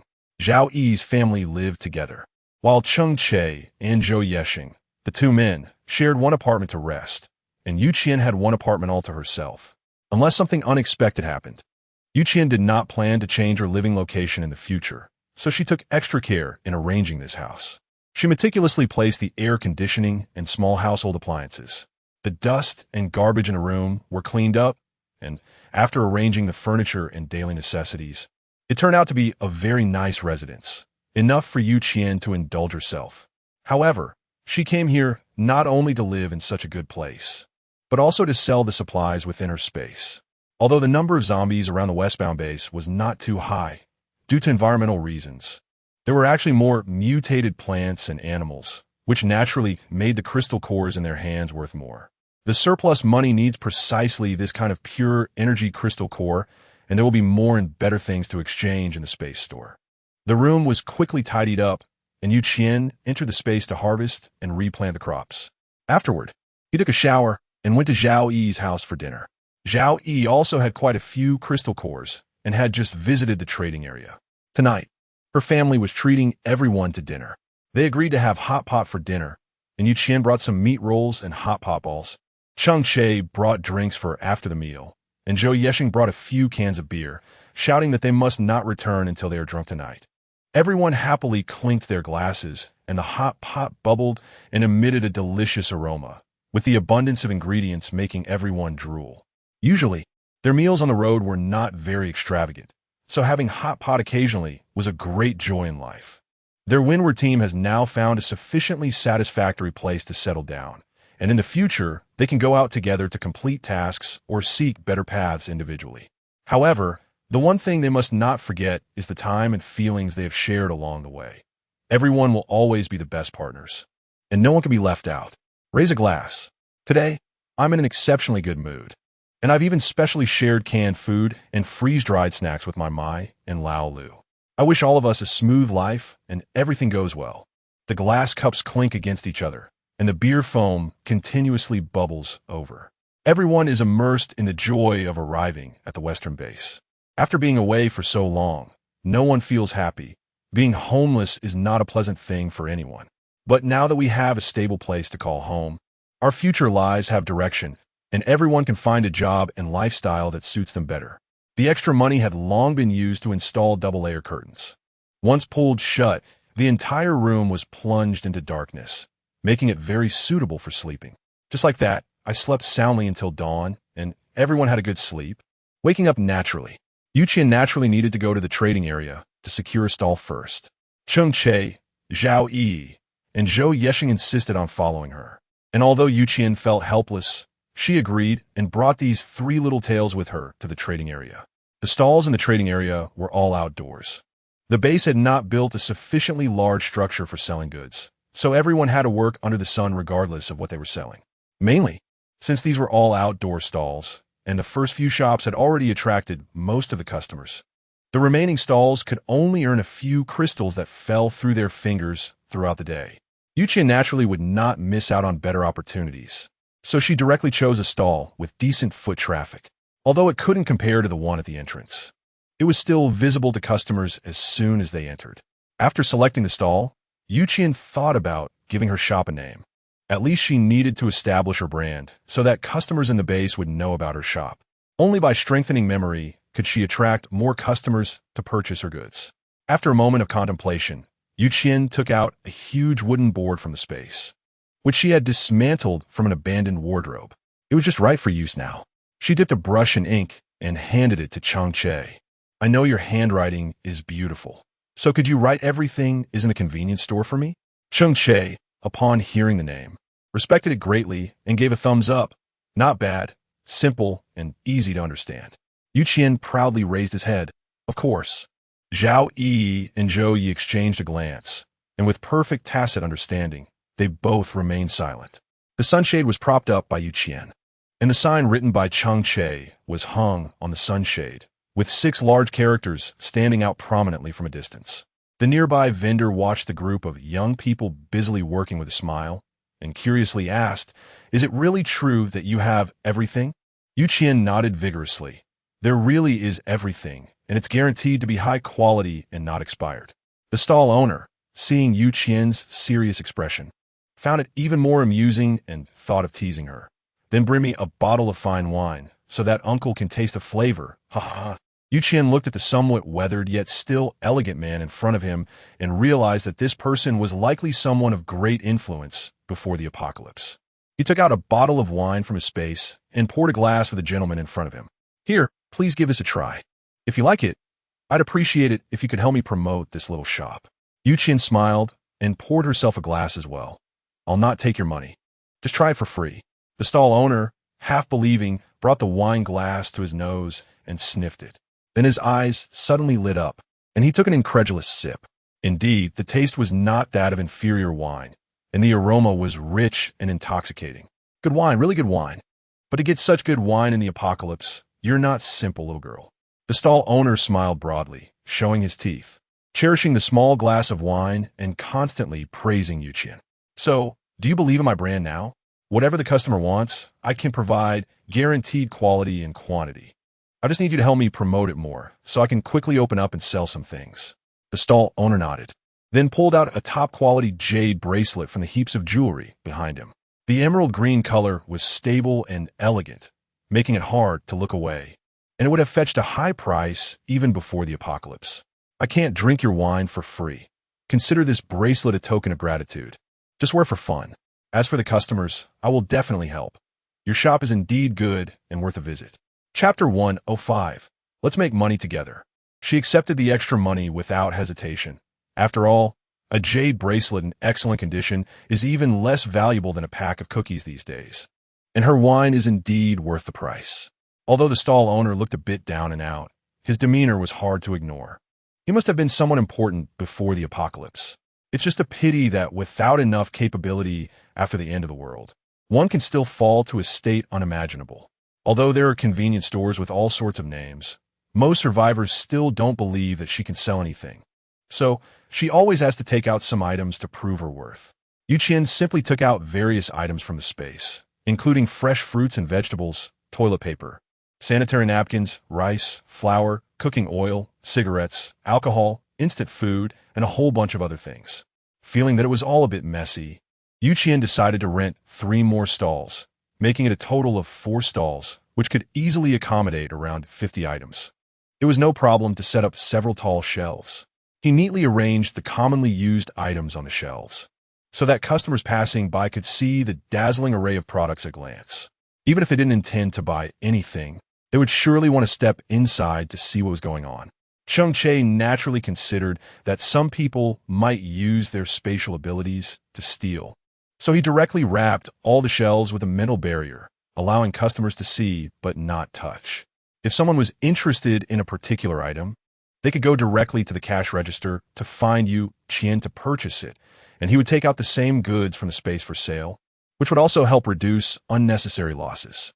The method of using extra money was indeed good, and soon many customers came over, showing great interest in the products on the shelves. They walked back and forth, always thinking about what to pick up and take away. Cheng Che was like a human surveillance camera, sitting on a small stool in the corner, keeping a close eye on everyone's actions. Many people reached out to touch the items on the shelves, and some spatial ability users tried to use their powers to steal something, but in the end, none of them succeeded. The convenience store in Qian basically has everything needed for daily life, and even some high-end items can be bought, especially with guaranteed quality. Products like sanitary napkins, toilet paper, and rice all look as if they have never been soaked by rainwater, very clean. Throughout the day, there are quite a few customers coming in and out, and many people are spending money on purchases. However, what surprised Qian the most was that many people were buying apples. The fruits and vegetables in the space all grow to look exactly the same after ripening, with no differences in quality or appearance. The seeds of the apple trees can be purchased for sowing with just 21st grade crystals, yet they can yield as many as 200 apples. Surplus money priced a first-level crystal core at 1 apple, and quite a few survivors bought apples to leave, cradling them like treasures and reluctant to eat them. Indeed, although a single crystal core isn't much to them, how many people have not touched fresh fruit since the apocalypse began? The apocalypse has been upon us for over 7 months now, and most survivors can only eat the simplest of foods, stuffing their mouths with potatoes and sweet potatoes daily, making it difficult for many to even have a bowel movement. Throughout the day, nearly every type of item was purchased, but the most popular were still fruits and fresh vegetables. Others mostly bought ordinary snacks and meals. However, on the very first day of opening, the revenue of surplus money had already become the highest in the entire trading post, causing envy among the surrounding vendors. As closing time approached, all customers inside were expelled by security personnel to prevent any from attempting to snatch or steal while the vendors were packing up their goods. Cleaning up the stall was quite easy for Qian, as the goods were all placed on the shelves, and she just needed to tidy them up in the space. There weren't any difficult tasks left. Although the surrounding vendors hadn't finished packing up, they hurried over to Qian, eagerly asking questions. Little girl, where did you find all these supplies? The quality is so good, and they haven't spoiled at all. Surely, you'll have more and more customers in the future. Yes. Seeing all these fresh fruits and vegetables makes my mouth water. It seems there aren't any orchards around our base, right? How'd you get all this? Come on, little girl, can you share with us? We can all make money together. At most, we can let you open 2 hours earlier than us in the future. So you can earn the most, and we won't lose out either. Exactly. If you have a good source, you shouldn't keep it to yourself. Selling together means you won't attract too much attention and risk retaliation. Don't you think? A group of vendors blocked Qian in her stall, clearly showing a domineering attitude that they wouldn't let her leave until she revealed information about her goods. The main reason was that Qian was just a space-type ability user, looking delicate and seemingly inexperienced, quiet like the moon and water. She appeared fragile, making her seem easy to bully, which attracted even more vendors to gather around, with no intention of letting her leave peacefully. During the day, everyone looked dignified, but only they knew what was hidden beneath their fox skins once the customers had left. Qian and Zhao Yi were protected in the middle by Cheng Che and Zhou Yi. Qian understood the thoughts of these people. They simply wanted to take a share of the pie. After all, she had to do business here, and time would only lengthen, not shorten. If this matter couldn't be completely resolved, it seemed she would forever be troubled by this issue in the future. Qian smiled gently, her light blue short-sleeved shirt swaying softly in the breeze, making her stand out in the trading area. I'm not sure where everyone got their goods, and I don't want to discuss how I acquired mine. If some people continue to entangle or sabotage me from behind, I believe the consequences may not be what you wish to see. Clearly, she looked fresh and charming, yet her words were anything but timid. She appeared to be a harmless woman, but her statements made many people feel uneasy. However, how could this alone dispel the curiosity of so many? Most of the vendors were prominent figures within the base. Otherwise, they wouldn't be able to lease stalls long-term, let alone have such a large inventory. This young girl really doesn't understand the ways of the world. We are all veterans in the base, and we wouldn't harm you. Your foundation is currently unstable, and standing out in the trading area is not a good thing. It will be better for us to share the burden with you. In the future, if you encounter any trouble, we big shots will take the lead, right? Chapter 106, definitely not a simple character. Qian snorted sarcastically, not wanting to continue entangling with this group. I have nothing to discuss with you. Let me go right now, or don't blame me for being rude. As she said this, the others naturally tore off their masks of hypocrisy, their palms glowing with powerful abilities. You think you can act tough just because you're new? You're still too inexperienced. Cheng Che wanted to intervene, but felt it was better for Qian to reveal her status as a dual ability user. Dual ability users were already rare, with at most 5 in a base, making them a national treasure. Qian possesses both the power of space manipulation and lightning abilities, making even the higher-ups of the base think twice before provoking her, let alone these small fry. A dense dark purple electric net suddenly appeared in midair, descending as Qian smiled, and the previously chaotic scene instantly fell silent. Everyone convulsed and collapsed to the ground. Even those who attempted to resist were unable to withstand the pressure of the lightning, writhing in pain as they fell. The vendor of the jade bracelet was momentarily stunned, standing beside his stall as he quietly packed up his jade and jewelry, not expecting to witness a significant moment for the base's future. Cheng Che was somewhat surprised to glance at Qian. After all, her control over her powers had improved significantly, as she could now manipulate the electric net to avoid harming those she didn't want to hurt, which was a major advancement. I didn't see anything. The vendor, noticing Qian's gaze fall upon him, began to nervously pack his things, occasionally dropping a few necklaces and bracelets on the ground but not daring to bend down to pick them up. Qian walked over to the stall owner, stepping over a group of people twitching on the ground, and helped him pick up the fallen treasures, which he then stuffed into his backpack. I want to ask you what kind of punishment my recent actions would receive at the Western base. The stall owner steadied himself and cleared his throat. You are a dual-element ability user, and your abilities are quite strong. The base probably won't do anything to you. Moreover, it was their mistake first. You were just retaliating normally and didn't endanger their lives, so there shouldn't be any major issues. Qian smiled easily and then handed an apple to the stall owner. If this group of people tries to slander me tomorrow, please help me as a witness. The stall owner's hand, which had received the apple, froze in mid-air, but eventually put it into his backpack. No problem, I understand. He sighed helplessly. You little girl. Really know how to find people. If they officially come to trouble you tomorrow, just let them come to me. My name is Feng Luqing. Qian smiled without showing his eyes. All right, then I'll trouble you. Feng Luqing waved his hand, picked up his backpack, and leisurely hummed a little tune as he left. Qian also waved to Zhao Yi and the others, and the four of them headed home. Zhao Yi felt a bit curious, and, holding Qian's hand, asked, Why did you choose this Feng Luqing? He seems to be just an ordinary vendor. Apart from his different demeanor, there's nothing special about him, right? Qian casually handed her a cookie. You also said his temperament is different from ordinary people. That's why I sought him out. His stall is a hot spot. Not only is the customer flow large, but the space is also considerable. Do you think someone selling jewelry and jade could afford to rent a place like that? Zhao Yi swallowed the cookie whole.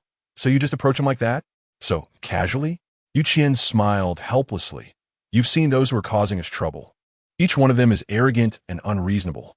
However, when faced with Feng Luqing, they seem a bit sycophantic, which proves that Feng Luqing is definitely not an ordinary person. I'm not sure who he really is, but he must be someone important at the Western base. People like him can provide us with more security. Zhao Yi nodded thoughtfully. Then tomorrow we might be taken away directly by officials. If this person can really help us resolve our troubles, we should build a good relationship with him in the future. Qian nodded in agreement. Although the four of them were walking, the sky was still bright as day, and many people in the base were bustling about on the streets. After all, what happened today was enough for their team to become well known in the base, especially since they had taken down so many shop owners shortly after arriving. It would be hard not to stand out. Plus, with Qian's dual abilities, they would definitely face a lot of questioning from the authorities tomorrow, so they needed to prepare a unified statement today. Cheng Che did not intend to continue hiding his identity as a dual ability user, especially since the base now had ability detection devices. Even if they tried to conceal it, they couldn't hide for long. Their team's abilities were likely the strongest in the entire base, so it was very possible they would receive an olive branch from the authorities, inviting them to join the official ability team.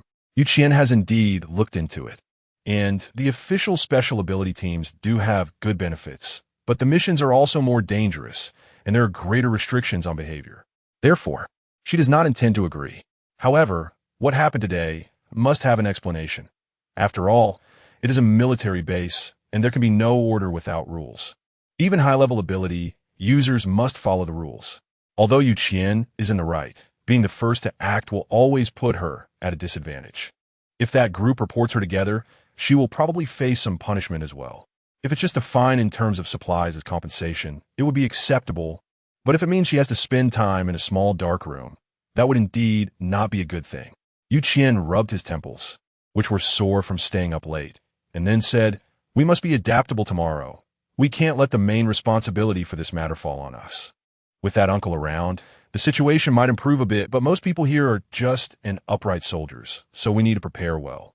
Everyone agreed, and at this point, it was already 1 a.m., but the sky was still frighteningly bright, as if the midday sun were hanging in the air, leaving no one with much desire to sleep. Although Qian felt drowsy, the brightness outside made it impossible for her to sink into sleep. In the end, she could only play a lullaby by her pillow. Although it was not very useful, it at least provided some psychological comfort. Nowadays, conflicts frequently occur in the base, mainly because everyone is not sleeping well, which has worsened their moods, and the security personnel are now somewhat overwhelmed. There are pros and cons. At least the crops have been growing well recently, and when harvest time comes, uplifting news is sure to follow. Chapter 107. Are you really not considering it? Sleeping from dawn to dusk, despite the heavy curtains blocking most of the light, Qian still did not rest well. Ever since the polar day began, she has been unable to sleep soundly, and this has made her feel extremely fatigued. But the environment is what it is. She can only force herself to adapt to this life, at least without affecting her health. Rubbing her sore eyes, she got up to wash up. Qian squatted outside the land in the space, where the tender sprouts had already grown and harvest time was approaching. After wiping the water off her face, she looked at the land, feeling that it was somewhat insufficient, so she spent some crystal cores to unlock 20 more plots. She is now quite wealthy in terms of crystal cores. Just yesterday she made a big profit, and naturally, she will have a considerable amount of crystal cores coming in every day in the future. Qian planted mango seeds in the newly available land, then changed clothes and left the space, opening the door to Zhao Yi's house. Their family was having breakfast, which consisted of simple pancakes with rice soup. Qian unceremoniously served herself a bowl and sat down at the dining table, feeling very satisfied. "Annie, the rice porridge you made smells so good, and the pancakes are delicious." Lu Yin was thrilled by her compliment and quickly pushed the pot of porridge toward Qian, saying, "If you like it, Annie will make it for you every day in the future. I can also make a lot of other things. You can have as much as you want." She and Zhao Wen had found jobs at the base. Zhao Wen's work was a bit tough, mainly responsible for building the defensive walls, which was all physical labor. "Thank you, Andy." Qian was eating pancakes and drinking porridge, feeling quite good, but unfortunately, he was interrupted by a knock on the door. Initially thinking it was Cheng Che and Zhou Yesheng, Qian simply asked who it was before opening the door, only to find several tall men in military uniforms standing outside. They were all carrying guns, and their posture indicated they were not ordinary people. They looked extremely serious. "Hello, my name is Shun Jixing, and I am the captain of Team 4 at the West Expedition Base. This morning, someone accused you and the other 3 of maliciously using your abilities to harm others in the base. Please come with me to clarify the situation."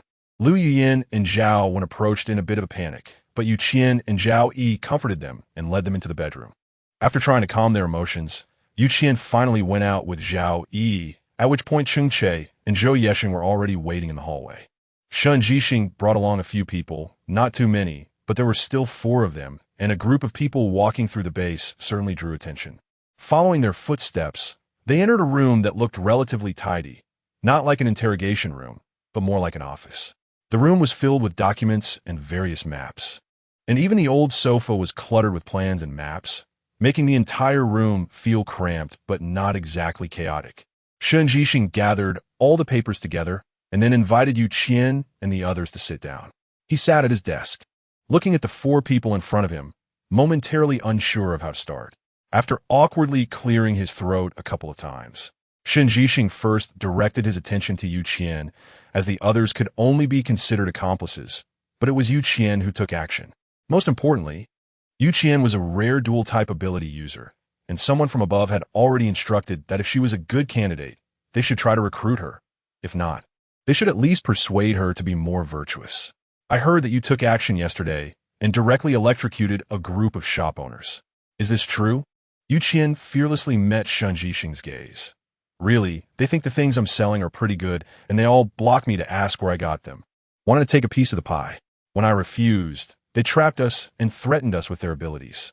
She portrayed herself as a victim, and although her words were light and simple, there was an underlying tone of grievance. Shun Jixing was not naive enough to believe everything, but he also knew that what Qian said was not false. After all, there were indeed surveillance cameras in the trading center that clearly recorded everything that happened at that time. This wasn't a big deal, as it didn't cause them any substantial harm, and they were the ones who initiated the conflict. Shun Jixing glanced at Qian's pure and delicate little face, then nervously shifted his gaze away, feeling somewhat uncomfortable as he spoke. "But you have space-type and lightning-type abilities. Why didn't you write that down on the registration form when entering the base?" Qian scratched his face with his index finger and asked, "Is this illegal?" Shun Jixing was so taken aback that he couldn't speak, and after a moment, he slightly shook his head. "I'm just curious. After all, being a dual-element ability user can bring you more advantages, and I mean nothing else." With a casual wave of his hand, Qian said, "I didn't misunderstand you. I just don't want to expose myself too much, otherwise life will definitely become a mess, just like it is now." Shun Jixing cleared his throat and asked, "Are you 4 part of the same team?" Qian nodded. "Yes, we are the Shunfeng team." Shun Jixing looked at the other members. "Can you introduce your abilities and levels to me?"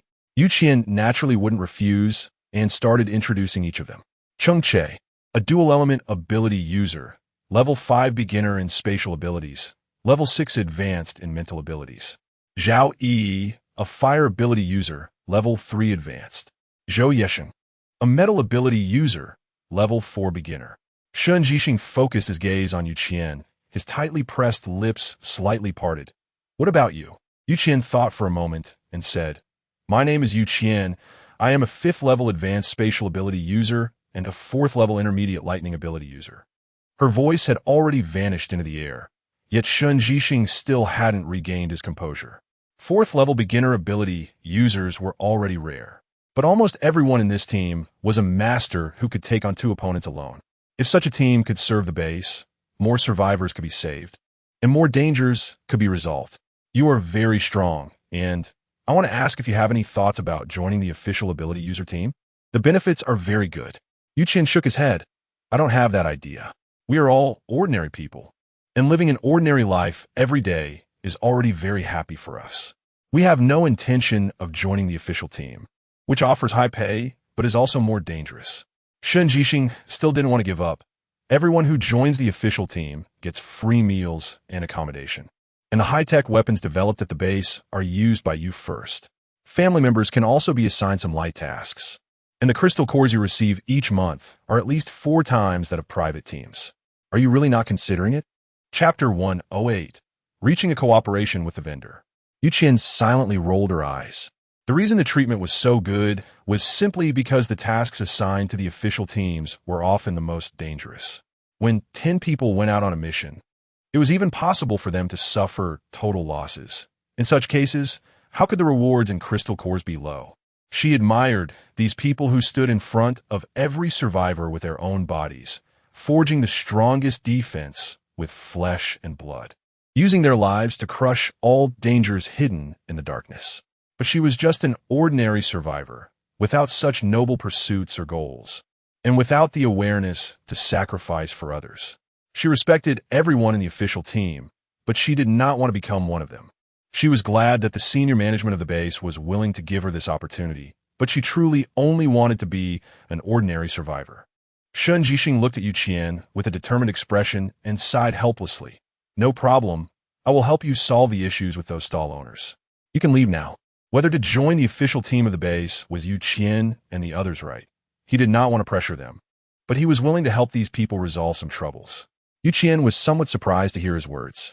After a moment of daze, he got up to say goodbye, and the 4 of them left together. On the way to the trading area, Yu Qian observed the surrounding survivors whispering to each other, pretending not to notice. As the 4 continued toward their stall, they arrived a bit late, and there were already quite a few customers crowded in front of the stall, anxiously waiting. When they saw Yu Qian approaching, they let out a sigh of relief, and the crowd began to shout. I heard your store sold fresh vegetables and fruits yesterday. Are there any left today? Do you have toilet paper? I'm in so much pain from using tree bark every day. Do you have sanitary pads? Is there still wine?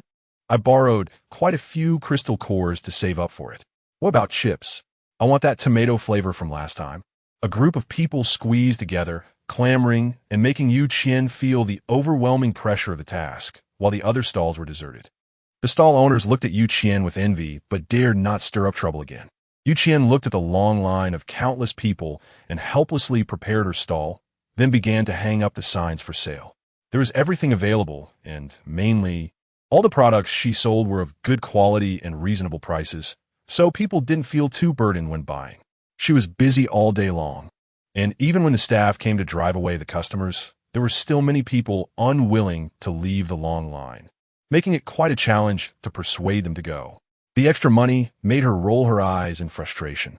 She was busy all day long with hardly any time to rest, hastily stuffing a few cookies as lunch at noon. However, the number of customers was far more than those she had served today.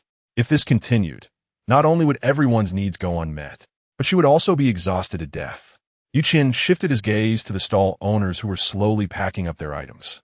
Today, since Yu Qian was opening for business, they had nothing to sell, just standing around watching with very few customers. Suddenly, he thought of something and called all the stall owners over. Although everyone was reluctant, they slowly made their way over.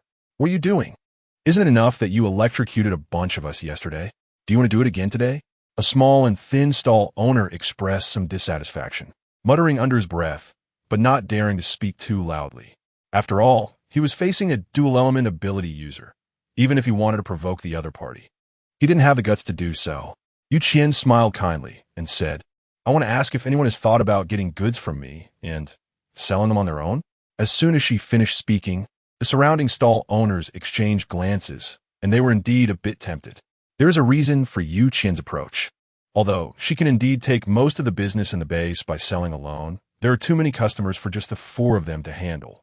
If she were to hire more wait staff, it would also require assessing their character, which is quite a waste of time. However, now Qian can completely choose to become a hands-off manager, retreat behind the scenes, and become a supplier, as there are plenty of vendors in the base. By becoming a supplier, she wouldn't have to conflict with these vendors, and she could relax at home in her free time, which is truly a win-win situation. Can it really be done? A person timidly asked, and Qian naturally nodded in agreement. I only have one requirement.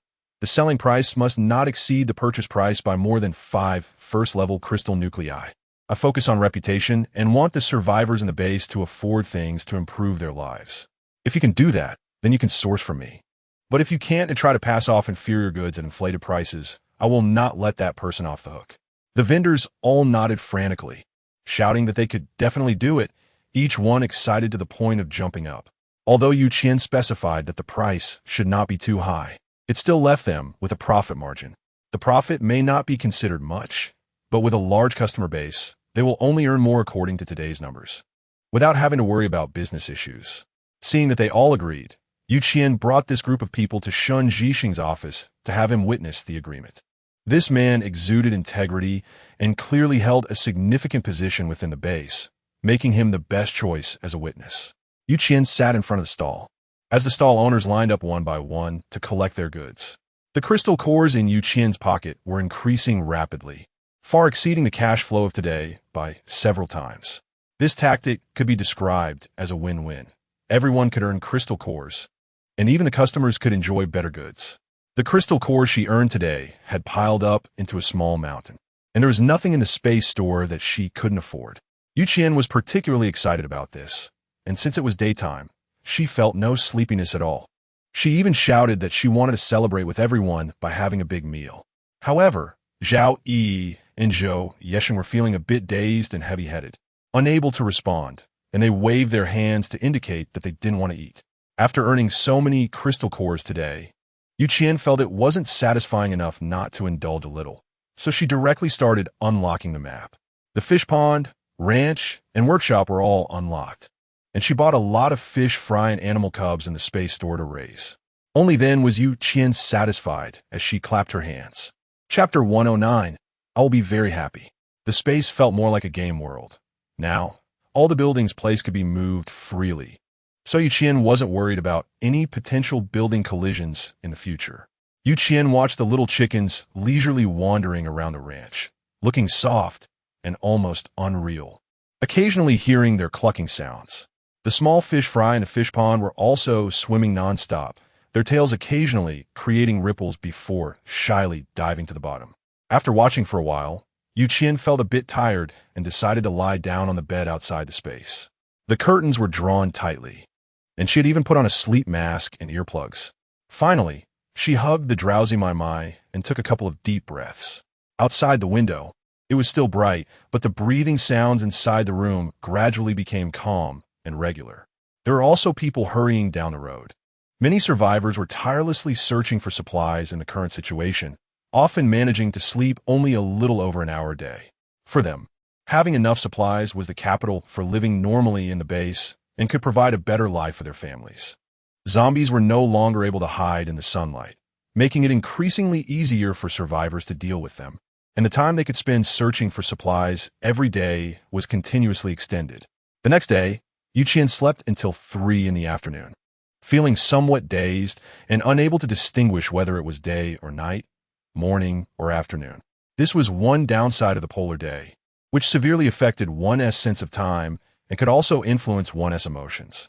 She casually tossed the sleep mask and earplugs into the space, slipped on a comfortable long dress, and walked to the living room, collapsing onto the sofa and unable to get up. Cheng Che seemed to sense her movement and soon appeared at the door, gently knocking. Qian, are you having lunch? Hearing his voice, Qian jogged to open the door and was greeted by the delicious smell of food. So she invited Cheng Che indirectly. I was just thinking about having something to fill my stomach when you showed up. Qian looked at the light yet delicious meal in front of her and quickly took out her bowl and chopsticks to start eating. Cheng Che sat helplessly at the table, watching her. You hardly ate anything yesterday, and you haven't had breakfast or lunch today. This is not good for your health. Qian swallowed the broccoli in her mouth and nodded pitifully. I know it's bad for my health, but this damn polar day really affects my body's judgment of time. I don't want to wake up during the day and can't sleep at night. If this goes on, I'm going to go crazy. She angrily took a bite of the steamed bun and, after chewing a couple of times, swallowed it whole. Cheng Che, doesn't your sleep get affected at all? How come you don't even have dark circles? Qian looked him up and down, feeling it was quite miraculous. After all, in the past few days, her routine had been completely reversed, and her skin had deteriorated significantly. She could only use the expensive skincare products she had hoarded before the apocalypse for emergency care. Cheng Che smiled and said, I can give myself mental suggestions to let my body know when it needs to rest. This can somewhat improve the situation. Qian found it quite fascinating, as Cheng Che was actually able to use his mental power to influence his own thought judgment, which proved that his special ability had once again stepped up a level. So can you suggest something to me? I haven't been able to rest well lately, and I'm extremely exhausted. After finishing 4 fist-sized steamed buns and wiping out all the dishes, Qian felt full and stretched contentedly. Cheng Che looked at her and then shook his head. It's best not to do that. I'm a psychic ability user, so for me, abilities mostly provide positive feedback. However, if it were for you, I fear there might be some issues. After all, mental power is ever-changing, and unexpected errors could arise. After a moment of contemplation, Qian reluctantly waved her hand and then slumped onto the sofa. I must go to bed on time tonight. I absolutely can't continue like this, or I will go crazy sooner or later. Cheng Che looked at her somewhat tired appearance and simply walked over to gently massage her temples. If you're feeling uncomfortable, don't push yourself. The polar day will eventually pass, and right now, it's most important to allow yourself to relax a bit. Qian leaned against the back of the sofa, enjoying Cheng Che's service, and said straightforwardly, you know me, I can never sit still. Staying at home every day is just too boring. Cheng Che sighed helplessly, deciding not to advise further, and continued to massage Qian. As if suddenly remembering something, Qian grabbed Cheng Che's wrist. Don't press for now. I want to ask you something. Cheng Che was a bit surprised, feeling the clear sensation from the wrist, but reluctant to let go. He gently said, go ahead, I'm listening. Qian played with his neatly trimmed nails for a moment, and after some hesitation, he spoke. You still haven't told me about your family situation. I don't have any other intentions. Just wanted to ask if you could share a bit about it. Cheng Che's gaze was gentle as he looked at her soft hair and couldn't help but gently ruffle it with his other hand. As long as you want to know, I will naturally tell you, but there's really not much to say. It's just a business marriage. My mother passed away early, and after my father remarried, I completely cut ties with him. I haven't had much communication with other relatives either. I haven't seen them since I became an adult, and I haven't even made a single phone call. It's not surprising that there is extra money. After all, Cheng Che has never mentioned anything about his family to her. This already proves that he is either not familiar with these people, or they have already passed away. However, she is still curious and has been thinking about getting to know him better lately. Please take a seat. Qian shouted for Cheng Che to sit on the sofa. But unexpectedly, she was directly picked up by him and turned around, kneeling on his lap. Are you asking if this means you want to know more about me? Cheng Che gently held her slightly thin back. Although their actions were quite ambiguous, he showed no signs of being affected at all. Seeing him calm and composed, Qian felt her face flush slightly, making her feel a bit embarrassed. She simply wrapped her arms around his neck and slowly leaned into his embrace, their breaths starting to intertwine. So what if it is? She gently stroked Cheng Che's hair, her lips slightly parted, her eyes glimmering with a charm that even she was unaware of. Cheng Che swallowed hard, tightening his hold on her, but he didn't dare to be any bolder. If that's the case, I will be very happy, extremely happy. Chapter 110. What does sugar taste like? The stray hair twirled around the tips of his hair. simply sitting quietly at his waist and abdomen, seemingly without any intention of continuing the conversation.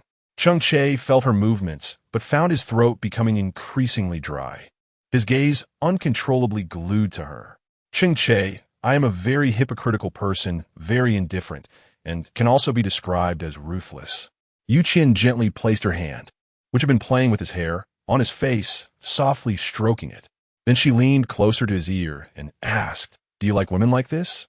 Cheng Che felt the warm breath swirling by his ear, and his whole body shivered slightly, as if electrified. He then solemnly spoke, "I love you.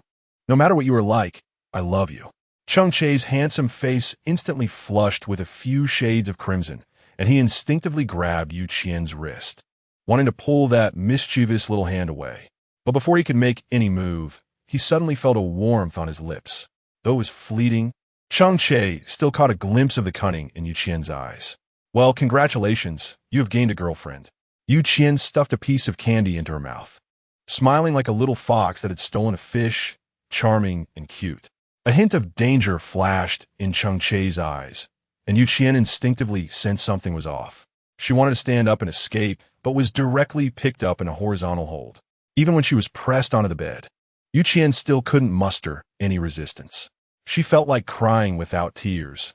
She had thoroughly experienced Cheng Che's mental ability, and indeed, she couldn't fight back. Her hands were lifted above her head by an invisible force and then completely restrained, leaving her feeling helpless like a lamb waiting to be slaughtered. "Cheng Che, don't do this. There should be boundaries between men and women." Qian struggled with her hands and feet, but realized that she was completely controlled and had no way to resist. "What does the candy you're eating taste like? I want to try it too." Cheng Che pressed his forehead against Qian's forehead, softly asking, while the refreshing and pleasant woody scent enveloped Qian. Qian, still unaware of her own foolishness, teased him. "Want to know what it tastes like? Why don't you try it yourself?" Cheng Che tugged at the corner of his lips. "Then I won't be polite. Thank you for your hospitality." Just as he leaned down to kiss, the person he had pinned beneath him disappeared, leaving only the empty big bed and slightly wrinkled sheets. As if mocking his foolishness, Cheng Che was amused by his own anger, but at that moment, he felt powerless and could only lie on the bed waiting for Qian to come out. The space was filled with the scent of fresh grass. The young animals in the ranch had grown quite a bit, and Qian had added a lot of feed to help them grow faster. She thought of Cheng Che's appearance, shyly covering her face, then sat cross-legged on the grass, staring blankly at a few small fish in the pond. Although her parents had died young, Qian was not an easy girl. In her previous life, her relationship with Zhoushan was just holding hands, and they rarely even hugged. Having just flirted with Cheng Che had already consumed a lot of her thoughts, and when she was finally pinned down by him, she foolishly ran away. Helplessly patting her face, Qian felt she was somewhat wasting her opportunities, keeping such a high-quality handsome guy like Cheng Che around without making a move. After spending more time in the space, it was 3 hours later when Qian finally came out. She thought, after 3 hours, this man should have left, right? But to her surprise, as soon as she appeared, she saw Cheng Che lying on the bed, staring intently at her. Qian smiled a little nervously, and his body became somewhat stiff. "I was just thinking that there are some things in the space that need to be tidied up." Cheng Che responded with a sarcastic "oh," and then sat up directly, holding Qian tightly in his arms. "So I still haven't tasted what that candy is like." Qian suddenly realized something, then took out the grape-flavored hard candy he had just eaten from his space and eagerly unwrapped it, holding it up to Cheng Che's mouth. "Try it. I have something to do. I want to go find you to talk for a while." Cheng Che turned his head to avoid the candy, his gaze fixed intently on Qian, the meaning very clear. "You know how I want to try it, Comrade Qian. If you don't fulfill my wish today, I can only stick by your side and beg you." He pitifully tugged at Qian's shirt. "It was clearly you who flirted with me first. Yet you treat me like this now." Qian has always been someone who is soft-hearted rather than hard-headed.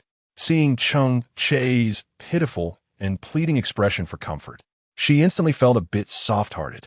Hesitatingly, she popped a candy in her mouth, then stepped forward and gently kissed Cheng Che.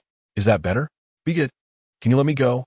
She gently patted Cheng Che's head as if petting a dog, but the next moment, She was firmly held by the back of her head and began to be demanded for more. A candy, neither too big nor too small like a glass marble. Took Cheng Che quite a while to be satisfied with. Qian felt a bit breathless after the kiss. After he let her go, she felt her lips tingling, and she didn't even know how to react. Cheng Che, satisfied, licked the corner of his lips, smiling in a bewitching and alluring way, just like a fairy that drains people's energy. It was delicious like grape flavor. Qian rubbed her chest to calm herself, shot him an annoyed glance at his words, and even forgot to break free from his embrace. Wife, I am very happy, especially happy. The leftover money has no strength. Soft and lying in his arms. What are you happy about? I've been thinking about you for a full 3 years, and now I've finally gotten what I wished for. Thank you for giving me this opportunity.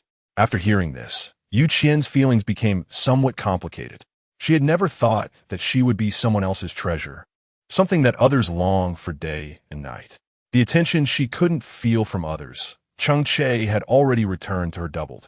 Cheng Che, Don't always say things like that. It makes me really want to have my way with you. If you're not afraid, I'm more than willing to oblige. Qian looked at Cheng Che in shock, unable to imagine that such words would actually come out of his mouth. I always thought you were the kind of person untouched by the mundane, but I didn't expect, Cheng Che, that you would actually speak like this. Qian was astonished, her long eyelashes fluttering, indeed appearing surprised. Cheng Che smiled and said, Not only will I say this, but I will also do it. I'm not a saint, but I will respect your wishes and prioritize you in everything. Chapter 111. 1 year anniversary of the apocalypse. Qian unceremoniously tugged at his earlobe. From now on, you must listen to me in everything. If I tell you to go east, you absolutely cannot go west. Did you hear that? Cheng Che resignedly nodded. Yes, my princess. Call me your majesty. With its Sundara expression, Qian couldn't help but chuckle, but still obediently replied, As you command, your highness the queen. Qian nodded in satisfaction, but suddenly heard a knock on the door. She quickly jumped off Cheng Che's lap, and, seeing Zhao Yi through the peephole, directly opened the door. What's wrong, Yi? Zhao Yi looked up with a smile, but froze for a moment upon seeing Qian's face, then revealed an expression of I see.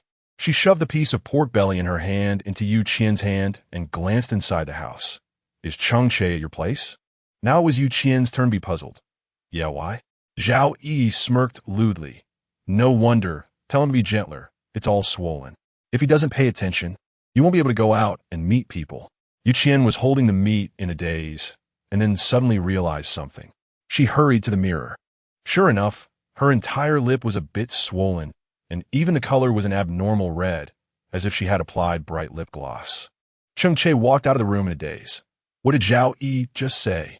Suppressing the impulse to punch him, I gritted my teeth and said, Cheng Che, look at my mouth. What have you done to it?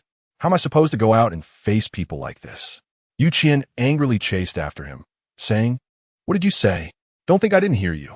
After arriving at the westward base, time passed quickly. It had already been 3 full months, and today marked the 1 year anniversary of the apocalypse. The survivors were all lacking in spirit, and even the trading post, usually crowded, had become somewhat empty. Today was the most painful day for all humanity, the beginning of a nightmare, a hurt that everyone found hard to forget. Qian looked at the survivors walking outside the window, appearing somewhat sluggish, but felt little emotional impact. After all, she had long since become numb to this kind of pain, even learning to find joy amidst suffering, so she had little empathy to share in this atmosphere. Zhao Yi and Zhou Yeshin came over to knock on Qian's door, each carrying a large pile of ingredients. Today marks the 1 year anniversary of the apocalypse. Without it, we wouldn't be able to gather together. Although it's not a good day, we still want to have a meal together. How about we eat at our place today?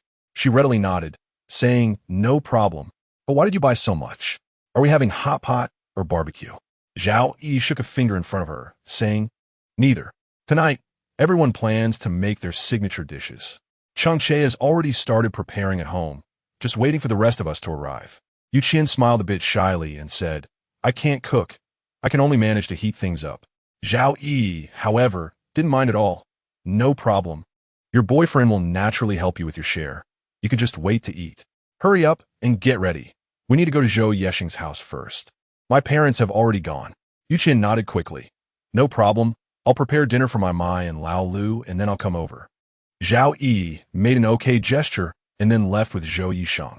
Mai walked gracefully to Yu Qian's side and rubbed against her ankle.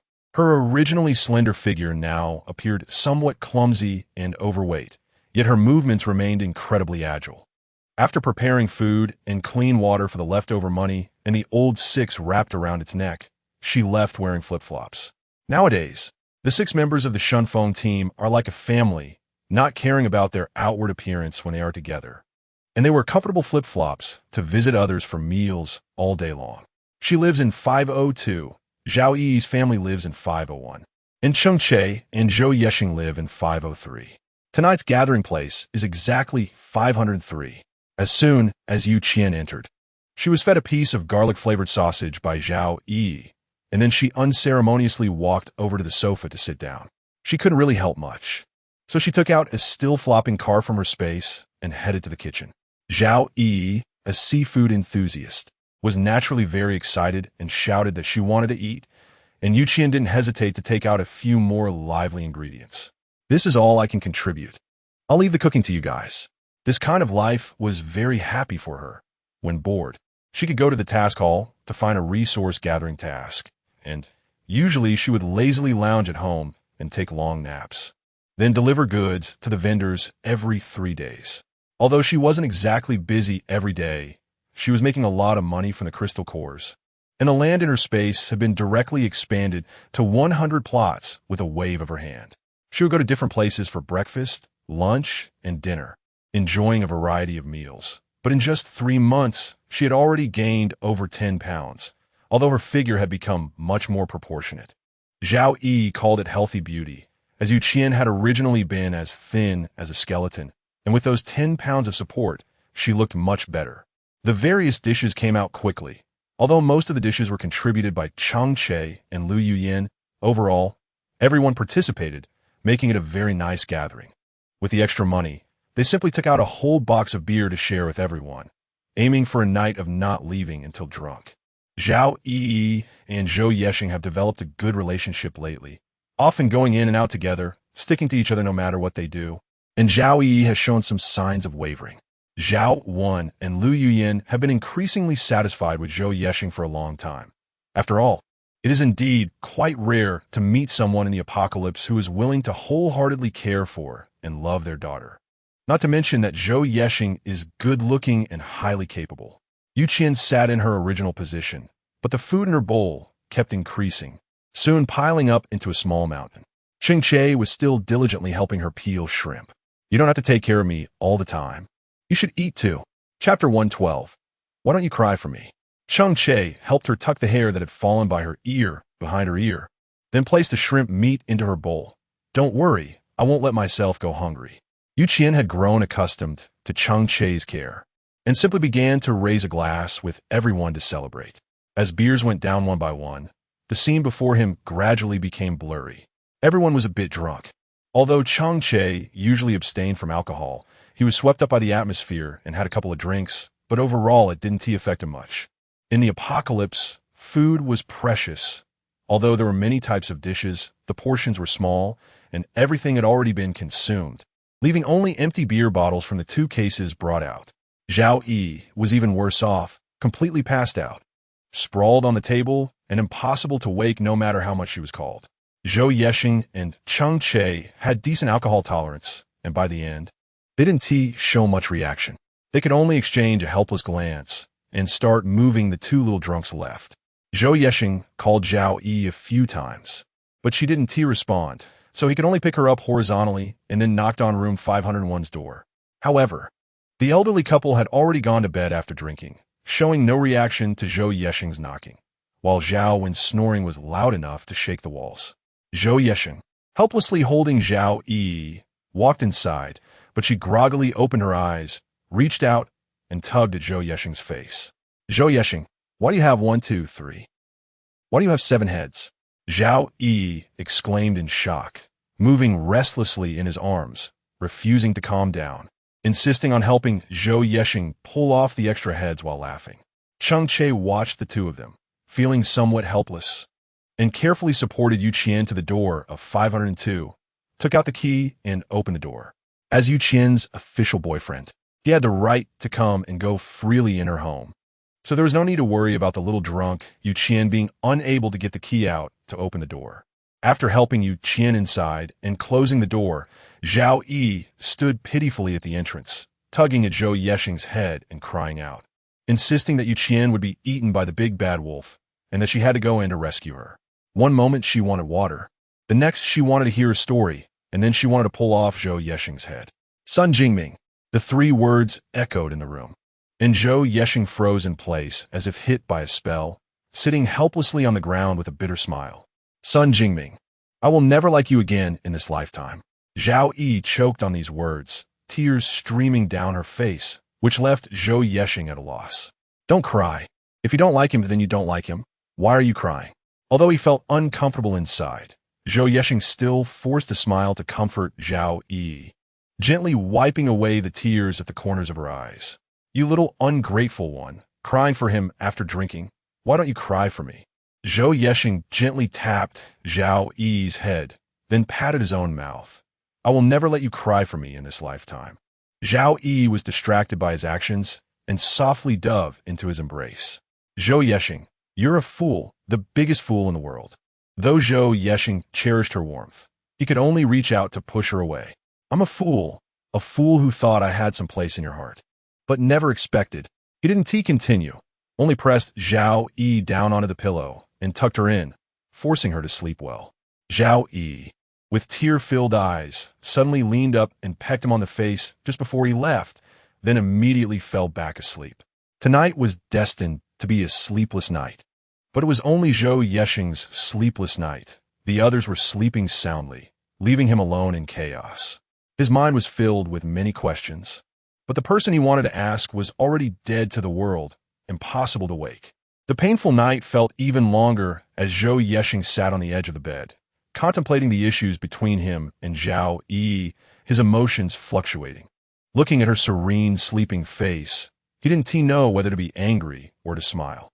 This little girl had dealt him a strong blow, while she slept soundly, leaving him to overthink all night long. 502. Qian lay in Cheng Che's arms like a koala, nudging her head a bit more into his embrace before falling into a deep sleep. She understood that Zhao Yi, having drunk so much, would definitely not be very honest. But she didn't want to interfere in someone else's relationship, so she simply closed off her five senses with her spiritual power and fell into a deep sleep. The next day, the first to wake up were the old couple, but they did not disturb the young people's rest. After tidying themselves up, they hurried out to work. Cheng Che, groggily waking up, also decided not to stay in 503 any longer and went straight to 502 to make breakfast for Qian. He deliberately closed the door loudly to let Zhou Yexing know that he had already left. Upon entering 502, Qian was still asleep. The heavy curtains in the room were drawn, and although some light leaked in, it was still quiet enough for her to sleep soundly. Cheng Che made no loud noises, tiptoeing to the kitchen to close the door properly, and then began to tidy up and prepare breakfast. Meanwhile, the situation in Zhou Yexing's room was somewhat tense. As Zhao Yi and Zhou Yexing stared at each other, both unsure what to say. Why are you looking at me like that? Did I say something wrong after getting drunk last night? Zhao Yi cautiously asked, but her question made Zhou Yexing burst into laughter. Zhao Yi, do you really forget what you did? Or do you just not want to take responsibility for me? As soon as Zhou Yexing finished speaking, Zhao Yi instinctively glanced at her clothes and the bed, and upon realizing there was nothing particularly wrong other than some disarray, she breathed a sigh of relief. What responsibility? Nothing happened between us. Besides, we are all adults. Even if something did happen, so what? Zhao Yi, being a fiery personality, was a bit hungover and had no patience to get entangled with Zhou Yexing over the issue of responsibility. She stood up wanting to leave, but Zhou Yexing directly locked the door, the entire lock transforming into interconnected metal, making it impossible for Zhao Yi to unlock it even if she tried. Chapter 113. Zhou Yexing. I like you. She naturally sensed that Zhou Yexing's mood was off and nervously scratched her head. Did I really do something unforgivable last night? Say something. I can't remember anything now. Seeing her look of confusion, Zhou Yexing took a few steps forward, cornering her so she couldn't move. You mentioned Sun Jingming last night. Zhao Yi's eyes flickered, looking at the man in front of her with a hint of helplessness, clearly feeling a bit guilty. Why would I mention him? You didn't mishear me or deliberately slander me, did you? Zhou Yexing shook his head. You said you would never like him again. Yet you forcefully kissed me. He pointed to the corner of his lips. How are we going to resolve this? Zhao Yi stood there in disbelief. Did I really kiss you? This question instantly broke Zhou Yexing's defenses. He looked a bit wronged and incredulous. Am I really that unattractive to you? You actually ignore my good looks? Zhao Yi hurriedly tried to smooth things over. That's not what I meant. I was just startled. Zhou Yexing shot her a sidelong glance. I never kiss anyone besides my girlfriend. I intend to remain faithful to my wife for life. Zhao Yi rubbed her still somewhat dazed brain. Then it's simple. I'll be your girlfriend. She looked up at him, only to find that he stood there as if frozen, stiff as a wooden block. She seemed a bit helpless. What's wrong with you? I agree to be your girlfriend, and you have this attitude? There's no sense of surprise at all. How boring. Zhou Yexing swallowed hard, his throat feeling like it was stuffed with cotton, unable to speak. I'm not looking for a relationship right now. I'm already at the age for marriage, so I'm only looking for a wife. Zhao Yi counted on her fingers. Then a few black lines slid down from her forehead. Dude, you're only 27, and you're already thinking about your lifelong commitment? Zhou Yexing nodded seriously, looking at the Zhao Yi lying on the bed with hopeful eyes. All right then, I'll give you this chance. Zhao Yi jumped up from the bed and suddenly leaped onto Zhou Yexing, wrapping her legs around his waist. Zhou Yexing, I like you. She wrapped one arm around the back of Zhou Yexing's neck and pressed her soft lips against his, feeling his heart racing intensely. So excited.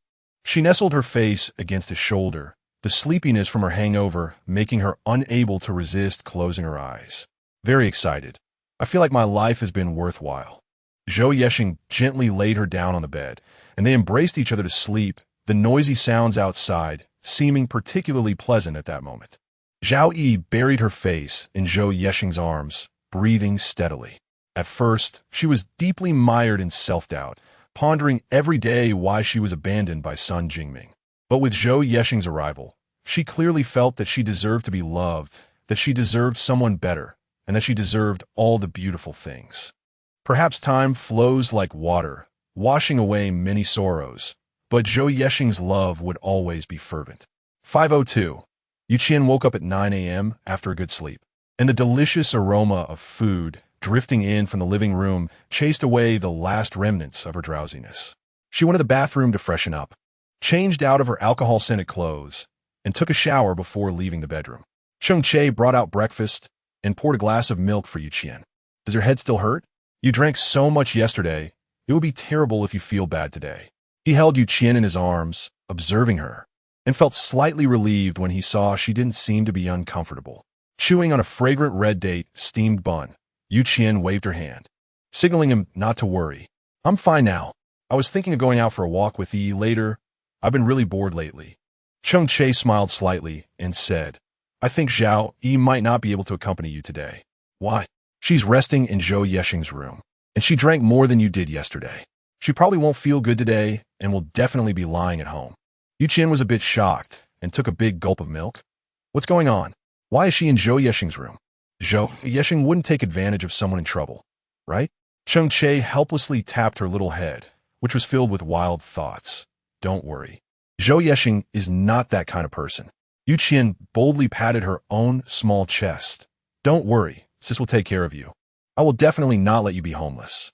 Cheng Che looked at her earnest expression and found it quite cute. So he simply took the chance to peck her on the cheek, causing Qian to instantly blush. She nervously rubbed her face.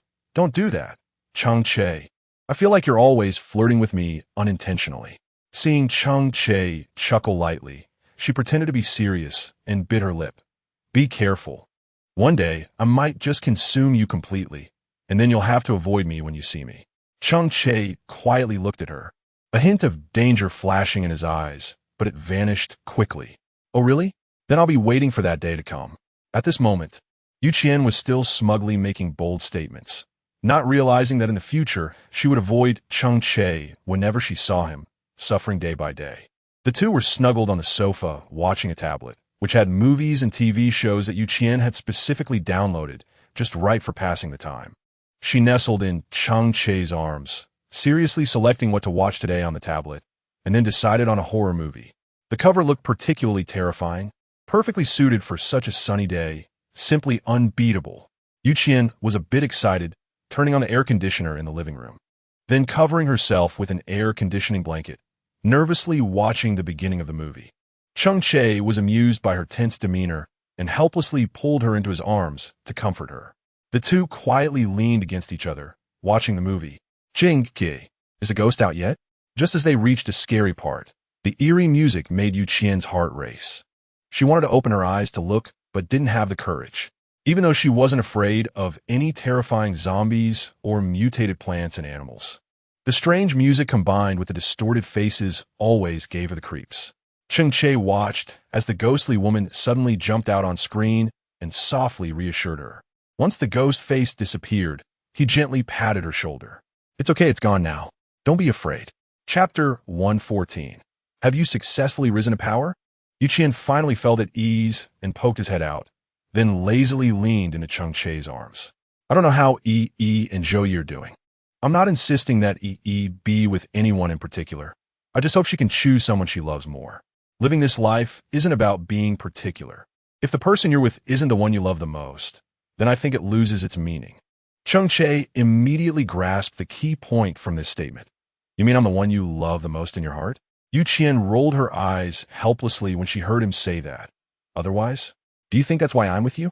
Cheng Che smiled contentedly. I'm just happy to hear you admit that the person you love the most is me. The two were engrossed in each other, but suddenly they heard the sound of raindrops hitting the glass.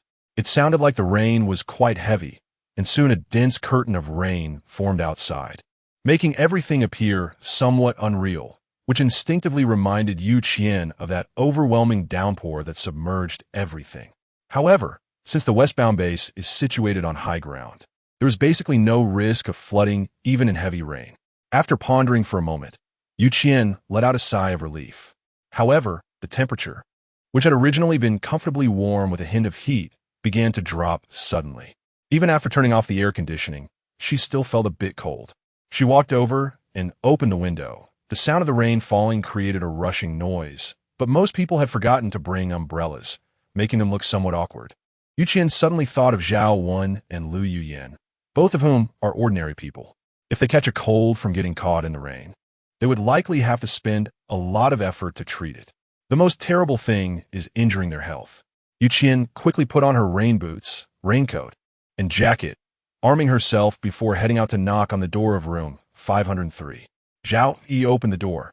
She was also all set, holding 2 umbrellas and about to go out. Qian, why are you wearing a raincoat? It's raining too heavily outside. She gently adjusted Qian's raincoat and then pulled her towards room 502, as the weather was bad and there was really no need to go out. Qian stood in place and refused. I'm going to deliver umbrellas to Uncle and Aunt with you. I actually quite like rainy days. It's nice to go out and splash in the water. Zhao Yi naturally couldn't do anything about Qian and could only help her fasten the raincoat's buttons. After checking that everything was fine, she went downstairs with her. Zhou Yesheng also hurried to follow, but unexpectedly, he was pulled directly into room 503 by Cheng Che for questioning, so he had to give up the idea of sticking around Zhao Yi. Sitting on the sofa, Cheng Che found it amusing to see Zhou Yesheng looking so delighted. Did you successfully move up in status? Upon hearing this, Zhou Yesheng plopped down on the sofa, unable to hide his pride. Of course, Yi said she likes me the most. People like Sun Jingming are already a thing of the past. Cheng Che gave him a thumbs up. Nice, bro. Congratulations on finally getting your position, even if it's a few months later than me. At least you got what you wanted, right? Zhou Yesheng rolled his eyes heavily, not wanting to look at Cheng Che's smug expression, feeling like he might not be able to resist punching him. At that moment, Zhao Yi and Qian arrived hand in hand at the place where the 2 elderly people worked. The heavy rain did not affect their construction. A group of people was soaked to the bone, but still persisted with their shaky bodies. Zhao Wen and Lu Yuyan were also among them. Although they held on without speaking, it was clear their bodies were reaching their limits. The torrential rain hit their faces, making it hard to breathe. But their hands were occupied with rough bricks and tiles, leaving them no time to wipe the rain off their faces, making them look somewhat disheveled. Zhao Yi walked up with concern to hold an umbrella for the two elderly people, and once they recognized it was Zhao Yi and Yu Qian, they finally managed to catch their breath. Lu Yin struggled to put the bricks down, then patted her sore waist. "Why did you two come over?" Yu Qian took out 2 raincoats and a coat from the space for them to wear, and then gave each of them a hat to feel somewhat at ease. She took out some tissues to help them wipe the rainwater off their faces. And only then did she pull Zhao Yi away from the construction site to a small corner where they wouldn't disturb others.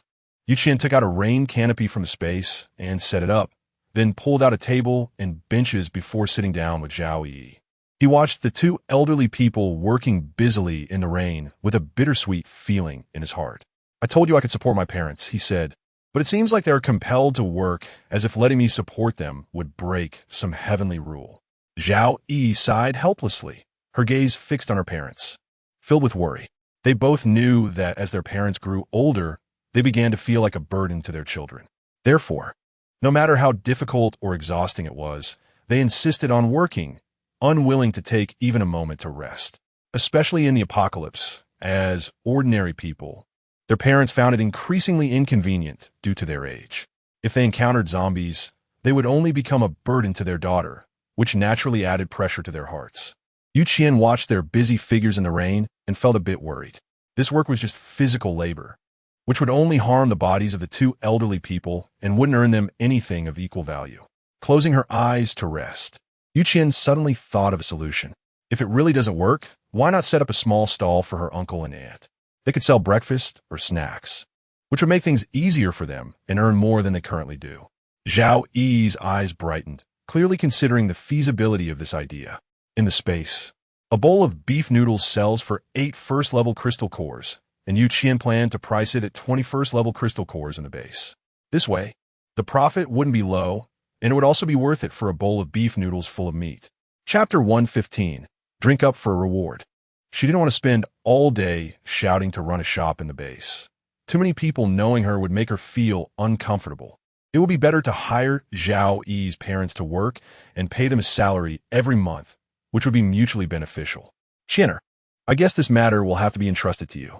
Just find an excuse to say you want them to work for you.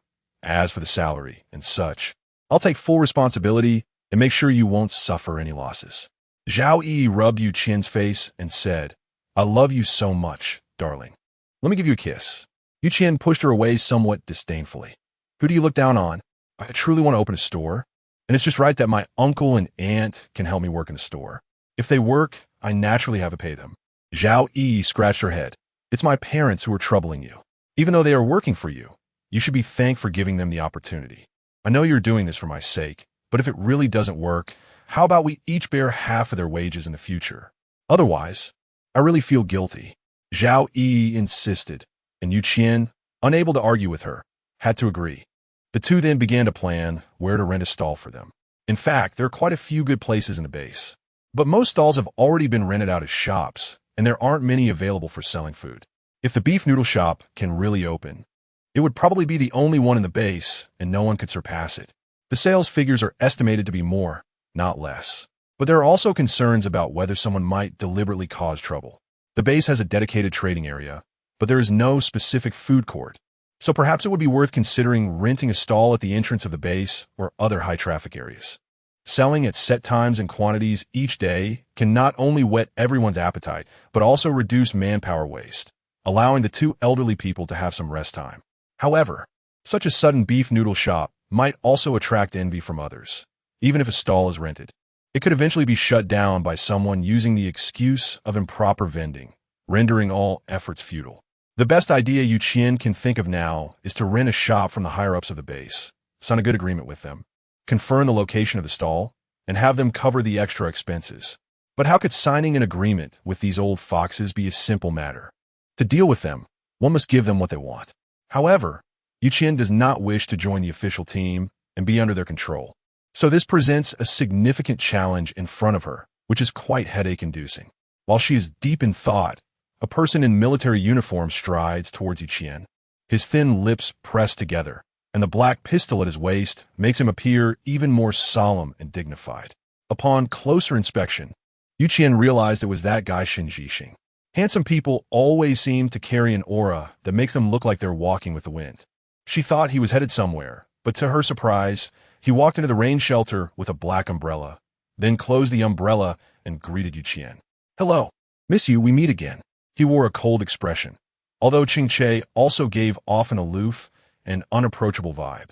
This person in front of her was clearly more intense, resembling a hard, cold iceberg. Qian glanced at him lazily and nodded. "Captain Shun is quite a rare visitor. I wonder what brings you here." Cheng Che wasn't angry at Qian's perfunctory attitude. He simply set the umbrella aside, stood in front of Qian, and asked, "Is there anything you need to be busy with at the base lately?" Qian looked up at him. "What's the matter? Why do the higher-ups at the base want to see me?"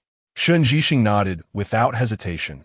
"Recently, a mutated plant has appeared about 10 kilometers to the west of the base. It has strong attack power and is good at hiding its tracks. And it can also emit a certain scent to confuse humans. Many members of the hunting team we sent out have fallen victim to it. The higher-ups know that the members of your team are exceptional, so they were wondering if you could cooperate with us to eliminate this mutated plant. As for your demands, feel free to bring them up, as long as they are not too excessive." Qian and Zhao Yi exchanged glances, both seeing surprise and astonishment in each other's eyes. Just when they felt cold, someone came to deliver clothes. It seemed that the idea of setting up a stall in the base was indeed coming to fruition, and perhaps she could also make more requests to the higher-ups. Qian sighed with difficulty. "Listening to your description, I feel that this matter is quite troublesome. However, since the higher-ups at the base have mentioned it, I can consider it. Give me 2 days, and I'll come to your office the day after tomorrow afternoon to give you a response. Captain Shun, we need to go pick someone up, so we won't stay here with you. Please feel free." After saying that, she directly left with Zhao Yi, leaving only a thin silhouette and a lively little figure bouncing around in a transparent raincoat. It was just lunchtime, and because the rain was pouring heavily, the basic engineering work couldn't continue, so the afternoon was barely a holiday, but of course, without work, there would be no pay. The temperature had dropped to around 20 degrees, and with the wet clothes, one would shiver as soon as the wind blew. After putting away the raincoat and umbrella in the space, Qian also walked in, only to find Cheng Che napping on the sofa at that moment. It was chilly. The temperature outside had dropped quite quickly today. Although he hadn't gotten wet from the rain, he still needed to take precautions against catching a cold. He planned to take a hot shower later. Even as a supernatural being, one must never neglect their health. After taking a sip of the warm and soothing brown sugar ginger tea, Qian felt that the ginger taste was a bit spicy. So she thought about directly throwing it into the space and not drinking it. No matter what, she had to finish it. There was a reward for drinking it all. Qian pouted at the brown sugar ginger tea, then looked up at Cheng Che.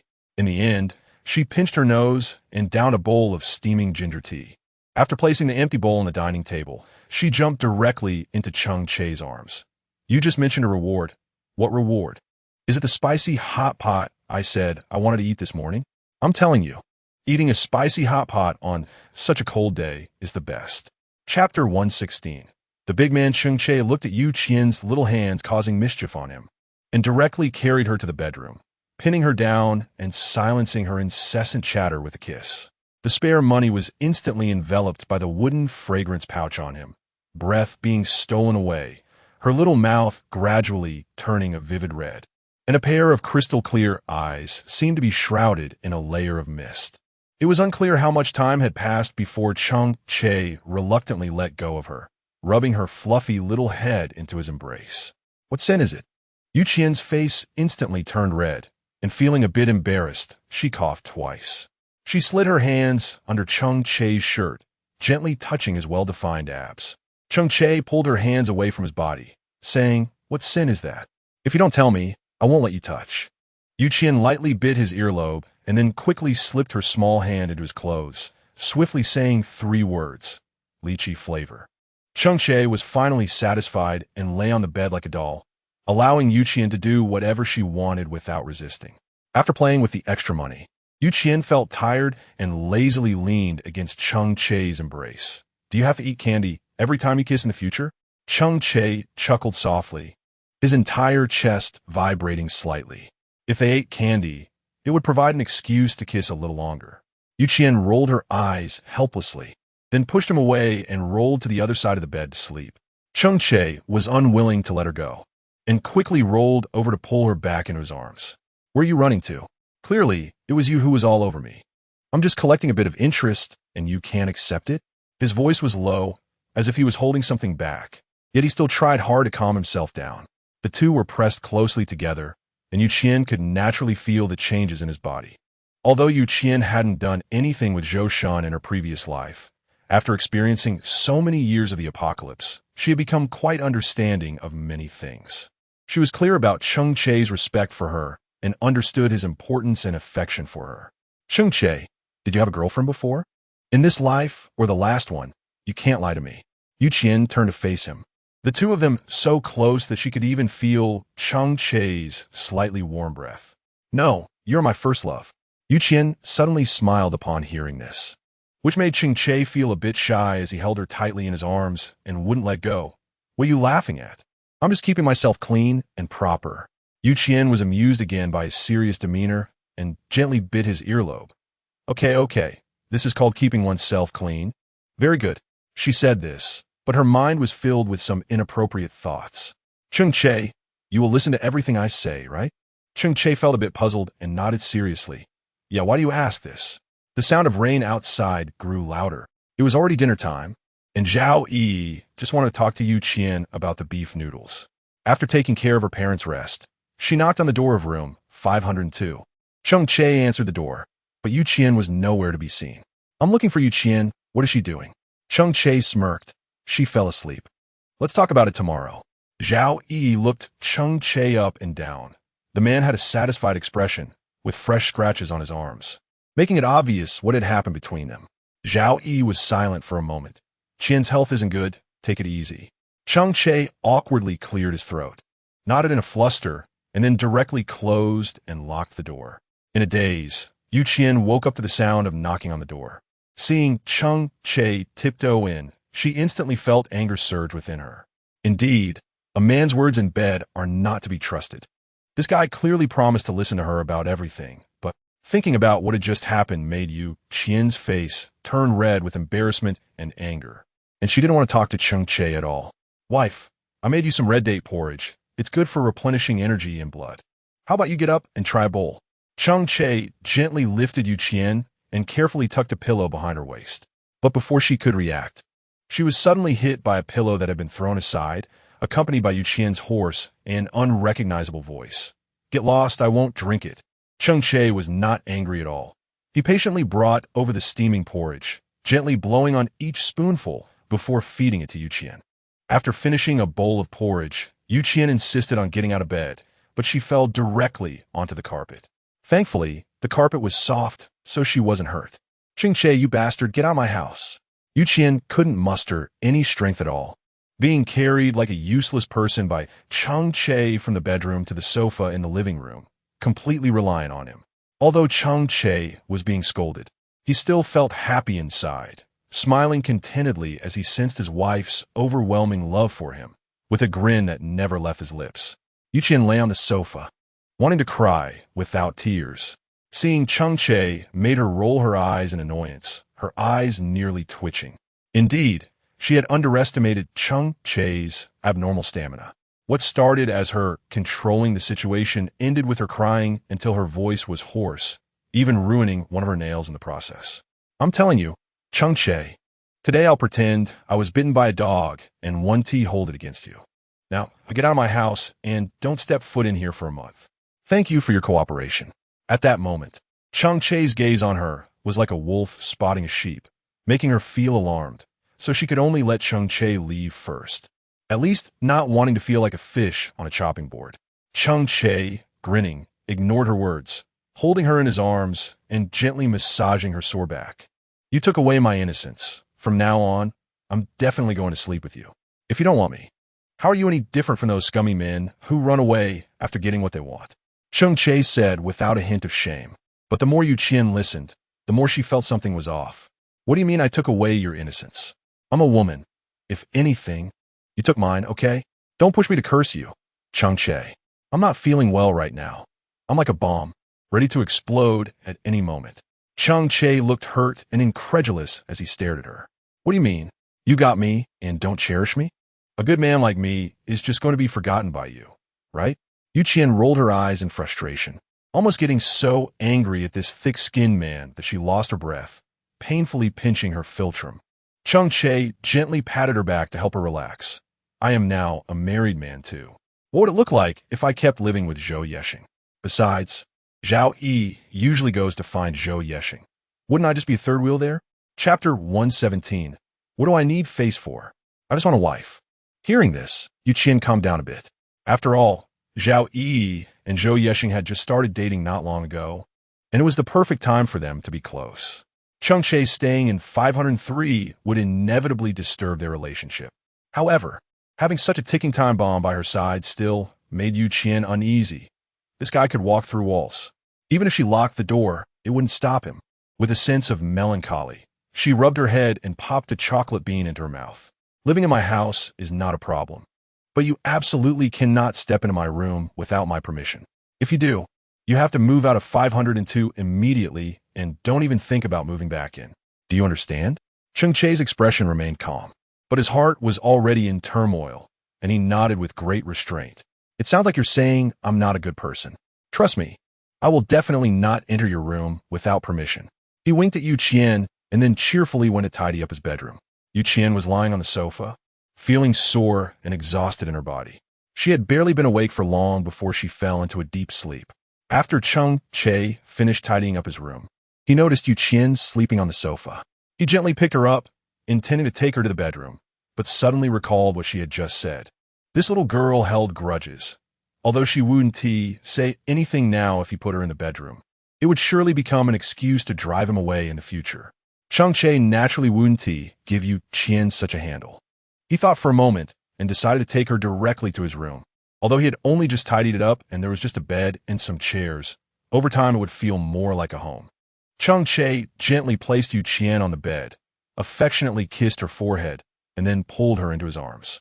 He had always been a calm and composed person, but he never expected that he would completely lose control when it came to Qian, which was what made her so exhausted.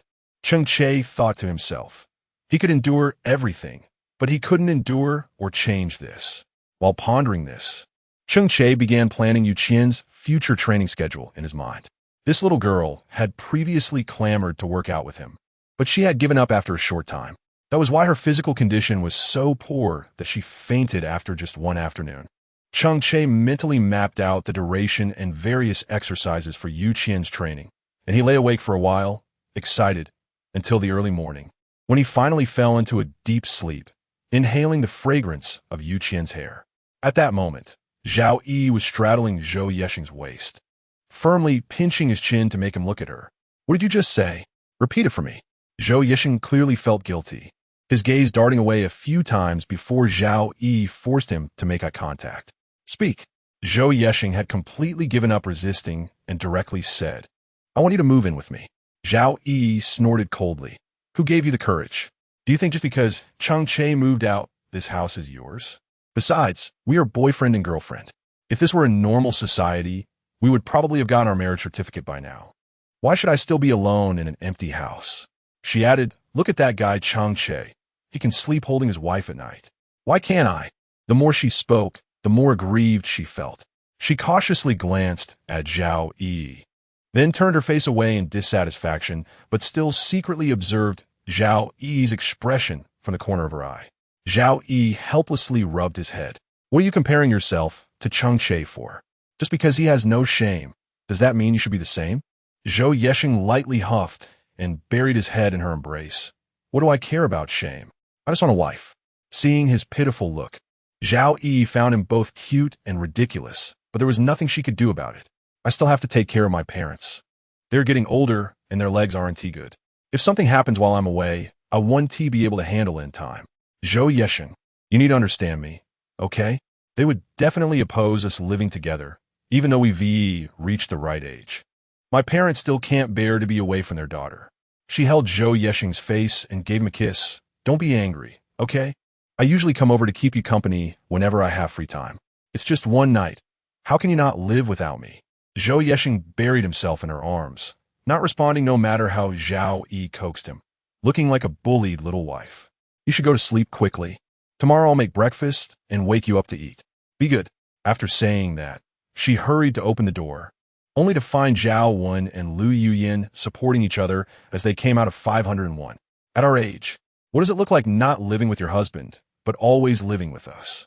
She ground her back teeth in frustration. Her parents' current attitude was definitely influenced by Zhou Yexing's meddling, but she hadn't expected that he had actually succeeded. After thinking it over, she didn't find it unacceptable, but the fact that Zhou Yexing was secretly plotting against her made her very unhappy. She felt it was inappropriate and asked Zhou Yexing several times, even considering knocking on 502's door in the middle. But fortunately, Zhou Yexing stopped her. Zhao Yi sighed helplessly, glanced at the time, and realized it was indeed late. She directly pushed Zhou Yexing out of the room, said goodnight, and then locked the door, falling into a deep sleep. Although Zhao Wen and Lu Yuyin felt uncomfortable at home, they understood that their daughter was of marriageable age, and keeping her tied to the house wasn't a good thing. Moreover, Zhou Yexing was a very nice young man, and they could rest assured handing Yi over to him. Chapter 118. I don't eat tender grass. The old couple chatted for a bit, discussing the beef noodle stall with Zhao Yi, and planned to quit their construction jobs tomorrow and take a couple of days to rest at home. Their physical condition was indeed not great, and perhaps taking some time to set up a small stall to work would be a good option, allowing them to relieve some burdens for their children and serve as a decent job. Time flew by, and soon it was time to respond to Shen Zhixing. Qian led the way, and the four of them arrived at Shen Zhixing's office, but he was not there. Only a young girl who looked like she had just come of age was helping him tidy up the slightly messy room. Seeing so many people arrive, she seemed a bit shy, adjusted her black-rimmed glasses, and quickly ran out with a stack of documents in her arms. Qian looked at the lively girl with some confusion and couldn't help but stand up to peek outside. Is this person Shen Zhixing's sister? Zhao Yi poked her on the head. Can't she be his girlfriend? Qian curled her lips. This little girl looks like she's only 18 or 19, right?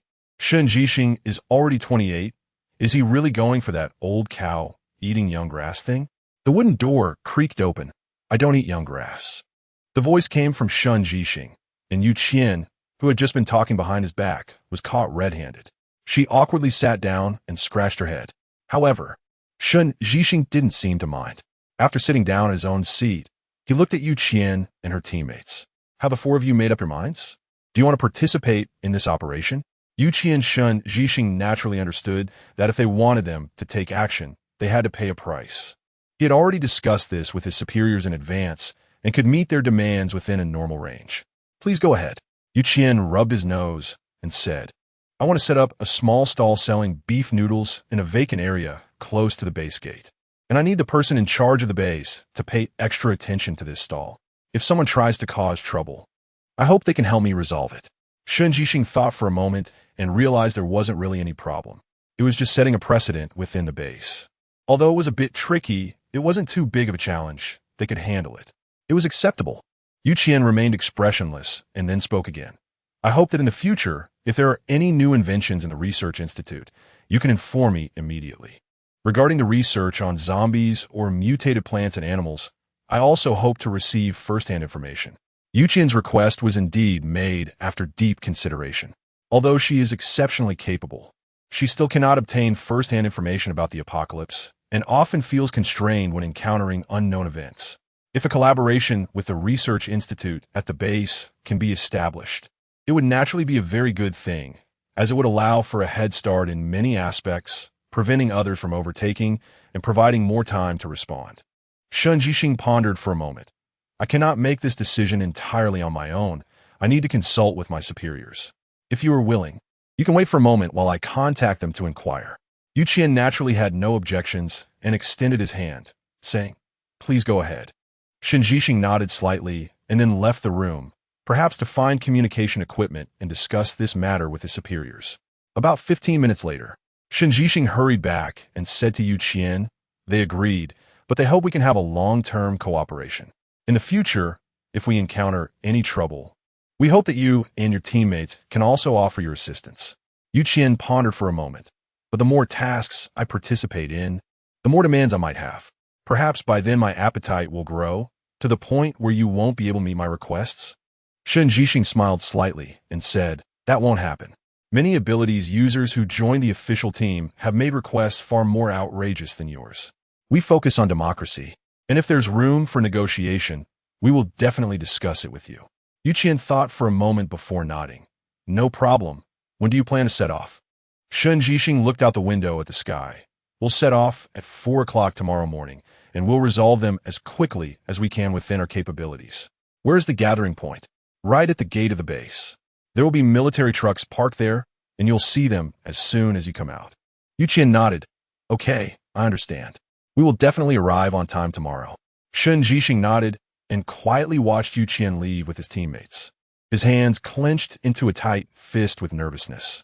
Is the man next to Qian her boyfriend? Shaking off the unrealistic thoughts in her mind. There was a gentle knock on the wooden door. It turned out to be the person who had just helped him organize the documents.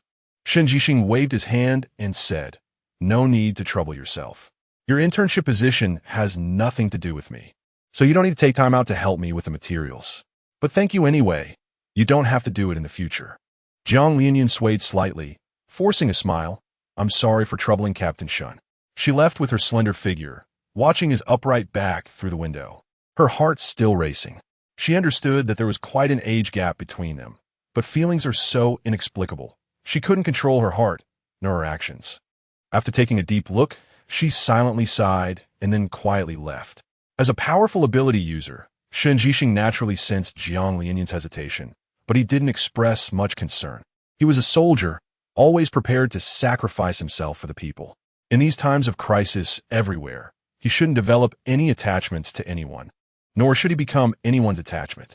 Cheng Che looked at the documents on the desk, but he couldn't focus on them at all. Qian's quirky smile kept appearing in his mind. He shouldn't be moved, yet he also understood that he seemed unable to control his feelings and didn't he want to. There was a slight flutter of excitement and anticipation in his heart, looking forward to meeting her tomorrow, hoping for the chance to talk to her a bit more. At first, Cheng Che only admired Qian as a powerful ability user, but he didn't know when his feelings had changed. Chapter 119. Departure to eliminate mutated plants. The rain continued to fall lightly, and Qian stood yawning in the square, with Cheng Che holding an umbrella for her. It felt like she had never woken up this early before. It was like setting a new record. She was wearing a white windbreaker, while Cheng Che wore a black one of the same style, and the two of them looked incredibly well matched together. However, the match was just superficial. This opportunity to wear a couple outfits was something Cheng Che had soft-talked and hard-pushed for the entire night before Qian reluctantly agreed. Qian has never paid much attention to superficial matters, but Cheng Che seems to want to constantly declare himself as Qian's boyfriend, which is why he always acts like a showy peacock. Qian only felt that he couldn't bear to look at it, and then he squeezed under Zhao Yi's umbrella, directly driving away Zhou Yi, who was clinging to Zhao Yi. You go share an umbrella with Cheng Che. I'll be with Yi. Qian squinted his eyes and waved his hand, whistling playfully. Zhou Yi was furious but dared not speak out. He knew very well that Zhao Yi would always side with Qian. He could only shamelessly go find Cheng Che to share an umbrella. The two men stood together, casting resentful glances at the same spot, their aura attracting the attention of many. Cheng Che arrived late and hurried over to welcome Qian and the others to the car. Sorry, something happened in the line that delayed us. We are setting off now. Qian did not complain and obediently followed Cheng Che into the cargo truck, where many people were already seated. These were the members of the team, our companions for this mission. If anyone has any questions, they can ask them. These few are members of the Shunfeng team, and everyone must help each other to complete this mission without any casualties. Cheng Che gave a brief introduction, then knocked on the front of the truck to signal that it was time to depart. The roar of the engine started, and Qian was thrown against Cheng Che due to inertia, almost being tossed off. Feeling a bit nervous, she tugged at Cheng Che's clothes. This brother's driving skills aren't great. It feels like he wants to throw us off to reduce the load. Cheng Che chuckled at her and casually pulled out a sandwich from his space and handed it to her, also giving her a box of milk. Qian brought over breakfast, and Cheng Che had already opened the sandwich packaging for her. After receiving it, she took a big bite. What a feast. Maybe I should eat something lighter. I feel like I've gained quite a bit of weight recently. If I eat a big meal again, I probably won't be able to stand it. A hint of understanding flashed in Cheng Che's eyes, and he said softly, "Didn't you ask me to take you to exercise a long time ago? Isn't now just the right time?" After thinking for a moment, Qian felt that it made sense. Her physical skills were indeed not strong enough, and if one day her abilities were exhausted, she would probably have no means to defend herself. Cheng Che could not suppress the smile at the corner of his mouth. How could that be? Am I that kind of person? Shen Jixing, sitting in the corner of the car, observed the way the two interacted. No matter how much he didn't want to believe it, he could see that Qian and Cheng Che were in a romantic relationship. A bitterness filled his heart, making it feel like a lump of cotton was stuffed in his chest, making it hard for him to breathe. If they wanted to hunt this mutated plant, they must have a sufficient understanding of the surrounding environment and a basic knowledge of the mutated plant itself. The location of the mutated plant was in the city center, which meant that they would definitely encounter many zombies on their way there. That was their initial challenge. Additionally, Q City was once known as the Kingdom of Flowers, and he was somewhat worried that there might be other mutated creatures besides this one. This mutated creature was good at concealing its movements and could emit certain scents to confuse human perception, leading humans into illusions to be slaughtered. So everyone must be careful. If they smell something strange, they should run quickly and definitely not stay in place. Qian knocked on his chin and asked, "Is wearing a gas mask useful?" Shen Jixing shook his head and replied, "Not really. The scent emitted by this mutated animal is not a physical smell. Rather, it's like a form of mental hypnosis that makes people mistakenly think they are smelling something fragrant. Therefore, a gas mask has no practical use against this kind of mental hypnosis. At most, it provides a bit of psychological comfort." Qian nodded thoughtfully, then turned his gaze to Cheng Che. "Isn't this just falling into your trap?" Cheng Che raised an eyebrow slightly. "Although I am skilled in mental power, I haven't reached the level of group hypnosis, have I?" Qian chuckled, but his mind was racing with calculations. Cheng Che's abilities were indeed very powerful, but there was still room for improvement. This mutated plant resembled a controller of mental type abilities, which suggested that its crystal core was likely also of the mental type. If Cheng Che could absorb this crystal core, perhaps his ability level could rise even further. The car sped forward, and Shen Jixing's subordinates quickly discarded their frost masks and somehow pulled out 3 playing cards. There were 9 of them, but it was clear that Shen Jixing would not participate in this game, resulting in a shortage of 1 player. A short-haired woman lamented while holding the playing cards. "I should have known the captain wouldn't play Do Di Zhu. Just think about it. Now we're short 1 player. This feeling is just too painful." Next to her sat a very muscular man, clearly a power evolver, but evidently stronger than any power evolver Qian had seen before. The man flexed the muscles on his shoulder and patted the woman's shoulder lightly, thinking it was easy. "Don't be sad. If it really doesn't work, we can just play together. We don't need the captain." Qian felt a bit restless with his spare cash and got up to sit beside the woman. "Take me with you. I want to play too." Tuano. Qian now seemed like a fairy sent by heaven to save her, and she suddenly hugged him tightly and rubbed him. "This little sister is great. Just look at our captain. What else does he do besides having a cold face every day?" Shen Jixing's temples twitched, clearly unhappy with Anong's words, but he couldn't refute them. Qian felt dizzy being squeezed by Anong's chest, and just when he thought he was about to suffocate, he was finally let out. "The little sister calls you Qian, right? I'm Anong, and this big guy is Zhao Lele." Qian unexpectedly glanced at Zhao Lele, and the name seemed quite mismatched with his physique, making it feel almost difficult to pronounce the name Zhao Lele. Chapter 120. Take advantage of its illness to take its life. After receiving the playing cards, Qian began to shuffle and deal, awkwardly calling out Brother Zhao. Zhao Lele scratched his head in a silly way and said, "Just call me Lele. That's what everyone calls me." Qian awkwardly laughed and didn't say anything more. Soon, the battle in the car became intense. Qian was lucky by nature, and every round of cards made the other 2 scream in pain. Just along this journey, he earned 3 level 2 crystal cores and over 50 level 1 crystal cores. Qian jumped off the car, feeling refreshed. while Anong and Zhao Lele jumped down like they had been drained of all their energy, painfully glancing at their flat wallets. I shouldn't have played with her. Her luck is too twisted. Who has bombs in every round? Anong painfully punched Zhao Lele, then directed her anger at the approaching zombies. Although Anong appeared a bit frivolous and her looks were alluring, making it easy for others to overlook her danger. Qian watched as she effortlessly decapitated zombies with just 2 short knives, feeling as though her horizons had been broadened. Not only that, she could clearly sense the capabilities of Shun Zhixing's group. They were not to be underestimated. The members of the Shun Feng team trailed behind Shun Zhixing like bystanders, enjoying the fruits of everyone's hunts, with hardly any danger around them. As everyone continued to move forward, Qian keenly sensed that something was amiss. A faint fragrance had surrounded them at some point, and the sweet scent was irresistible, making her subconsciously walk towards the source of the stronger aroma. Qian took out a small spray bottle from the space, filled it with well water, and sprayed it on his face.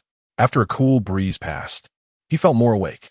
As he noticed more and more people moving deeper into the area, Qian simply signaled to Cheng Che and protected them all within a mental barrier, using the spray bottle to wake them up.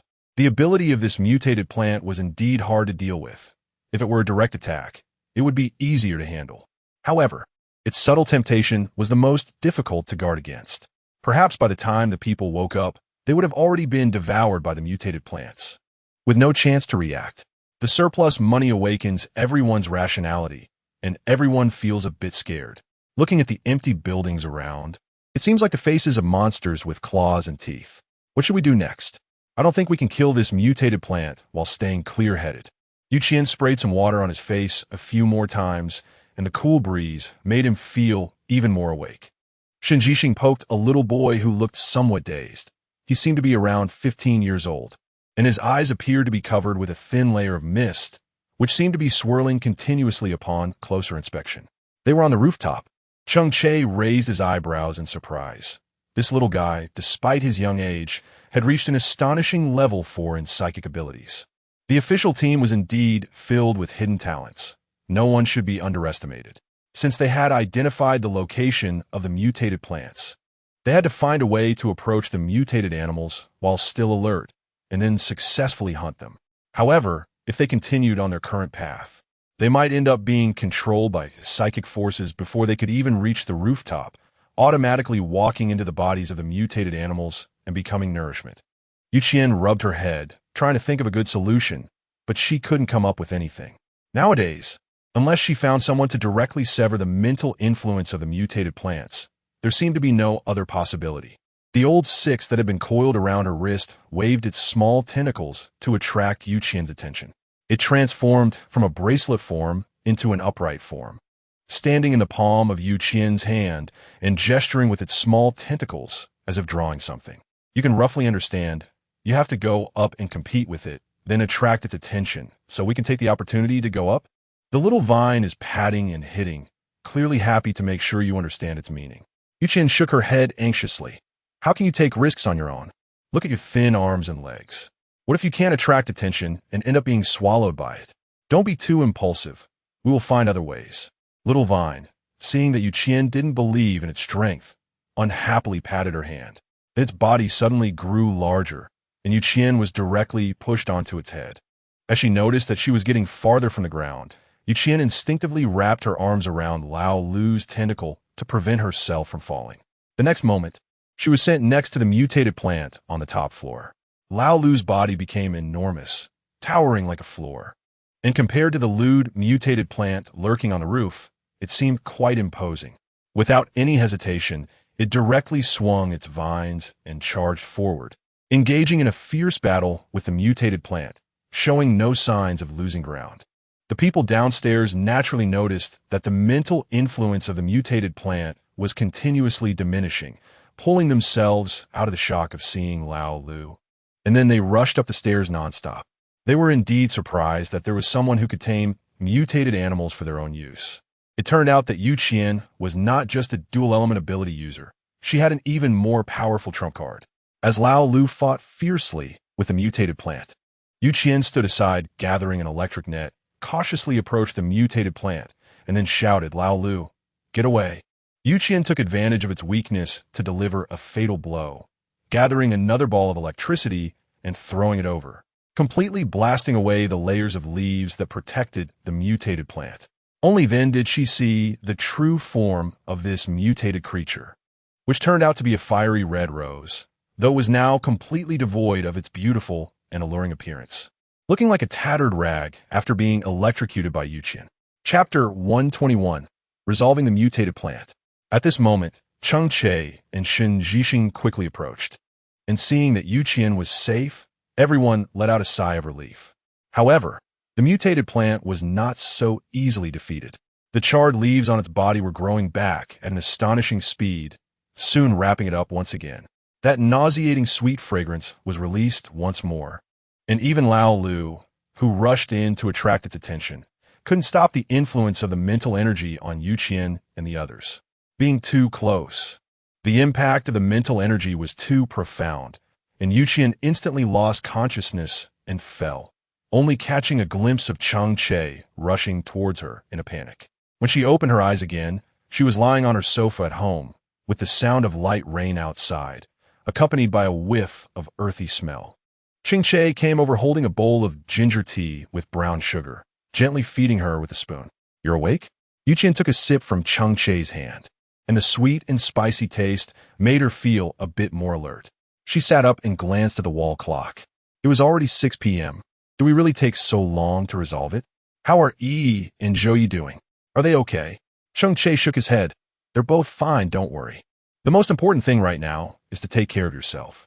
With the leftover money, she finally felt at ease and wanted to take a cold medicine from her space to brew and drink, but to her surprise, she found nothing in her hands. She was a bit taken aback and looked up at Cheng Che, only to realize something was off. When Cheng Che looked at her, it shouldn't have been that kind of gaze. It was calm and unperturbed, almost like a deep, quiet, ancient well. Qian instantly realized something was wrong and thought of the mental influence of the mutated plant. She then directly opened the door to room 502. She ran over and knocked on the doors of rooms 501 and 503. Zhao Yi and Zhou Yi came out, repeating a single phrase in a very flat manner, as if they were programmed robots. "We're fine. We're doing well." Qian pinched herself hard.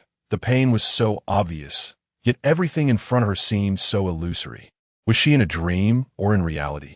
She called out to the system in her heart, trying to enter the space for refuge, but these attempts all failed, leaving her with no way out at all. Qian took out the Tang Dao that had been lying idle in his space for a long time and decisively cut off the heads of the 3 people in front of him. The heavy heads fell instantly, but they were nothing but empty shells, lacking even the flesh and blood a person should have. In fact, a few dark green leaves could even be seen disappearing at the cut. "Dare to disguise themselves to deceive me. What the hell do you think you are?" With the remaining energy in her palms, she unleashed all the powers within her through her hands. The residential building that bore the weight of the 4 of them began to flicker like a television with no signal, on the verge of collapse. She left no escape route for herself, nor for this illusory world, directly releasing all the energy within her to destroy the world. In the next moment, she fell violently from the building. Just before hitting the ground, she suddenly opened her eyes, and in front of her were the concerned faces of Cheng Che and the still fighting Lao Lu. The others had already fainted on the ground, their expressions peaceful, as if they were having a serene dream. Qian's supernatural abilities had been completely exhausted, and now he only felt a tingling in his hands and feet, with the scene in front of him becoming somewhat blurry and hard to see. He hurriedly took out a few crystal cores from his space to absorb. The colorful crystal cores instantly lost their brilliance, turning to ash and falling to the ground. His body was finally able to move, and Qian stood up only after his supernatural abilities were replenished. Lao Lu was locked in a fierce battle with the mutated plant. Even the thick vines had been torn apart several times by the opponent, yet he still persisted in grappling with it to protect Qian behind him. What was going on now? Were they all trapped in an illusion and unable to wake up? Cheng Che nodded. "Indeed, I can resist this mental erosion, but they cannot. However, that little boy seems to be able to. He has already started to struggle, and it may not be long before he wakes up. But the others do not look good at all."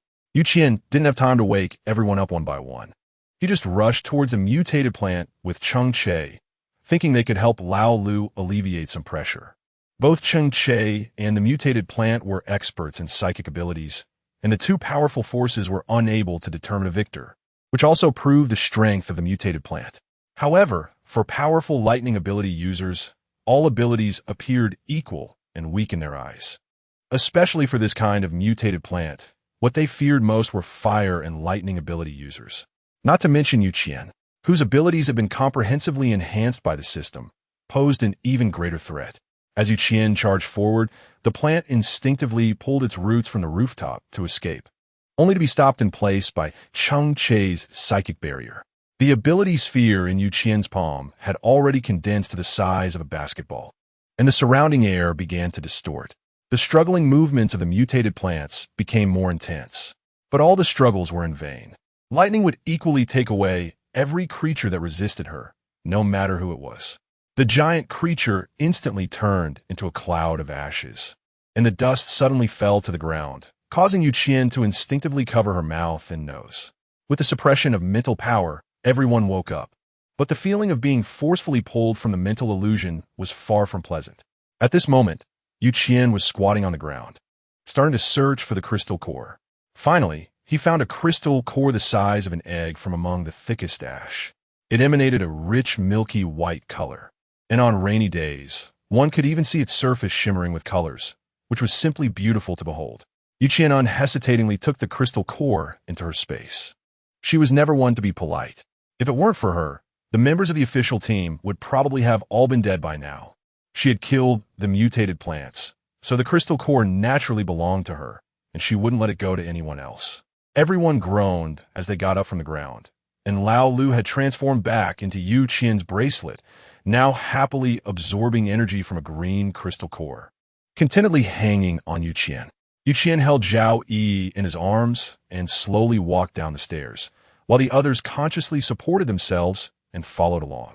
Everyone tacitly avoided asking about the crystal core, as they all understood that if it weren't for Qian, they might have lost their lives here, and there was no need to take advantage of the situation. However, Shen Jixing was quite interested in the sixth person and couldn't help but ask after watching Qian's wrist for a long time. Chapter 122. You'll get used to it. Excuse me for asking, but I want to know why this mutated plant on your wrist listens to you.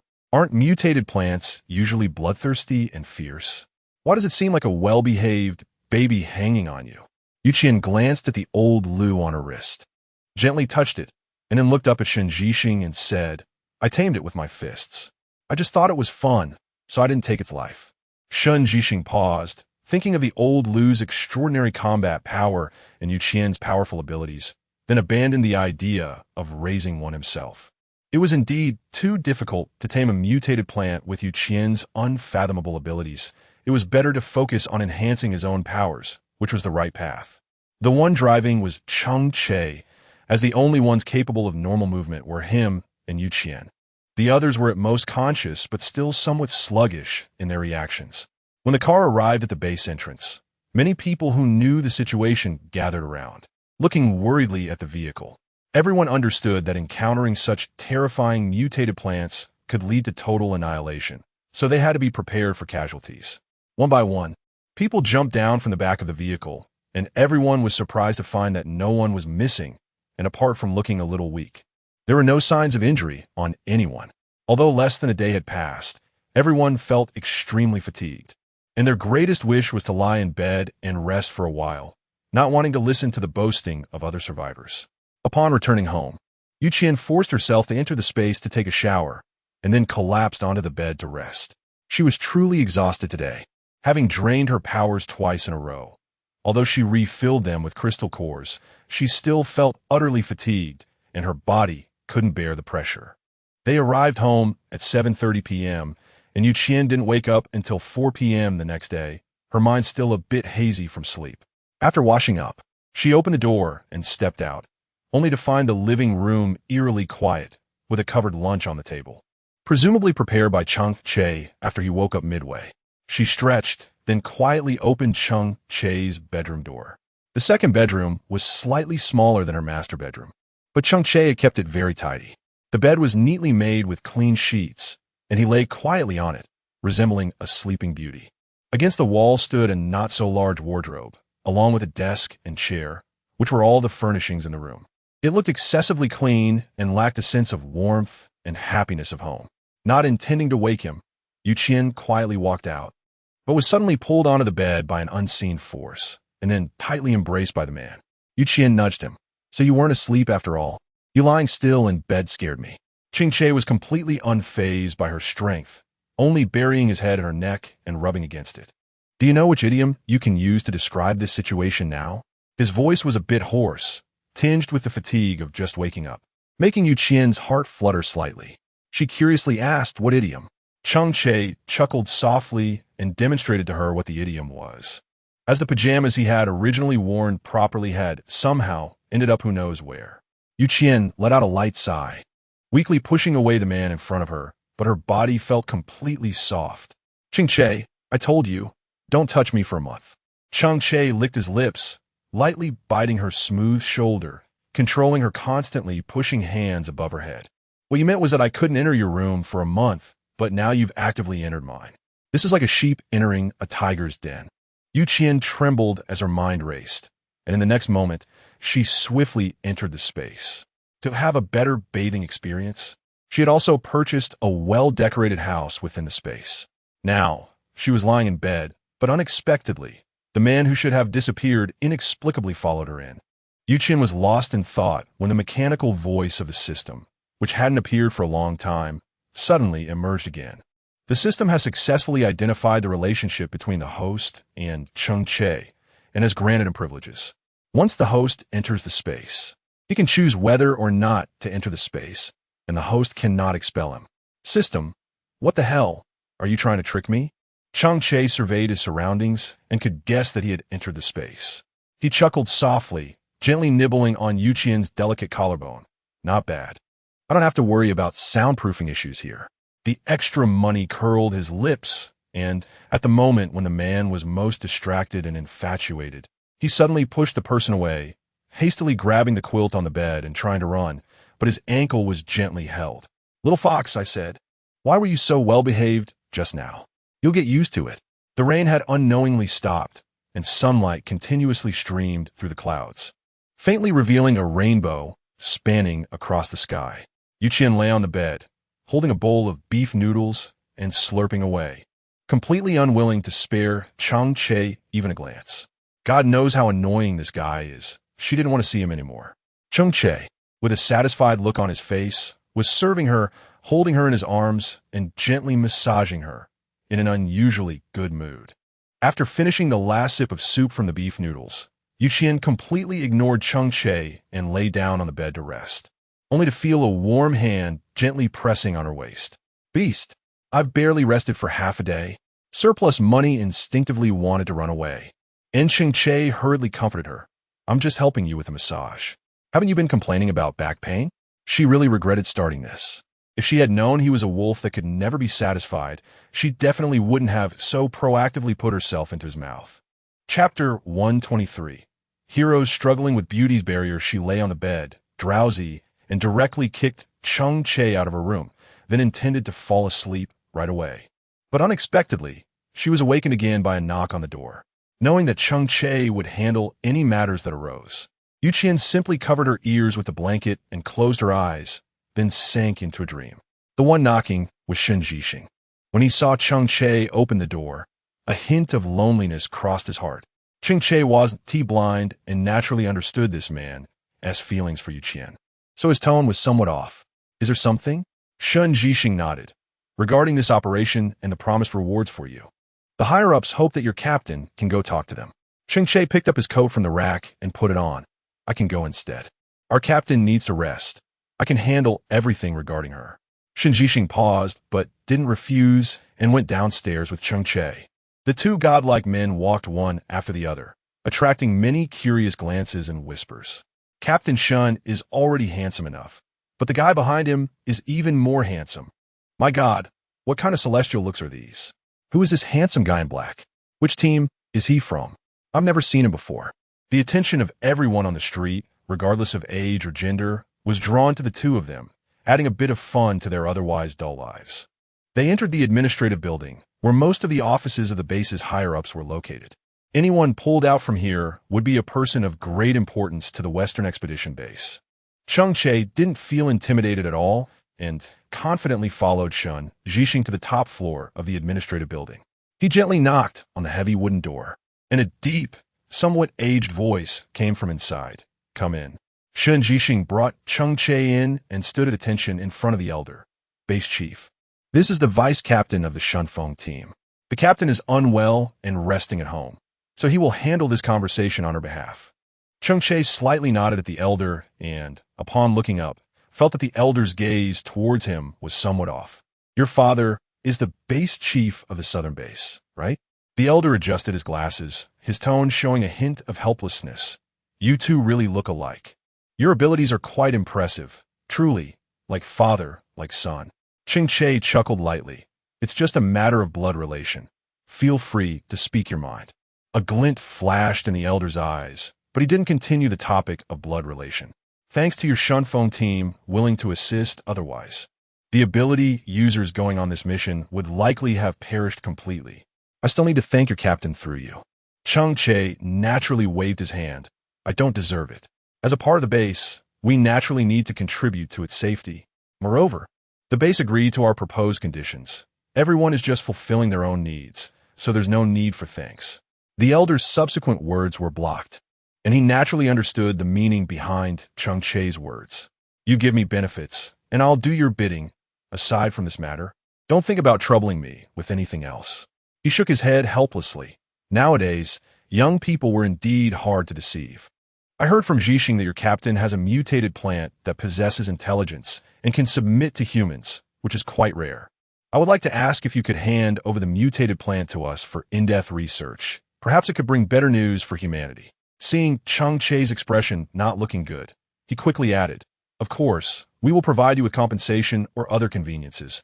All conditions are negotiable." Cheng Che shook his head in refusal. "This matter is absolutely impossible and non-negotiable. Lao Lu is a member of our team. It is not just a mutated plant without feelings and thoughts. Therefore, the base chief should dismiss this idea." The elder coughed lightly, appearing somewhat short of breath, and it took him more than half a minute to barely speak normally. "We understand its significance to you, but if we could really develop a plan to use the mutated plant for humanity, do you know how many innocent lives could be saved? The regenerative ability of mutated plants is extremely powerful. You don't need to worry about its safety." Although Cheng Che's expression didn't change, his voice became noticeably colder. "I said it's impossible. If you insist, I think we could suspend our conversation today." The elder wanted to persuade further, but seeing Cheng Che's increasingly gloomy face, he had to swallow his words and not continue on that topic. "Then let's talk about something else. The place promised for you to set up stalls has been planned. You can go over any time. If anyone causes trouble, the patrollers in the base will intervene in time. As for the various research directions in the base and studies related to the apocalypse, I would like to take you to visit the Research Institute in the future. This will be much simpler and easier to understand than our verbal explanations. Is there anything else you would like to ask?" Cheng Che shook his head, then stood up to bid farewell to the elder and left directly. Shun Zhixing, sitting on the sofa, appeared somewhat displeased. He frowned as he watched Cheng Che's departing figure, feeling a bit dissatisfied. "Base chief, if they refuse to allow research on that mutated plant, do we need to take other measures?" The elder waved his hand. "There's no need. That mutated plant may just be an exception, even if Qian is willing to hand it over. Whether we can control it is still an unknown." He trembled as he walked to the window, gazing far at the clouds on the horizon. This Cheng Che is not an ordinary person. His willingness to play second fiddle now is likely for Qian. If he really appears at the southern base, his father might even choose to step down and let him take over. Shun Zhixing curiously asked, "What exactly happened between them? How did their relationship become so strained? It's been a long time since the disaster broke out, and it seems they haven't even seen each other. They might be less familiar than strangers." The elder sighed helplessly. No one can clarify their family disputes. "But this Cheng Che is indeed the most powerful ability user I have ever seen. I reckon that Qian can't compare to him. However, heroes struggle against the barriers of beauty. Take good care of their team. Perhaps in the future, if there are more difficult tasks, they will come to help us." Shun Jixing thought of Yu Qian's charming smile, feeling a bit sour in his heart.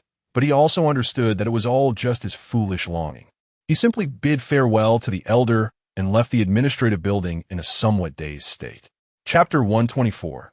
The beef noodle shop officially opens after changing his clothes. He sat down and casually pulled her into his arms, gently massaging her waist. "Why are you awake? Aren't you going to rest a bit longer?"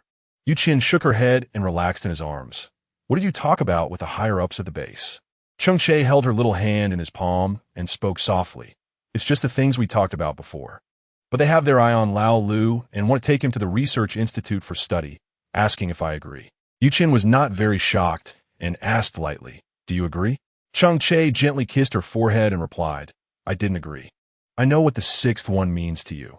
Even if it is just a mutated plant, it is still a part of our team and absolutely cannot be forced to lie on a cold operating table. What about the other conditions they promised us?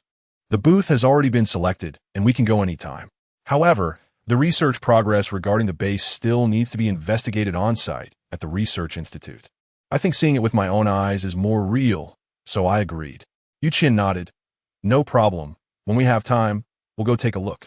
The research in the base is definitely something that ordinary people like us can't access, so it's definitely good to learn more."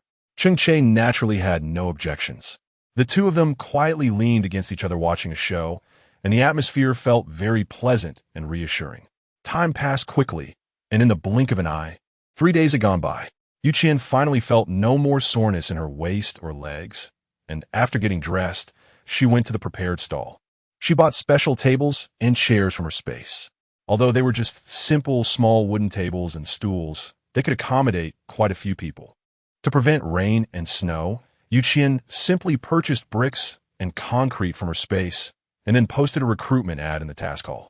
She built a small house on the piece of empty land allocated to them by the base. The stall area provided by the base wasn't small.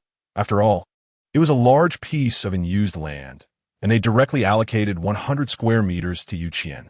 At this moment, she had built a 2-story small building, which looked quite nice from a distance. With extra money to spend, Yu Qian attracted many experienced workers with high salaries. Everyone worked together, and within just 3 days, the house began to take shape. The first floor was designed for convenience and efficiency, accommodating a large number of people, allowing them to finish their meals and leave quickly. The second floor was planned by Yu Qian as a small restaurant, where people could order a few dishes. Although the prices were slightly higher, many survivors in the base could still afford it with some effort. This provided her with another source of income and gave the survivors an additional option to improve their meals, which could be considered a win-win situation. Yu Qian even specially hired a designer to create drawings. After all, she wants to run this store for a long time and can't just use a bare shell to fool consumers, right? A more upscale environment will also allow the items inside to be sold at higher prices, and Yu Qian understands this. The foreman said that with the current labor situation, it would take at least 2 months to complete, but Zhao Wen and Lu Yuyin definitely wouldn't be willing to just lie at home for 2 months. Yu Qian simply had them wear masks and become supervisors. Although their daily wages were a bit less, at least the couple wouldn't be idle at home. The elderly couple was still very willing even after learning their wages were halved, but they didn't realize that their pay came from Zhao Yi. After all, Yu Qian specifically offered these 2 positions for their benefit, and Zhao Yi didn't want to take advantage of Yu Qian.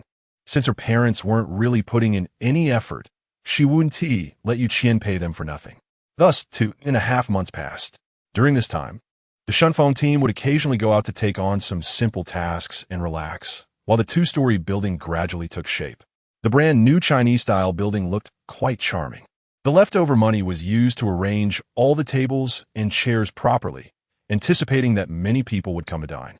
They simply hired a few hard-working and diligent waiters, which made it easier for the elderly couple to work as well. Sure enough, on the first day of opening, many curious people came in to eat, and after taking a bite of the noodles, they couldn't stop praising it. The sale for the entire day surprisingly reached an astonishing 400 bowls. Zhao Wen, Lu Yuyin, and the other waiters were busy working non-stop in the restaurant, each of them so occupied that they hardly had a moment to rest. And even until closing time in the evening, there were still many customers urging them to open earlier the next day. When Yu Qian saw the sales figures, She was utterly stunned. Although she was aware of everyone's purchasing power, she didn't expect such high revenue on the first day. After thinking for a moment, Qian even felt that the current number of waitstaff was insufficient and decided to hire 2 more to avoid overworking everyone and to improve efficiency. Nowadays, with more and more crystal cores in her pocket, she felt more confident, and her daily life was vibrant and colorful. The beef noodles were served in the restaurant on the first floor, but takeout was not available. So many customers had to stand and eat while holding their bowls, creating a somewhat chaotic scene. The main reason for not allowing leftover food to be taken outside is the fear of malicious accusations regarding what might be in the bowls. She has installed surveillance cameras in the store so that any issues can be investigated promptly. However, once a customer takes food out and something unexpected occurs, it would be impossible for her to explain herself, no matter how much she tries. There will always be someone looking to cause trouble and profit from her, and she absolutely will not give these people that opportunity. Therefore, she had to open the second floor, which was originally intended for a small restaurant, to allow the survivors to sit and eat. But opening the second floor required more staff. So she set up a kitchen on both the first and second floors and hired a new group of people.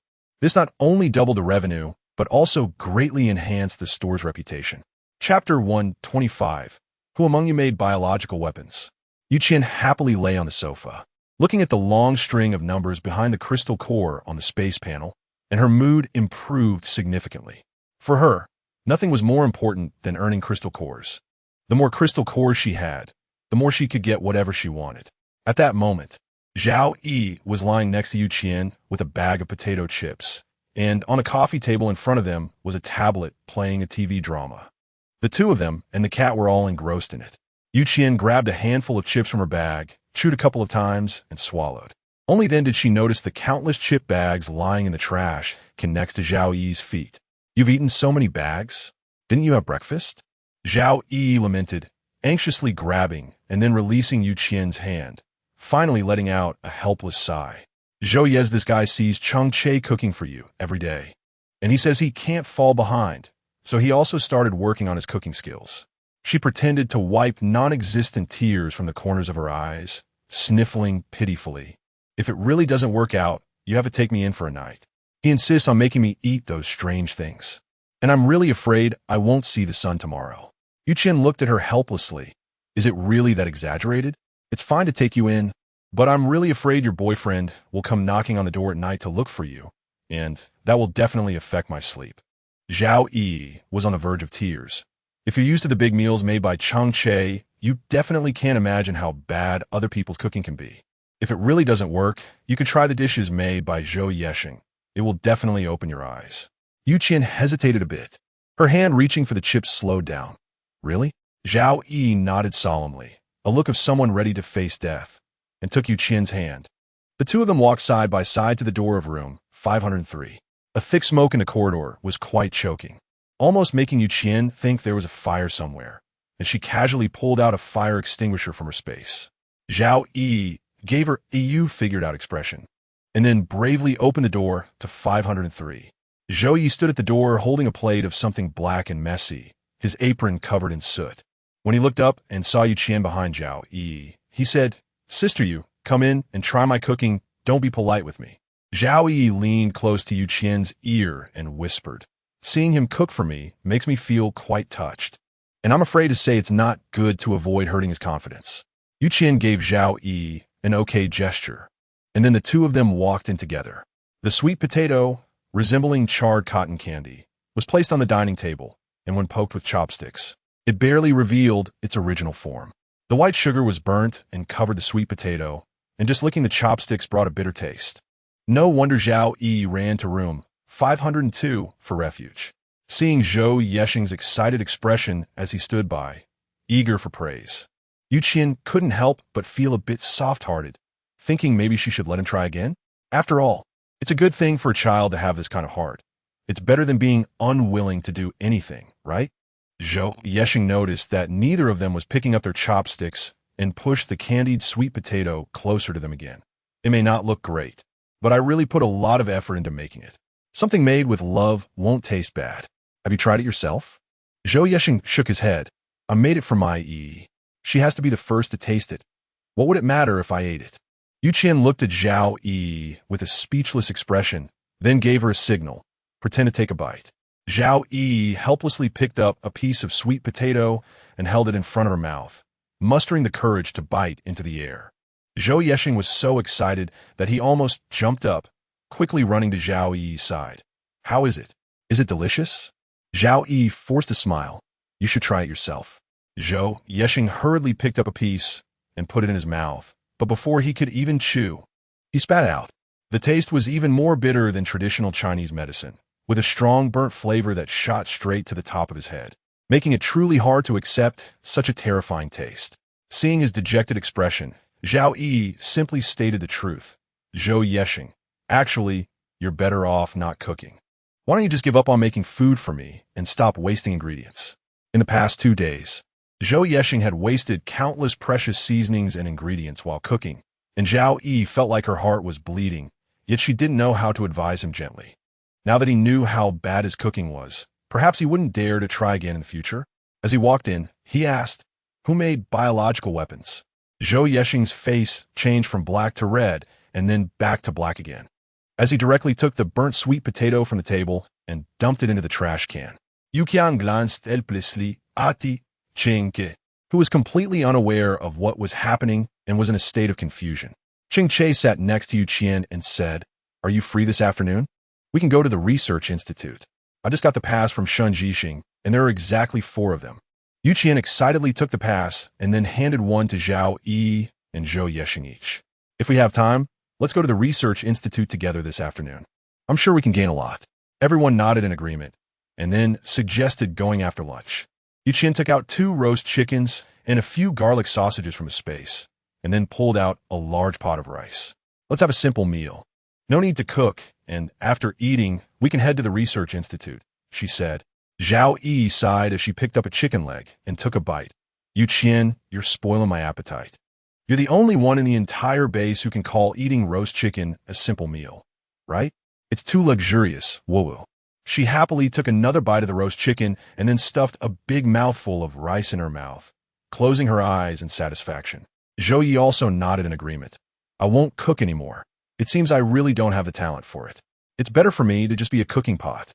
Qian and Zhao Yi both nodded in agreement, but Cheng Che couldn't help but chuckle. "So it turns out that dish was your creation, brother. I wouldn't have known it was actually a plate of food if you hadn't said anything." Cheng Che and Zhou Yexing often seized any opportunity to bicker, and now their argument was even more intense, with sparks flying. Meanwhile, Zhao Yi and Qian were happily munching on their sausages, completely uninterested in the bizarre way the two were trying to bond. Chapter 126. Zombie Millard. It seems that the way men express their feelings is quite strange. Cheng Che and Zhou Yexing have a very good relationship, yet they always need to poke fun at each other to feel happy, which often makes Qian and Zhao Yi roll their eyes. Lunch passed amidst the noise, and after everyone got dressed, they stepped outside. The moment they opened the unit door, a gust of cold wind sent a shiver down their spines. It felt like autumn had already arrived, as even in the middle of the day, it was a bit chilly. Qian wrapped his clothes around him and then took out 2 electric bikes from space. The research institute is a bit far from the residential area, so let's ride directly. It's faster. Everyone agreed happily, and the 2 men smartly sat on the back seats, their long legs bending awkwardly, feeling uncomfortable no matter how they positioned themselves. The electric bikes buzzed loudly, attracting a lot of attention along the way, and every now and then they could hear envious gasps. It must be said that the speed of the wheels is indeed faster than walking, in less than 20 minutes. Qian had already arrived at the entrance of the research institute, where he could see several researchers in white lab coats hurrying by. After putting the electric bikes back into the space, the 4 of them walked over with their passes. The security guard was very diligent and stopped them, questioning them and carefully checking their passes. After some effort, he finally let the 4 of them in. The entire research institute was built with high-quality materials. Whether it was the doors, windows, or other components, a tremendous amount of manpower and resources had been invested, making it the safest building in the base. Once inside the research institute, they quickly caught the attention of some people, who then came over to greet them. Qian took a closer look and was surprised to see an old acquaintance, Yu Tian. Yu Qian. When I heard that there was a powerful lightning ability user named Yu Qian, I suspected it was you, and it really is you. Yu Tian ran over excitedly and suddenly dove into Yu Qian's arms, holding her tightly. Since we last parted, I've been looking forward to seeing you again. I'm finally getting my wish. Yu Qian was somewhat overwhelmed by her enthusiasm. His body stiffened in place. Until Cheng Che could no longer bear to watch and used his powers to pull Yu Tian away from her. I'm sorry. I really haven't seen you for too long and got too excited. Yu Tian's little face turned slightly red, shyly fiddling with her fingers. But her eyes sparkled like shattered pieces of the galaxy. Yu Qian gently touched her head and asked, "Did your whole team settle in the westbound base? Did you move here after the heavy rain at the Kyoto base last time?" Yu Tian shook her head lightly and replied, "We couldn't squeeze into the Kyoto base, so we lived in a small base instead. Moving to the westbound base was just 3 months ago. The surplus money is somewhat unexpected, but I feel a bit relieved.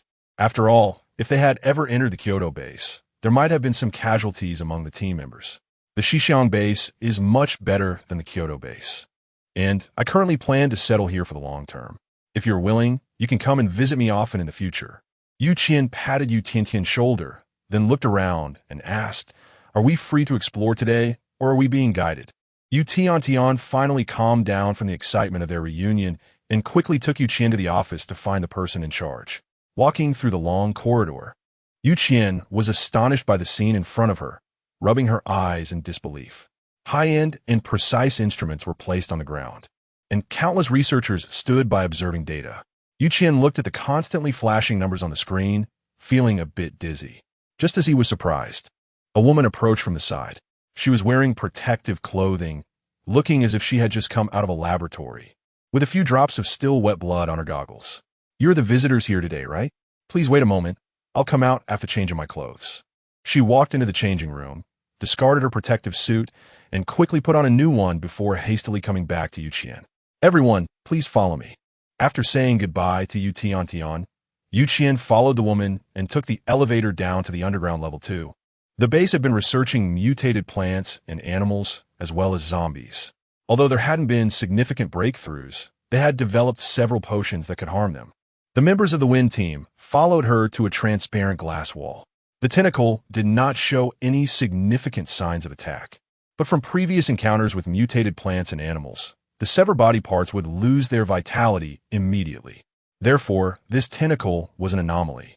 After introducing this room, she took Yu Qian to another transparent glass wall. This room was very spacious, filled with numerous experimental tables, each tied down with zombies. It was unclear what method they had used, but the zombies seemed to have been forced into a deep sleep, lying motionless on the experimental tables. Yu Qian frowned as he looked at the monitoring devices on the zombies, and asked with some confusion, "Can they really remain in a deep sleep forever? Will they never die without any energy supply?" The woman nodded helplessly. "That is indeed the case at the moment. The zombies inside haven't eaten anything since they were captured. The longest one has been in a deep sleep for 1 year and 2 months. It hasn't died. It's just using its rigid appearance to deceive humans." Yu Qian still felt it was incredible, but did not ask more questions and followed the woman to the next window. It was a cold, sterile room, devoid of any experimental equipment. In the center sat a finely carved little girl, sitting cross-legged, embodying a sense of peace and tranquility. She was the most dangerous entity in the entire research facility, a zombie with the appearance, intelligence, and emotions of a human. We named her Millard. Yu Qian's pupils trembled as she stared at the seemingly normal little girl in front of her, only to unexpectedly lock eyes with her. Chapter 127. Why is she sad? The dark pupils at this moment resembled a vortex, looking at her without any emotion, without any desire for flesh, and without a trace of feeling. Pure, like a newborn baby, showing no signs of age at all. She is the biggest secret hidden in the Western base, and we even suspect she is a first-generation zombie, a complete entity altered by the virus. However, she does not seem to crave flesh. She survives on the energy within the crystal core. Yu Qian took a step closer to the glass wall, and Milade seemed to sense it, coming over with small steps. She gently raised her hand and touched Yu Qian's face through the glass. Although there was no emotion in her eyes, The sweet smile at the corners of her mouth made one instinctively overlook her true identity. Qian's heart was slightly touched, and she turned to the researcher, asking in confusion, "Since she is a secret, why would you bring us to see her? Aren't you worried that we might leak the secret?" The woman played with her slightly curly long hair. "It's just a secret that ordinary survivors in the base cannot know. But every official base in Huagua is aware of Mylade's existence. However, the risk of transporting her is too high. So she can only temporarily stay in the westward base to cooperate with simple research. As for you, I think even if you were to speak out, no one would believe you. Moreover, the four of you probably wouldn't be so bored. After all, if the westward base were affected by bad news and couldn't operate normally, I believe you would also find it troubling." Qian shrugged, unable to deny that what the woman said was indeed very reasonable. Milad gently stroked Qian's soft face through the glass with her hand, her emotionless eyes looking at her in a way that always felt eerie and frightening. She possessed a powerful regenerative ability that humans could not have, never got sick, and her senses and physical condition were even stronger than those of advanced zombies. Yet, she had no special abilities at all, which led us to suspect that she was the mother of the zombie virus, the origin that nurtured all evil. Qian looked at Milad's slightly baby-faced appearance and asked in surprise, "Just a suspicion? Don't you have any research to confirm this matter?" The researcher sighed helplessly.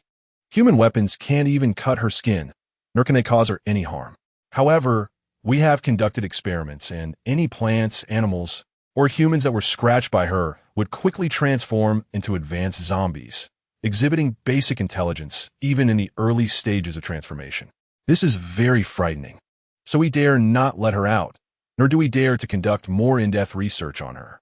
Qian looked at Mylade and felt that her heart was beating very fast, as if drawn by something.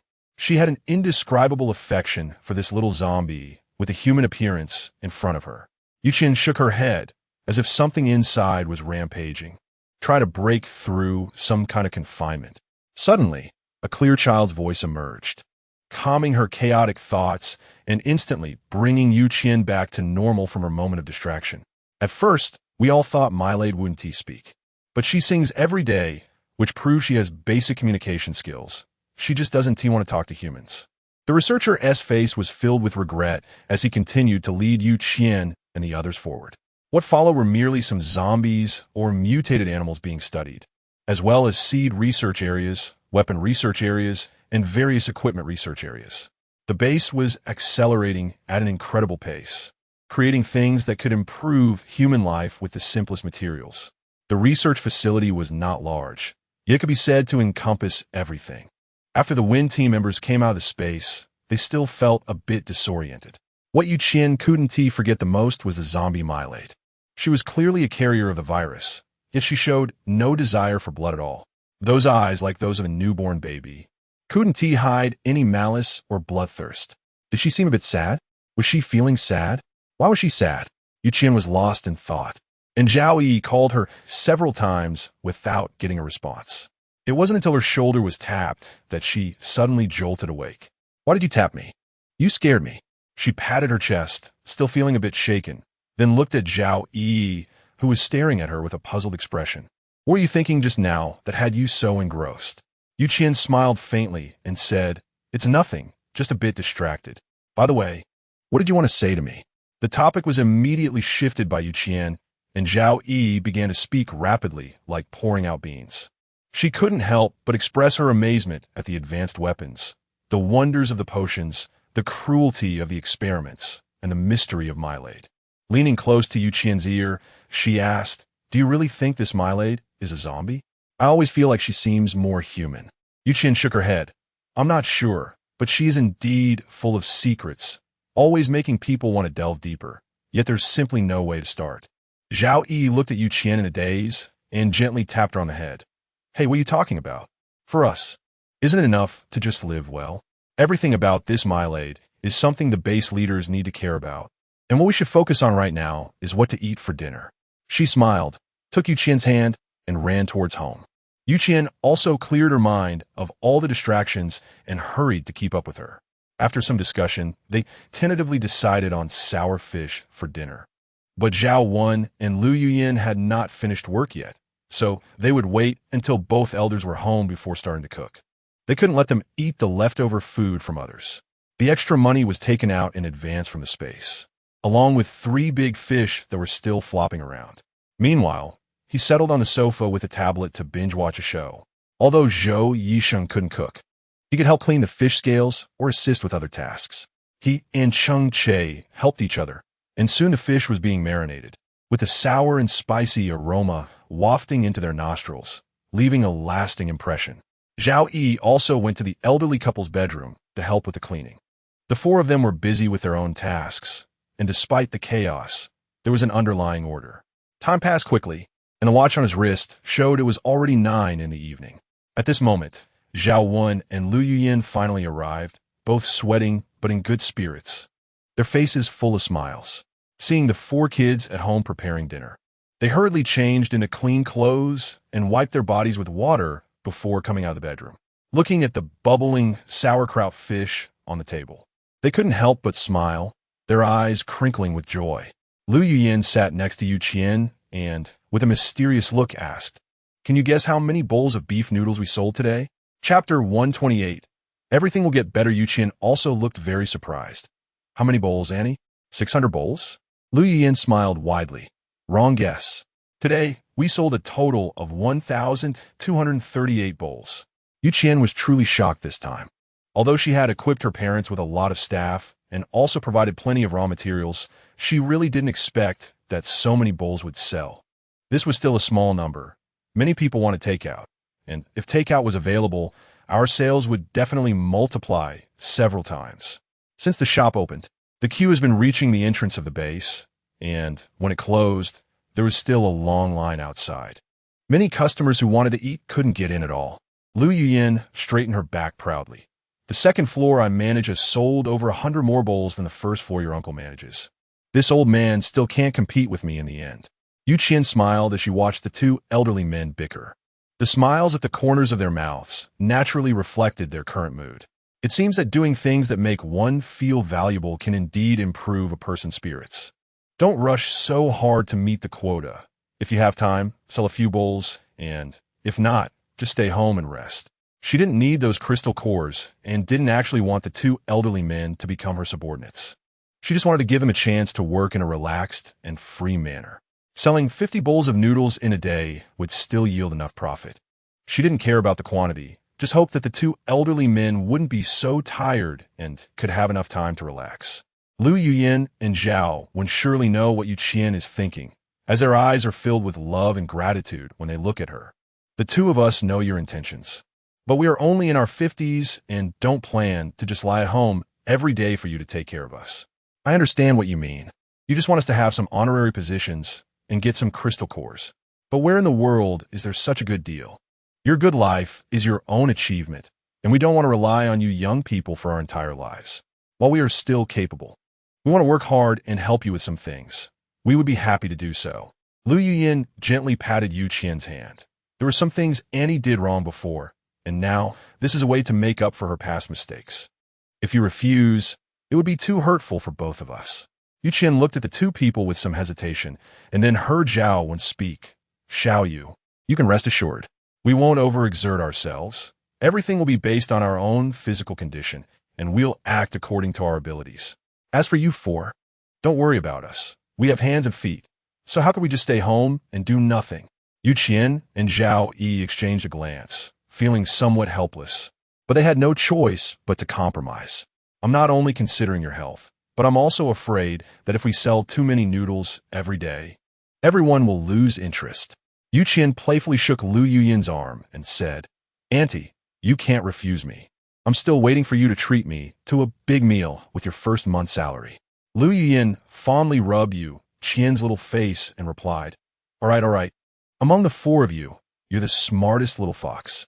Qian laughed and fell into Lu Yuyin's arms. Everyone chatted while eating, and soon they finished all the sauerkraut fish in the pot, even drinking quite a bit of the fish soup that was stewed. She didn't need to guess. She already knew it was Cheng Che. As she turned on the faucet to rinse the foam off her head, she asked helplessly, "What's wrong?"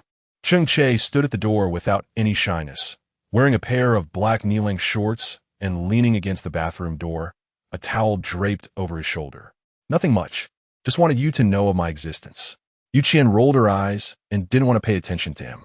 She closed her eyes and rinsed off the foam on her body, but outside the door, Cheng Che started chatting with her casually. What do you think about that, Malade? Clearly, he has the strongest body and exceptional offensive and defensive abilities. But why does he lack the zombie's typical craving for flesh and blood? Qian's actions were slightly stagnant, and then he shook his head. I don't know either. The researcher suspects that she is the host of the zombie virus.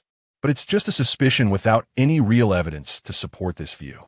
Cheng Che sighed. It's unbelievable that there are actually zombies that are completely identical to humans. The key is that they are powerful beyond anyone's reach, and they do not have a craving for flesh and blood. Isn't this exactly what humans aspire to be? Immortal, unaging, and strong enough to instill fear. Qian stood stiffly under the shower head. A terrifying thought suddenly emerged in her mind. Could it be that the zombie virus was meant to help humanity evolve successfully? And those who did not mutate into zombies were the true failures. Today's zombies, while needing flesh and blood to replenish their energy, could not truly lose their mobility unless their brain tissue was damaged. They possessed a strong regenerative ability, did not die, did not suffer, and were not bound by emotions. All zombies had the potential to continue evolving, and with each level they ascended, they became stronger and smarter. This made Qian wonder, if they continued to evolve, could they become beings that could replace humans? Shaking the thought from her mind, Qian felt she couldn't delve deeper. Thinking further seemed to touch upon something terrifying. She quickly rinsed off the foam from her body and hurried out of the bathroom to rest beside the farm. She had placed a rocking chair there, where she could lie down and relax when feeling down or stressed, allowing herself some relief from the constant tension. Cheng Che soon emerged from the bathroom, noticing her resting in the rocking chair, and quietly took a small stool to sit beside her in companionship. A gentle breeze blew by, carrying the scent of fresh grass and the smell of soil from the fields, giving a sense of inexplicable reassurance, as if everything still held hope and light had never disappeared from life. Cheng Che, everything will get better, right? Yes, everything will get better. Chapter 129, Outbreak of the Zombie Tide. Qian sat gently rocking in the rocking chair, then quickly left the space. The space only allows the physical body to enter for 2 hours each day. Besides bathing, Qian doesn't often come in, mainly to use her time for more important matters. If she encounters a danger in the future that she finds difficult to handle, she can easily hide in the space and come out once the danger is past. Cheng Che was sitting on a small stool when Qian suddenly pulled him out from the space, nearly causing him to lose his balance. He helplessly tapped Qian's little head and said, "Could you at least give me a heads up next time you come out? With you constantly traveling through the space, I'm afraid I might get scared to death one day." Qian shook off his hand, then forcefully raised her fist and hit him on the back twice. "Can't you just not follow me inside? You look for trouble and then blame me for not taking care of you. You're really asking for a beating." Although she didn't use much strength, the physical abilities of a supernatural being were evident, and she nearly knocked Cheng Che off the sofa. As the two were joking around, a sudden loud knocking at the door startled Qian. She glanced at the wall clock. It was already 1 a.m. Why was someone still knocking? Could it be something very urgent? After exchanging a glance with Cheng Che, Qian hurriedly ran to open the door, with Cheng Che closely following behind. Outside stood a man in protective gear, his breathing mask completely covering his face, making it impossible to see his true appearance. "Gentlemen, there's a mutated zombie attacking the base. Its body is highly decayed, and it is suspected to be a poison-type mutated zombie. The smell it emits is also toxic to humans. Along with it, there are many other high-level mutated zombies. The base needs your help. If you're willing to take the risk and fight, we will definitely provide you with sufficient rewards in the future." Qian hesitated for a moment, glancing at Cheng Che behind him, his heart racing, unsure whether he should go or not. Perhaps sensing Qian's inner conflict, the man spoke again. If they chose not to go, they could follow the staff's instructions to take shelter underground. The choice was in their hands. At that moment, 2 familiar figures appeared behind him, Zhou Yesheng and Zhao Yi. Both were already dressed in protective suits, standing at the door ready for action. Qian, I want to go out and protect my parents. Rather than being scared underground, I'd rather go out and fight. Qian looked at her determined eyes, bit his teeth, and then looked at the man in front of him wearing protective clothing. Do you have any more of those clothes? Give me a set. Cheng Che stepped forward. I want a set too. Qian looked at Cheng Che, feeling a bit sour in her heart. In her previous life, she had also seen great storms. Forcing the westward base to retreat underground meant that this operation was definitely very dangerous. In such a perilous situation, without sufficient ability, going out would only mean death. However, even with powerful abilities, there was no guarantee that one could return unscathed. Within the base, there were countless survivors, including top technical talents from various industries, children who had just been born and were still learning to speak, and vibrant, optimistic young people. These lives were so vivid, yet in the eyes of zombies, they were incredibly fragile. Fragile enough that a single touch could close their eyes forever. She was not a saint and did not want to use her body to protect those who had nothing to do with her. But she understood that if those zombies were not dealt with, she would ultimately fall into danger as well. When the man heard that Qian and Cheng Che were willing to take action, he excitedly clenched his fist, and then 2 sets of protective suits appeared in his palm. Although the protective suits were useful, it was still best to engage in long-range combat and avoid getting too close to that highly corrupted zombie. Qian nodded, then changed into protective clothing and followed the man out of the residential building. On the way out, they encountered many staff members who were evacuating people. Their families had no idea where they were now, but no one left their post without permission, directing the crowd to enter the underground shelter along a designated route. Gradually, more people in bright yellow protective suits appeared, holding various weapons. Although their expressions were unclear, the determination radiating from them was palpable. Their straight backs seemed unbendable, bearing the weight of the entire base's survival. They gradually formed a team, standing together without any solemn slogans or hushed whispers. Everyone was prepared to face death. Each person was both a sharp blade and a shield. If they were unfortunate enough to be injured, their bodies would help slow the zombies down as they charged towards the base, serving their final purpose. Qian was wearing heavy protective gear, which restricted his breathing and movement, yet his heart was still pounding fiercely. No matter when or where, the power that comes from unity always excites people beyond measure. All the survivors in protective suits were assigned to different positions to guard the base. Qian and Cheng Che were assigned to the small gate in the north of the main entrance, while Zhao Yi and Zhou Yesheng went to other places. The 4 of them didn't even have time to say goodbye and hurriedly rushed to their destination, but no one could be sure if this was their last meeting. With no time to think more, Qian followed the group to the destination, where zombies had gathered in hordes, rushing towards the base like a wave. Humans in protective suits continuously charged forward to slightly slow down their pace, and then that bright yellow disappeared under the sunlight. Qian felt a bit sour in her eyes as she released Lao Lu without any hesitation, then rushed out the door herself. Before leaving, she stuffed a few handguns and plenty of ammunition into Cheng Che's hands. At that moment, she began to regret not being able to stop Zhao Yi and the others in time. In the heat of the situation, she hadn't realized that there were weapons in her space. Guns and ammunition were the most suitable for long-distance combat. Having a gun in hand would surely add a bit of vitality. The 2 didn't say anything, exchanged one last glance, and then re-entered the battlefield, gripping the heavy yet cold gun. There were also many people in the base holding guns, but many of them didn't know how to use them, and a lot of bullets were wasted when fired. Qian and Cheng Che had practiced quite a few times due to their ample supplies, and now they could shoot accurately enough to hit headshots consistently. The sounds of zombies roaring in their ears were incessant, and the foul stench of saliva and rotting flesh was kept at bay by their protective suits, but the feeling of being trapped inside was uncomfortable, and they could only endure it for now. Their movements were greatly restricted. Qian could only hold the gun and keep shooting while carefully dodging the zombies that were reaching out with their claws. Chapter 130. The beginning of turmoil. The tide of corpses seemed endless, with many mutated zombies rampaging among the crowd. They moved quickly and had strong regenerative abilities, playing with the survivors like cruel children. Their sharp claws tore through the protective suits, and then they suddenly pulled out an unknown, filthy organ. With a stomach-churning feeling, Qian gritted his teeth and fired relentlessly, his eyes bloodshot, as more and more zombies fell to the ground, slightly alleviating the pressure. The high-corruption zombie was not here. The moment it appeared, it marched straight towards the base with a clear objective. The powerful ability users inside the base were dispatched specifically to deal with it. But they never expected this creature to continue advancing under such a siege.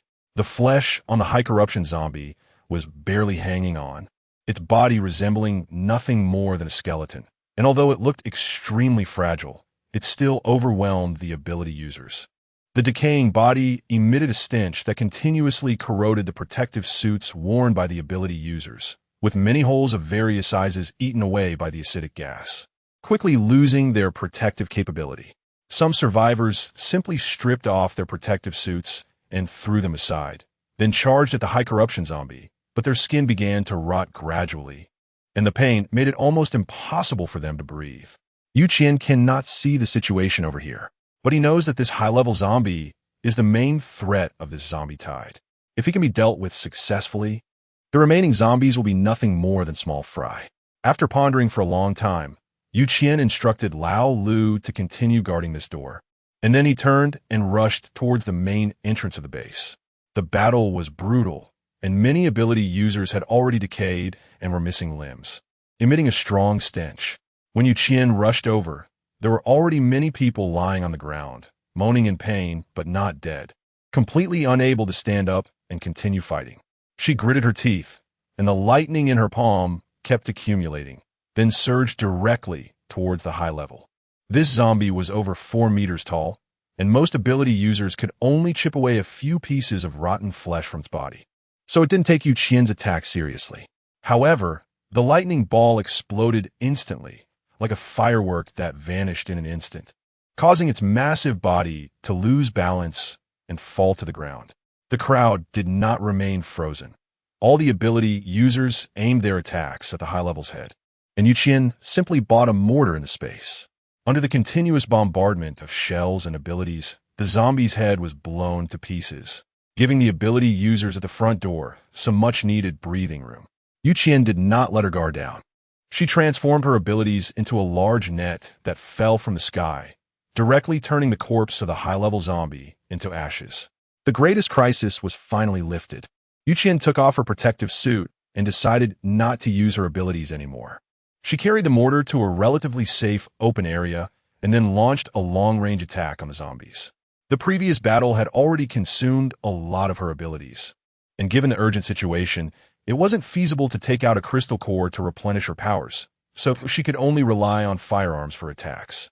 However, firearms were also very effective against zombies, and they were shot in the head one by one.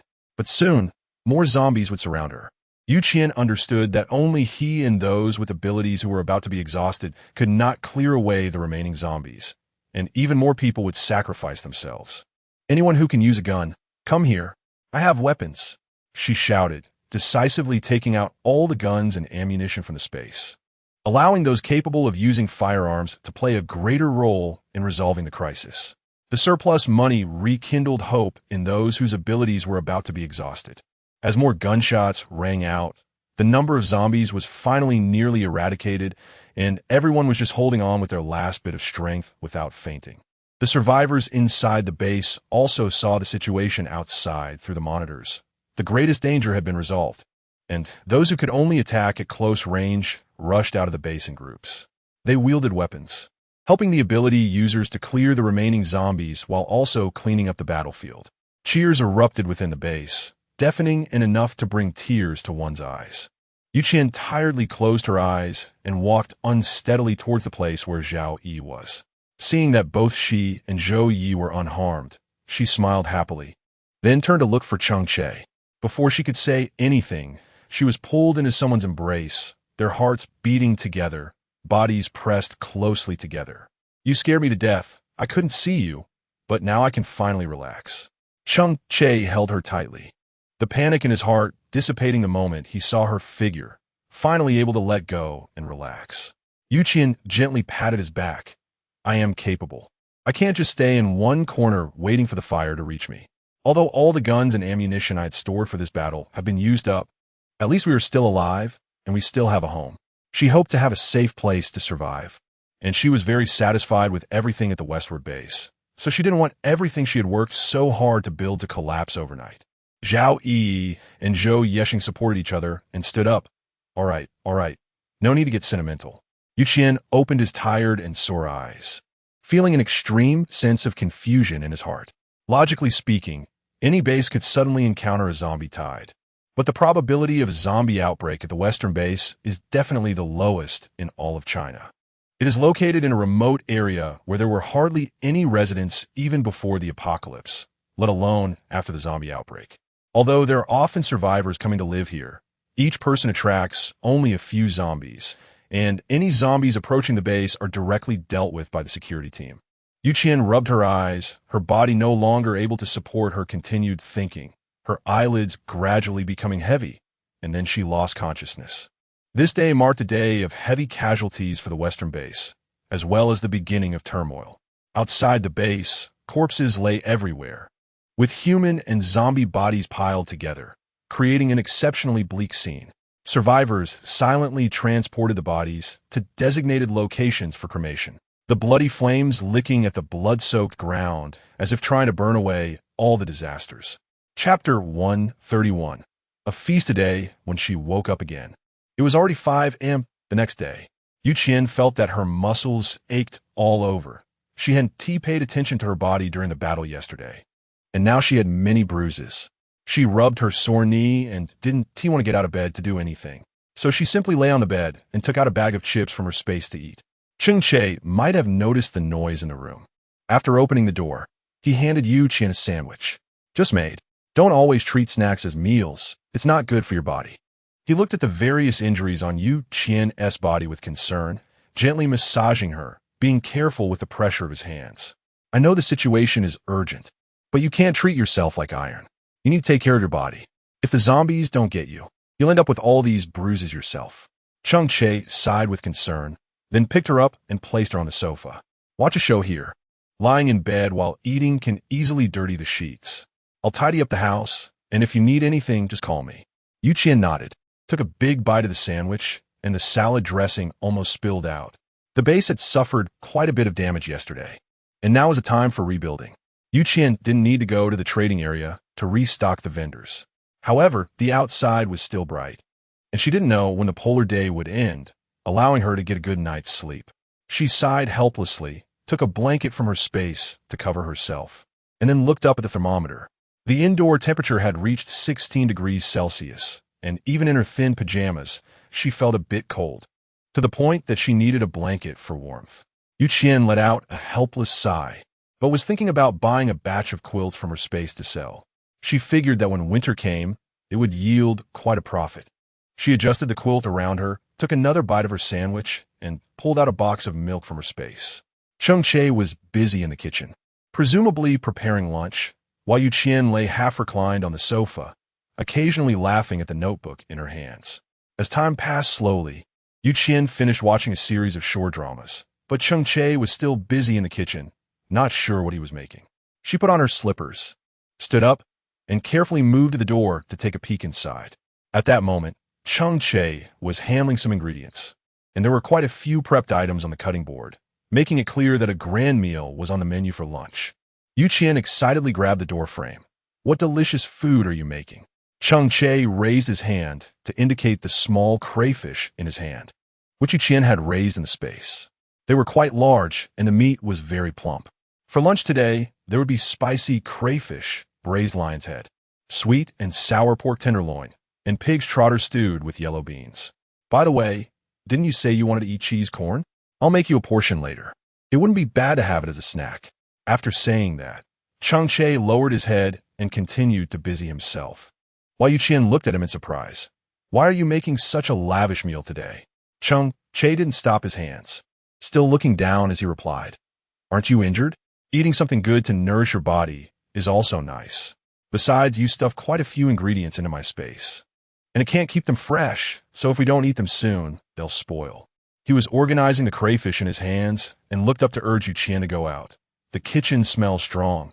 If you feel bored, go find Zhao Yi to chat and play for a while. It just tried to call them over for lunch later, but don't get so caught up that you forget the time. Qian nodded in agreement, then hopped out happily, feeling sweet inside. Cheng Che now took care of her like a daughter. He could cook whatever she wanted, and he was equally good at washing clothes, cooking, giving massages, and foot rubs. Most importantly, he was easy on the eyes, and just having him around lifted her spirits.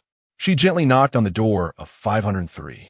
It was already 8 a.m., but Zhao Yi and Zhou Yi both had not yet woken up. After a while of knocking, Zhao Yi finally came to open the door, yawning, and her face was filled with fatigue. Qian looked at Zhao Yi's heavy dark circles and clicked his tongue in surprise. Zhou Yi also walked out of the bedroom, dressed in gray loungewear, looking much the same as Zhao Yi, as if all his energy had been drained away. Qian looked at the two of them and felt a bit worried. Zhao Yi waved her hand and yawned as well. I'm just waiting to eat. After dinner, it will be 6 o'clock. My mom insists on having a chat with me. I can tell she feels a bit scared, so I can only keep her company. Qian looked at the two of them with sympathy, feeling a bit guilty in her heart. Her gaze was sincere, and just as she was about to leave room 503, she was unexpectedly grabbed by Zhao Yi by the wrist. Don't go. I don't want to sleep right now either. Otherwise, if I sleep all day, I won't be able to sleep tonight. Let's play some do di zhu to pass the time, and we'll go have lunch once I feel a bit more awake. Qian naturally nodded happily, but suddenly thought of Zhao Wen and Lu Yuyan. Did Uncle and Aunt go to sell noodles today? Zhao Yi shook her head and casually pulled out a deck of playing cards from the coffee table drawer. Most people in the base are out clearing zombies, too busy to go eat beef noodles. My parents simply didn't set up their stall either, planning to wait another 2 or 3 days until everyone's life returns to normal before starting to sell again. By then, the sales volume will be higher. Qian finally felt relieved. After all, the stall was too close to the main entrance of the base, and survivors coming and going to clean up were a mixed bag, making it easy for accidents to happen. Zhao Yi was washing the cards in her hand, but suddenly asked, Qian, don't you think this zombie tide is a bit strange? Chapter 132. Milade speaks up. Qian nodded. He hadn't had the chance to think about anything yesterday before he fell asleep, and now that he was awake, he found it even more bizarre. Have you two also noticed something unusual? When Qian asked, Zhao Yi shook her head. The survivors in the entire base sensed something unusual. Now, the atmosphere in the base was tense, and everyone was worried about the next wave of zombies. This disaster had already taken the lives of many survivors, including several high-level abilities users, and their deaths were the biggest loss for the base. Qian scratched his head irritably and said, What do you all think is causing the zombie tide to gather? Normally, shouldn't zombie tides converge towards places with more humans and prosperity? Although the Western base has a considerable number of people, the number of zombies nearby is so low that it's impossible for such a large-scale zombie tide to form. Zhou Yi, who had been sitting silently beside him, suddenly raised his head at Qian's question. Maybe there's something inside the base that's attracting them. Not food, but something else that's very important to zombies? His words enlightened Qian, as zombies seem to have no desires other than their craving for human flesh. So besides the need to feed, there must be something they value. What could it be? Zombies have no emotions, and most of them lack any thoughts. What could possibly attract them to the Western base? Qian was deep in thought when her heart suddenly skipped a beat. She felt she had grasped the key point. Do you remember Mailad? Zhao Yi and Zhou Yeshing exchanged a glance. Yes. The biggest difference between the westward base and other bases is probably the presence of small zombie like Mailad, right? The incredibly powerful Mailad, if not in the base, would surely become the king of the dead. The hierarchy among zombies is very strict, and lower-level zombies will definitely obey any commands from higher-level zombies. In this case, if Mailad wanted to summon the other zombies to rescue her, it wouldn't be an impossible task. However, Mailad had never considered escaping the base. She was indifferent to everything, lacking desire or thoughts. Why would she suddenly summon the zombies to wreak havoc on the city? Qian didn't understand, but she was also aware that she couldn't be the only one who realized this. The higher-ups in the base must understand it too. But do they really have any way to influence Milade? A powerful, self-aware, intelligent zombie would truly allow humans to manipulate it without resistance? Qian's heart was pounding violently, and a voice in her mind urged her to go see Mylade, at least to ask her what she really wanted to do, and what the unusual behavior she had shown when they first met was all about. Qian couldn't understand it at all, but she was clear that everything was intricately connected, and it just depended on whether she had the courage to figure it all out. With a helpless sigh, the three of them had lost all desire to continue playing cards. They just sat on the sofa, lamenting, completely unsure of what to do next. Knock, knock, knock. The sound of knocking suddenly rang out. Qian thought it might be Cheng Che needing help, but when she looked through the peephole, she saw Shun Jixing's figure. He looked a bit disheveled, with a thick layer of bandage wrapped around his left arm, and his complexion seemed to suggest he had lost too much blood. Qian thought that he came for yesterday's corpse tide, so he simply opened the door and let him in. Shun Jixing was not surprised to find Qian in 503. He sat on the sofa and said, "I just want to knock on the door of 502, and your boyfriend said you came here, so I came to look for you." Qian nodded. "What do you need?" Shun Jixing looked down at his rough hands, his voice sounding a bit dry and hoarse. "Mylade has spoken. She specifically wants to see you." Qian was a bit shocked, and the water she had just sipped almost sprayed out of her mouth. She coughed a couple of times awkwardly. "Did she say why she wants to see me?" Shun Jixing shook his head. "She only said she wants to see you," repeating that one sentence. The researchers tried to get her to say something more, but they couldn't manage it at all. Qian placed the cup in his hand on the coffee table, with more than half of the water drunk, and the remaining liquid at the bottom was swaying and rippling. "I can go with you, but I want to ask if you also think Mylade is related to yesterday's zombie tide?" Shun Jixing nodded heavily. "We have considered other possibilities, but the biggest likelihood is still Mylade, especially since she spoke today right after the zombie tide. If we say this is a coincidence, no one would believe it." Qian silently sat on the sofa, picked up the cup, and drank all the water inside. "So, if I go, can you guarantee my safety?" Shun Jixing sat still, and upon hearing her question, he lowered his head, his hands tightly clenched together, his throat feeling as if it were blocked by cotton. Seeing him like this, it's clear that there's no way. After all, Mylade's true strength is evident. The strongest ability users in the base are probably just Cheng Che and her. If the two of them can't even handle one zombie, let alone the other survivors in the base. After a long pause, Shun Jixing finally spoke. "What you mentioned is indeed something we can accomplish, but no one knows if Mylade will strike again if you don't go. Too many people have died in the western base, and we really can't withstand the next zombie wave." Qian raised her eyes, and the deep sarcasm in her clear gaze was evident. "So you want to sacrifice me to appease Mylade? It doesn't matter if I die, as long as Mylade is satisfied." Shun Jixing opened his mouth to deny it, but couldn't say anything, because this was indeed everyone's first reaction. Sacrificing Qian might just save the Xixing base. Even he was no exception. Zhao Yi and Zhou Yesheng shielded Qian behind them, and their gazes toward Shun Jixing grew increasingly unfriendly, as if they were about to kick him out at any moment. "From now on, the 5th floor does not welcome any of you. Why should we trade one person's life for another's? We are not saints. We want to live too and do not want to lose our families." Zhao Yi gritted her teeth, gripping Qian's wrist tightly, not allowing her to entertain any thoughts of breaking free. Qian looked at her two teammates standing firmly in front of her, and her eyes couldn't help but feel a bit sore. Let me go." She had just spoken when Zhao Yi directly covered her mouth, forcefully pulled her into the bedroom, and slammed the door shut. "Do you know what silly thing you're saying? Do you think a smart zombie isn't a zombie anymore? Are you willing to gamble with your own life?"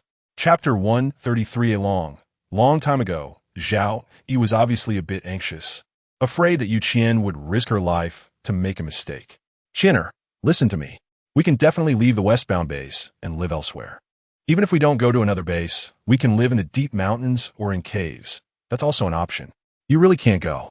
We all know how dangerous Mylade is. If you go, you'll endanger everyone in the base. What will happen to the rest of us? Think of me. Think of Cheng Che. You really can't go." She was so anxious that her eyes turned red, and tears accumulated in her eyes due to her overwhelming emotions, falling to the ground with every blink. "We really can't lose you, Qian. If you don't think of yourself, you have to think of us." The entire Shunfeng team came together because of you. If you're not here, what will happen to us? Yu Qian looked at Zhao Yi, whose face was filled with anxiety and sadness, and her heart was pounding like a drum. She then raised her hand gently to hug her and pulled her into her embrace. You know I'm not a kind person. That Mylade wants to see me. And honestly, I want to see her too. I always feel like she has secrets I want to know. If I don't go see her, I will really miss out on a lot. Zhao Yi cried, struggling to catch her breath. Mylade is so powerful. What makes you think you can guarantee that? She's not like those zombies you usually encounter. You really can't underestimate her. Looking at Yu Qian's determined face, Zhao Yi understood that no matter how much she tried to stop her, it wouldn't make any difference. She sighed helplessly and grabbed a tissue from the side to wipe away her tears. Yu Qian, if you die, I will never forgive you for the rest of my life. I will always wait for you at the westbound base. Even if the zombies attack the city, I absolutely won't leave for a moment. Zhao Yi turned her face away in frustration, unwilling to look at her, and then opened the door to let Yu Qian out. At that moment, Cheng Che was also sitting on the sofa, and he understood the purpose of Shun Jixing's visit today. His gaze shifted to Yu Qian, only to find that she was not affected at all. She quietly walked out and stood in front of Shun Jixing. I'll go with you. Cheng Che naturally understood Yu Qian's thoughts and stuffed the jacket he was holding into her arms. I want to go with her too. Mylade Shun Ti have said that no one can accompany Yu Qian, right? Shun Jixing paused. He also understood that this road was likely a one-way street. So he didn't refute Cheng Che's words and quietly led the two away. The three of them walked in silence.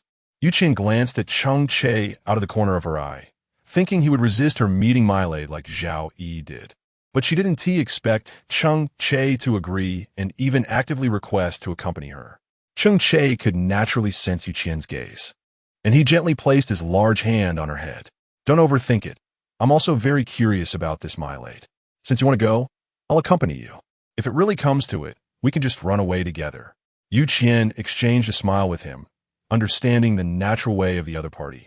But Shun Jixing was unaware of the mysterious and unfathomable space that Yu Qian possessed. He felt desolate in his heart. They had already entered Mylade's attack range. If she was unwilling to let anyone leave, who could truly escape unscathed? It was merely a vain hope before death. Thus, they arrived at the room where Mylade was held. She had been moved to another location, reportedly cooperating voluntarily, and did not launch any attacks during the transfer. The room now holding Mylade was larger and more fortified, filled with numerous defensive and offensive measures, all aimed at dealing with her should she turn hostile. Even if they couldn't eliminate her, they needed to buy time for the remaining human survivors. You two can go in. We have secured Mylade's consent for both of you to enter her territory. A researcher in a white protective suit opened the door and then led Yu Qian and Cheng Che into Mylade's room. The room was very simple, just a bed and nothing else. Mylade sat by the bed, wearing a white research suit and a pair of slippers. The researcher brought Yu Qian and Cheng Che to the last door, then withdrew, leaving the three of them alone in the room. Yu Qian looked at the harmless, soft-looking zombie in front of her, her vigilance undiminished, quietly standing in front of her, always ready to run. Millard watched the two people in front of her who seemed to be facing a great enemy and patted the edge of the bed beside her. Sit. Yu Qian paused for a moment, then shook her head. Sorry, you make me feel dangerous, so I don't want to be too close to you. Millard didn't mind what she said. With her palms facing up, the surveillance camera and listening device hidden in the corner of the room instantly turned to ashes. Yu Qian was somewhat shocked. Didn't the base researchers say that Mylade didn't have any special abilities at all? Why is this situation occurring now? Not only did Yu Qian find it terrifying, but the high-ranking officials of the base, who had lost all monitoring equipment, also became panicked. Yet there was nothing they could do but wait in the dead silence for a faint outcome. I have dealt with everything that could affect us, so now we can have a proper conversation. Mylade squinted at Yu Qian and asked, Do you still remember me? Yu Qian nodded. I saw you when I came down to check the research situation at the base last time. Hearing her say that, Millard smiled and said, I'm not talking about that. For you, it should be a long, long time ago before you were killed by those two men and women. I remember we met back then. Yu Qian stood frozen in place, suddenly realizing why Millard had destroyed the surveillance cameras and listening devices. If today's conversation were to be known by others, she would probably have no place to be buried. Sorry, I really don't remember you. Cheng Che was also a bit surprised and moved closer to Qian, then took her icy hand into his palm. Millard waved her hand dismissively. All right, it's nothing. It seems you both have no impression of me. Chapter 134. Experimental items. Qian stood stiffly beside Cheng Che, feeling as if a bucket of ice water had been poured over her from head to toe, instantly waking her up, while also feeling her heart beating violently. You don't need to be afraid. I have no ill intentions towards you both. I'm just curious. It's surprising how much everything changes when given a second chance. I'm not surprised that you two, with your memories intact, end up together, but I'm taken aback to find that even natural disasters and time have undergone such drastic changes. Everything in the world is not fixed. It doesn't follow a predetermined path, but simply changes continuously in accordance with human footsteps. Qian tightly grasped Cheng Che's hand and said, I don't quite understand what you mean. How do you know so much? Mylade, dressed simply, sat on the edge of the bed, her long black hair obediently resting at her side. I don't actually know these things. I'm just like you. I've experienced everything, so I just feel a sense of melancholy. It turns out that the ever-changing moments can truly be felt. Cheng Che gently rubbed Qian's palm, soothing her emotions with his tender touch, then shifted his gaze to Mylade. Are you saying that you also have been reborn? Mylade stared at the two of them for a moment before letting out a chuckle. Do you think everything you have now is a result of rebirth? It's merely the result of time flowing backward and then naturally developing. Who has the chance to start over? There is no remedy for regret in this world. The concept of restarting simply does not exist. A sense of unprecedented panic surged in Qian's heart, and she instinctively tightened her grip on Cheng Che's hand, cold sweat continuously oozing from her palm. The researchers at this base all thought I was a zombie without any superpowers, but even if I were to unleash my abilities, they wouldn't realize it at all. Qian's heart suddenly skipped 2 beats. So your superpower is?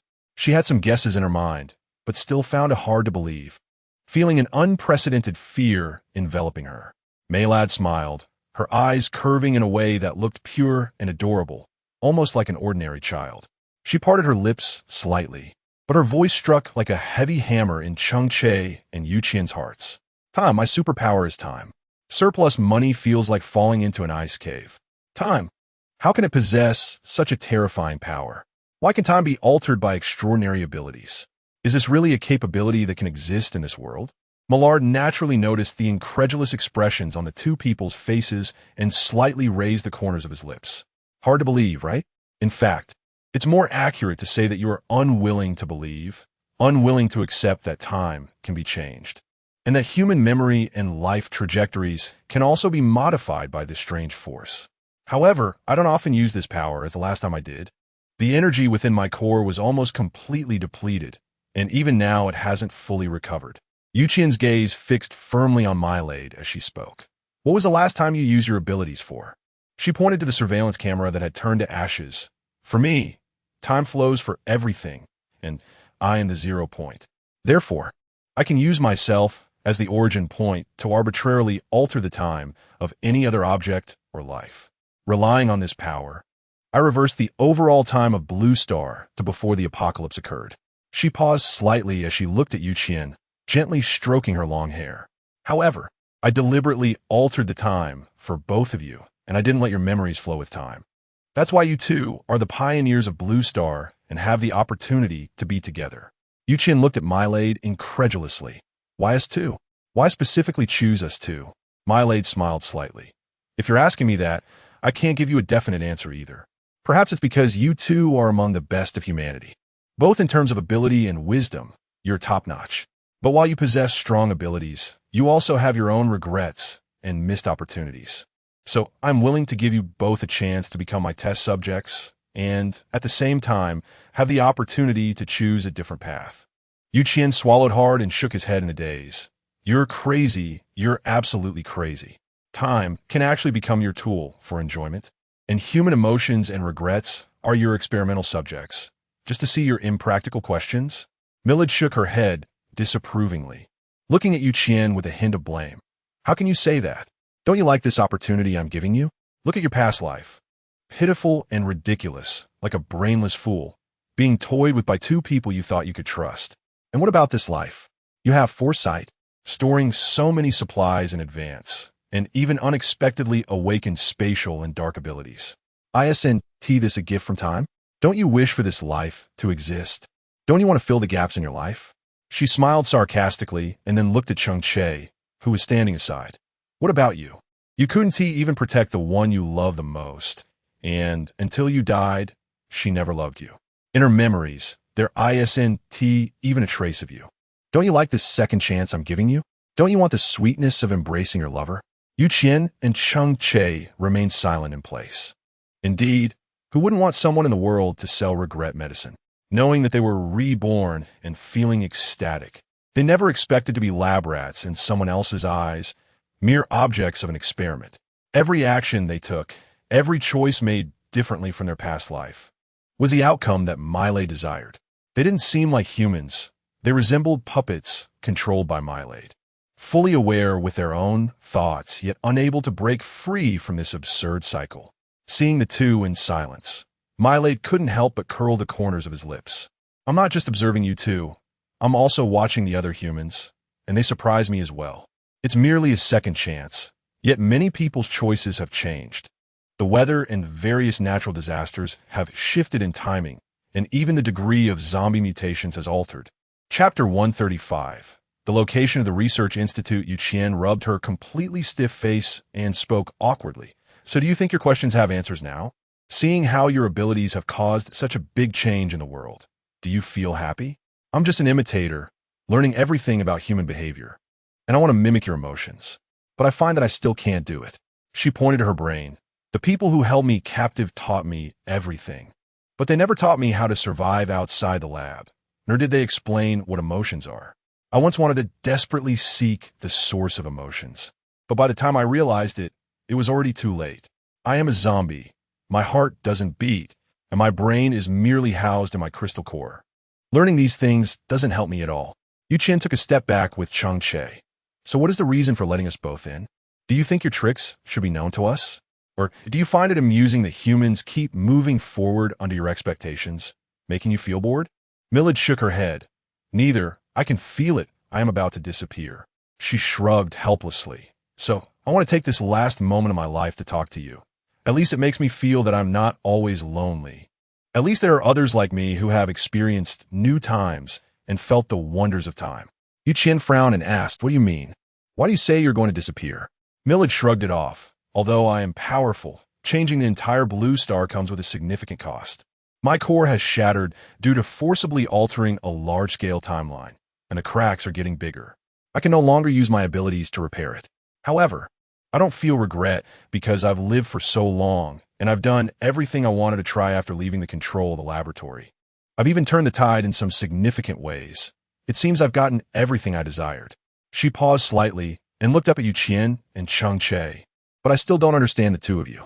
Even though you live better than others by utilizing your memories, why haven't you thought about using your advanced uniqueness to change other things? If you were willing, you could truly make many humans realize that the apocalypse is approaching. Take control of a certain base to become top figures and build a solid fortress to live in. But why haven't you made those choices? After storing things, why haven't you done anything significant to influence the future? Qian looked at Millard's puzzled eyes, but deep within those eyes was a dark abyss, completely devoid of any light. Millard, humans may seem ambitious, but in reality, they desire very little. We do not have thoughts of changing the world, nor do we aspire to rule over others. At least the two of us want to live a stable and secure life. You were once human, but perhaps you have never lived in a normal world, and maybe you do not understand what humans think when facing disaster. We just want to survive. Any further desire is simply to live safely and happily with our loved ones. Beyond that, we ask for nothing more. Nowadays, many people's greatest dream is merely to drink a sip of clean water or eat a piece of bread that isn't moldy. Qian calmly looked at Millard and said, previously, it was you asking the two of us questions. Now it's time for me to ask you, right? You mentioned that you were imprisoned in the laboratory, and considering your powerful abilities, you must have been one of the first to come into contact with the zombie virus. Who exactly researched the zombie virus? Is there any antidote? Is there still room for maneuver in this world? Millard quietly sat on the bed, looking at Qian, and then chuckled. You still say that you humans just want to live a simple and happy life. Listen to what you're asking now. You learn certain things from me, and then what? Are you going to strive to change and tackle all the obstacles in front of you? In that sense, you still have desires. And what you need isn't much simpler than what I need. Qian did not refute, but instead walked directly towards Maylad and casually sat down beside her. I don't care about these things. I just want to understand the source of these matters. Moreover, only by resolving these can I truly feel at ease. This is not just my desire. It is the thought of all humanity. Maylad looked at Qian's boldness, her eyes flickering for a moment. But she did not take any action to harm her. I have nothing to tell you. All the people who researched that with me are already dead. Even Dr. Offing has had his head eaten by me. I tell you, Dr. Offing's head was extremely unappetizing. It was so bad that after taking a bite of his eyeball, I never wanted to eat human flesh again. It was really very disgusting. You have no idea how repulsive his flesh was to me. After eating him, I directly pulled out my stomach to clean it. Fortunately, I was quick. Otherwise, after digesting him, I would also have been emitting a foul smell. Maylad playfully blinked. You better believe it. I dare say I'm the cleanest among all the zombies. You wouldn't refute that, would you? Qian sighed. Indeed. Millard had experienced a long time. Although she still looked like a child, she remained playful and cheerful.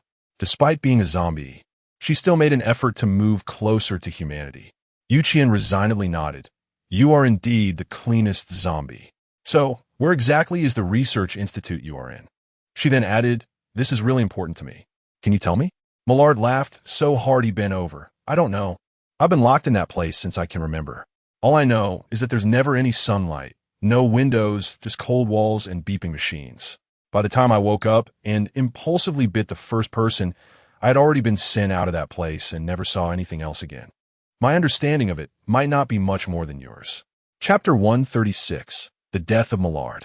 Qian remained silent, unsure of the truth behind everything Millard had said. She only felt that her last hope had been shattered. No one wants to live forever in danger. Everyone hopes that one day a vaccine for the zombie virus can be developed. They look forward to the day when humanity can no longer fear the zombie virus and can live vibrantly under the sun. Millard quietly watched Qian and Cheng Che, who appeared just as spirited as they had in their past life. The multiple difficulties and setbacks had not defeated them. Instead, they had become more resilient and stronger. I truly want to see what this world will eventually become. Will humanity's final fate be rewritten?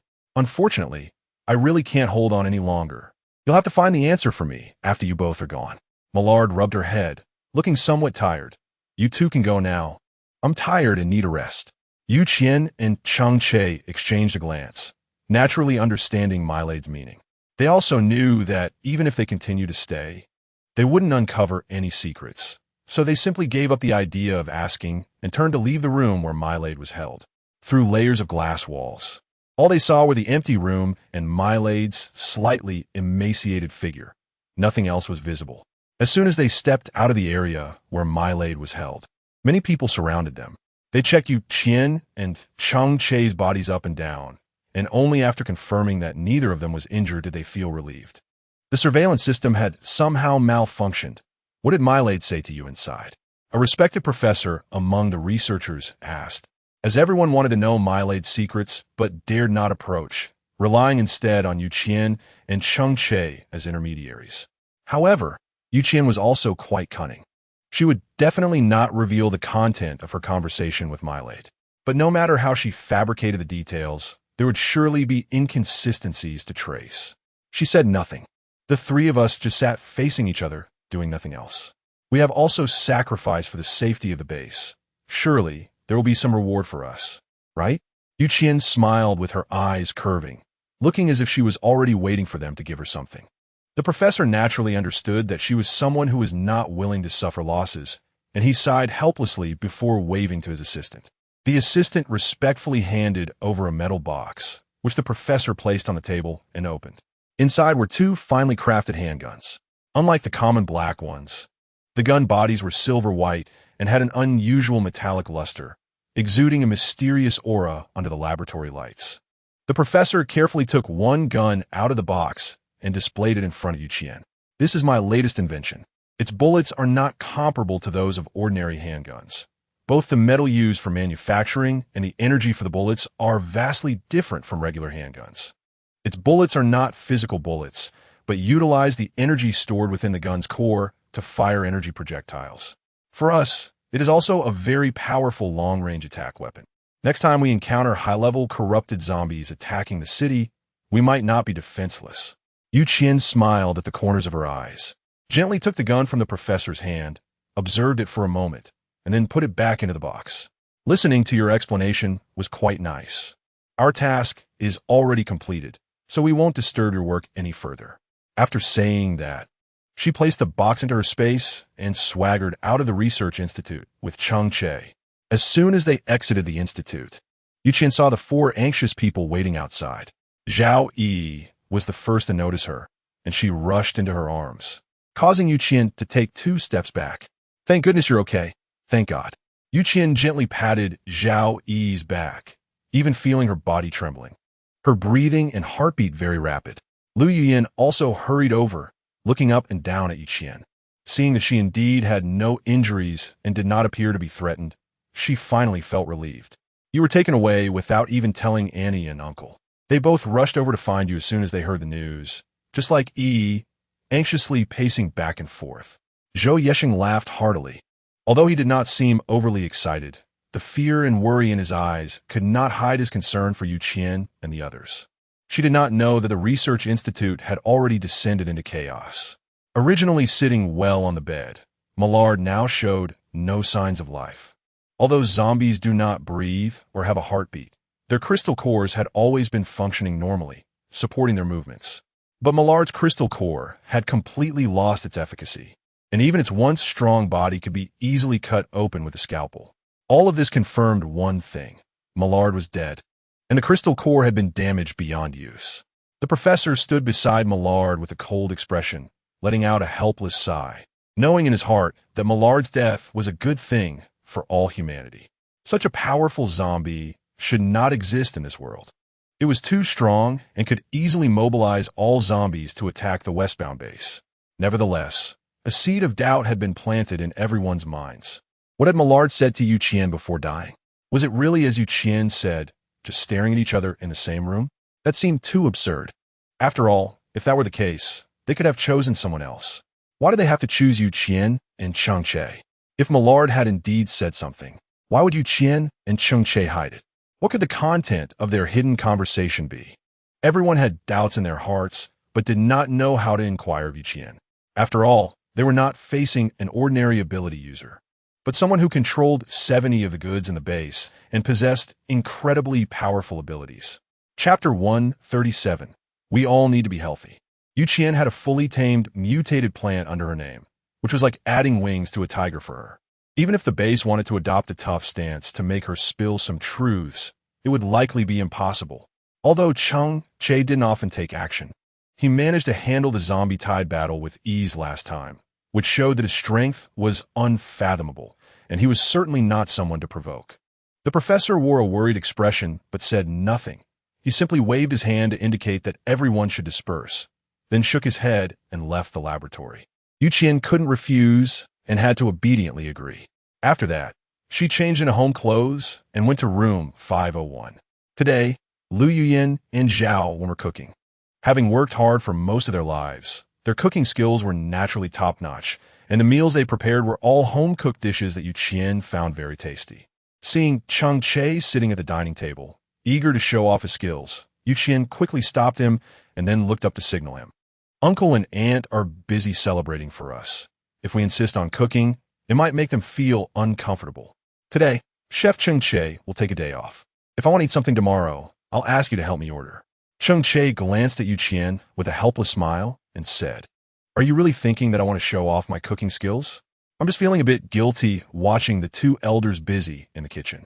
Besides, having another person in the kitchen could speed things up, right?" He gently poked Qian's forehead and added, "Also, with Uncle and Aunt busy in the kitchen, if you want to eat something, wouldn't I still make it for you?" Qian helplessly stuck out her tongue, and then the 4 of them sat together waiting for this long-awaited feast which also included the elders' love and importance for the young people.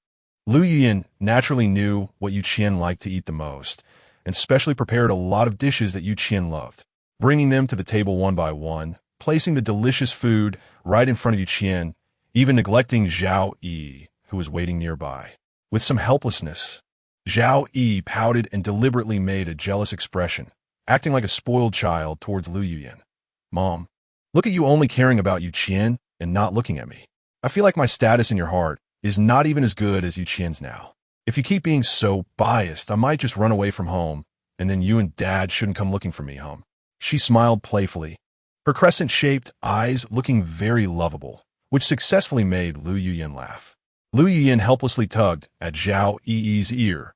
You and Qian are the same in my heart. I've worried my whole life about not having a sibling to accompany you, but now it's fine. I directly have 2 daughters. From now on, I can enjoy life. After all, a daughter's husband counts as a son too, and your dad and I won't have to worry about life anymore. Lu Yuyan laughed heartily, but Yu Qian felt warm in her heart. Since her parents passed away, she had been melancholy for a long time. Although she tried to maintain her strength and not show her vulnerability in front of outsiders, she still longed for her parents' companionship and love. Now, Lu Yuyan and Zhao Wenda treated her like their own daughter, and compared to Zhao Yi, there was actually no difference. They completely regarded her as family. They did not seek anything from her, and even always thought of ways to help her save resources to improve her life. Any good and fresh food will be sent to room 502 first. For Yu Qian, this attention and affection were the most precious.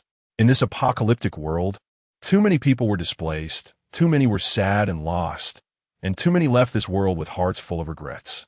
Yu Qian is fortunate to have become a large test subject. Although it is not glorious or perfect, she has truly gained the opportunity to live again, and she has seized the chance to improve her life. She possesses a core reserve that other survivors cannot match in several lifetimes, along with abilities they find hard to rival, and a heart that is colder and harder than theirs. But now, this heart is being gradually warmed by the affection of those who love her, allowing her to experience the warmth and coldness of human emotions, making her feel that she is also loved by others. Yu Qian was moved as she sat at the table and raised her wine glass. I know that I'm a stubborn person who doesn't easily empathize or tolerate others. Usually, my strong personality is something everyone accepts. The supplies I hold in my hands are not something you all watch closely like others do. In fact, you even hope I keep them hidden so that I can live better. I am very fortunate to have met all of you, and even more fortunate to be changed by you, to become teammates, lovers, and even family. The apocalypse may last a long time, but our feelings will only grow stronger over time. For me, you're my family, the most important people in my life. As she spoke, her voice became a bit choked with emotion. Sometimes, I'm also afraid and worry about being betrayed or harmed. There were nights when I couldn't sleep, always on guard. But now I can confidently trust you with my back and believe that you will never hurt me. I am so happy to have met you, and I am so glad to be able to call you family. Yu Qian downed the wine in his cup in one go, wiping his mouth with satisfaction. Thank you all for your company. No matter how difficult the road ahead is, we will walk it together, never abandoning each other, and always staying together. Zhao Yi was also moved to tears, excitedly hugging Yu Qian, who was clearly already quite drunk. Yu Qian, why are you thanking us? Clearly, it's our family that should be thanking you. To me, you are my saving angel. Angel, do you know? In my eyes, you have wings and are someone I would give everything for. I know I used to be very weak, but I will continue to improve myself, and I will never give up on you, my good friend. You helped me, so you're my family. To me, you are the most important person. I don't want to leave you in this lifetime, and I will never give you up. My parents, you, Zhou Yexing, and Cheng Che, we are all the most important people to each other. Everyone must be healthy and cannot be hurt. We can't let others worry about us. We are all family, and family must be together, never giving up on anyone. Chapter 138. The midnight sun finally passed. The two of them hugged each other, crying and unable to pull apart.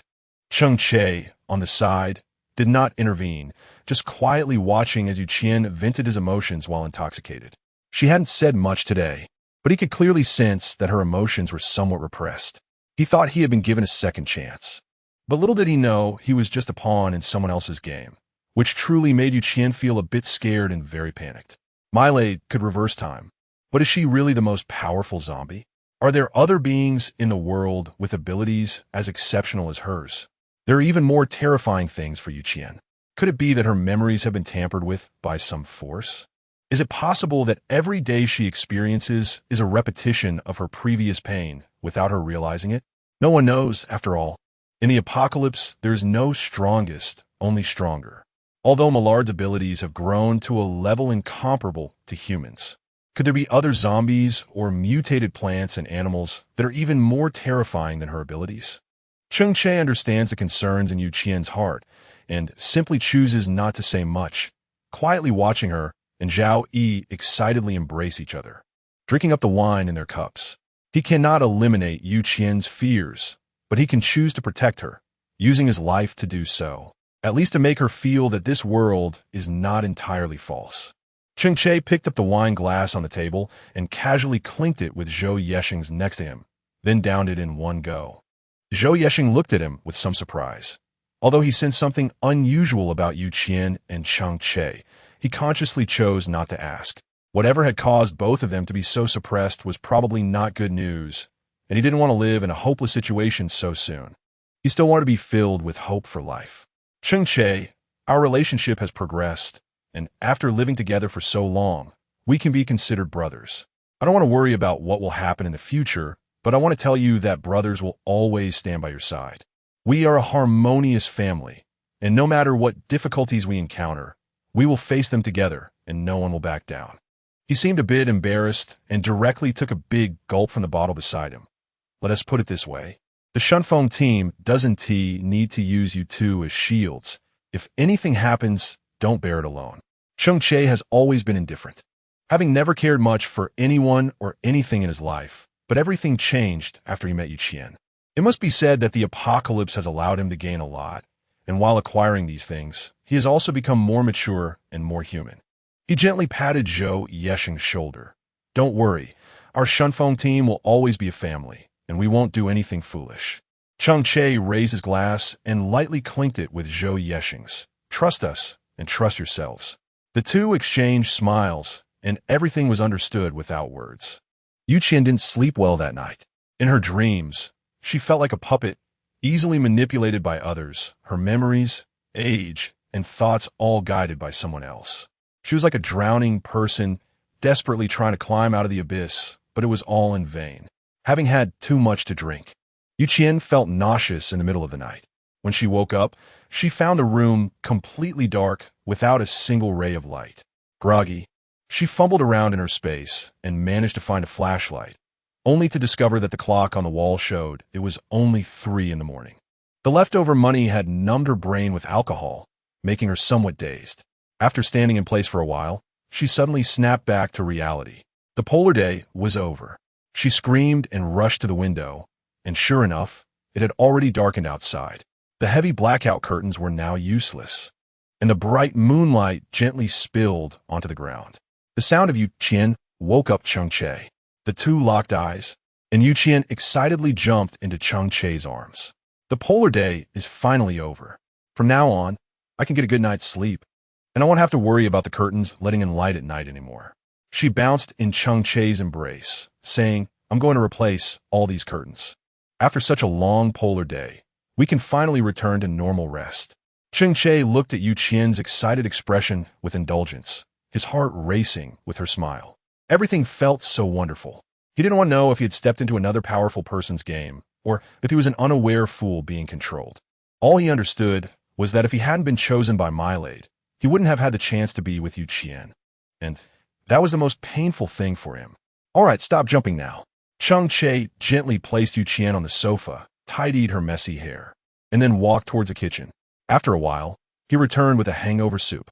Qian swiftly took the money and drank it all in one go. Feeling warm inside, Cheng Che always understood what she needed. No matter how easily overlooked the small things were, he made sure to do them for her. Qian does not regret becoming an experiment. After all, without this opportunity, she probably would not have known that she was actually worthy of love. After the two finished tidying up, they found themselves no longer sleepy, so they simply moved a small stool to the balcony and sat down. Looking up at the bright moon, having not seen it for a long time, she suddenly realized that it felt a bit strange yet familiar. Qian pointed at the stars in the sky and said, "Look, humans haven't been able to pollute the earth for such a long time, and now there are more stars than ever. It feels like the sky is so close to my hand." She instinctively reached her hand towards the sky, realizing her behavior was a bit childish, but she didn't mind, smiling as she fell into Cheng Che's embrace. "Once the zombie virus is officially contained, let's go travel. We can see the landscapes that have been restored for so long. Those sights will be breathtakingly beautiful." Cheng Che looked at Qian gently, his eyes sparkling with the softness of a starry sky, shining with a bright light that made it hard for anyone not to immerse themselves in this unrealistic tenderness. Chapter 139. Who is the love-struck one? Qian looked up at him and nodded seriously. "Okay, let's go together. One day, everything we hope for will come true, and the world will become safe. Humanity will no longer have to navigate through danger." She raised her head to look at the moon in the sky, which hung high above, quietly overlooking the bloodshed and filth on the ground, yet remained bright and pure. After a sleepless night, as dawn broke, Cheng Che and Qian appeared very energetic, eagerly running to 503 to call Zhao Yi and Zhou Yi. Little did they know that these two had also not slept the previous night. Perhaps it was due to the bright moonlight outside. Many people in the base had been awake. However, no one spoke. Everyone simply enjoyed a moment of tranquility and happiness, welcoming a new beginning. Zhao Wan and Lu Yuyan had gotten up early to tidy up the shop. They hadn't been able to open normally lately, and it was a relief to restore the cycle of day and night. Today was indeed an auspicious day for opening the shop. They left early, and breakfast could only be decided by the four of them together, but everyone's eyes instinctively fell on Cheng Che. After all, everyone had witnessed his cooking skills. It would truly be a waste not to utilize such a great chef. Qian tugged at Cheng Che's sleeve. "I suddenly want to drink red date soy milk, and it would be perfect with a sesame paste pancake. TSK, TSK, TSK. Just thinking about it makes me feel happy." Zhou Yi and Zhao Yi nodded in agreement, while Cheng Che helplessly looked at the three of them and resignedly walked into the kitchen to start working. The temperature inside the house had already dropped below 10 degrees, and Qian was wrapped in a cotton coat and wearing a pair of fluffy slippers. "What are our plans for today? I've been cooped up in the base for so long, I'm about to grow fur." Zhao Yi looked at Qian with excitement. "What do you think?" "What did you just say?" Zhao Yi suppressed the urge to hit Qian and repeated her words. Qian naturally agreed, just waiting to set off after finishing breakfast. Cheng Che's cooking skills were still top-notch. As soon as breakfast was served, it was quickly devoured, leaving only the soy pulp of the red date soy milk. Qian, feeling full, walked up the stairs while touching her little belly, slightly fatigued as she supported herself. She began to regret eating so much so early in the morning. To aid digestion, Qian decided to stroll leisurely in front, while Zhao Yi was in a similar state, the two of them waddling like penguins, which amused Cheng Che and Zhou Yexing to no end. I could see why the two of them were good friends. Their lifestyles were quite similar, and they walked in a similar manner after overeating. Zhou Yexing looked at Zhao Yi's back and smiled, his eyes brimming with affection, making Cheng Che feel a chill run down his spine. "Don't you have some brothers or something? Why didn't you come to the westbound base with them?" Cheng Che asked, realizing that they couldn't just walk together in silence without any topic to discuss. Zhou Yexing shrugged and smiled nonchalantly. "I chose a new leader for them. From now on, we'll go our separate ways." Cheng Che raised an eyebrow and asked, "What if you can't win Zhao Yi over? Would you think your decision to leave was a mistake? Why wouldn't I be able to win Zhao Yi over? In terms of ability, looks, and character, I'm not inferior to that Sun Jingming at all. The only reason she liked him at first was that I wasn't around. I'm the best, and my Yi will definitely choose me." Cheng Che chuckled, but said nothing, as it was inappropriate to say anything that might discourage his friend regarding relationships. Seemingly noticing Cheng Che's restrained laughter, Zhou Yexing sighed helplessly, rolling his eyes in mild annoyance. "To be honest with you, I really didn't think I could be with Yi. When I disbanded those brothers, it was mainly because I was afraid I couldn't focus on both them in my own life. Before meeting Yi, I could devote myself entirely to my brothers, But after realizing my feelings, I felt like I wasn't a qualified leader. I couldn't split my time and energy in half. If I had to choose, I definitely wouldn't give up on EE, so I could only part ways with them. I don't know how long it will be until we meet again, but I believe they're not ordinary people and can live well on their own without me. I'm just a bit selfish. I can only focus on one thing at a time, and once I focus on EE, I can't think about anything else. Cheng Che sighed regretfully. That's the biggest difference between you and Sun Jingming, right?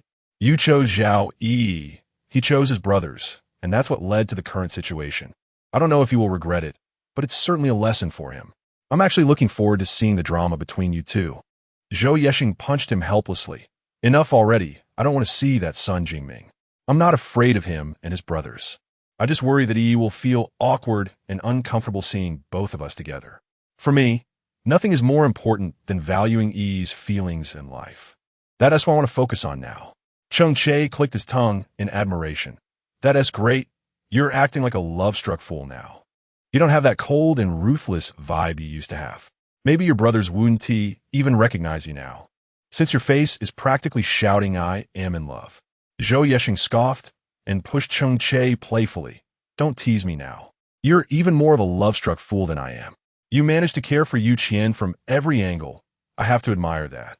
Cheng Che, not offended by the push, laughed as they quickened their pace to catch up with the two little penguins ahead, slowly making their way into the mission hall.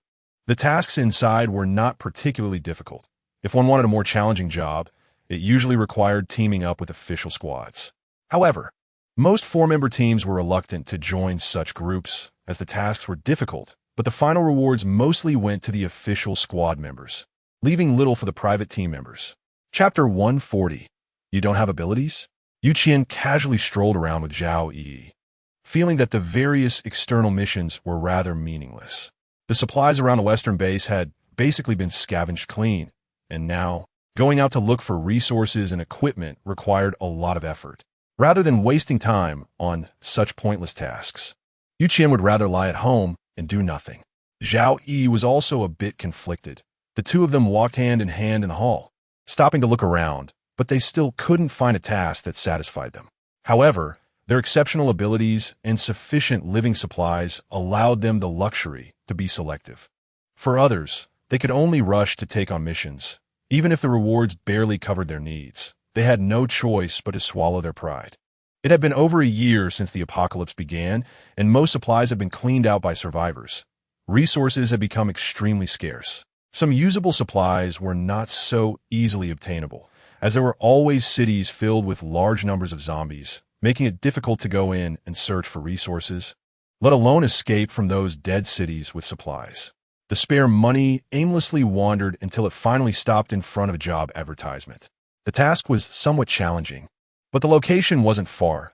It involved searching for herbs and various fruit seeds on a few desolate mountains. However, anyone with a bit of common sense knew that nowadays, mutated animals and plants were rampant, and very few survivors could easily handle them. As a result, those without skills were reluctant to go and risk their lives. Thus, despite the relatively generous reward for the task, not many people came to inquire about it. After all, no one would joke around with their own life.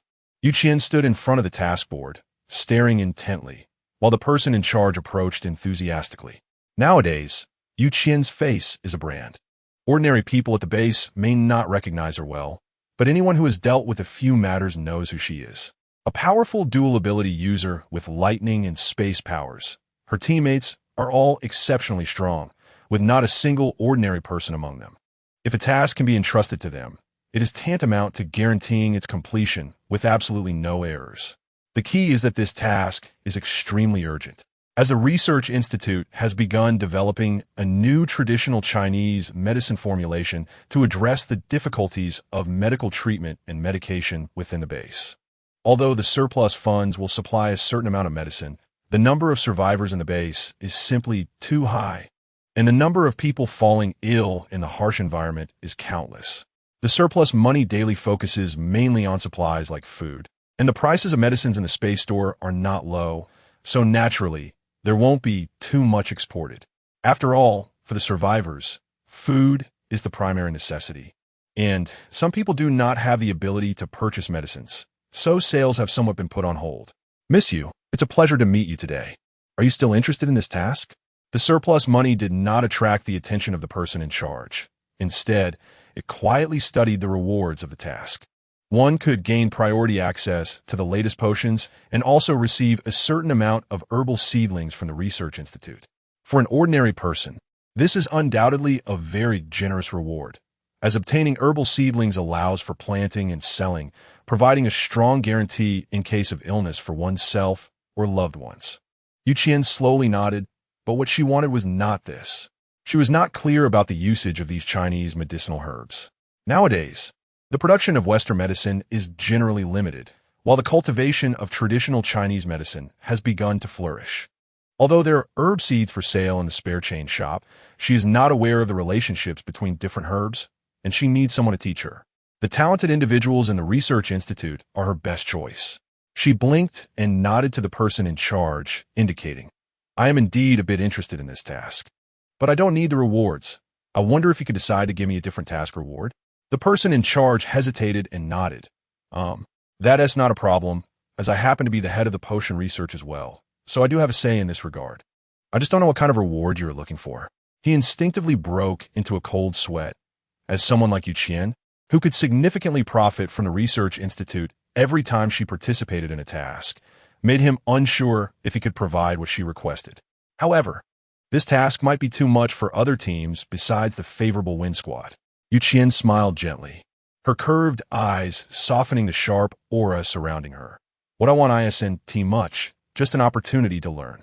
I am indeed very interested in traditional Chinese medicine and its pharmaceutical aspects, so I would like to study at the Research Institute after the task is completed. I wonder if you would be willing? The person in charge stood there in surprise, momentarily stunned before speaking incredulously. Just for learning? Qian found it somewhat amusing to see him like this, and she spoke again. Of course, if you're willing, I can ask for more things like crystal cores, energy guns. Before she could list them all, the person in charge quickly interrupted her. Please be merciful with your demands. I agree to all your conditions. This isn't difficult for us. However, studying traditional Chinese medicine is quite a troublesome process, and you might find it a bit tedious. Qian shook his head dismissively. You don't have to worry about that. If I don't want to learn anymore, I will leave on my own and won't make any unreasonable demands. The person in charge thought for a moment, then nodded seriously and bowed to Qian. Thank you for your help. My name is Zhao Xiaoping. You could just call me Xiao Zhao. He scratched his head a bit awkwardly. For this task, you might need to take me with you. After all, just giving you pictures and having you go look for them directly might be a bit troublesome, so I'm willing to be your guide, which can also ensure the integrity of the roots of the herbs. Qian nodded indifferently and said, No problem. After all, you're the expert in this area, so it will be easier to have you along. He then asked, May I ask, do you have any superpowers? Zhao Xiaoping was taken aback for a moment before replying. I indeed do not have any superpowers. I am just an ordinary person. The reason I was able to enter the base was mainly because my knowledge just happened to meet the standards and the Research Institute reluctantly brought me in. As if afraid that Qian would look down on him, he quickly added, Sorry, this is indeed my issue, but I promise I won't hold you back. If danger arises, I will run far away by myself. You can treat me like air and not save me. Chapter 141. As long as I can run, that's fine. Qian quickly waved her hand. I didn't mean that. Whether you're a superpowered person doesn't have much of an impact on this task. After all, your main task is to find and collect medicinal materials, which is the most important task. She smiled gently, losing the fierce image of the rumored female demon, which eased Zhao Xiaoping's nervous heart. Qian, not caring about the details, nodded. No problem. We'll wait for you first. Just remember to be quick. Zhao Xiaoping quickly nodded, then hurriedly picked up his task card and small stool and ran towards the Research Institute. Zhao Yi stood beside Qian with some excitement. Digging for herbs? This was my favorite thing to do when I was a child. Back in my hometown, I often used the small shovel my mom bought for me to dig wild herbs.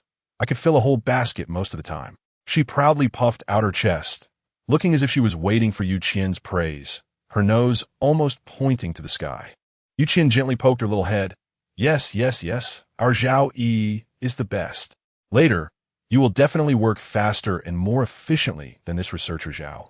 Only then did Zhao Yi become modest and shyly wave her hand. That's not the case. He is a professional. How can I compare to him? I'm only suitable for foraging for wild vegetables. I really can't do anything more. Then she dramatically pinched her throat and said, I'm so clumsy, sister, you won't abandon me, right? You won't think I'm a burden, right? Qian frowned and pushed her away, then lightly patted his clothes. Don't do that again. I'm afraid I won't be able to sleep at night. Zhao Yi was both amused and exasperated by his words. She let out a soft snort, turned, and walked over to Zhou Yesheng, sticking her tongue out at Qian. The extra money made her laugh, and the four of them didn't have much to tidy up, so they simply set off towards the base gate. They didn't wait long before they saw Zhao Xiaoping running over with a silver-white safe, looking quite heavy. He awkwardly scratched his head and then bent down to apologize. Sorry, everyone. It took me quite a bit of time just to collect the equipment from the research institute. I prefer using these handy tools so that it won't cause too much damage to the plant roots. Let's set off now. We need to find quite a few herbs, and we might have to stay in the mountains for a while. Zhao Yi had already informed her parents on the way here, so they didn't need to worry, and they could safely wander around the mountains. Zhao Xiaoping led the way, quickly arriving in front of a battered van. Only a small part of the paint was still intact, revealing its original color, and the front and rear lights were either missing or broken, likely leaving it with only the function of running. Qian looked at the wobbly car door and rubbed his face, feeling a bit of a headache. Are you really planning to drive this thing into the mountains? Are you sure it can handle mountain roads? Zhao Xiaoping patted the car body without any hesitation. What's the big deal? As long as it can run, that's enough. Even if it breaks down, it can at least get us to the entrance of the mountains, and we can walk the rest of the way. Qian looked at the car with some disgust, just as he was about to tentatively sit in it. He didn't expect that under Zhao Xiaoping's recent slap, the precarious car doors suddenly fell to the ground, kicking up a cloud of dust. Qian tentatively pointed to the car door on the ground. Are you sure it can still make it to the mountain entrance? Zhao Xiaoping smiled awkwardly, but felt helpless. After all, the cars that were still somewhat decent had mostly been requisitioned by the official teams. They went to places that were farther and more dangerous, so it was understandable that they needed better tools. But this was already the best car he could rent at the moment. Private teams also needed to go out on missions, and their vehicles were for their own use, so there was hardly any left for rent. The ones available for rent were mostly vehicles on the verge of being scrapped, perhaps not even able to drive a kilometer from the base. Qian sighed helplessly and said, All right, I won't make it difficult for you. You can drive my car, but I need to make it clear first. My car is clean, high-end, and very expensive. Once you develop the potion, just give me 10 bottles. That's enough, I don't need more. Zhao Xiaoping swallowed hard and said, Captain, 10 bottles is already quite a significant amount. Can we negotiate this a bit more? Qian smiled and patted him on the shoulder. So, do you think we should discuss the task we have to do? Zhao Xiaoping immediately stood up straight and then raised his hand to salute. No need to discuss. I think 10 bottles is great. Let's do it the way you said. Qian nodded in satisfaction. The young man was indeed quite sensible, at least not stubbornly refusing to make any concessions. He pulled out an off-road vehicle designed for mountain roads from the space, which was very spacious inside, and it didn't feel crowded for 5 people sitting in it. At least it would be more convenient when climbing mountain roads, without wasting too much of their energy. Zhao Xiaoping sat in the car with some astonishment, carefully touching the car door and seats, his eyes revealing a look of shock. You really take good care of this car. It looks like it hasn't been driven at all.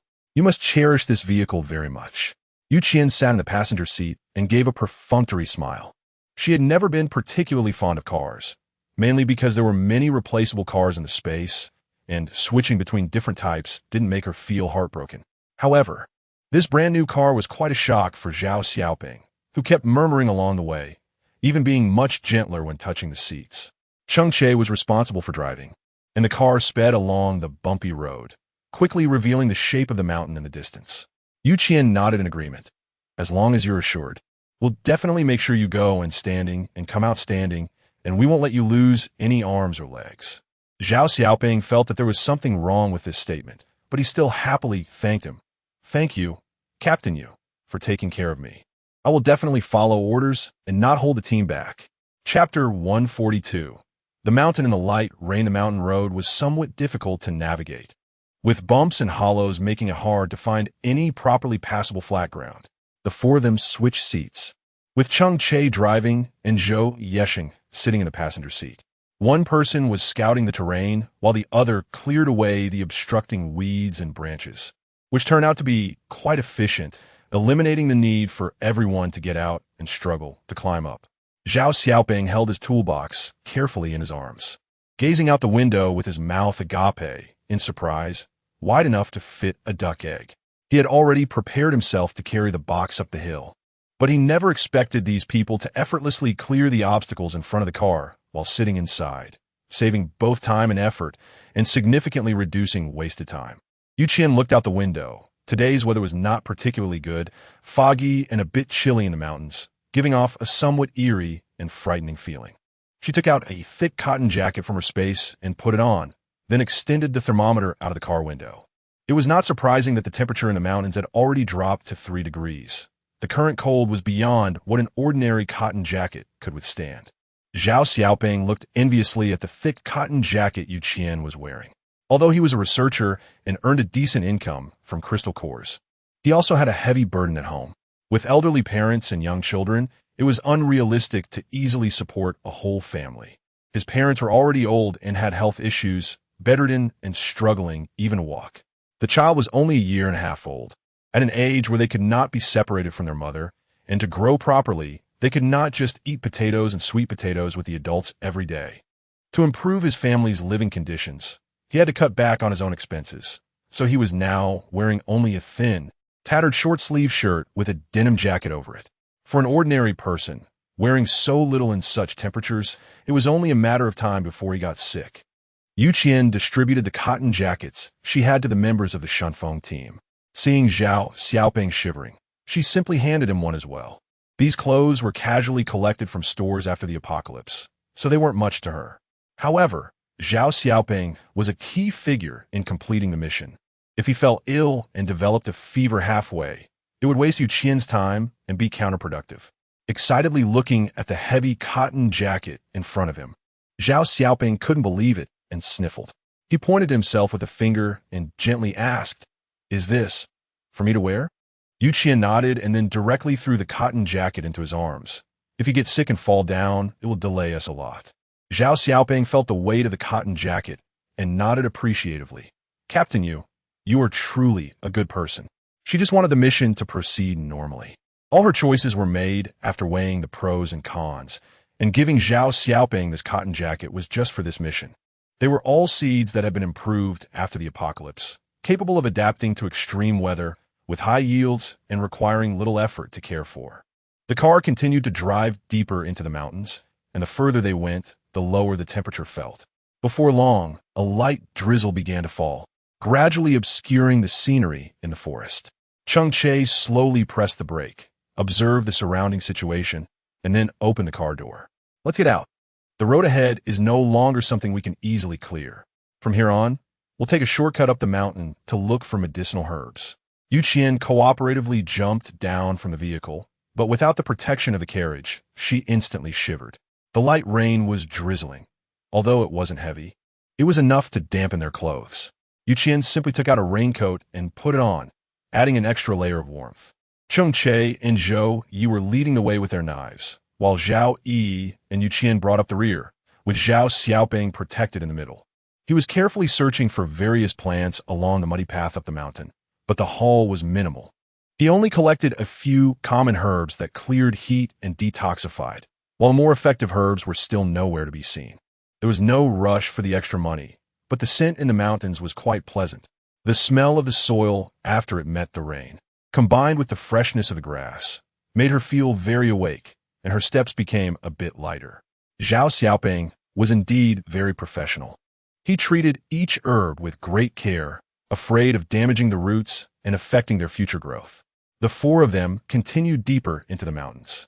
Although their harvest wasn't particularly abundant, they did find a few uncommon herbs, which improved Zhao Xiaoping's mood significantly. They walked and paused along the way, and before long, it was already 6 p.m. Qian felt a bit tired, but Zhao Xiaoping, an ordinary person, simply couldn't support the labor of the day. Now, even walking seemed a bit unsteady, as if he could fall to the ground at any moment.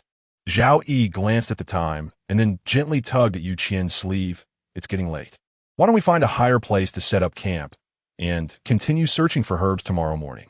Adhering to the belief that time is money, the five of them hadn't even eaten lunch today, only focusing on moving forward to find medicinal herbs.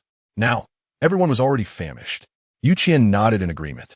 The temperature in the mountains had begun to drop, and the air was so cold it made people shiver, making it impossible to walk normally. The best choice now was to quickly find a place to rest, change into dry and comfortable clothes, then have a steaming hot dinner before getting some sleep. Cheng Che naturally received the instruction and led them to a slightly higher hillside, where the top was relatively flat, just right for setting up a reasonably sized camping tent. Everyone helped each other to get the work done, and the tent was quickly erected, but the temperature inside was still uncomfortably low. The ability users were okay, but Zhao Xiaoping's shoes were completely caked with rainwater and mud, and his body was shaking in the cold temperature. Seeing his lips turn blue, Yu Qian knew it was not a good situation. He simply took out a charcoal stove, lit it, and placed it at the door to vent the smoke. Chapter 143, Setting Up Camp in the Wild. Take off your shoes. You probably can't wear them anymore. I can give you a new pair. Zhao Xiaoping smiled gratefully, but his body had already been frozen stiff, and the muscles in his face were uncooperative, making the smile look somewhat strange. He awkwardly scratched his head and said, "My family has many members, so I can't compensate you materially, but I can guarantee that I will teach you about herbal medicine with great care. I also have some knowledge about planting, and if you don't mind, I can teach you everything I know in that area as well." Yu Qian nodded. Although she didn't like eating those poorly textured crops, the survivors in the base didn't care about the taste. They only wanted to fill their stomachs with enough seeds. She could save us some of crystal cores to buy seeds in the space shop. The land in the space could enhance the growth speed of the seeds, and then she could sell the mature fruits for a large profit in crystal cores. No matter how you looked at it, it was a deal that only made money. So Yu Qian was naturally very willing. She handed her shoes and socks to Zhao Xiaoping, and then she and Zhao Yi moved to another corner of the tent to have dinner. In fact, as the weather was getting colder, they preferred to eat something better, like a steaming hot pot. However, with a stranger around, even though there was nothing to hide, Yu Qian still wanted to be a bit reserved. After all, the higher-ups in the base had been watching her for a long time, and Zhao Xiaoping in front of her was, after all, a person from the research institute, which meant he was closer to the higher-ups of the base. Although they didn't get to have a hot and fragrant hot pot for dinner, Yu Qian didn't skimp on the food. Each person received a large bowl of beef noodles, where the beef was piled high, nearly matching the volume of the noodles.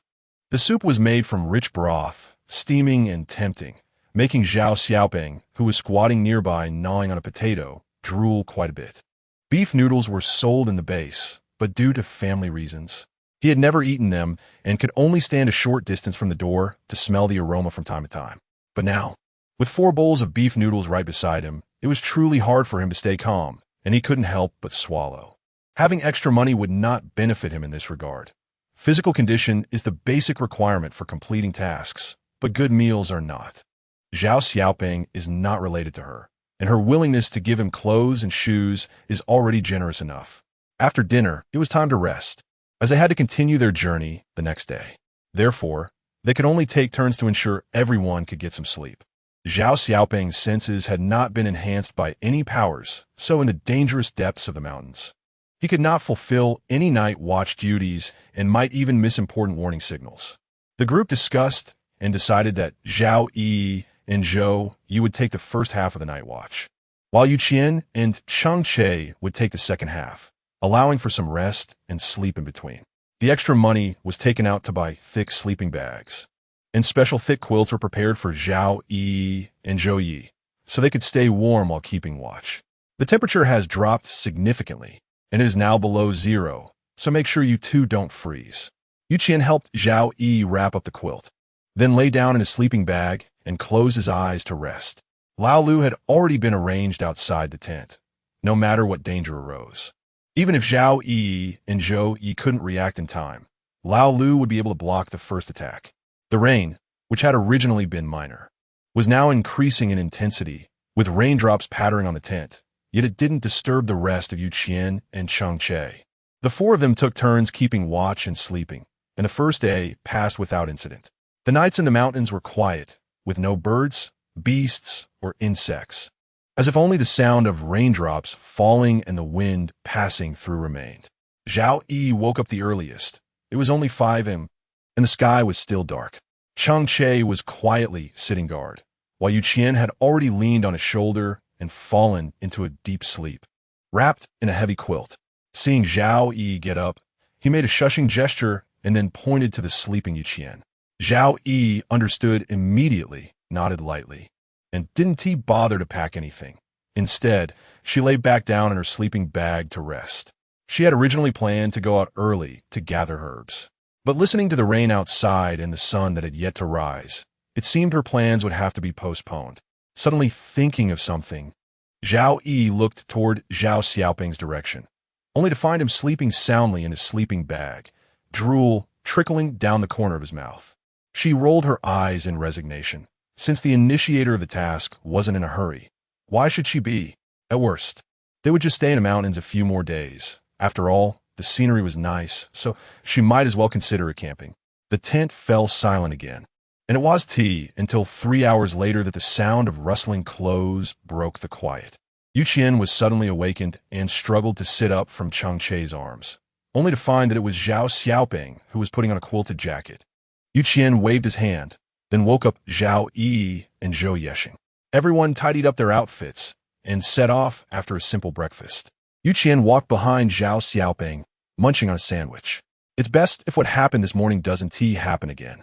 I know you're trying to let us rest more, but if you encounter mutated animals or other dangers while you're out, the four of us can't bear the consequences. Zhao Xiaoping felt a bit nervous upon hearing this. He wanted to explain something, but he understood that Qian wasn't blaming him. He was just stating the facts. He nodded silently and continued to focus on searching for herbs, looking for his target among the patches of green. Chapter 144. Discovery of Follower. Do you feel like something has been following us? Don't worry. It's not zombies or mutated plants and animals. It's a person. No way. It's so dangerous here. How can someone actually survive? When did they start following us? Why didn't I notice yesterday? Cheng Che wrapped her slightly cold hands in her palms to warm them up, still smiling. Perhaps it's due to his abilities, or maybe his body has evolved. He moves very agilely and breathes very little. Qian was shocked and grabbed Cheng Che's hand. Breathe very little? How much? His movements were also very agile, and he didn't make much noise, so you didn't quickly notice his presence. He had already come over during dinner yesterday, but he didn't launch an attack, and I didn't directly pull him out. Qian didn't ask any further, just helplessly nodded, and then continued to move forward steadily. The closer he got to the depths of the forest, the more herbs he could find, and their value was higher, which Zhao Xiaoping considered particularly precious. Unfortunately, he only had 2 hands, and his abilities were limited, so he couldn't carry too many herbs. Therefore, with each step he took, he had to pause for a moment to rest. Although Qian's space could help store the plants, Zhao Xiaoping did not speak up, as she was unwilling to get into such trouble. If the medicinal materials were accidentally damaged or mysteriously lost, she couldn't bear that responsibility. After all, once smeared with mud, there would be little chance of cleaning it off. Zhao Xiaoping glanced at Qian and Cheng Che, panting, and after clenching her teeth, reluctantly spoke up. I know both of you have spatial abilities. Could you help me store these medicinal materials? I really can't carry them anymore. If this goes on, the herbs might get damaged and all efforts could go to waste. She had been in the base for quite a while, so she naturally understood the troubles that spatial ability users could attract. I don't want to take on any extra responsibility, so it's better if you keep these things yourself. She smiled with her eyes curved, her tone full of rejection, clearly not wanting to take on this task. However, the demand for medicinal herbs this time was too large, and Zhao Xiaoping only mentioned that she needed their protection before setting off, without bringing up the need for spatial ability users to help out.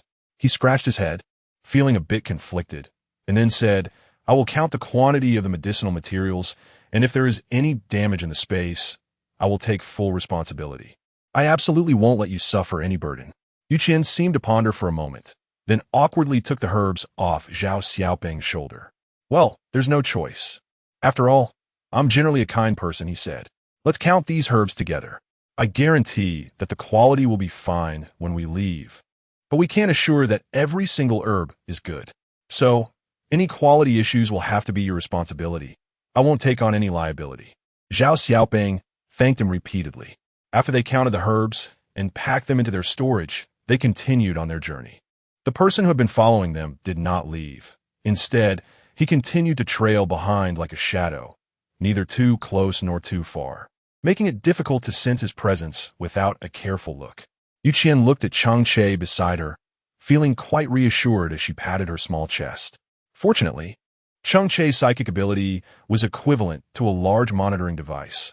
Otherwise, she wouldn't be able to truly confirm that someone was following them. However, Qian was starting to feel restless, as she was unclear about this person's intentions. Although time was tight, and they should quickly search for medicinal herbs without wasting time on other matters, having an unknown danger trailing behind them kept her on edge. As noon approached, the light rain blurred the surroundings, and the mist in the mountains grew thicker. Everything around seemed to be veiled in a thin layer, making it difficult to discern the right direction in this dreamlike haze. Fortunately, Zhao Xiaoping was well prepared and took out a compass from his backpack. The group continued deeper into the forest, the footprints on the ground gradually washed away by the rain. Zhao Xiaoping worked hard to gather herbs, while Qian followed behind to store them. The reason she didn't assign this task to Cheng Che was that her spatial warehouse had a specific insurance function, alleviating concerns about the herbs dying or losing potency over a few days, which could provide a safety net for their mission.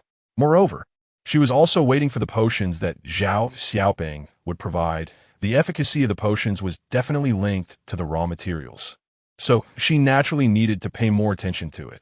As the rain gradually intensified, everyone put on raincoats, but did not stop moving forward. However, the muddy mountain path became increasingly slippery, and even Qian nearly fell several times. Seeing that it was impossible to continue searching normally, they could only randomly find a cave to take shelter from the rain. The cave was still somewhat damp, but compared to the rainy weather outside, it was much better. Qian carefully examined the area, and rather than calling a cave, it would be more accurate to describe it as a rock wall that recedes inward. However, at least it served as a shelter from the wind and rain. Qian surrounded the rock wall with a heavy plastic sheet and lit a charcoal brazier in the middle, gradually raising the temperature. Achoo! A weak sound came out. Although the speaker tried to keep their voice down, it still seemed particularly jarring in the quiet mountain forest. The people inside the cave were warmed by the fire, so the owner of the voice could only be the tracker outside. Zhao Yi and Zhou Yesheng exchanged a glance and silently walked out, while Cheng Che directly set up a mental barrier to trap the tracker, leaving them no way to escape. There were no intense sounds of fighting, and before long, a woman was brought in, pressed down, wearing a coat that had already started to shed its cotton filling. Chapter 145. Just an acquaintance the moment she saw Cheng Che. Her eyes brightened, and she excitedly wanted to run to his side. "Benefactor, do you remember me?" Cheng Che frowned, looking at the dirty woman in front of him with some disgust. He didn't recall saving anyone, so why was there a woman calling him a benefactor? Seeing Cheng Che's obvious impatience and lack of recognition, the woman standing there became anxious.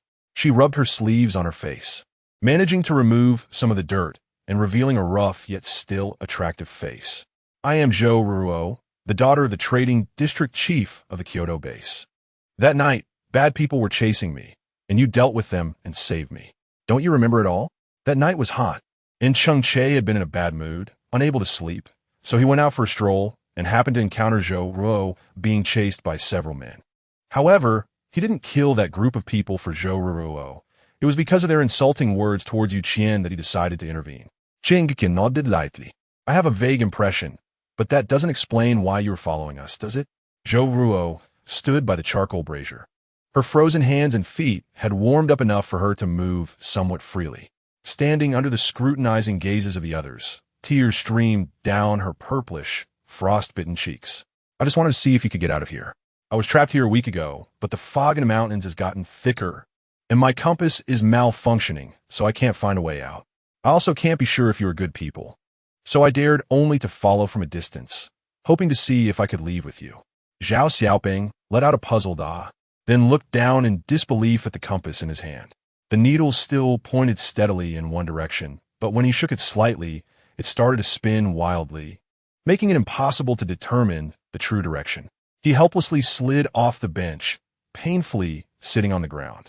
God, we've been walking deeper into the mountains, and the fog is so thick while it keeps drizzling. How are we supposed to get out? Qian, feeling a bit anxious, took out a compass from his space.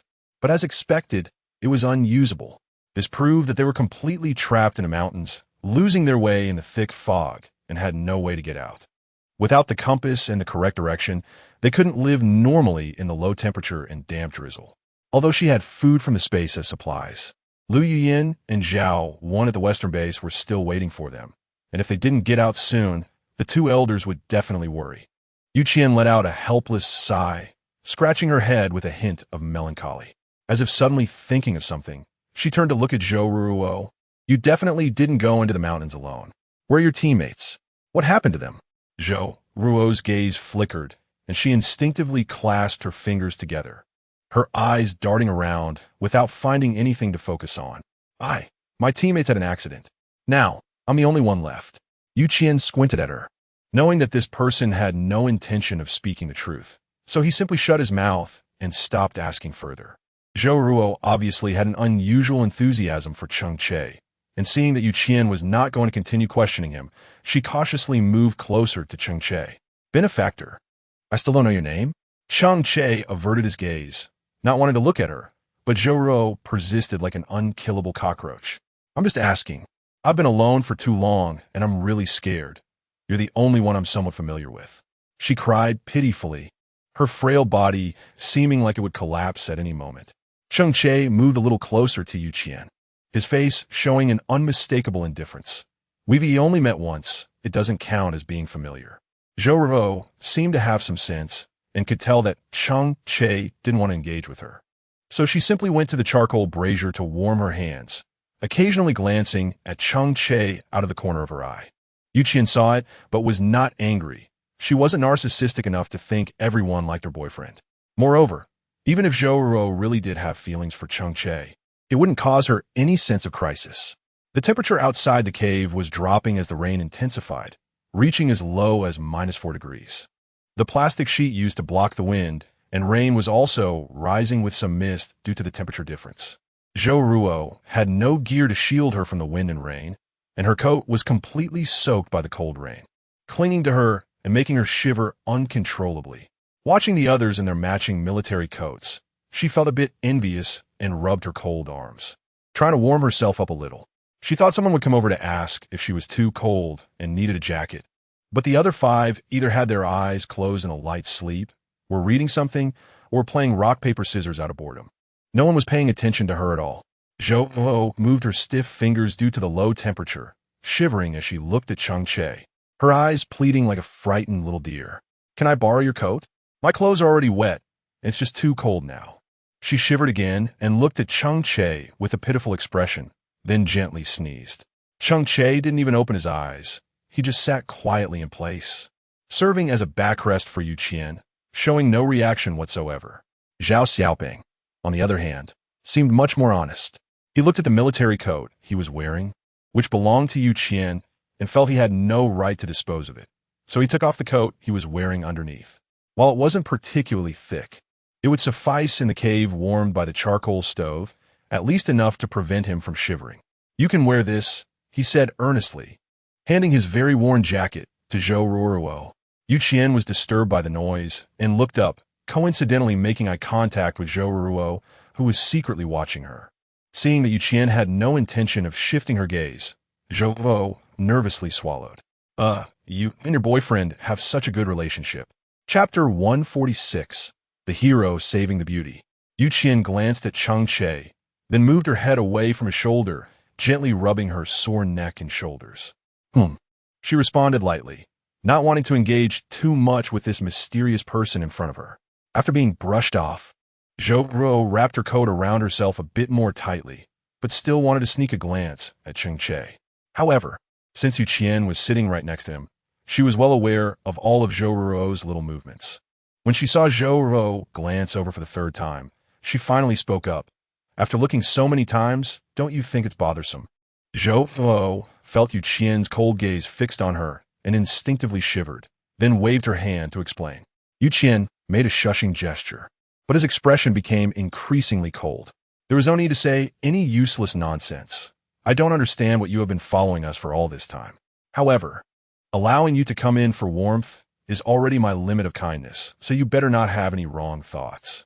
If your actions are harmful to us, I will not hesitate to end you. Qian lazily yawned, then stood up from Cheng Che's embrace and walked over to the charcoal brazier to warm herself with Zhou. I just wanted to walk out of the deep mountains with you. I really have no other intentions.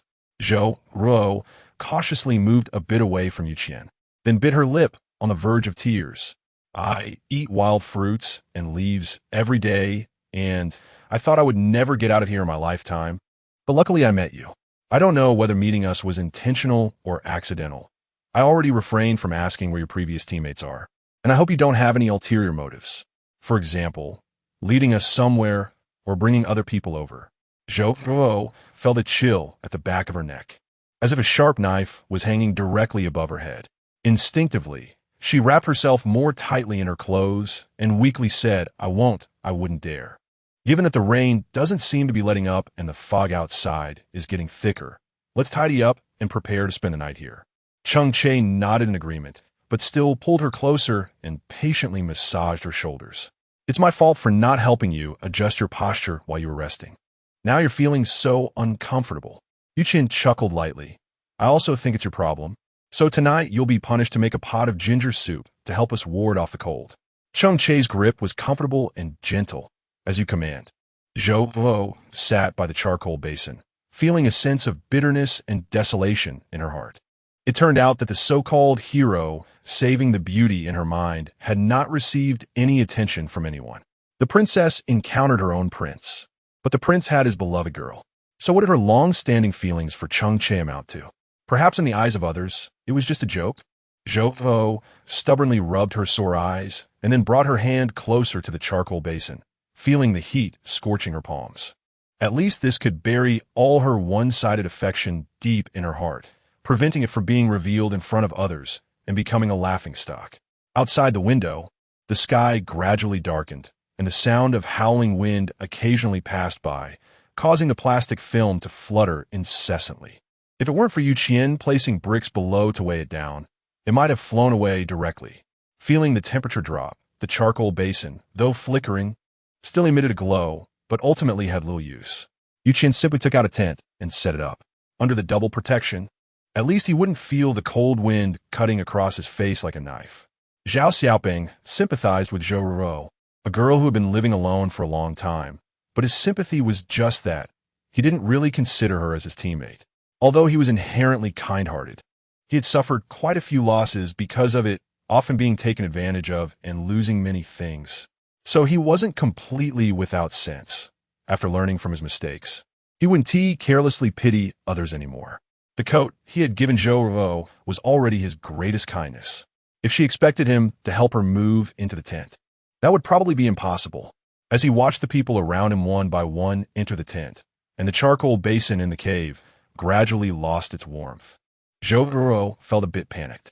The only thing blocking the entrance was a plastic sheet secured with stones and nails, which offered no real protection against harm. And the howling wind made the plastic sheet seem like it was about to tear apart. She trembled as she tried to squeeze into the tent. But it wasn't very big. With 5 people scattered asleep, it had already taken up a large portion of the space, and her entering would make it feel quite cramped. In order to ensure she wouldn't die from poisoning, Qian did not light another charcoal basin inside the second layer of protection, but instead took out her air conditioner. The air conditioner blew out warm air. Although the tent wasn't great at insulation, it still made those inside feel quite comfortable. After tidying everything up, it was almost time for dinner, and the sky outside the cave had completely darkened. The gnarled branches seemed even more terrifying as they loomed through the plastic film. Cheng Che had set up a pot early on over a vent and then lit a fire to start boiling ginger soup. The spicy ginger flavor combined with the rich sweetness of brown sugar. Although Qian didn't particularly like this taste, she still drank a bowl to avoid catching a cold. The physical condition of an ability user was indeed good, but she didn't want to gamble with her health. Zhao Xiaoping was fortunate enough to get a bowl as well, but Zhou Ruo was completely ignored by them as a companion. So she naturally sat aside with nothing to eat.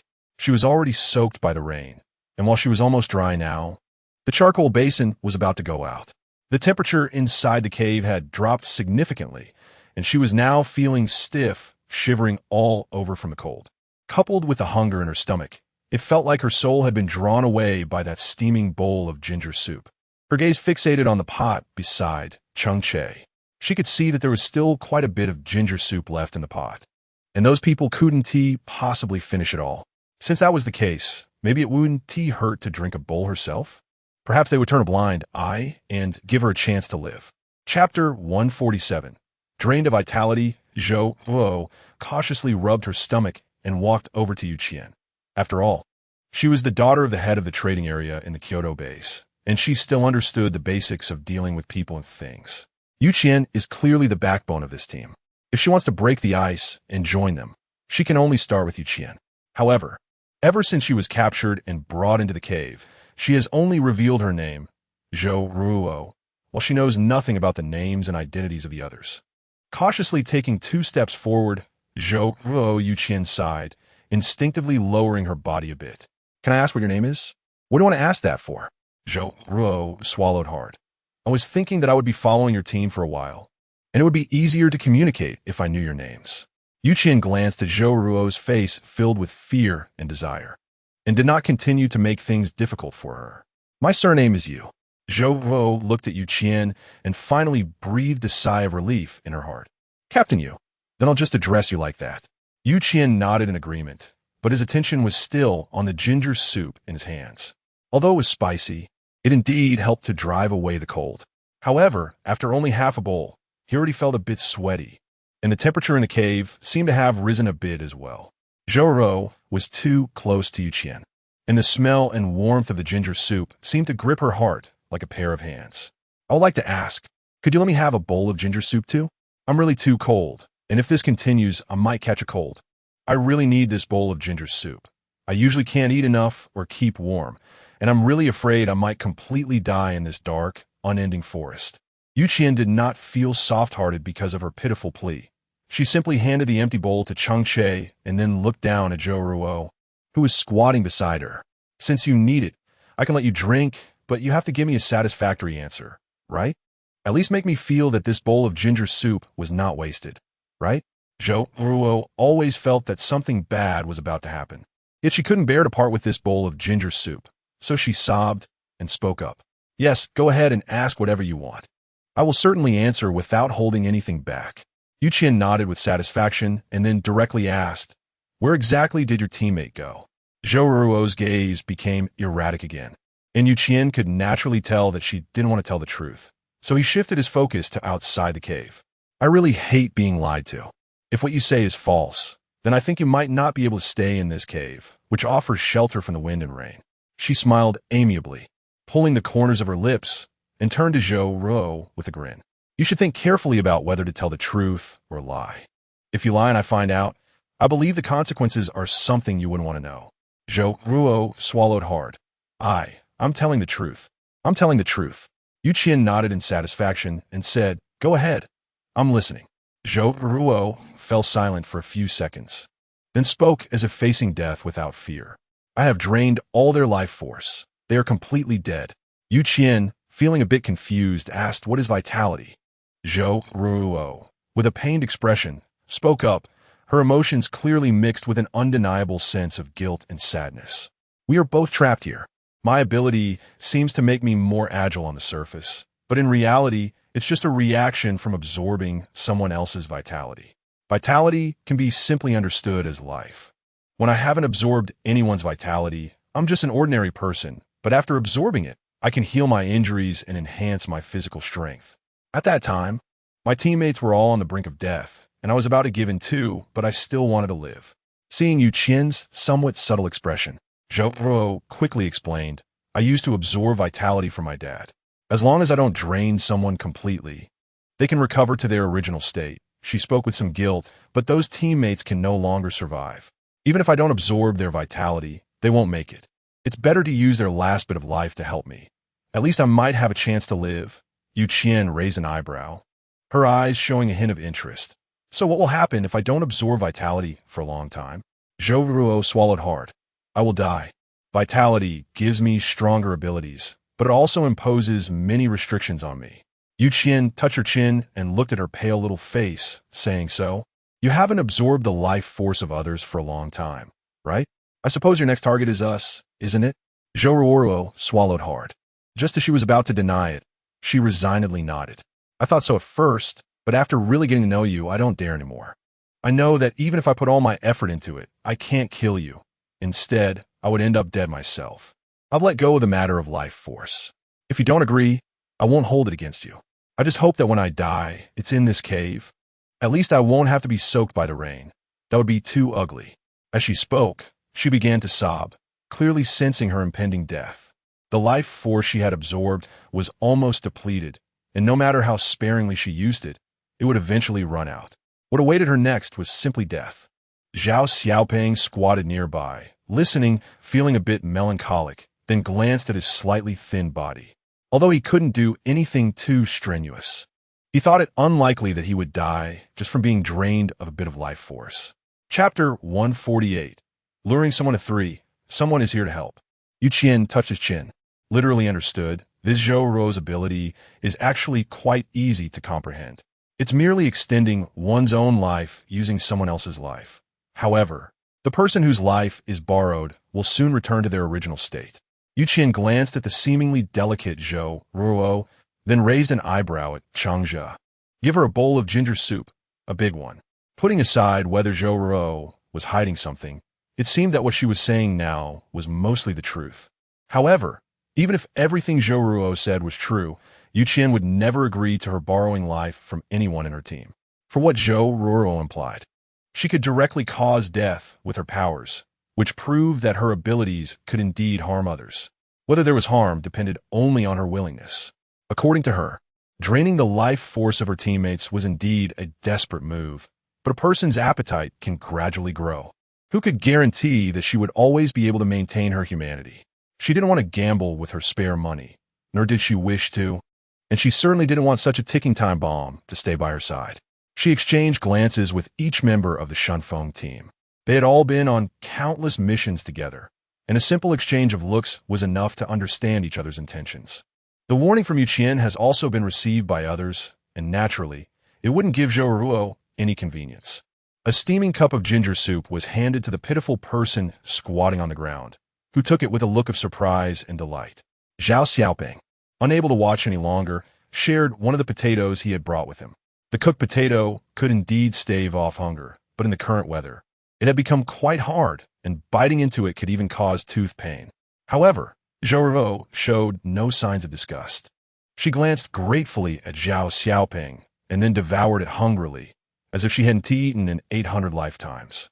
The extra money turned off the lamp, and the cave instantly became dark, making it impossible to see anything.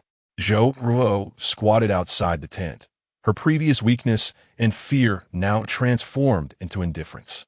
She irritably bit her teeth, thinking that her pitiful story would evoke sympathy from this group of people, but to her surprise, not a single person paid her any attention. Not even Zhao Xiaoping, who looked the kindest. Was it because she didn't perform well enough? Was that why they still remained vigilant? Zhou Ruo couldn't figure it out, squatting still in place, scratching her head in frustration. There was no sound outside the cave, yet a pitch-black figure appeared, looking almost like a child. However, anyone who saw him would be startled, as the wrinkles on his face clearly indicated he was a man in his 50s. Zhou Ruo noticed the figure, quieted her footsteps, and then quietly approached the cave entrance, taking something from the man's hand. The rain continued to fall, drenching the man and flowing down his raincoat to the ground. He did not linger, handing the item to Zhou Ruo before leaving, the rain washing away his already faint footprints, as if he had never appeared. Inside the cave was pitch black, and what was handed to Zhou Ruo was a note, but unfortunately, there was no way to see the content of the note clearly, and she would have to wait until tomorrow. Suddenly, the lamp inside the tent was turned on, and Zhou Ruo instinctively tried to shove the note into her pocket. But her entire body was completely trapped by an invisible force, unable to move an inch. Her eyes were filled with fear and disbelief. They had clearly used their abilities to silence their footsteps and movements, so why were they still detected? Was it such bad luck to run into a psychic ability user? As Zhou Ruo's mind raced, Qian stepped out directly, still wearing his military coat. And it seemed that the earlier act of turning off the light to sleep in the tent that did not allow her entry were just tricks to mislead her. This group was just waiting for her to let her guard down, then strike her down. Zhou Ruo couldn't even move her fingers, and Qian easily took the note from her hand, unfolding it to examine it closely. Attracting someone to 3, there's someone to pick you up. Qian gently read the contents of the note aloud. Then her gaze pierced through the restrained Zhou Ruo like a sharp blade. You really have given me a big surprise. Didn't your teammates all die at your hands? How come there's still someone who can send you a message? Although Cheng Che had controlled her movements, he hadn't controlled her mouth, so Qian naturally knew it was her own choice not to speak. Casually throwing the note to the ground and crushing it with her foot, she looked towards the immobile Zhou Ruo under the dim light of the desk lamp. The expression on her face was difficult to discern in the darkness, and Zhou Ruo couldn't tell what Qian was feeling, her heart racing. You really have guts. I ask you, and you don't even open your mouth. Not bad, I admire you. Qian smiled with her eyes curved. I don't need you to speak. Even without you, your teammates will come looking for us. Then we'll see what tricks they can pull. You're already a discarded pawn, and I don't think you have any value left. Killing you and that group of people shouldn't make anyone feel sorry. With a thought, the tang knife instantly appeared in her hand, and a sharp light flashed in front of Zhou Ruo, scaring her into a violent tremble. Qian pulled out the tang knife, the cold blade pressed against her face, making her shiver. I just love the feeling of chopping off your head with one stroke. Although cleaning up the mess is a bit troublesome, as long as I'm happy, that's enough. She raised the tang knife high, but then heard Zhou Ruo's shrill scream, followed by her begging for mercy. I was wrong. I really know I was wrong. Please let me go. I won't take you to find them. I won't. Her body convulsed from extreme fear, shaking uncontrollably, and her mouth obediently opened to plead for mercy. Qian touched his chin, and instead of putting down the tang knife in his hand, he stood it directly in front of Zhou Ruo. Since you don't want to die, then tell me everything you know. If you're willing to talk, I might reluctantly let you go if you don't. The surplus money did not clarify the situation. After all, Zhou Ruo understood in her heart that if she didn't speak the truth or continue to deceive them, the outcome would be dire. Chapter 149, Greed Blinded the Heart. I am not really a superpowered individual. I was merely contaminated by mutated plants in the mountains, and my body uncontrollably underwent mutations. The toxins made us stronger, but they are also gradually destroying our bodies. Soon, someone found a solution: to devour the lives of others, thus allowing us to survive better and barely qualify as a superpowered individual. However, we quickly realized that although we had a way to survive, we could not escape. The magnetic field in the mountains was chaotic, and even those who had been here exploring for a month often lost their direction due to thick fog and heavy rain. But there are always few living people. We have drained their lives, and the key is that the number of newcomers is decreasing, so you are precious in our eyes. After a moment of contemplation, Qian grabbed the tang knife and looked at Zhou Ruo in front of him. So, what you mean is that you want to keep the 5 of us as your reserves, right? Zhou Ruo swallowed hard and nodded nervously. Qian raised her chin slightly to signal her to continue, but her heart became increasingly vigilant. There are actually not many of us, only 24 people. We thought everything would develop normally, but we found that some people had actually turned into zombies. This made everyone as heart alarmed. We were aware of the consequences brought by the mutated plant toxins in our bodies, but we were also unwilling to just die gradually. Therefore, we had the idea of targeting you, as someone discovered that absorbing human vitality could slow down the spread of the virus in our bodies. Qian was indeed a bit surprised. Even if you can slow down the process, won't you eventually become zombies? Feeling your own gradual mutation, don't you find it disgusting? Zhou Ruo's eyes turned red, and she stared intensely at Qian, but still moved her gaze away out of fear. Would you give up the chance to survive? Even though we are now half human and half zombie, at least we still have our thoughts and can still act. I know I have a chance to live. So why should I give up? Yu Qian chuckled, then stepped on Zhou Ruo's face. You can certainly look at others. Every ability user and even ordinary person in the base, after being infected by the zombie virus, did the first thing they could think of, commit suicide. They know they won't live long, but they don't want to become a living dead, unwilling to turn into monsters that harm their own kind. If it were me, on the day I realize I will eventually mutate, I would just chop off my own head. I would rather leave this world clean as a human. Zhou Ruo shook her head wildly, her sharp voice constantly invading Yu Qian's mind. No, I can survive. Why should I die? I'm already a monster. What's the difference if I mutate again? I just want my own life, even if I become a zombie. I want to gnaw on more human flesh. Yu Qian stood quietly in place, watching the nearly insane woman in front of her, feeling that there was no hope for her. Zhou Ruo's gaze shifted to Cheng Che, who was standing behind Yu Qian. And you, clearly it was you who saved me, yet you are unwilling to accept my gratitude. I am the daughter of the district chief of the trading area in the Kyoto base. Do you have any idea how many people want to be with me? You're just blind. Your heart is muddled. The Kyoto base has been gone for a while now. Do you even realize what time it is? Cheng Che was completely unmoved, leaning a little closer to Yu Qian, not even giving Zhou Ruo a glance. Yu Qian yawned and then used the tip of the knife to lift Zhou Ruo's chin. After saying that, he asked where number 3 was, how far it was from there, and how to get there. Zhou Ruo sat limply on the ground, her mental power rendering her unable to move, and she could only let Yu Qian manipulate her. After glancing at the sharp blade, she cautiously swallowed and said, "Follow this opening and walk east until you see a sturdy tree stump. That's where number 3 is. We specifically chose a few trees to cut down as markers, so we can barely distinguish the location." Zhao Yi scratched her head in confusion. Isn't it said that the rings on a tree can help determine direction? How come you still couldn't get out? Zhou Ruo nervously stared at the sharp tang knife, her eyes nearly crossing from anxiety, her heart racing. Yet she dared not remain silent. We can't chop the trees normally, and we can't see the tree rings clearly. Zhao Yi looked sadly at the dark sky outside, as the branches clashed chaotically in the wind, making it truly frightening in this deep mountain forest. It's better to knock her out directly. Although it's uncertain if she still has any value, it would be a bit of a waste to kill her like this. Zhou Ruo must have more information. But the rest is of no use to Yu Qian. Mastering the current intelligence is basically enough. Yu Qian looked up at Cheng Che and then asked, "Are there others around like her eavesdropping?" Cheng Che shook his head. He had been checking the surroundings the whole time. The person who just came over to hand a note had left and was not lingering outside to eavesdrop on them. Zhao Xiaoping was fast asleep, completely unaffected by what had just happened, happily smacking his lips and dreaming sweet dreams. Yu Qian admired his sleep, then lay down in his sleeping bag to rest, leaving Zhao Yi and Zhou Yeshing to keep watch.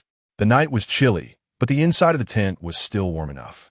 Everyone took turns keeping watch, and the night quickly passed. The next day, Zhao Xiaoping woke up the earliest and was startled to see Zhou Ruo tied up in the cave, causing him to fall directly to the ground. The sound instantly woke up the sleeping people, and no one could sleep anymore, so they simply sat up to wash up and eat. Zhao Xiaoping had no idea what had happened the previous night and completely missed all the important news. Standing there in a daze, staring at her, Yu Qian stepped forward at the right moment to enlighten him. Don't let her guard down and release her. They want to trick us into becoming reserve grain. Zhao Xiaoping was a bit confused, but still cooperated and took 2 steps back, then cautiously scrutinized Zhou Ruo. "Captain Yu, what reserve grain? Why do I feel like I've been abandoned by this world just after taking a nap?" Chapter 150, Please spare me. Yu Qian stuffed a piece of bread into his mouth and said, "It's a long story. Just keep your distance from her. This guy has set his sights on your life." Zhao Xiaoping still felt confused, but he figured he wouldn't dare get close to Zhou Ruo again. After all, he valued his life more than anyone else here. The rain continued to fall, still drizzling, but it was much lighter than last night, pattering densely on the plastic sheet. The chill remained, and the pot was warming milk, emitting a rich aroma that made one's mouth water. "When are we going to location 3? I can't wait to deal with these people." Zhao Yi had a cream-filled bun in her mouth, her eyes brimming with uncontrollable excitement. Those with special abilities all have some degree of violent tendencies. Having lived in a base for a while, their bloodthirsty nature has been suppressed for too long, and it needs an outlet. They could hunt zombies or mutated plants and animals, but humans also serve as a means of venting. Qian poured herself a bowl of milk and shook her head slightly. No rush, we don't need to go. Zhao Yi, feeling a bit discouraged, patted her cheeks and asked why not. What if those people come looking for us if we don't go? It's hard to escape from this position. And if they really succeed with some schemes, then the three of us can forget about getting out of the mountains. Qian swallowed a mouthful of warm milk, feeling as comfortable as if she were soaking in hot water, and let out a satisfied sigh. However, their transformation took longer than that of ordinary people. But to maintain their normal lives, these individuals would definitely search for us frantically. Even if Zhou Ruo hadn't taken us to Area 3, they would eventually be unable to resist coming to find us. For them, nothing is more important than a living person. Since Zhou Ruo couldn't trick us, the other infected individuals would naturally realize that she had been exposed, and soon they would probably gather everyone to hunt us down. We just need to wait in the cave. It won't be long before they reveal their true intentions. Zhao Yi nodded in sudden realization and then playfully leaned closer to Qian. Our Qian is so smart. I really admire you. Qian, a bit disdainful, tapped her on the head. Don't give me that. I can barely tolerate Zhou Yi from your family. No, don't you accept my cute antics?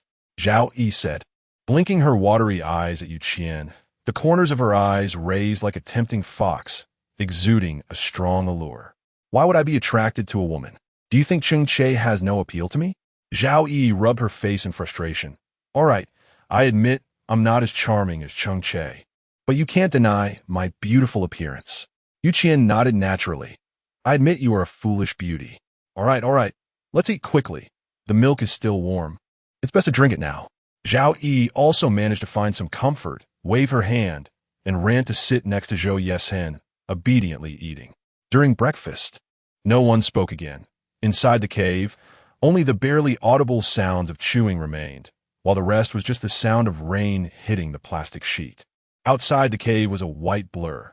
The fog served as a cover for all disasters, hiding all dangers. Qian squinted at the hole outside, feeling that a tough battle was about to unfold. For them, those half-infected individuals were naturally not considered opponents.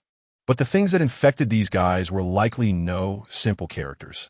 The mutated plants hid in the mist, and when they suddenly attacked, not many could react in time. Most were just startled and hastily dealt with their wounds. By the time they slowly realized the changes in their bodies, it was already too late. She tugged at Cheng Che's sleeve. Use your mental barrier to cover us all.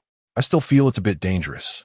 The mutated plants are lurking in the thick fog and could spring out at any moment. We should be cautious. Cheng Che wiped the crumbs from her face. Don't worry. On the first day in the mountains, I already protected everyone. We will definitely get out safely. Qian felt relieved upon hearing this, and simply moved a rocking chair from her space to lie on it. The air conditioner at her feet was blowing warm air, and the temperature in the cave was gradually rising. Outside the window, thick fog obscured the view. At first, she could see some tree shadows, but now everything seemed to be enveloped by the fog, and her line of sight was trapped within 3 meters.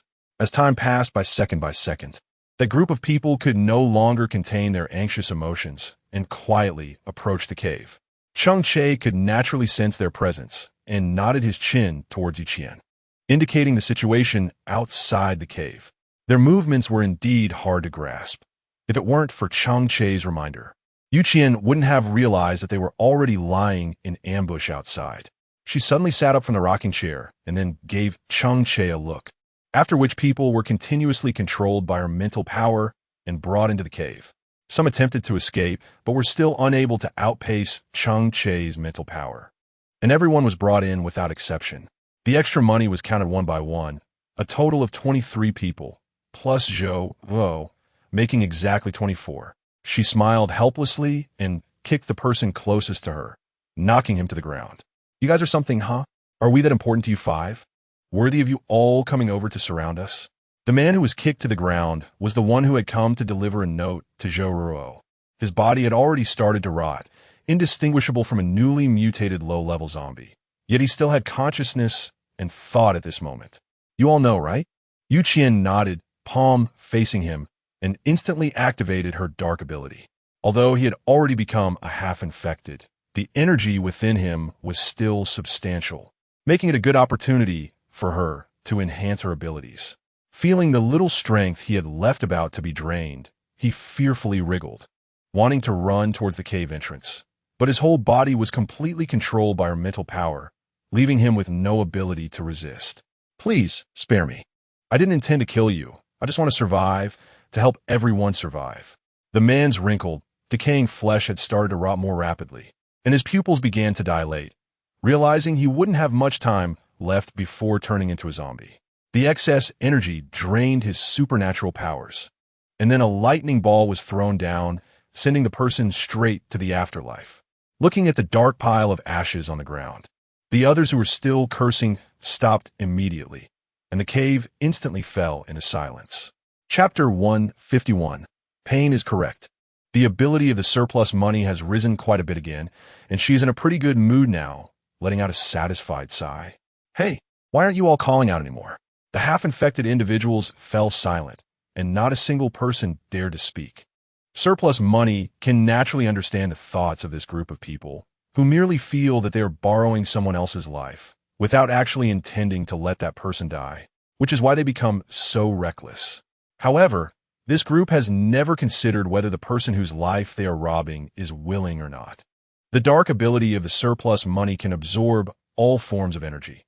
Neither humans nor zombies can escape its pursuit, ultimately turning into corpses under her control. She stepped forward a few paces, and a swirling black vortex appeared in her palm, from which 23 tentacles emerged. The tentacles connected to the brains of each half-infected person, wantonly absorbing all the energy within their bodies. As they lost the support of life, their bodies became increasingly similar to zombies, with cloudy eyeballs, decaying skin, and even more repulsive than freshly mutated zombies. Yu Qian paused the dark ability, then dragged over a small stool to sit in front of this group of creatures that were neither fully human nor completely zombies. What does it feel like now? To have your life taken away by others? Is it enjoyable? Some individuals with insufficient life force had already fully turned into zombies and were directly dealt with by Zhao Yi with a single knife, wasting no time at all. Yu Qian curled her lips at them, then casually used her knife to chop off a zombie's head again. Is it painful? It should be painful. You all deserve this. She gave Zhao Yi a glance, and then heard the sound of heads hitting the ground, one after another. Yu Qian walked towards Zhou Ruoruo, who was bound tightly with thick hemp ropes, unable to move at all. She had also absorbed a considerable amount of Yu Qian's vitality and was now on the brink of mutation. Save me. I don't want to die. I don't want to become a monster. She could no longer focus, her brain becoming unclear. And her first thought upon seeing Yu Qian was to pounce and take a bite. Were you all infected? Because mutated plants usually have their own attack range. They do not roam like mutated animals, but rather take root in one place and continuously expand their attack range. Therefore, if she wanted to avoid this risk, she just needed to steer clear of the area where these people were bitten. Zhou Ruo's brain had become dull. After thinking for a moment, she spoke up. Tell me, let me eat. The zombie's perception of danger made Zhou Ruoruo hesitate. She tried hard to think and suddenly remembered that place. Number 3. Then came a roar. She had completely mutated, losing any trace of human consciousness. With a swift motion, she ended her life, then turned to the scattered bodies lying in the cave. She waved her hand in disgust at the air in front of her, and a net of electricity fell from above, turning all the corpses to ashes. At last, the source of the foul odor in the cave was gone. Zhou Yi picked up a broom and walked over, gathering all the trash together before disposing of it outside the cave. Yu Qian looked at the rain outside the cave. Although it was still raining, it was much better than yesterday. Now it was just a light drizzle, but the fog remained thick. She gathered all the items in the cave, which also woke up the petrified Zhao Xiaoping. Let's go. We need to continue our journey. Even if we can't get out, you should at least collect a few more herbs, she said. Zhao Xiaoping propped up his chin, which was about to drop to the ground, and cautiously glanced at Yu Qian. Then he quickly packed his belongings. Zhao Yi found it somewhat amusing as she watched him. Yu Qian, look at how scared you made him. Don't use such frightening tactics next time. The two exchanged smiles and then donned their raincoats and rain boots before heading out. Qian was somewhat worried that they would lose their way again, so he simply took out a hemp rope from the space and tied it to a tree trunk next to the cave. They walked along the rope, adding another piece if the rope ran out. This way, at least they would have a warm place to rest and sleep at night. Otherwise, they would have to set up a tent under the bushes, which was not as good as the cave conditions. They did not hesitate and continued onward, with Zhao Xiaoping still being protected in the middle, while Qian and Cheng Che held onto the rope at the back. The group moved slowly through the fog, unable to discern any direction. Once Zhao Xiaoping started working, he would cast aside all distractions and remain as quiet as a wooden stake, quietly handling various rare herbs on the ground. They collected quite a bit along the way and occasionally spotted a few mutated animals, although some seemed inclined to attack. They were quickly dealt with by Zhao Yi or Zhou Yi. Qian felt somewhat surprised by today's situation. After all, they had been in the mountains for 3 full days, and it was their first time seeing these mutated plants and animals. Although their attack power was not significant, it indicated that the environment they were in was not safe, so everyone had heightened their vigilance. Qian was tying a new rope for herself at the end, when suddenly a dark shadow charged towards her. Cheng Che moved extremely quickly, and since Qian was protected by a mental barrier, she was not harmed. This creature was directly destroyed in the brain by Cheng Che's mental power, and now it lay silently on the ground, clearly dead beyond any doubt. After tying the hemp rope tightly, Qian squatted down to observe this little thing, but no matter how hard he tried, he couldn't tell what it was. It had a pair of wings that hung loosely at its sides, and its legs were 3 times longer than its body, with sharp claws glinting in the flashlight's beam. It was yet another mutated monster that was unrecognizable in its original form, and I couldn't help but admire its ability to become so ugly on its own. With a spare knife, he sliced open its brain and then extracted a tiny crystal nucleus. The level wasn't high, and it was not much different from a level 1 zombie. Otherwise, it wouldn't have been so easily killed by Cheng Che. He happily stored the crystal nucleus in his space, and everyone began to walk in the same direction again. Chapter 152. Hunting the Mutant Rabbit in the Dense Forest. It was difficult to discern the direction, and everyone dared not casually change their next goal, only daring to walk in one direction. The ground was muddy and damp, mixed with the smell of rain and soil, making one's mind clearer. The trees here were different from those seen before, lush and thriving, as if they had never been affected by harsh environments, with leaves that glistened with oil. Qian didn't dare to casually touch the things around her, only daring to move forward step by step with her cane, afraid that if she wasn't careful, she would fall directly to the ground. The ground was uneven, with rainwater creating puddles of various sizes. If it weren't for everyone wearing rain boots, they would have been unable to move at all. Cheng Che gently grasped Qian's arm, and the 5 of them struggled to move forward, but aside from the dense thickets of bushes, there was nothing else in sight. The thick fog covered everything, and the compass had lost its usefulness. They were now like headless flies, bumping around aimlessly. As they continued forward in the direction they had chosen, Qian unexpectedly heard a sharp, piercing scream. She turned around in fear, only to find that there was nothing around, as if the sound she just heard was just an illusion. Cheng Che and Zhou Yi immediately sensed that something was wrong, quickly protecting the person next to them while vigilantly looking around. Qian's heart was racing violently, but he understood that he couldn't panic too much now. Otherwise, he would only be taken advantage of by that group of guys. The thick fog, light rain, and dense forest were all very unfriendly conditions for them, and a slight misstep could lead to total annihilation. The sharp cries did not lessen even though they remained in place. On the contrary, the owner of the voice seemed to be even more excited, with waves of calls drilling into everyone's ears. The 4 of them had a tacit understanding, standing back to back, forming a protective circle around Zhao Xiaoping, each facing a different direction in vigilance. The sound grew closer, and suddenly, in the haze, pairs of blood-red eyes appeared in the thick fog.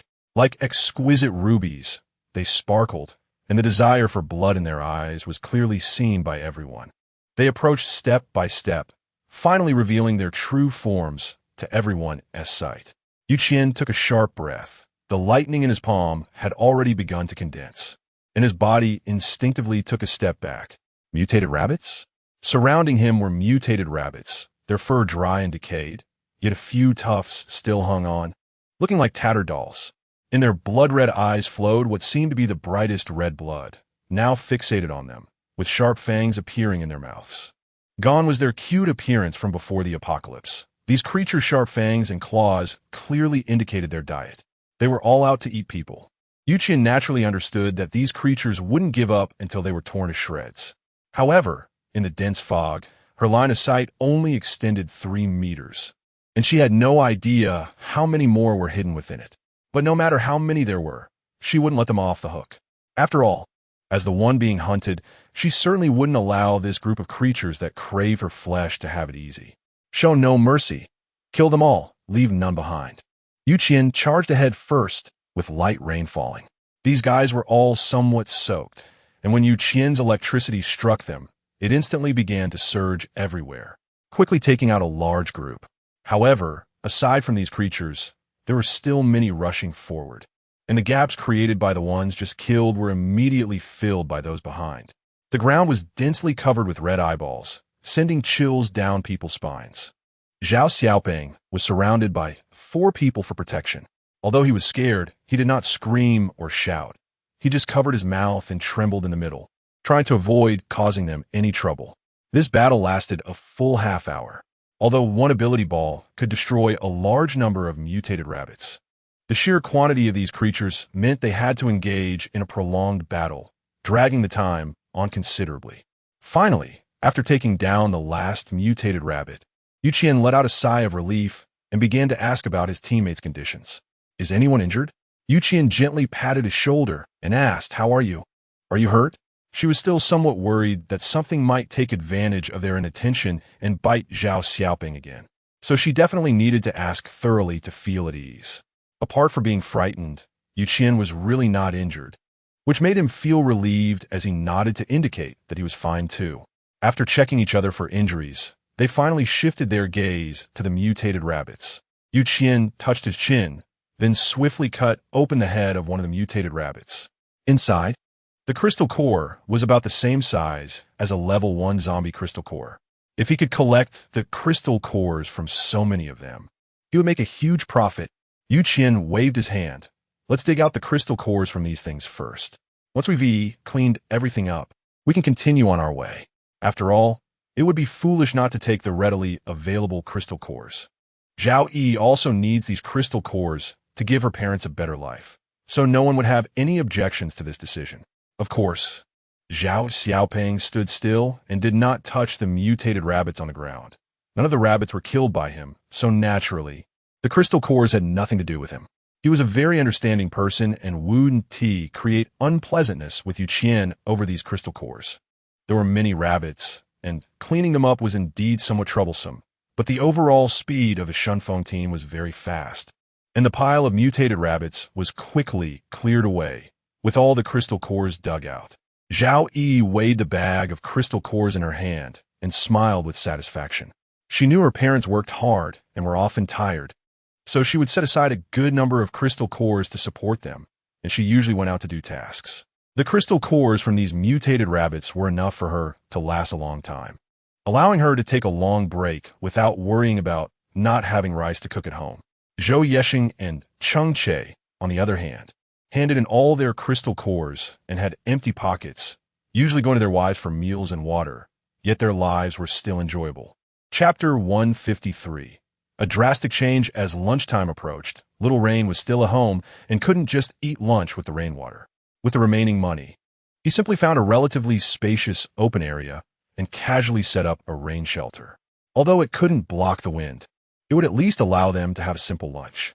Zhao Xiaoping's hands had developed quite a few small cuts from digging for herbs, and with the cold wind constantly blowing, they had begun to swell and become inflamed. He chewed on some herbs and applied them, and the refreshing sensation instantly masked the stinging pain, making his body feel much better. Therefore, the food that Zhao Xiaoping carried was only enough to last for a few days. If he stayed any longer, he would face a food crisis. Qian has a quite renowned reputation within the base, as the famous beef noodle shop is under her name, and many goods in the trading area are purchased from her. In this situation, Zhao Xiaoping did not dare to ask Qian for food, as every bite he took required a crystal core, and the burden on him was too heavy. He simply could not afford such luxury. When he left home, he thought that going into the mountains would not require crystal cores, so he left everything for his wife to manage their living expenses, ending up with empty pockets and nothing in hand. If he continued to be trapped in the mountains, he imagined he would not be far from starving to death. Thinking of this, Zhao Xiaoping helplessly shook his head, broke the potato in his hand into 4 pieces, and cautiously took 1 piece to eat. He couldn't be sure when he would be able to get out, so for now, he could only try to eat as little food as possible, at least to avoid starving to death directly. Qian was holding a spicy chicken leg burger, enjoying the convenience of fast food that required no cooking. As she looked around, she suddenly spotted a pure white figure that appeared for an instant before vanishing into the bushes. Having enhanced her senses, she never doubted her perception, so she stuffed the last bite of her burger into her mouth and stealthily followed. The figure seemed much larger than the mutated rabbit she had just seen. Could it be another mutated animal? Or perhaps the leader of these mutated rabbits? It might possess greater abilities, resulting in a larger body size. Cheng Che quickly put away what he was holding and followed her. He had indeed noticed something nearby, but it was quite far from them, and the other party clearly showed no intention to attack, so he didn't interrupt their lunch. Although the brim of his raincoat could block most of the rain, Qian's vision was still obscured by the thick fog. Once she reached the bushes, she couldn't find anything else. After wandering around for a while without spotting anything, she turned to leave. Cheng Che stood behind her and gently grabbed her arm, asking, "What made you suddenly want to chase after this guy?" Qian chuckled. "I got carried away while digging for the crystal core. I was thinking, if it were a supersized mutated rabbit, then the crystal core in its head would definitely be worth more." Cheng Che helplessly flicked her forehead, then expanded the range of his mental probe again, finally finding the shadow of that thing from earlier. It wasn't a mutated rabbit. From its appearance, it should be a mutated wolf. There seemed to be a mist swirling in his eyes, which only dissipated after a while. Its hind leg was injured, and for some reason, it had not healed. Qian's eyes instantly brightened. A mutated wolf. Just the mention of it made one feel it was worth more than a mutated rabbit. However, hunting it would definitely be quite challenging. Fortunately, this creature happened to be injured, which would greatly reduce the difficulty of the hunt, and she was sure she could easily collect its crystal core. She fantasized happily, but Cheng Che could tell what she was thinking. He gently grabbed her arm and led her under the rain shelter, then helped her take off the hood of her raincoat. "Don't get any ideas about that creature. The jungle is filled with thick fog. What if we lose our way while chasing it? Right now, we just need to focus on making our way forward and try to find a way out. The rest will be left to fate, so don't get so excited." Qian scratched his head a bit awkwardly, then took out a hamburger and started munching on it, followed by a big gulp of cola. Zhao Xiaoping sat upright beside him, having finished a small piece of potato. He was sitting there with his eyes closed, tried to resist the enticing aroma in the air. Lunchtime passed quickly, and after Qian was full and satisfied, drowsiness washed over her, making her feel a bit lethargic as she sat on the small stool, suddenly missing her bed at home. With a helpless sigh, she stood up from the small stool with Cheng Che's help, then stored everything away in her space, and the group continued on their journey. Cheng Che could always sense that there were things following them along the way, but these little creatures didn't launch any attacks, perhaps having witnessed the tragic fate of the mutated rabbits. Qian was very satisfied with the situation, bouncing along behind Zhao Xiaoping. Although she looked relaxed, her spirit was also tense. She couldn't find a way out of this forest, and to protect Zhao Wen and Lu Yuyin, she didn't bring along Lao Lu, leaving her with no other way to get out. Fortunately, the mutated animals and plants inside were somewhat wary of their abilities. The leading bird was easily eliminated, and the remaining ones, although restless, didn't dare to act recklessly. The intelligence of the mutated flora and fauna was much higher than that of zombies. They understood how to seek benefits and avoid harm, and even someone like Lao Lu understood the meaning of submission. After the apocalypse, this world had truly undergone tremendous changes. Qian sighed a bit, Everyone continued moving forward, but suddenly a mutated animal covered in mud appeared from the bushes. It had a large wound on its hind leg, as if something had pierced through it directly, with bright red flesh clearly visible. Cheng Che leaned close to Qian's ear and reminded her, "This is the wolf you wanted to chase just now. There are no companions around it. You can go ahead and take the crystal core." Qian became interested and handed the end of the hemp rope to Cheng Che, while she cautiously approached the white wolf. She was indeed interested in the crystal core in this creature's mind, but she was also curious about its wounds. After all, the recovery ability of mutated plants and animals was astonishing. If she could find out what had injured it, she could use newly developed weapons to deal with these mutated organisms in the future. Despite being injured, the mutated wolf remained very alert and sensed her presence the moment Qian got close. Chapter 154. The injured white wolf. A low growl instantly reached Qian's ears with the sound of the wind. Although its body was severely injured, it showed no fear at all. It staggered to its feet and was about to pounce directly at Qian. Cheng Che used his abilities to easily pin it to the ground, allowing the rain to wash over its body, showing no intention of letting go. Qian knew that it couldn't harm itself, so she simply squatted beside the white wolf's left hind leg to closely observe its wound. A large chunk of flesh had already been torn away, and the wound was bleached by the rainwater, but there was no blood continuing to flow out. She held up an umbrella to shield it from the rain, allowing her to observe the white wolf's condition more carefully. Without the blurred vision of the rain curtain, and perhaps sensing that Qian had no intention of killing it, the white wolf stopped moving and lay quietly in place, allowing her to examine it. Its wounds seemed to have been torn away by other beasts, and it appeared to be slowly healing now. Qian carefully observed the healing condition of the wound. Although it wasn't healing very quickly, it was evident that new flesh was gradually growing from the injury. She was indeed curious about what could have caused such damage. If she could find the culprit, humanity might gain another weapon to combat mutated plants and animals. While it wouldn't completely prevent healing, it at least slowed down the recovery process, which had already played a significant role during combat. Qian glanced at the vigilant gaze of the white wolf, then asked, "Do you know where the one who hurt you is?" She stared intently into its eyes, not missing the fleeting emotions of hatred and anger. It seemed that this creature, like the sixth one, could understand human speech, but the white wolf clearly did not want to communicate with them. Qian touched her chin and said, "If you talk, I can help you treat your wounds and get revenge for you. But if you don't say anything, don't blame me for taking your crystal core directly, leaving you unable to live." She smiled, her eyes curved. "I know you can understand my words, so you can choose for yourself. I won't interfere too much in your actions. But you'd better think carefully. After all, having us help you with revenge is definitely better than going at it alone like a wolf. Moreover, if you don't agree to my terms, you won't be able to survive." The white wolf painfully shifted its injured hind leg, and its gaze towards Qian clearly mixed with a hint of anger. Is this a choice? This is obviously a threat. It had no other option but to team up with these humans. The white wolf unwillingly turned its head away. Although it couldn't confront Qian head-on, it didn't want to ally with these humans that were on its menu. As a wise and capable white wolf, should it really team up with a mere appetizer for revenge? How would the other mutated beasts in the forest view him if this got out? At that point, he might have to forever lower his head while hunting. Qian could see, without a doubt, the reluctance and anger of the white wolf. She wasn't angry. Instead, she took out a sharp tang knife from her space and mercilessly swung it towards the white wolf's head.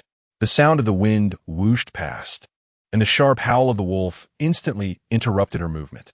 The howl, which had been full of disdain and threat, now carried a hint of submission, even trembling slightly. "You see, what was the point of being so tough with me at the beginning?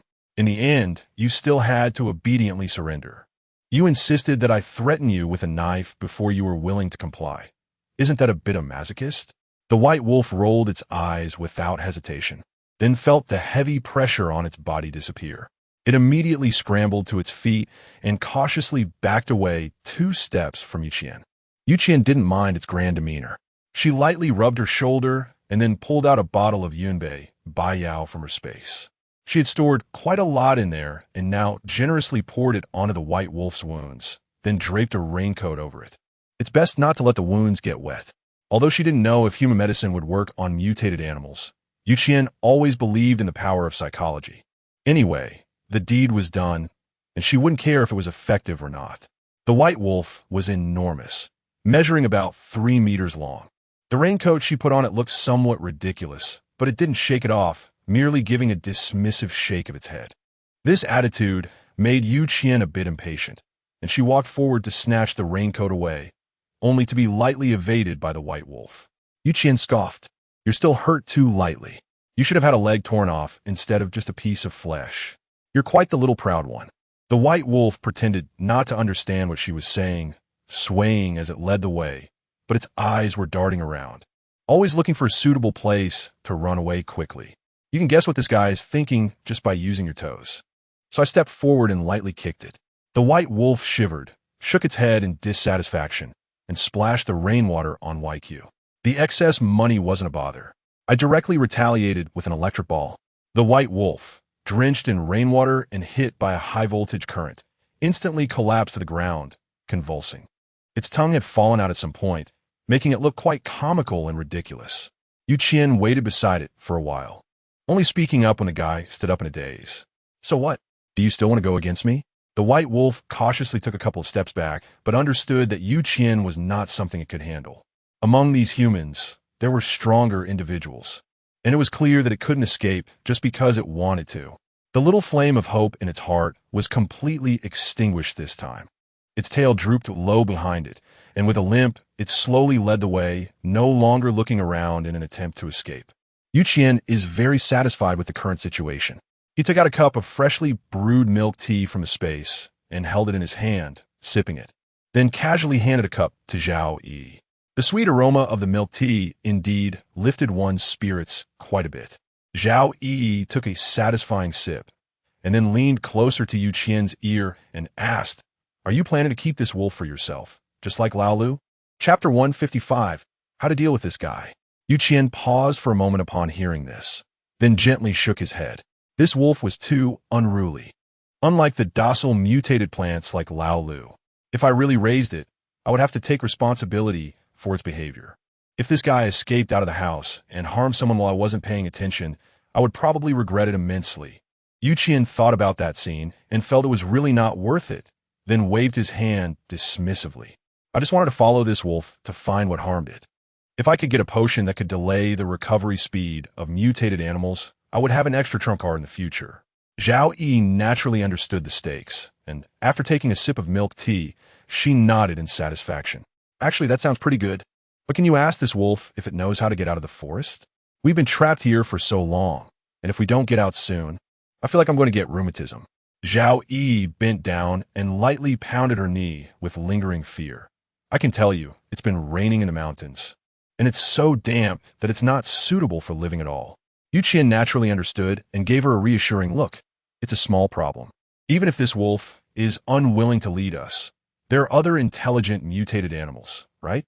I refuse to believe that we can't find a way out of here." Zhao Yi happily leaned on Qian's shoulder, shifting a bit shyly. "Our Qian is reliable. How would I survive without you?" Qian had already gotten used to Zhao Yi's habit of wanting to annoy her for a while when there was nothing else to do. So she simply said nothing and quietly waited for her to finish her antics before turning to leave. The white wolf led the way, and the group followed, continuously moving deeper into the dense forest, only to find themselves getting closer to the rock wall, even catching sight of the cave where they had initially lived. The surplus money suddenly gave off an inexplicable sense of horror, and a bad premonition immediately surged to the forefront of my mind. Could it be that the thing that could harm the white wolf is the same as what caused Zhou Ruoro and her group to mutate? Qian swallowed hard, but she was really curious about the thing that could delay the recovery ability of mutated animals. After some hesitation, she decided to follow. She handed the hemp rope in her hand to Zhao Yi. "Just follow this rock wall in the opposite direction, and you will see the cave where we rested last night. You three go there and wait for us. Cheng Che and I will go ahead to scout. If it really is dangerous, you should leave as soon as possible." Zhou Yi understood Qian's intention and connected the injury of the white wolf with Zhou Ruoro's mutation. Then his gaze became firm. I will go with you.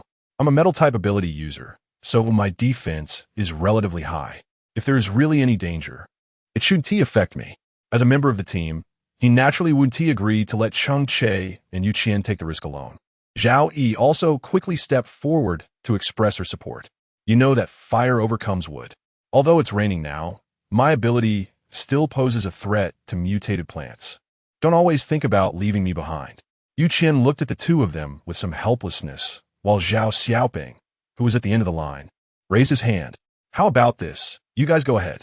If I go, I can only hold you back, so I'll just wait in the cave for you. The white wolf led the way ahead, but it could also feel its speed increasing, suggesting that its leg injury had mostly healed, allowing it to walk normally. Continuing along the rock wall, a tree stump that had been cut in half appeared in front of them, which they assumed was the mark left by Zhou and the others. Besides this, they could also see a willow tree swaying in the wind. Its leaves a dark green that shone somewhat under the rain, clearly indicating it was toxic at first glance. The extra money clicked his tongue twice, and when he looked at the white wolf, he found that the guy had already gritted his teeth and started to growl, ready to pounce on the mutated willow tree in front of him for a life-and-death struggle. Brother Wolf, calm down for a moment. If you die, no one will leave me out. Qian let out a helpless sigh, then tugged at the tail of the white wolf, pulling it back. Cheng Che, watching the mutated willow tree in front of him that had started to swing its branches erratically, wrapped everyone, including the temporary teammate White Wolf, in a protective barrier. The mutated willow tree was clearly not to be trifled with. Upon seeing the white wolf, old grudges and new enmities surged to the forefront of its mind. And without any preamble, it launched a full-force attack on the group. Cheng Che's mental blade cut through the swinging branches, while Zhao Yi used her abilities to instantly ignite the mutated willow tree. Zhou Yi also threw out a flurry of metallic blades, and the combined attacks from everyone overwhelmed the mutated willow tree, leaving it unable to defend itself. Qian stood behind the crowd, controlling the current on his body to begin accumulating abilities, while in his mind, he was calling for the system to come out and help. Do you have a way to extract the venom from this guy's body? Yes, but the host needs to pay 1,000 level 2 crystal cores. Qian gritted his teeth and said, You're taking advantage of the fire, aren't you? Would the host like to choose to pay? The leftover money was completely worn down by the system, and he chose to pay directly. Then he controlled the electric ball and threw it at the mutated willow tree. The willow branches, which were still growing wildly, instantly calmed down. But the mutated willow tree's body suddenly began to twist. Under the attacks of the crowd, it finally fell silent. Qian directly cut open the crystal core of the mutated willow tree, and the decayed and dilapidated willow tree body collapsed to the ground with a loud crash. Looking at the 1,000 bottles of extracted potions in the space, Qian felt very pleased and directly handed the crystal core to Zhao Yi. She already had the potions, and it wouldn't be appropriate to keep the crystal core. Although she couldn't tell Zhao Yi about the potions, she didn't want her friend to suffer a loss. Zhao Yi's first reaction was that she couldn't accept it, but under Qian's insistence, she still put it into her pocket. Then, she curiously glanced at the white wolf squatting beside her. What are you planning to do with this guy? Qian also turned to look at the white wolf, who hadn't done anything at all. Now that their biggest enemy had been dealt with, it seemed he could walk freely in the forest in the future. She stroked her chin. Even if he wanted to walk freely, he had to wait until she left. Right now, his task was to get them all out. Qian stepped forward and stopped 3 meters away from the white wolf. We help you solve the problem, so you should at least help us get out of this forest, right? Chapter 156. You finally came. The white wolf proudly lifted its chin, turning around like a victorious general, and then presented its backside to Qian. Its fluffy tail wagged incessantly, making Qian feel a bit tempted. Although the white wolf was indeed proud and not particularly likable, its appearance was something that Qian, who had a soft spot for furry creatures, could not resist. Many mutated animals not only grew larger, but also exhibited various mutations, just like the mutated birds they had seen before, which were quite creepy just to look at. However, the white wolf's body was extremely streamlined, with fluffy and smooth snow-white fur. Its sharp fangs were indeed intimidating, but did not come off as overly frightening. Qian never mistreated herself, and directly grabbed the white wolf's tail, playfully messing up the fur against its natural growth direction, which made the white wolf let out a few whimpering sounds of grievance. However, it also knew that it was no match for this group of people. As an intelligent mutated wolf, it had to remain calm and composed, enduring if it could. "Come on, lead us to the cave to find someone, and then take us away." She was in a good mood, and her tone softened considerably. Looking at the white wolf's proud little demeanor, she felt more patient. "If you can take us out of here, I can give you a few crystal cores as snacks." After all, in this dense forest, crystal cores could only be obtained after fighting against various strong, mutated plants and animals, making survival quite challenging. The white wolf was severely injured because it coveted the crystal core of the mutated willow tree, but both sides had their own tricks. The mutated willow tree had been rooted in place for a long time, and its special toxin indeed caught the white wolf off guard. With Qian's promise, the white wolf shook its head up and down, then started walking in front to lead the way. Its level was not low, and the creatures around that attempted to covet Qian and the others were intimidated and fled, so they didn't encounter any particularly dangerous threats along the way. When they arrived at the cave, Zhao Xiaoping was trembling as he looked outside, standing alertly with a short knife in hand. He finally relaxed when he saw Qian. "You guys are finally here. I was really scared being here alone." His voice trembled, but he forced himself to calm down. However, the moment he saw the white wolf, his legs went weak and he knelt down. Zhou Yi stepped forward to help him up, and then the group followed behind the white wolf as they navigated through the forest. The rain continued to fall, and Qian, wearing stiff rain boots, felt somewhat fatigued and couldn't help but knock on her slightly sore back.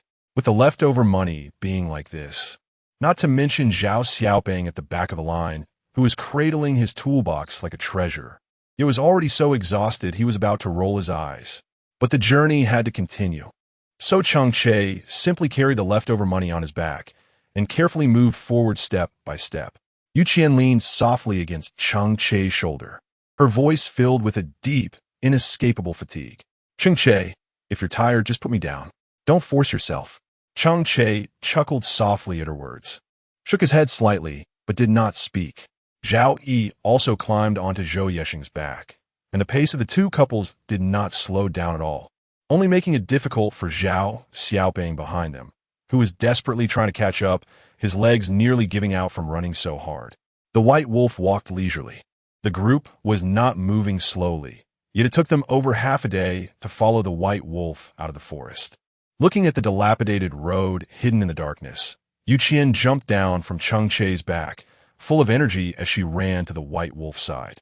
She rummaged through her space for crystal cores, then took out some lower-level ones, putting them in a sack and directly tossing it onto the white wolf's back.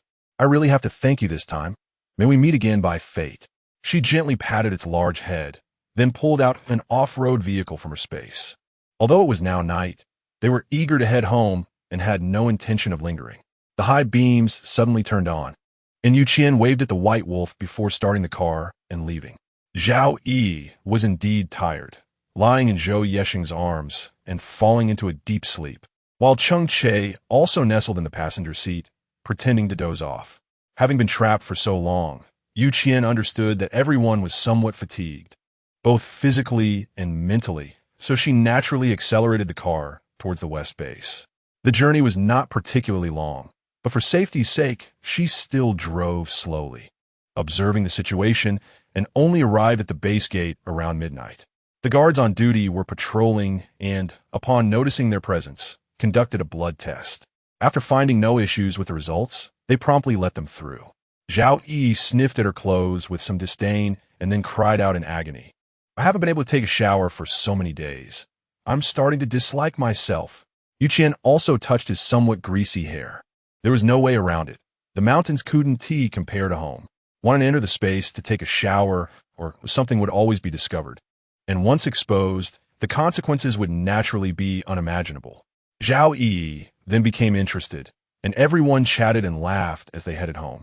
Zhao Xiaoping also left the group and agreed with Qian on the next time to go to the research institute.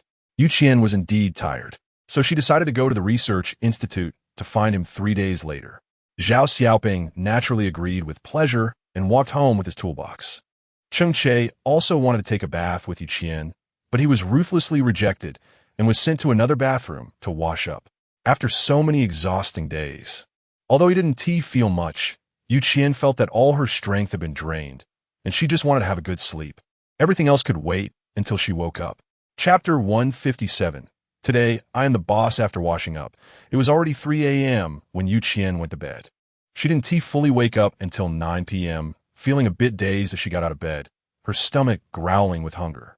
She looked at the time in confusion, sitting on the bed, a bit unclear about what time it was now. Cheng Che noticed the movement in the room, gently knocked on the door, and, after getting Qian's permission, he came in holding a bowl of porridge. The sweet aroma immediately filled Qian's nostrils. It was her favorite 8-treasure porridge, now cooked to a soft and fragrant consistency, instantly arousing her appetite. When did you wake up? During a break while she was drinking porridge, Qian asked a somewhat vague question. Cheng Che used a tissue to wipe the traces from the corner of her mouth. His eyes filled with unwavering affection, and the gray loungewear he wore softened the coldness he usually exuded. Waking up at 11:30. He figured you wouldn't be awake, so he went ahead and made you some porridge. Qian was dressed tightly, and her cotton pajamas had wrinkled a bit from a night's wear, now slightly revealing her collarbone, gently swaying with her movements. She quickly finished a bowl of congee and happily handed the bowl to Cheng Che, then lay on the bed and patted her little belly. So delicious. I just woke up and it made me sleepy again. Feeling a bit tired, she rubbed her face, then did a carp leap and stood up directly, running into the space to wash up. She was too hungry earlier and had directly drunk the congee, but she always felt uncomfortable if she didn't wash up. Cheng Che naturally had access as well, and the moment he saw Qian disappear, he followed her in, standing at the bathroom door watching her pat her face, the fragrance of skincare products wafting to his nose. Seemingly unintentionally, he came to Qian's back and slowly reached out to wrap his arms around her waist, his broad back completely shielding her. His presence somewhat affected Qian's actions, but she understood Cheng Che's clingy behavior every day and did not refuse. After quickly finishing her skincare routine, she went to the ranch. The young animals she had previously put in for breeding had all grown up and were now running wildly within the farm's fence, while the cows stood sturdily, munching on the fresh grass in front of them. Qian happily harvested dozens of eggs and then directly harvested and processed the growing roosters, instantly obtaining the prepared ingredients. Whether it was ingredients or weapons, they perfectly met Qian's expectations. Qian added the seasoning and chicken, and soon a fragrant stir-fried chicken with green peppers appeared in front of her. It was visually appealing, aromatic, and delicious, with an enticing shine that made Qian instinctively swallow. She reached out, tore off a chicken leg, and handed it to Cheng Che. Try it, how is it? The processing workshop allows for flavor customization. It must be very delicious. Just as she handed over the chicken leg, Qian eagerly took one for herself. After both of them took a bite, they were both pleasantly surprised and gave a thumbs up. Cheng Che's cooking was indeed quite good, but it couldn't compare to the fully automated machines of the processing workshop, nor could it produce something that perfectly matched Qian's taste. In the future, there would be more and better food, and Cheng Che, you will be losing your charm with me. Qian continued to munch on the chicken leg in her hand with a cheerful smile, her mouth never stopping as she happily enjoyed the lavish dinner. Cheng Che was not annoyed. He simply watched Qian's smiling face quietly, his affection evident in his eyes. The two of them shared a chicken and finished it off completely. Qian took out a cola and drank a mouthful to cleanse her palate, then surveyed her fish pond and farm before leisurely walking out of the space with Cheng Che. She comfortably lay on the bed, watching a drama, enjoying the red sugar glutinous rice cake that Cheng Che had freshly made for her, eating it happily one bite at a time. Cheng Che was particularly attentive today, bringing her a cup of water, then a plate of cut fruits, and then holding Qian in his arms to help her massage. My shoulders hurt, and my calves are uncomfortable. Cheng, the masseur, helplessly helped her knead the sore spots, while Qian enjoyed it with soft hums, occasionally directing him on where to focus. A little higher, a little to the left, don't press so hard. That hurts. She happily hugged her tablet, completely unaware that Cheng Che's eyes had darkened, mixed with the desire she feared to see the most. Immersed in the drama, She only realized what had happened when she found herself in Cheng Che's embrace, his rough hand causing mischief on the skin at her waist. Qian turned her head to meet Cheng Che's gaze, and instantly saw her own fate reflected in his eyes, stirring her thoughts. Cheng Che, don't you think you should give me a chance to counterattack? Her eyes sparkled, with a hint of charm at the corners, filled with a soft plea. Cheng Che licked his not dry lips, but still felt a heat rising in his body, his hands gradually becoming restless. Qian anxiously pressed his hand down. Her body had already gone soft, yet she still forced herself to meet his gaze. Is that okay?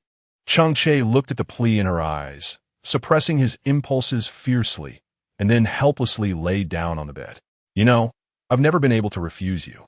Qian rolled her eyes at the words, still unsure of who had silenced her cries of refusal earlier. She steadied her breath, which had been disrupted, and picked up a hair tie to gather her long hair that had fallen over her shoulders. Cheng Che's hands instinctively grasped her slender waist, but were ruthlessly swatted away in the next moment. Today I'm the boss. Do you understand what that means? Don't touch me and don't move, got it?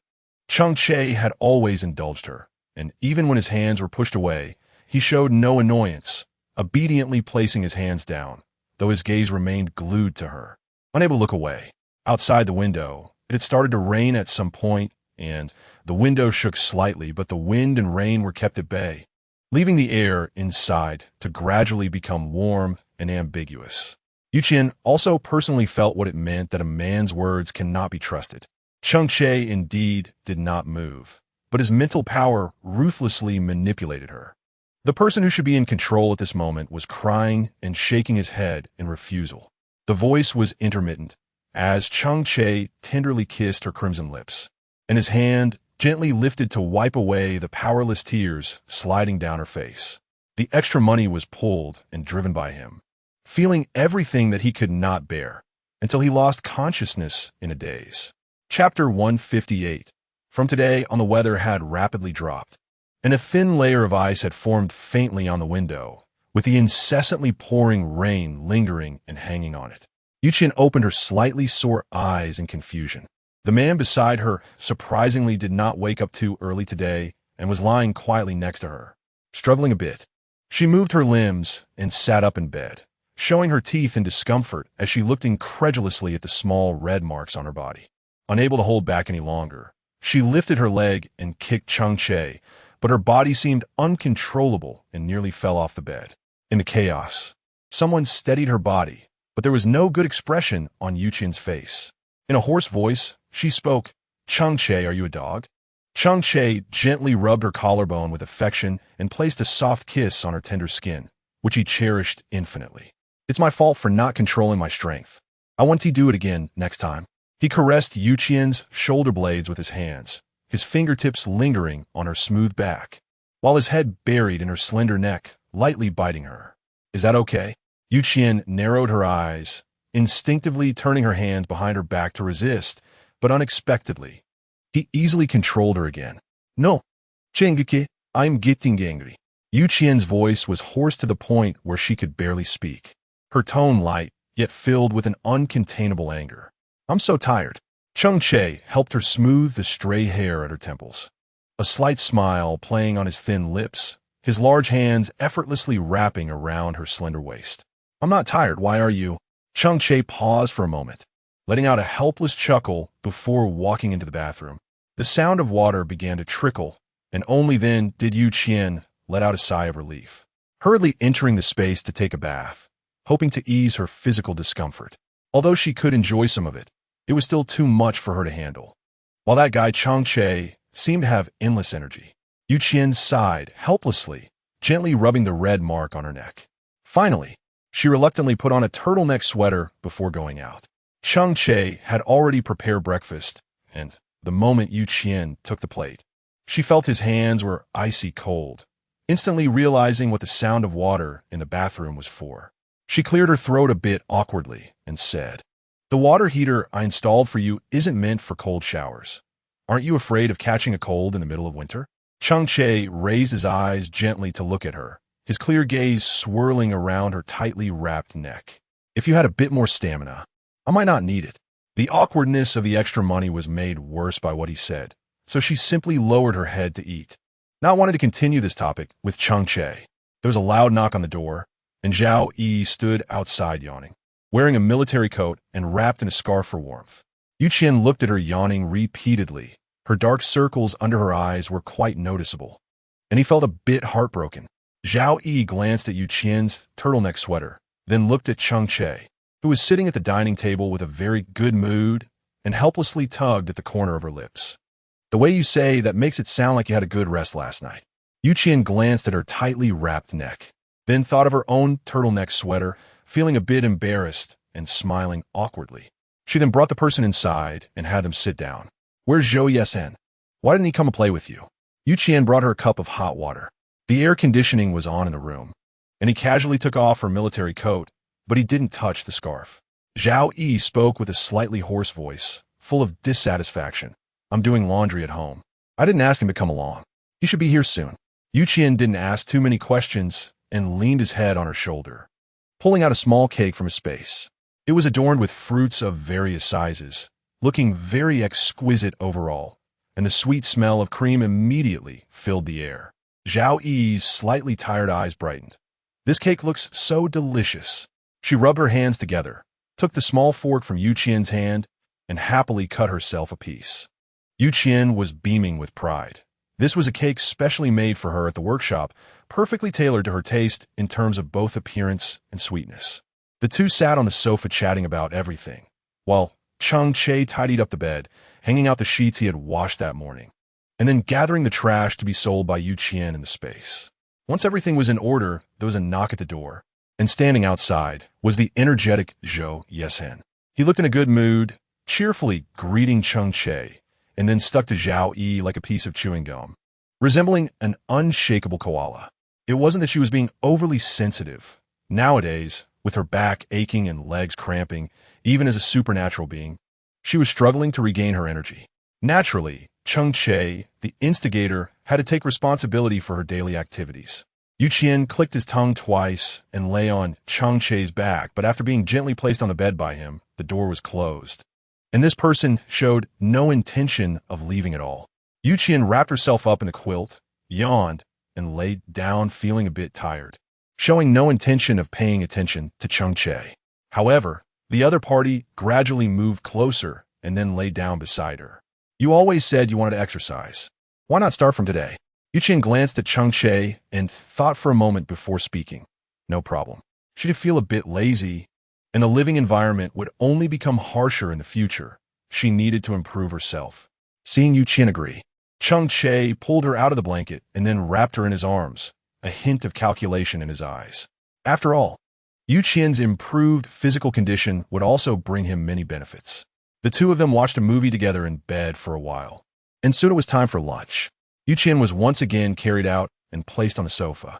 She opened the transparent screen and asked everyone if they wanted to eat hot pot for lunch.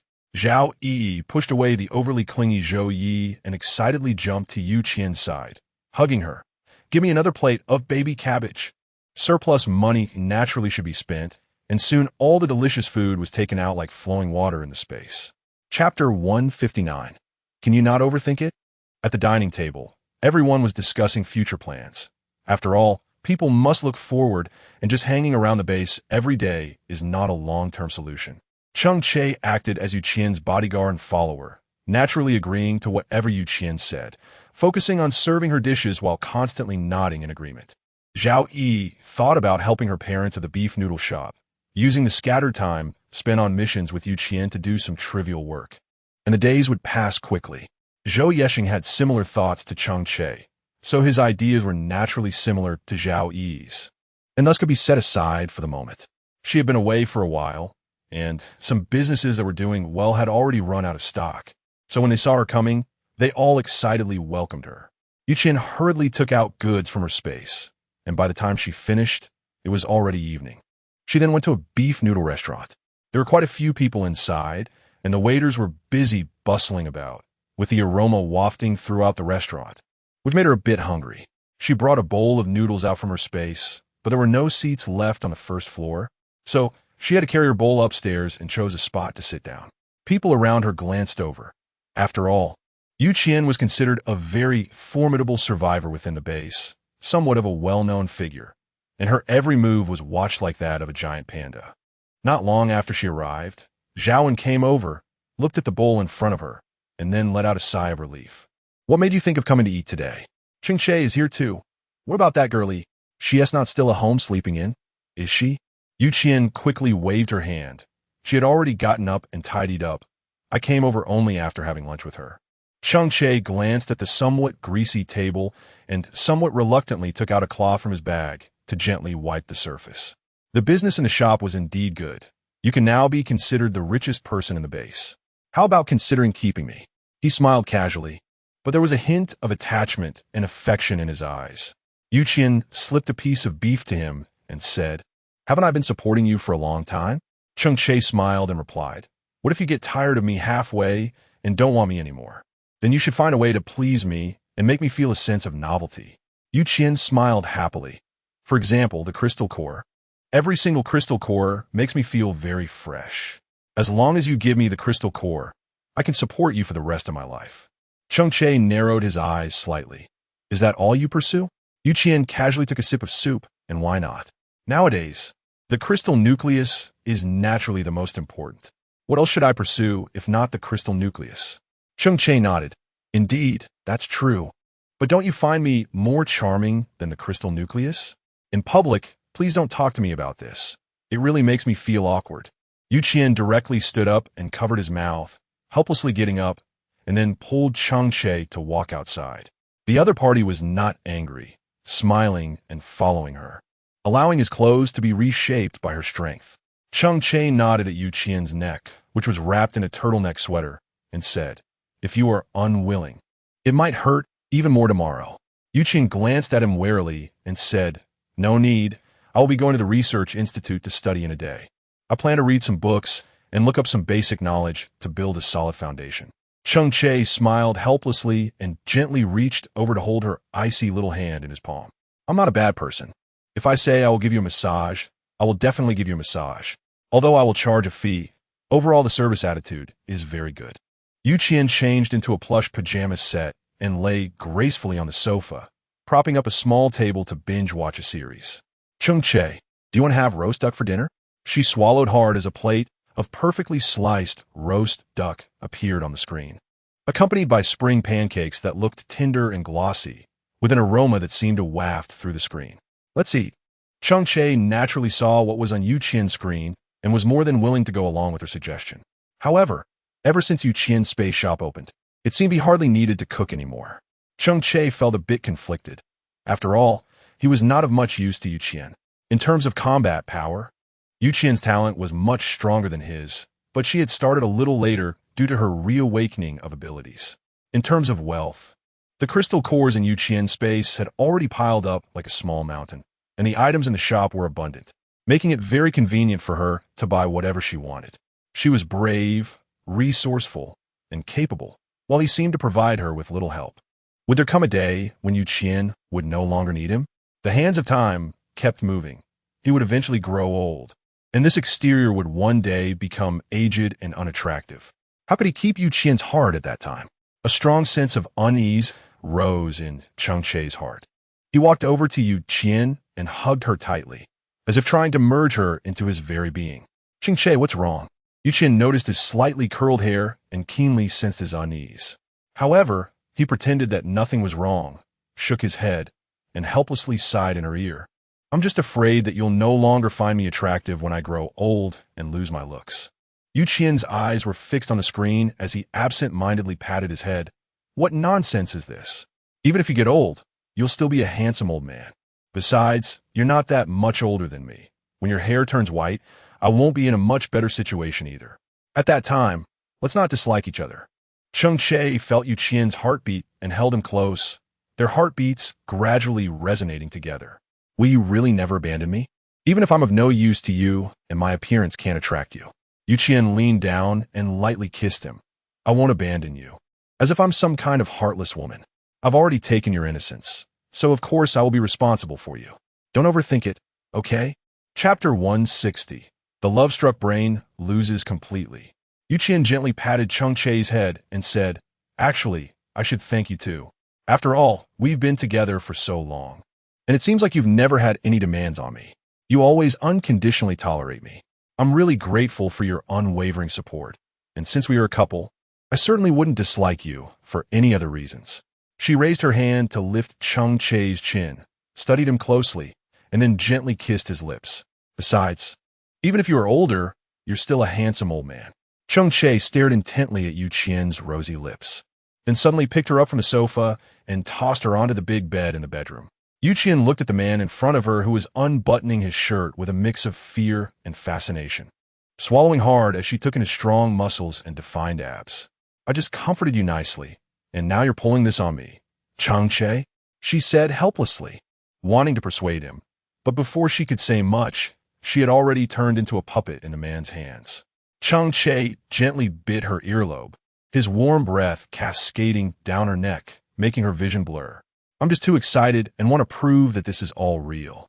It would satisfy me and make it clear that you are mine. Qian shivered slightly, then became a bit more awake but felt powerless to resist Cheng Che's actions. If you want to know whether this is true or not, can't you just pinch yourself? Why do you have to come and mess with me? Cheng Che sealed her lips with a kiss, his tongue skillfully probing between her teeth, and then a vague voice came. It's just an excuse. It was another chaotic afternoon. After waking up, Qian lay at home for a whole day before barely recovering. She saw that Cheng Che seemed to want to avoid her while walking. As the day approached for her to report to the research institute, Qian dressed neatly and set off early, fully equipped with ear warmers, gloves, and a scarf. The research institute did not allow outsiders to enter freely. Although the Wind team was considered an exception, the higher-ups in the base were somewhat wary of them. So this time, only Qian was allowed to participate in the study. Cheng Che helped her tidy up her slightly messy hair, then took her hand and walked towards the research institute against the cold wind. The temperature was dropping rapidly. Survivors were lacking clothing and food, and even some seedlings in the greenhouses had frozen to death. The quality of life for the survivors in the base was declining rapidly.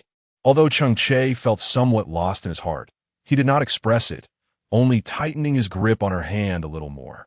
She is also going for the first time, and she's not quite sure when she will be able to come out of the research institute. I don't know either, so you don't need to come and pick me up, just prepare dinner at home. It's quite cold on this journey. Isn't it pointless for both of us to freeze? Qian pinched his hand and smiled under the mask. I want to eat steamed buns with spicy pork, and it would be even better with some crunchy and tasty pickles. Cheng Che naturally agreed, and as they chatted, they arrived in front of the research institute. Qian waved at him, then quickly walked over to the guard to show her communication certificate. After that, she went through a series of card swipes and fingerprint scans.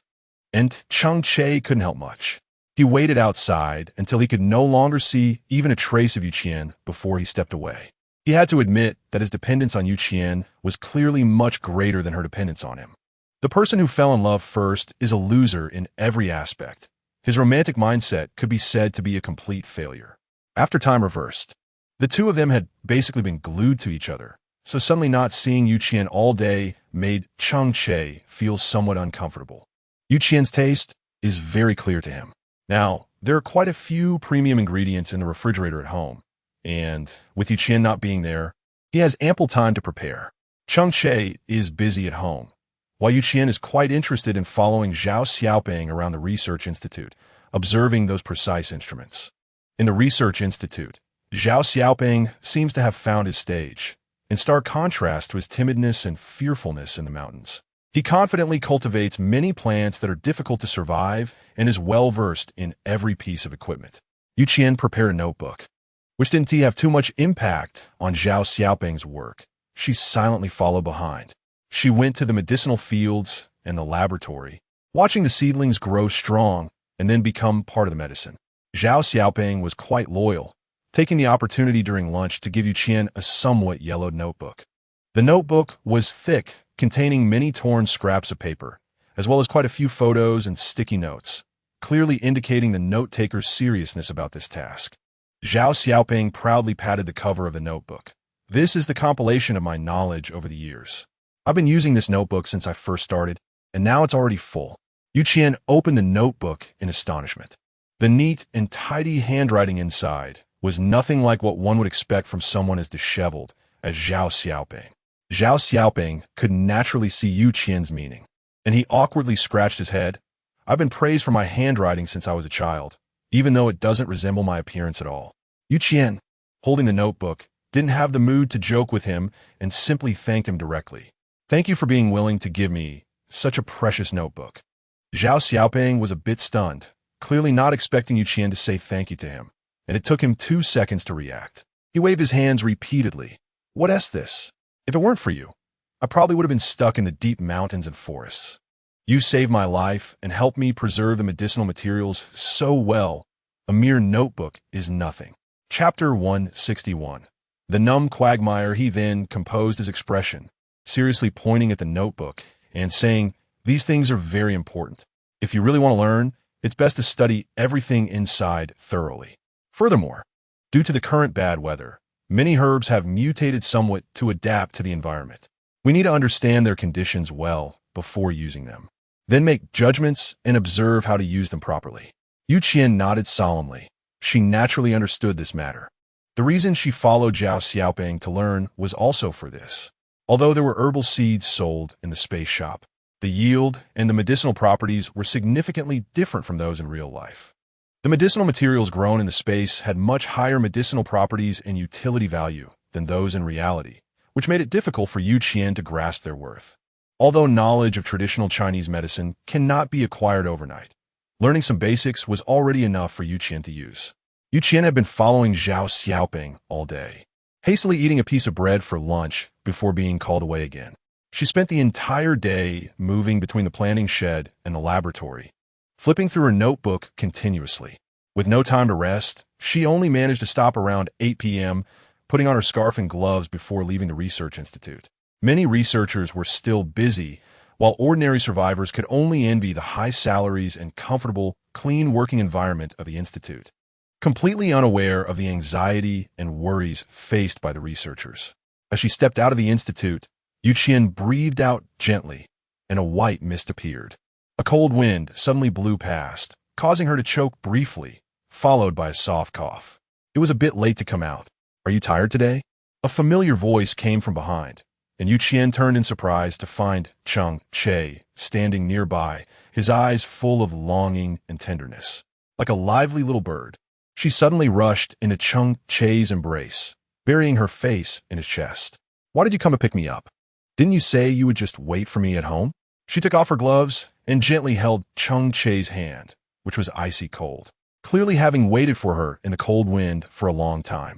She put the warm little bear gloves on him and stuffed her hands into the pockets of his down jacket. Aren't you afraid of the cold? Why aren't you wearing gloves? Cheng Che helped her tidy up her slightly messy hoodie and down jacket hood before speaking. I forgot to bring them when I came to find you, and there were no spare ones in the space. Seeing the pained look in Yu Qian's eyes, he quickly raised his hands in surrender. Next time, I promise to come fully armed to pick you up. I won't freeze myself, okay? Yu Qian gave him a glance. Next time? I already told you not to come pick me up. Where's the next time? I'll learn a lot today. And I also got a very precious notebook. She said somewhat proudly. Even though I'm busy, I'm still quite happy to learn new things. Cheng Che nodded in agreement. Our Qian is just amazing. When you come back after your studies, if I have any minor ailments, I'll just come to you directly. Yu Qian knew he was being coaxed, smiling with squinted eyes, but when his gaze fell on a certain spot, he was slightly stunned, and his steps instinctively came to a halt.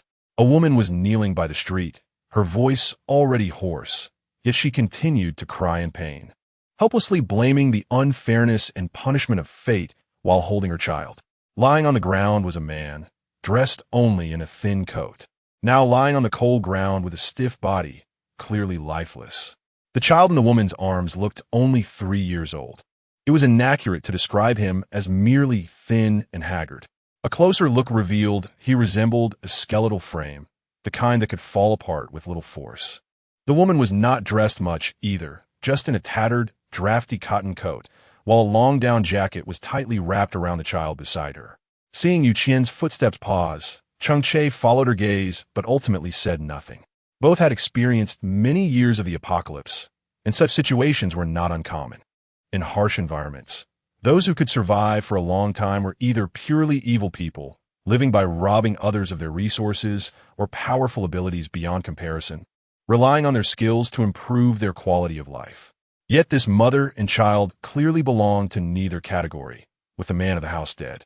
It was uncertain whether they could survive even half a month. The family must have endured considerable suffering during the apocalypse, but now they could only live in pain, even lacking the strength to cry. Qian paused for a moment, took out the military coat that Zhao Xiaoping had worn, although it had some stains on it.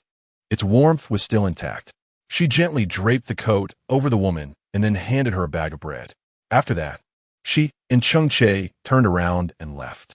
While it might not be of much use, at least it could help this mother and son have a meal and barely get through a warm night. Qian understands that she is not kind and that she is only interested in profit, but she still wants to use the little warmth left in her heart to light up some people in life who have no light at all. The military coat that Zhao Xiaoping wore will never be used by her again, and those breads are all whole grain breads, which she dislikes the most. But for this mother and son, these are already unimaginable treasures. She didn't want to do too much for them with the leftover money, that's all. Holding hands with Cheng Che, she let out a gentle sigh. In the scorching summer, there was no water to drink, and in the cold winter, there were no clothes to wear. The dangers faced by humanity were not limited to just zombies. After the apocalypse, most people's faces were filled with suffering. Cheng Che gently wrapped his arm around her shoulders, helping to shield her from the cold wind and giving her some warmth. Everyone is human. Apart from the heartless demons who can kill without blinking, no one can truly be stone-hearted. But in an already painful apocalypse, everyone struggles in their own entanglements, helplessly watching themselves sink into a numb mire. The fragrance filled the air, awakening the cravings in her stomach, and saliva kept flowing out. Chapter 162, The Perfect Solution. Oh my God, you really made this for me. Qian excitedly picked up a steaming meat bun, but it was too hot to hold. Yet she couldn't wait to take a bite. The flavor of green peppers mixed with meat flooded her mouth, instantly awakening her appetite. One after another, she devoured them, and after finishing 6 fist-sized buns, she wiped her mouth, still wanting more. Cheng Che helplessly handed her a cup of milk, while also tidying up the trash on the table. What are you doing? No one is competing with you. So why eat so fast? Qian smiled apologetically, then gave Cheng Che a thumbs up. Your skills are really amazing. If it weren't for my appetite being here, I could probably eat a few more.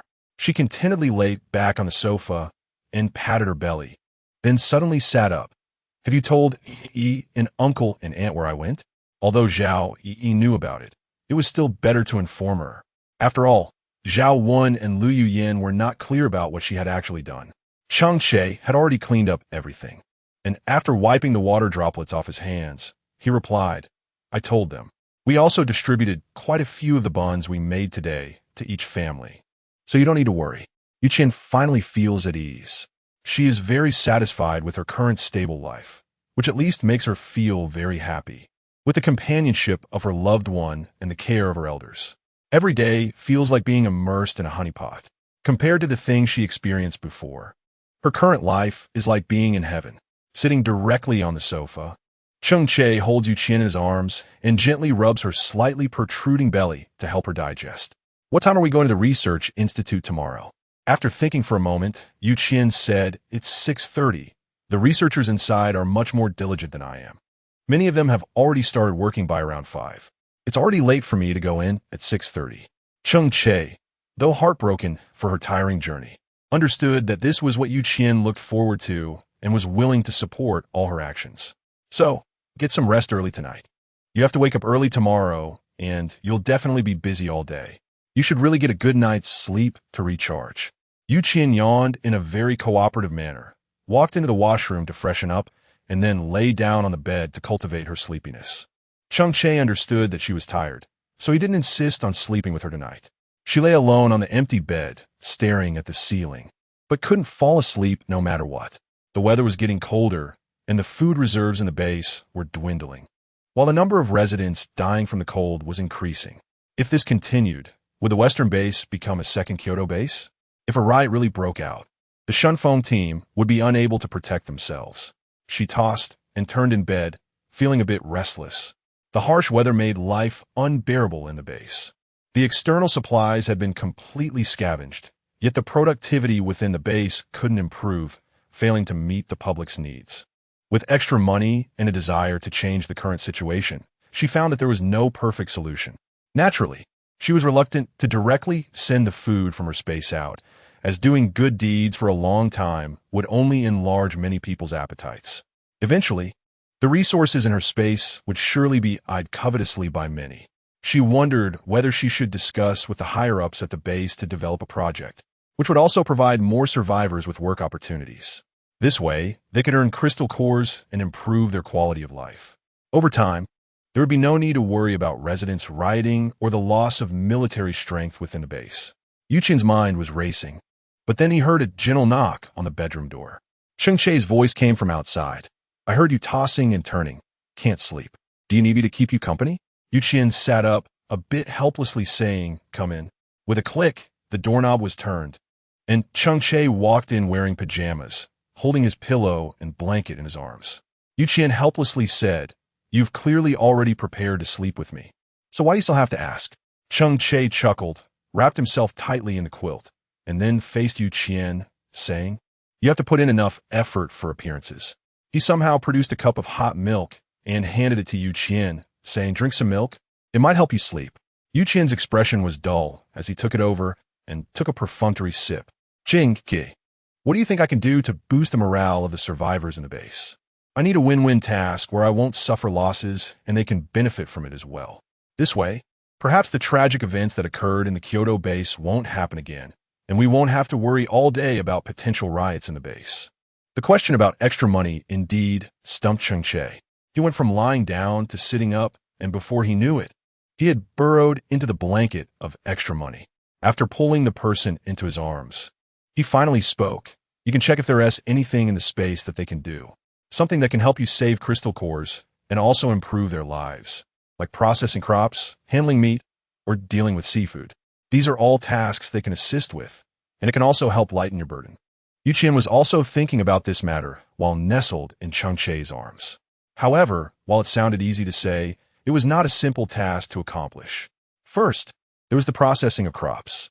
If she wanted the survivors in the base to help, she not only had to provide them with food, but also with convenient tools. Then there were the meat and seafood. These items would be too conspicuous in the apocalypse, and once this group of people saw them, they would need to be on guard to prevent anyone from getting envious and stabbing them in the back. Qian felt somewhat anxious, but she continued to think. After all, she indeed wanted to settle permanently in the Western base and did not wish for the riots to affect her quality of life. It took her a long time, traveling day and night, to reach the Western base, and now it seemed unrealistic to turn around and go to another base to survive. However, if they were to settle in the base, they had to consider the consequences of the environment and worry about the future threats from zombies and mutated animals. Each issue was not something that could be easily resolved, and Qian needed to put in more effort in this regard. She entered her space and walked around before arriving at the land she had unlocked many plots of. Currently, corn was being cultivated here. A large batch had already matured and been stored in the warehouse, and another portion was still growing, but it wasn't far from harvest time. Qian opened the warehouse to take a look. Although the corn had already been automatically harvested by the system, the outer layers wrapped around it had not been cleaned up by the system. In order to eat the corn normally, the layers of film on the outside needed to be removed, but Qian happened to lack the time and energy for that. Chapter 163. Solving an urgent problem. It was simply a matter of peeling off the corn's outer layer. This task did not require any specialized tools, and a child with strong hands-on skills could contribute to the work. Before, I only thought that the leftover money could grind into corn paste for porridge, but I didn't consider the process of peeling off the outer layer. Moreover, if I want the system to help, it requires one primary crystal core for every 5 ears of corn. With the surplus money, Qian could assign this task to the survivors in the base, offering one crystal core or a loaf of bread for every 20 ears of corn they peeled. The reward was left for them to choose, and the earned crystal cores could be exchanged for other food and clothing in the base's trading area. This way, she incurred no loss and saved a significant amount of crystal cores, while the survivors also had work to do, making their future lives considerably easier. The surplus corn could even be sold directly in the base's trading area, which which is a good idea as well. After discussing for a while, the two reached a consensus, and Qian finally felt the burden lift from her heart. She finished the milk in her cup and curled up in Cheng Che's arms like an octopus, feeling his somewhat warm body temperature. With Cheng Che around, Qian didn't even need to use an electric blanket.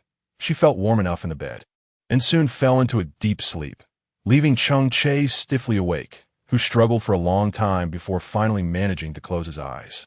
Day by day, they were busy. Qian left early and returned late every day. She had planned to handle matters after graduating from the research institute. But as the days grew colder and more people died, both Qian and Cheng Che realized that this matter could no longer be delayed.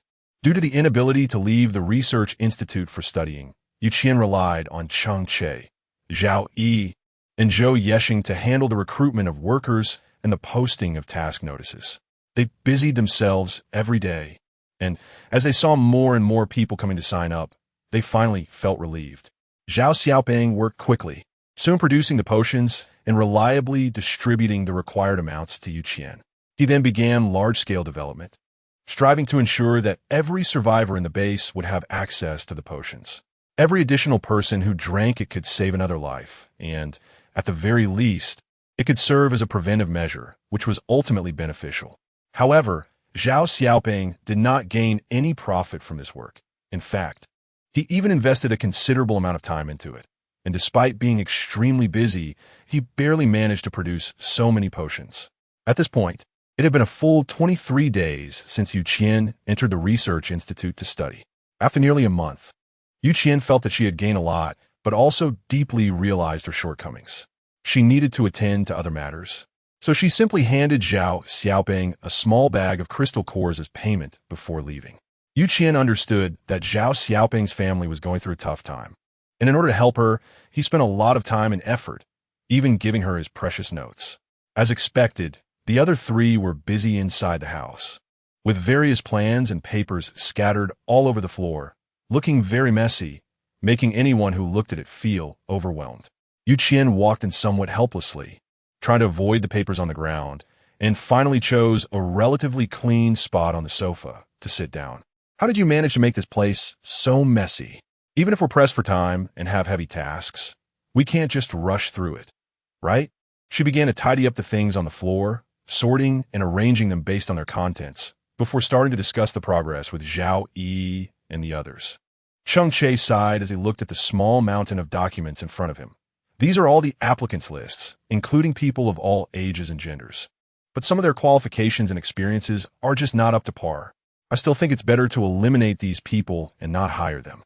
Most of the applicants for the supervisory management positions are quite powerful ability users, and there are many who take advantage of their positions for personal gain, which makes us uneasy about giving them power. This could lead to an awkward situation where some people have too much work while others have none at all.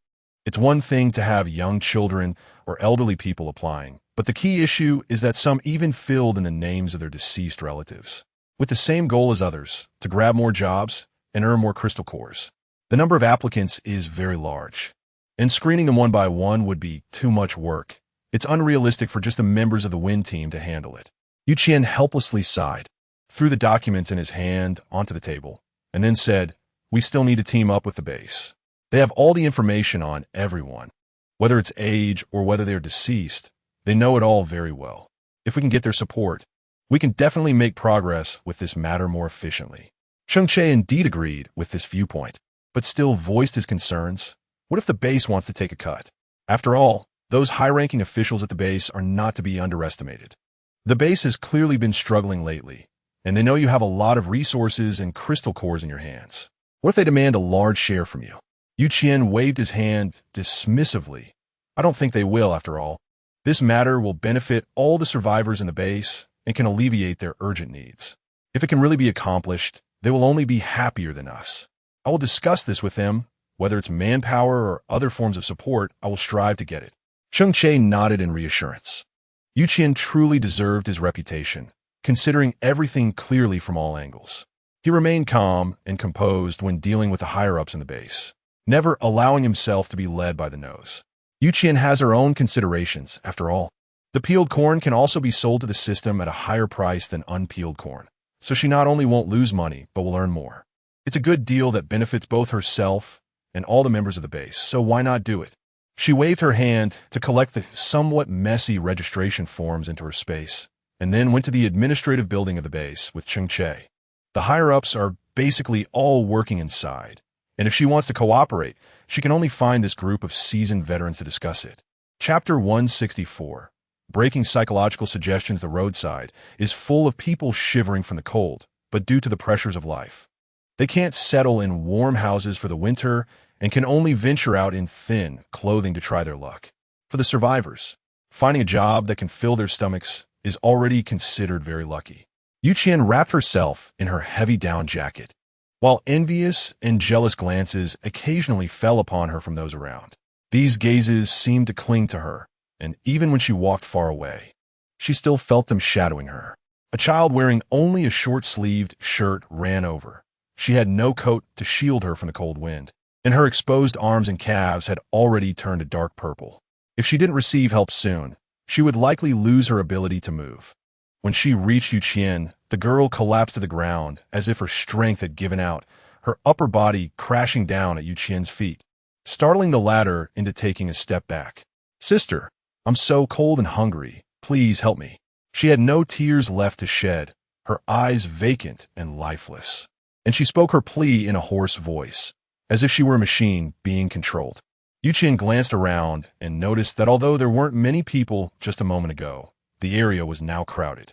Some faces showed curiosity, while others displayed glee at her predicament. Among them were those observing quietly, likely hoping to use this little girl to gauge Qian's attitude. If Qian provided her with food and clothing, those who didn't receive anything would naturally ask for it as well. However, if she refused, she would surely be pointed at and might even be resented in secret. No matter what she did, this group would make things difficult for her. Life had become too hard lately, and they could only resort to extorting those with better living conditions, such as ability users and evolved individuals. Qian naturally understood that such a small child wouldn't dare to approach and beg directly. There must be a controller hiding in the crowd, watching, surrounded by everyone. She didn't want to do anything that would provoke public anger, so she simply picked up the little girl, unzipped her down jacket, and wrapped her inside. As warmth enveloped her, the little girl's stiff and vacant eyes gradually became more animated. The people around her looked at Qian, but couldn't point fingers at her actions.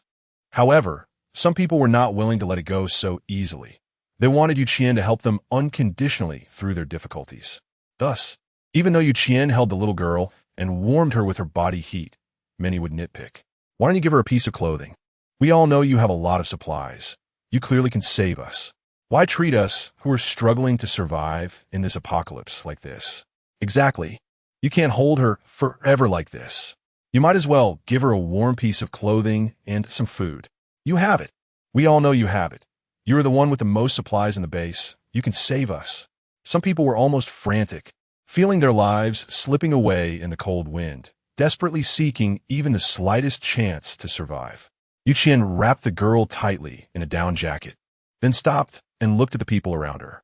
They had just been shouting frantically, with some even thinking of rushing forward to block Qian's path. But now that she had stopped and was quietly observing them, no one dared to make a sound. "What are you shouting for? You are residents of the westward base, and the ones responsible for your lives and safety are the base leader and the high-ranking officials. Why are you entangling with me now? Do you want to take everything you need from me? I tell you, don't push me. If you have issues, go find the high-ranking officials. If you're too afraid, I can accompany you. But if anyone causes trouble again, I will definitely take off their head and feed it to the zombies." Her voice was cold, and as she finished speaking, her tone intensified, successfully waking many people up, leaving them dumbfounded and afraid to take another step forward. Yes, what were they just doing? Qian not only had abundant supplies in her hands, but she was also one of the most powerful ability users in the base. What were they thinking? Were they provoking such a powerful lightning ability user with their lives? Among the crowd, a woman helplessly tapped her face and then turned to walk away from the crowd. This is not good. Her momentum actually managed to awaken this group of people for my psychological suggestion. She tightened the scarf around her neck and shook her head helplessly as she walked away.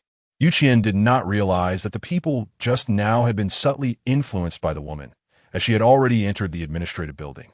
Waiting to greet them was a young woman dressed in a sharp manner, wearing a pair of gold-rimmed glasses, and her every gesture gave off a sense of coldness.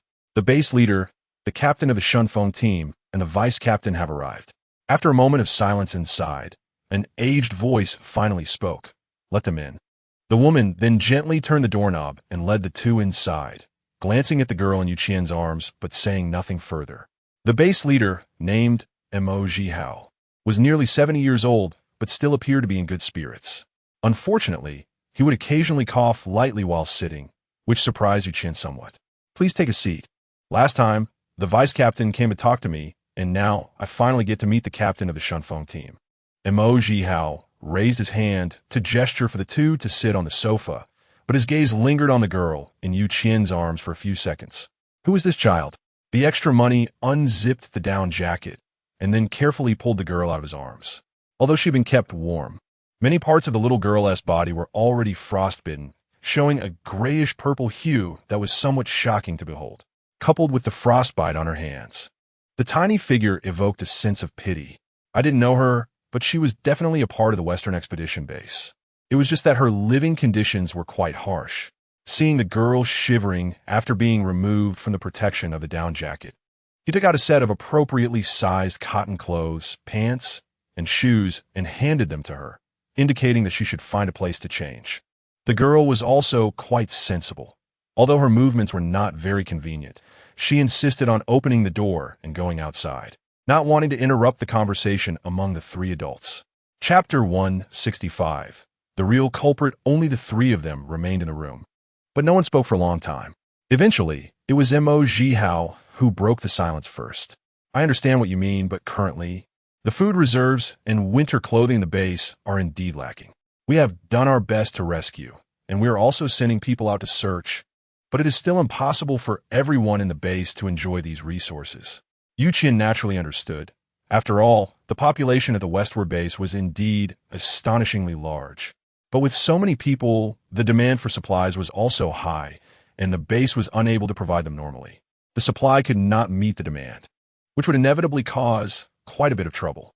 She did not continue to emphasize this matter and adjusted her sitting posture. Since it was so difficult, what were you, the base leaders, planning to do? Were you going to just give up on the survivors in the base and let them fend for themselves? Upon hearing this, Mo Zhihao quickly shook his head. "I didn't mean that. It's just that the base really can't consider so many survivors right now. We can only wait a bit longer." Qian let out a sarcastic laugh. "Wait? Do you really think those about to freeze to death can afford to wait? The reason the Kyoto base was destroyed is that the lower-class residents inside lived in such suffering and exhaustion. Do you and the Western Expedition base want to become just a grain of sand in the river of history as well?" Mo Zhihao naturally understood Qian's meaning, but he truly couldn't do anything about the supply issues. He had been troubled and worried about this matter for several days. Qian adjusted his tone and tentatively said, "The westbound base can use the stored crystal cores to exchange for supplies with me. This is actually a good method. At least it can alleviate your urgent needs." Mo Zhihao shook his head. The desk in front of him was cluttered with various documents, looking quite chaotic, and even tidying it up seemed daunting. He sighed helplessly, then fixed his gaze on Qian and said, "I naturally know I can buy from you using crystal cores, but the benefits at the westbound base are relatively good. The collected crystal cores are mostly returned to the survivors. Even if I wanted to, my ability is insufficient." Mo Zhihao showed a troubled expression, sighed with some melancholy, and then looked up at Qian. "This matter is for the higher-ups of our base. I wonder what brings you both here today?" He felt a hint of anticipation in his heart, but did not dare to speak directly about the matter, fearing that hope might be dashed and discovering in the end that the survivors at the westbound base still had no way out. Qian is a mysterious and powerful superhuman, and no one knows exactly how much resources she holds, nor do they know where her limits lie. However, having such a strong person in the base is a good thing for the survivors. After all, perhaps just a little bit that slips through Qian's fingers would be enough for the survivors to manage. Qian's purpose this time was not something to be ashamed of, so she simply opened the window and spoke frankly, directly telling Mo Zhihao about her plan. One person was speaking, and the other was getting more and more excited, almost wanting to jump up from the chair. After finishing his speech, Mo Zhihao slapped the table, stood up, and laughed heartily. Good. Very good. If this plan can be perfectly implemented, the survivors of the westbound base will be saved. Yu Qian naturally understood the excitement in this person's heart. After all, the supplies in her hands were the key to saving all the survivors. It was likely that the higher-ups in the base had long wanted her to help, but they were worried about being rejected by her and possibly angering her. So no one dared to speak up and persuade her directly. However, today she actually took the initiative to come to the base leader to discuss matters, which was exactly what all the higher-ups in the base wanted to see. My plan is roughly like this, but the implementation of all events requires your assistance. After a moment of contemplation, Yu Qian spoke.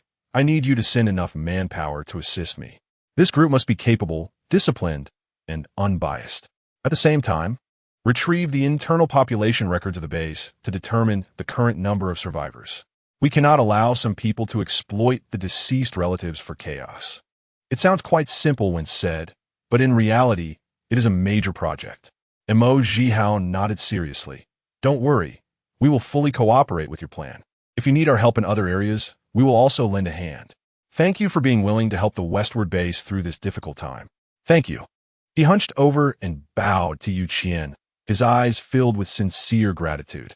Yu Qian quickly stepped aside. After all, the man in front of him had saved countless survivors. He was a hero of humanity, not someone who could be treated casually by a mere Yu Qian. You don't need to be too polite with me. This matter is not only to help you, but also to help myself. After all, if the base continues to be this chaotic, my living environment will also be affected. Let's end our conversation here. You can arrange the next steps, and I will wait at home for good news. After saying goodbye to Mo Zhihao, Yu Qian left. The girl was already dressed, wearing a fitted cotton coat, obediently waiting for her at the door. Seeing this little girl, Yu Qian was somewhat surprised. After all, she thought she had already left, but didn't expect her to be waiting at the door. Why didn't you leave? Yu Qian opened her mouth to ask casually, taking her hand and leading her out of the administrative building. My name is Lu, and I stayed behind to say sorry to you. A smile appeared in Yu Qian's eyes.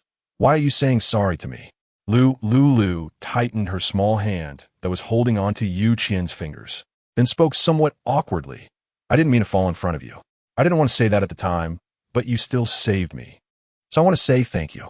Yu Qian was a bit confused by her words. Do you mean you were taught that by your parents? Who made you do that? Lu shook her little face and said, No one taught me. I just wanted to do it at that time. But now I feel that it was wrong. I didn't want to do it like that either, but the voice in my head made me do it. Yu Qian and Cheng Che exchanged a glance, both seeing caution in each other's eyes. Lu was young, but looked to be around 7 years old. Children at this age already have their own sense of right and wrong and basic thinking abilities. What Lu said made Yu Qian feel that her previous actions were not instigated by someone else, but rather controlled by something akin to mental power, suggesting she needed to do something.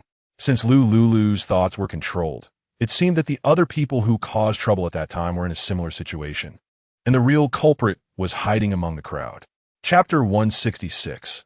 The files have inconsistencies. This was not a good phenomenon. It was unsettling that there were such sinister individuals within the base. What could their ultimate goal be? The ability to control others' minds was something that even high-level psychic ability users could only manage with difficulty. Therefore, as long as this mastermind had registered their basic information in the base, finding them shouldn't be too difficult. Yu Qian nodded, holding Lu's hand as they approached the desk. The little girl had caused me some trouble on the way here, and many residents of the base had also expressed their dissatisfaction with me. I found it strange at the time, but just now the girl said that her brain and body were not under her control, and she inexplicably reacted that way, saying she didn't want to. If what she said is true, it seems someone is deliberately hiding in the crowd to incite anger, manipulating people's minds to provoke internal chaos within the base. The situation in the western base is precarious, and any spark could burn everything down. I would like you to help me check the base's records to see if there are any ability users who can control people's minds, so we can eliminate potential risks as soon as possible. Mo Zhihao's expression also grew serious upon hearing this. Yu Qian was right. If a small riot broke out within the base, those who were indecisive might also join in. At that point, the facade of stability would be completely torn apart. and the western base would no longer be safe, potentially leading to its direct downfall. He glanced at Qian and Lu with lingering fear, then nodded solemnly. You can rest assured, I will immediately send someone to look for ability users with such powers. However, I must say one thing. If this ability user is indeed that powerful, their records are likely to be false. After all, the records are filled out by humans. And if they were controlled, the records would definitely contain a lot of inaccuracies. Qian naturally understands this, but she cannot just sit and wait. After all, her plan is about to be implemented, and if a roadblock suddenly appears in the middle, it is likely to be delayed for a long time. Lu has no family and spends her days wandering around the base, surviving by picking up trash and doing odd jobs. Meeting Qian is considered a stroke of luck for her. Qian took the child directly to the beef restaurant in front of the base gate to work part-time. Although the child was young, they had done a lot of hard and dirty work and could endure hardship. With a small appetite, the child couldn't eat much. So Qian simply arranged for them to stay in the storage room of the restaurant, where they would have meals and accommodation covered while also earning crystal cores. For Lu, this was already like a windfall. After settling this little girl, Qian and Cheng Che had nothing much to do. So they just laid down on the sofa to rest, knowing that they would soon have their hands full. They decided to take advantage of the time to rest as much as possible, leaned against a soft cushion, dozing off. But her consciousness had already entered the space to start organizing the corn in the warehouse. Since the corn needed to be distributed for the other residents to help with the work, it was essential to determine the most basic quantity. Specifically purchased woven bags in the space, each bag containing 60 ears of corn, and every 20 ears could earn a crystal core. This means that one bag could earn 3 cores, and if she worked quickly, she could earn quite a bit in a day. With the earned crystal cores, she could buy food and clothing, while the base would control market prices. This way, the western base would only get better and better. However, the number of residents in the base was very large, so the number of supervisors also needed to be sufficient. Only in this way could the entire process be maintained properly. I'm not worried about the surplus money because the West Expedition Base was established by the military itself. Every ability user in the official team was a seasoned soldier before the apocalypse. They are all honorable and are the most suitable to serve as overseers and distributors of crystal cores, possessing a strong sense of justice and fairness. Before the apocalypse, Qian had always admired these people, but after the apocalypse, he found that they were still the most reassuring. The sky gradually darkened, and at 3 a.m., someone suddenly knocked on the door. Qian and Cheng Che had already fallen asleep at this time. They were startled awake by the knocking on the door and exchanged a cautious glance before slowly approaching the door. Outside stood an old acquaintance, Shun Jixing. Cheng Che opened the door to inquire, only to be informed that the supervisors had already gathered and now needed Qian to hold a meeting with them, as the plan was set to officially begin implementation tomorrow. Qian felt a bit groggy, but still insisted on washing her face to wake up a little. After changing her clothes, she went out with Cheng Che. Zhao Yi and Zhou Yexing followed behind. They were also an important part of the plan, and 2 people Qian could absolutely trust. Every member of the smooth sailing team was indispensable. Everyone had to understand the overall situation and be able to adjust the plan in a timely manner according to different circumstances. Following closely behind Shen Jixing, Qian realized that this path seemed somewhat familiar. It was actually the way to the base square. There was a large platform within the base, which was usually only used for important events. Now, due to the large number of residents and the need for supervisors, meetings could only be held in this square that could accommodate tens of thousands of people. Qian felt the cold wind whistling past her ears, unable to help but shiver, before she grabbed the microphone and walked onto the stage. The square around the platform was filled with people, dressed in clothes that did not keep them warm, yet not a single person complained or expressed fatigue in the biting wind. They simply watched Qian step onto the stage one step at a time. There were many of them, but no one whispered to each other or voiced any grievances. They just stood there quietly, like solemn and dignified statues. Chapter 167, New Version of the Electronic Bracelet. However, there were a few individuals who were slightly different from the rest, though they were in the minority. The official team did not consist solely of soldiers. There were also some powerful ability users who had been recruited by the higher-ups of the base later on. They enjoyed very high due to their abilities. But now they appeared somewhat lazy, their mouths full of complaints. Yet they all fell silent the moment they saw Qian. Qian is very famous. So much so that almost everyone in the Western base knows her, because she is the most powerful ability user in the Western base. Qian did not pay attention to those below who were whispering about her. She simply picked up the microphone and brought it to her mouth. Good evening, everyone. The reason you have all been gathered here tonight is for one thing, which I believe you have all heard about to some extent. I have initiated a large-scale task that can resolve various urgent situations within the base, but I still need manpower to assist me. Everyone standing here today is, in fact, part of this task, but I promise you that everyone will be compensated. Your job is to distribute corn to ordinary residents and keep count, ensuring that no one takes more than their share or seizes the labor of others. At the same time, you will be assigned crystal cores based on the amount of work each person completes. She brought out a bag of prepared corn from her space and began to explain. Each bag contains 60 years of corn, and for every 20 years you peel, you can earn 1 crystal core, meaning you can earn 3 crystal cores from 1 bag. To prevent someone from using a fake identity to claim more than they are entitled to, I have a special wristband that I will distribute for everyone who signs up to wear. The wristband will automatically monitor how many bags each person has claimed, how many ears they have peeled, and how many they have put into the bags. This will also help improve your work efficiency and prevent certain individuals from cheating. Her words caused a slight stir. After all, according to Qian, these wristbands were not ordinary. In a post-apocalyptic world where resources were scarce and technology was primitive, such items were exceedingly rare. The fact that she could successfully create such devices and match them to such a large number of people sounded almost unbelievable. As for your salary, how does 50 level 1 crystal cores per person per day sound? The conditions she offered were quite enticing.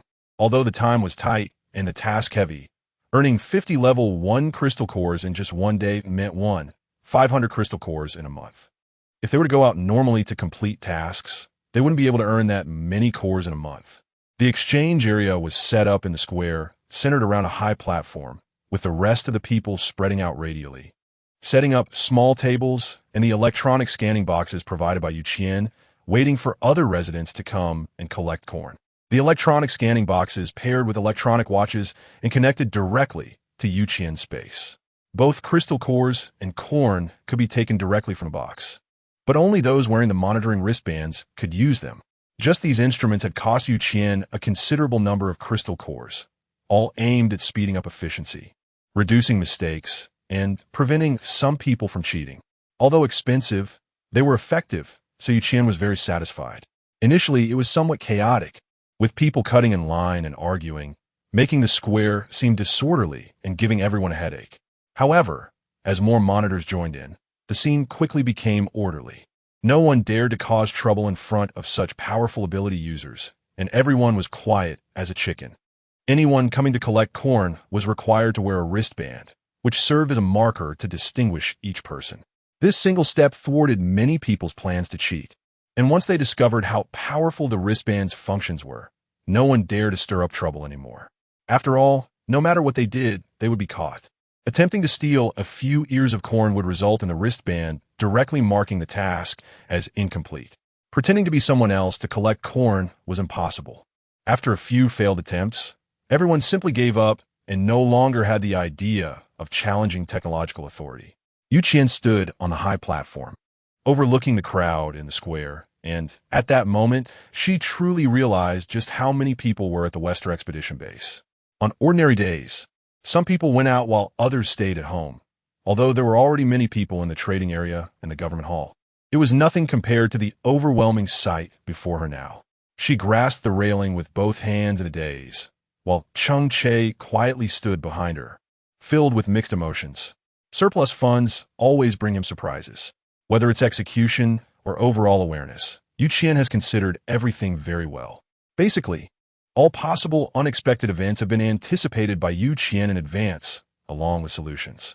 Even those strange and unusual bracelet boxes make him feel amazed. Surplus money is always a beam of light in the dark apocalypse, able to split the darkness with its own strength and bring a completely different world. Have in the day and night, both gone to be supervisors? Qian curiously asked. After all, the two of them had not been seen for a while, probably having already blended into the crowd and busying themselves. Cheng Che nodded. Yes, they went early this morning, saying they wanted to help relieve your stress. And they don't even want the salary you offered. Don't just stand outside in the cold wind.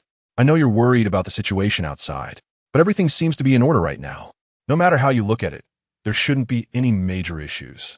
You're also the overall commander of this mission, and your current task is to take care of your health so that you can command better and respond to any situation more quickly and effectively. Qian listened to Cheng Che's incessant nagging in his ear, feeling a bit helpless as he raised his hand to cover his ears, blocking out Cheng Che's tight spell of scolding. I'm a superhuman. I'm not that delicate and fragile, okay? Chapter 168. You can't eat it and still carry it. Since confirming the relationship with this guy, Qian even felt like he had become a protected animal. As long as he engaged in some self-neglecting activities, he would be nagged by Cheng Che for a long time. How did the previously aloof male god turn into this nagging figure now? Qian thought for a long time, but still didn't find an answer. Cheng Che also knew that she didn't like being nagged, so he sighed helplessly and stopped talking. After a while of silence, he finally spoke up. You should rest well in the tent. I'll go out to observe the situation, and if anything happens, I'll notify you immediately. You woke up too early last night and haven't rested at all today, so just listen to me and get some good sleep in bed. His tone was firm as he directly pressed Qian down on the bed, covered her with the quilt, and then checked the warm charcoal basin before turning to leave. Having extra money isn't really meaningful. The consequence of having a boyfriend who is both highly motivated and intelligent is that he can help her save a lot of effort.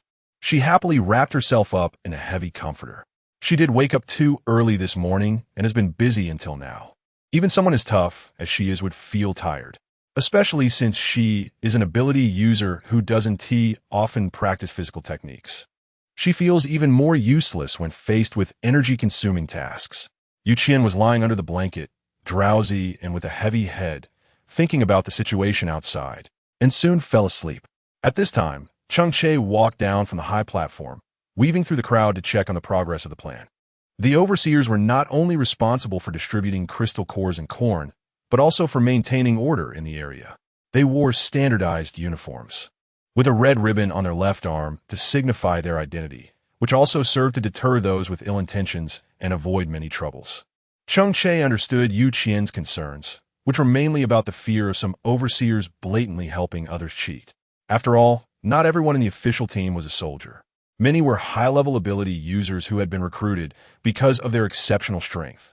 He wandered aimlessly through the crowd and soon encountered Zhou Yesheng and Zhao Yi, who were busy working. Zhou Yesheng was responsible for distributing tasks, while Zhao Yi had taken on the role of supervisor. The two worked well together, and the long queue of people was orderly, with no one daring to act out of line. Cheng Che noticed that Zhou Yesheng's hands were already red and swollen from the cold, and he frowned, asking, "Didn't Qian provide enough warm clothing and gloves for the overseers? Why don't you have any?" Zhou Yesheng, busy with his tasks, casually shook his head in response. Many people in the official team took more than their share. Qian provided just the right amount. If some took more, others would inevitably end up with less. After putting a wristband on the newcomer in front of him, he took out a bag of corn and handed it over, then began working with the next person. Too much clarity breeds no fish, he thought. There was no way around it. As long as the overall situation was manageable, these small issues could be overlooked. Cheng Che frowned but said nothing, taking out a pair of gloves from his space and handing them to Zhou Yesheng before turning to leave. Zhou Yesheng did make a point, but in these tough times where everyone was struggling, it was clear that everyone should share equally. Yet some taking more led to others having less. This kind of atmosphere was not good. If the counting went wrong, some people's appetites would grow and others would naturally feel discontent. This would lead to a big problem later, so it was better to resolve the issue at its source. However, since Qian was tired, he didn't mind stepping in, as nothing mattered much to him. But if it affected Qian's rest and mood, then those people would be committing a grave offense. He adjusted his slightly disheveled down jacket and walked toward Zhao Yi. She had a fiery temper and would speak her mind, although she considered the bigger picture. She never held back in front of friends. Seeing that she also had no gloves, Cheng Che's mood sank again. Why don't you have gloves either? I just saw old Joe without any. Doesn't that mean many other overseers also don't have gloves? Zhao Yi, standing firmly and intimidating a group of suspicious residents, relaxed slightly upon hearing Cheng Che's voice. She sighed helplessly and replied, I'm just as helpless. Originally, there were people assigned to distribute them, but those bastards seem to pick and choose. Some have and some don't. Old Joe and I were the last to arrive, so we figured it wasn't strange if everything was taken. Cheng Che nodded and walked toward where the other overseers were. On the way, he suddenly spotted a woman wearing a heavy military coat, carrying 6 bags of corn. She was tall and clearly a power evolutionist. He approached to take a closer look and used his ability to scan her, only to find that she wasn't wearing a wristband. Cheng Che snorted coldly, directly using his mental power to control the woman's body, then stored all the corn into his space. You didn't wear a wristband. Who gave you so much corn? The woman, seeing the corn on her back vanish in an instant, was about to explode with anger, but her body was pinned in place, unable to move despite her struggles. Why do you care? Give me back my stuff, or I'll make sure you regret it. She looked at Cheng Che's left arm, noticing the absence of the overseer's mark, and assumed he was just an ordinary ability user feeling unfair. Therefore, she wasn't afraid and spoke with disdain and mockery. Do you think everyone is like you, just a fool doing work? Let me tell you, my husband is an overseer and the captain of the official team. If you make me angry, I guarantee you'll regret it. Cheng Che found her self-introduction quite amusing and released her, sneering dismissively. Oh, then take me to meet your husband. I want to see if he can really make me regret it. The contempt in Cheng Che's eyes immediately ignited the woman's fury, and with all the corn she had just lost to him, she wanted to teach him a lesson. Fine, you'll be beaten so badly your mom won't recognize you. You little bastard. She spat angrily and disdainfully led Cheng Che forward. Chapter 169. No ability to fight back. Anyone who is insulted would not be in a good mood. Cheng Che couldn't be bothered to touch her, and directly slapped her with his mental power.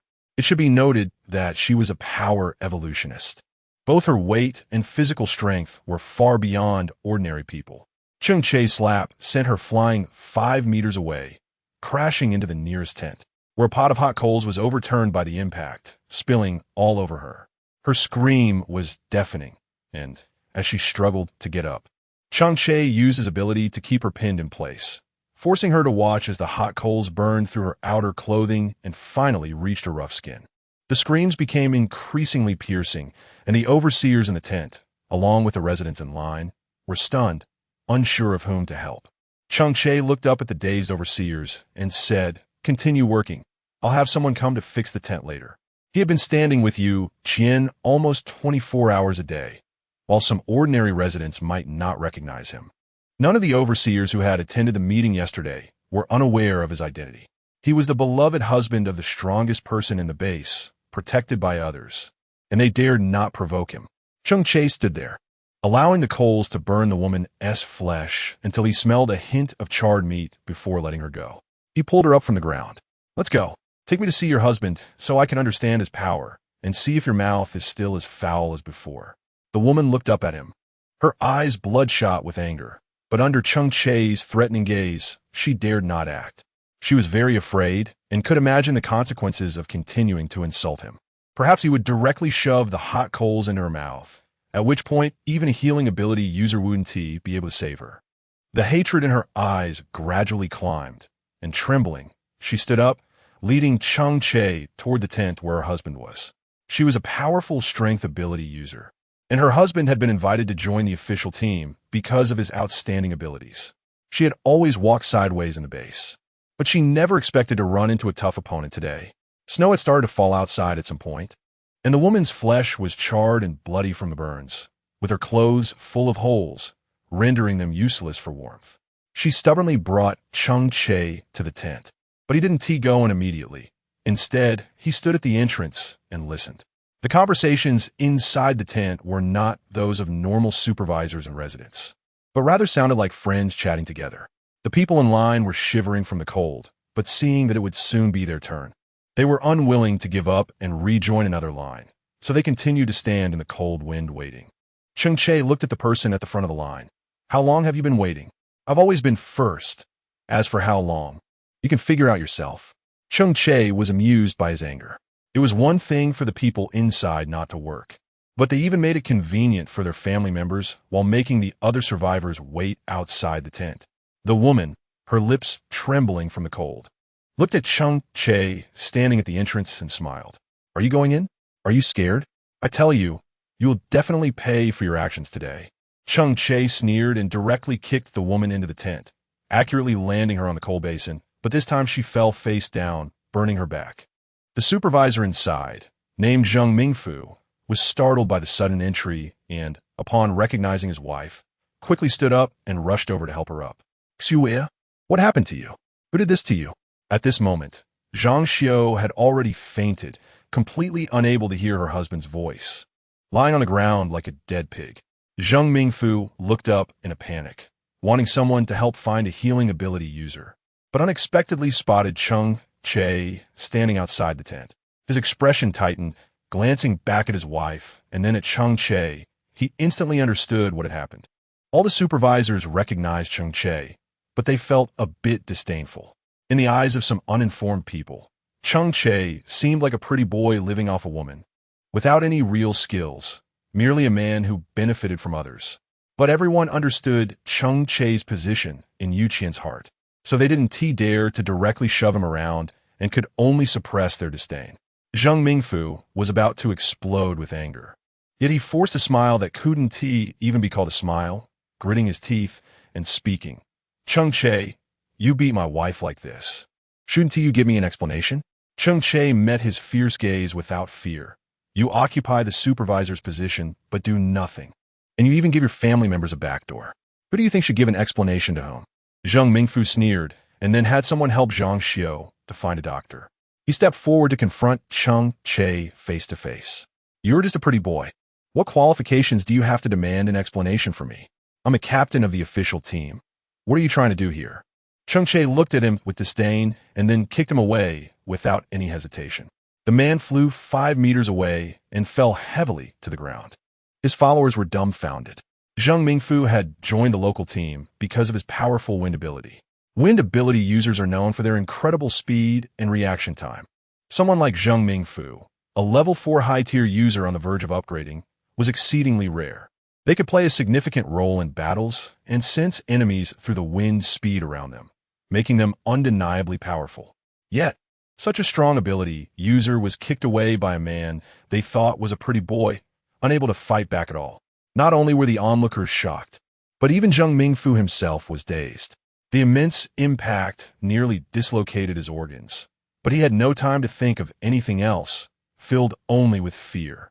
Chapter 170, such a powerful character, how could this be?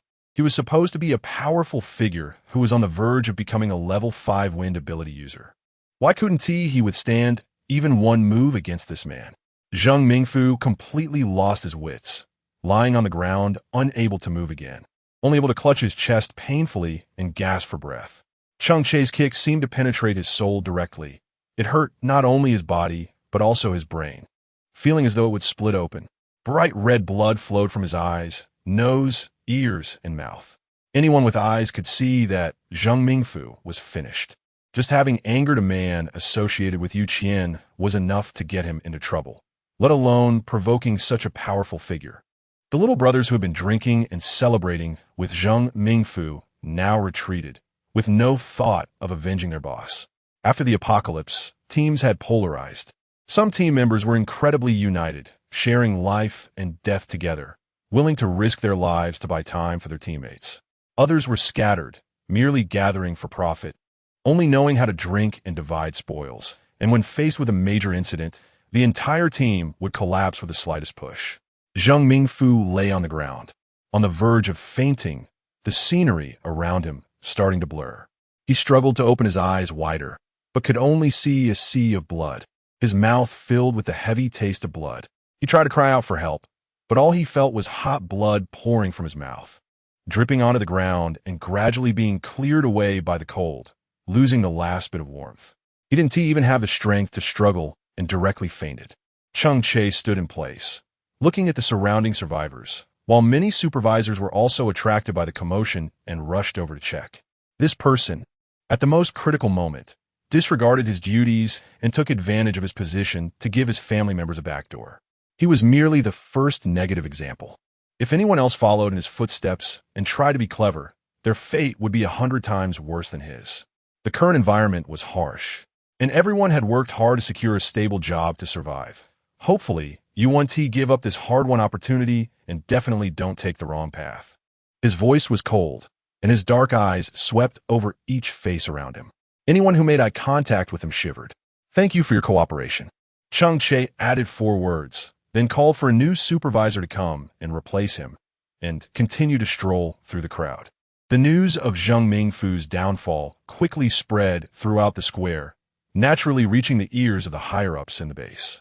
According to the regulations within the base, fighting would lead to immediate arrest, but given the severe situation, if they didn't set an example, there would always be people trying to take advantage. Giving these people opportunities could lead to many starving to death, so the higher-ups turned a blind eye and no one came to trouble Cheng Che. The square was bustling, and in just one day, it seemed everyone in the base had wristbands on, and most residents wore smiles on their faces. Finally, there is food to eat. Having a crystal core in hand means having a chance to survive, and everyone is filled with gratitude towards Qian. It is already quite difficult for everyone to struggle through the harsh post-apocalyptic world, and now that the situation is urgent, Qian's willingness to help has made many people feel that she is a ray of light in the darkness. She seems to have been sent by heaven to save the residents of the westbound base. Various strange rumors spread among the residents, and Qian's status has risen to unprecedented heights. Occasionally, some food would appear in front of her tent. Although it can't be considered precious or delicious, it is the goodwill of many survivors, and Qian naturally accepted it without hesitation. After all, these items could not be traced back to their donors, so it was better for her to accept them directly to avoid hurting the residents' feelings. However, she immediately increased the number of guards around the tent. It was already a difficult task for survivors to find food, and she could accept it once, but certainly not a second time. Outside, it had started to snow lightly, intermittently. Although it didn't significantly affect everyone's movements, it still made people feel tense. After all, the previous road closures due to heavy snowfall left a deep impression on everyone, and the feeling of being engulfed by the world made everyone fear the arrival of a blizzard. It was also a good opportunity to stock up on food, just in case a blizzard did come, giving them some buffer time. Before doing something bad, one must think carefully about whether they can bear the consequences of their anger. Her tone carried a hint of jest, and Cheng Che was amused by her, laughing as he took off his chilly coat and hung it by the charcoal stove. He directly removed his shoes and socks and lay down on the bed, enveloped by a warm sensation, and drowsiness quickly swept over him. Qian took out food from his space and pushed Cheng Che. "I've eaten enough. You should eat some too before going to sleep. Otherwise your health will suffer." Cheng Che rubbed his sore eyes. Although fatigue made him not even want to sit up, he always treated Qian's words as sacred orders. Even though he was extremely tired, he still sat up and had dinner. The extra money also accompanied him as he stuffed 2 pieces of sweet and sour ribs into his mouth. Seeing that Cheng Che really couldn't hold on any longer, she kicked off her slippers and burrowed into the quilt. Fortunately, her space shop was spacious enough, and the items sold inside basically didn't require electricity. Otherwise, using the electric blanket on the bed would take some effort. Chapter 171. Sun Jingming arrives at the westbound base. Qian felt the scorching body temperature of Cheng Che and adjusted to a more comfortable position in his arms, beginning to drift into sleep. Every morning at 4 a.m., work for the new day began in the square. In fact, the time available to rest after a whole day was not long. So it was essential to make good use of it to rejuvenate the spirit. Just like that, days passed, and soon it was 7 days later. Qian and Cheng Che were warming their hands by the charcoal basin inside the tent, when suddenly someone outside the tent gently shook a bell. The bell was something Qian used as a doorbell, which naturally indicated that there was a visitor or something that needed their attention. Qian opened her mouth. "Please come in." She did not get up to greet him, but simply sat on the small stool by the fire. Her delicate hands feeling warm and quite comfortable. A tall and familiar figure walked in, and he remained silent. Qian frowned and looked back. Then her pupils suddenly dilated. Sun Jingming. How could he suddenly come to the western base? Qian secretly thought it was not good. Although Zhao Yi had not done anything wrong to Sun Jingming, the conflict between the two was likely to cause a big scene again. The fox-like eyes narrowed slightly. He looked travel-worn, with stubble blurring his skin, cracked lips, and dirty clothes, clearly having endured a lot on the way. Why is he looking so calm? Shouldn't he have rushed over to welcome me? He didn't mention the hardships he faced on the way, just quietly smiled at Qian, but his next words struck directly at Qian's sore spot. What about Yi? Although I came under the pretext of a visit, my main purpose is still to see her. Sun Jingming scratched his head, his hands rougher than before, and he looked nothing like the refined and delicate person he used to be, appearing disheveled like a homeless man. I have created my own base and settled my brothers. I now have the ability to protect her and can provide her with a better life, so I plan to take her away. You all come with me. His eyes glimmered, and his lips trembled slightly, clearly excited. It had been nearly 2 years since he resolutely left for the south. In just 2 years, he had established his own base and gained a powerful backing. Qian had to admit that he was a genius, but unfortunately, this journey to the western base could only end in failure. She looked at Sun Jingming's hopeful, questioning gaze and ultimately felt that some things should be told to him by Zhao Yi herself. No matter how close she was to them, she shouldn't interfere in this matter. Love, after all, is always complicated. Yi is busy outside and probably doesn't have time to see you. However, she is on the morning shift today and is free in the afternoon. I can take you to see her then. Sun Jingming shook his head. No need. I can't wait any longer. I want to see her right now. Can you take me to her? Just as Qian was about to refuse, a familiar voice came from outside the tent. Qian, I'm starving. I want to eat a strawberry cake. It was Zhao Yi's voice. It was already 2 p.m., and she had finished her work, now walking into the tent to act cute and ask for cake.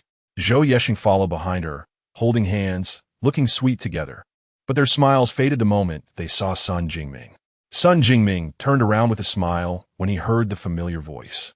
But now his smile froze on his face, gradually turning into pain and confusion, as if a sharp dagger had stabbed Zhao Yi's heart. Her voice was a bit hoarse, and she didn't let go of Zhou Yexing's hand. Why are you here? Sun Jingming was silent for a while, and the atmosphere became stiff, making it hard for everyone in the room to breathe. I came to see you, he said, his voice trembling, pointing directly at Zhou Yexing with his fingertip. Him? Aren't you going to introduce him? Zhao Yi took a deep breath, raised the hands tightly holding Zhou Yexing's, and said, This is my boyfriend, Zhou Yexing. You two should have met before, so why do I need to introduce you? Sun Jingming opened his mouth, but closed it weakly, disbelief filling his eyes as he painfully stared at the intertwined fingers of the two. 2 years. I've only been gone for 2 years. And you've fallen in love with another man so quickly? Zhao Yi, what do I mean to you? What do I, Sun Jingming, mean to you? Zhao Yi seemed a bit powerless. She sighed deeply and then smiled at Qian. You three go out first. We need to have a good talk. Zhou Yexing disapproved and stepped forward. I'm not leaving. I want to stay here. But his opinion was not accepted by Zhao Yi, who directly pushed him out, and the tent's curtain then closed, blocking the situation inside. Qian and Cheng Che pulled Zhou Yexing to sit on the steps of a high platform.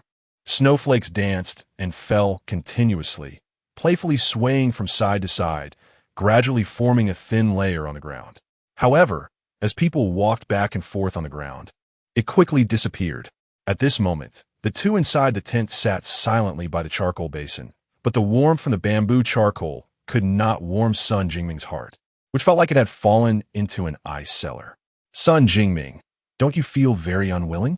Do you think what I did is a betrayal to you? Zhao Yi smiled self-deprecatingly, but her voice did not weaken at all. I don't think my actions are wrong. You gave me up for your brothers and your own future. So why can't I give you up to choose someone else? Sun Jingming painfully ran his fingers through his slightly long hair, feeling utterly confused. I'm not just doing this for my future or my brothers. I'm also doing it to have the ability and confidence to protect you. I have always loved you. For the past 2 years, I have been numbing myself with heavy work just to complete the base construction as soon as possible and come find you. But why? Why can't you wait for this time? Tears were swirling in his eyes, but he stubbornly wiped them away with the corner of his clothes. His nasal voice becoming increasingly heavy. I know that in the apocalypse, there are always people stronger than you. I must ensure that I'm strong enough so that no one can take you away from me, strong enough for you to live freely, like you Qian, living carefreely. My future is filled with your shadow. Every step I take is part of my plan for us. I truly want to be with you for a lifetime. Why can't you just wait for me? He painfully hugged his head and curled up, the once spirited man disappearing in an instant, bent over by pain, struggling to sit in the chair. Chapter 172. The new year approaches. Zhao Yi looked at him and turned her head away, forcing herself not to look at him. You want to strive for me, but why can't I do the same? But you resolutely left me, choosing the path you wanted to take. Is the reason you let go of our relationship merely for a better future for us? How many 2-year periods are there in my life? How much does one need to pay to live safely for 2 years in the apocalypse? Did you leave just for me? Wasn't it also for your grand ambitions and your broad future? Don't paint yourself as so noble. If you really loved me, you wouldn't have made the decision to abandon me for 2 years. Sun Jingming sat there, curled up, his gaze becoming somewhat hollow, confusion and regret threatening to completely engulf him. He indeed could not state that his purpose in heading south was solely for Zhao Yi, as there were naturally other reasons. But he thought she would wait, that she would give him a second chance, not realizing she would turn around and choose another man.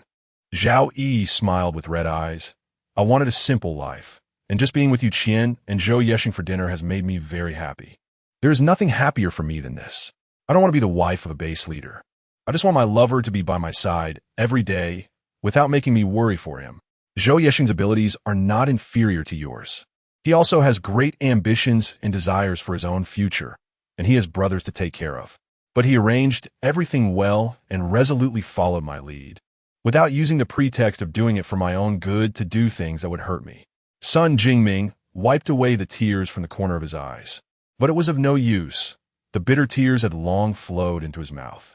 Everything is my own doing. I admit that my purpose in leaving was not entirely for you.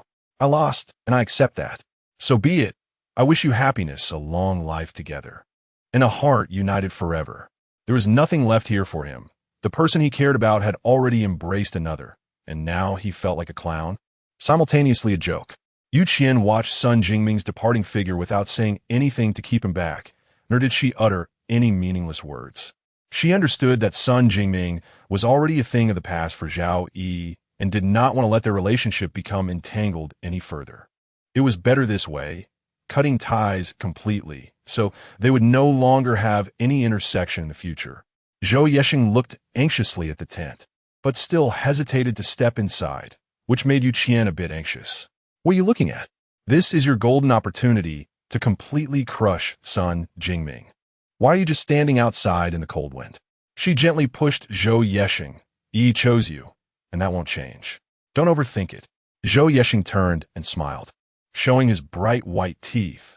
I naturally know that in Yi's heart, I will always be the most important one. She would never abandon me. After saying that, he strode into the tent, and Yu Qian and Cheng Che naturally left them to their own world. As they walked down the street, everyone wore smiles on their faces, and hope for the future shone in their eyes. The numb expressions had long disappeared. People kept running over to greet the two, then left with bags of corn, and the sound of crystal cores clinking occasionally rang out from their pockets.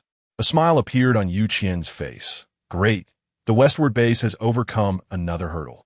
Cheng Che happily took her hand, and the two of them quietly walked through the streets and alleys, watching the smiles on people's faces stack up. There is still half a month until the new year, and now everyone actually has quite a few crystal cores in hand, enough for the celebrations. I plan to stop after another 12 days. We need to leave time to prepare, as this is a once-a-year major event. Although we are in the apocalypse now, we shouldn't just let it pass casually. There should always be a sense of ceremony. Yu Qian skipped along happily, while Cheng Che followed behind her, looking at her smile with gentle eyes. He opened his mouth as if to say something, but ultimately swallowed his words and didn't speak. Some things are better kept as surprises after preparation. Saying them too early would take away the meaning. Time passed quickly, and the days until the new year were getting shorter, and soon it was the last day Qian planned to stop working. Everyone knew how much Qian had put into this task, how many nights she had stayed up, and how much equipment she had added. Everyone regarded Qian as a benefactor, and for a time, she was the center of attention in the base. The higher-ups in the base were also in a good mood. This mission had brought them substantial profits, and with the increase in crystal cores, they purchased a lot of food from Qian to stock up for the next bout of bad weather. The square, once crowded, had now become sparse, no longer resembling its former lively self. I really need to get a good night's rest. I haven't slept well in so long, always being woken up halfway through the night. It's too painful. She rubbed her eyes in fatigue, then entered the space to wash up and take a bath. When she came out, her skin appeared a bit more delicate and fair. With the extra money, she was quite comfortable. After he helped her dry her hair, she simply lay down on the bed, closed her eyes, and quickly fell asleep. She had a good night's rest and woke up the next day feeling refreshed, her eyes brighter than usual. However, this also counted as a business opportunity, and she naturally wouldn't refuse, as there were more shiny gems piled among the crystal cores. Chapter 173. We just got married. She had been busy preparing for the new year and renovations, but Cheng Che seemed to be sneaky, occasionally going out without telling her why. Although Qian was curious, she did not follow to see. After all, everyone has their own secrets, and she had no intention of prying into Cheng Che's privacy. Even though the two were the closest of people, they should still give each other some personal space. Just like that, preparations were underway, and soon it was New Year's Eve. Occasionally, the sounds of fireworks could be heard in the base, with these sounds enhancing the atmosphere. The festive spirit became even stronger, and many people wore new clothes, trying to greet the arrival of the new year with their best selves. Listening to the booming sounds, the new year gradually approached amidst everyone's anticipation. Looking over, she indeed saw boxes of fireworks, which she hadn't seen for years. It felt like a very happy thing to see them this time. Thinking of this, she turned her head and asked Cheng Che, will the sound and colors of the fireworks attract zombies or mutated plants and animals? It wouldn't be good if they set the house on fire. Cheng Che twitched his lips. The people who prepared this should have thought of a foolproof plan. We can just enjoy the show. Qian thought about it and realized that the base definitely wouldn't allow anyone to do anything harmful to its safety. Since the higher-ups had permitted it, there must be a backup plan. She happily stood in place, preparing, and even took out a string of candied hawthorn from her space, which was a nice little snack with its sweet and sour taste. But before she could take a bite, she was gently pushed out and found herself standing in the center of a crowd that surrounded her. Cheng Che looked at her quietly, his eyes full of intense love and tenderness that was hard to ignore, making Qian's heart skip a beat. She felt like something was about to happen, and she had a vague sense of anticipation. Suddenly, the lights on the surrounding residential buildings lit up inexplicably, weaving a splendid starry sky in blue and yellow that reflected against the sky, making it difficult for people's gazes to look away. Qian was admiring the scene when she suddenly noticed the man in front of her kneeling on one knee, his eyes slightly red as he raised his palm to reveal a small red velvet box, inside which lay a dazzling ring. The crowd erupted in cheers, everyone joyfully shouting, "Marry him! Marry him!" The atmosphere was incredibly lively, but in Qian's world, it felt as if there was no sound at all. It seemed like only she and Cheng Che existed. Qian, I'm so happy to have the chance for you to love me, to be the one who accompanies you for a lifetime. I am willing to spend all my time loving you, protecting you, and choosing you steadfastly. I have only loved you in my life, and I will only love you in the future. Please marry me. His voice trembled slightly as he spoke the last part, but the ring remained steady in front of Qian. I do. Those 3 words, though spoken softly, struck directly into Cheng Che's heart. At that moment, fireworks erupted, their beautiful flames soaring into the sky, illuminating everyone in the square with vibrant colors. The ring was firmly placed on Qian's left ring finger by Cheng Che, the diamond sparkling but far less than the intensity of his passionate love. I love you. I love you too. The two embraced tightly. The night was beautiful. The fireworks were beautiful, and the person they loved most in their hearts was even more beautiful. Delicious pork and leek dumplings never go out of style, especially when paired with Cheng Che's specialty dishes, filling the table to the brim. Zhou Yesheng curiously asked Cheng Che, "Aren't you worried that this fireworks show will attract something?" Cheng Che took a sip from his glass, the rich aroma of the wine melting on his tongue. "I've dealt with all the zombies around. Within earshot, there isn't a single zombie or mutated plant or animal." Zhou Yesheng clicked his tongue in admiration. "In such a wide area, you really are ruthless." After serving Qian a braised lion's head, Cheng Che continued, "I've also set up a mental barrier to protect every building in the base, with no risk of fire." He looked at Qian, his eyes swirling with tenderness and love. "When I propose, I naturally want my wife to have a profound memory, so that when we grow old, I can take credit for it, right?" Qian's face turned red when he called her wife, and she lowered her head, feeling a bit embarrassed as she nibbled on the braised lion's head. Although she didn't care much for these rituals, it was surprising to her that Cheng Che could be so considerate, putting in so much effort. It made her feel quite happy inside. What could be more blissful than knowing someone cares about you? She really had not fallen for the wrong person. Once they got home, she directly threw the heavy man onto the guest room bed and finally managed to catch her breath. Cheng Che looked fit and muscular, but she hadn't expected him to be so heavy that it nearly overwhelmed her.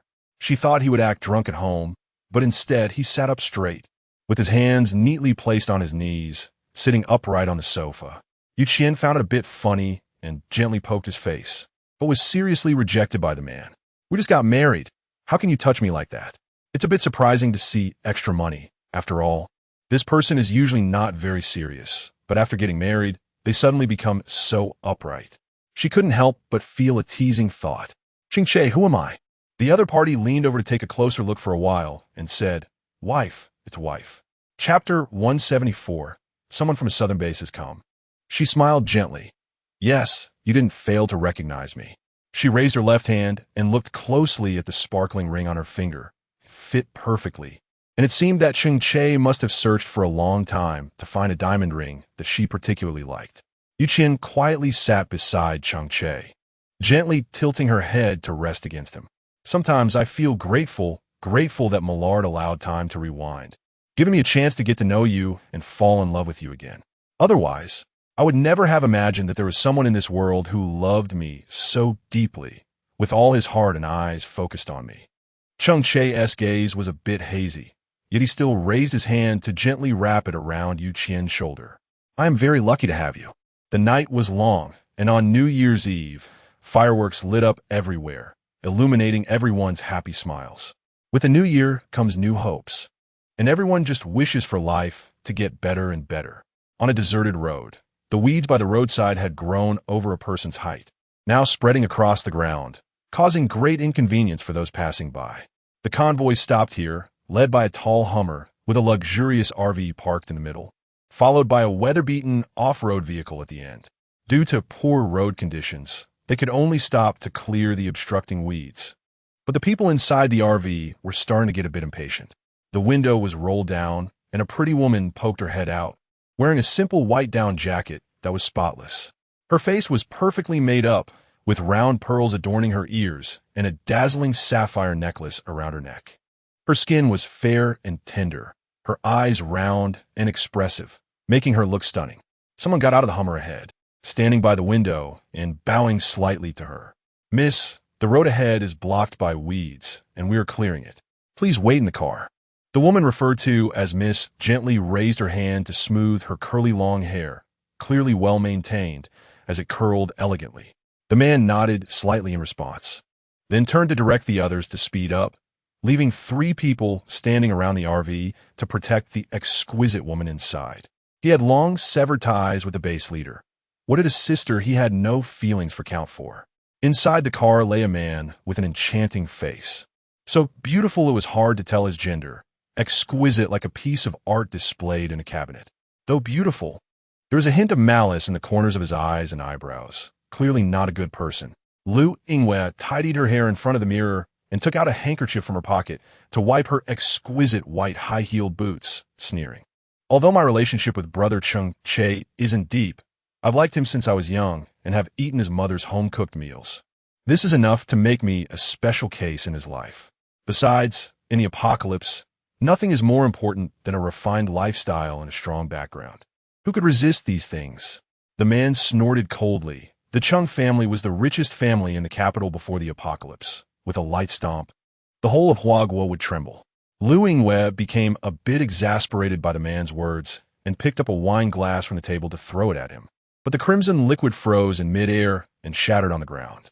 Su Shuping, however, didn't mind at all, his palms shimmering with ice crystals. Sharp enough to instantly cut someone's throat. His gaze darkened. If you say that about me, isn't your father just a dog by the base leader's side? Rather than suppressing me here, you might as well think about how to complete the task the base leader assigned to you. Lu Yingwei stomped her foot in frustration, fully aware that Su Shuping was not someone to provoke. Although she felt angry, she chose not to continue arguing with him. She tidied her curly hair, then opened the car door and stepped out. The high heels were somewhat unstable on the uneven ground, and she glanced disdainfully at the dirt on the soles of her shoes, patiently walking forward. Is it ready yet? How long do you need to be busy? The man who had been reporting to her at the window kept his head down, clearly not intending to provoke her. But it was evident that Lu Yingwei did not want to let him off easily. Lu Yingwei's small face wrinkled up in displeasure as she looked at the tall and strong Wu Qing, her eyes full of disdain and disgust. What powerful ability user! In front of me, aren't you supposed to be as obedient as a little lapdog? Enjoying the feeling of stepping on others' dignity, Lu Yingwei's mood improved. And Wu Qing also put down his work and walked over. Miss, please wait patiently for a moment. We will speed up immediately. You don't need to worry. Lu Yingwei snorted coldly, then looked around, casually saying, kneel down and clean my shoes. The soles of her shoes were already covered in dirt. These were high-end goods, exchanged for several lives, and it wouldn't be so easy to get another pair. Wu Qing stood still, clenching his fists. Lu Yingwei naturally noticed his resistance and unwillingness. Wu Qing had no choice but to half-kneel on the ground in humiliation, while Lu Yingwei placed her boots on his knees. If it weren't for the fact that I found you dirty with this attitude, I would have made you lick them clean. She laughed coldly, but she didn't see the flash of murderous intent in Wu Qing's eyes and the anger in the eyes of the other followers. At the westbound base, inside the administrative building, many people hurried through the bright corridor, quickly arriving in front of the base leader. The southern base has sent someone over. I heard it's the daughter of a high-ranking official from the base, but the specific purpose is unclear. The vehicle should arrive at our base's gate in about 3 hours. Mo Zhihao frowned, looking at his serious subordinate, and shook his head helplessly. What comes will come. I said before, Cheng Che can't hide in the westbound base forever. His abilities are too extraordinary. Once his father discovers how powerful he is, he will find a way to take him away, and even if we want to stop it, we can't. Chapter 175. Captain Yu's lover, he sighed helplessly and waved his hand to signal the person who came to report to leave. Base leader, do we need to send someone out to welcome them? Now that the Kyoto base has fallen, the southern base is already the most powerful official base in Huaguo. We will inevitably have to seek some benefits from them in the future. After thinking for a moment, Mo Zhihao nodded. Let's send someone to welcome them. Our westbound base has harsh weather, and we can't develop as quickly as the southern base. If it weren't for you, Qian, we might not have held on for so long. Thinking of this, he suddenly slammed the table. You quickly send someone to Yu Qian's house to inform them that the people from the southern base are likely coming for Cheng Che this time. They need to think of a way to deal with it. The subordinate nodded and quickly exited. At this moment, Yu Qian and Cheng Che were lying on the couch in the living room, binge-watching a show, just as it reached the most exciting battle scene when there was a loud knock on the security door. She waved her hand at Cheng Che without any interest in the extra money. You go see who has come. I'm completely absorbed in this. Cheng Che handed her the peeled orange and then got up to open the door. Standing at the door was Shun Jixing, who seemed to be a messenger. It appeared that whenever the higher-ups of the base needed to communicate something, he was the one to come and notify them. Captain Shun is here. May I ask what the matter is? Cheng Che politely asked, then invited him inside. Sitting on the sofa, Shun Jixing spoke a bit uneasily. The southern base sent someone. It's the daughter of a high-ranking official. Our base chief suspects that she is coming for you, so he sent me to tell you to be careful and prepare accordingly. The attention of the extra money was also drawn over, and, after pausing the movie, it sat down beside Cheng Che. "What's going on?" Qian was not satisfied with Cheng Che's perfunctory response. She circled around, asking questions, and in the end, Cheng Che could only helplessly explain to her. "That guy probably heard from some people that I was at the Western Expedition Base, and since he likely didn't have many capable people under him, he thought he could have me go to the base just to make up the numbers." Qian instantly understood who the guy Cheng Che was talking about and compassionately squeezed his face. "You, this cheap dad, are really something. Chasing after a mistress like it's nothing. But when something happens, you remember you have a son. It's fine being with you now. I don't need to get myself into trouble. But don't worry, we'll face whatever comes our way. If that old guy dares to bully you, I'll strike him down with a lightning bolt." Only then did a smile appear on Cheng Che's face as he reached out to rub Qian's cheeks in all sorts of strange shapes. "Then I'll rely on my wife to protect me." Qian gently reached out to swat away his mischievous hands, rubbing her face and nodding. They were a united couple, and she would absolutely respect Cheng Che's choices and protect him well, ensuring he would not suffer any harm.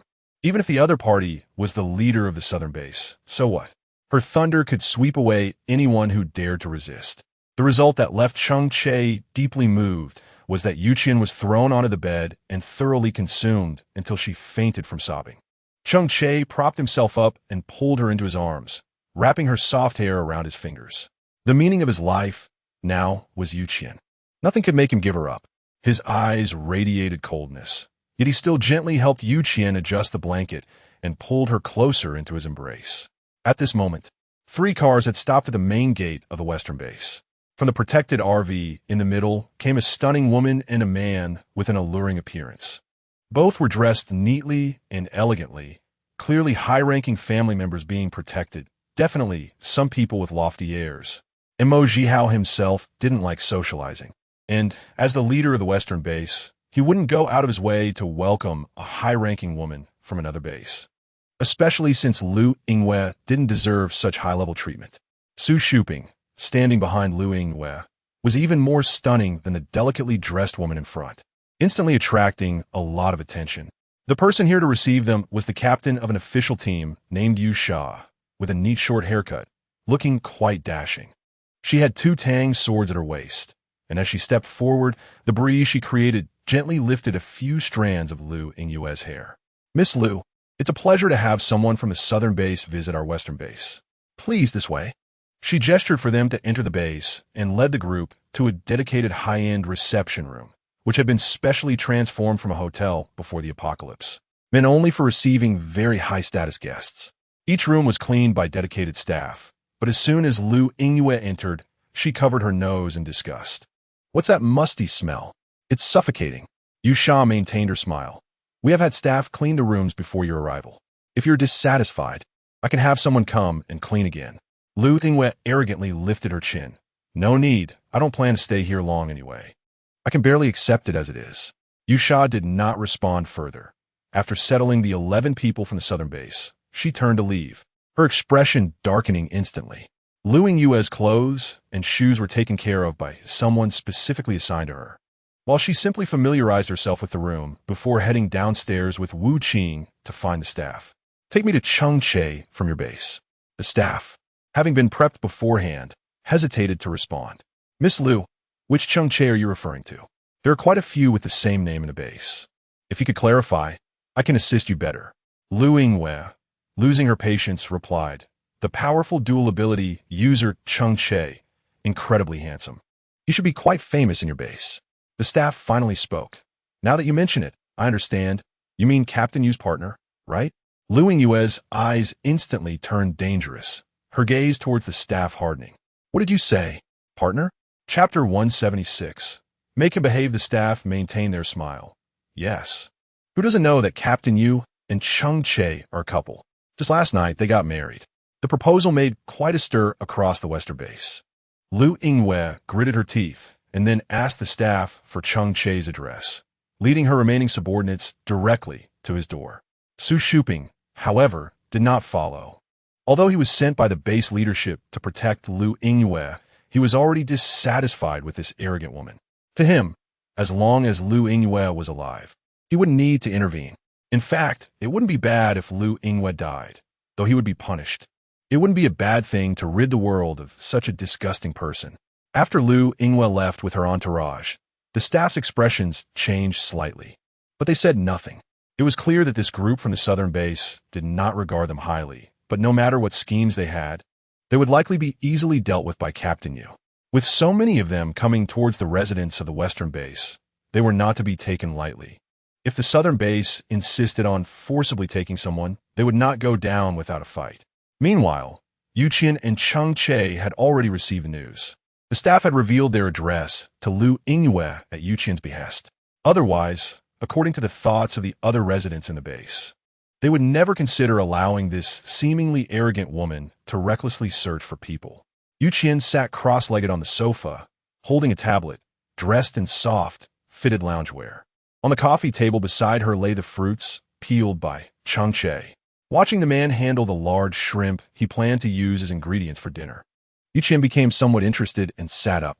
"You're being watched, yet you're so calm while preparing food. I really don't know what to say to you." Cheng Che chuckled lightly. "You can praise me for being calm and composed, and reward me well tonight." Qian grabbed a cherry tomato from the table and threw it over, then said, "Don't you really want to avoid them a little? After all, it's easy to dodge a direct attack, but hard to guard against a hidden one." Cheng Che took the cherry tomato and stuffed it into his mouth, mumbling, "Didn't you say you would protect me? If anyone wants to hurt me, just turn into ash, right? Why are you suddenly saying I should hide from them today? Do you not want to protect me anymore?" Qian rolled her eyes and used a toothpick to stab a piece of watermelon, stuffing it into her mouth. "Protecting you, protecting you. Don't always be so sarcastic in front of me." Cheng Che lowered his head and continued to fiddle with the live shrimp in his hand, and before long, a loud knocking echoed through the door. In the entire westbound base, no one dared to knock on Qian's door like that. The two exchanged glances. Cheng Che remained motionless in his seat, while Qian jumped up and walked to the door. She didn't mind directly dealing with a few underlings. When she opened the door, a fashionably dressed woman stood outside, looking exquisite down to her hair, glowing as if she were radiant. However, despite her uniqueness, she was no match for Qian, who stood before her in plain face and fluffy pajamas after having meticulously dressed up. Lu Yingwe gasped. Since the apocalypse, she had been living a life of luxury, with every bottle of cosmetics and every piece of clothing obtained at the cost of countless ability users' lives. Roses watered with human blood could not compare to wildflowers that grew freely. In that moment of confrontation, she was immediately overshadowed. "Who are you?" She raised her chin high, casting aside the jealousy and bitterness surging within her, and then asked with a hint of disdain. Qian glanced at her with a hint of sarcasm, curling the corners of his lips. "You come to my house to knock on the door, and you still dare to ask me who I am? I am your great-aunt." Lu Yingwe was so taken aback by Qian's words that she stood there for a moment before suddenly screaming, You shameless woman." Qian reached out and directly slapped her, while the people behind him tried to stop him, but were blocked by a barrier that separated them. No attack could penetrate the barrier. Qian smiled and rubbed his wrist, then pulled out a wet wipe from his face to clean his hands. "Seeing you so uncultured, I'll teach you how to speak to me properly. Don't thank me." After saying that, he directly threw the wet wipe onto Lu Yingwe's face, which slid down her clean white down jacket, leaving a pristine white area that was tainted by dust when it hit the ground. "Now, tell me why you came to my house. If you don't speak, I'll slap you again."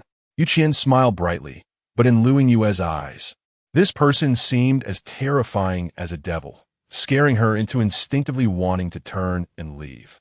However, through the gap beside Qian, she saw Cheng Che inside, dealing with something. In an instant, she recognized him and was so happy that she wanted to say something, but suddenly the wound at the corner of her mouth pulled. Cheng Che seemed completely unaware of her presence, quietly handling the lively shrimp in the basin without even lifting his head. Qian leaned against the doorframe and was about to chase someone away when she heard Lu Yingwe's voice. "Brother Cheng Che, do you remember your mother's keepsake? It's that jade bracelet, something she cherished before her passing." Cheng Che finally showed a slight reaction and then looked up at Lu Yingwe. Seeing Cheng Che lift his head, she confidently glanced at Qian, then disdainfully snorted, quietly watching Cheng Che approach. "You and your base leader better stay away from me. Stop trying to gain something from me. Tell the person who sent you that if they want me to ruin him, I'm more than willing. But if he wants to keep his position as base leader, he better behave himself." He was clearly smiling, yet it sent shivers down Lu Yingyue's spine. She wanted to say more, but was directly shut out. Standing in the quiet corridor, she felt both angry and scared. If she had known Cheng Che was so stubborn, she wouldn't have rushed to take this hot potato. Now she couldn't eat it and didn't dare throw it away. Chapter 177. Will not stand by seeing her in a bad mood. Wu Qing and the others didn't dare touch her bad luck and simply stood at the door waiting, filled with disdain and discontent. Su Shuping was also called over by her, casually sitting on the windowsill, manipulating the ice crystals in his palm into various shapes while still radiating an enticing glow. "Play, play, play. Ever since you came to the West Base, all you do is wander around. I can tell you that Cheng Che doesn't care about the conditions we put forward. He doesn't even regard the base leader. What should we do now?" Su Shuping clenched his fist, then looked coldly at the anxious Lu Yingyue beside him. "Did you not say when you came that your brother Cheng Che is special to you? Why are you blaming me for not helping you now? I'm not special to him. You, such a special childhood friend, didn't get any special treatment. So how could I be of any use?" Lu Yingyue's face turned red with Su Shuping's words, her whole being on the brink of explosion, looking very upset. "Don't use those excuses to brush me off. I'm telling you, you're also part of this mission, and if we return empty-handed, your family won't get any benefits either." Su Shuping frowned in annoyance, then stood up and left the room, heading towards the guest area. Lu Yingyue followed him confusedly. "What are you going to do?" Su Shuping turned to glance at the woman chasing after him, rolled his eyes, and continued walking, but she grabbed the corner of his clothing. The nauseating scent of heavy perfume wafted over, and Su Shuping's expression turned sour, feeling a hint of murderous intent, but he didn't act directly due to Lu Yingyue's backing. "Since Cheng Che isn't cooperating, we can pressure their base leader." This brought a smile to Lu Yingyue's face, and she clicked her heels as she hurried after him. She strode forward like a proud peacock, surpassing Su Shuping, maintaining her leading position. The two arrived at the base leader's office without informing anyone, barging in without courtesy, their aggressive demeanor somewhat comical. Mo Jihao was seated at his desk reviewing documents. Upon seeing the two clearly unwelcome visitors, he didn't greet them but continued sorting through his papers. Noticing she was being ignored, Lu Yingyue walked up and slapped the desk. "You must be the base leader of the West Base?" Her tone was unabashed, clearly not regarding Mo Jihao as significant. Mo Jihao understood that it wasn't that Lu Yingyue disrespected him, but rather that the entire southern base looked down on the West Base. "Miss Lu has arrived. Please have a seat. I'm currently reviewing documents, and I will discuss matters with you once I'm done." But Lu Yingyue was unwilling. She was about to throw a tantrum when someone suddenly grabbed her hand and threw it aside. Forced to step back a few paces, her high heels were unstable, and she nearly fell, her disheveled hair making her look somewhat disheveled. "I am the daughter of a high-ranking official from the southern base. My father is the right hand of the base leader. How dare you treat me this way? Your actions are tantamount to declaring war on the southern base." Mo Jihao remained unfazed, continuing to deal with his documents, while the one who just shoved Lu Yingyue away, Yu Sha, snorted coldly, but didn't speak. Though she was a rough person, she could somewhat see through the intricacies. Lu Yingyue was clearly sent by the southern base to assert dominance over them. A high-ranking official's daughter had become so arrogant, suggesting that the others wouldn't be any better. But the power to make decisions lay with Mo Jihao, who had his own considerations. He treated Lu Yingyue's visit with caution, as allowing someone to act recklessly in the base would imply that the West Base was afraid of the Southern Base.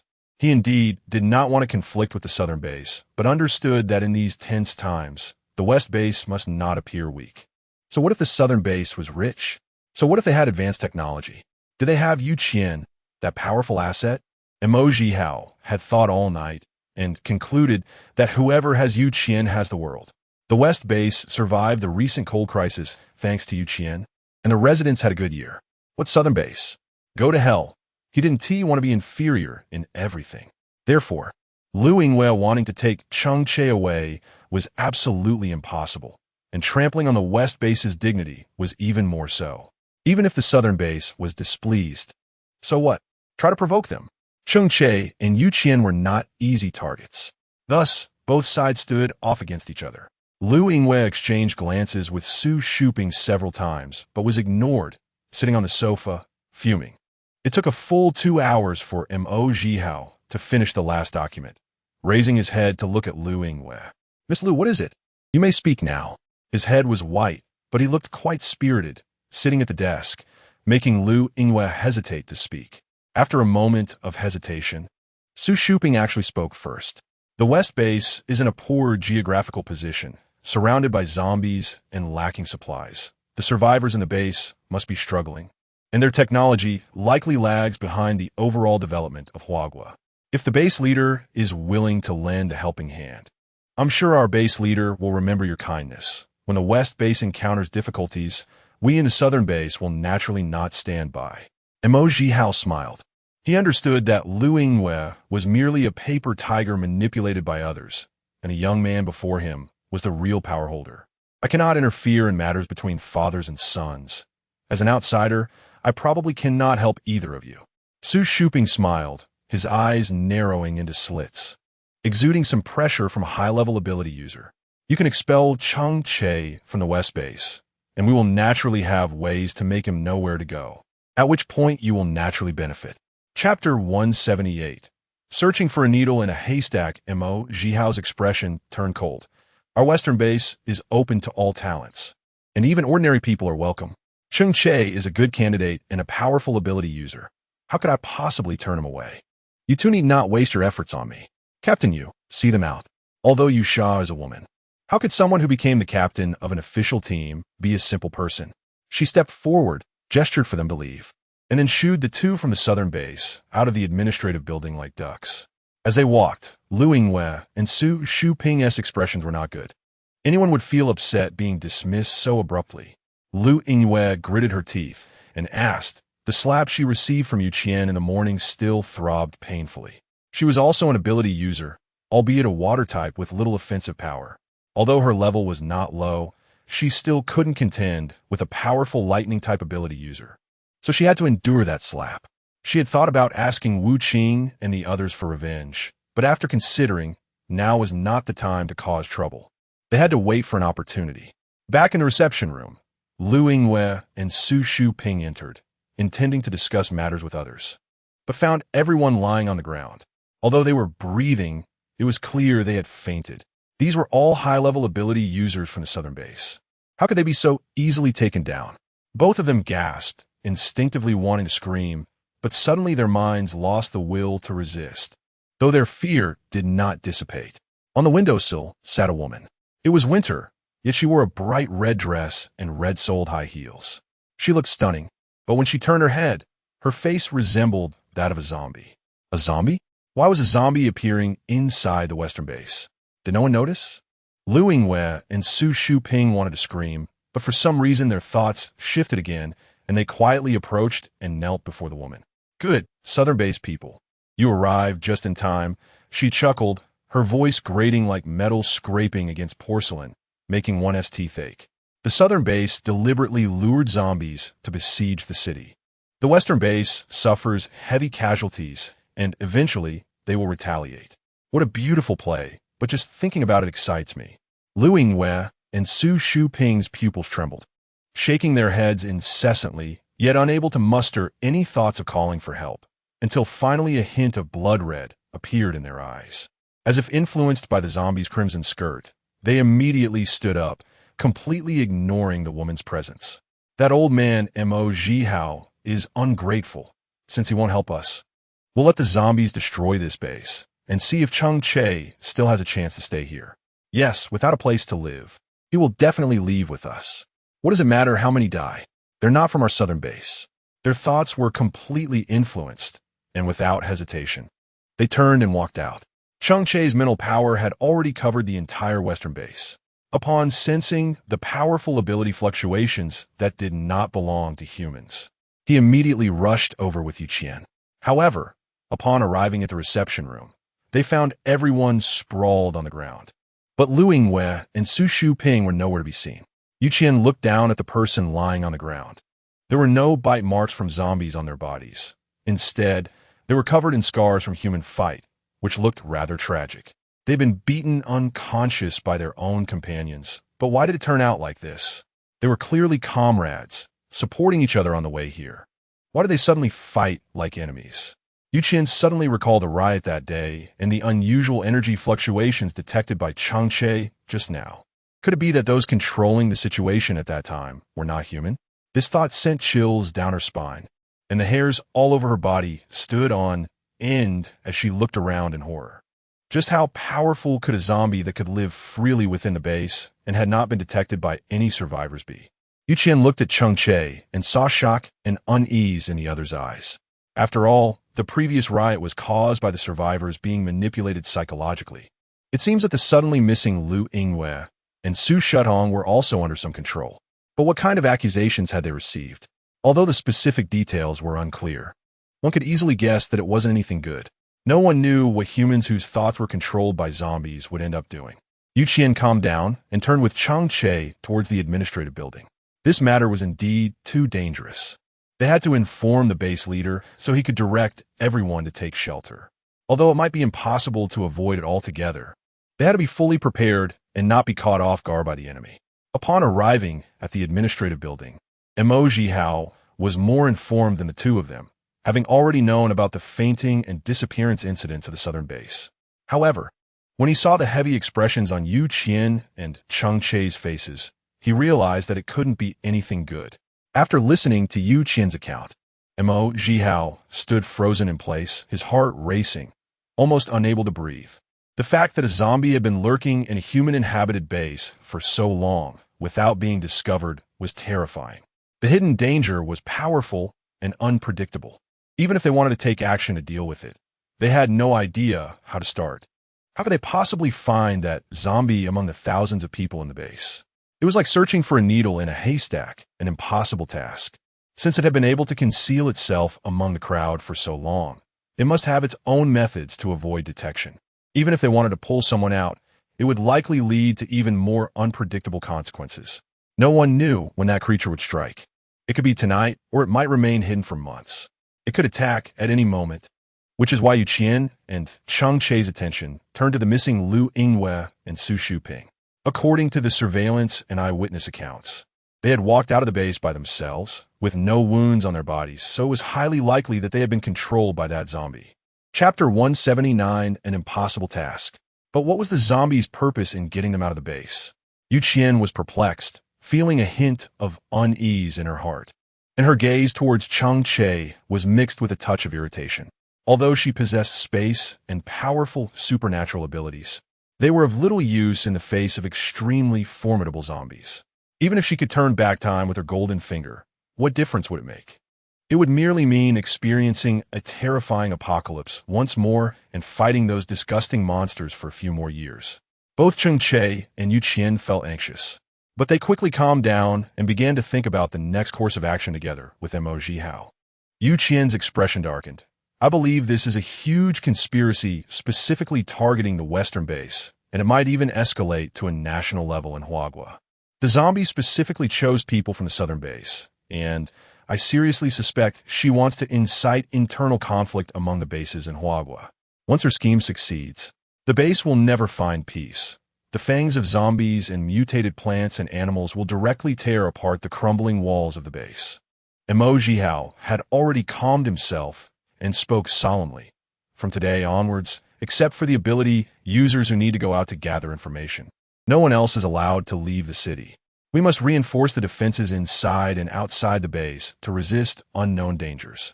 Cheng Che thought for a moment and added, that guy's ability is probably to control and alter human thoughts, even if we have defensive measures in place. What if someone is controlled and opens the city gate? This was indeed a tricky situation.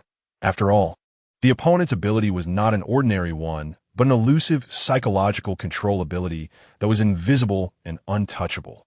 As the three were anxiously discussing, Yusha suddenly knocked on the door and walked in. Base leader, the people from a southern base who fainted have woken up and are clamoring to see you. Mo Jihao nodded wearily and took a big gulp of water from the cup on the table. What do they want? Yusha's expression was serious. They said they saw the zombie. Mo Jihao stood up abruptly and, along with Qian and Cheng Che, headed to the central hospital of the southern base. The wounds of the injured at the southern base had been properly treated, but each of them had taken hits, and, crucially, it had been inflicted by their own teammates, and intentionally so. Fortunately, the zombies seemed not to want to cause too much of a commotion. It did not take their lives directly, but left them with a breath of life. The first to speak was Wu Qing, who had a gash on his head from being hit with a vase, and at this moment his lips were pale, looking very unwell. Seeing Mo Zhihao approach, he struggled to get up but was forcefully pressed down by a nearby doctor. Knowing he couldn't act recklessly due to his injuries, Wu Qing took a deep breath and began to recount what had happened.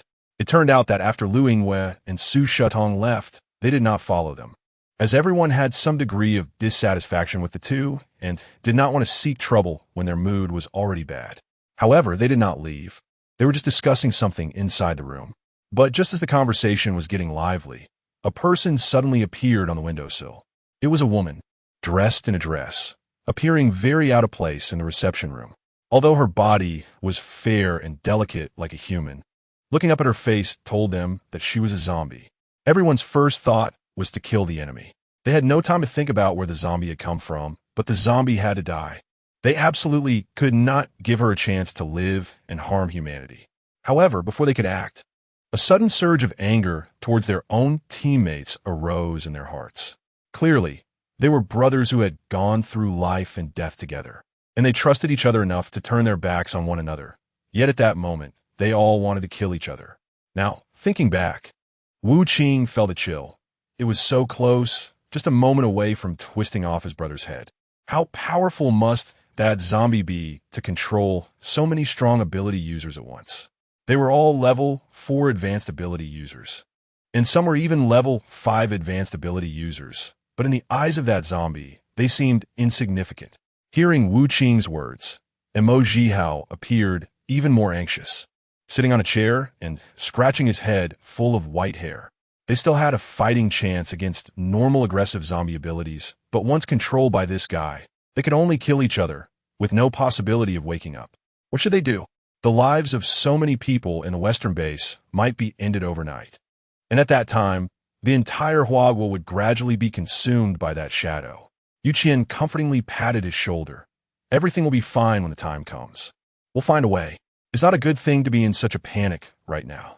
You should quickly remind the residents in the base to prepare, but not to panic. Mo Zhihao naturally understood the seriousness of the situation and did not linger. Leaving in a hurry, Qian and Cheng Che also turned to leave, but were suddenly stopped by Wu Qing. I suddenly thought of something. It seemed like we all saw her eyes before we lost control. I saw them too. Oh damn, me too. That zombie seemed to have some kind of magic. Seeing her made me inexplicably want to make eye contact with her, and I couldn't control myself at all. Right. I absolutely have to kill this damn thing. His heart began to race violently. It seems that this psychological control is not insurmountable. As long as I cover my eyes and don't look at that woman, I shouldn't be affected. However, on the battlefield, not being able to see my enemy, especially the zombies that come and go without a trace, makes this an impossible task. Qian was pondering when his eyes suddenly brightened. We can cover our eyes and let the psychic ability user search for the zombies' traces, then guide the others to counterattack. Cheng Che thought this method was feasible, but there was still a certain degree of uncertainty. Because he couldn't catch that zombie within the base, clearly, all zombies were visible in his psychic detection, yet this particular zombie eluded him. If the most dangerous zombie couldn't be captured, this war might not be won at all. Qian naturally understands this matter and feels a bit flustered. After all, the only possibility for a zombie that Cheng Che cannot catch is that the opponent's level is higher and stronger than his. It can completely conceal its movements and aura, successfully disrupting Cheng Che's attention. Currently, we only have this one way. Let's take a step forward and see what happens, and have the base leader gather all the psychic ability users. Chapter 180. A quality product from the system Merrill ability indeed gave Qian and Cheng Che a chance to start over, while also causing tremendous changes in this world. Now the weather has changed, and even some people's awakened abilities are different from their previous lives, not to mention the increasingly perverse evolution of zombies. How can we deal with a zombie that exceeds the standard abilities and is completely undetectable? Both Qian and Cheng Che naturally felt anxiety in their hearts. In the face of unknown dangers, it was unlikely that anyone could remain completely unaffected. Everyone had a premonition that this zombie had been lurking in the base for so long, not just to incite everyone to kill each other. There must be other conspiracies at play. This disaster was bound to be more terrifying than anything they had experienced before. After a long silence, Cheng Che finally spoke helplessly. I hope that when danger comes, you can hide in the space, okay? The zombie he couldn't deal with was probably as powerful as mutated. At that time, blood would likely cover the entire westbound base, and the consequences would be unimaginable, something that the Stockpiling team could not easily contend with. In his eyes, Qian's life was the most important, and the members of the Stockpiling team were like family to him. It would be best if they could all be happy together. But if they truly faced insurmountable dangers, they would still need to hide. Although the residents of the westbound base hadn't done anything too outrageous, they were merely neighbors. When danger struck, Cheng Che didn't want to be responsible for this group of people. After a moment of silence, Qian spoke. Cheng Che, do you really think I can escape? This zombie has clearly set its sights on me, and it has repeatedly targeted people I come into contact with. Even if I hide and run to the ends of the earth, it will ultimately find me. Cheng Che's expression darkened, and then he said, just because she is after you, you need to hide immediately. I will protect you with my life, but if I die, I'm afraid no one will be able to stand in front of you. He reached out and gently caressed her face. You should hide, and I will confront that creature outside. If I can survive, that would be great. But if I fail, you must not come out from the space. You can hide for a week and wait until your scent disappears and cannot be detected by it before you escape. Okay? He couldn't help but feel fear. Cheng Che had never feared death, but he could not accept the consequence of Qian being devoured by the zombie. In his previous life, he had failed to protect her, and in this life, he absolutely could not bear to watch her lose her breath. It was absolutely not allowed. Qian looked at him with a worried expression and gently leaned her head into his embrace. Cheng Che, if that guy's target really is me, do you think I can escape? The previous death doesn't mean anything. I am far stronger now than I used to be. Cheng Che held Qian tightly in his arms, not wanting to let go. Qian felt the strength he was using and let out a helpless sigh. You love me, and haven't I kept you in my heart too? No matter how strong this zombie is, so what? Can't we team up and gather the entire western base to defeat it? It will keep growing and eventually become stronger than us. So we should take the chance to kill it now and eliminate future threats. She freed herself from Cheng Che's embrace and then grabbed his hands. We will fight side by side and make sure this guy has no chance of surviving, okay? Cheng Che opened his mouth, but seeing the determination in Qian's eyes, he could only nod in agreement. I knew it. You're not the type to hide. Qian chuckled as he buried himself in his embrace. But his expression grew increasingly serious. This zombie absolutely cannot live. The Shishing base quickly became busy, with ability users intensifying their training. And even ordinary people did not slack off, as many residents spontaneously went to exercise in the square every day. The streets were adorned with vibrant red foo characters. But with the new year still not far behind, everyone was once again fighting to snatch their lives back from the hands of death. People moved briskly. No one was slacking off, and their gazes became more resolute. Zombies and humans have always been in a life-and-death struggle, and now, at this critical moment, if one does not improve their abilities, they can only become food for zombies. These words did not need to be spoken by Emoji Hao. Everyone understood this very well. Qian and Cheng Che went to discuss countermeasures in the space, as that zombie might not be hiding in some corner of the base. It seemed that the space was the safest place. Cheng Che took the opportunity to absorb crystal cores to enhance his strength, while Qian began to study the items in the space shop. The weapons inside were diverse, but it was clear that not just any weapon could deal with that zombie. Moreover, the most difficult part was the inability to assess the surrounding situation and the inability to detect the zombie's movements. Once they locked eyes with it, the consequence would be death without a burial place. Qian was impatiently flipping through, but could never find anything useful. After a long silence, the system suddenly spoke. What does the host need? Surplus money to deal with that mutated zombie. I can't make eye contact with her. but covering my eyes means I can't see the surroundings. Suddenly, the panel of the space shop began to slide on its own and eventually stopped slowly on an interface. Object detector. After wearing it, the host can perceive the surroundings through the detector. It can detect anything with a physical form and present it in the host's eyes with color differences. With this detector, the host no longer needs to worry about making direct eye contact with the other party. Qian looked at the object detector with some suspicion. Can this detector really find something that even Cheng Che, a psychic ability user, cannot detect? Products from the system are guaranteed to be of high quality.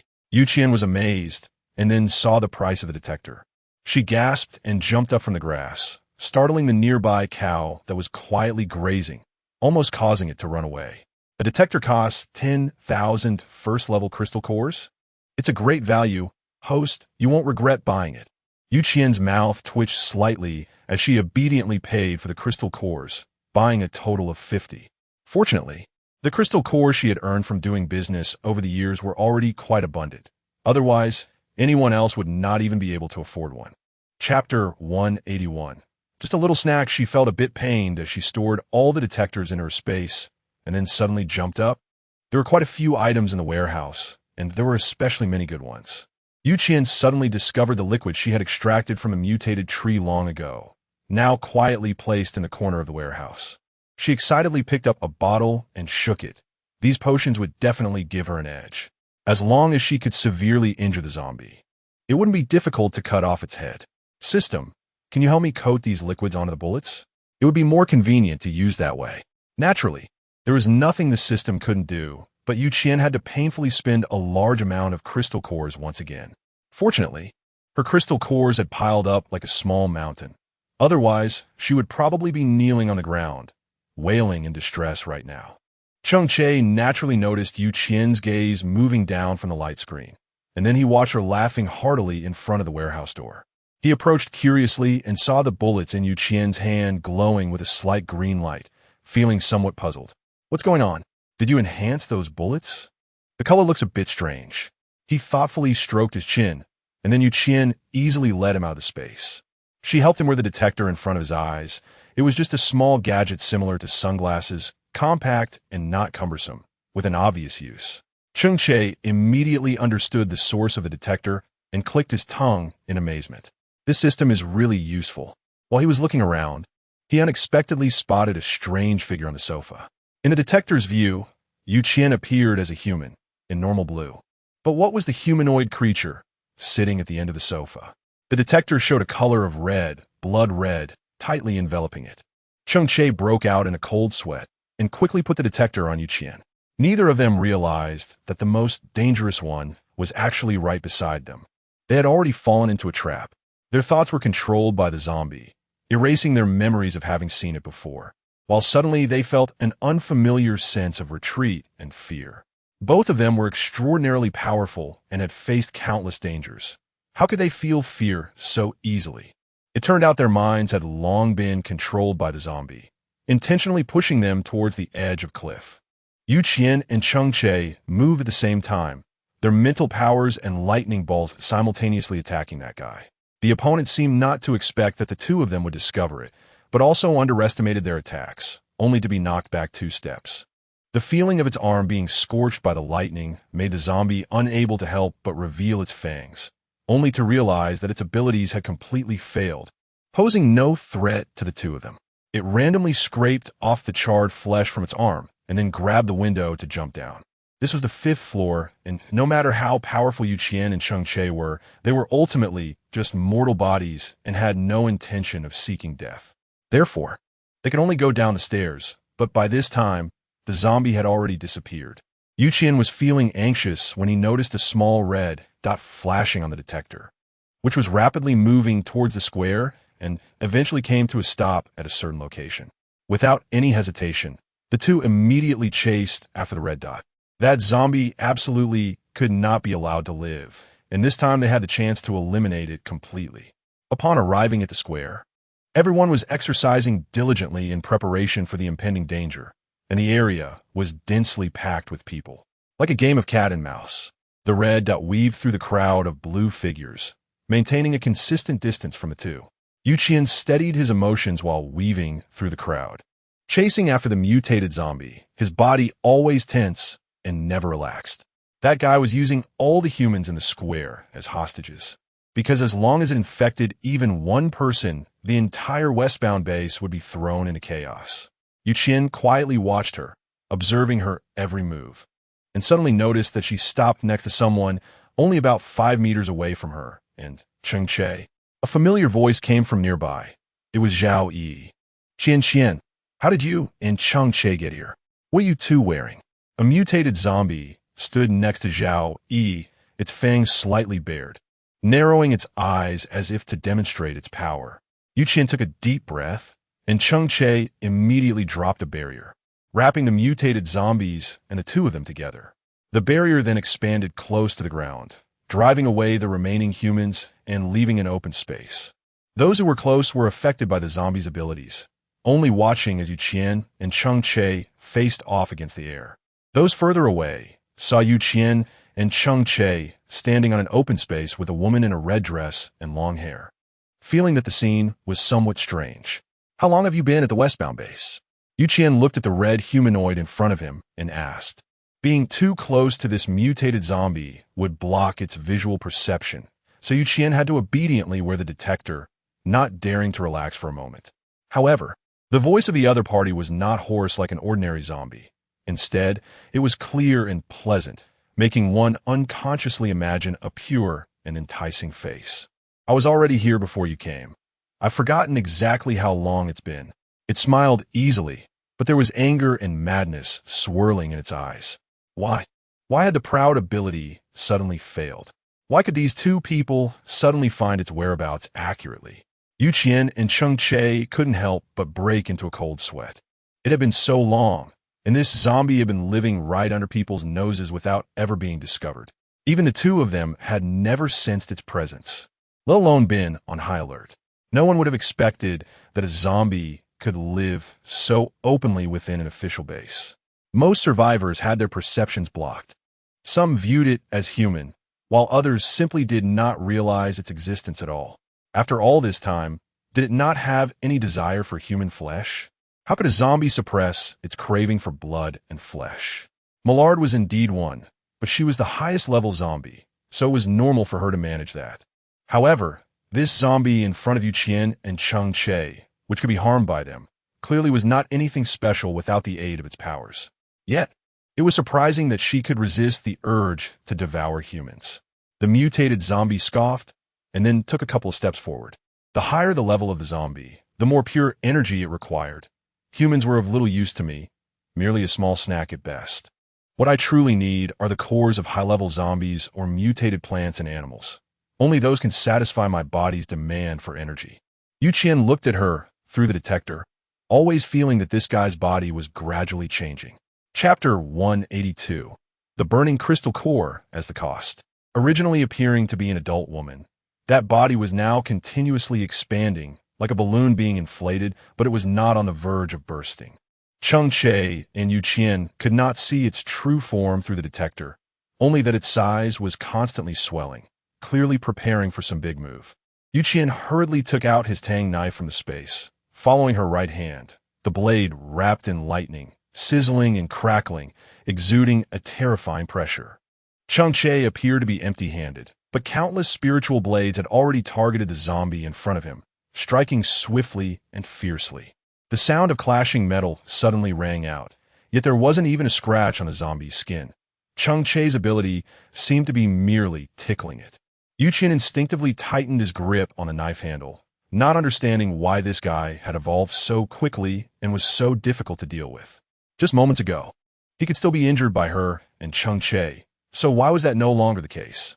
Just as he was focused on fighting the zombie in front of him, a sudden loud scream came from the edge of the square. The zombies are surrounding the city. Everyone get ready. Hurry. It was unclear who shouted the first line, but everyone instantly fell into chaos. The crowd in the square surged continuously, with some people being pushed forward by the tide, while others were directly trampled underfoot. Qian's heart raced nervously. She was unsure whether the survivors in the base could handle the zombie siege this time, nor did she know how to deal with the mutated zombie before her. The last zombie siege had severely weakened the Shihong base, resulting in the deaths of many ability users. Although some had filled the gaps, their combat power had inevitably declined. She was very worried about the situation outside the city, but she also understood that the mutated zombie in front of her was her true enemy. If she allowed it to go unchecked, it would eventually lead to disaster. Cheng Che clearly understood the terrifying nature of this mutated zombie and reinforced the mental barrier, determined not to give it a chance to escape. You two's bodies would be a great supplement to me. The flesh of high-level ability users is certainly full of energy. If I eat you both, I can improve even further. The mutated zombie charged at them, its sharp, pitch-black claws slicing effortlessly through the air, shattering Cheng Che's mental blade into pieces. The thunder of surplus money continuously gathered on the blade of the Tang knife, and her body faintly exuded a pressure. The surrounding air was affected by the dark purple thunder, beginning to twist and deform. She gritted her teeth, tightened her grip on the Tang knife, and charged forward fiercely. The thunder coiling around the knife gradually transformed into a continuously swirling dark purple dragon body, its scales exploding with fury, and its eyes flashing with the power of thunder that could intimidate all things. Qian's speed was incredibly fast, and her body instantly collided with the mutated zombie. The blade plunged into the zombie's arm with her force, and the thunderous power surged into the wound, turning the rotten flesh on the arm into char. In this situation, you can still hurt me, which truly opens my eyes. The mutated zombie scoffed, initially planning to wait for the wound on its arm to heal automatically. But to its surprise, there was no reaction at all. It then realized something was off. Given its healing ability, that arm should have healed by now. Why was there no sign of recovery? It squinted at Qian's blade. You have something on your knife, don't you? With your thunder, you can break through my defenses. But it shouldn't cause me this kind of irreparable damage. With a smile, Qian took out a handgun from the spatial pocket and shot fiercely at the already decayed root of the wound. The mutated zombie wanted to reach out to catch the bullet, but its body was controlled by Cheng Che, and the bullet instantly penetrated the root of its arm, entering its body through the burnt wound. The extraction liquid on the bullet had already begun to take effect, causing the zombie's body to rot from the inside, and a foul smell spread within the transparent barrier, making one almost gag. Fear appeared on its distorted face as it continuously beat at its decaying wounds, directly clawing out the bullet from its body. However, there were still no signs of recovery in the wounds. Instead, they became even more pronounced in their decay. Qian took a breath of relief. Fortunately, the trip into the deep mountains had yielded results. To deal with zombies, one must use mutated plants and animals. Otherwise, with current human technology, it might really be impossible to break through the defenses of these mutated zombies. Perhaps startled by the power of the bullet, the zombie suddenly exploded in anger, its muscles rapidly heaving, and then it charged violently towards the edge of the barrier. It wanted to smash through the barrier and escape. As long as it wasn't entangled by Qian and Cheng Che, there was still a glimmer of hope.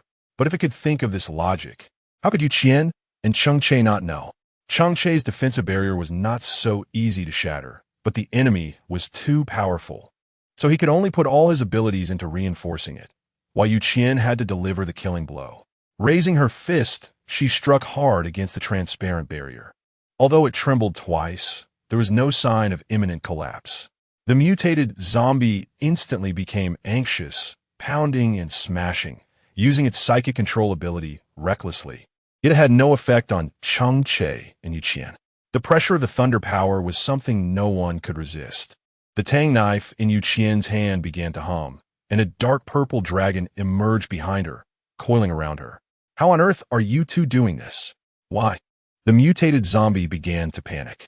It had clearly evolved rapidly, with abilities and physical strength unmatched by other zombies, yet had no chance against these two. No, perhaps it did have a chance, but the strange sunglasses and corrosive liquid put it at a disadvantage.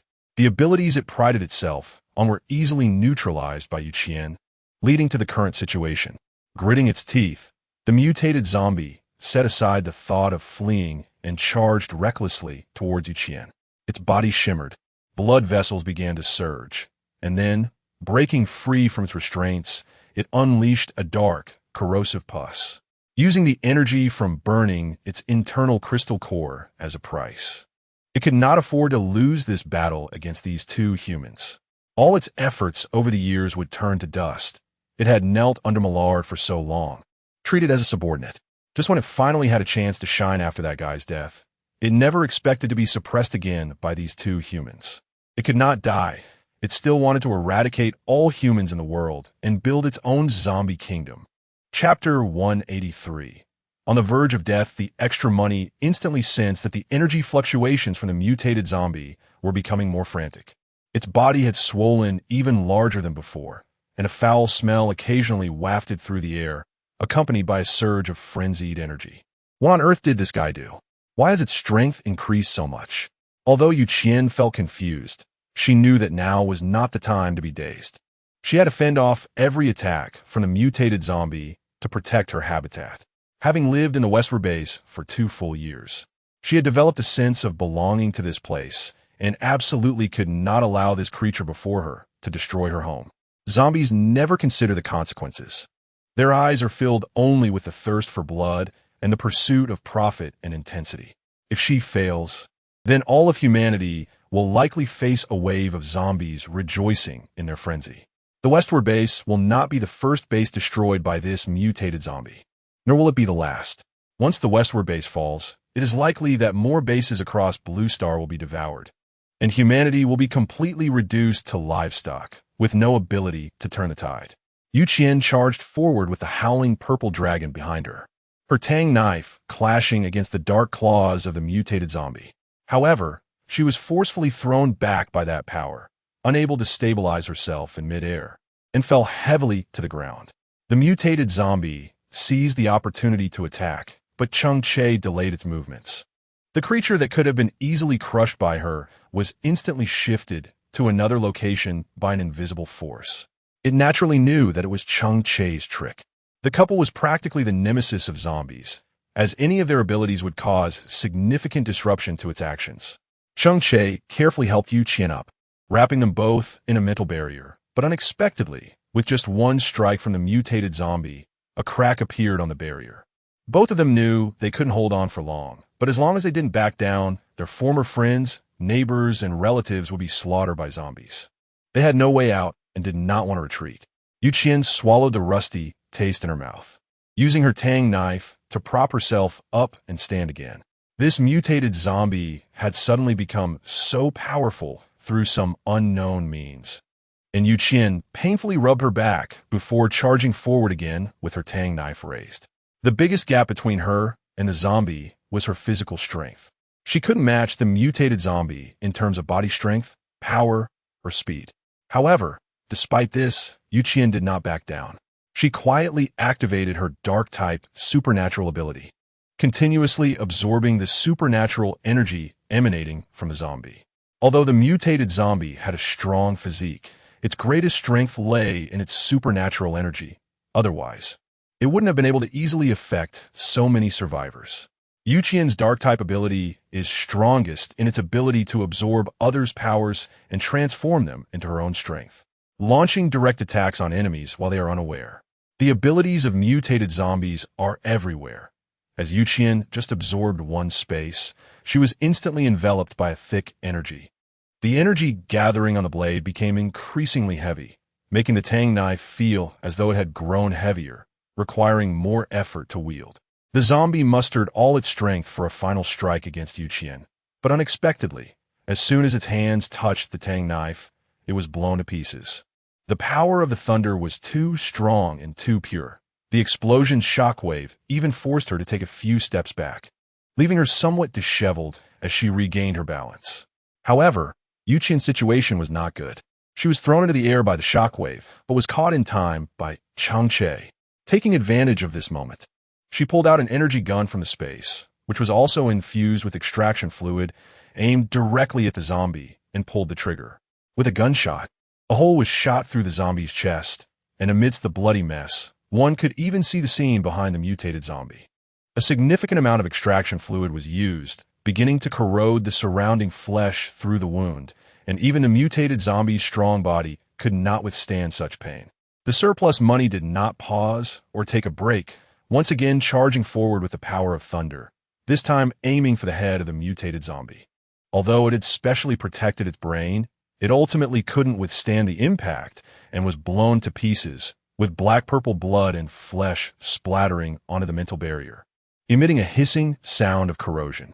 Qian finally dealt with the mutated zombie, and the joy of success did not cloud her mind. She ran over to pick up the crystal core from the zombie's brain, and then went with Cheng Che to the top of the city wall. Below, the zombies were densely gathered in a large mass. In addition to the zombies, there were even a few mutated animals. They didn't distinguish between allies and enemies, and when they had nothing to do, they would even gnaw off several zombie heads. Although they were all products of the infected zombie virus, these creatures did not unite. Instead, they craved the crystal cores within each other's bodies. Even in the current situation where they joined forces against humans, they still experienced internal strife, with instances of high-level zombies and mutated animals fighting among themselves. When the spare change fell, it perhaps hurt her ribs, and, at this moment, a dull pain was spreading within her body. However, she couldn't care about that much. Seeing the densely packed zombies below the city wall, she joined the fight. The abilities of just the people in the base were not enough. This time, the number of zombies was far greater than the last, and there were fewer people, which meant the danger faced by the western base was also greater. With the leftover money not enough to worry about, I simply pulled out all the weapons from my space, including various firearms and ammunition exchanged with the system. Hot weapons were obviously more useful against these guys, and with the special extraction fluid added by the system, this battle was not necessarily a fight to the death. Ordinary people hiding underground kept running up. Those who could use guns did so, and those who could carry cannons did as well, all joining in this hard fight.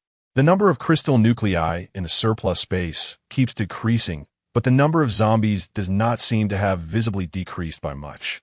The zombies that were specifically led over by that mutated zombie are simply too many. It originally came with the intention of slaughtering the city, so it naturally wouldn't hold back in controlling those two to attract the zombies. Once the excess energy is exhausted, it absorbs the energy from the crystal core to replenish itself. As the supernatural power continuously fills her body, her physique begins to swell, and many blood vessels have already burst, oozing blood.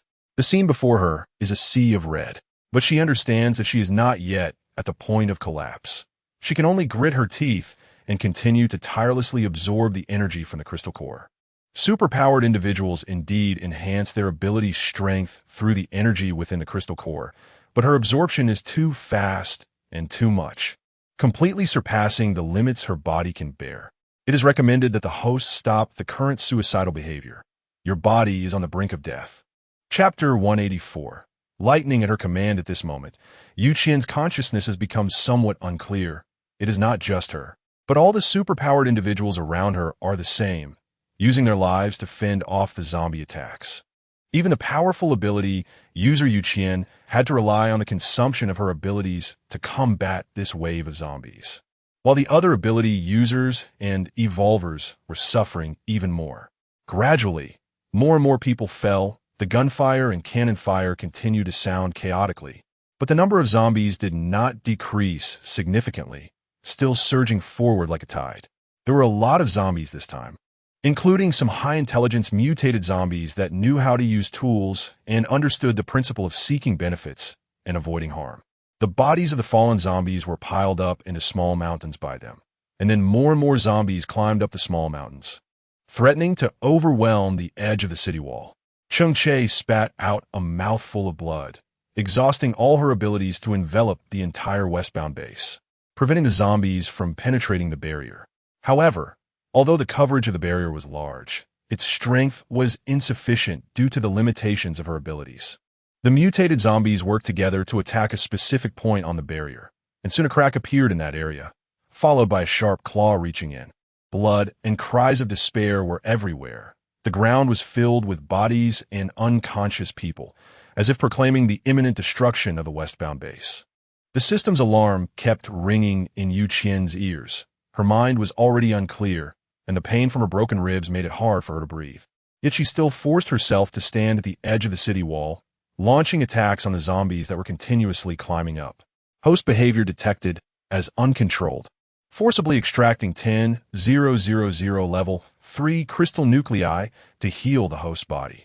The excess money is about to fall, mechanically repeating the action of throwing thunderballs outward, but suddenly feels as if the body is being continuously healed by a warm current, as if lying in a hot spring. The broken blood vessels and ribs are being healed continuously, and the body that was about to burst is gradually contracting and stabilizing, with breathing also starting to become smooth. Qian felt a sense of astonishment at the changes in her body, and then she continued to fully engage in the battle.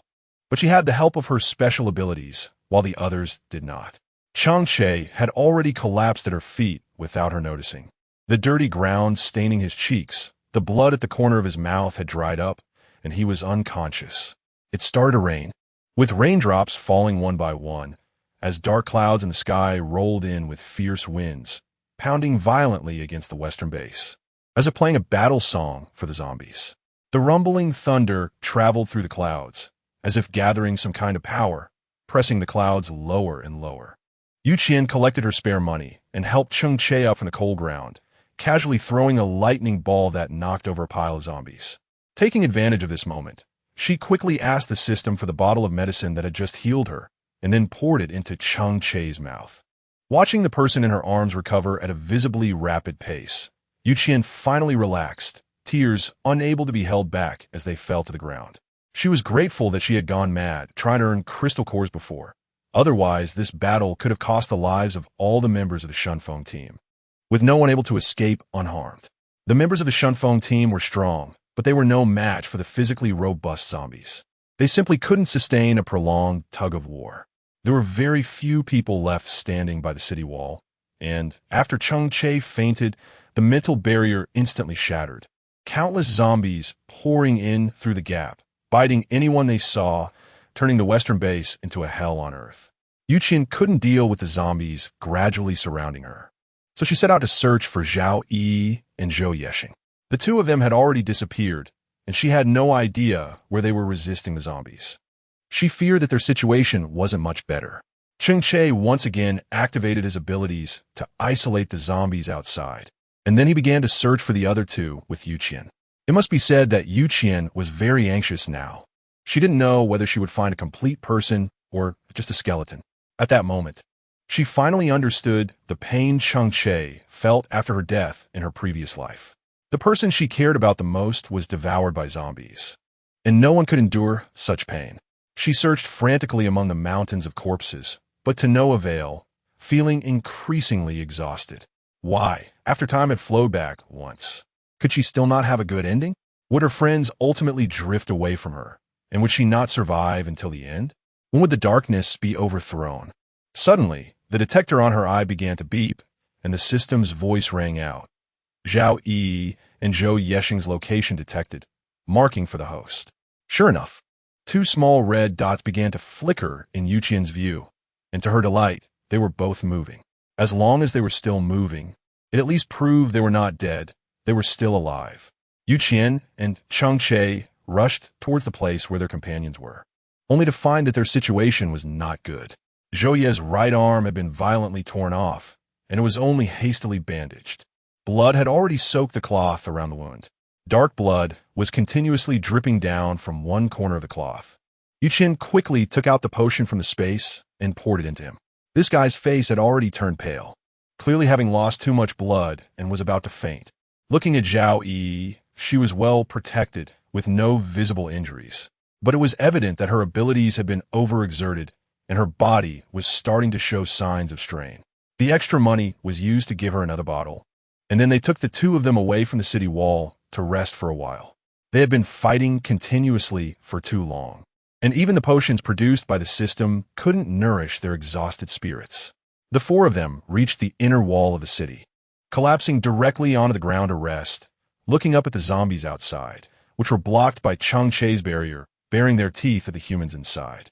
Qian looked up at the rolling purple lightning in the sky, feeling as if the abilities within her were being stirred up, resonating with the rumbling sound of the thunder.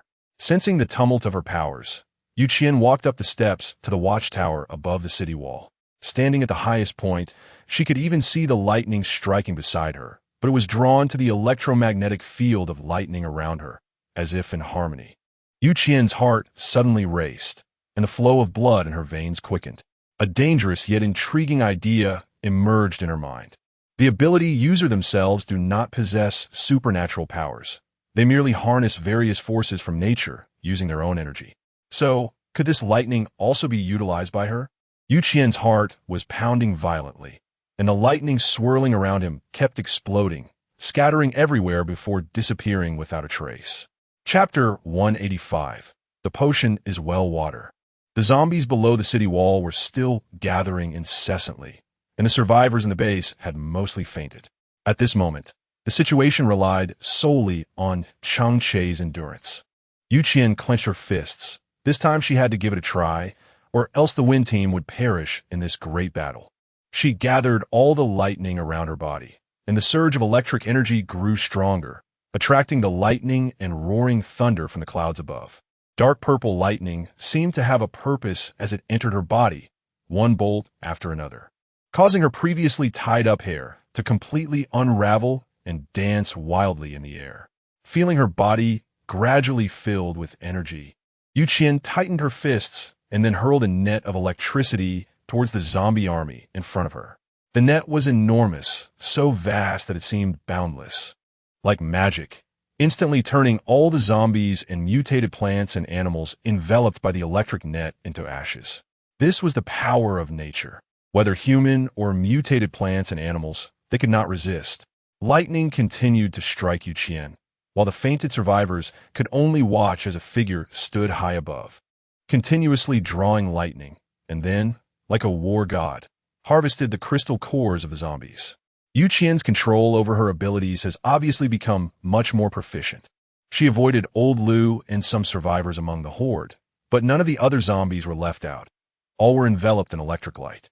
She was tireless, and the thunder never ceased, but the zombies outside the base had all turned to ashes, continuously decreasing at a visibly rapid pace. The hands of Qian seemed to possess magic, manipulating the fate of all living beings around her. Whoever she wished to die would immediately turn to ashes. The battle lasted for 3 days and 3 nights, with countless casualties in the western base. And the ash of the zombies outside the base's walls had already piled up to half a person's height.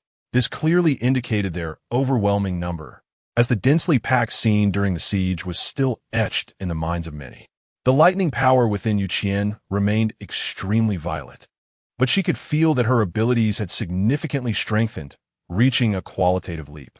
After a battle, Lao Lu appeared somewhat wilted, with his vines drooping weakly by his side, lacking the energy to wrap around Qian's wrist.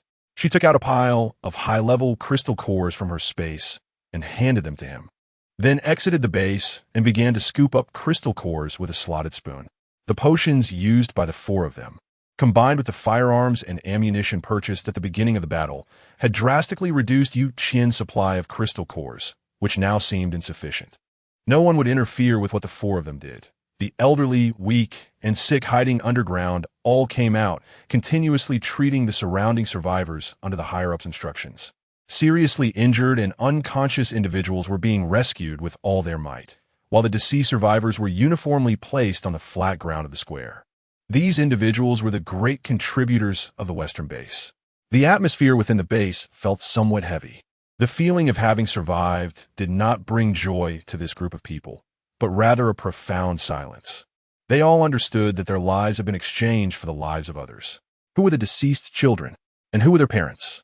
Families that were already shattered had now turned completely into a pile of ashes, with no more laughter or joy, with extra resources but unable to manage so much.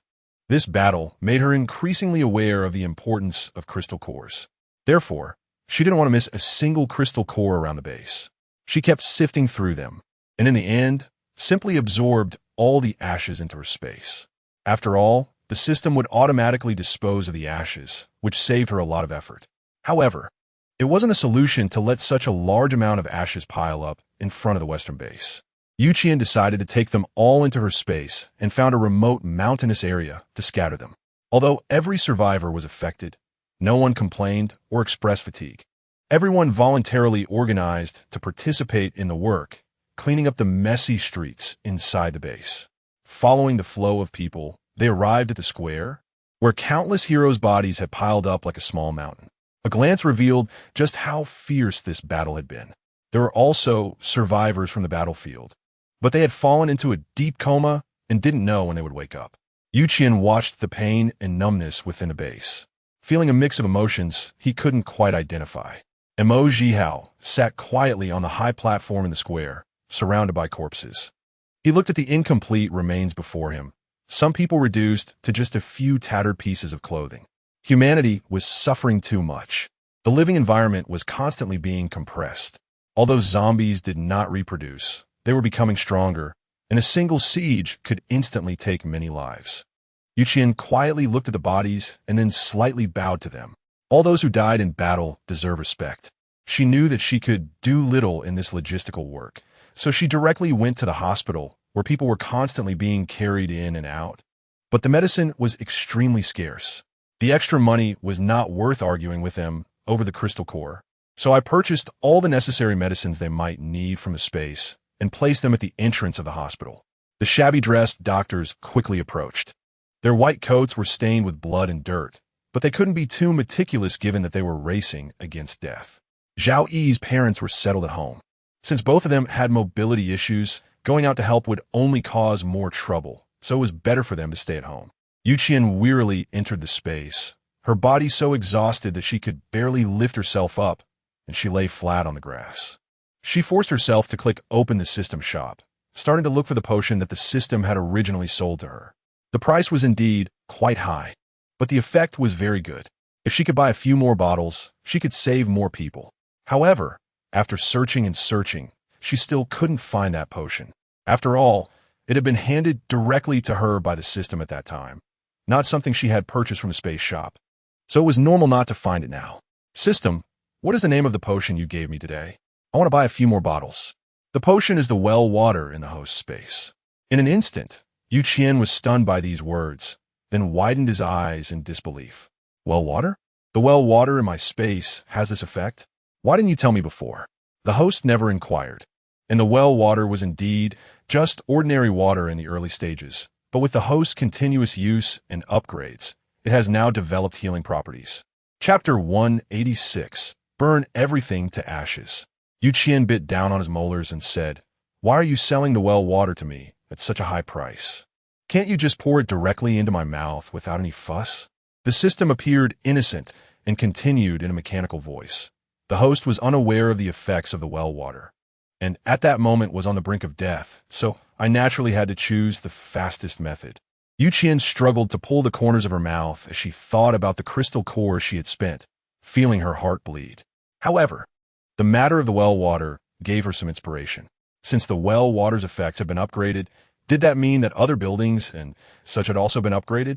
The system responded affirmatively, and Qian immediately became excited and began to check the effects of various objects in her space. Sure enough, the well water could heal various internal injuries and ailments. The growth speed of the land had also increased, and the quantity and quality of the fruits produced had been enhanced again. But what surprised Qian the most was the water source in the fish pond, which, unlike the well water, could heal external injuries, making it quite a rare treasure. Additionally, the overall area of the ranch had increased significantly, and the animals inside were growing faster, with the number of offspring they produced also increasing. Qian, feeling quite surprised, dragged her weary body around the space until she could hardly muster any energy before finally entering the bathroom to take a shower. After cleaning herself up and changing into her pajamas, Qian stepped out of the space and collapsed onto the bed, unable to keep her eyes open. At this moment, Cheng Che was lying on the bed in matching black pajamas, holding a book and focusing intently on it, which piqued Qian's curiosity. Why aren't you asleep yet? Aren't you tired after working so hard for so long? Cheng Che gently patted her on the head and then set the book aside. Qian forced his eyes open a crack, and naturally he saw the title written on the cover. It was one of the well-known classics. Almost everyone knew it before the end of the world. However, to his surprise, Cheng Che suddenly became interested in this book. Qian yawned, lazily nestled in his arms, and closed his eyes. If you want to read, You can tell me. You must have read that classic many times already, right? I can find some that you haven't read yet. Cheng Che squinted and smiled, burying himself in the blanket and pulling Qian closer to him. This book is very interesting. No matter how many times you read a literary classic, you never get tired of it. Instead, you gain new insights. I'm not someone who likes to try new things much, and once I hold this book for a long time, I can't put it down. Qian had already dozed off slightly and did not hear clearly what Cheng Che said, drifting into a dream. Cheng Che cherished her, gently wrapping his arms around her and softly patting her thin back. You are the same. No matter how many years I love you, I can always find new shining points in you. I guess I'm completely ensnared by you in this lifetime. But Qian had already fallen into a deep sleep. The continuous battles over the past 3 days and nights had exhausted her body, and now she just wanted to sleep soundly. The room quickly fell silent, but the survivors in the base continued to carry the wounded. Even though their bodies were already stained with blood, they did not utter a single complaint. The number of people in the Western base had drastically decreased. A large number of ability users and evolved beings had died, and the remaining ones had fainted, lying in bed with no idea if they would ever wake up. Some young, ordinary people had also gone to the battlefield, and their outcomes were not much better. So now in the base, those who could still move were basically the elderly, weak, sick, and disabled. They had little strength and moved slowly, yet they persisted in carrying the wounded and treating the patients. Some knelt in despair next to the mountain of corpses in the square, tears falling from their cheeks to the ground. Damn it, it's us. Clearly, we are the weakest and the least helpful people in this world. Yet we survived using the lives of ability users as shields. Why? Heaven, open your eyes and see. Not a single one of them deserved to die so confusedly. Yes, the strong die to protect the weak, and those who remain find it difficult even to collect their bodies. Clearly, the first to die in the apocalypse should be those weak ones, yet the powerful ability users and evolved beings use their lives to shield them. There is nothing to say about this. It is merely the transmission of the flame of human fate, for in the end, no one in this world deserves to die. Emoji Hao sat blankly on the high platform, watching as more and more corpses piled up before him, unable to help but bury his head in his hands. Tears fell from his nose to the ground, and his already graying hair looked even more stark. He seemed to age 10 years in an instant, his back severely hunched. I am the base leader of the Western base, but what has my existence brought? A zombie had infiltrated the base, and for 2 whole years, I had never noticed any abnormal situation. More and more survivors died in wave after wave of corpses. I'm simply unworthy of sitting in this position. He spoke in pain, his voice trembling and hoarse, and it was hard to even understand what he was saying without listening closely. Yusha stood beside Emoji Hao, her combat uniform stained with blood and dirt, but it was not her own. Shen Jixing is dead. Our team leader is gone, and we don't know what to do in the future. She was clearly such a strong person, but her voice carried a hint of tears. Whether it was the high-ranking base leader or the strong and brave official team ability users, they all began to doubt themselves, question this world, and the meaning of survival. The number of humans had become fewer and fewer, while the zombies grew stronger, far beyond what ordinary survivors could handle. This wave of corpses had already dealt a blow to the Western base that made it nearly impossible to continue. If there was another wave, it would likely end in complete annihilation. This was not good news for either the base's upper management or the survivors. It was the same for people all over the world. The survivors were methodically cleaning up the mess, but the heroes' bodies had to be dealt with, no matter what. They could not let them fall into the mouths of zombies again. Now, they could only set everything ablaze, burning it all to ashes.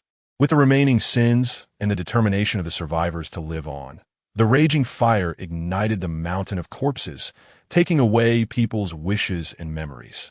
Base leader, please don't be sad anymore. What is most important now is to think about our future development direction. The number of people has drastically decreased. Whether for defense or the construction within the base, there is simply no strong labor force to make up for it. We must keep living with the remaining survivors. Chapter 187. I'm not a great person, Yusha gently helped Emoji Hao up from the ground, saying, I know you are sad.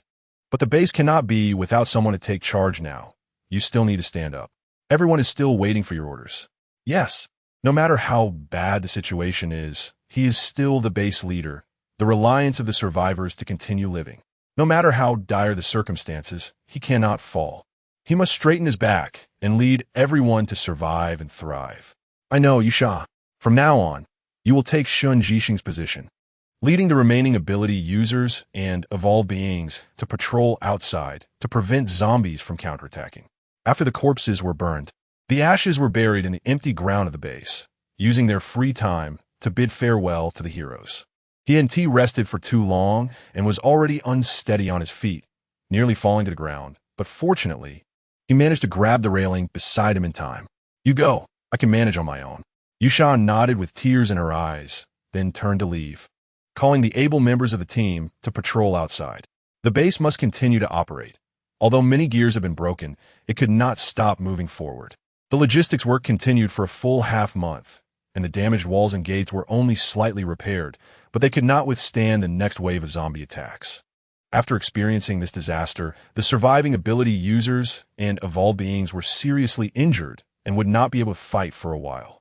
The remaining survivors were either low-level ability users who couldn't inflict any damage on the zombies, or ordinary people who would be devoured by zombies regardless of whether they were armed with good weapons.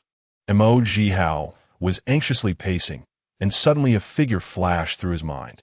Yu Qian stood in the thunder vortex, holding the dragon scale of judgment under the storm. She was strong, powerful enough to single-handedly pull the western base back from the edge of the cliff. If she could provide guidance, Mo Jihao believed that the western base might still be saved. Perhaps it could hold on and prevent all the survivors from migrating to other bases. The journey was fraught with peril, and more importantly, no base was in a good situation right now.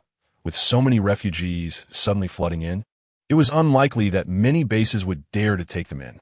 Mo Jihao sat at his desk, stubble already showing, dark circles under his eyes indicating he hadn't rested in a long time. He sighed softly, then stood up, taking the cane that Yusha had given him, and walked forward step by step. His health was deteriorating, and with the daily strain of managing the western base, he was nearing exhaustion. But he couldn't afford to collapse. Even though there were other high-level officials, the situation was critical, and it was a matter of life and death for the western base. He absolutely cannot fall. Yusha was worried and followed him closely, but was rejected by Mo Jihao. Just do your own job. With Shun Jixing absent, the official team members are scattered. You need to make them believe in you and unite this strength. Yusha nodded, standing in place watching Mo Jihao leave step by step. Walking down the street, he looked at the hurried survivors around him, their faces pale and gaunt, clearly showing the signs of suffering. Too many people had died in the base, and too many things had been destroyed. Now even he, the base leader, could only drink thin porridge that was almost like water every day, let alone the lower-tier survivors. He turned his head away, unable to bear to look any longer, and supported himself to the door of Yu Qian's house, gently knocking on the door of room 502. At that moment, Yu Qian and Cheng Che were at home preparing lunch, with already served rice on the table and dishes ready. The two of them were washing their hands in the bathroom. Hearing the knock, Yu Qian dried her hands and ran over to open the door. Base leader, why did you come here alone? If you have something, you can send someone to call me. I can come find you myself. Yu Qian quickly invited him to sit down, but she noticed that his physical condition was clearly not good, and even his complexion had taken on a shade of bluish gray. She discreetly took a cup of well water from her space and placed it in front of him, then sat down on the sofa with Cheng Che, quietly watching the elderly man in front of them. Mo Jihao picked up the cup and took a gentle sip, only to suddenly feel a bit more energetic, with some strength returning and the suffocating feeling in his chest improving. He spoke softly. I know that the reason the westward base has been able to hold on until now is largely due to the strong help and support from the Shunfeng team. However, I believe you can also sense that the westward base can no longer hold out. If another zombie wave breaks out in the short term, the base is very likely to be completely wiped out. I know it sounds very shameless and unreasonable for me to say this, but I hope you can lend a hand to these survivors and not let them lose all hope of survival. He spoke with some agitation, and after coughing violently twice, he continued, I'm not a qualified leader of this base and have not been able to do much for everyone, so I hope that you, Captain Yu, can take on the role of base leader for the westward base. The survivors at the westward base all respect and trust you. and I believe they would agree and support your leadership." Qian frowned and then raised his hand to interrupt him. "Sorry, I have no intention of becoming the base leader, and I don't want to be responsible for so many people. This burden is too heavy. It would suffocate me. I understand why you came to find me today. It's simply because you want me to take action and help these people, at least to revive the Western base. Am I right?" Jihao's thoughts were clearly seen through by Qian and Cheng Che. In fact, he himself didn't hide his intentions, so after being pointed out, he simply nodded generously. "That is indeed my thought. The Western base is currently in a precarious situation, and we must have a strong person in charge to stabilize the morale of the troops, at least to prevent everyone from panicking too much." Qian understood his meaning, but did not expect Jihao to be so straightforward. "I understand, but I'm not such a great person willing to selflessly dedicate myself for the survivors. That's not my style. The reason I intervened in this battle was that the zombie was targeting me, and I didn't want to be tangled up by a little tail. As for the other unrelated people in matters, I personally don't like to get involved." Chapter 188. Why don't you go, Rob?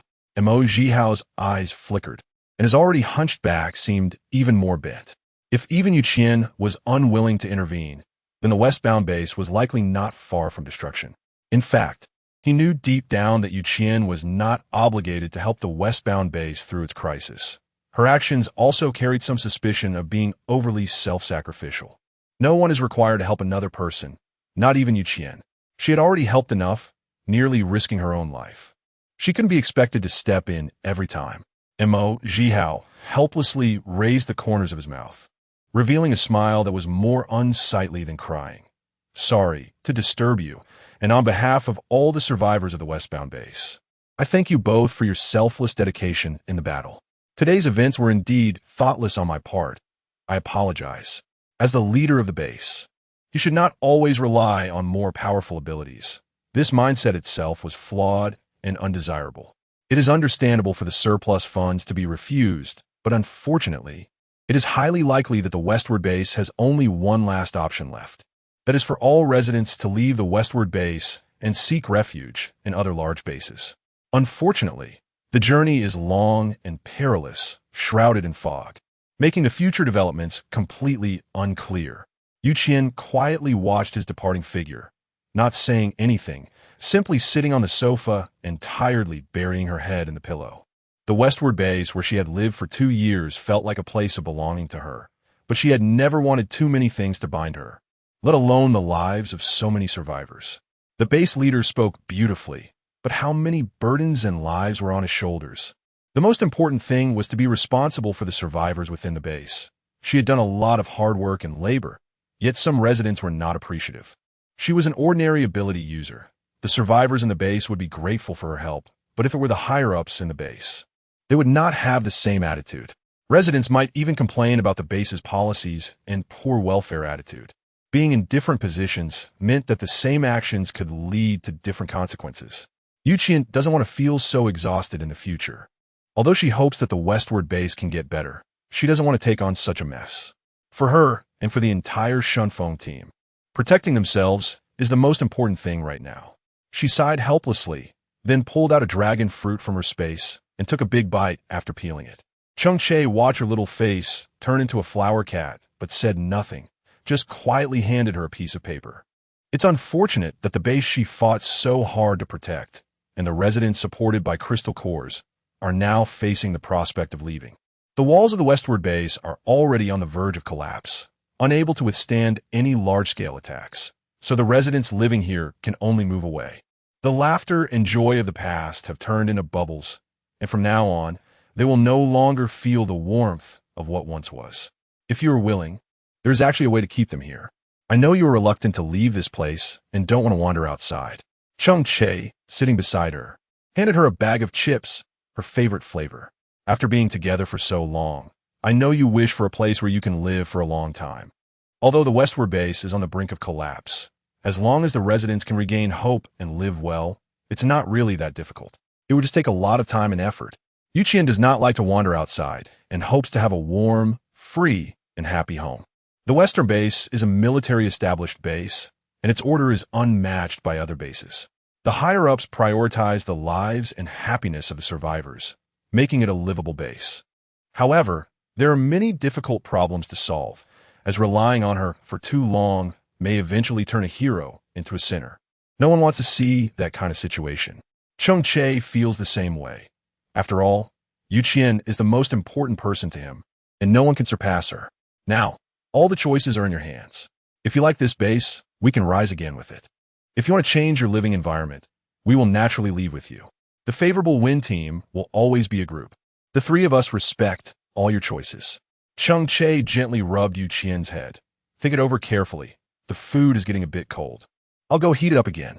Qian remained silent on the sofa, fully aware of everything Cheng Che was saying. However, she had her own concerns and hesitations. She disliked the way others looked at her, as if she were a savior. Such gazes did not make her feel proud, but rather weighed down on her like a mountain. Yet if the Western base was to be saved, it had to be her who took action.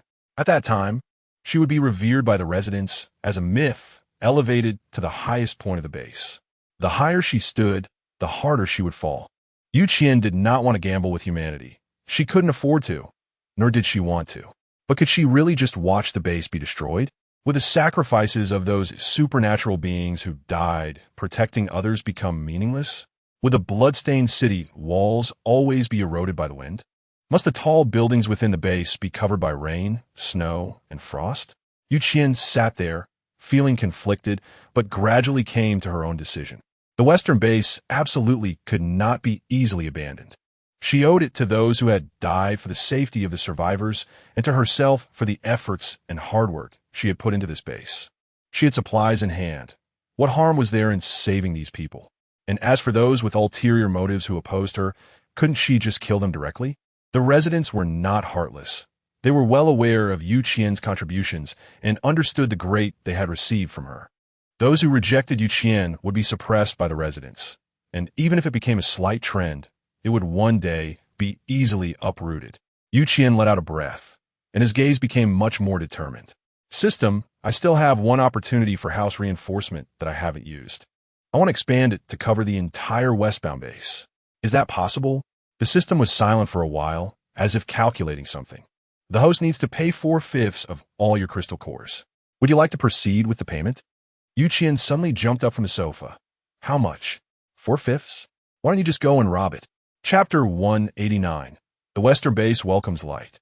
The system was somewhat speechless, and then spoke softly.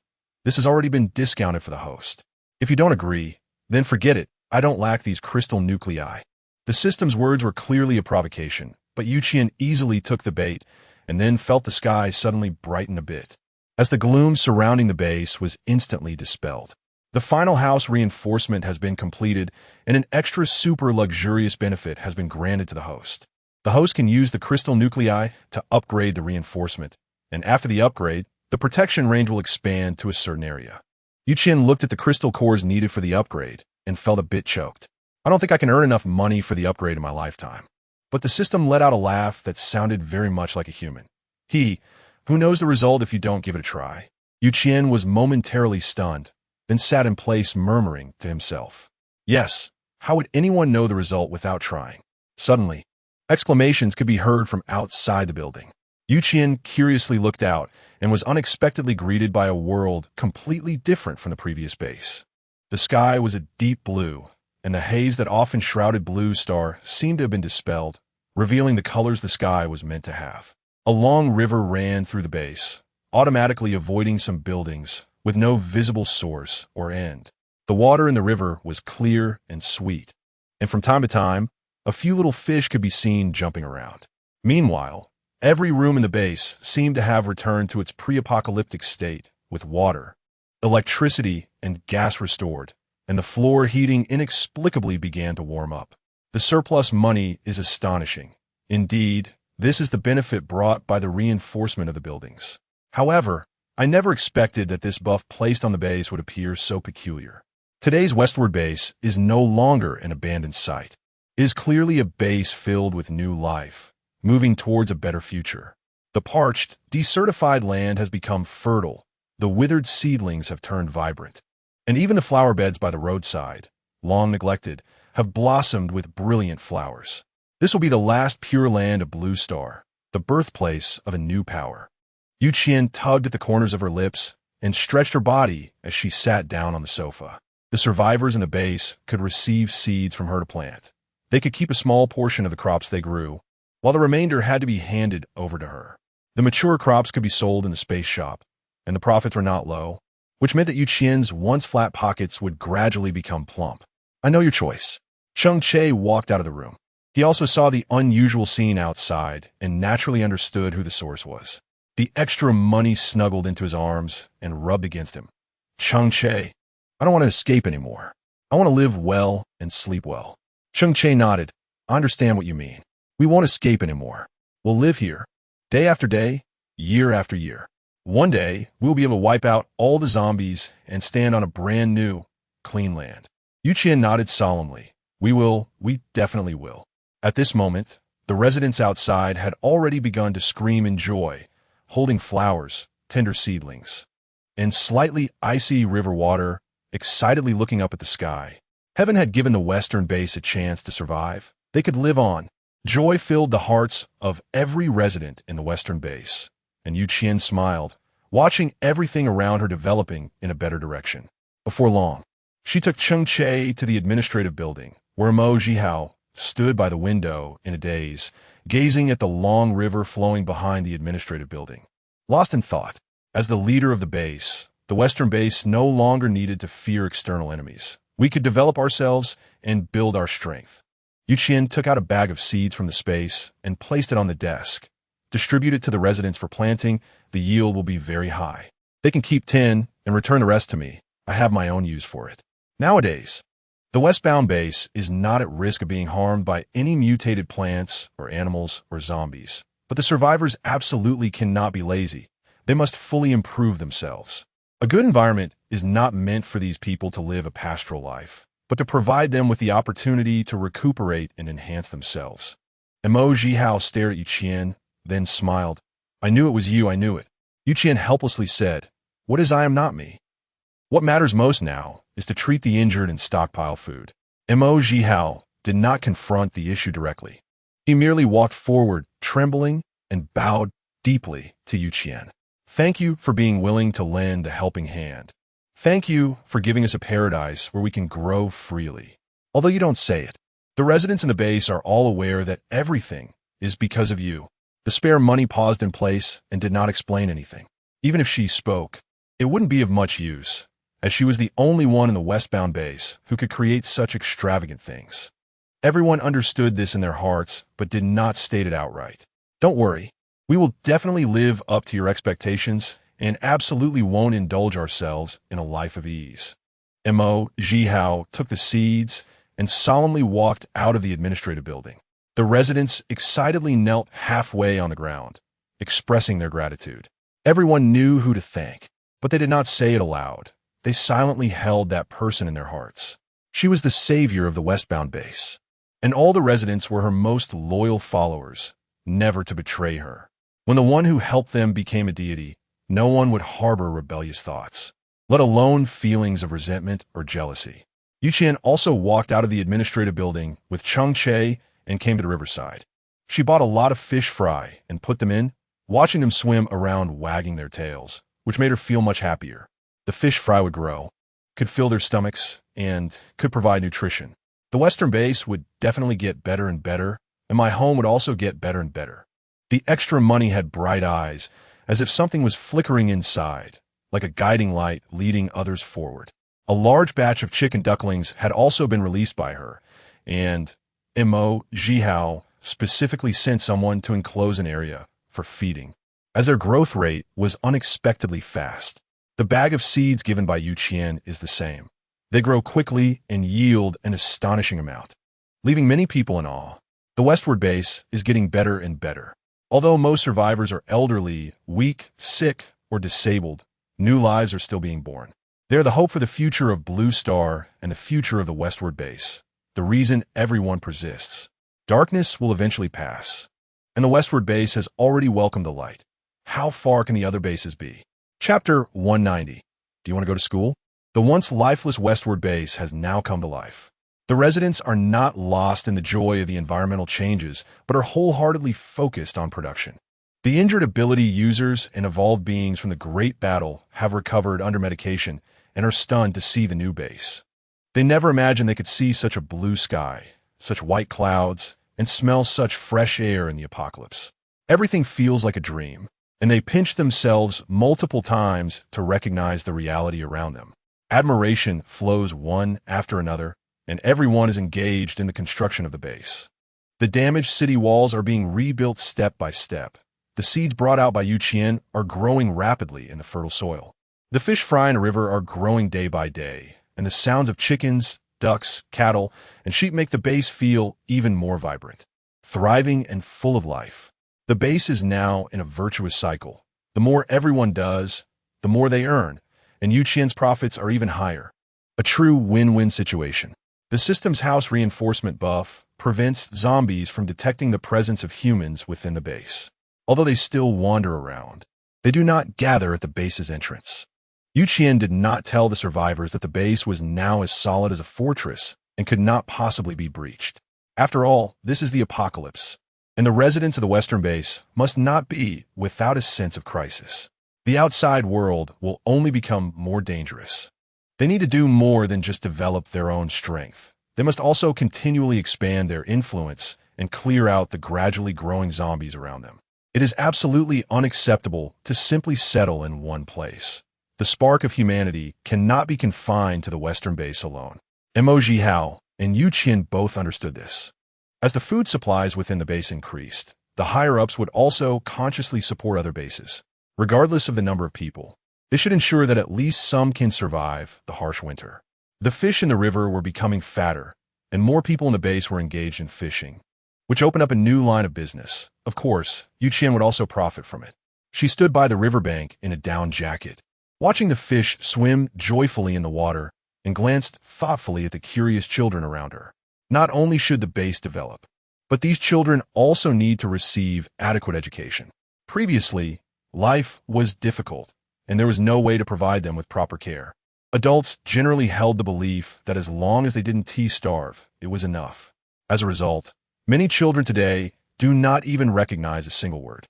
They do not understand basic principles of life. They only know how to survive and help with chores to lighten the burden on adults. Yet they do not know where the future will lead them. New forces are always the future of a world, and these children must receive a good education.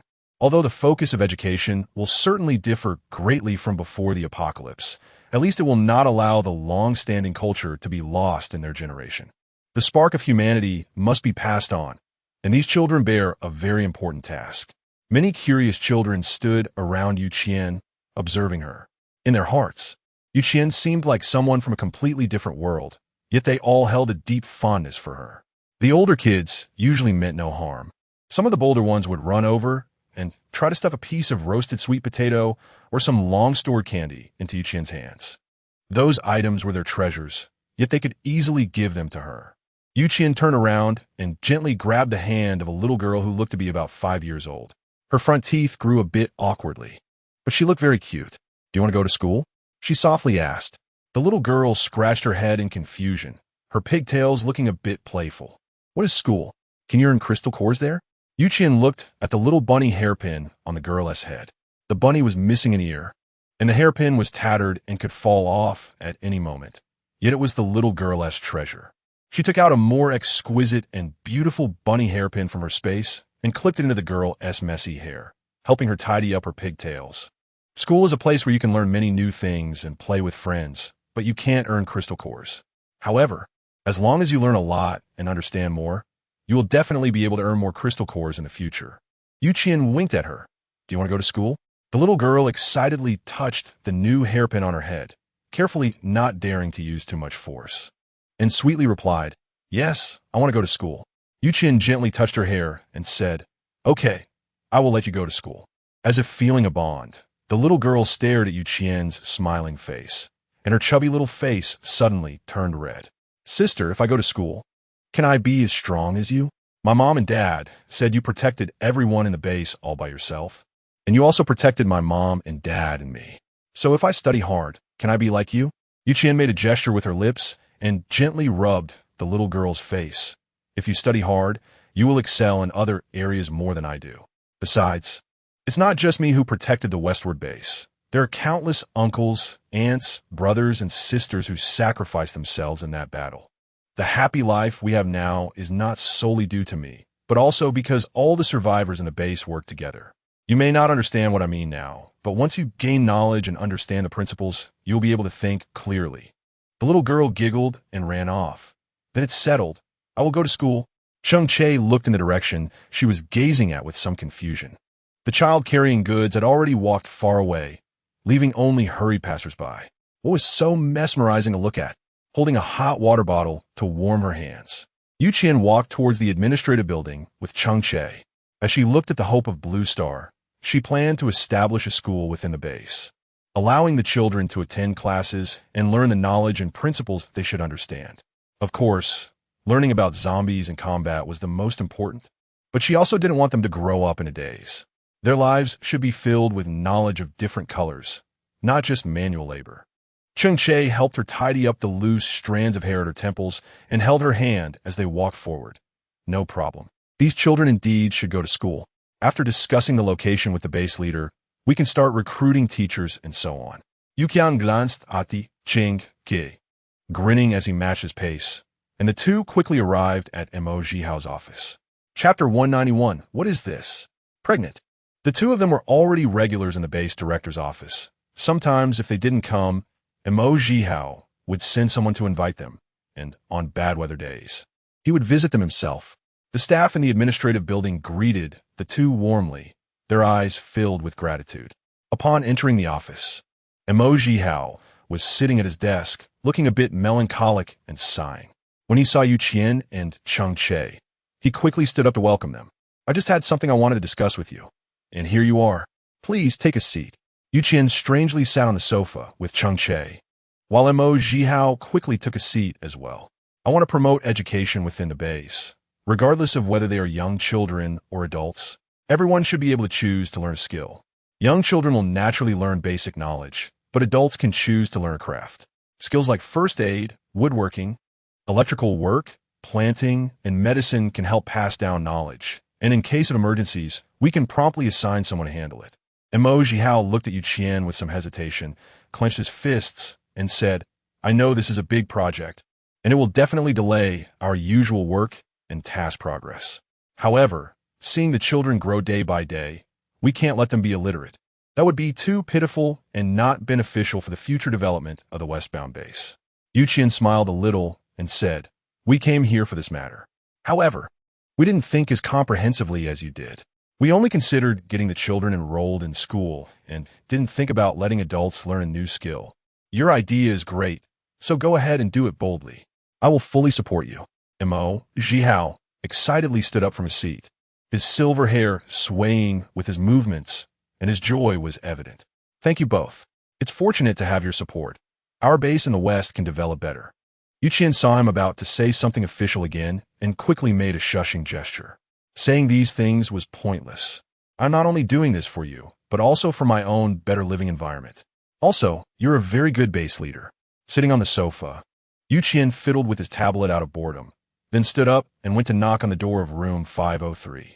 It was always more enjoyable to play cards and chat with Zhao Yi and the others. After all, it was livelier with more people. However, after knocking on the door, Qian sharply sensed that something was off.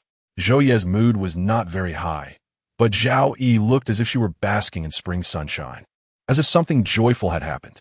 Qian sat on the sofa with some doubts, his gaze shifting back and forth between the two, feeling that something was off. What's going on with you two? Are you in a fight?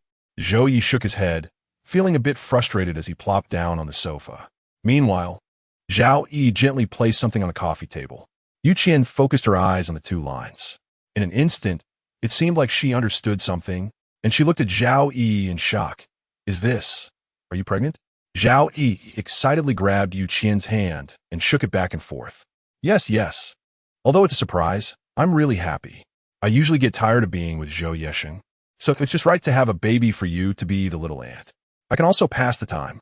Qian looked at Zhou Yesheng, whose face was filled with worry, making Qian feel somewhat puzzled. Zhao Yi was still in high spirits. I want to have a little girl. A soft and tender little cotton-padded jacket. I can dress her in beautiful clothes and braid her hair in delicate little braids. If she can inherit my special ability, I can also teach her how to become stronger. After thinking it over, Qian realized that it wasn't too bad, but now that it's the apocalypse. No matter how advanced medical technology is, it can't compare to what it was before the end times. Although Zhao Yi is a strong and healthy ability user, giving birth is no different from a life-and-death situation, and there's definitely a significant risk involved. Seeing the conflict on Qian's face, Zhao Yi's enthusiasm waned, and she pouted a bit awkwardly. Just looking at your expression is the same as Zhou Yexing's. He's been nagging for quite a while, telling me how dangerous it is to have a baby. But I just want a child to keep me company. I want to watch her grow up, teach her to read and write, and show her how to fight zombies. I understand that giving birth is dangerous, but I just want a tangible representation of our love. Am I wrong for that? As she spoke, she began to feel aggrieved. I know you all dote on me and love me, but I'm not just some naive flower who doesn't understand anything. Since I've decided to have this child, I will definitely be prepared. Can you please stop dismissing my thoughts? Qian noticed that her eyes were slightly red and understood that a pregnant woman's emotions are unstable and should not be stimulated. So he quickly stepped forward to comfort her. It's okay. You want a child, and I also want to be an aunt. I'm naturally happy that you can get pregnant, but you're definitely more important to us than the child, so it's understandable that we are worried. Since you can have this child, it means you have a bond with her. If you can give birth, I can take care of her, and I will definitely make sure she grows up healthy. Okay? Hearing him say this, Zhao Yi wiped the tears from the corners of her eyes and sat on the sofa, a bit aggrieved. Zhou Yexing quickly helped her cover with a blanket and arranged the pillows, busying himself for a while before finally settling down. Qian looked at him with a face full of worry and let out a helpless sigh. Indeed, what could be more important to Zhou Yexing than Zhao Yi? He only hoped she could be safe and naturally wanted to avoid all dangers. But unfortunately, Zhao Yi insisted, and now all they could do was to calm this little pregnant woman's emotions, supervise her exercise and walking, and make all necessary preparations. I'm naturally happy for you to have a baby, but you must take good care of yourself during your pregnancy and absolutely cannot afford any mistakes. Improve your physical strength and strive to make the childbirth process less difficult. With the gentle reminders from Qian, Zhao Yi naturally agreed with enthusiasm, gently stroking her belly. My parents have always cherished me, treating me like their precious treasure. I will also pamper my child like a little princess, passing on the love my parents have given me. Her eyes were soft and full of anticipation for the arrival of this new life. Qian felt a bit helpless, but was also full of for this child. Zhao Yi's child was her child, so she would naturally love her wholeheartedly and provide her with the best living conditions. Qian was extremely grateful that he had placed the house reinforcement buff at the westbound base. Otherwise, Zhao Yi would definitely have a very difficult time giving birth to this child.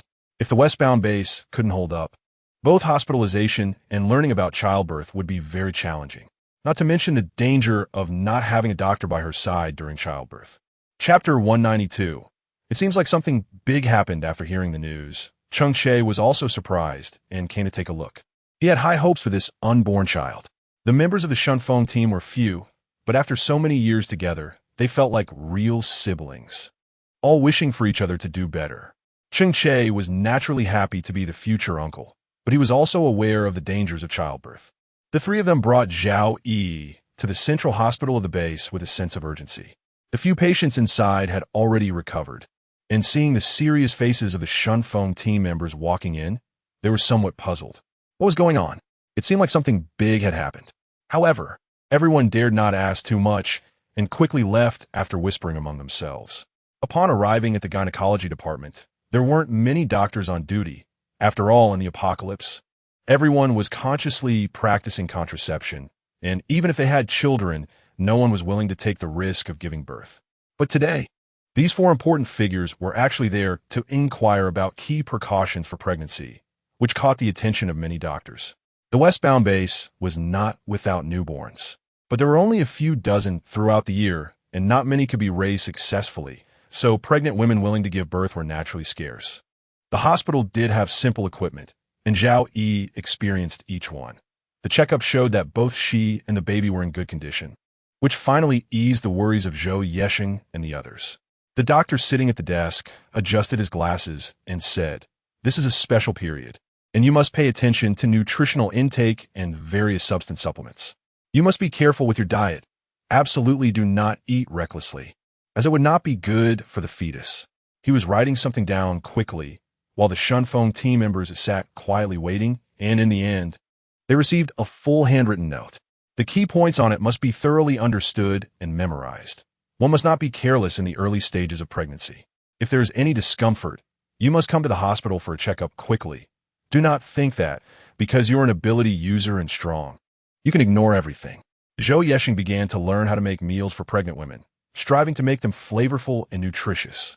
With the extra money, I started purchasing some maternity supplies, clothing, health products, and other small items from within the space, filling up room 503 to the brim. Although I am very much looking forward to the arrival of my little granddaughter, I can't help but worry about any unforeseen circumstances. It took a good while of comfort from the young people before I could finally relax.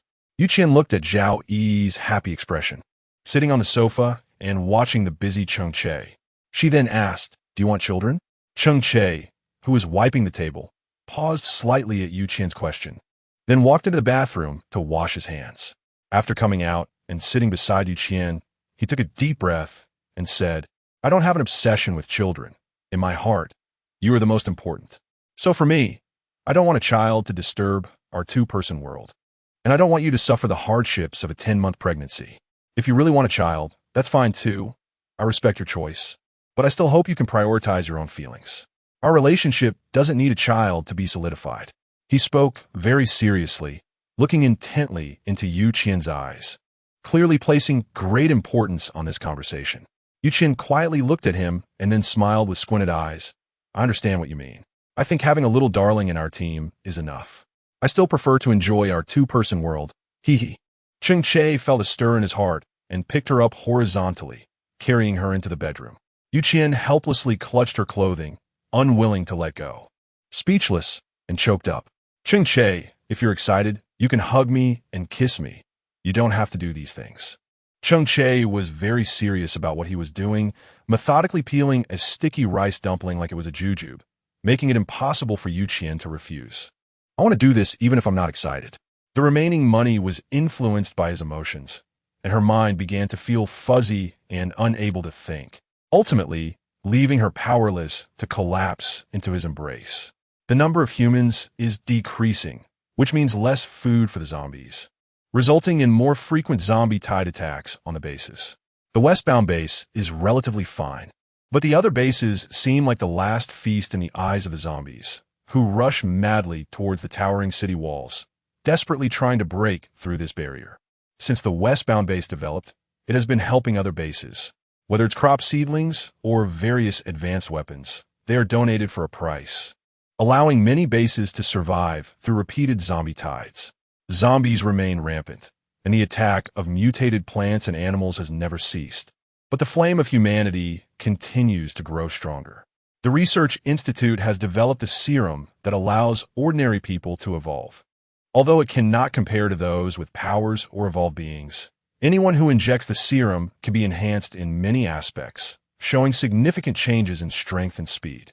Coupled with reasonable training and various weapon applications, some bases have even formed zombie hunting teams, specifically leading zombies into desolate areas and then bombing them. Humans are no longer the weak who can be bullied. They're raising their fists, picking up weapons to fight, protecting the people and everything they cherish.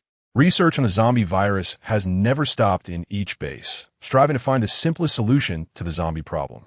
Many actions of the westbound base have been emulated by other bases, including establishing agricultural greenhouses, creating elementary schools, and allowing survivors to learn professional knowledge. All bases face the difficulties and obstacles with a vigorous spirit, protecting the people within their walls and exterminating more and more zombies alongside the empowered individuals. There were once bases that only thought about safeguarding their small territory, not participating in conflicts with zombies, simply wanting to hide behind the walls. But soon the bases realized the drawbacks. The zombies' thirst for flesh is unimaginable. They scratch at the walls day and night. madly building a staircase of corpses to climb into the towering walls under the thick night. Chapter 193. The birth of hope. This situation made the survivors realize the terrifying aspect of this world. Trying to use the walls to block the zombies is futile. The only truly effective method is to take the initiative to eliminate them. For humans, nothing is more important than a stable life, but the world is turbulent. And mere safety within the base is of no use. Only by truly eliminating external enemies can a brief period of stability be achieved. Led by the westbound base, the other bases followed suit, taking the zombies to desolate areas and then bombing them with airplanes. Today's artillery shells are different from those before the apocalypse. They do not use gunpowder, but the pure energy within crystal cores. The force of the energy explosion is enough to turn zombies and mutated plants into ashes, granting humanity a greater living space. Each base began to join forces to respond, expanding outward from the center of Huagua, with the outermost bases forming a large circle. And then someone attracted all the zombies within the circle to the outside. The zombies within the circle were mostly wiped out, and communication between the bases became closer. The westbound base did not hesitate to share its resources, leading the other bases to progress together. The zombies were kept outside the boundary line, and any zombies trying to attack the humans within the circle were bombed to bits. Although it sounds simple, it took quite a bit of time. More and more bases began to move closer to the westbound base, and eventually, the entire network of bases in Huagua gathered around the westbound base, forming a dense, large human living base. The number of crystal cores owned by the surplus money is increasing, and the buff for reinforcing houses has been doubled again, encompassing a larger living area for the base. According to the current development situation, the human survival environment is becoming increasingly better, resources are abundant, and humanity is becoming stronger.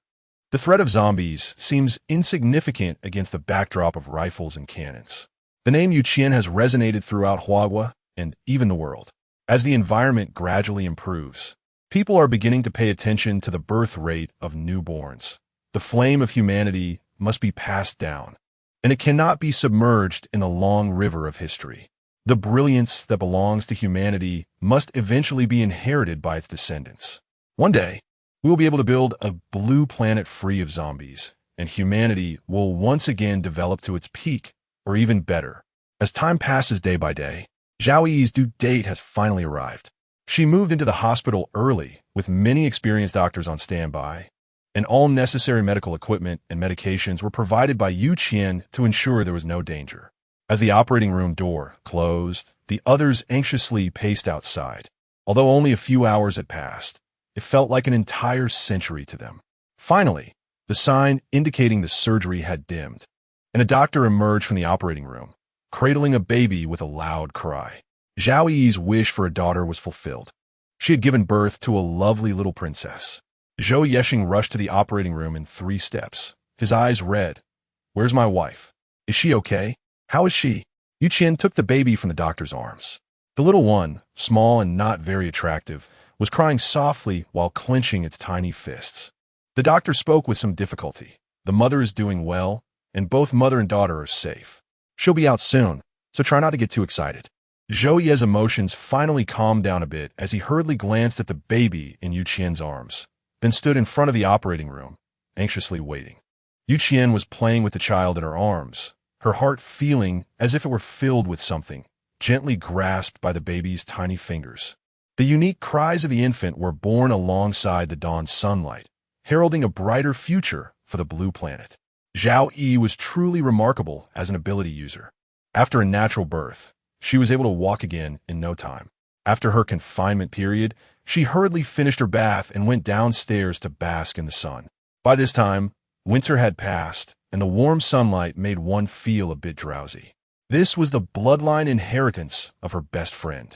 The tiny baby already possessed extraordinary strength, having awakened both fire and metal abilities, inheriting all the advantages of her parents.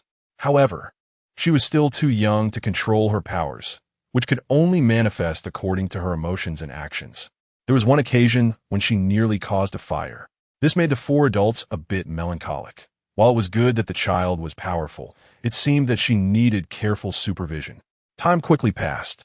and the little girl was given her own name, taking her mother's surname, Zhao Shiwang. It was a very ordinary, even common name, but represented her parents' sincerest wishes. They hoped that this child would have hope in everything she did and could successfully overcome any difficulties and challenges, growing up healthy and safe. The child grew quickly. After 7 years, Shiwang could already run around in a floral dress, giggling, her delicate, fair little face melting hearts. Auntie, wait for me. She laughed happily. With her hair styled into little braids by Zhao Yi, adorned with a few soft pink bows, perfectly matching her floral dress. Qian stopped in his tracks, squatted down, and opened his arms towards the little girl, then watched as she suddenly dashed into his embrace. I hope you've been eating well lately. Why does your aunt feel like you've lost weight? Qian walked forward step by step with Hope, bringing her to the city wall to see the scenery outside. Hope obediently grabbed Qian's collar and said crisply, Mom's cooking is too bad. It's not as good as Uncle's cooking. Mom doesn't even let me eat snacks. And Dad secretly let me eat some yesterday and got punished by Mom for it. She looked a bit wronged, pouting and resting her head on Qian's shoulder. Aunt, I want to eat Uncle's cooking. Can I stay at your house tonight? At that moment, Cheng Che's voice suddenly appeared, and Hope felt a soft little bun stuffed in her mouth, happily hugging it and nibbling. This was bread made by Cheng Che himself. Knowing that Hope liked it, he often kept it ready in the space. He helped Hope wipe her mouth and said indulgently, No problem. Whatever you want to eat, Uncle will make it for you. But if you stay at our house, you'll have to sleep in a room by yourself. Hope was a bit angry, her cheeks stuffed with bread, but still wanting to complain. Uncle, how embarrassing. You're just like Dad, so grown up and still sleeping with your wife. I've been sleeping alone for a long time. You guys aren't as good as me. Cheng Che and Qian exchanged a glance and smiled happily. Then together looked out at the world beyond the city wall. The sun was shining brightly and the breeze was just right.